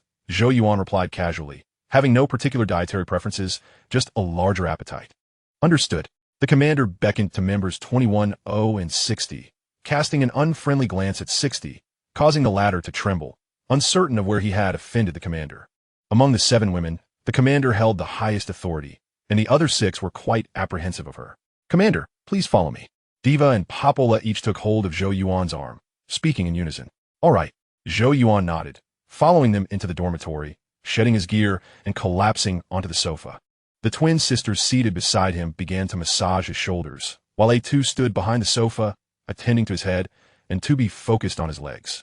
Now, this is what life is truly about. Zhou Yuan closed his eyes, savoring the attentive service of 4 beautiful maidens, allowing himself to completely unwind. Host, Zhou Yuan. Identity, Federal Major General, Commander of the Isolation Zone Fortress, Superhuman. Attributes, Strength 14, Speed 135, Jump 135, Agility 135, Endurance 14, Defense 14, Self-Healing 14, Skill 3. Brain Function 305. Skills, Telepathy, Mental Communication, Mindstorm, Telekinesis, Hypnosis, Mind Control. Equipment, Icarus-class Destroyer, Nano Heavy Firepower Mech Title. Remarkably wise, increasing brain function by 10. Soul Points, 29, 044, 000. At this moment, Zhou Yuan finally had the opportunity to review his previous gains. His soul points had surged to 29, 04 million, an increase of 2. 3 million since his last check, indicating that he had amassed this sum from yesterday's endeavors. Indeed, was the bombing too close? Zhou Yuan furrowed his brow, feeling somewhat dissatisfied with this figure. It was important to note that he had deployed a total of 20 tactical nuclear warheads yesterday, along with 6 launched from the control mech, summing to 26 warheads in total. Calculating the average, each tactical nuclear warhead had failed to yield even 80,000 soul points. The ordinary soldier bug tides were indeed inexpensive. A single tactical nuclear warhead could only generate a few tens of thousands of soul points. However, yesterday's bug tide was a mixed one, featuring tank beetles and parasites, with even giant plasma worms and scorpion bugs present on the first front. With 26 tactical nuclear warheads deployed, a yield of 3 million soul points would not have been excessive. It could only be said that the damage from these tactical nuclear warheads had exceeded expectations. Originally, 16 warheads would have sufficed to achieve 3 million. Yet he had launched 26. He was close to amassing 30 million. Once he returned, he planned to find a place to deploy the Icarus. Additionally, he needed to purchase another squad of robots to manage its operations. 30 million seemed rather excessive. This wretched shop was frustratingly unresponsive, failing to refresh desirable items like the blacklight virus. Foolish system, it never spoke a word, making it arduous to procure quality goods. Staring at his soul points balance, Zhou Yuan fell into contemplation. He was acutely aware of the principle that money breeds money, which was why he had never developed a habit of saving. However, the system shop items refreshed at irregular intervals, meaning that on days of ill fortune, even possessing wealth would not guarantee the acquisition of desired items. This was quite vexing. He had long desired to enhance his physical constitution, at least to the point where he could withstand the pincers of soldier bugs. Yet he had yet to encounter suitable merchandise. Chapter 242, Core Cell Energy Furnace Gene. At 1 a.m., with the sound of a notification, Zhou Yuan abruptly opened his eyes, withdrawing his arm from the commander's embrace to pick up the communicator from the bedside table. "Commander, the 4th Expeditionary Force has arrived." "Okay, get some rest early." Zhou Yuan replied to Bella, and then quietly got out of bed to get dressed. The commander, seemingly awakened by the sound of Zhou Yuan dressing, attempted to rise as well. Zhou Yuan shook his head and softly said, "No need to get up, you can keep sleeping. I merely wish to check on the 4th Expeditionary Force in the space corridor. Then I can accompany you." The commander immediately sat up upon throwing off the covers. Well, given the commander's insistence, Zhou Yuan handed her clothing over. Among the 7 beautiful warrior maidens, the commander was the most clingy, or perhaps the most dedicated. As the leader of the strategic guard, she was duty-bound to protect her commander at all times. Once they were both dressed hand in hand, they made their way to the space corridor. "Ah, 2 fleets," Zhou Yuan observed as he gazed out the window at the 20 starships docked in space. The visual impact heightened by their proximity. These 20 starships were carrying 2 vast legions composed of various ground forces, totaling 200,000 troops, their combat prowess off the charts. "Commander, it seems we might be relegated to the role of spectators this time," the commander lamented. "Being spectators isn't so bad," Zhou Yuan replied with a faint smile, pulling the commander closer to him. Let us consider a vacation." The commander's lips curled into a smile, naturally embracing Zhou Yuan, her eyes closing as she relished the warmth radiating from him. "Vacation?" Zhou Yuan chuckled silently. The strength of the 4th Expeditionary Force was indisputable. Yet the brain bugs were not to be underestimated either. As the saying goes, the brain bugs dared to declare war so boldly because they were confident in their victory and self-preservation. Capturing a brain bug would not be a simple endeavor. Perhaps after the 4th Expeditionary Force encountered difficulties, they would need to enlist the slaughter team to capture the brain bug.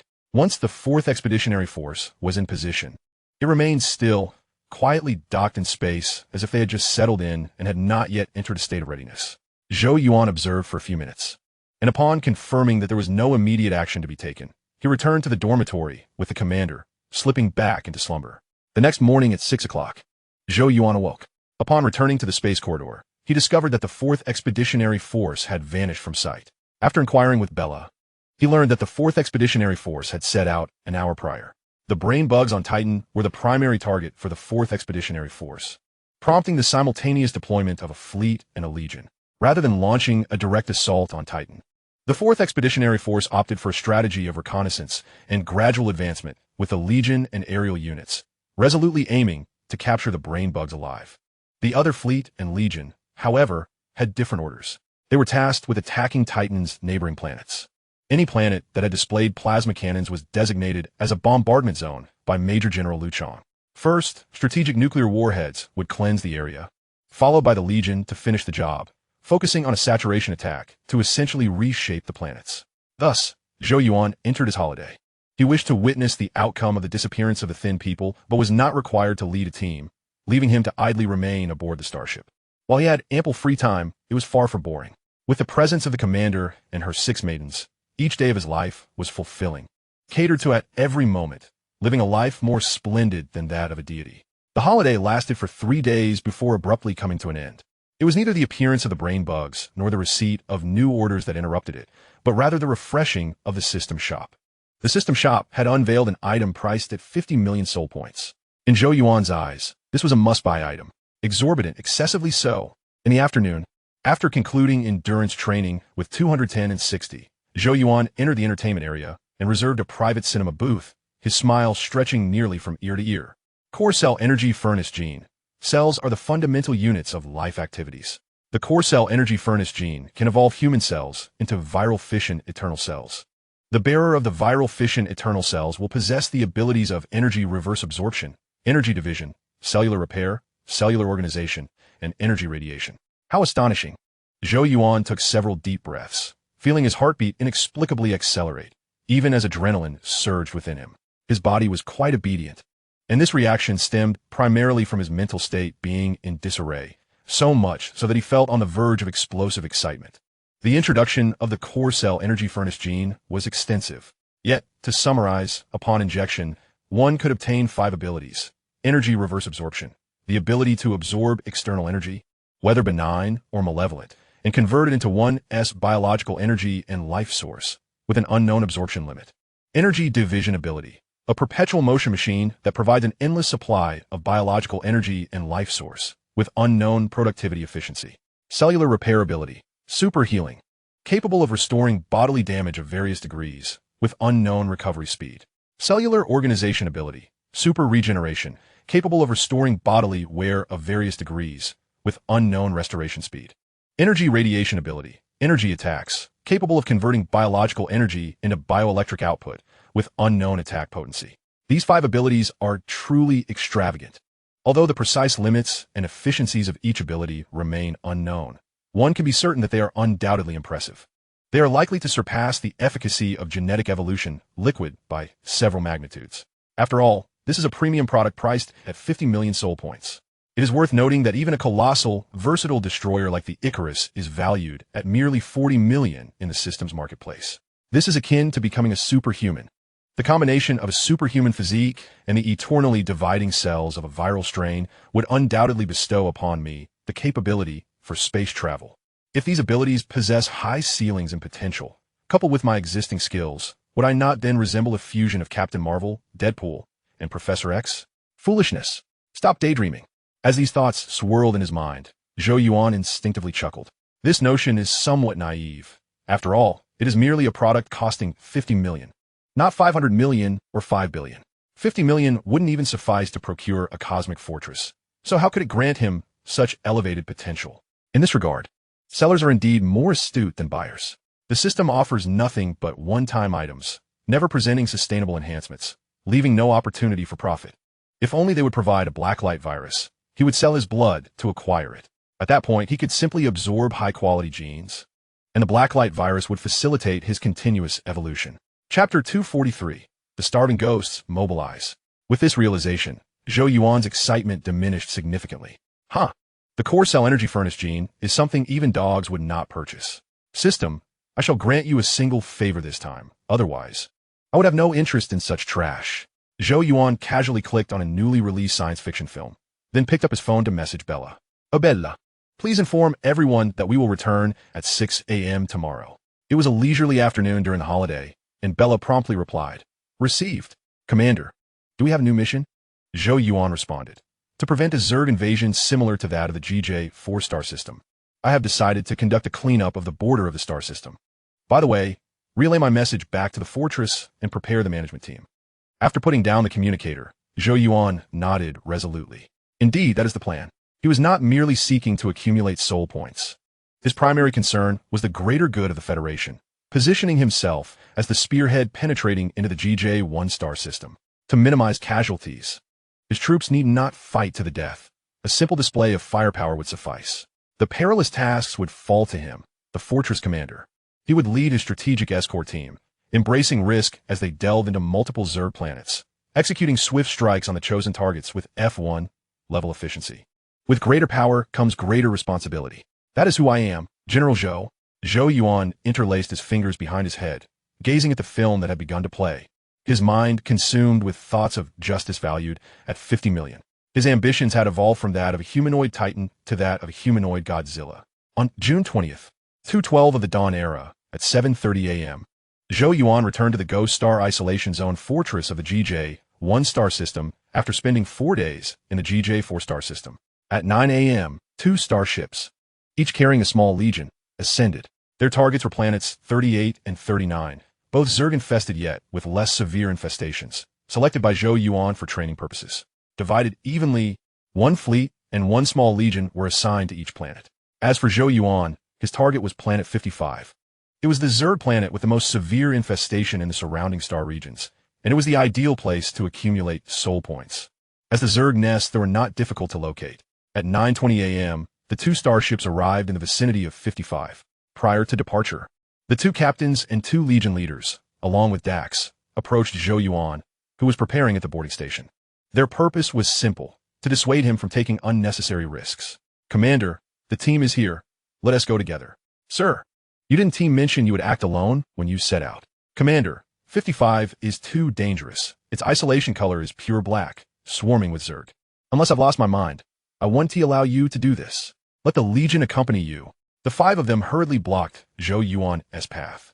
Their expressions resolute. It was indeed somewhat extravagant for a commander to infiltrate enemy territory alone. Novices, quiet down. Zhou Yuan exclaimed helplessly, placing his hands on his hips. Your mission is to clear planets 38 and 39, not to babysit me. My outing is related to a confidential research task, so I can only bring my strategic escort team.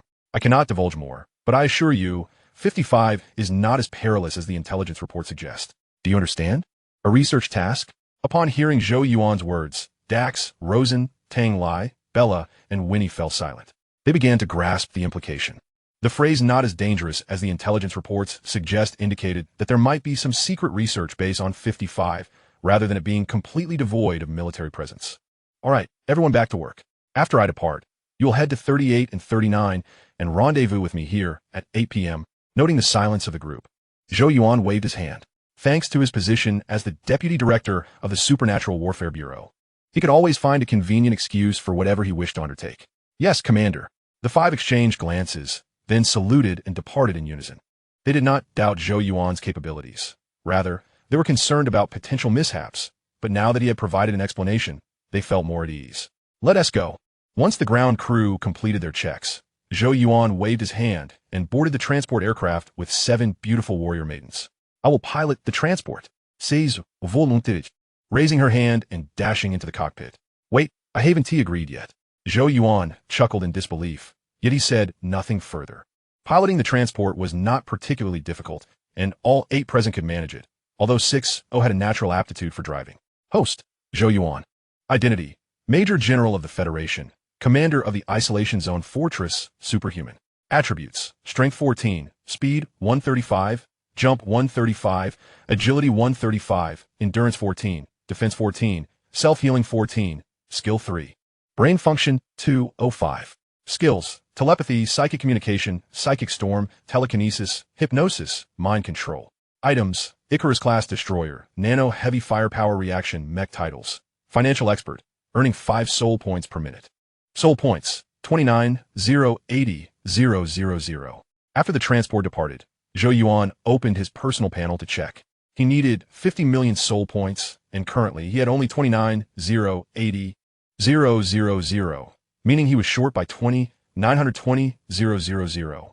Considering he needed to reserve some soul points for emergencies, he would need to accumulate 25 million on this trip. This is quite a challenge. Reflecting on the figure of 25 million, Zhou Yuan took a deep breath and rubbed his temples.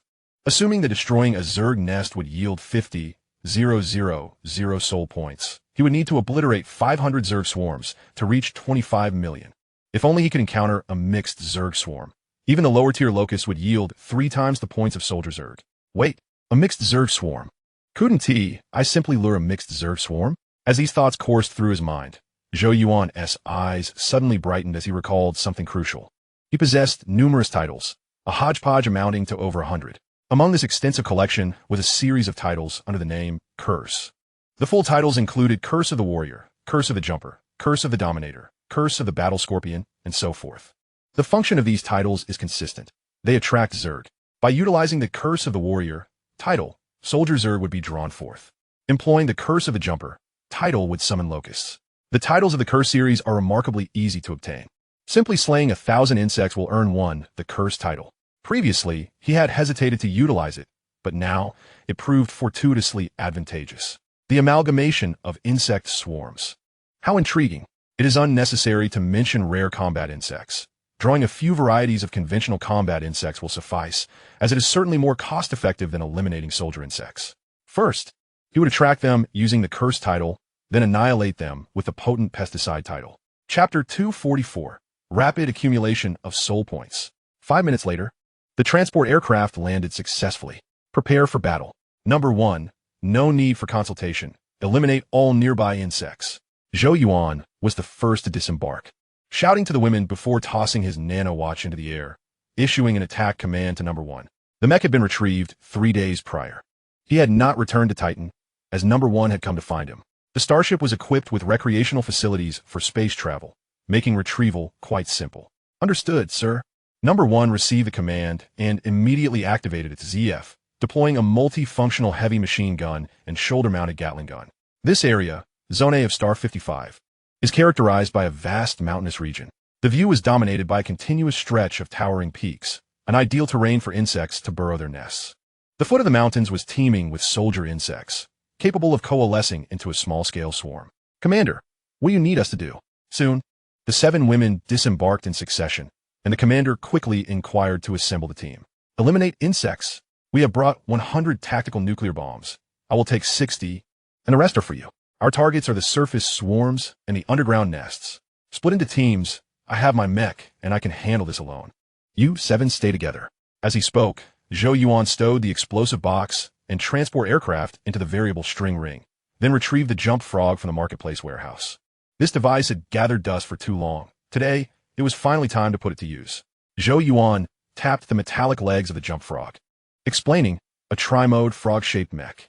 Its firepower consists of 4 heavy machine guns, with high maneuverability, a maximum speed exceeding 200 kilometers, and a jump capability surpassing 300 meters. Besides its basic operational abilities, it also boasts low-altitude, gliding, and short-distance teleportation capabilities, which you can use for self-defense. It is not difficult to operate, as it features a neural sensory system. Only gliding and teleportation require a workstation. Go forth and maintain communication. Commander, allow me to accompany you. Upon hearing Zhou Yuan's intention to act independently, the commander immediately interjected. No need. Zhou Yuan shook his head, stating, I will conduct high-altitude bombing operations with the mech, which is much safer for me. Go, and stay vigilant. Maintain communication. Very well, please prioritize your safety. The commander, recognizing her inability to sway Zhou Yuan, did not linger, climbing aboard the jump frog with her team. The cockpit of the jump frog was spacious, accommodating 10 seats, ensuring that the 7 individuals and their equipment could fit comfortably without crowding. Commander, I'm ready. After approximately 2 minutes of waiting, 6-0's voice resonated through the headset, coinciding with Zhou Yuan witnessing the jump frog take a couple of steps forward. Excellent, proceed. I will handle the mountainous area. You all head south to the mountain region. Remember, prioritize safety, and if you encounter insurmountable trouble, withdraw immediately. Do you understand? Zhou Yuan emphatically reiterated. Commander, rest assured, I'll take good care of them. 6-0 replied with a cheerful demeanor, utterly oblivious to the fact that she was the most troublesome member of the group. Boom! With that, 6-0 piloted the jump frog away, leaping into the distant sky. It's time for me to get to work. Once the jump frog vanished from sight, Zhou Yuan raised his hand and called out, Number 1, suit up. Understood, sir. The mech circled in the air and then descended steadily, transforming into nanoparticles that enveloped Zhou Yuan, reconstituting the mech around him. Number 1, assist me in locating the insect nests. Zhou Yuan commanded, then ascended into the sky, initiating the tidal switch. He activated all available titles from the Curse series, each lasting 1 minute. To draw more insects, he even employed the title for attracting water insects. Despite the absence of rivers and seas in the area, since he was changing titles, he thought it best to utilize them all, leaving none neglected. During the title switching and while awaiting the insect swarm, Zhou Yuan remained industrious. All nearby, discernible wormholes were scanned and identified by number 1. Find one. Blow it up. No need for hesitation. Switch to the potent pesticide title and launch a tactical nuclear bomb. Kill a soldier insect, gain 12 soul points. Kill a sand-armored insect, gain 12 soul points. Kill a tank-armored insect, gain 120 soul points. Kill a giant plasma insect, gain 1,200 soul points. With this explosion, Zhou Yuan quickly realized that today's harvest of soul points might exceed his expectations. He had initially estimated a yield of 5,100,000 tactical nuclear bombs, each worth 50,000 soul points, totaling 5 million, which seemed reasonable. In reality, he had underestimated. On a planet like 55, which humanity seldom visits in a year and where no race wars have ever occurred, the insects have been idle for quite some time. Whether tank-armored insects or giant plasma insects, they would not wander aimlessly, but rather remain hidden within their underground nests, slumbering. This resulted in significantly greater yields when the nests were obliterated. One tactical nuclear bomb could yield 10,000 or even more soul points. How exhilarating! Zhou Yuan triumphantly pumped his fist, accelerating the destruction of the insect nests. This was the reason he seldom farmed soul points. Now, whenever he desired to accumulate them, he could amass a considerable amount in a short time. Therefore, his pace of life was quite natural. Without the compulsion to force himself into tasks he was not inclined to undertake at the moment. Enjoy when there is abundance, and accumulate more when necessary. Kill a soldier insect, gain 1 soul point. Kill a locust, gain 3 soul points. Kill a giant plasma insect, gain 1,000 soul points. Observing the prompt panel, Zhou Yuan noted that the commander had also begun her operations. Their kills included locusts, likely from the directly bomb mountains, which serve as both locust nests and launch zones for giant plasma insects. After a brief wait of nearly 20 minutes, Zhou Yuan finally spotted the insect swarm. It must be said, the titles from the Curse series indeed drew aggro, for the swarm before him consisted of a mixed assembly of 6 types of insects: soldier insects, sand-armored insects, locust, scorpion insects, tank-armored insects, and giant plasma insects. Their respective soul points were as follows: 1 point, 1 point, 3 points, 100 points, 100 points, and 1,000 points. Without a doubt, this was a high-value insect swarm. Boom, boom, boom. Zhou Yuan once again activated the potent pesticide title, then engaged the ZF, unleashing several rounds from the high-explosive grenade launcher to divert the swarm's attention towards himself. As the front line of the swarm approached within 100 meters, Zhou Yuan activated the thrusters and soared above the swarm. Boom, boom, boom. After obliterating the nearby locusts, Zhou Yuan stowed the ZF and the high-explosive grenade launcher. Whoosh! The shoulder-mounted launcher was raised, and in an instant, a tactical nuclear bomb was fired. The tactical nuclear bomb ascended skyward, and after 5 or 6 seconds, the thruster suddenly decelerated, accelerating again as it descended towards the heart of the swarm. Chapter 245, 38 million. Kill a soldier insect, gain 12 soul points. Kill a locust, gain 36 soul points. Kill a sand-armored insect, gain 12 soul points. Kill a scorpion insect, gain 120 soul points. Kill a tank-armored insect, gain 120 soul points. Kill a giant plasma insect, gain 1,200 soul points. As the tactical nuclear bomb detonated, the prompt panel erupted with notifications, overwhelming Zhou Yuan with information, but he could only discern that his wealth was rapidly increasing. What a thrill! Now, this is what I call fishing with explosives. Zhou Yuan's lips curled into a broad smile, for this was merely the beginning. The subsequent waves of the insect tide were advancing towards his position, and in just a few minutes, another onslaught of the relentless swarm would ensue. A significant number of soul points were drawing near. There was no time to waste. He would search while he waited. Zhou Yuan equipped the cursed title once more and began to scour the hillsides and bases of the mountains, intent on locating more insect nests to obliterate. At 4 p.m., after unleashing the final tactical nuclear bomb, he swiftly withdrew from the battlefield, pausing atop a ridge. He had underestimated his own efficiency. On this outing, he had collectively brought along 100 tactical nuclear bombs, with 20 in his personal bracelet. After allocating 40 bombs to the commanders, he was left with 80. Remarkably, he had exhausted all 80 bombs within half a day. What an astounding production rate. Steady now. Refrain from checking the panel until the girls are settled. Suppressing the urge to check his soul point balance, Zhou Yuan initiated communication with Commander 6-0. 6-0, can you hear me? Commander, I can't hear you. 6-0's response was swift and tinged with excitement. Sensing her good mood, Zhou Yuan relaxed, smiling as he inquired, I've finished my task. Share your location. And I'll come to you. Certainly, Commander. We've also completed our task, but we do like to play in the snow, so we're lingering in the mountains. 6-0 promptly shared her real-time location with Zhou Yuan, accompanied by a brief report. No problem.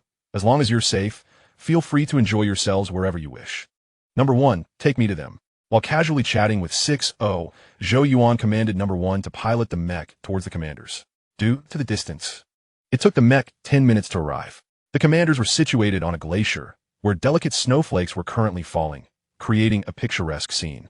Commander, upon his arrival, the girls waved enthusiastically. I'm here. Zhou Yuan retracted the mech and approached them. Although Planet 55 had a lower oxygen level, everyone present was more than capable of handling it. Commander, let us take a photo together. I'll go first. Why do you get to go first? I was the one who suggested it. The 7 girls were witnessing snowfall for the first time, their spirits soaring and far more animated than they had been in the fortress. After an hour of playful engagement with the girls, Zhou Yuan excused himself under the pretense of needing to relieve himself and stepped aside to open his personal panel. It had been over an hour since the bombardment ended, and the wretched insects were no more. It was time to assess today's gains. Host, Zhou Yuan. Identity, Federal Major General, Commander of the Isolated Zone Fortress, Superhuman. Attributes, Strength 14, Speed 165, Jump 135, Agility 135, Endurance 14, Defense 14, Self-Healing 14, Skill 3, Brain Function 205. Skills, Telepathy, Psychic Communication, Mindstorm, Telekinesis, Hypnosis, Mind Control. Items, Icarus-class Destroyer, Nano-Heavy Firepower Reaction, Mech Title. Powerful Insecticide, increases kill acquisition by 20, speed by 3. Soul points, 38. 16 million. His soul point balance had risen to 38. 16 million, an increase of 9.08 million from before. Quite satisfactory. Zhou Yuan nodded slightly. This figure exceeded his initial estimate of 5 million, yet fell short of the revised estimate of 12 million. He was content, though not surprised. Based on this efficiency, he would need to obliterate another 160 insect nests or face 160 waves of the insect tide to elevate his soul point balance to 50 million.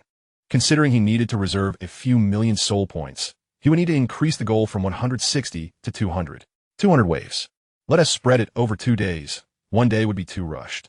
After a moment of contemplation, Zhou Yuan decided to pace himself, planning to continue the following day. Locating insect nests and waiting for the tides required considerable time. It wasn't merely about having tactical nuclear bombs, so he refrained from trying to accomplish everything in one exhausting day. Commander, just as Zhou Yuan was immersed in thought, he heard a call from behind. Turning, he saw 6-0 sprinting towards him, leaping into his arms. What is the matter? Zhou Yuan opened his arms to catch 6-0, playfully ruffling her twin tails before gently kissing her cheek and whispering, What do you want? Can we go somewhere else to play? 6-0 clung tightly to Zhou Yuan's neck, leaning close to his ear as she softly replied, They want to go to the beach in Zone W, but they were too shy to ask you. So they sent me. Of course. Zhou Yuan responded with a smile, giving her nose a gentle nudge.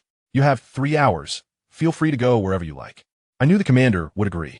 6-0 giggled, planting a hearty kiss on Zhou Yuan's lips before turning to inform her sisters. Zhou Yuan followed behind, watching 6-0's jubilant steps, a smile gracing his face. Once he secured the Corcell energy furnace gene, he would take a well-deserved break. First, he would ensure everything was in order at the fortress, then spend a few days with Claire, and finally, enjoy some time with Carmen and the 7 commanders. As a bystander, indulging in life was essential. 3 hours later, Bella and Winnie's starship arrived.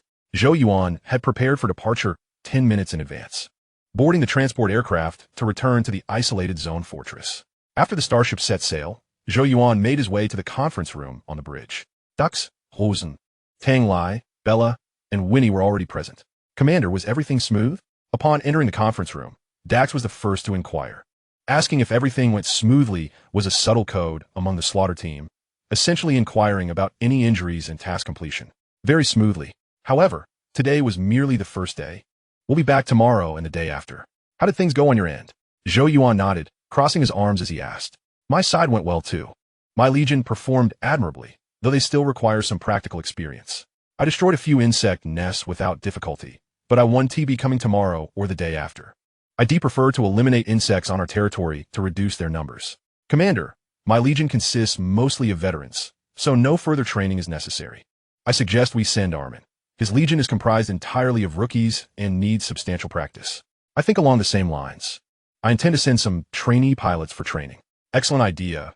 My trainee pilots also require real combat experience. One by one, the five began to share their accomplishment from the day and their proposal for the following days. Chapter 246, 54 million. At 8:20 p.m., the Starship returned to Ghost Star. The small meeting of the six concluded at this time, with the focus of the discussion being military training. Zhou Yuan placed significant importance on this practical exercise. Although it arose from a need to accumulate soul points, he aimed to execute it to the best of his ability. After all, what General Wu Ti want their troops to be elite? Time swiftly passed the next day. As was customary, they departed at 9 a.m., deploying 2 starships and 2 small legions, targeting sectors 38, 39, and 55. The arrangements for training were delegated, sparing Zhou Yuan from the need to organize details, allowing him to proceed directly to Sector 55. Today, he brought along 100 tactical nuclear bombs, anticipating a yield of 5 million. If he could acquire 5 million today and another 5 million tomorrow, that would total 15 million. Adding this to the previous 38 million would yield 53 million. Purchasing the core cell energy furnace gene for 50 million would still leave him with 3 million as a reserve. I'll take 70 bombs, you can have 30. Upon landing in Sector 55, Zhou Yuan instructed Number 1 to eliminate the approaching insects and began assigning tasks. 30 bombs? Commander, please give us 50, with 7 of us. Our efficiency in locating insect nests will be significantly higher. Upon hearing that Zhou Yuan had increased the difficulty for himself, the commander shook her head. With an increase in personnel, there also comes an elevation in risk. Hence, let be 30 units. Once accomplished, you shall have the liberty to roam as you please, provided you report on safety at irregular intervals. Zhou Yuan chuckled as he affectionately patted the commander's head. He was adept at accumulating soul points, and the more he engaged in it, the more invigorated he felt. Thus, he encouraged the young ladies to take some time to relax. Thank you, Commander. The commander embraced Zhou Yuan, fully aware that he intended for them to unwind a bit. Commander, please prioritize your safety. Commander, see you in the afternoon. The women, emulating the commander, sequentially embraced Zhou Yuan before being guided by her to commence their search for bombing targets. Time to get to work. Zhou Yuan waved to the sky, donned his mech, and soared in the opposite direction. Today, he opted for Zone S rather than Zone A. The latter had been devastated by 120 tactical nuclear bombs the previous day, obliterating any accessible insect nests, rendering a return to Zone A inefficient. Zone S, on the other hand, was quite promising, featuring plateaus, hills, and mountainous terrain. The surface teemed with insects, and numerous nests lay beneath, making it an ideal choice. By 5 p.m., Zhou Yuan had expended 70 tactical nuclear bombs. His bombing strategy differed from the previous day. Yesterday involved simultaneously bombarding nests while attracting insect swarms, whereas today he planned to annihilate the nests first before drawing out the swarms. He discovered that using the curse title would also lure out the insects from the nests, which was unnecessary as they could be directly obliterated by detonating the nests themselves. Thus, today he aimed to eliminate all visible swarms prior to switching to the curse title, drawing in any stragglers to finish them off. Host, Zhou Yuan. Identity, Major General of the Federation, Commander of the Isolation Zone Fortress, Superhuman. Attributes, Strength 14, Speed 165, Jump 135, Agility 135, Endurance 14, Defense 14, Self-Healing 14, Skill 3, Brain Function 205. Skills, Telepathy, Mind Communication, Mental Storm, Psychokinesis, Mind Hypnosis, Mind Control. Equipment, Icarus Class Destroyer. Nano Heavy Firepower Mecha. Title, Powerful Insecticide, increasing kill acquisition by 20, speed by 3. Soul points, 46, 0, 50, 0, 0, 0. Finding a secure spot to sit. Zhou Yuan lit a restorative cigar and accessed his personal panel. The commander and her team had completed their tasks shortly after noon, so the current balance reflected the total for the day. Starting at 38, 160, 0, 0, 0 in the morning, it now stood at 46, 0, 50, 0, 0, 0. Signifying an impressive gain of 890, 0, 0, 0. Not bad. Zhou Yuan's eyes sparkled, feeling that today's bombing method had indeed been effective. Calculating the unit price. Each tactical nuclear bomb today had yielded 7,890,000 soul points, compared to 7,560,000 the previous day. Therefore, he resolved to replicate today as strategy tomorrow. Nest first, then swarms. If he could maintain that rate, his soul points could swell to 53,940,000. Spending 5,000 would leave him with 400, quite feasible. Delighting in the soul points balance, Zhou Yuan took off his helmet, savoring his cigar as he ascended into the sky in search of the commander and her 7 companions. Days passed swiftly, and June 22nd arrived in no time. From the 20th to the 22nd, it was just 3 days. That evening at 8:30 p.m., Zhou Yuan returned alone to his commander's quarters, secured the door, and flopped onto the bed. Host, Zhou Yuan. Identity, Major General of the Federation, Commander of the Isolation Zone Fortress, Superhuman. Attributes, Strength 14, Speed 135, Jump 135, Agility 135. Endurance 14, Defense 14, Self-Healing 14, Skill 31, Brain Function 205. Skills, Telepathy, Mind Communication, Mental Storm, Psychokinesis, Mind Hypnosis, Mind Control. Equipment, Icarus-class Destroyer, Nano Heavy Firepower Mecha. Title, Financial Expert, earning 5 soul points per minute. Soul points, 54,185,000. Upon seeing his soul points balance, Zhou Yuan instinctively broke into a smile. On the 20th, he had accumulated 9,080,000. On the 21st, 7,890,000. And on the 22nd, 8,130,000, amassing a total of 25,100,000 in just 3 days. Ding. Purchase successful. 50,000,000 soul points deducted, acquiring the core cell energy furnace gene. Without hesitation, he accessed the shop and made the purchase. The system shop's inventory refreshed irregularly. If he didn't T-buy today, it might be gone tomorrow, so early purchase brought peace of mind. What is this? Fished out from a stinking ditch? Zhou Yuan retrieved the core cell energy furnace gene from the shop's warehouse and examined it closely, swallowing hard. The gene was housed in an injection syringe, appearing much like an ordinary medical needle. Yet the gene liquid within resembled a liquid magnet composed of ferromagnetic particles. Most strikingly, the core cell energy furnace gene exhibited movement. The dark liquid undulated like a living creature, elongating and clustering, even bursting into small dark beads. Frankly, he felt a tad uneasy. Although the items from the system shop were reliable, its peculiar appearance was unsettling, reminiscent of the symbiote from sci-fi film. Energy absorption and conversion, alongside cellular tissue repair, must surely involve biological enzymes, he mused. After tossing the core cell energy furnace gene in his hand, Zhou Yuan stripped off his clothing. Chapter 247. Injection, Pain in Abundance. Almost forgot. Just before the impending injection, Zhou Yuan hesitated, setting down the core cell energy furnace gene to grab the communicator beside him. He sent a message to the commander. Come to the commander's quarters. Injecting this into his body might cause him to lose consciousness for an indeterminate period. He required someone nearby to monitor him, should he faint for 3 to 5 days. It would be beneficial to have an alibi to avoid any disturbances at the fortress. 3 minutes later, the commander arrived. She was dressed in pajamas, droplets of water still clinging to her hair, seemingly having just taken a shower and rushed over without drying her hair. Commander. The commander smiled, sitting at the edge of the bed and planting a kiss on Zhou Yuan's cheek. Ah! Zhou Yuan hesitated, noticing a tinge of pride in the commander's smile, as if she believed herself to be favored over her 6 sisters. Contemplating briefly, Zhou Yuan sat on the edge of the bed and lifted the commander onto his lap, whispering in her ear, I'm about to inject a genetic serum that may cause me to faint for some time, though I cannot ascertain how long it will last. Therefore, I need my most trusted person to look after me and assist with any work-related matters that may arise during my unconsciousness. You know, my most trusted person is you. Are you free? Of course. The commander's eyes sparkled as she declared resolutely, this is a correct choice. No one is more suited for this task than I. Then I leave it to you. If anyone seeks me during my unconsciousness, tell them I am conducting an important experiment on telepathic abilities and cannot be interrupted. Zhou Yuan embraced the commander tightly before taking the syringe and plunging it deeply into his thigh. The injection site was not specified, so any location would suffice. Subsequently, he stored the empty syringe in his quiver.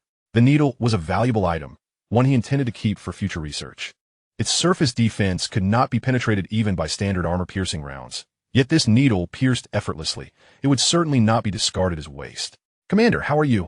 The commander inquired softly, concerned as the gene serum appeared reminiscent of a living virus. Rest assured, I am well. I may experience symptoms such as fever, convulsions, or even a loss of heartbeat. Do not worry, these are normal reactions, and once I take a nap, it will be fine.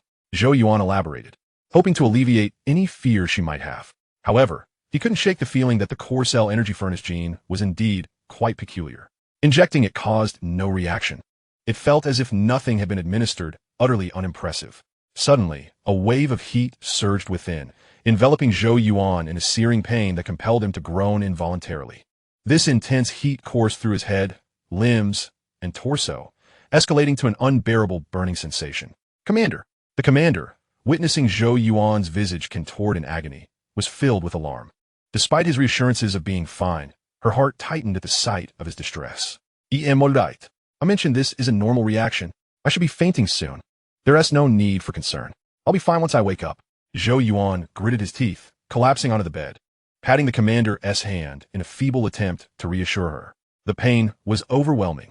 The sensation was far more intense than during the injection of the Super Soldier Serum or the genetic enhancement fluid, and he felt on the verge of losing consciousness. Crack! Snap! Moments later, a cacophony erupted from Zhou Yuan's body as bizarre transformations manifested. He swelled as if suffering from edema. His skin writhed, veins and tendons bulging grotesquely, limbs twisting into unnatural shapes as if they had been forcibly broken. Damn it! This pain is exaggerated beyond belief. Zhou Yuan felt his lower body revolting. The agony, so intense it nearly brought him to tears. It was crucial to note that he was now post-human, capable of enduring significant pain. Yet this torment was beyond his limits. For an ordinary person, such agony would likely lead to immediate unconsciousness. Bang! Bang! Commander! Suddenly muffled thuds echoed, followed by the commander's cries. "It's nothing. My body is evolving. I'll recover upon awakening." Zhou Yuan's head jerked, and with a swollen neck oozing blood, he summoned his last reserves of strength to speak. His vision faded, darkness consuming him, likely a result of his ruptured eyeballs.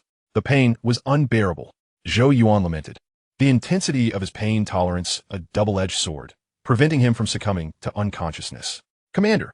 The commander, deeply pained, feared to interfere with Zhou Yuan's evolution, choosing instead to kneel by the bed and wait in silence.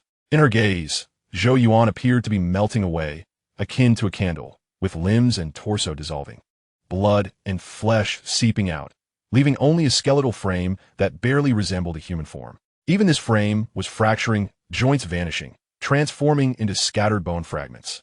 Time lost its meaning as Zhou Yuan sensed consciousness returning.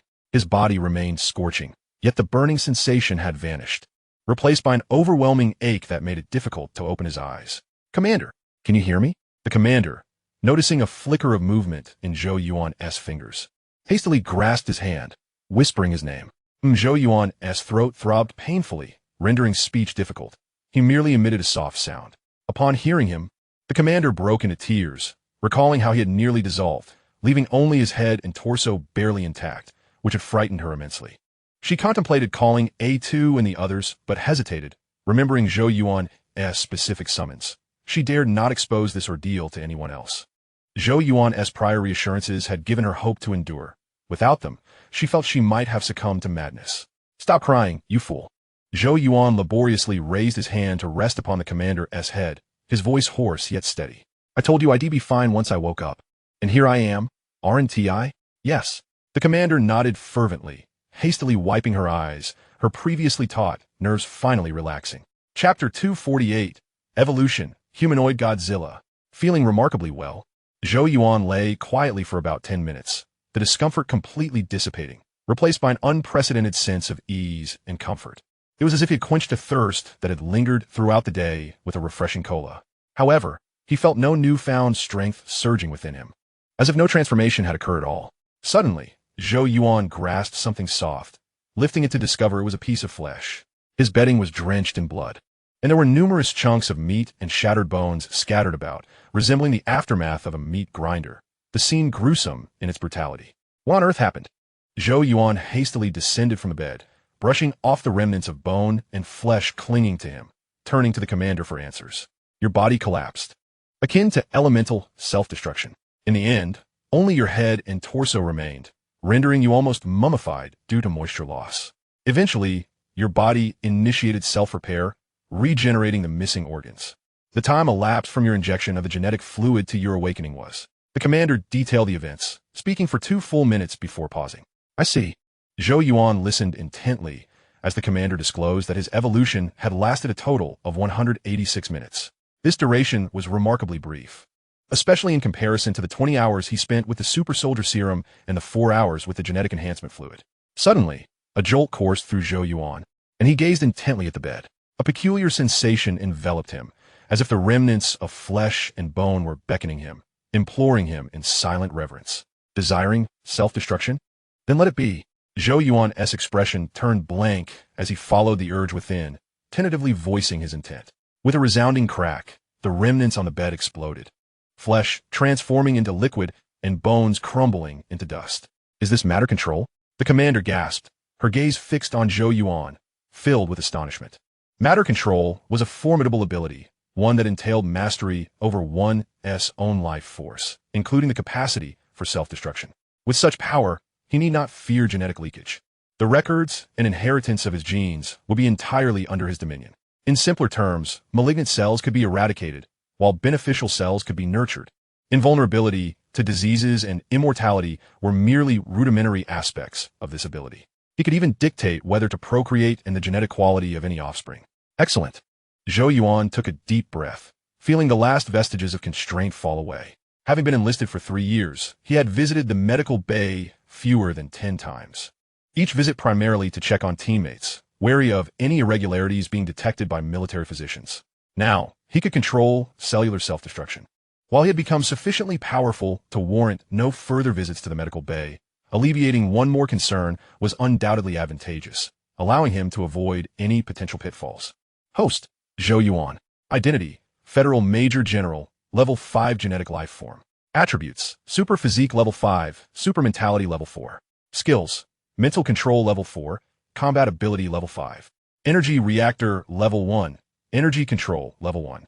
Items, Icarus Class Destroyer, Nano Heavy Firepower Mecha. Title, Financial Expert, earning 5 soul points per minute.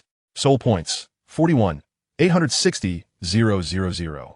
Next, Zhou Yuan opened his personal panel. After this evolution, he needed to ascertain the specific changes in his body as reflected on the panel. What a remarkable transformation. Zhou Yuan was taken aback upon viewing the panel, for it had undergone a significant metamorphosis, as if he had acquired an entirely new identity. First and foremost, his designation had shifted from post-human to level 5 genetic life form. He glanced at the annotations. The rank of a healthy adult human was classified as level 1, while he currently stood at level 5, with the pinnacle being level 10. Wasn't that a bit outrageous? Previously, he could withstand conventional firearms and projectiles, and now, after a significant evolution, he was certain that regular missiles would pose no threat. And yet, he was merely at level 5? How formidable must level 10 be? Could it throw planets like marbles? Zhou Yuan marveled at the rankings presented on the panel, which, while somewhat disheartening, also broadened his horizons considerably. Perhaps it was a blessing in disguise. He continued to peruse the information. Both attributes and skills had transformed entirely. First, the attributes, strength, speed, agility, and others, had merged into a super physique. At level 1 of this super physique, all attributes reached a score of 10, while level 5 indicated that every attribute had attained a score of 50. The same applied to super intellect. Level 4 denoted that brain function had reached 40 points.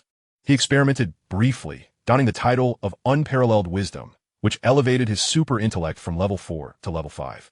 That was relatively easy to comprehend. Fewer words made it appear simpler. Next came the skills. The telepathic abilities were amalgamated into mental control, with its level fluctuating in accordance with the super intellect's rank. Combat capability was a composite of physical strength, mental power, and skill, culminating in what was termed combat ability. The energy core remained consistent with the previous description of the genetic liquid, boasting 5 distinct capabilities: energy absorption, external energy assimilation, energy division, a life perpetual motion machine, cellular repair, super healing, cellular organization, super regeneration, and energy emission, energy-based attacks. These 5 abilities were clearly delineated, yet in reality, they functioned synergistically as a singular capability, with the majority contributing to the super physique and a smaller portion to combatability. The ability to elevate attributes from a mere 10 to 50 points was indeed worth the investment of 50 million soul points. Suddenly, An epiphany struck Zhou Yuan as he opened the notification panel. Ding! A new skill awakening has been detected. Skill bar updated. New addition. Cellular Energy Core. Congratulations on awakening a new skill. You have received 15 level 3 soul gift boxes, 10 level 2 soul gift boxes, and 5 level 1 soul gift boxes. Would you like to open them? Indeed, it was true. Zhou Yuan's lips curled into a smile as he closed his eyes and took several deep breaths to steady his emotions. As before, the system rewarded him with soul gift boxes upon awakening a new skill. Each new skill yielded 1 level 1 soul gift box, 2 level 2 soul gift boxes, and 3 level 3 soul gift boxes. The Cellular Energy Core inherently included 5 skills, thus granting him 5 level 1 soul gift boxes, 10 level 2 soul gift boxes, and 15 level 3 soul gift boxes. What a tremendous windfall. Just the 5 level 1 soul gift boxes alone were worth no less than 50 million soul points. The Icarus-class destroyer, the Jump Frog, the 10,000 cubic variable string ring. His most treasured possessions were all derived from level 1 soul gift boxes. Chapter 249, Soul Gift Boxes. According to the annotations provided by the system, items available in the shop could potentially be obtained from level 1 soul gift boxes, including cosmic fortresses and annihilation cruisers. System, why not grant me a Death Star base directly? Then I could use the Death Star as a stronghold and the Icarus as my mode of transport, severing ties with the Federation to operate independently. Zhou Yuan indulged in daydreams for a while before redirecting his focus from the panel. His bed had transformed into a pool of blood. Perhaps he should first clean up, as there would be ample time to open the soul gift boxes later. Commander, allow me, he offered. You may simply go wash up. I'll take care of this. Upon seeing Zhou Yuan begin to tidy up the bedding, the commander hurriedly stepped in to assist, ensuring that he would not exert himself. Then I shall trouble you, Zhou Yuan replied. There is no need to clean these. Just discard them and replace them with new ones. Zhou Yuan did not refuse. Indeed, the sticky feeling was quite unpleasant. He placed a gentle kiss on the commander's crimson lips before turning to enter the bathroom. 20 minutes later, having scrubbed himself clean, Zhou Yuan emerged from the bathroom, invigorated. His shower had not truly taken 20 minutes. It could not have lasted that long no matter how he scrubbed. He had merely succumbed to the temptation of testing his physique. In terms of strength, he could crumple a tactical dagger like a tissue. Even a hydraulic press would pale in comparison. In terms of speed, he could dart back and forth in the 3-meter-long bathroom over a dozen times in a single second. He estimated that his current maximum speed might reach the speed of sound. Even if it fell short, it would not be far off. Such efficiency in sprinting, jumping, and agility was undoubtedly impressive. As for endurance, there was no need for elaboration. With the Cellular Energy Core as his ace, he was akin to an inexhaustible machine, only feeling fatigue when exerting his full strength. While he had not tested his defenses, he was confident in his ability to withstand gunfire and artillery without harm, and to endure the impact of conventional missiles. As for his healing capabilities, there was no need for experimentation. The commander had previously made it quite clear that even a skeletal head and torso could regenerate. Did he really need to test that? He had no desire to relive the agony of high-level pain. Simply knowing the extent of his regenerative abilities was sufficient. However, he felt a tinge of regret. In his storage, there lay a nano-repair medical chamber, capable of treating severe and unique ailments, allowing for the regeneration of exhausted organs and the repair of severed limbs. Such a remarkable apparatus, he realized, he would never have the opportunity to experience himself. If it remained unused, it would indeed be a loss. Commander, everything is ready, the commander announced, having efficiently cleaned the bed and replaced it with fresh linens, leaving not a trace of blood and even spritzing some refreshing perfume. Thank you for your efforts. You should rest early, Zhou Yuan said, reaching out to embrace the commander, who seemed to have been quite startled by him earlier and required some comforting. Commander, I'm dirty, he added. Please rest first. I wish to wash up. The commander stepped back, pointing to the bloodstains on her training suit, which had been stained during their earlier encounter. All right, I'll wait for you. Zhou Yuan nodded, giving the commander a deep kiss before lying back on the bed, allowing his thoughts to wander. The core Cellular Energy Core gene was successfully obtained, and now it was time for a holiday. He decided to give himself a break, to relax for a while, digest the gains he had made recently, and then consider venturing out to accrue soul points and military achievements. Before long, the commander had finished washing up. Zhou Yuan adjusted the bedding and opened his arms to welcome her. Commander, are you still feeling unwell? In the next moment, the commander tossed aside her bathrobe and dove into Zhou Yuan's embrace, softly inquiring. Much better. We should rest early tonight, allowing our newly evolved bodies to relax. Zhou Yuan nodded, planting a gentle kiss on the commander's forehead. This evening, he did not wish to engage in any activities. He intended to empty his mind, to temper his excitement and exhilaration. The commander understood, closing her eyes and snuggling closer to Zhou Yuan, letting out a satisfied murmur akin to a languid kitten. Zhou Yuan slept soundly until noon, awakening at 12 o'clock to find the commander had prepared a boxed meal, sitting by the bed and gazing at him dreamily. Commander. Upon seeing Zhou Yuan open his eyes, the commander smiled, retrieving clothes from the bedside table to help him dress. Good morning. Zhou Yuan, still squinting, sat up and allowed the commander to adorn him. Had it truly reached 12 o'clock? He had fallen asleep at 1 in the morning, meaning he had slept for a full 11 hours. In his recollection, he had never slept so long. Perhaps it was related to the recent injection of the core cellular energy core gene, as his body had yet to fully acclimate. Gurgle. As soon as he got out of bed, his stomach growled, accompanied by a powerful wave of hunger. Did the cellular energy core require energy absorption? Zhou Yuan grimaced as he rubbed his belly. He felt as though he could devour an entire cow, overwhelmed by an intense desire to feast. While it is true that one can sustain life through energy absorption, the energy filtration levels within a war fortress are exceedingly high, rendering even the light sources pitifully sparse, thus limiting the available energy for absorption. Commander, these are all foods you frequently consume. I have added some calcium-rich and iron-rich items. They should be beneficial for your health. The commander pulled Zhou Yuan onto the sofa and opened the prepared lunchbox. You have worked hard. Zhou Yuan gently squeezed the commander's delicate hand, and then took the lunchbox to begin his meal. The commander had thoughtfully prepared nourishing food to replenish the blood and calcium he had lost, and the portions were ample, being 2 to 3 times the usual amount. Although he did not require such extensive nourishment, it was certainly comforting to his heart. After Zhou Yuan finished his lunch, the commander tidied up the dormitory before heading off to train with her sisters. Satiated and content, Zhou Yuan remained in the dormitory, focusing his attention on the soul gift boxes. 5 level 1, 10 level 2, and 15 level 3. As per tradition, he decided to go all in. Opened a level 1 soul gift box, acquired Hurricane Mechanical Power Armor 1. Opened a level 1 soul gift box, acquired Star Modern Memory Alloy Storage Box 1. Opened a level 1 soul gift box, acquired Warp Level 6 Engine 1. Opened a level 1 soul gift box, acquired Cluster Cobalt Missile Launcher 1. Opened a level 1 soul gift box, acquired Space-Based Orbital Energy Cannon Base 1. Not bad at all. Zhou Yuan began with the level 1 soul gift boxes, as it had been quite some time since he last opened any, and he felt fortunate, which turned out to be true. By merely glancing at the names, one could tell that these items were exceptional. Chapter 250, A Bountiful Harvest. First, the Hurricane Mechanical Power Armor. He had previously seen this model in the marketplace, priced at 650,000 soul points. Though it does not employ nanotechnology, its firepower and mobility are commendable, making it a well-rounded combat mech for individual soldiers. Second, the Star Modern Memory Alloy Storage Box. A large alloy box containing 10 tons of Star Modern Memory alloy. This high-grade special alloy is priced at 200,000 soul points per ton in the marketplace, totaling 2 million for 10 tons. This alloy boasts remarkable overall strength, high resistance to temperature and fatigue, and possesses memory capabilities, allowing it to revert to its original shape after sustaining damage. Third, the Warp Level 6 engine. This device needs little introduction. It is a superluminal engine, medium-sized, suitable for small to medium-sized aircraft. Fourth, the Cluster Cobalt Missile Launcher. This too requires no elaboration.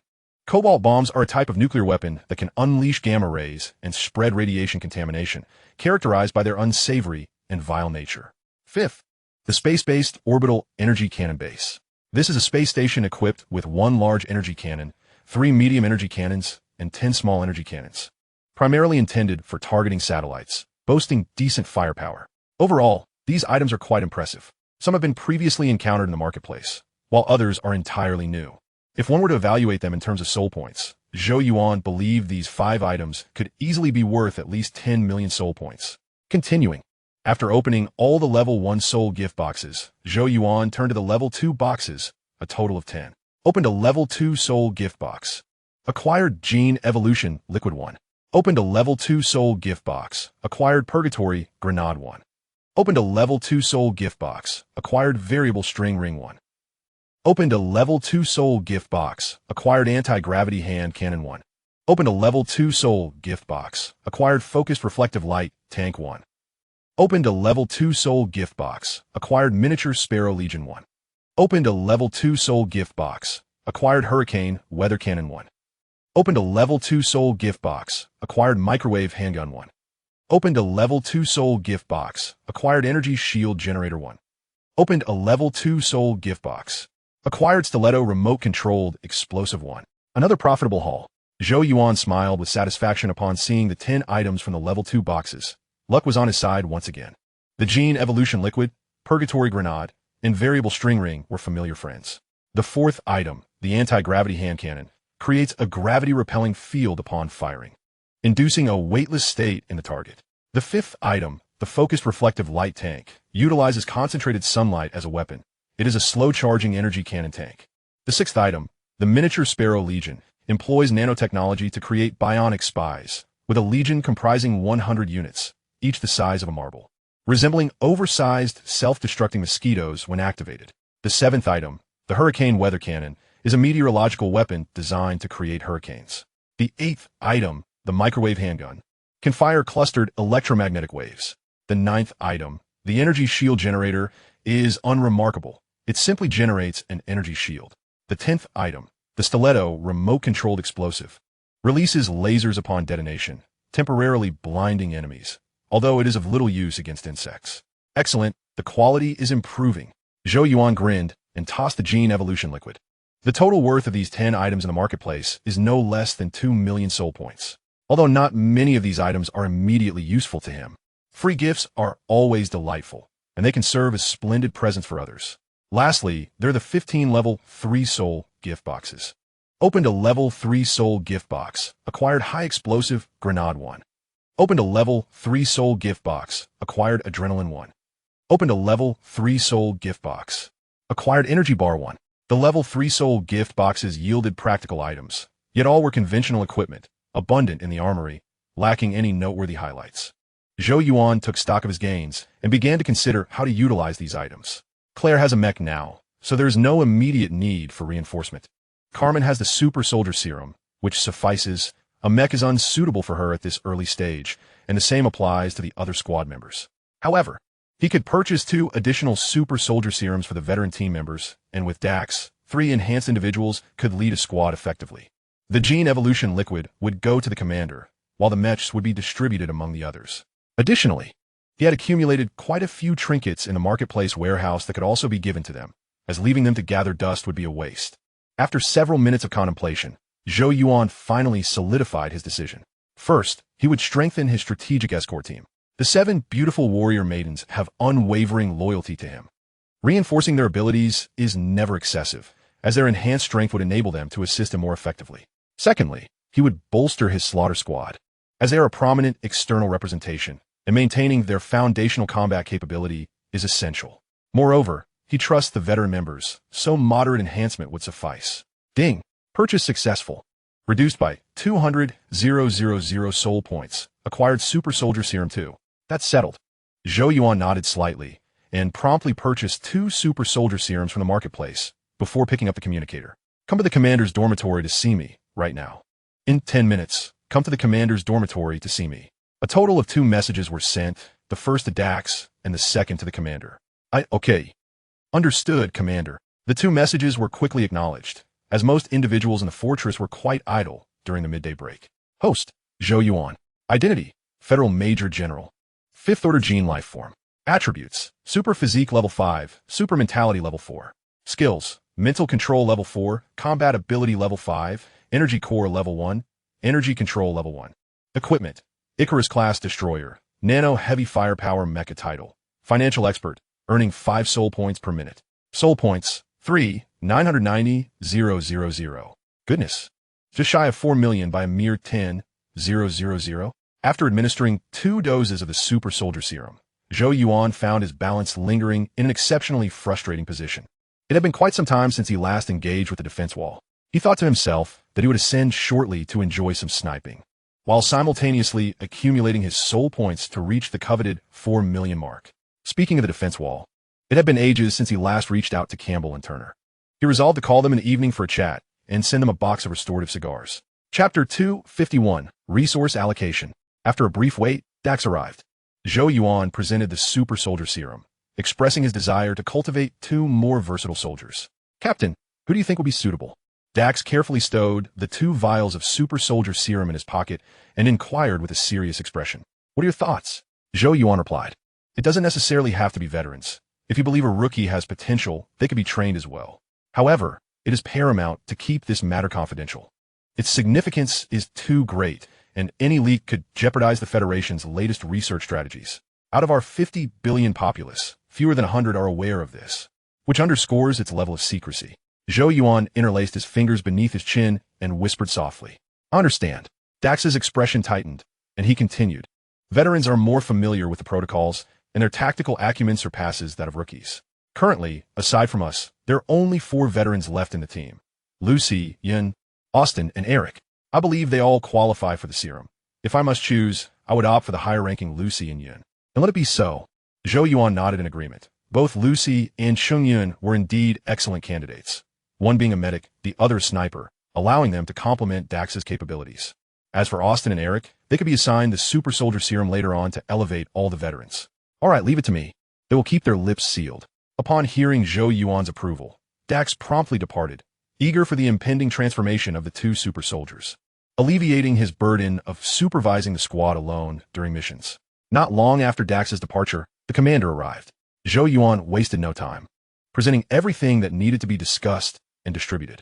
He gifted the commander a variable string ring, its internal space measuring 100 cubic units, filled with an array of items: genetic evolution liquid, hurricane mecha, nanorepair medical pod, energy shield generator, heavy atomic flight wingsuit, laser bird, self-destructing mosquito swarm, ion beam hand cannon, and more. He deemed these items to be of merit but of little personal use, hence they were all packed into the variable string ring, accumulated over 3 years from soul gift boxes.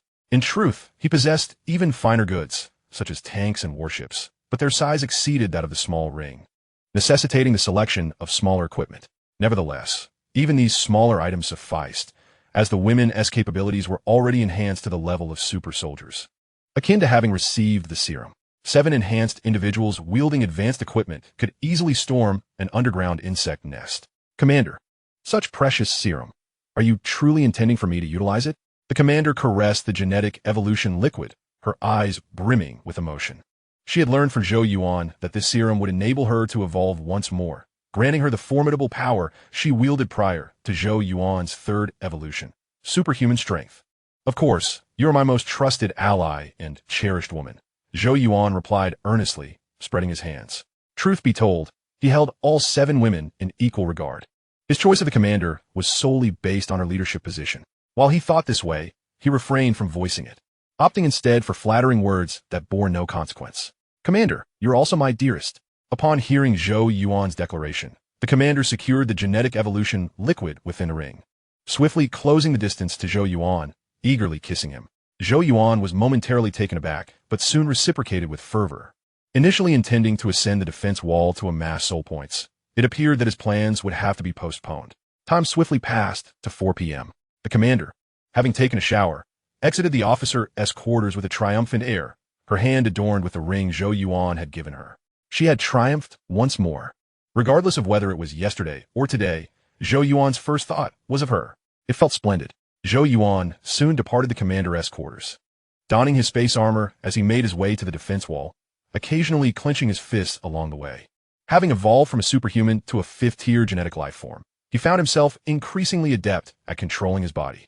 His clear sensation was that tasks felt more fluid and comfortable.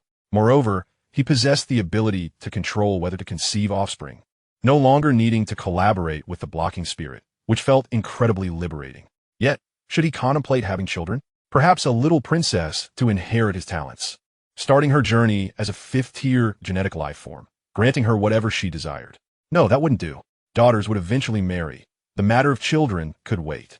As Zhou Yuan traversed the path to the defense wall, his thoughts spiraled into a whirlwind.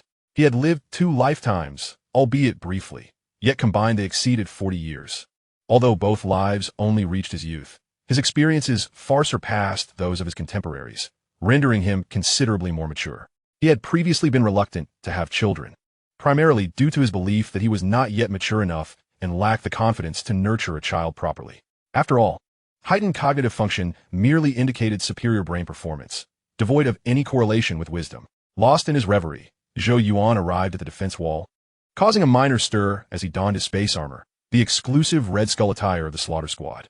The emblazoned massacres across his chest unmistakably revealed his identity.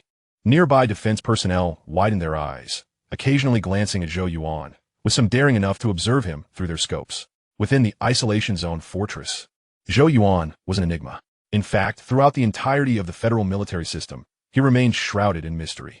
The upper echelons of the strategic and mobile forces had modified and encrypted his file, crafting an image of him as a formidable figure embodying both mystery and strength.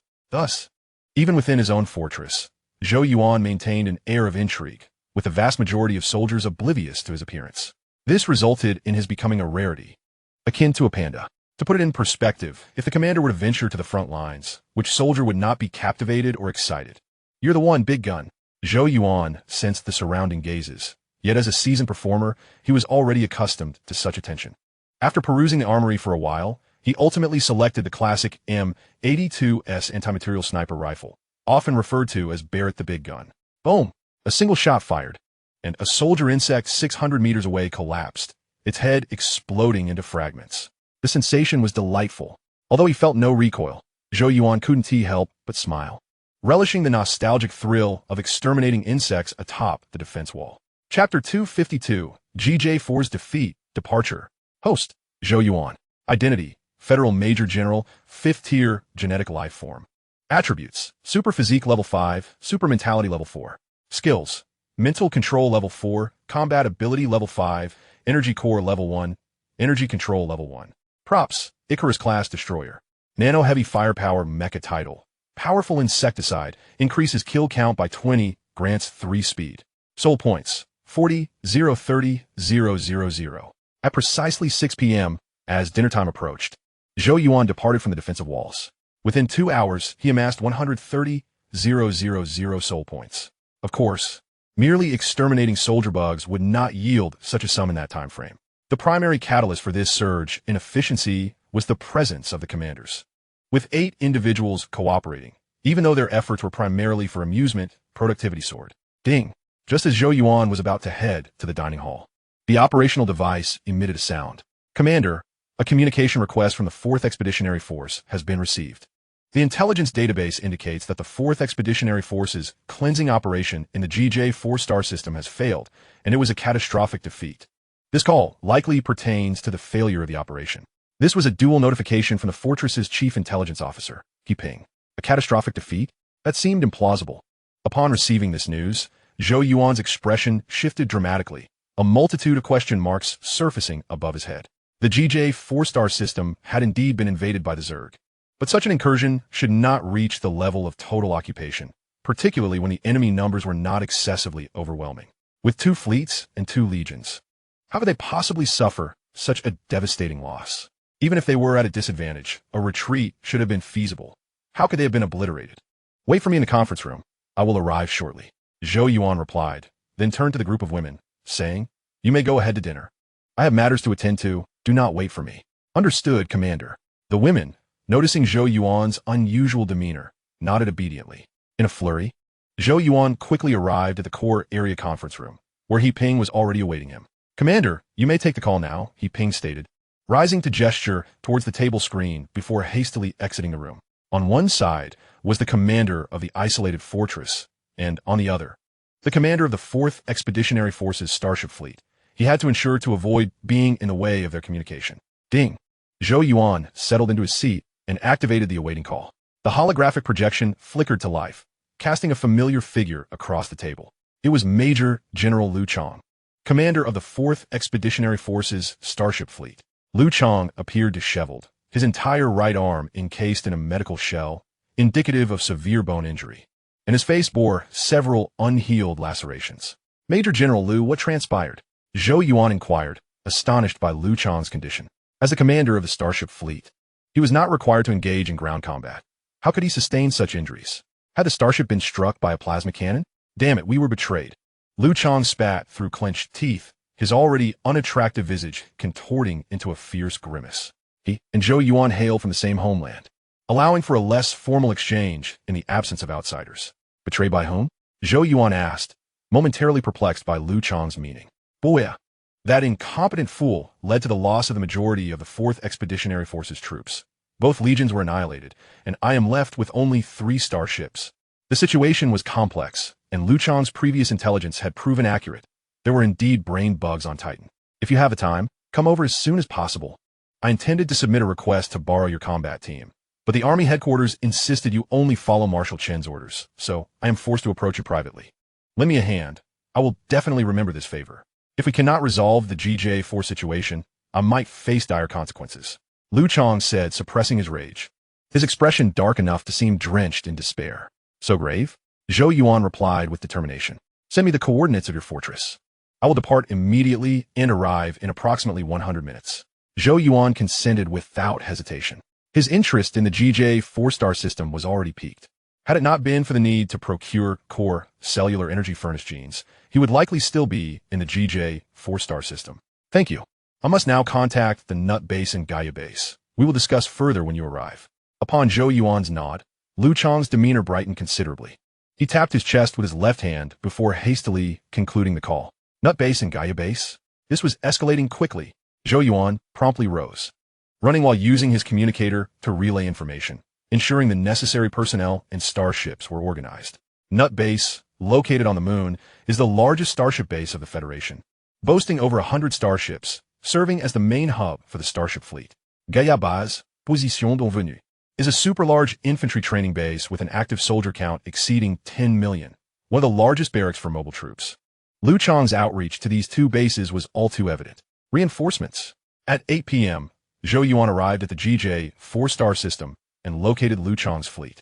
Combined, Lu Chang's 2 fleets had been reduced to merely 3 starships, one of which was severely damaged and struggling to dock. Ensure your deputy is prepared for reconnaissance and navigation. Once arrangements are made, have them stand by at the docking bay. You will pilot this operation. Zhou Yuan instructed Cayman, then departed the bridge, heading towards the docking bay. He placed great importance on this operation, thus revealing many of his cards. Ozen, Tang Lai, Kamen, and Sheila, who had all departed from their original squad but had undergone the Super Soldier Serum injections, were all brought along. Newly injected Lucy and Chung Yun were still unconscious, but had also been transported aboard the starship by Darks. This meant the slaughter squad was now at full strength.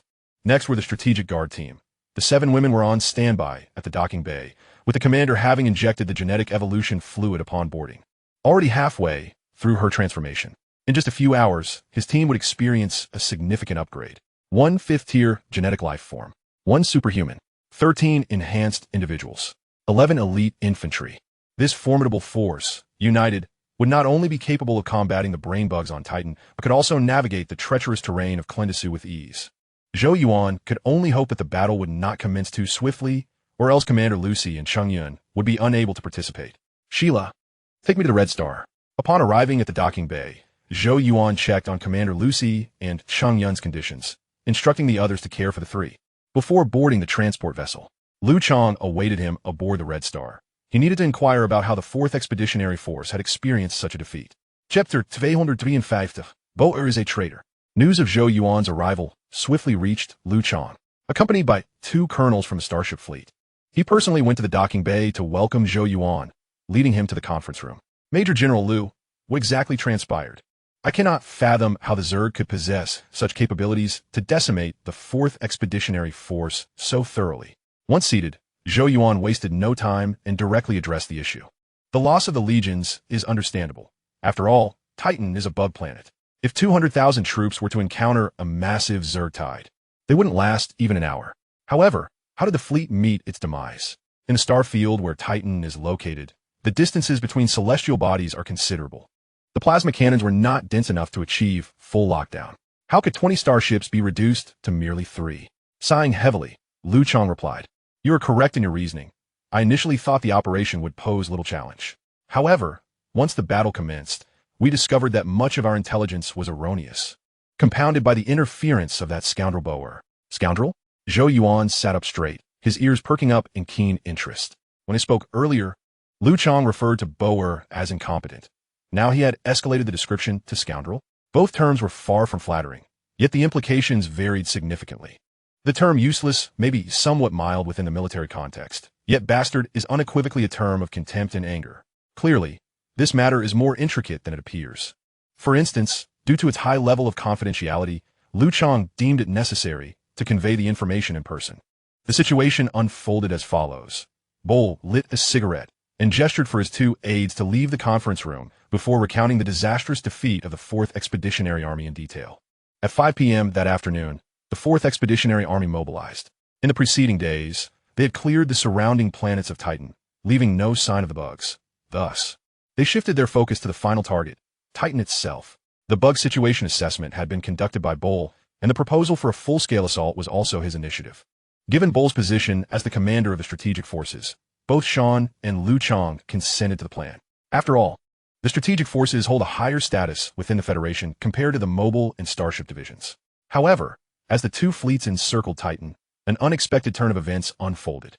The previously cleared bug planets erupted once more with a massive insect infestation, with the most active being the colossal plasma bugs. Countless colossal plasma bugs emerged onto the surface, launching plasma cannons into space, effectively sealing off Titan and its surrounding star regions. The pressure on the two fleets escalated significantly, but they still had the capacity to defend themselves, albeit unable to pursue an offensive strategy against Titan. At this juncture, a gap appeared in the plasma cannon blockade. Unfortunately, the location of the breach was not ideal, as the course was directed toward Titan's surface. Sean and Lu Chang considered pausing, recognizing that the current events indicated that Titan was also unsafe, and charging it might place them directly in the line of fire of the insectoids. At that moment, Bull proposed an audacious plan. He suggested to Sean and Lu Chang that since Titan was the intended target, why not seize the opportunity to land directly and resolve the situation? Once this was stated, Sean and Lu Chang found it difficult to oppose. Bull was correct. Titan was indeed the ultimate objective, and he expressed his willingness to lead the charge. With such resolve articulated, how could they dissent? Thus, the two fleets proceeded with the operation. 20 starships altered their course and plunged through the breach in the plasma cannon blockade, racing towards Titan. However, just as these 20 starships entered the breach, a barrage of plasma cannons erupted from Titan. The onslaught was intense, and shortly after breaching the blockade, the gap was quickly sealed. The predicament of the two fleets was dire. Surrounded by plasma cannons on all sides, with incoming fire ahead and the starships turning speed proving inadequate, they suffered the loss of 8 vessels in a single engagement. At this point, they had no other choice but to press on, charging headlong into the plasma fire towards Titan. There remained a slim chance of survival if they pressed forward, while retreat would surely lead to doom. Ultimately, 7 starships penetrated Titan's atmosphere, while the 13 that fell behind were reduced to wreckage, including the one Sean was aboard. Just when Lu Chang believed the crisis had passed, another calamity struck. The starship carrying Bull inexplicably turned against the other 6 vessels, launching an assault. They had just crossed the plasma cannon blockade, and their energy shields were nearly depleted, leading to the immediate destruction of 2 starships. Although Lu Chang was perplexed, he promptly issued a counterattack order. 4 starships against 1 should have been a guaranteed victory. However, after obliterating 2 vessels, Bull retreated towards the area of Titan most plagued by the infestation, showing no hesitation whatsoever. By the time Lu Chang sought to pursue, the opportunity had vanished, as yet another wave of plasma cannons erupted from the surface. Ultimately, the 4 starships managed to escape, but at the cost of 4 fighter units, with 3 vessels retreating into space, one of which lost its side in the process. It was my fault. In retrospect, Bull had been behaving suspiciously for quite some time. His refusal to assist in capturing the brain bug, provision of false intelligence, and advocacy for aggressive strategies all indicated that his allegiance was questionable. This incident carries significant ramifications, and Earth has instructed me to maintain confidentiality, which is why I did not disclose this directly over the phone. I have 3 days. If I cannot resolve this within that time frame, I will join Sean, while the surviving personnel will be reassigned to the mines. After recounting the entire ordeal, Lu Chang slumped back against the chair, his gaze somewhat vacant. Understanding dawned. Upon hearing this, Zhou Yuan finally grasped the intricacies of the situation. After a moment of contemplation, he inquired, "What do you make of Bull's current physical state, which appears stable?" The cult of the insect god. Lu Chang slammed his hand on the conference table, his expression grave. Parasitism can induce significant changes in the host's physiology, and Bull is clearly not exhibiting such traits. The anti-war faction merely engages in rhetoric. So I suspect he is affiliated with the cult of the insect god. Earth shares this suspicion, which is why they instructed me to keep this under wraps. Discretion is indeed warranted. Zhou Yuan nodded, finding no surprise in the Federation's decision. The infiltration of the cult of the insect god into the strategic forces, with one of their members attaining the rank of Major General as the commander of the 4th Expeditionary Army, was a grave matter. How could a traitor ascend to such heights? If word of this spread, it would severely tarnish the reputation of the Federation's military. Frankly, he had underestimated the cult of the insect god. Once a follower of the cult had become a pilot for a tourism company, steering a spacecraft filled with 10,000 tourists into a bug-infested planet.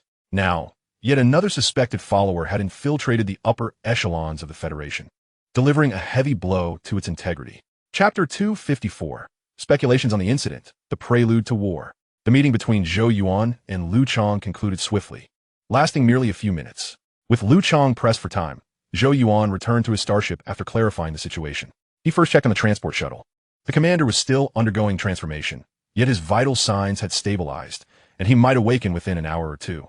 Lucy and Zhou Yuan were not expected to regain consciousness until at least noon the following day. The others were engaging in activities on the landing platform, either chatting or warming up, all fully attired and prepared for immediate deployment. It seemed that operations would not commence swiftly. Thus, Zhou Yuan called for everyone to partake in a meal. We arrived in haste, and many have yet to eat. Let's not be overly anxious until Nanchon's reinforcements arrive. Captain, what is the current situation? Dax approached, his curiosity piqued, prompting others to turn their attention to Zhou Yuan. It concerns Titan once more. This afternoon, the 4th Expeditionary Army launched a full-scale assault on Titan. But as their operation commenced, they found themselves ensnared in the insect's trap. Zhou Yuan elaborated on the events of the afternoon. I recall that bull. He was trapped in a bug-infested mine on GJ2 last year, ultimately rescued by the mechanical troops. Quite fortunate indeed. He annihilated 2 legions and 17 starships. Frankly, that is terrifying.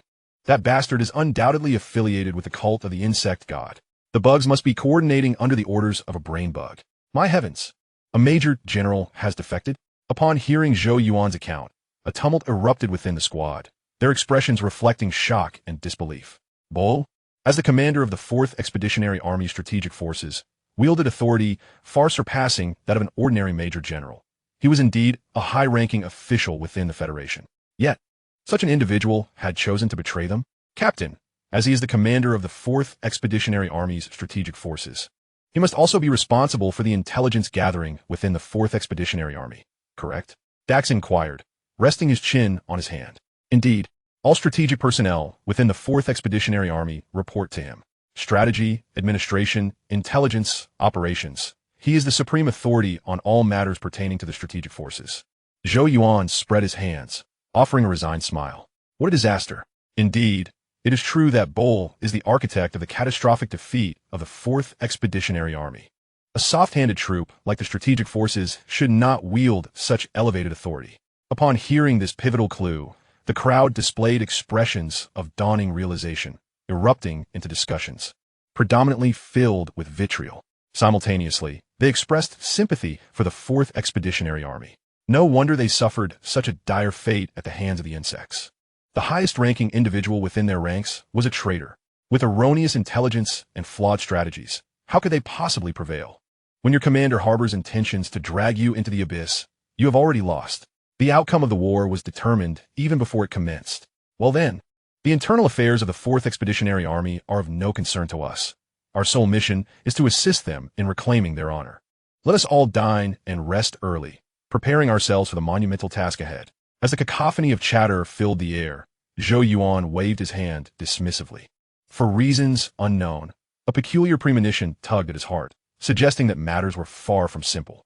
Having previously suffered at the hands of the insects during missions, he tended to view problems from the bleakest perspective. Firstly, a crucial point. Bull attacked the Allied forces, and his treachery is indisputable. The question remains, when did Bull begin his betrayal, and what motivated him? Could Bull truly be affiliated with the insect god cult? Perhaps not. Zhou Yuan recalled vividly the events of last year at Planet 71, which had fallen under the Queen's dominion. Bull was ensnared within a warehouse, ultimately rescued unscathed. At that time, he had deemed Bull merely fortunate. In retrospect, luck might not have been the sole factor. While Bull was trapped, A swarm of soldier insects besieged the warehouse. Could it be that they were incapable of breaching its defenses? Is it conceivable that Bull had already turned traitor at that juncture? The parasites did not infest him, for Bull underwent medical examination upon boarding the starship. However, the Queen is an intelligent insect, possessing powers of mental hypnosis and manipulation. Is it possible that Bull is a covert agent planted by the insect race within the Federation? If this conjecture holds water, what then was the purpose of Bull's exposure? Could it be connected to the Thin Ones? Just days prior, he had speculated based on intelligence that the parasites enslave the Thin Ones, appropriating human scientific advancements through parasitism, enabling the insect race to replicate the human technological tree, with the brain insect confident of triumphing in this conflict. Thus, he surmised that Bull's exposure was likely a strategic maneuver within this grand scheme. Bull is the trump card of the brain insect on Titan, emboldening it to act decisively, unafraid of revealing the insect race's infiltration of GJ4. For they are assured of victory. You generals responsible for issuing orders are under my control. What can you possibly oppose me with? How careless! Why did I not conceive of this sooner last year? Lost in thought, Zhou Yuan felt a twinge of regret. If only he had employed his telepathic abilities to assess Bull back then. However, measuring the telepathic capabilities of Strategic Force General is not as simple as it sounds. Individuals within the strategic forces typically possess mental sensitivity. Those with slightly elevated authority are adept at sensing even the slightest disturbances around them, let alone the proximity of mental fluctuations. Now, he could only lament, for foresight is priceless. At 2 a.m. the following morning, Zhou Yuan was awakened from his slumber by Cayman's message and hurried to the space corridor. Reinforcements from Nanchon had arrived. Nanchon had summoned 4 fleets from the Nut Base and 4 legions from the Gaia Base, totaling 40 starships and 40,000 troops, coupled with the existing forces. The temporary joint fleet now boasted 44 starships and 41,000 personnel. If they falter again this time, 60 starships and 60,000 troops would nearly rival the losses sustained during the Clintu campaign. By the stars, General Zhou, this is not a trivial matter. Zhou Yuan lightly slapped his face, chuckling as he dashed toward the boarding platform. An admiral and 3 generals had arrived from the Nut Base. While 4 generals from the Gaia Base had also come, Nanchon was currently in the midst of their reception, and Zhou Yuan felt compelled to extend his greetings. However, he could only afford to exchange pleasantries. On this occasion, he had come in the capacity of the Slaughter Squad captain, solely responsible for aiding the execution of special missions. The specifics of the offensive strategy would be negotiated by Nanchon with the 2 admirals, to be executed by the 6 generals. The noise of the graphics card buzzed incessantly, driving everyone to the brink of madness. Chapter 255. The target is the brain insect. Zhou Yuan moved swiftly. By the time he arrived at the designated starship aboard the transport vessel, Nanchon and the reinforcements he had summoned had yet to vacate the boarding platform. Prior to this, Zhou Yuan had perused the information sent by Cayman. The 4 generals from the Nut Base were Admiral Venus, Major General Mia, Major General Valentina, and Major General Zoe, all women. The 4 generals from the Gaia Base comprised Admiral Pierce, Major General Aflo, Major General Ichiming, and Major General Kent, all men. Presently, the expressions of these 8 generals were far from pleasant, particularly Nanchon, who appeared to bear the weight of a prior unpleasant exchange. Commander, upon seeing the 9 individuals wearing grim visages, Zhou Yuan saluted with a serious demeanor. Having served as a soldier for 3 years, he had become somewhat seasoned, aware that he must not draw attention to himself during such moments. I recognize you. Well done. You have not brought disgrace upon our mobile infantry. Pierce scrutinized Zhou Yuan's face for a moment before lightly patting him on the shoulder. Although Zhou Yuan was not clad in space armor, Pierce still recognized him. The Slaughter Squad was indeed shrouded in mystery, but it was not so enigmatic that the Federation's admirals were unaware of the true identity behind it. Those with slightly elevated authority were familiar with the true nature of the Slaughter Squad. For the Federation, Zhou Yuan maintained a stoic expression, offering an even more vigorous salute, adopting an almost robotic demeanor, as leaders tend to favor subordinates who are solely focused on work. However, now he found himself in a position where he need not tread as cautiously as before. He was now the Deputy Director of the Supernatural Warfare Bureau, backed by Morgan and the Research Department, no longer needing to fear being undermined. Let us address the matter at hand. Venus was considerably more serious than Pierce, merely nodding to Zhou Yuan before urging him to continue. Upon hearing Venus's words, Nanchon immediately took the lead, guiding them toward the bridge area, evidently prearranged for a meeting. 5 minutes later, the group of 10 entered the conference room on the bridge. "What is your plan?" As soon as they took their seats, Venus directed her inquiry toward Lu Chang. Steady and methodical, Lu Chang had already formulated his strategy for this battle, explaining, "The current situation is unequivocal. The insect race has completely occupied the Titan star system. I have cataloged all planets where plasma cannons appeared yesterday, and we shall first cleanse those planets.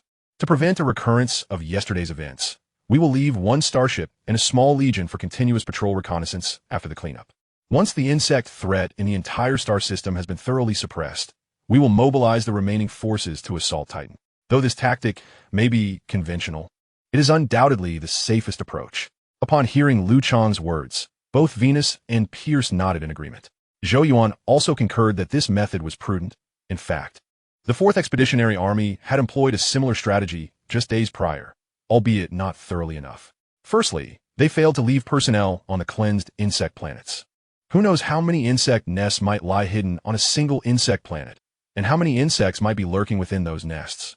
A single wave of extermination cannot suffice. In a battle of such magnitude, neglecting to secure the area means risking the possibility of the enemy resurfacing from the ground. Secondly, Bull is a human traitor. Given Bull's high authority within the 4th Expeditionary Army, they were severely misled. The 4th Expeditionary Force primarily faltered due to the betrayal of the strategist responsible for intelligence and tactics. Even Lu Bu, riding atop Dian Wei, could not withstand such treachery. "Zhou Zilong, I am relying on you." Zhou Yuan steeled himself mentally, fully prepared to engage in a monumental endeavor. Regardless of how ferocious Titan Star may be, he was resolute in his determination to slay the brainworm. It was an opportune moment to test the strength he had acquired after undergoing 3 evolutions. Ultimately, he was poised to lead the slaughter squad. As Zhou Yuan contemplated, he heard Lu Chang mention his name. Lu Chang turned his gaze towards him and inquired, "Zhou?" The simultaneous firing of plasma cannons and the deliberately left vulnerabilities indicate the presence of brainworms on Titan Star. "I would like to know if you are confident in eliminating that brainworm before we launch our assault on Titan Star.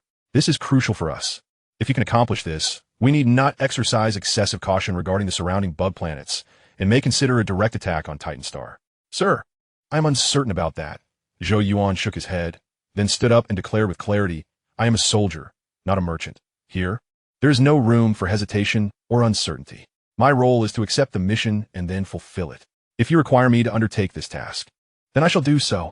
"Huh, well said." Lu Chang's words, while ostensibly questioning his capability, were implicitly urging him to take action. Thus, Zhou Yuan's response was straightforward, accepting and executing the mission, firmly asserting his ability to handle the task.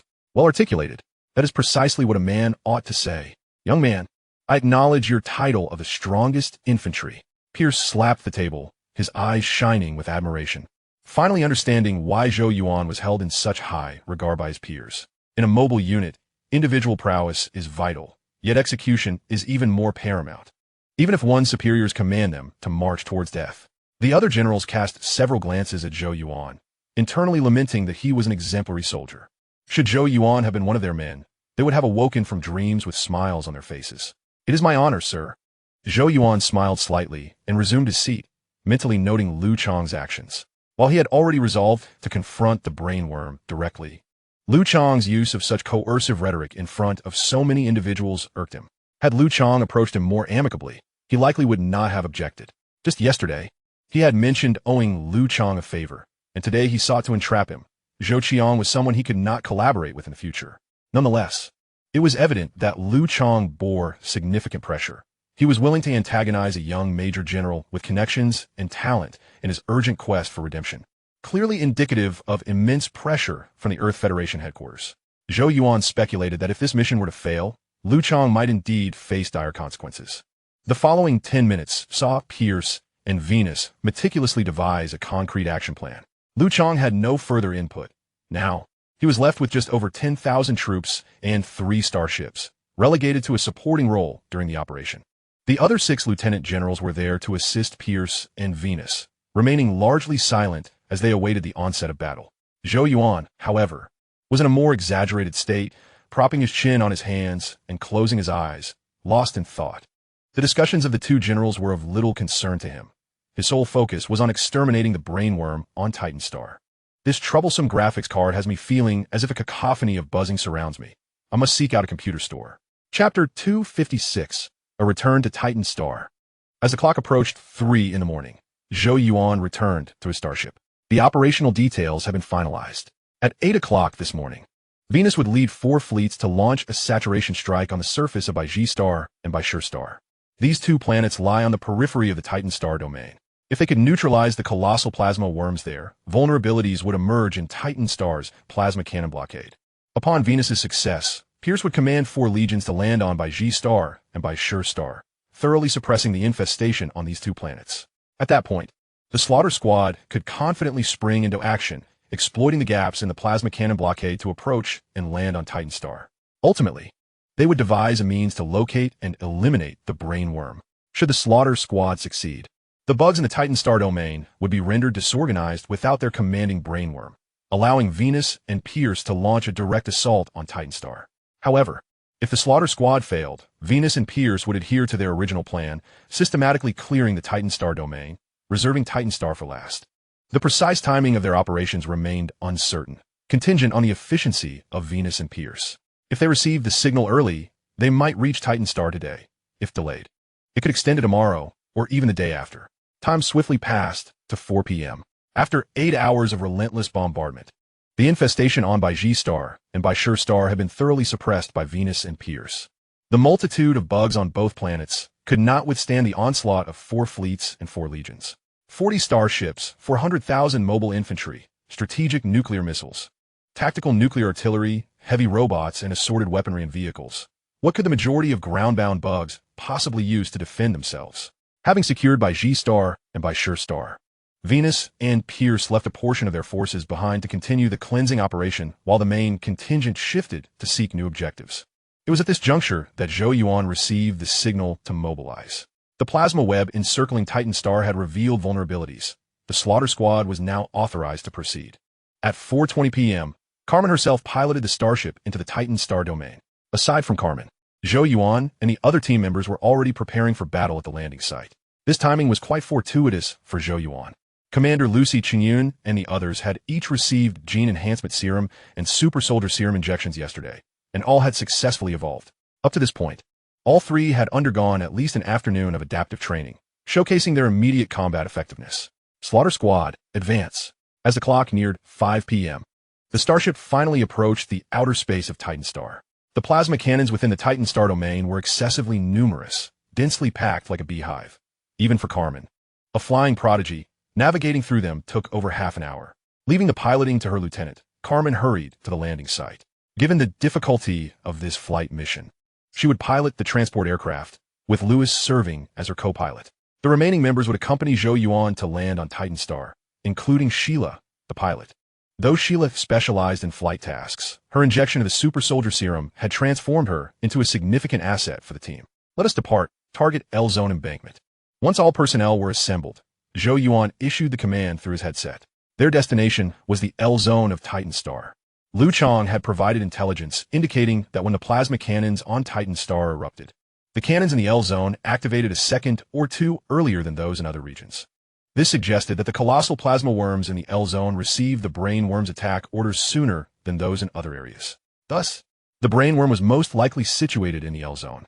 Even if the brain worm attempted to relocate, its size and movement patterns would significantly limit its ability to escape in just a day. They would first search the L-Zone, and if unsuccessful, they would search neighboring zones. Sooner or later, they would capture the brain worm. After the transport craft separated from the starship, Zhou Yuan activated his personal panel to verify his title and attributes. Host, Zhou Yuan. Identity, Federal Major General, Level 5 Gene Life Form.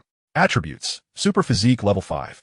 Super Mentality Level 5. Skills, Mental Control Level 5, Combat Capability Level 5, Energy Furnace Level 1, Energy Control Level 1. Equipment, Icarus Class Destroyer. Nano Heavy Fire Reaction Mech Title, Extraordinary Wisdom, Enhancing Cognitive Function by 10. Soul Points, 40.09 million.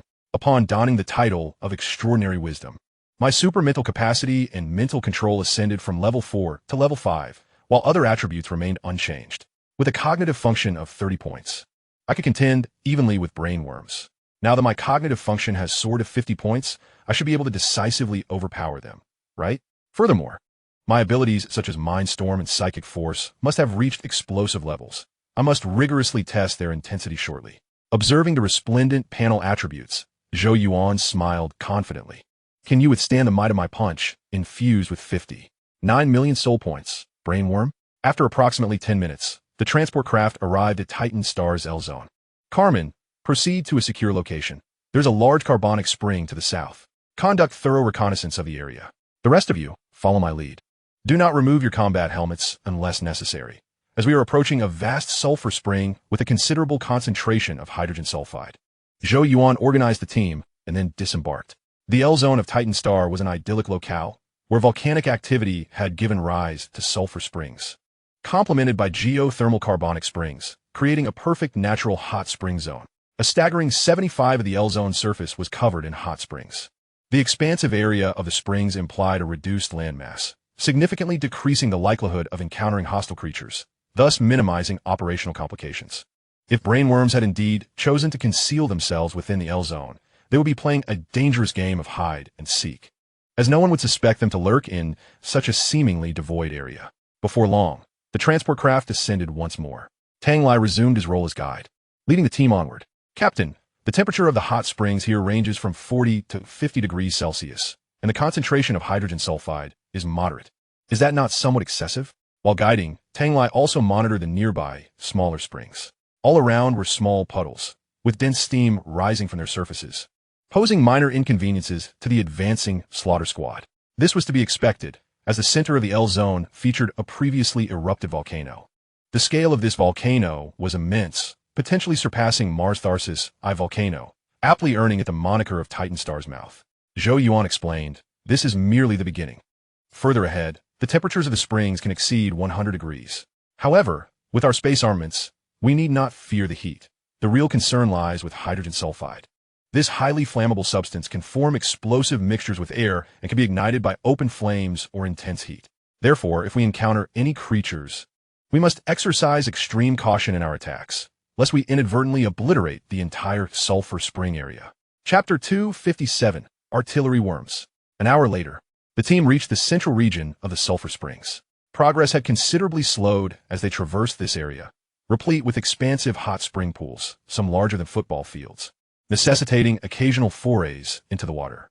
Here, the temperatures were even higher, with thick steam creating a dense fog that severely limited visibility. The sole piece of good news was that the concentration of hydrogen sulfide had not increased, alleviating concerns of an explosion. What the hell? Are there no creatures here?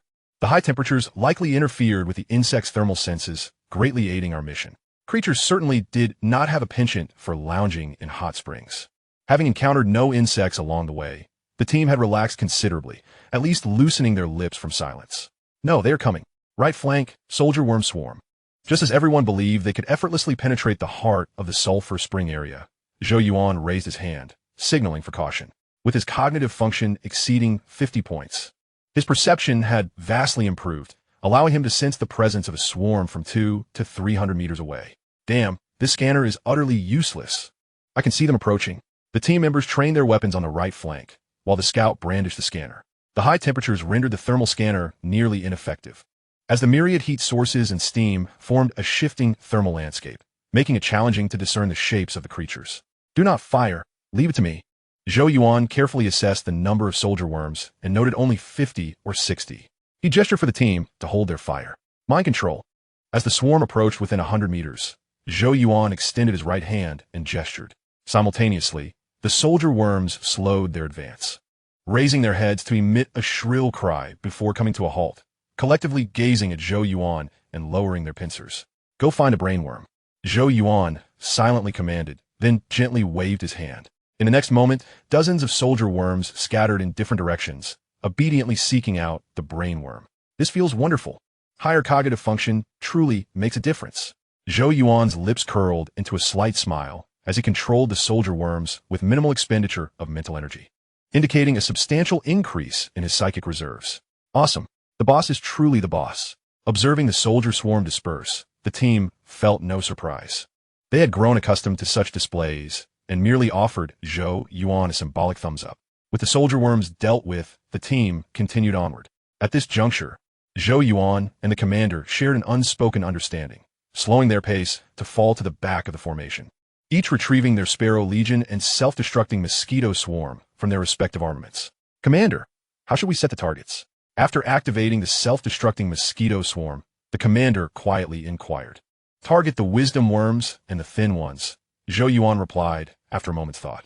Although the primary target was the Brain Worm, it was not guaranteed to reside within the L zone. Thus, a broader net was essential, targeting any caught within. Time swiftly passed, and, as the clock struck 8 p.m., darkness enveloped Titan Star. The night did not hinder the Slaughter Squad. Their space armaments were unaffected by the passage of day and night. However, the frequency of insect appearances increased significantly, likely due to the proximity of an insect nest, leading to frequent encounters with the creatures. Captain, the stench here is becoming unbearable. Darts removed his combat helmet, intending to smoke, only to be met with a foul odor reminiscent of rotten eggs. This is promising. I recommend you check the detector. Zhou Yuan explained with a smile. The lower the concentration of hydrogen sulfide, the more pungent the smell. At higher concentrations, it is odorless, indicating we have escaped the perilous situation. Is that so? Darts glanced at the detector, noting that the hydrogen sulfide concentration had indeed decreased from moderate to low, allowing him to light a cigarette with a sense of relief. Low concentrations of hydrogen sulfide were nearing the safety threshold for standard sulfur springs, posing no risk of explosion, merely causing some breathing discomfort. Captain, we have an anomaly. 300 meters to the left, within the hot spring pool, there seems to be something, many things. As they continued onward, Tang Lai suddenly gestured for the team to halt, then approached Zhou Yuan with the sonar detector. The thermal detection device was ineffective in this environment, necessitating the use of the sonar detector. Are these creatures? Zhou Yuan scrutinized the screen, but could not ascertain their nature. Within the hot spring, there was indeed something, yet the heat blended with the spring water, making it difficult to discern at a distance. All he could see was a mass of red and orange thermal signatures. However, part of that entity protruded above the water surface, resembling a crocodile's head floating on the water. Let us investigate. If they're insects, fire at will. After some contemplation, Zhou Yuan resolved to approach for further examination. The sheer number of those creatures indicated that the sulfur spring area might be a nest for that type of insect, suggesting more encounters lay ahead. Thus, confirming the situation now was prudent to avoid being caught off guard by unknown foes later. Follow me, we'll traverse through the water. Zhou Yuan beckoned, leading the team into the expansive hot spring pool on the right, stealthily advancing toward the target. Holy crap, it truly is a creature. However, this type of insect seems unfamiliar to me. As the distance dwindled to less than 200 meters, Zhou Yuan finally glimpsed the indistinct form of the creature. It resembled a scorpion-like insect, its body of vivid crimson hue. Much like the scorpion, this creature's tail was also a cannon, albeit in a deep red shade, with its muzzle bulbous and rounded, akin to the club tail of an ankylosaurus. What kind of insect possesses a mace-like tail? Zhou Yuan turned to inquire. If no one recognized this species, it would indeed be a newly discovered variety. Cannon bug. The cannon bug is a combat insect capable of launching superheated corrosive liquid. Upon hearing Zhou Yuan's words, Dax immediately responded, realizing that what Tang Lai had just discovered was indeed the cannon bug. Cannon bug? Zhou Yuan exclaimed, as information about the creature surfaced in his mind. If the scorpion bug was a soldier insect that could fire plasma projectiles, then the cannon bug was one that could unleash superheated corrosive liquid. The cannon bug was a rare species, comparable to the grenade beetle, and typically did not appear on the front lines of battle. Having served for 3 years, this was the first time he had witnessed a cannon bug in person. Previously, he had only encountered its name in the database. Listen up, the enemy consists of cannon bugs, at least 100 of them. I trust you are all aware of the potency of superheated corrosive liquid, so find cover immediately. If you cannot escape, submerge yourselves in water. Check your gear, and we will commence the assault in 1 minute. Considering the proximity of the cannon bugs, Zhou Yuan refrained from using his headset, instead gathering his team close and issuing the orders in a hushed tone. Chapter 258, Giant Plasma Bugs, let the assault begin. Prepare to fire.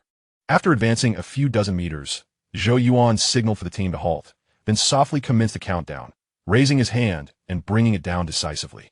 Boom! Boom! Boom! The 24 members opened fire simultaneously, unleashing a barrage upon the hot spring pool ahead. This pool was an enormous one, shrouded in thick steam, making its far end invisible from a distance. Under the relentless assault of the 24 Gauss rifles, the hot spring began to bubble violently, The C4 electromagnetic projectiles required kinetic energy from impact to detonate. Striking the water yielded no reaction, but hitting the cannon bugs was a different story.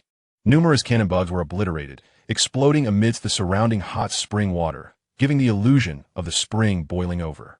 Fire suppression, advance. Zhou Yuan commanded loudly, leading his team forward steadily. Boom! At that moment, the swarm of cannon bugs became aware of the approaching enemy. Those nearest to the shore leaped onto land, charging toward the slaughter team. Get out of the way! With a slight wave of his hand, Zhou Yuan sent the cannon bugs crashing backward as if struck by a heavy hammer, their bodies fracturing and exploding as they retreated. Psychic force. Indeed, his mental power had significantly strengthened. Feeling the intensity of his psychic energy, Zhou Yuan was filled with elation. It was almost alarmingly powerful. To put it plainly, he could now unleash a palm of the Buddha with his mental prowess descending from the heavens. However, he only targeted the cannon bugs approaching his team, refraining from using psychic attacks on those still thrashing in the hot spring.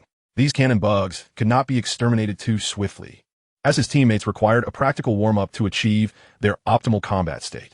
Kill a cannon bug, gain 100 soul points. Kill a cannon bug, gain 100 soul points. Kill a cannon bug. While reveling internally, Zhou Yuan took a moment to glance at the prompt panel. One cannon bug equated to 100 soul points. It was no surprise that this rare combat insect was on par with the scorpion bug, commanding a high price. One could equate to 100 soldier bugs. However, since this was meant for his team as practical training, he had no intention of excessively farming soul points. After all, he was now Zhou the Great, and such a trivial amount of soul points was beneath his notice. 2 minutes later, all the cannon bugs in the massive hot spring pool were eradicated. This brief skirmish not only served as a practical warm-up, but also allowed for an equipment check, which Zhou Yuan deemed highly advantageous. Host, Zhou Yuan. Identity, Federal Major General. Level 5 Genetic Life Form. Attributes, Super Physique Level 5, Super Mentality Level 5. Skills, Mental Control Level 5, Combat Ability Level 5, Energy Core Level 1, Energy Manipulation Level 1. Items, Icarus Class Destroyer, Nano Heavy Firepower Combat Mech Title. Astoundingly clever, enhancing brain function by 10. Soul points, 40, 120, 000.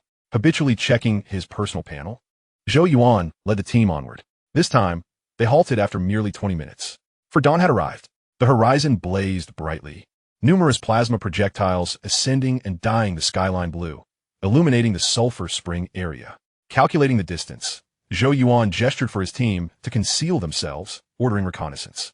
The multitude of plasma projectiles soaring skyward undoubtedly signified the presence of a giant plasma bug swarm. The launch zone of the giant plasma bugs would certainly be a stronghold for soldier bugs and other combat insects, with numbers exceeding at least 10,000. Caution was imperative. Boss, the distance is at least 68 kilometers. Based on our previous speed, we will require a minimum of 102 minutes to traverse this distance. And if we encounter too many insects, the time will increase. The reconnaissance officer, Eric, first surveyed with binoculars, then utilized a combat device to calculate, ultimately arriving at a preliminary conclusion. Too slow. We need to accelerate. I will handle reconnaissance. You all just need to keep moving. After a moment's contemplation, Zhou Yuan replied calmly. 6 or 7 kilometers was not particularly far, but the abundance of hot springs in the area necessitated frequent water crossings, which impeded their progress. However, this issue was easily solvable by advancing at full speed. The team would simply run, and he would handle any insects encountered along the way, thus saving considerable time. Regardless of the type of insect, he would initiate with a psychic storm. Understood, Commander. Upon hearing Zhou Yuan's directive, the others saluted in response. They comprehended that Zhou Yuan intended to charge directly through and eliminate those giant plasma bugs.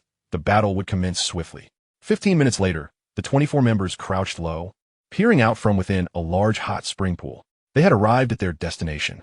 Ahead lay numerous high slopes, each comprised of layers of hot spring pools, resembling steep circular terraces. And upon the connecting embankments of the hot spring pools crawled the giant plasma bugs.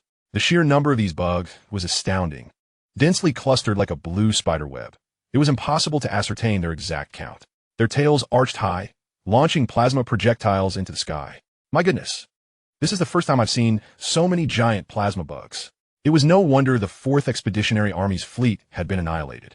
The number of giant plasma bugs here was at least 1,000, and this was merely a small sector, just a swarm of oversized fireflies. Allowing us to infiltrate here was their gravest error. As the team took in the scene before them, murmurs of discussion arose. While giant plasma bugs were not particularly challenging to deal with, the sight of so many appearing at once was indeed breathtaking, instilling an inexplicable sense of pressure. "Give me 3 tactical nuclear bombs." Zhou Yuan's eyes began to gleam, and without turning back, he gestured behind him. With so many giant plasma bugs gathered together, how many soul points could he accumulate? "Captain, will 3 be sufficient?"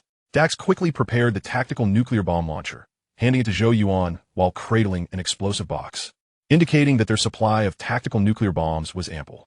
"That will suffice." The ion energy within the giant plasma bugs was substantial. More importantly, they were in close proximity to one another, meaning that killing one could trigger a chain reaction of explosive deaths. "Prepare to dodge the shockwave of the explosion. No one show their face," Zhou Yuan cautioned, then hoisted the launcher onto his shoulder, aiming toward the upward right flank to fire the first tactical nuclear bomb. Whoosh! As the first tactical nuclear bomb was launched, Zhou Yuan quickly turned and, with Dax's assistance, swiftly reloaded, firing the second tactical nuclear bomb thereafter. The third missile was launched with utmost urgency, without the slightest delay. The 3 tactical nuclear warheads were aimed in different directions, their impact points forming a triangle that perfectly encompassed the central area of the terrorist hot springs. Crouch down. As the 3 tactical nuclear warheads were fired, Zhou Yuan slung the launcher over his shoulder and crouched down alongside Dax. The other team members were also prepared, either crouching down or diving directly into the hot springs, all remaining remarkably steady. Chapter 259, Withstanding the Insect Tide. Boom! Just as Zhou Yuan had donned the title of powerful insecticide, the 3 tactical nuclear warheads detonated, sending tremors through the earth. After 3 small mushroom clouds rose, a succession of dazzling blue flashes followed. The colossal plasma insects exploded on the spot. Although only about 100 giant plasma insects were killed directly by the 3 tactical nuclear warheads, the violent ionic energy within those insects triggered even more explosions. Following the chain reaction, the giant plasma insects turned into firecrackers. Once one exploded, the ionic detonation spread, taking down the next, and then the third, and so on. The relentless sounds of explosions echoed, causing the ground to shake and jolt, dislodging Zhou Yuan and his companions who were concealed in the hot springs. "Everyone, listen closely. Prepare for battle. This chain of explosions will attract the nearby insects, and soon we will face a tide of them," Zhou Yuan shouted in the team channel. The thermal sensitivity of the insects was indeed ineffective here, making it hard to detect these intruders, but the magnitude of this explosion would undoubtedly draw in a swarm. Before long, this place would become an insect nest. Kill a giant plasma insect, gain 1,200 soul points. Kill a tank beetle, gain 120 soul points. Kill a cannon bug, gain 120 soul points. Kill a soldier bug, gain. In the midst of the explosions, Zhou Yuan cast a glance at the notification panel. The messages were refreshing rapidly, indicating that the rewards would be substantial. The main course was the giant plasma insects, accompanied by the elite guard of giant plasma insects. A minute later, the sounds of explosions in the distance began to subside, and the Earth gradually returned to calm. Host, Zhou Yuan. Identity, Federal Major General, Level 5 Genetic Life Form. Attributes, Super Physique Level 5, Super Mentality Level 4. Skills, Mental Control Level 4, Combat Ability Level 5. Energy Furnace Level 1, Energy Manipulation Level 1. Items, Icarus Class Destroyer, Nano Heavy Firepower Mecha. Title, Powerful Insecticide, increasing kill rewards by 20 and speed by 3. Soul points, 53. 310,000. As per usual, the first priority was to review the gains. The balance of soul points had risen to 330,000, meaning that the 3 tactical nuclear warheads had netted Zhou Yuan an impressive 320,000 soul points. This was far more exhilarating than merely exterminating an insect nest. Unfortunately, giant plasma insects typically do not cluster together. Otherwise, a casual sweep could yield tens of millions. Satisfied, Zhou Yuan dismissed his personal panel and switched his title back to Incredibly Wise, poking his head out of the hot springs to survey the explosion zone. The terraced hot springs had been utterly devastated, transformed from terraces into a hillside. The epicenter of the nuclear explosion was remarkably clean. Not a single insect could be seen, but many insect corpses littered the area beyond, most in a state of dismemberment. In the outermost regions of the explosion, a considerable number of insects remained alive, albeit most were missing limbs. Witnessing this scene, Zhou Yuan ordered everyone clean the battlefield. Before the next wave of insects arrives, eliminate all visible ones. Then secure a defensive position and prepare for a significant confrontation. Yes, Commander. Upon hearing Zhou Yuan's command, over 20 individuals simultaneously surged from the hot springs, charging toward the explosive battlefield. This mission is going to be challenging. Zhou Yuan trailed behind leisurely, lost in thought. The Sparrow Legion and the self-destructing mosquito swarm had all been released, along with dozens of soldier bugs under his control, nearly 300 eyes on the lookout. Yet no target had been detected thus far. This indicated that the brain bug was not nearby. It would be impossible to locate it in the short term. However, this was somewhat expected. Titan was not significantly smaller than Earth, yet had only 26 zones, making each quite vast. Take Zone L, for instance, which covers close to 14 million square kilometers. 14 million square kilometers. This territory was larger than his hometown. Finding the brain bug in such an expansive area was akin to searching for a needle in a haystack. He could only hope that the intelligence provided by Lu Chong was accurate, leading them directly to the brain bug in the Sulphur Springs area. Otherwise, things would become troublesome. He had no desire to linger on Titan for 10 days or even half a month. Moreover, that would be quite embarrassing. He needed to eliminate the brain bug before Venus and Pierce arrived. Otherwise, the reputation of the slaughter team would suffer immensely. Before long, the battlefield was cleared. Scanning the surroundings, not a single living insect was in sight. Follow me. Zhou Yuan, cigar in mouth, gestured to his team, leading them to the edge of the battlefield where a terraced pool awaited. The backside of this pool opened onto a clear area facing a large hot spring, while small hot springs flanked both sides, a superb defensive position. With hot springs on the left, right, and front, any insects attempting to advance would have to wade through water. The clear area at the back allowed for the landing of transport aircraft, as long as this space was secured. A rapid retreat could be executed if the situation turned dire. Prepare for battle. The insects are coming at my 2 o'clock. After surveying the terrain, Zhou Yuan raised his hand to signal for readiness. His urgency in finding a defensive position stemmed primarily from the fact that the insects were already approaching. There were numerous ones, primarily soldier bugs, their violent mental waves palpable, easily sensed as soon as his psychic probing was released. There were many. Shortly after Zhou Yuan's notification, Tang Lai also detected the insect threat. The thermal readings on the scanner surged, rapidly moving in like a wave of heat, surging toward the terraced pool area. Hiss! After waiting for about 20 seconds, the shrieks of the soldier bugs reached the ears of the group. A tide of insects entered the terraced pool area, and upon discovering them without any concealment measures, they charged in a frenzy. Combat was imminent. Open fire, Zhou Yuan barked, directing his aim beyond the front lines of the insect tide to target the cannon bugs hiding behind the soldier bugs. Kill a cannon bug, gain 100 soul points. Kill a cannon bug, gain 100 soul points. Kill a soldier bug, gain 1 point. This wasn't merely to harvest soul points. The cannon bugs posed a greater threat than the soldier bugs. As the best marksman in the team, it was his responsibility to tackle the most challenging foes to alleviate the defensive pressure on his comrades. Bang, bang, bang. At that moment, the team members opened fire, unleashing a barrage of C4 electromagnetic rounds that swiftly obliterated the front lines of the insect tide. The computer had been plagued with issues. One graphics card fan was broken, and one hard drive slot was defective, causing constant blue screens with error messages, tormenting him for days. Now, he awaited the arrival of new components eagerly. Chapter 260, Footing. Initially, the fighting was relatively manageable. The overcrowding of the front lines among the insect tide diminished their combat effectiveness, rendering their numerical advantage less terrifying. However, as time passed and the sheer number of insects began to diverge, bugs appeared from all directions, and the pressure on their defense escalated dramatically. Eric, responsible for reconnaissance, reported in a hurried tone, "Boss, insects are approaching from the rear. They may occupy our designated evacuation point within a minute." This was an anticipated development. Zhou Yuan nodded slowly, then commanded, "Novices, listen up. The rear is your responsibility. I need this area kept clear." "Yes, Commander." The 9 latecomers in the squad responded in unison, turning to confront the approaching swarm of insects from behind. They divided their tasks. 5 members suppressed the advancing soldier bugs with their firepower, while the other 4 activated B2 primordial grenades and hurled them into the open ground. Preventing the insects from closing in? Quite simple. First, they would lull the bugs into a stupor, and then with the Gauss rifles and shockwave grenades, they would effortlessly fend off the soldier bug swarm, using the carcasses to construct a defensive wall. Quite commendable. Observing their tactical execution and combat synergy, Zhou Yuan felt a sense of satisfaction. Although these 9 members had joined the team relatively late and had not engaged in numerous missions with him, It was evident that Dax had demonstrated commendable leadership. Of course, their inherent capabilities were paramount.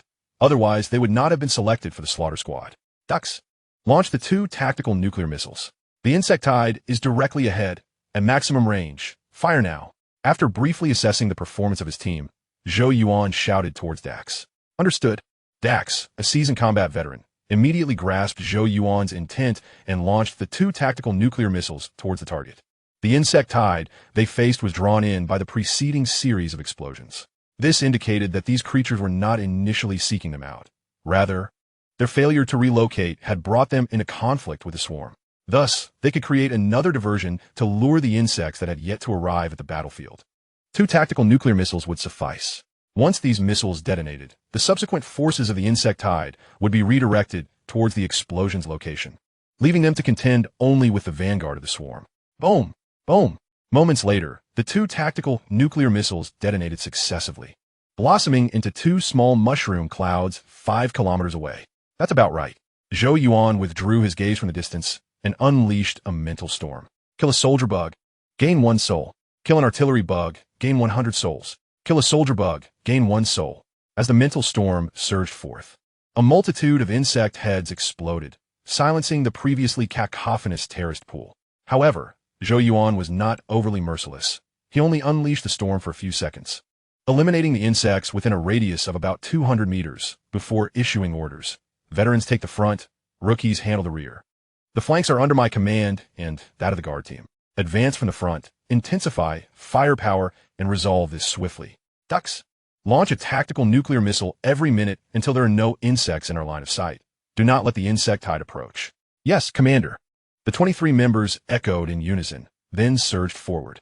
This wave of the insect tide comprised soldier bugs and artillery bugs, both of which had a shorter attack range compared to the Gauss rifles. Their overwhelming numbers might appear intimidating, yet in a real confrontation, the heavily armed slaughter squad was far from daunted. No matter how formidable they seemed, a single B-2 primordial grenade would reduce them to helplessness. Ample ammunition was at their disposal. Even if they exhausted their current supplies, they could still call for Carmen. The transport aircraft was laden with more reserve munitions, averaging 5 standard military supplies per person. Now, the slaughter squad consisted of 24 members.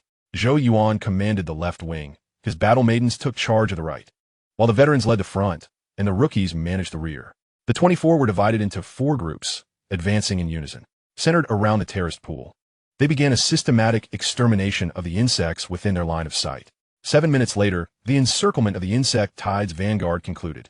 The majority of the insects fell to the Gauss rifles and shockwave grenades, with a smaller portion succumbing to Zhou Yuan's mental storm. In this assured victory, Zhou Yuan preferred not to expend excessive effort. Yet, as a precaution, he unleashed another widespread mental storm. Cutting the grass without uprooting it allows it to regrow. Insects could also be troublesome. If they did not eliminate the discovered insects now, another wave might arise later. Captain, it's all clear. Shall we proceed? Tang Lai conducted a reconnaissance scan and presented the results to Zhou Yuan, inquiring. Zhou Yuan nodded. Let's move forward, but there's no need to be overly aggressive. It's getting late.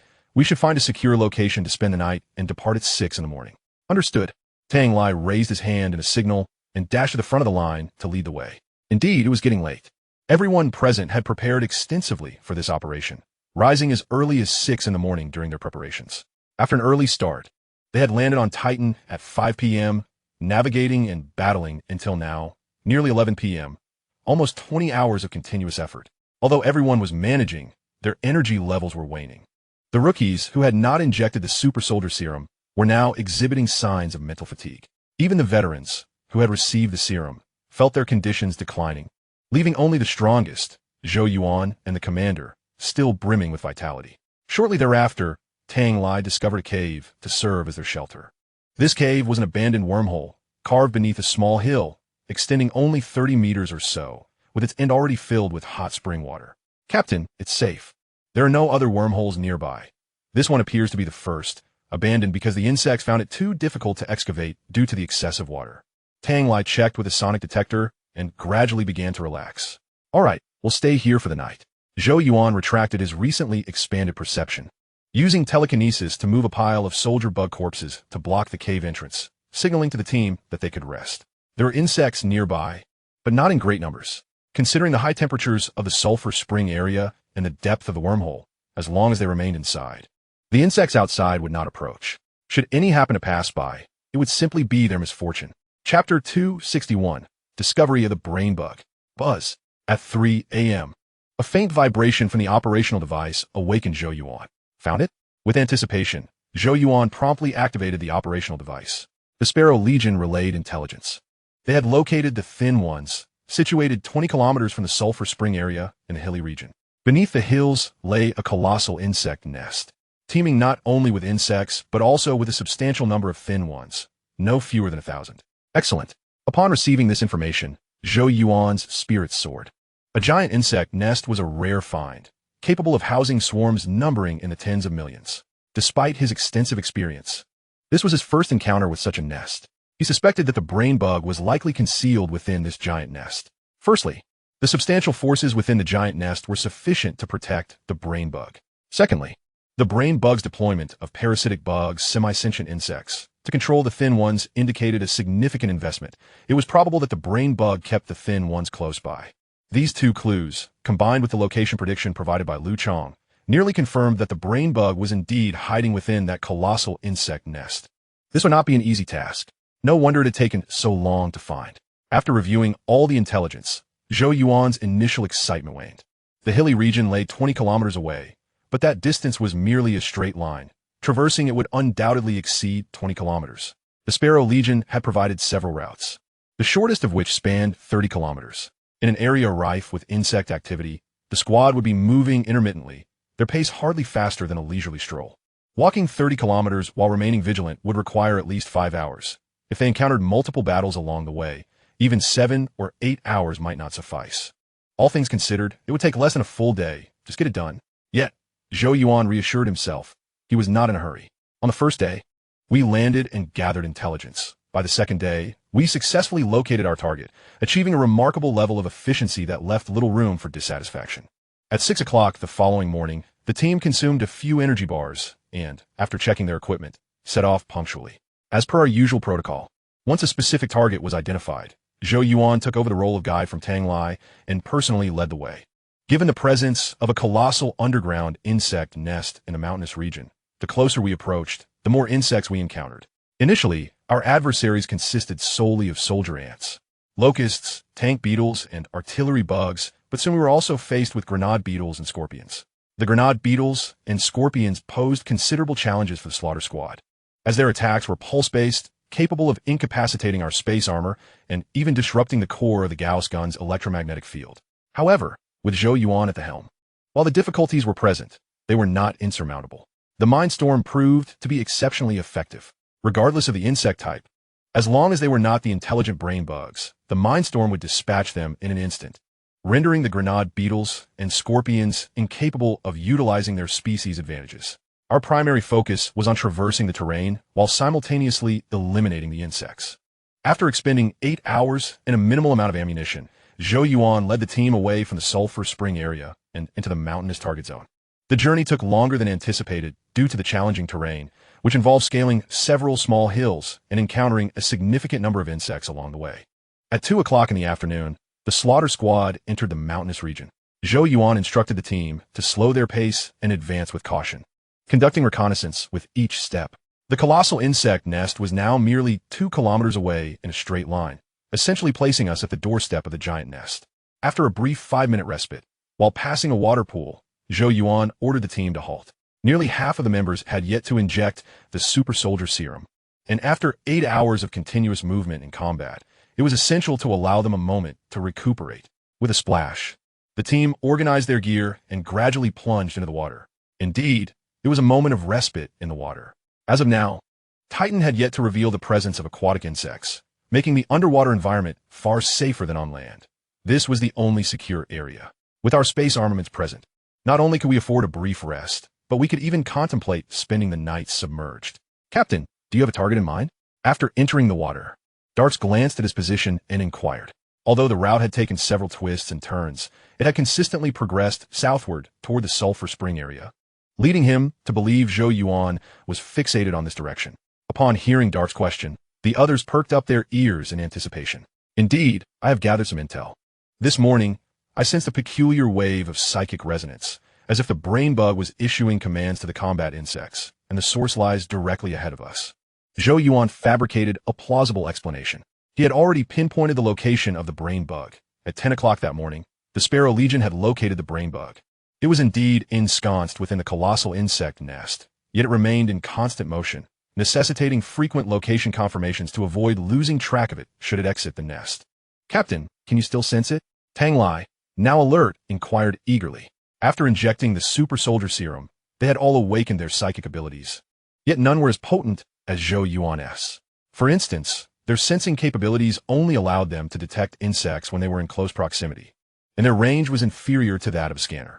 Zhou Yuan nodded. "Yes, and the sensation is becoming increasingly intense. That unique psychic resonance is emanating from the mountainous region directly in front of us. However, it is premature to celebrate. I cannot ascertain whether it is indeed the brain bug, and I can sense a plethora of combat insects in the mountainous area, indicating the presence of a nest. Therefore, prepare yourselves. The true task begins from this point onward." Yes, the team members erupted with excitement, eager to plunge into the mountainous region. The abundant insects in the mountainous area were a positive indication. Naturally, a protective guard of combat insects would surround the brain bug, and the absence of such a guard would suggest the brain bug was not present in the mountainous zone. Host, Zhou Yuan.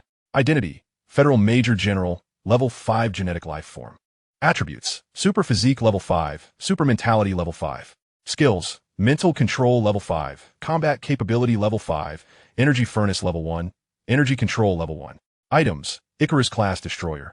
Nano Heavy Firepower Reaction Mecha. Title, Incredibly Wise, enhancing brain functionality by 10. Soul Points, 55, 190, 000. After providing a brief reminder to the team, Zhou Yuan redirected his attention to his personal panel to assess the gains from the past 8 hours of slaughter. Approximately 190,000 soul points had been accrued, which was quite satisfactory. Despite not deploying a tactical nuclear weapon that morning, most of these soul points were acquired through the Mindstorm. He understood he would not locate the brain bug swiftly, so he did not conserve his mental energy. He unleashed his full power when necessary, allowing the team to gain considerable time. Had it not been for the ferocity of his Mindstorm, the squad would have reached this point by evening, given the sheer number of insects surrounding the colossal nest. Chapter 262, The Gigantic Millipede. As the 5 minutes elapsed, the squad set off punctually. Scouts, conduct thorough surveillance of the surroundings and above. Ensure scanning and sonar detection remain continuous. Snipers, keep your focus directly ahead. Even the sighting of a mere mouse must be reported. As we neared the colossal insect nest, Zhou Yuan's instructions became more frequent. Understood. The team's vigilance heightened significantly, their sharp gazes sweeping the vicinity with their weapons ready to fire. This was due to their sight of the compressed trees detailed in the mission intelligence. The compressed trees were a type of vine tree, characterized by their deep brown color and substantial size, with each vine as thick as an adult's thigh, exuding a dark blue liquid. A multitude of compressed trees grew in unison, forming a veritable forest of vines that obstructed the slaughter squad's path. Nevertheless, being vines, despite their abundance, there remained numerous gaps sufficient for a single individual to traverse. With careful observation, this path was not insurmountable, albeit the risks were considerable. The compressed trees could produce a compressive liquid, which naturally dripped down. Should the liquid douse our space armament, it could cause damage through the contraction reaction. Additionally, the sheer scale of the compressed tree forest allowed the soldier insects to navigate the treetops. Once ensnared within the compressed tree forest, we would be caught in a mutually damaging situation, needing to be wary of both the compressive liquid and the insects. In the event of an emergency, the cramped gaps between the vines would not facilitate swift movement. The terrain could be deemed explosively unfavorable. Had it not been for the time it would take to detour, Zhou Yuan would never have opted for this route. Of course, he maintained a sense of control. With the Mindstorm activated, how shall you proceed? Upon entering the compressed tree forest, Zhou Yuan kept his psychic senses engaged for an extended period, maximizing reconnaissance efficiency and alertness. However, the situation was not as dire as he had anticipated. After approximately 10 minutes of travel, he had yet to encounter any insects. Perhaps even the insects were reluctant to approach the compressed trees. The compressive liquid was indeed troublesome. Before long, the slaughter squad reached the forest center. The scale of the compressed tree forest was not extensive. Under normal circumstances, it could be traversed in less than an hour. The density of the trees diminished significantly in the forest core, with larger trees standing tall, each trunk exceeding a meter in diameter. Zhou Yuan raised his hand to signal the team to halt, scrutinizing their surroundings. Although he had previously sensed no irregularities, upon stepping into the forest's heart, an ominous premonition arose within him. It was eerily silent, too silent. Earlier, he could hear the faint chirping of small insects, but now there was none, no discernible sound. Yet, amidst this profound stillness, he perceived a strange crackling sound echoing in his ears, flickering in and out of existence. How could a fifth-tier genetic life form possibly experience tinnitus or hallucinations? Zhou Yuan gently raised his hand and issued a command in the team channel. Everyone, fall back the way we came, and do so quietly. Upon hearing this, the expressions of the team members stiffened, and they immediately complied with Zhou Yuan's instructions. Based on Zhou Yuan's previous patterns of hints, it was evident that they had likely encountered an adversary, and one that was probably formidable. Otherwise, he would not have adopted such a serious tone. Boom! Crack! Just as the group withdrew from the open area in the forest's heart, the ground suddenly trembled violently, accompanied by numerous snapping sounds. The commotion allowed everyone to surmise what was unfolding. Something lurked beneath the earth, and its movement had severed the roots of the compressed trees. Prepare for battle, Zhou Yuan barked, extending his palm towards the ground ahead, having sensed that the disturbance originated from that very spot. How peculiar! A fifth-tier genetic life form's perception could not detect that entity? A high-brain function organism? Could it be that my psychic scan has awakened it? As he readied for an attack, Zhou Yuan's thoughts raced. The entity beneath the surface was indeed strange. He was certain it was alive, yet he could not perceive its mental waves. It was as if it possessed the ability to cloak itself in 5 different ways: optical invisibility, infrared stealth, electromagnetic wave concealment, life index masking, and mental index cloaking. Regardless of the circumstances, this creature either possessed exceptionally advanced cognitive functions or exhibited unique biological traits, or perhaps it was some form of silicon-based life, for it eluded his perception. Boom! In the blink of an eye, the ground in the open area quaked even more fiercely. The slaughter squad had barely prepared to open fire when the ground ahead erupted, and a silvery shadow burst forth from the earth. Reminiscent of a certain game. What a hefty surprise. What on earth is that? Good grief. Centipede over 10 meters long? Upon glimpsing the creature, gasps erupted from the team as everyone aimed their weapons at the beast that had surfaced. This creature's characteristics, it resembled a myriapod? A single glance was all it took for Zhou Yuan to identify the enemy's classification. The creature was predominantly white, measuring approximately 10 meters in length and standing around 5 meters tall. It possessed upper and lower limbs akin to those of mammals, adorned with a multitude of small pincers reminiscent of arthropods, and atop its head were 2 long antennae and 2 large, red eyes. Judging by its external features, it was undoubtedly a colossal white myriapod. Open fire, Zhou Yuan commanded without hesitation. Regardless of what alien breed this behemoth belonged to, they would engage without reservation. Bang! Bang! Bang! In an instant, hundreds of C4 electromagnetic bullets were unleashed, bombarding the giant myriapod and igniting a series of minor explosions. What was that, a blood cow? Zhou Yuan was taken aback, for the C4 electromagnetic bullets had failed to inflict any damage upon the colossal myriapod. Its surface defenses were remarkably robust. Though it appeared devoid of an exoskeleton, it possessed an extraordinary resilience and durability. The C4 bullets detonated upon impact, barely causing a tremor in its dermal layer, as if the kinetic energy had been absorbed. Fall back, leave it to me. Witnessing this, Zhou Yuan immediately realized that he was the only one capable of dealing with the giant myriapod. Quickly, Daxus urged his teammates to retreat, and even the commander called to her sisters, all aware that this monstrous creature was beyond their capacity to handle. However, they did not withdraw too far, halting at the edge of the open area, for any further retreat would lead them back into the crowded zone, making it difficult to find a suitable firing position. Gome, let me see your prowess. Zhou Yuan holstered his Gauss rifle, extending his hands in an open gesture, his gaze fixated on the giant myriapod. Chapter 263, Going All Out? Unleashing Fury. Zing! The giant myriapod was irate. Although the C4 electromagnetic bullets had not caused it any actual harm, they nonetheless inflicted discomfort. It shook its body, casting off roots and mud, then opened its cavernous maw to roar at Zhou Yuan. As it did so, blue light flickered across its form.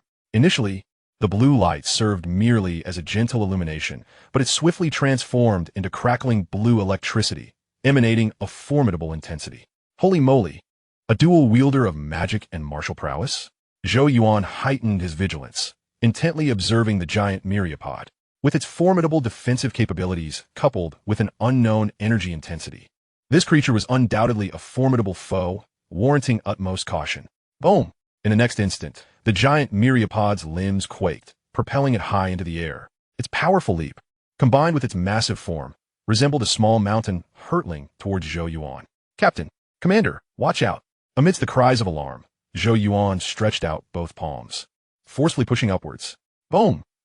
A sonic boom echoed as the giant myriapod was hurled backward by his telekinetic blast, crashing into a cluster of compressed trees several dozen meters away. Impressive, Zhou Yuan marveled, sensing the creature's weight. It was heftier than a large truck, suggesting it was not a purely silicon-based organism, though it appeared to have been flung several meters away. In truth, it had sustained no injuries, its defenses unbroken. Gah!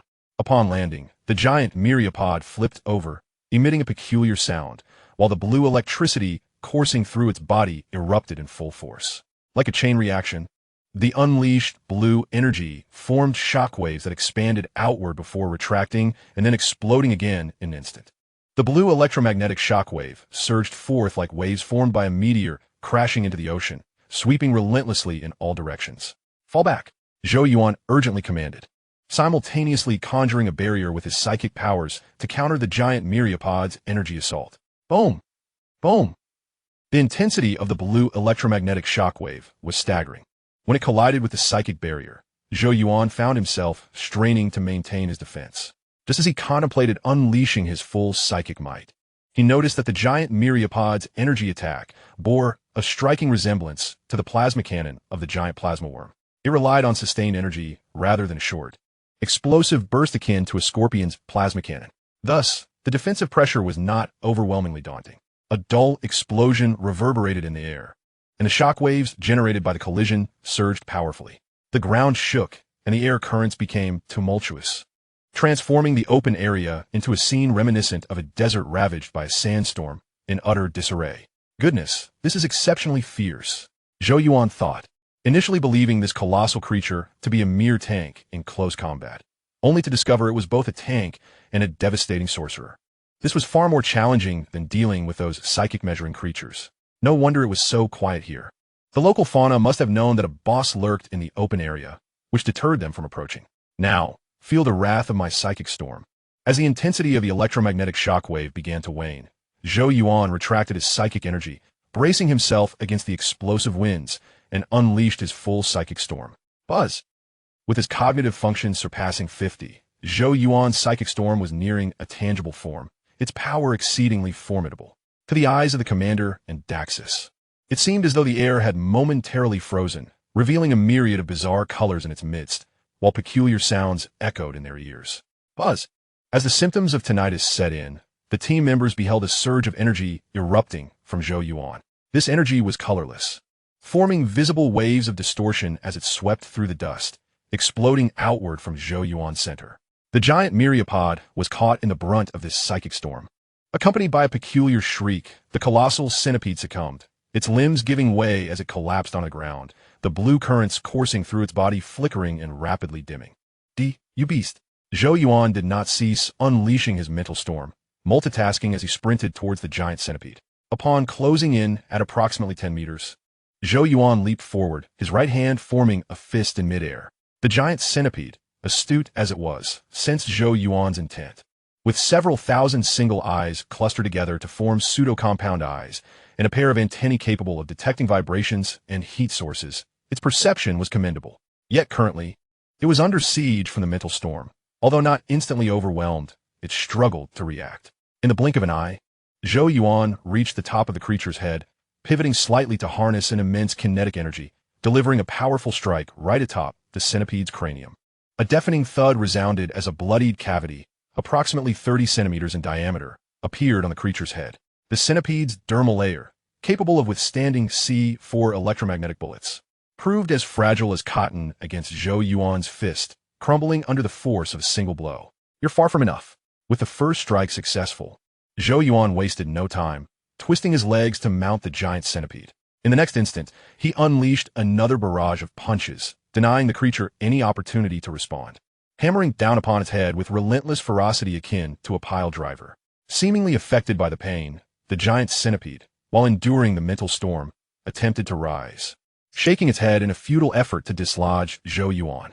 Yet, Zhou Yuan would not grant it such an opportunity. One hand gripping the wound while the other dug into its cranial cavity, striking with brutal intensity. To ensure the demise of this behemoth, Zhou Yuan unleashed all his might, superior mental prowess, extraordinary strength, unparalleled speed, and agility, all at his disposal.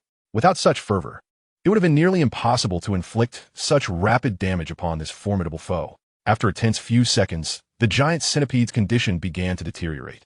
Zhou Yuan could distinctly sense the diminishing strength in its thrashing head, surmising it could not last much longer.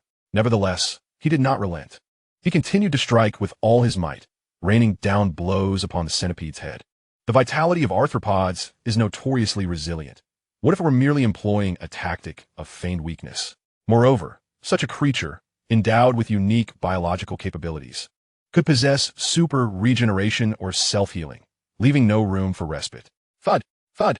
With each strike, the sound of flesh and bone shattering resonated, and within a mere 20 seconds, Zhou Yuan had created a gaping wound, the protective dermal layer on the centipede's head obliterated, revealing a grotesque tapestry of vibrant blood and flesh.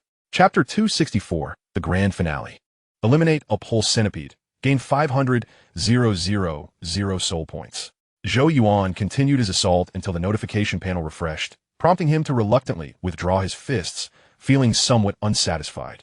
To be honest, he had not fully unleashed his physical power since the injection of the Super Soldier Serum.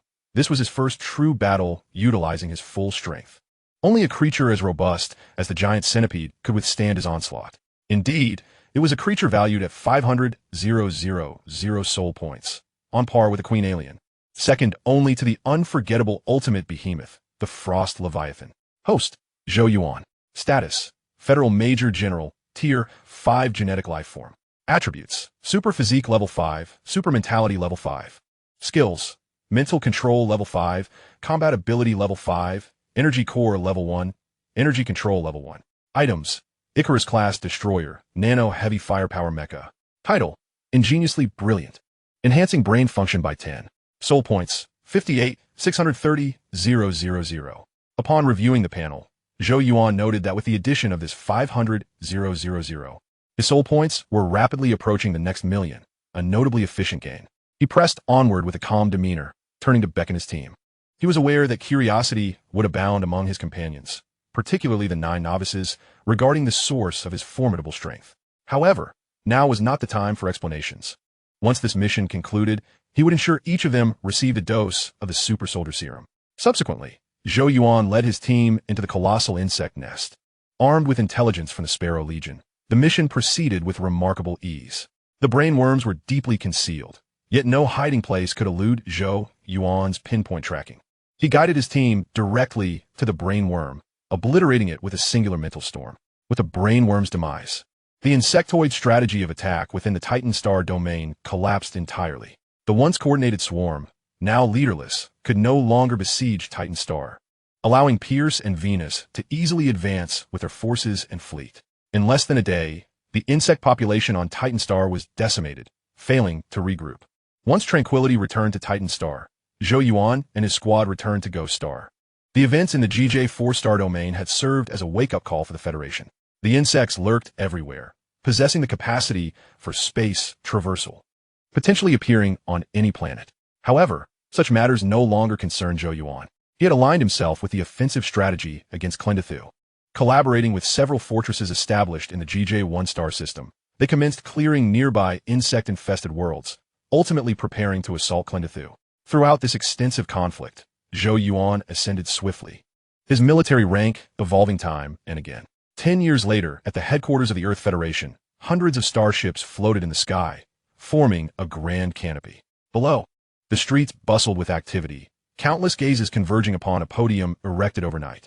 I am certain you all are curious about the reason for this live broadcast across the Federation. Today, I stand before you to announce a momentous declaration on behalf of the Federal Army. From this day forth, the galaxy belongs to us, for we have vanquished all adversaries, including the well-known insectoid menace. Well, perhaps vanquished is not entirely accurate. What I mean to say is that the insects are finished, They have become a part of history. Now let us rejoice. Having ascended to the position of Federal Chancellor, Zhou Yuan stepped onto the podium, glanced at his speech notes, then casually cast them aside, raising his voice in exultation.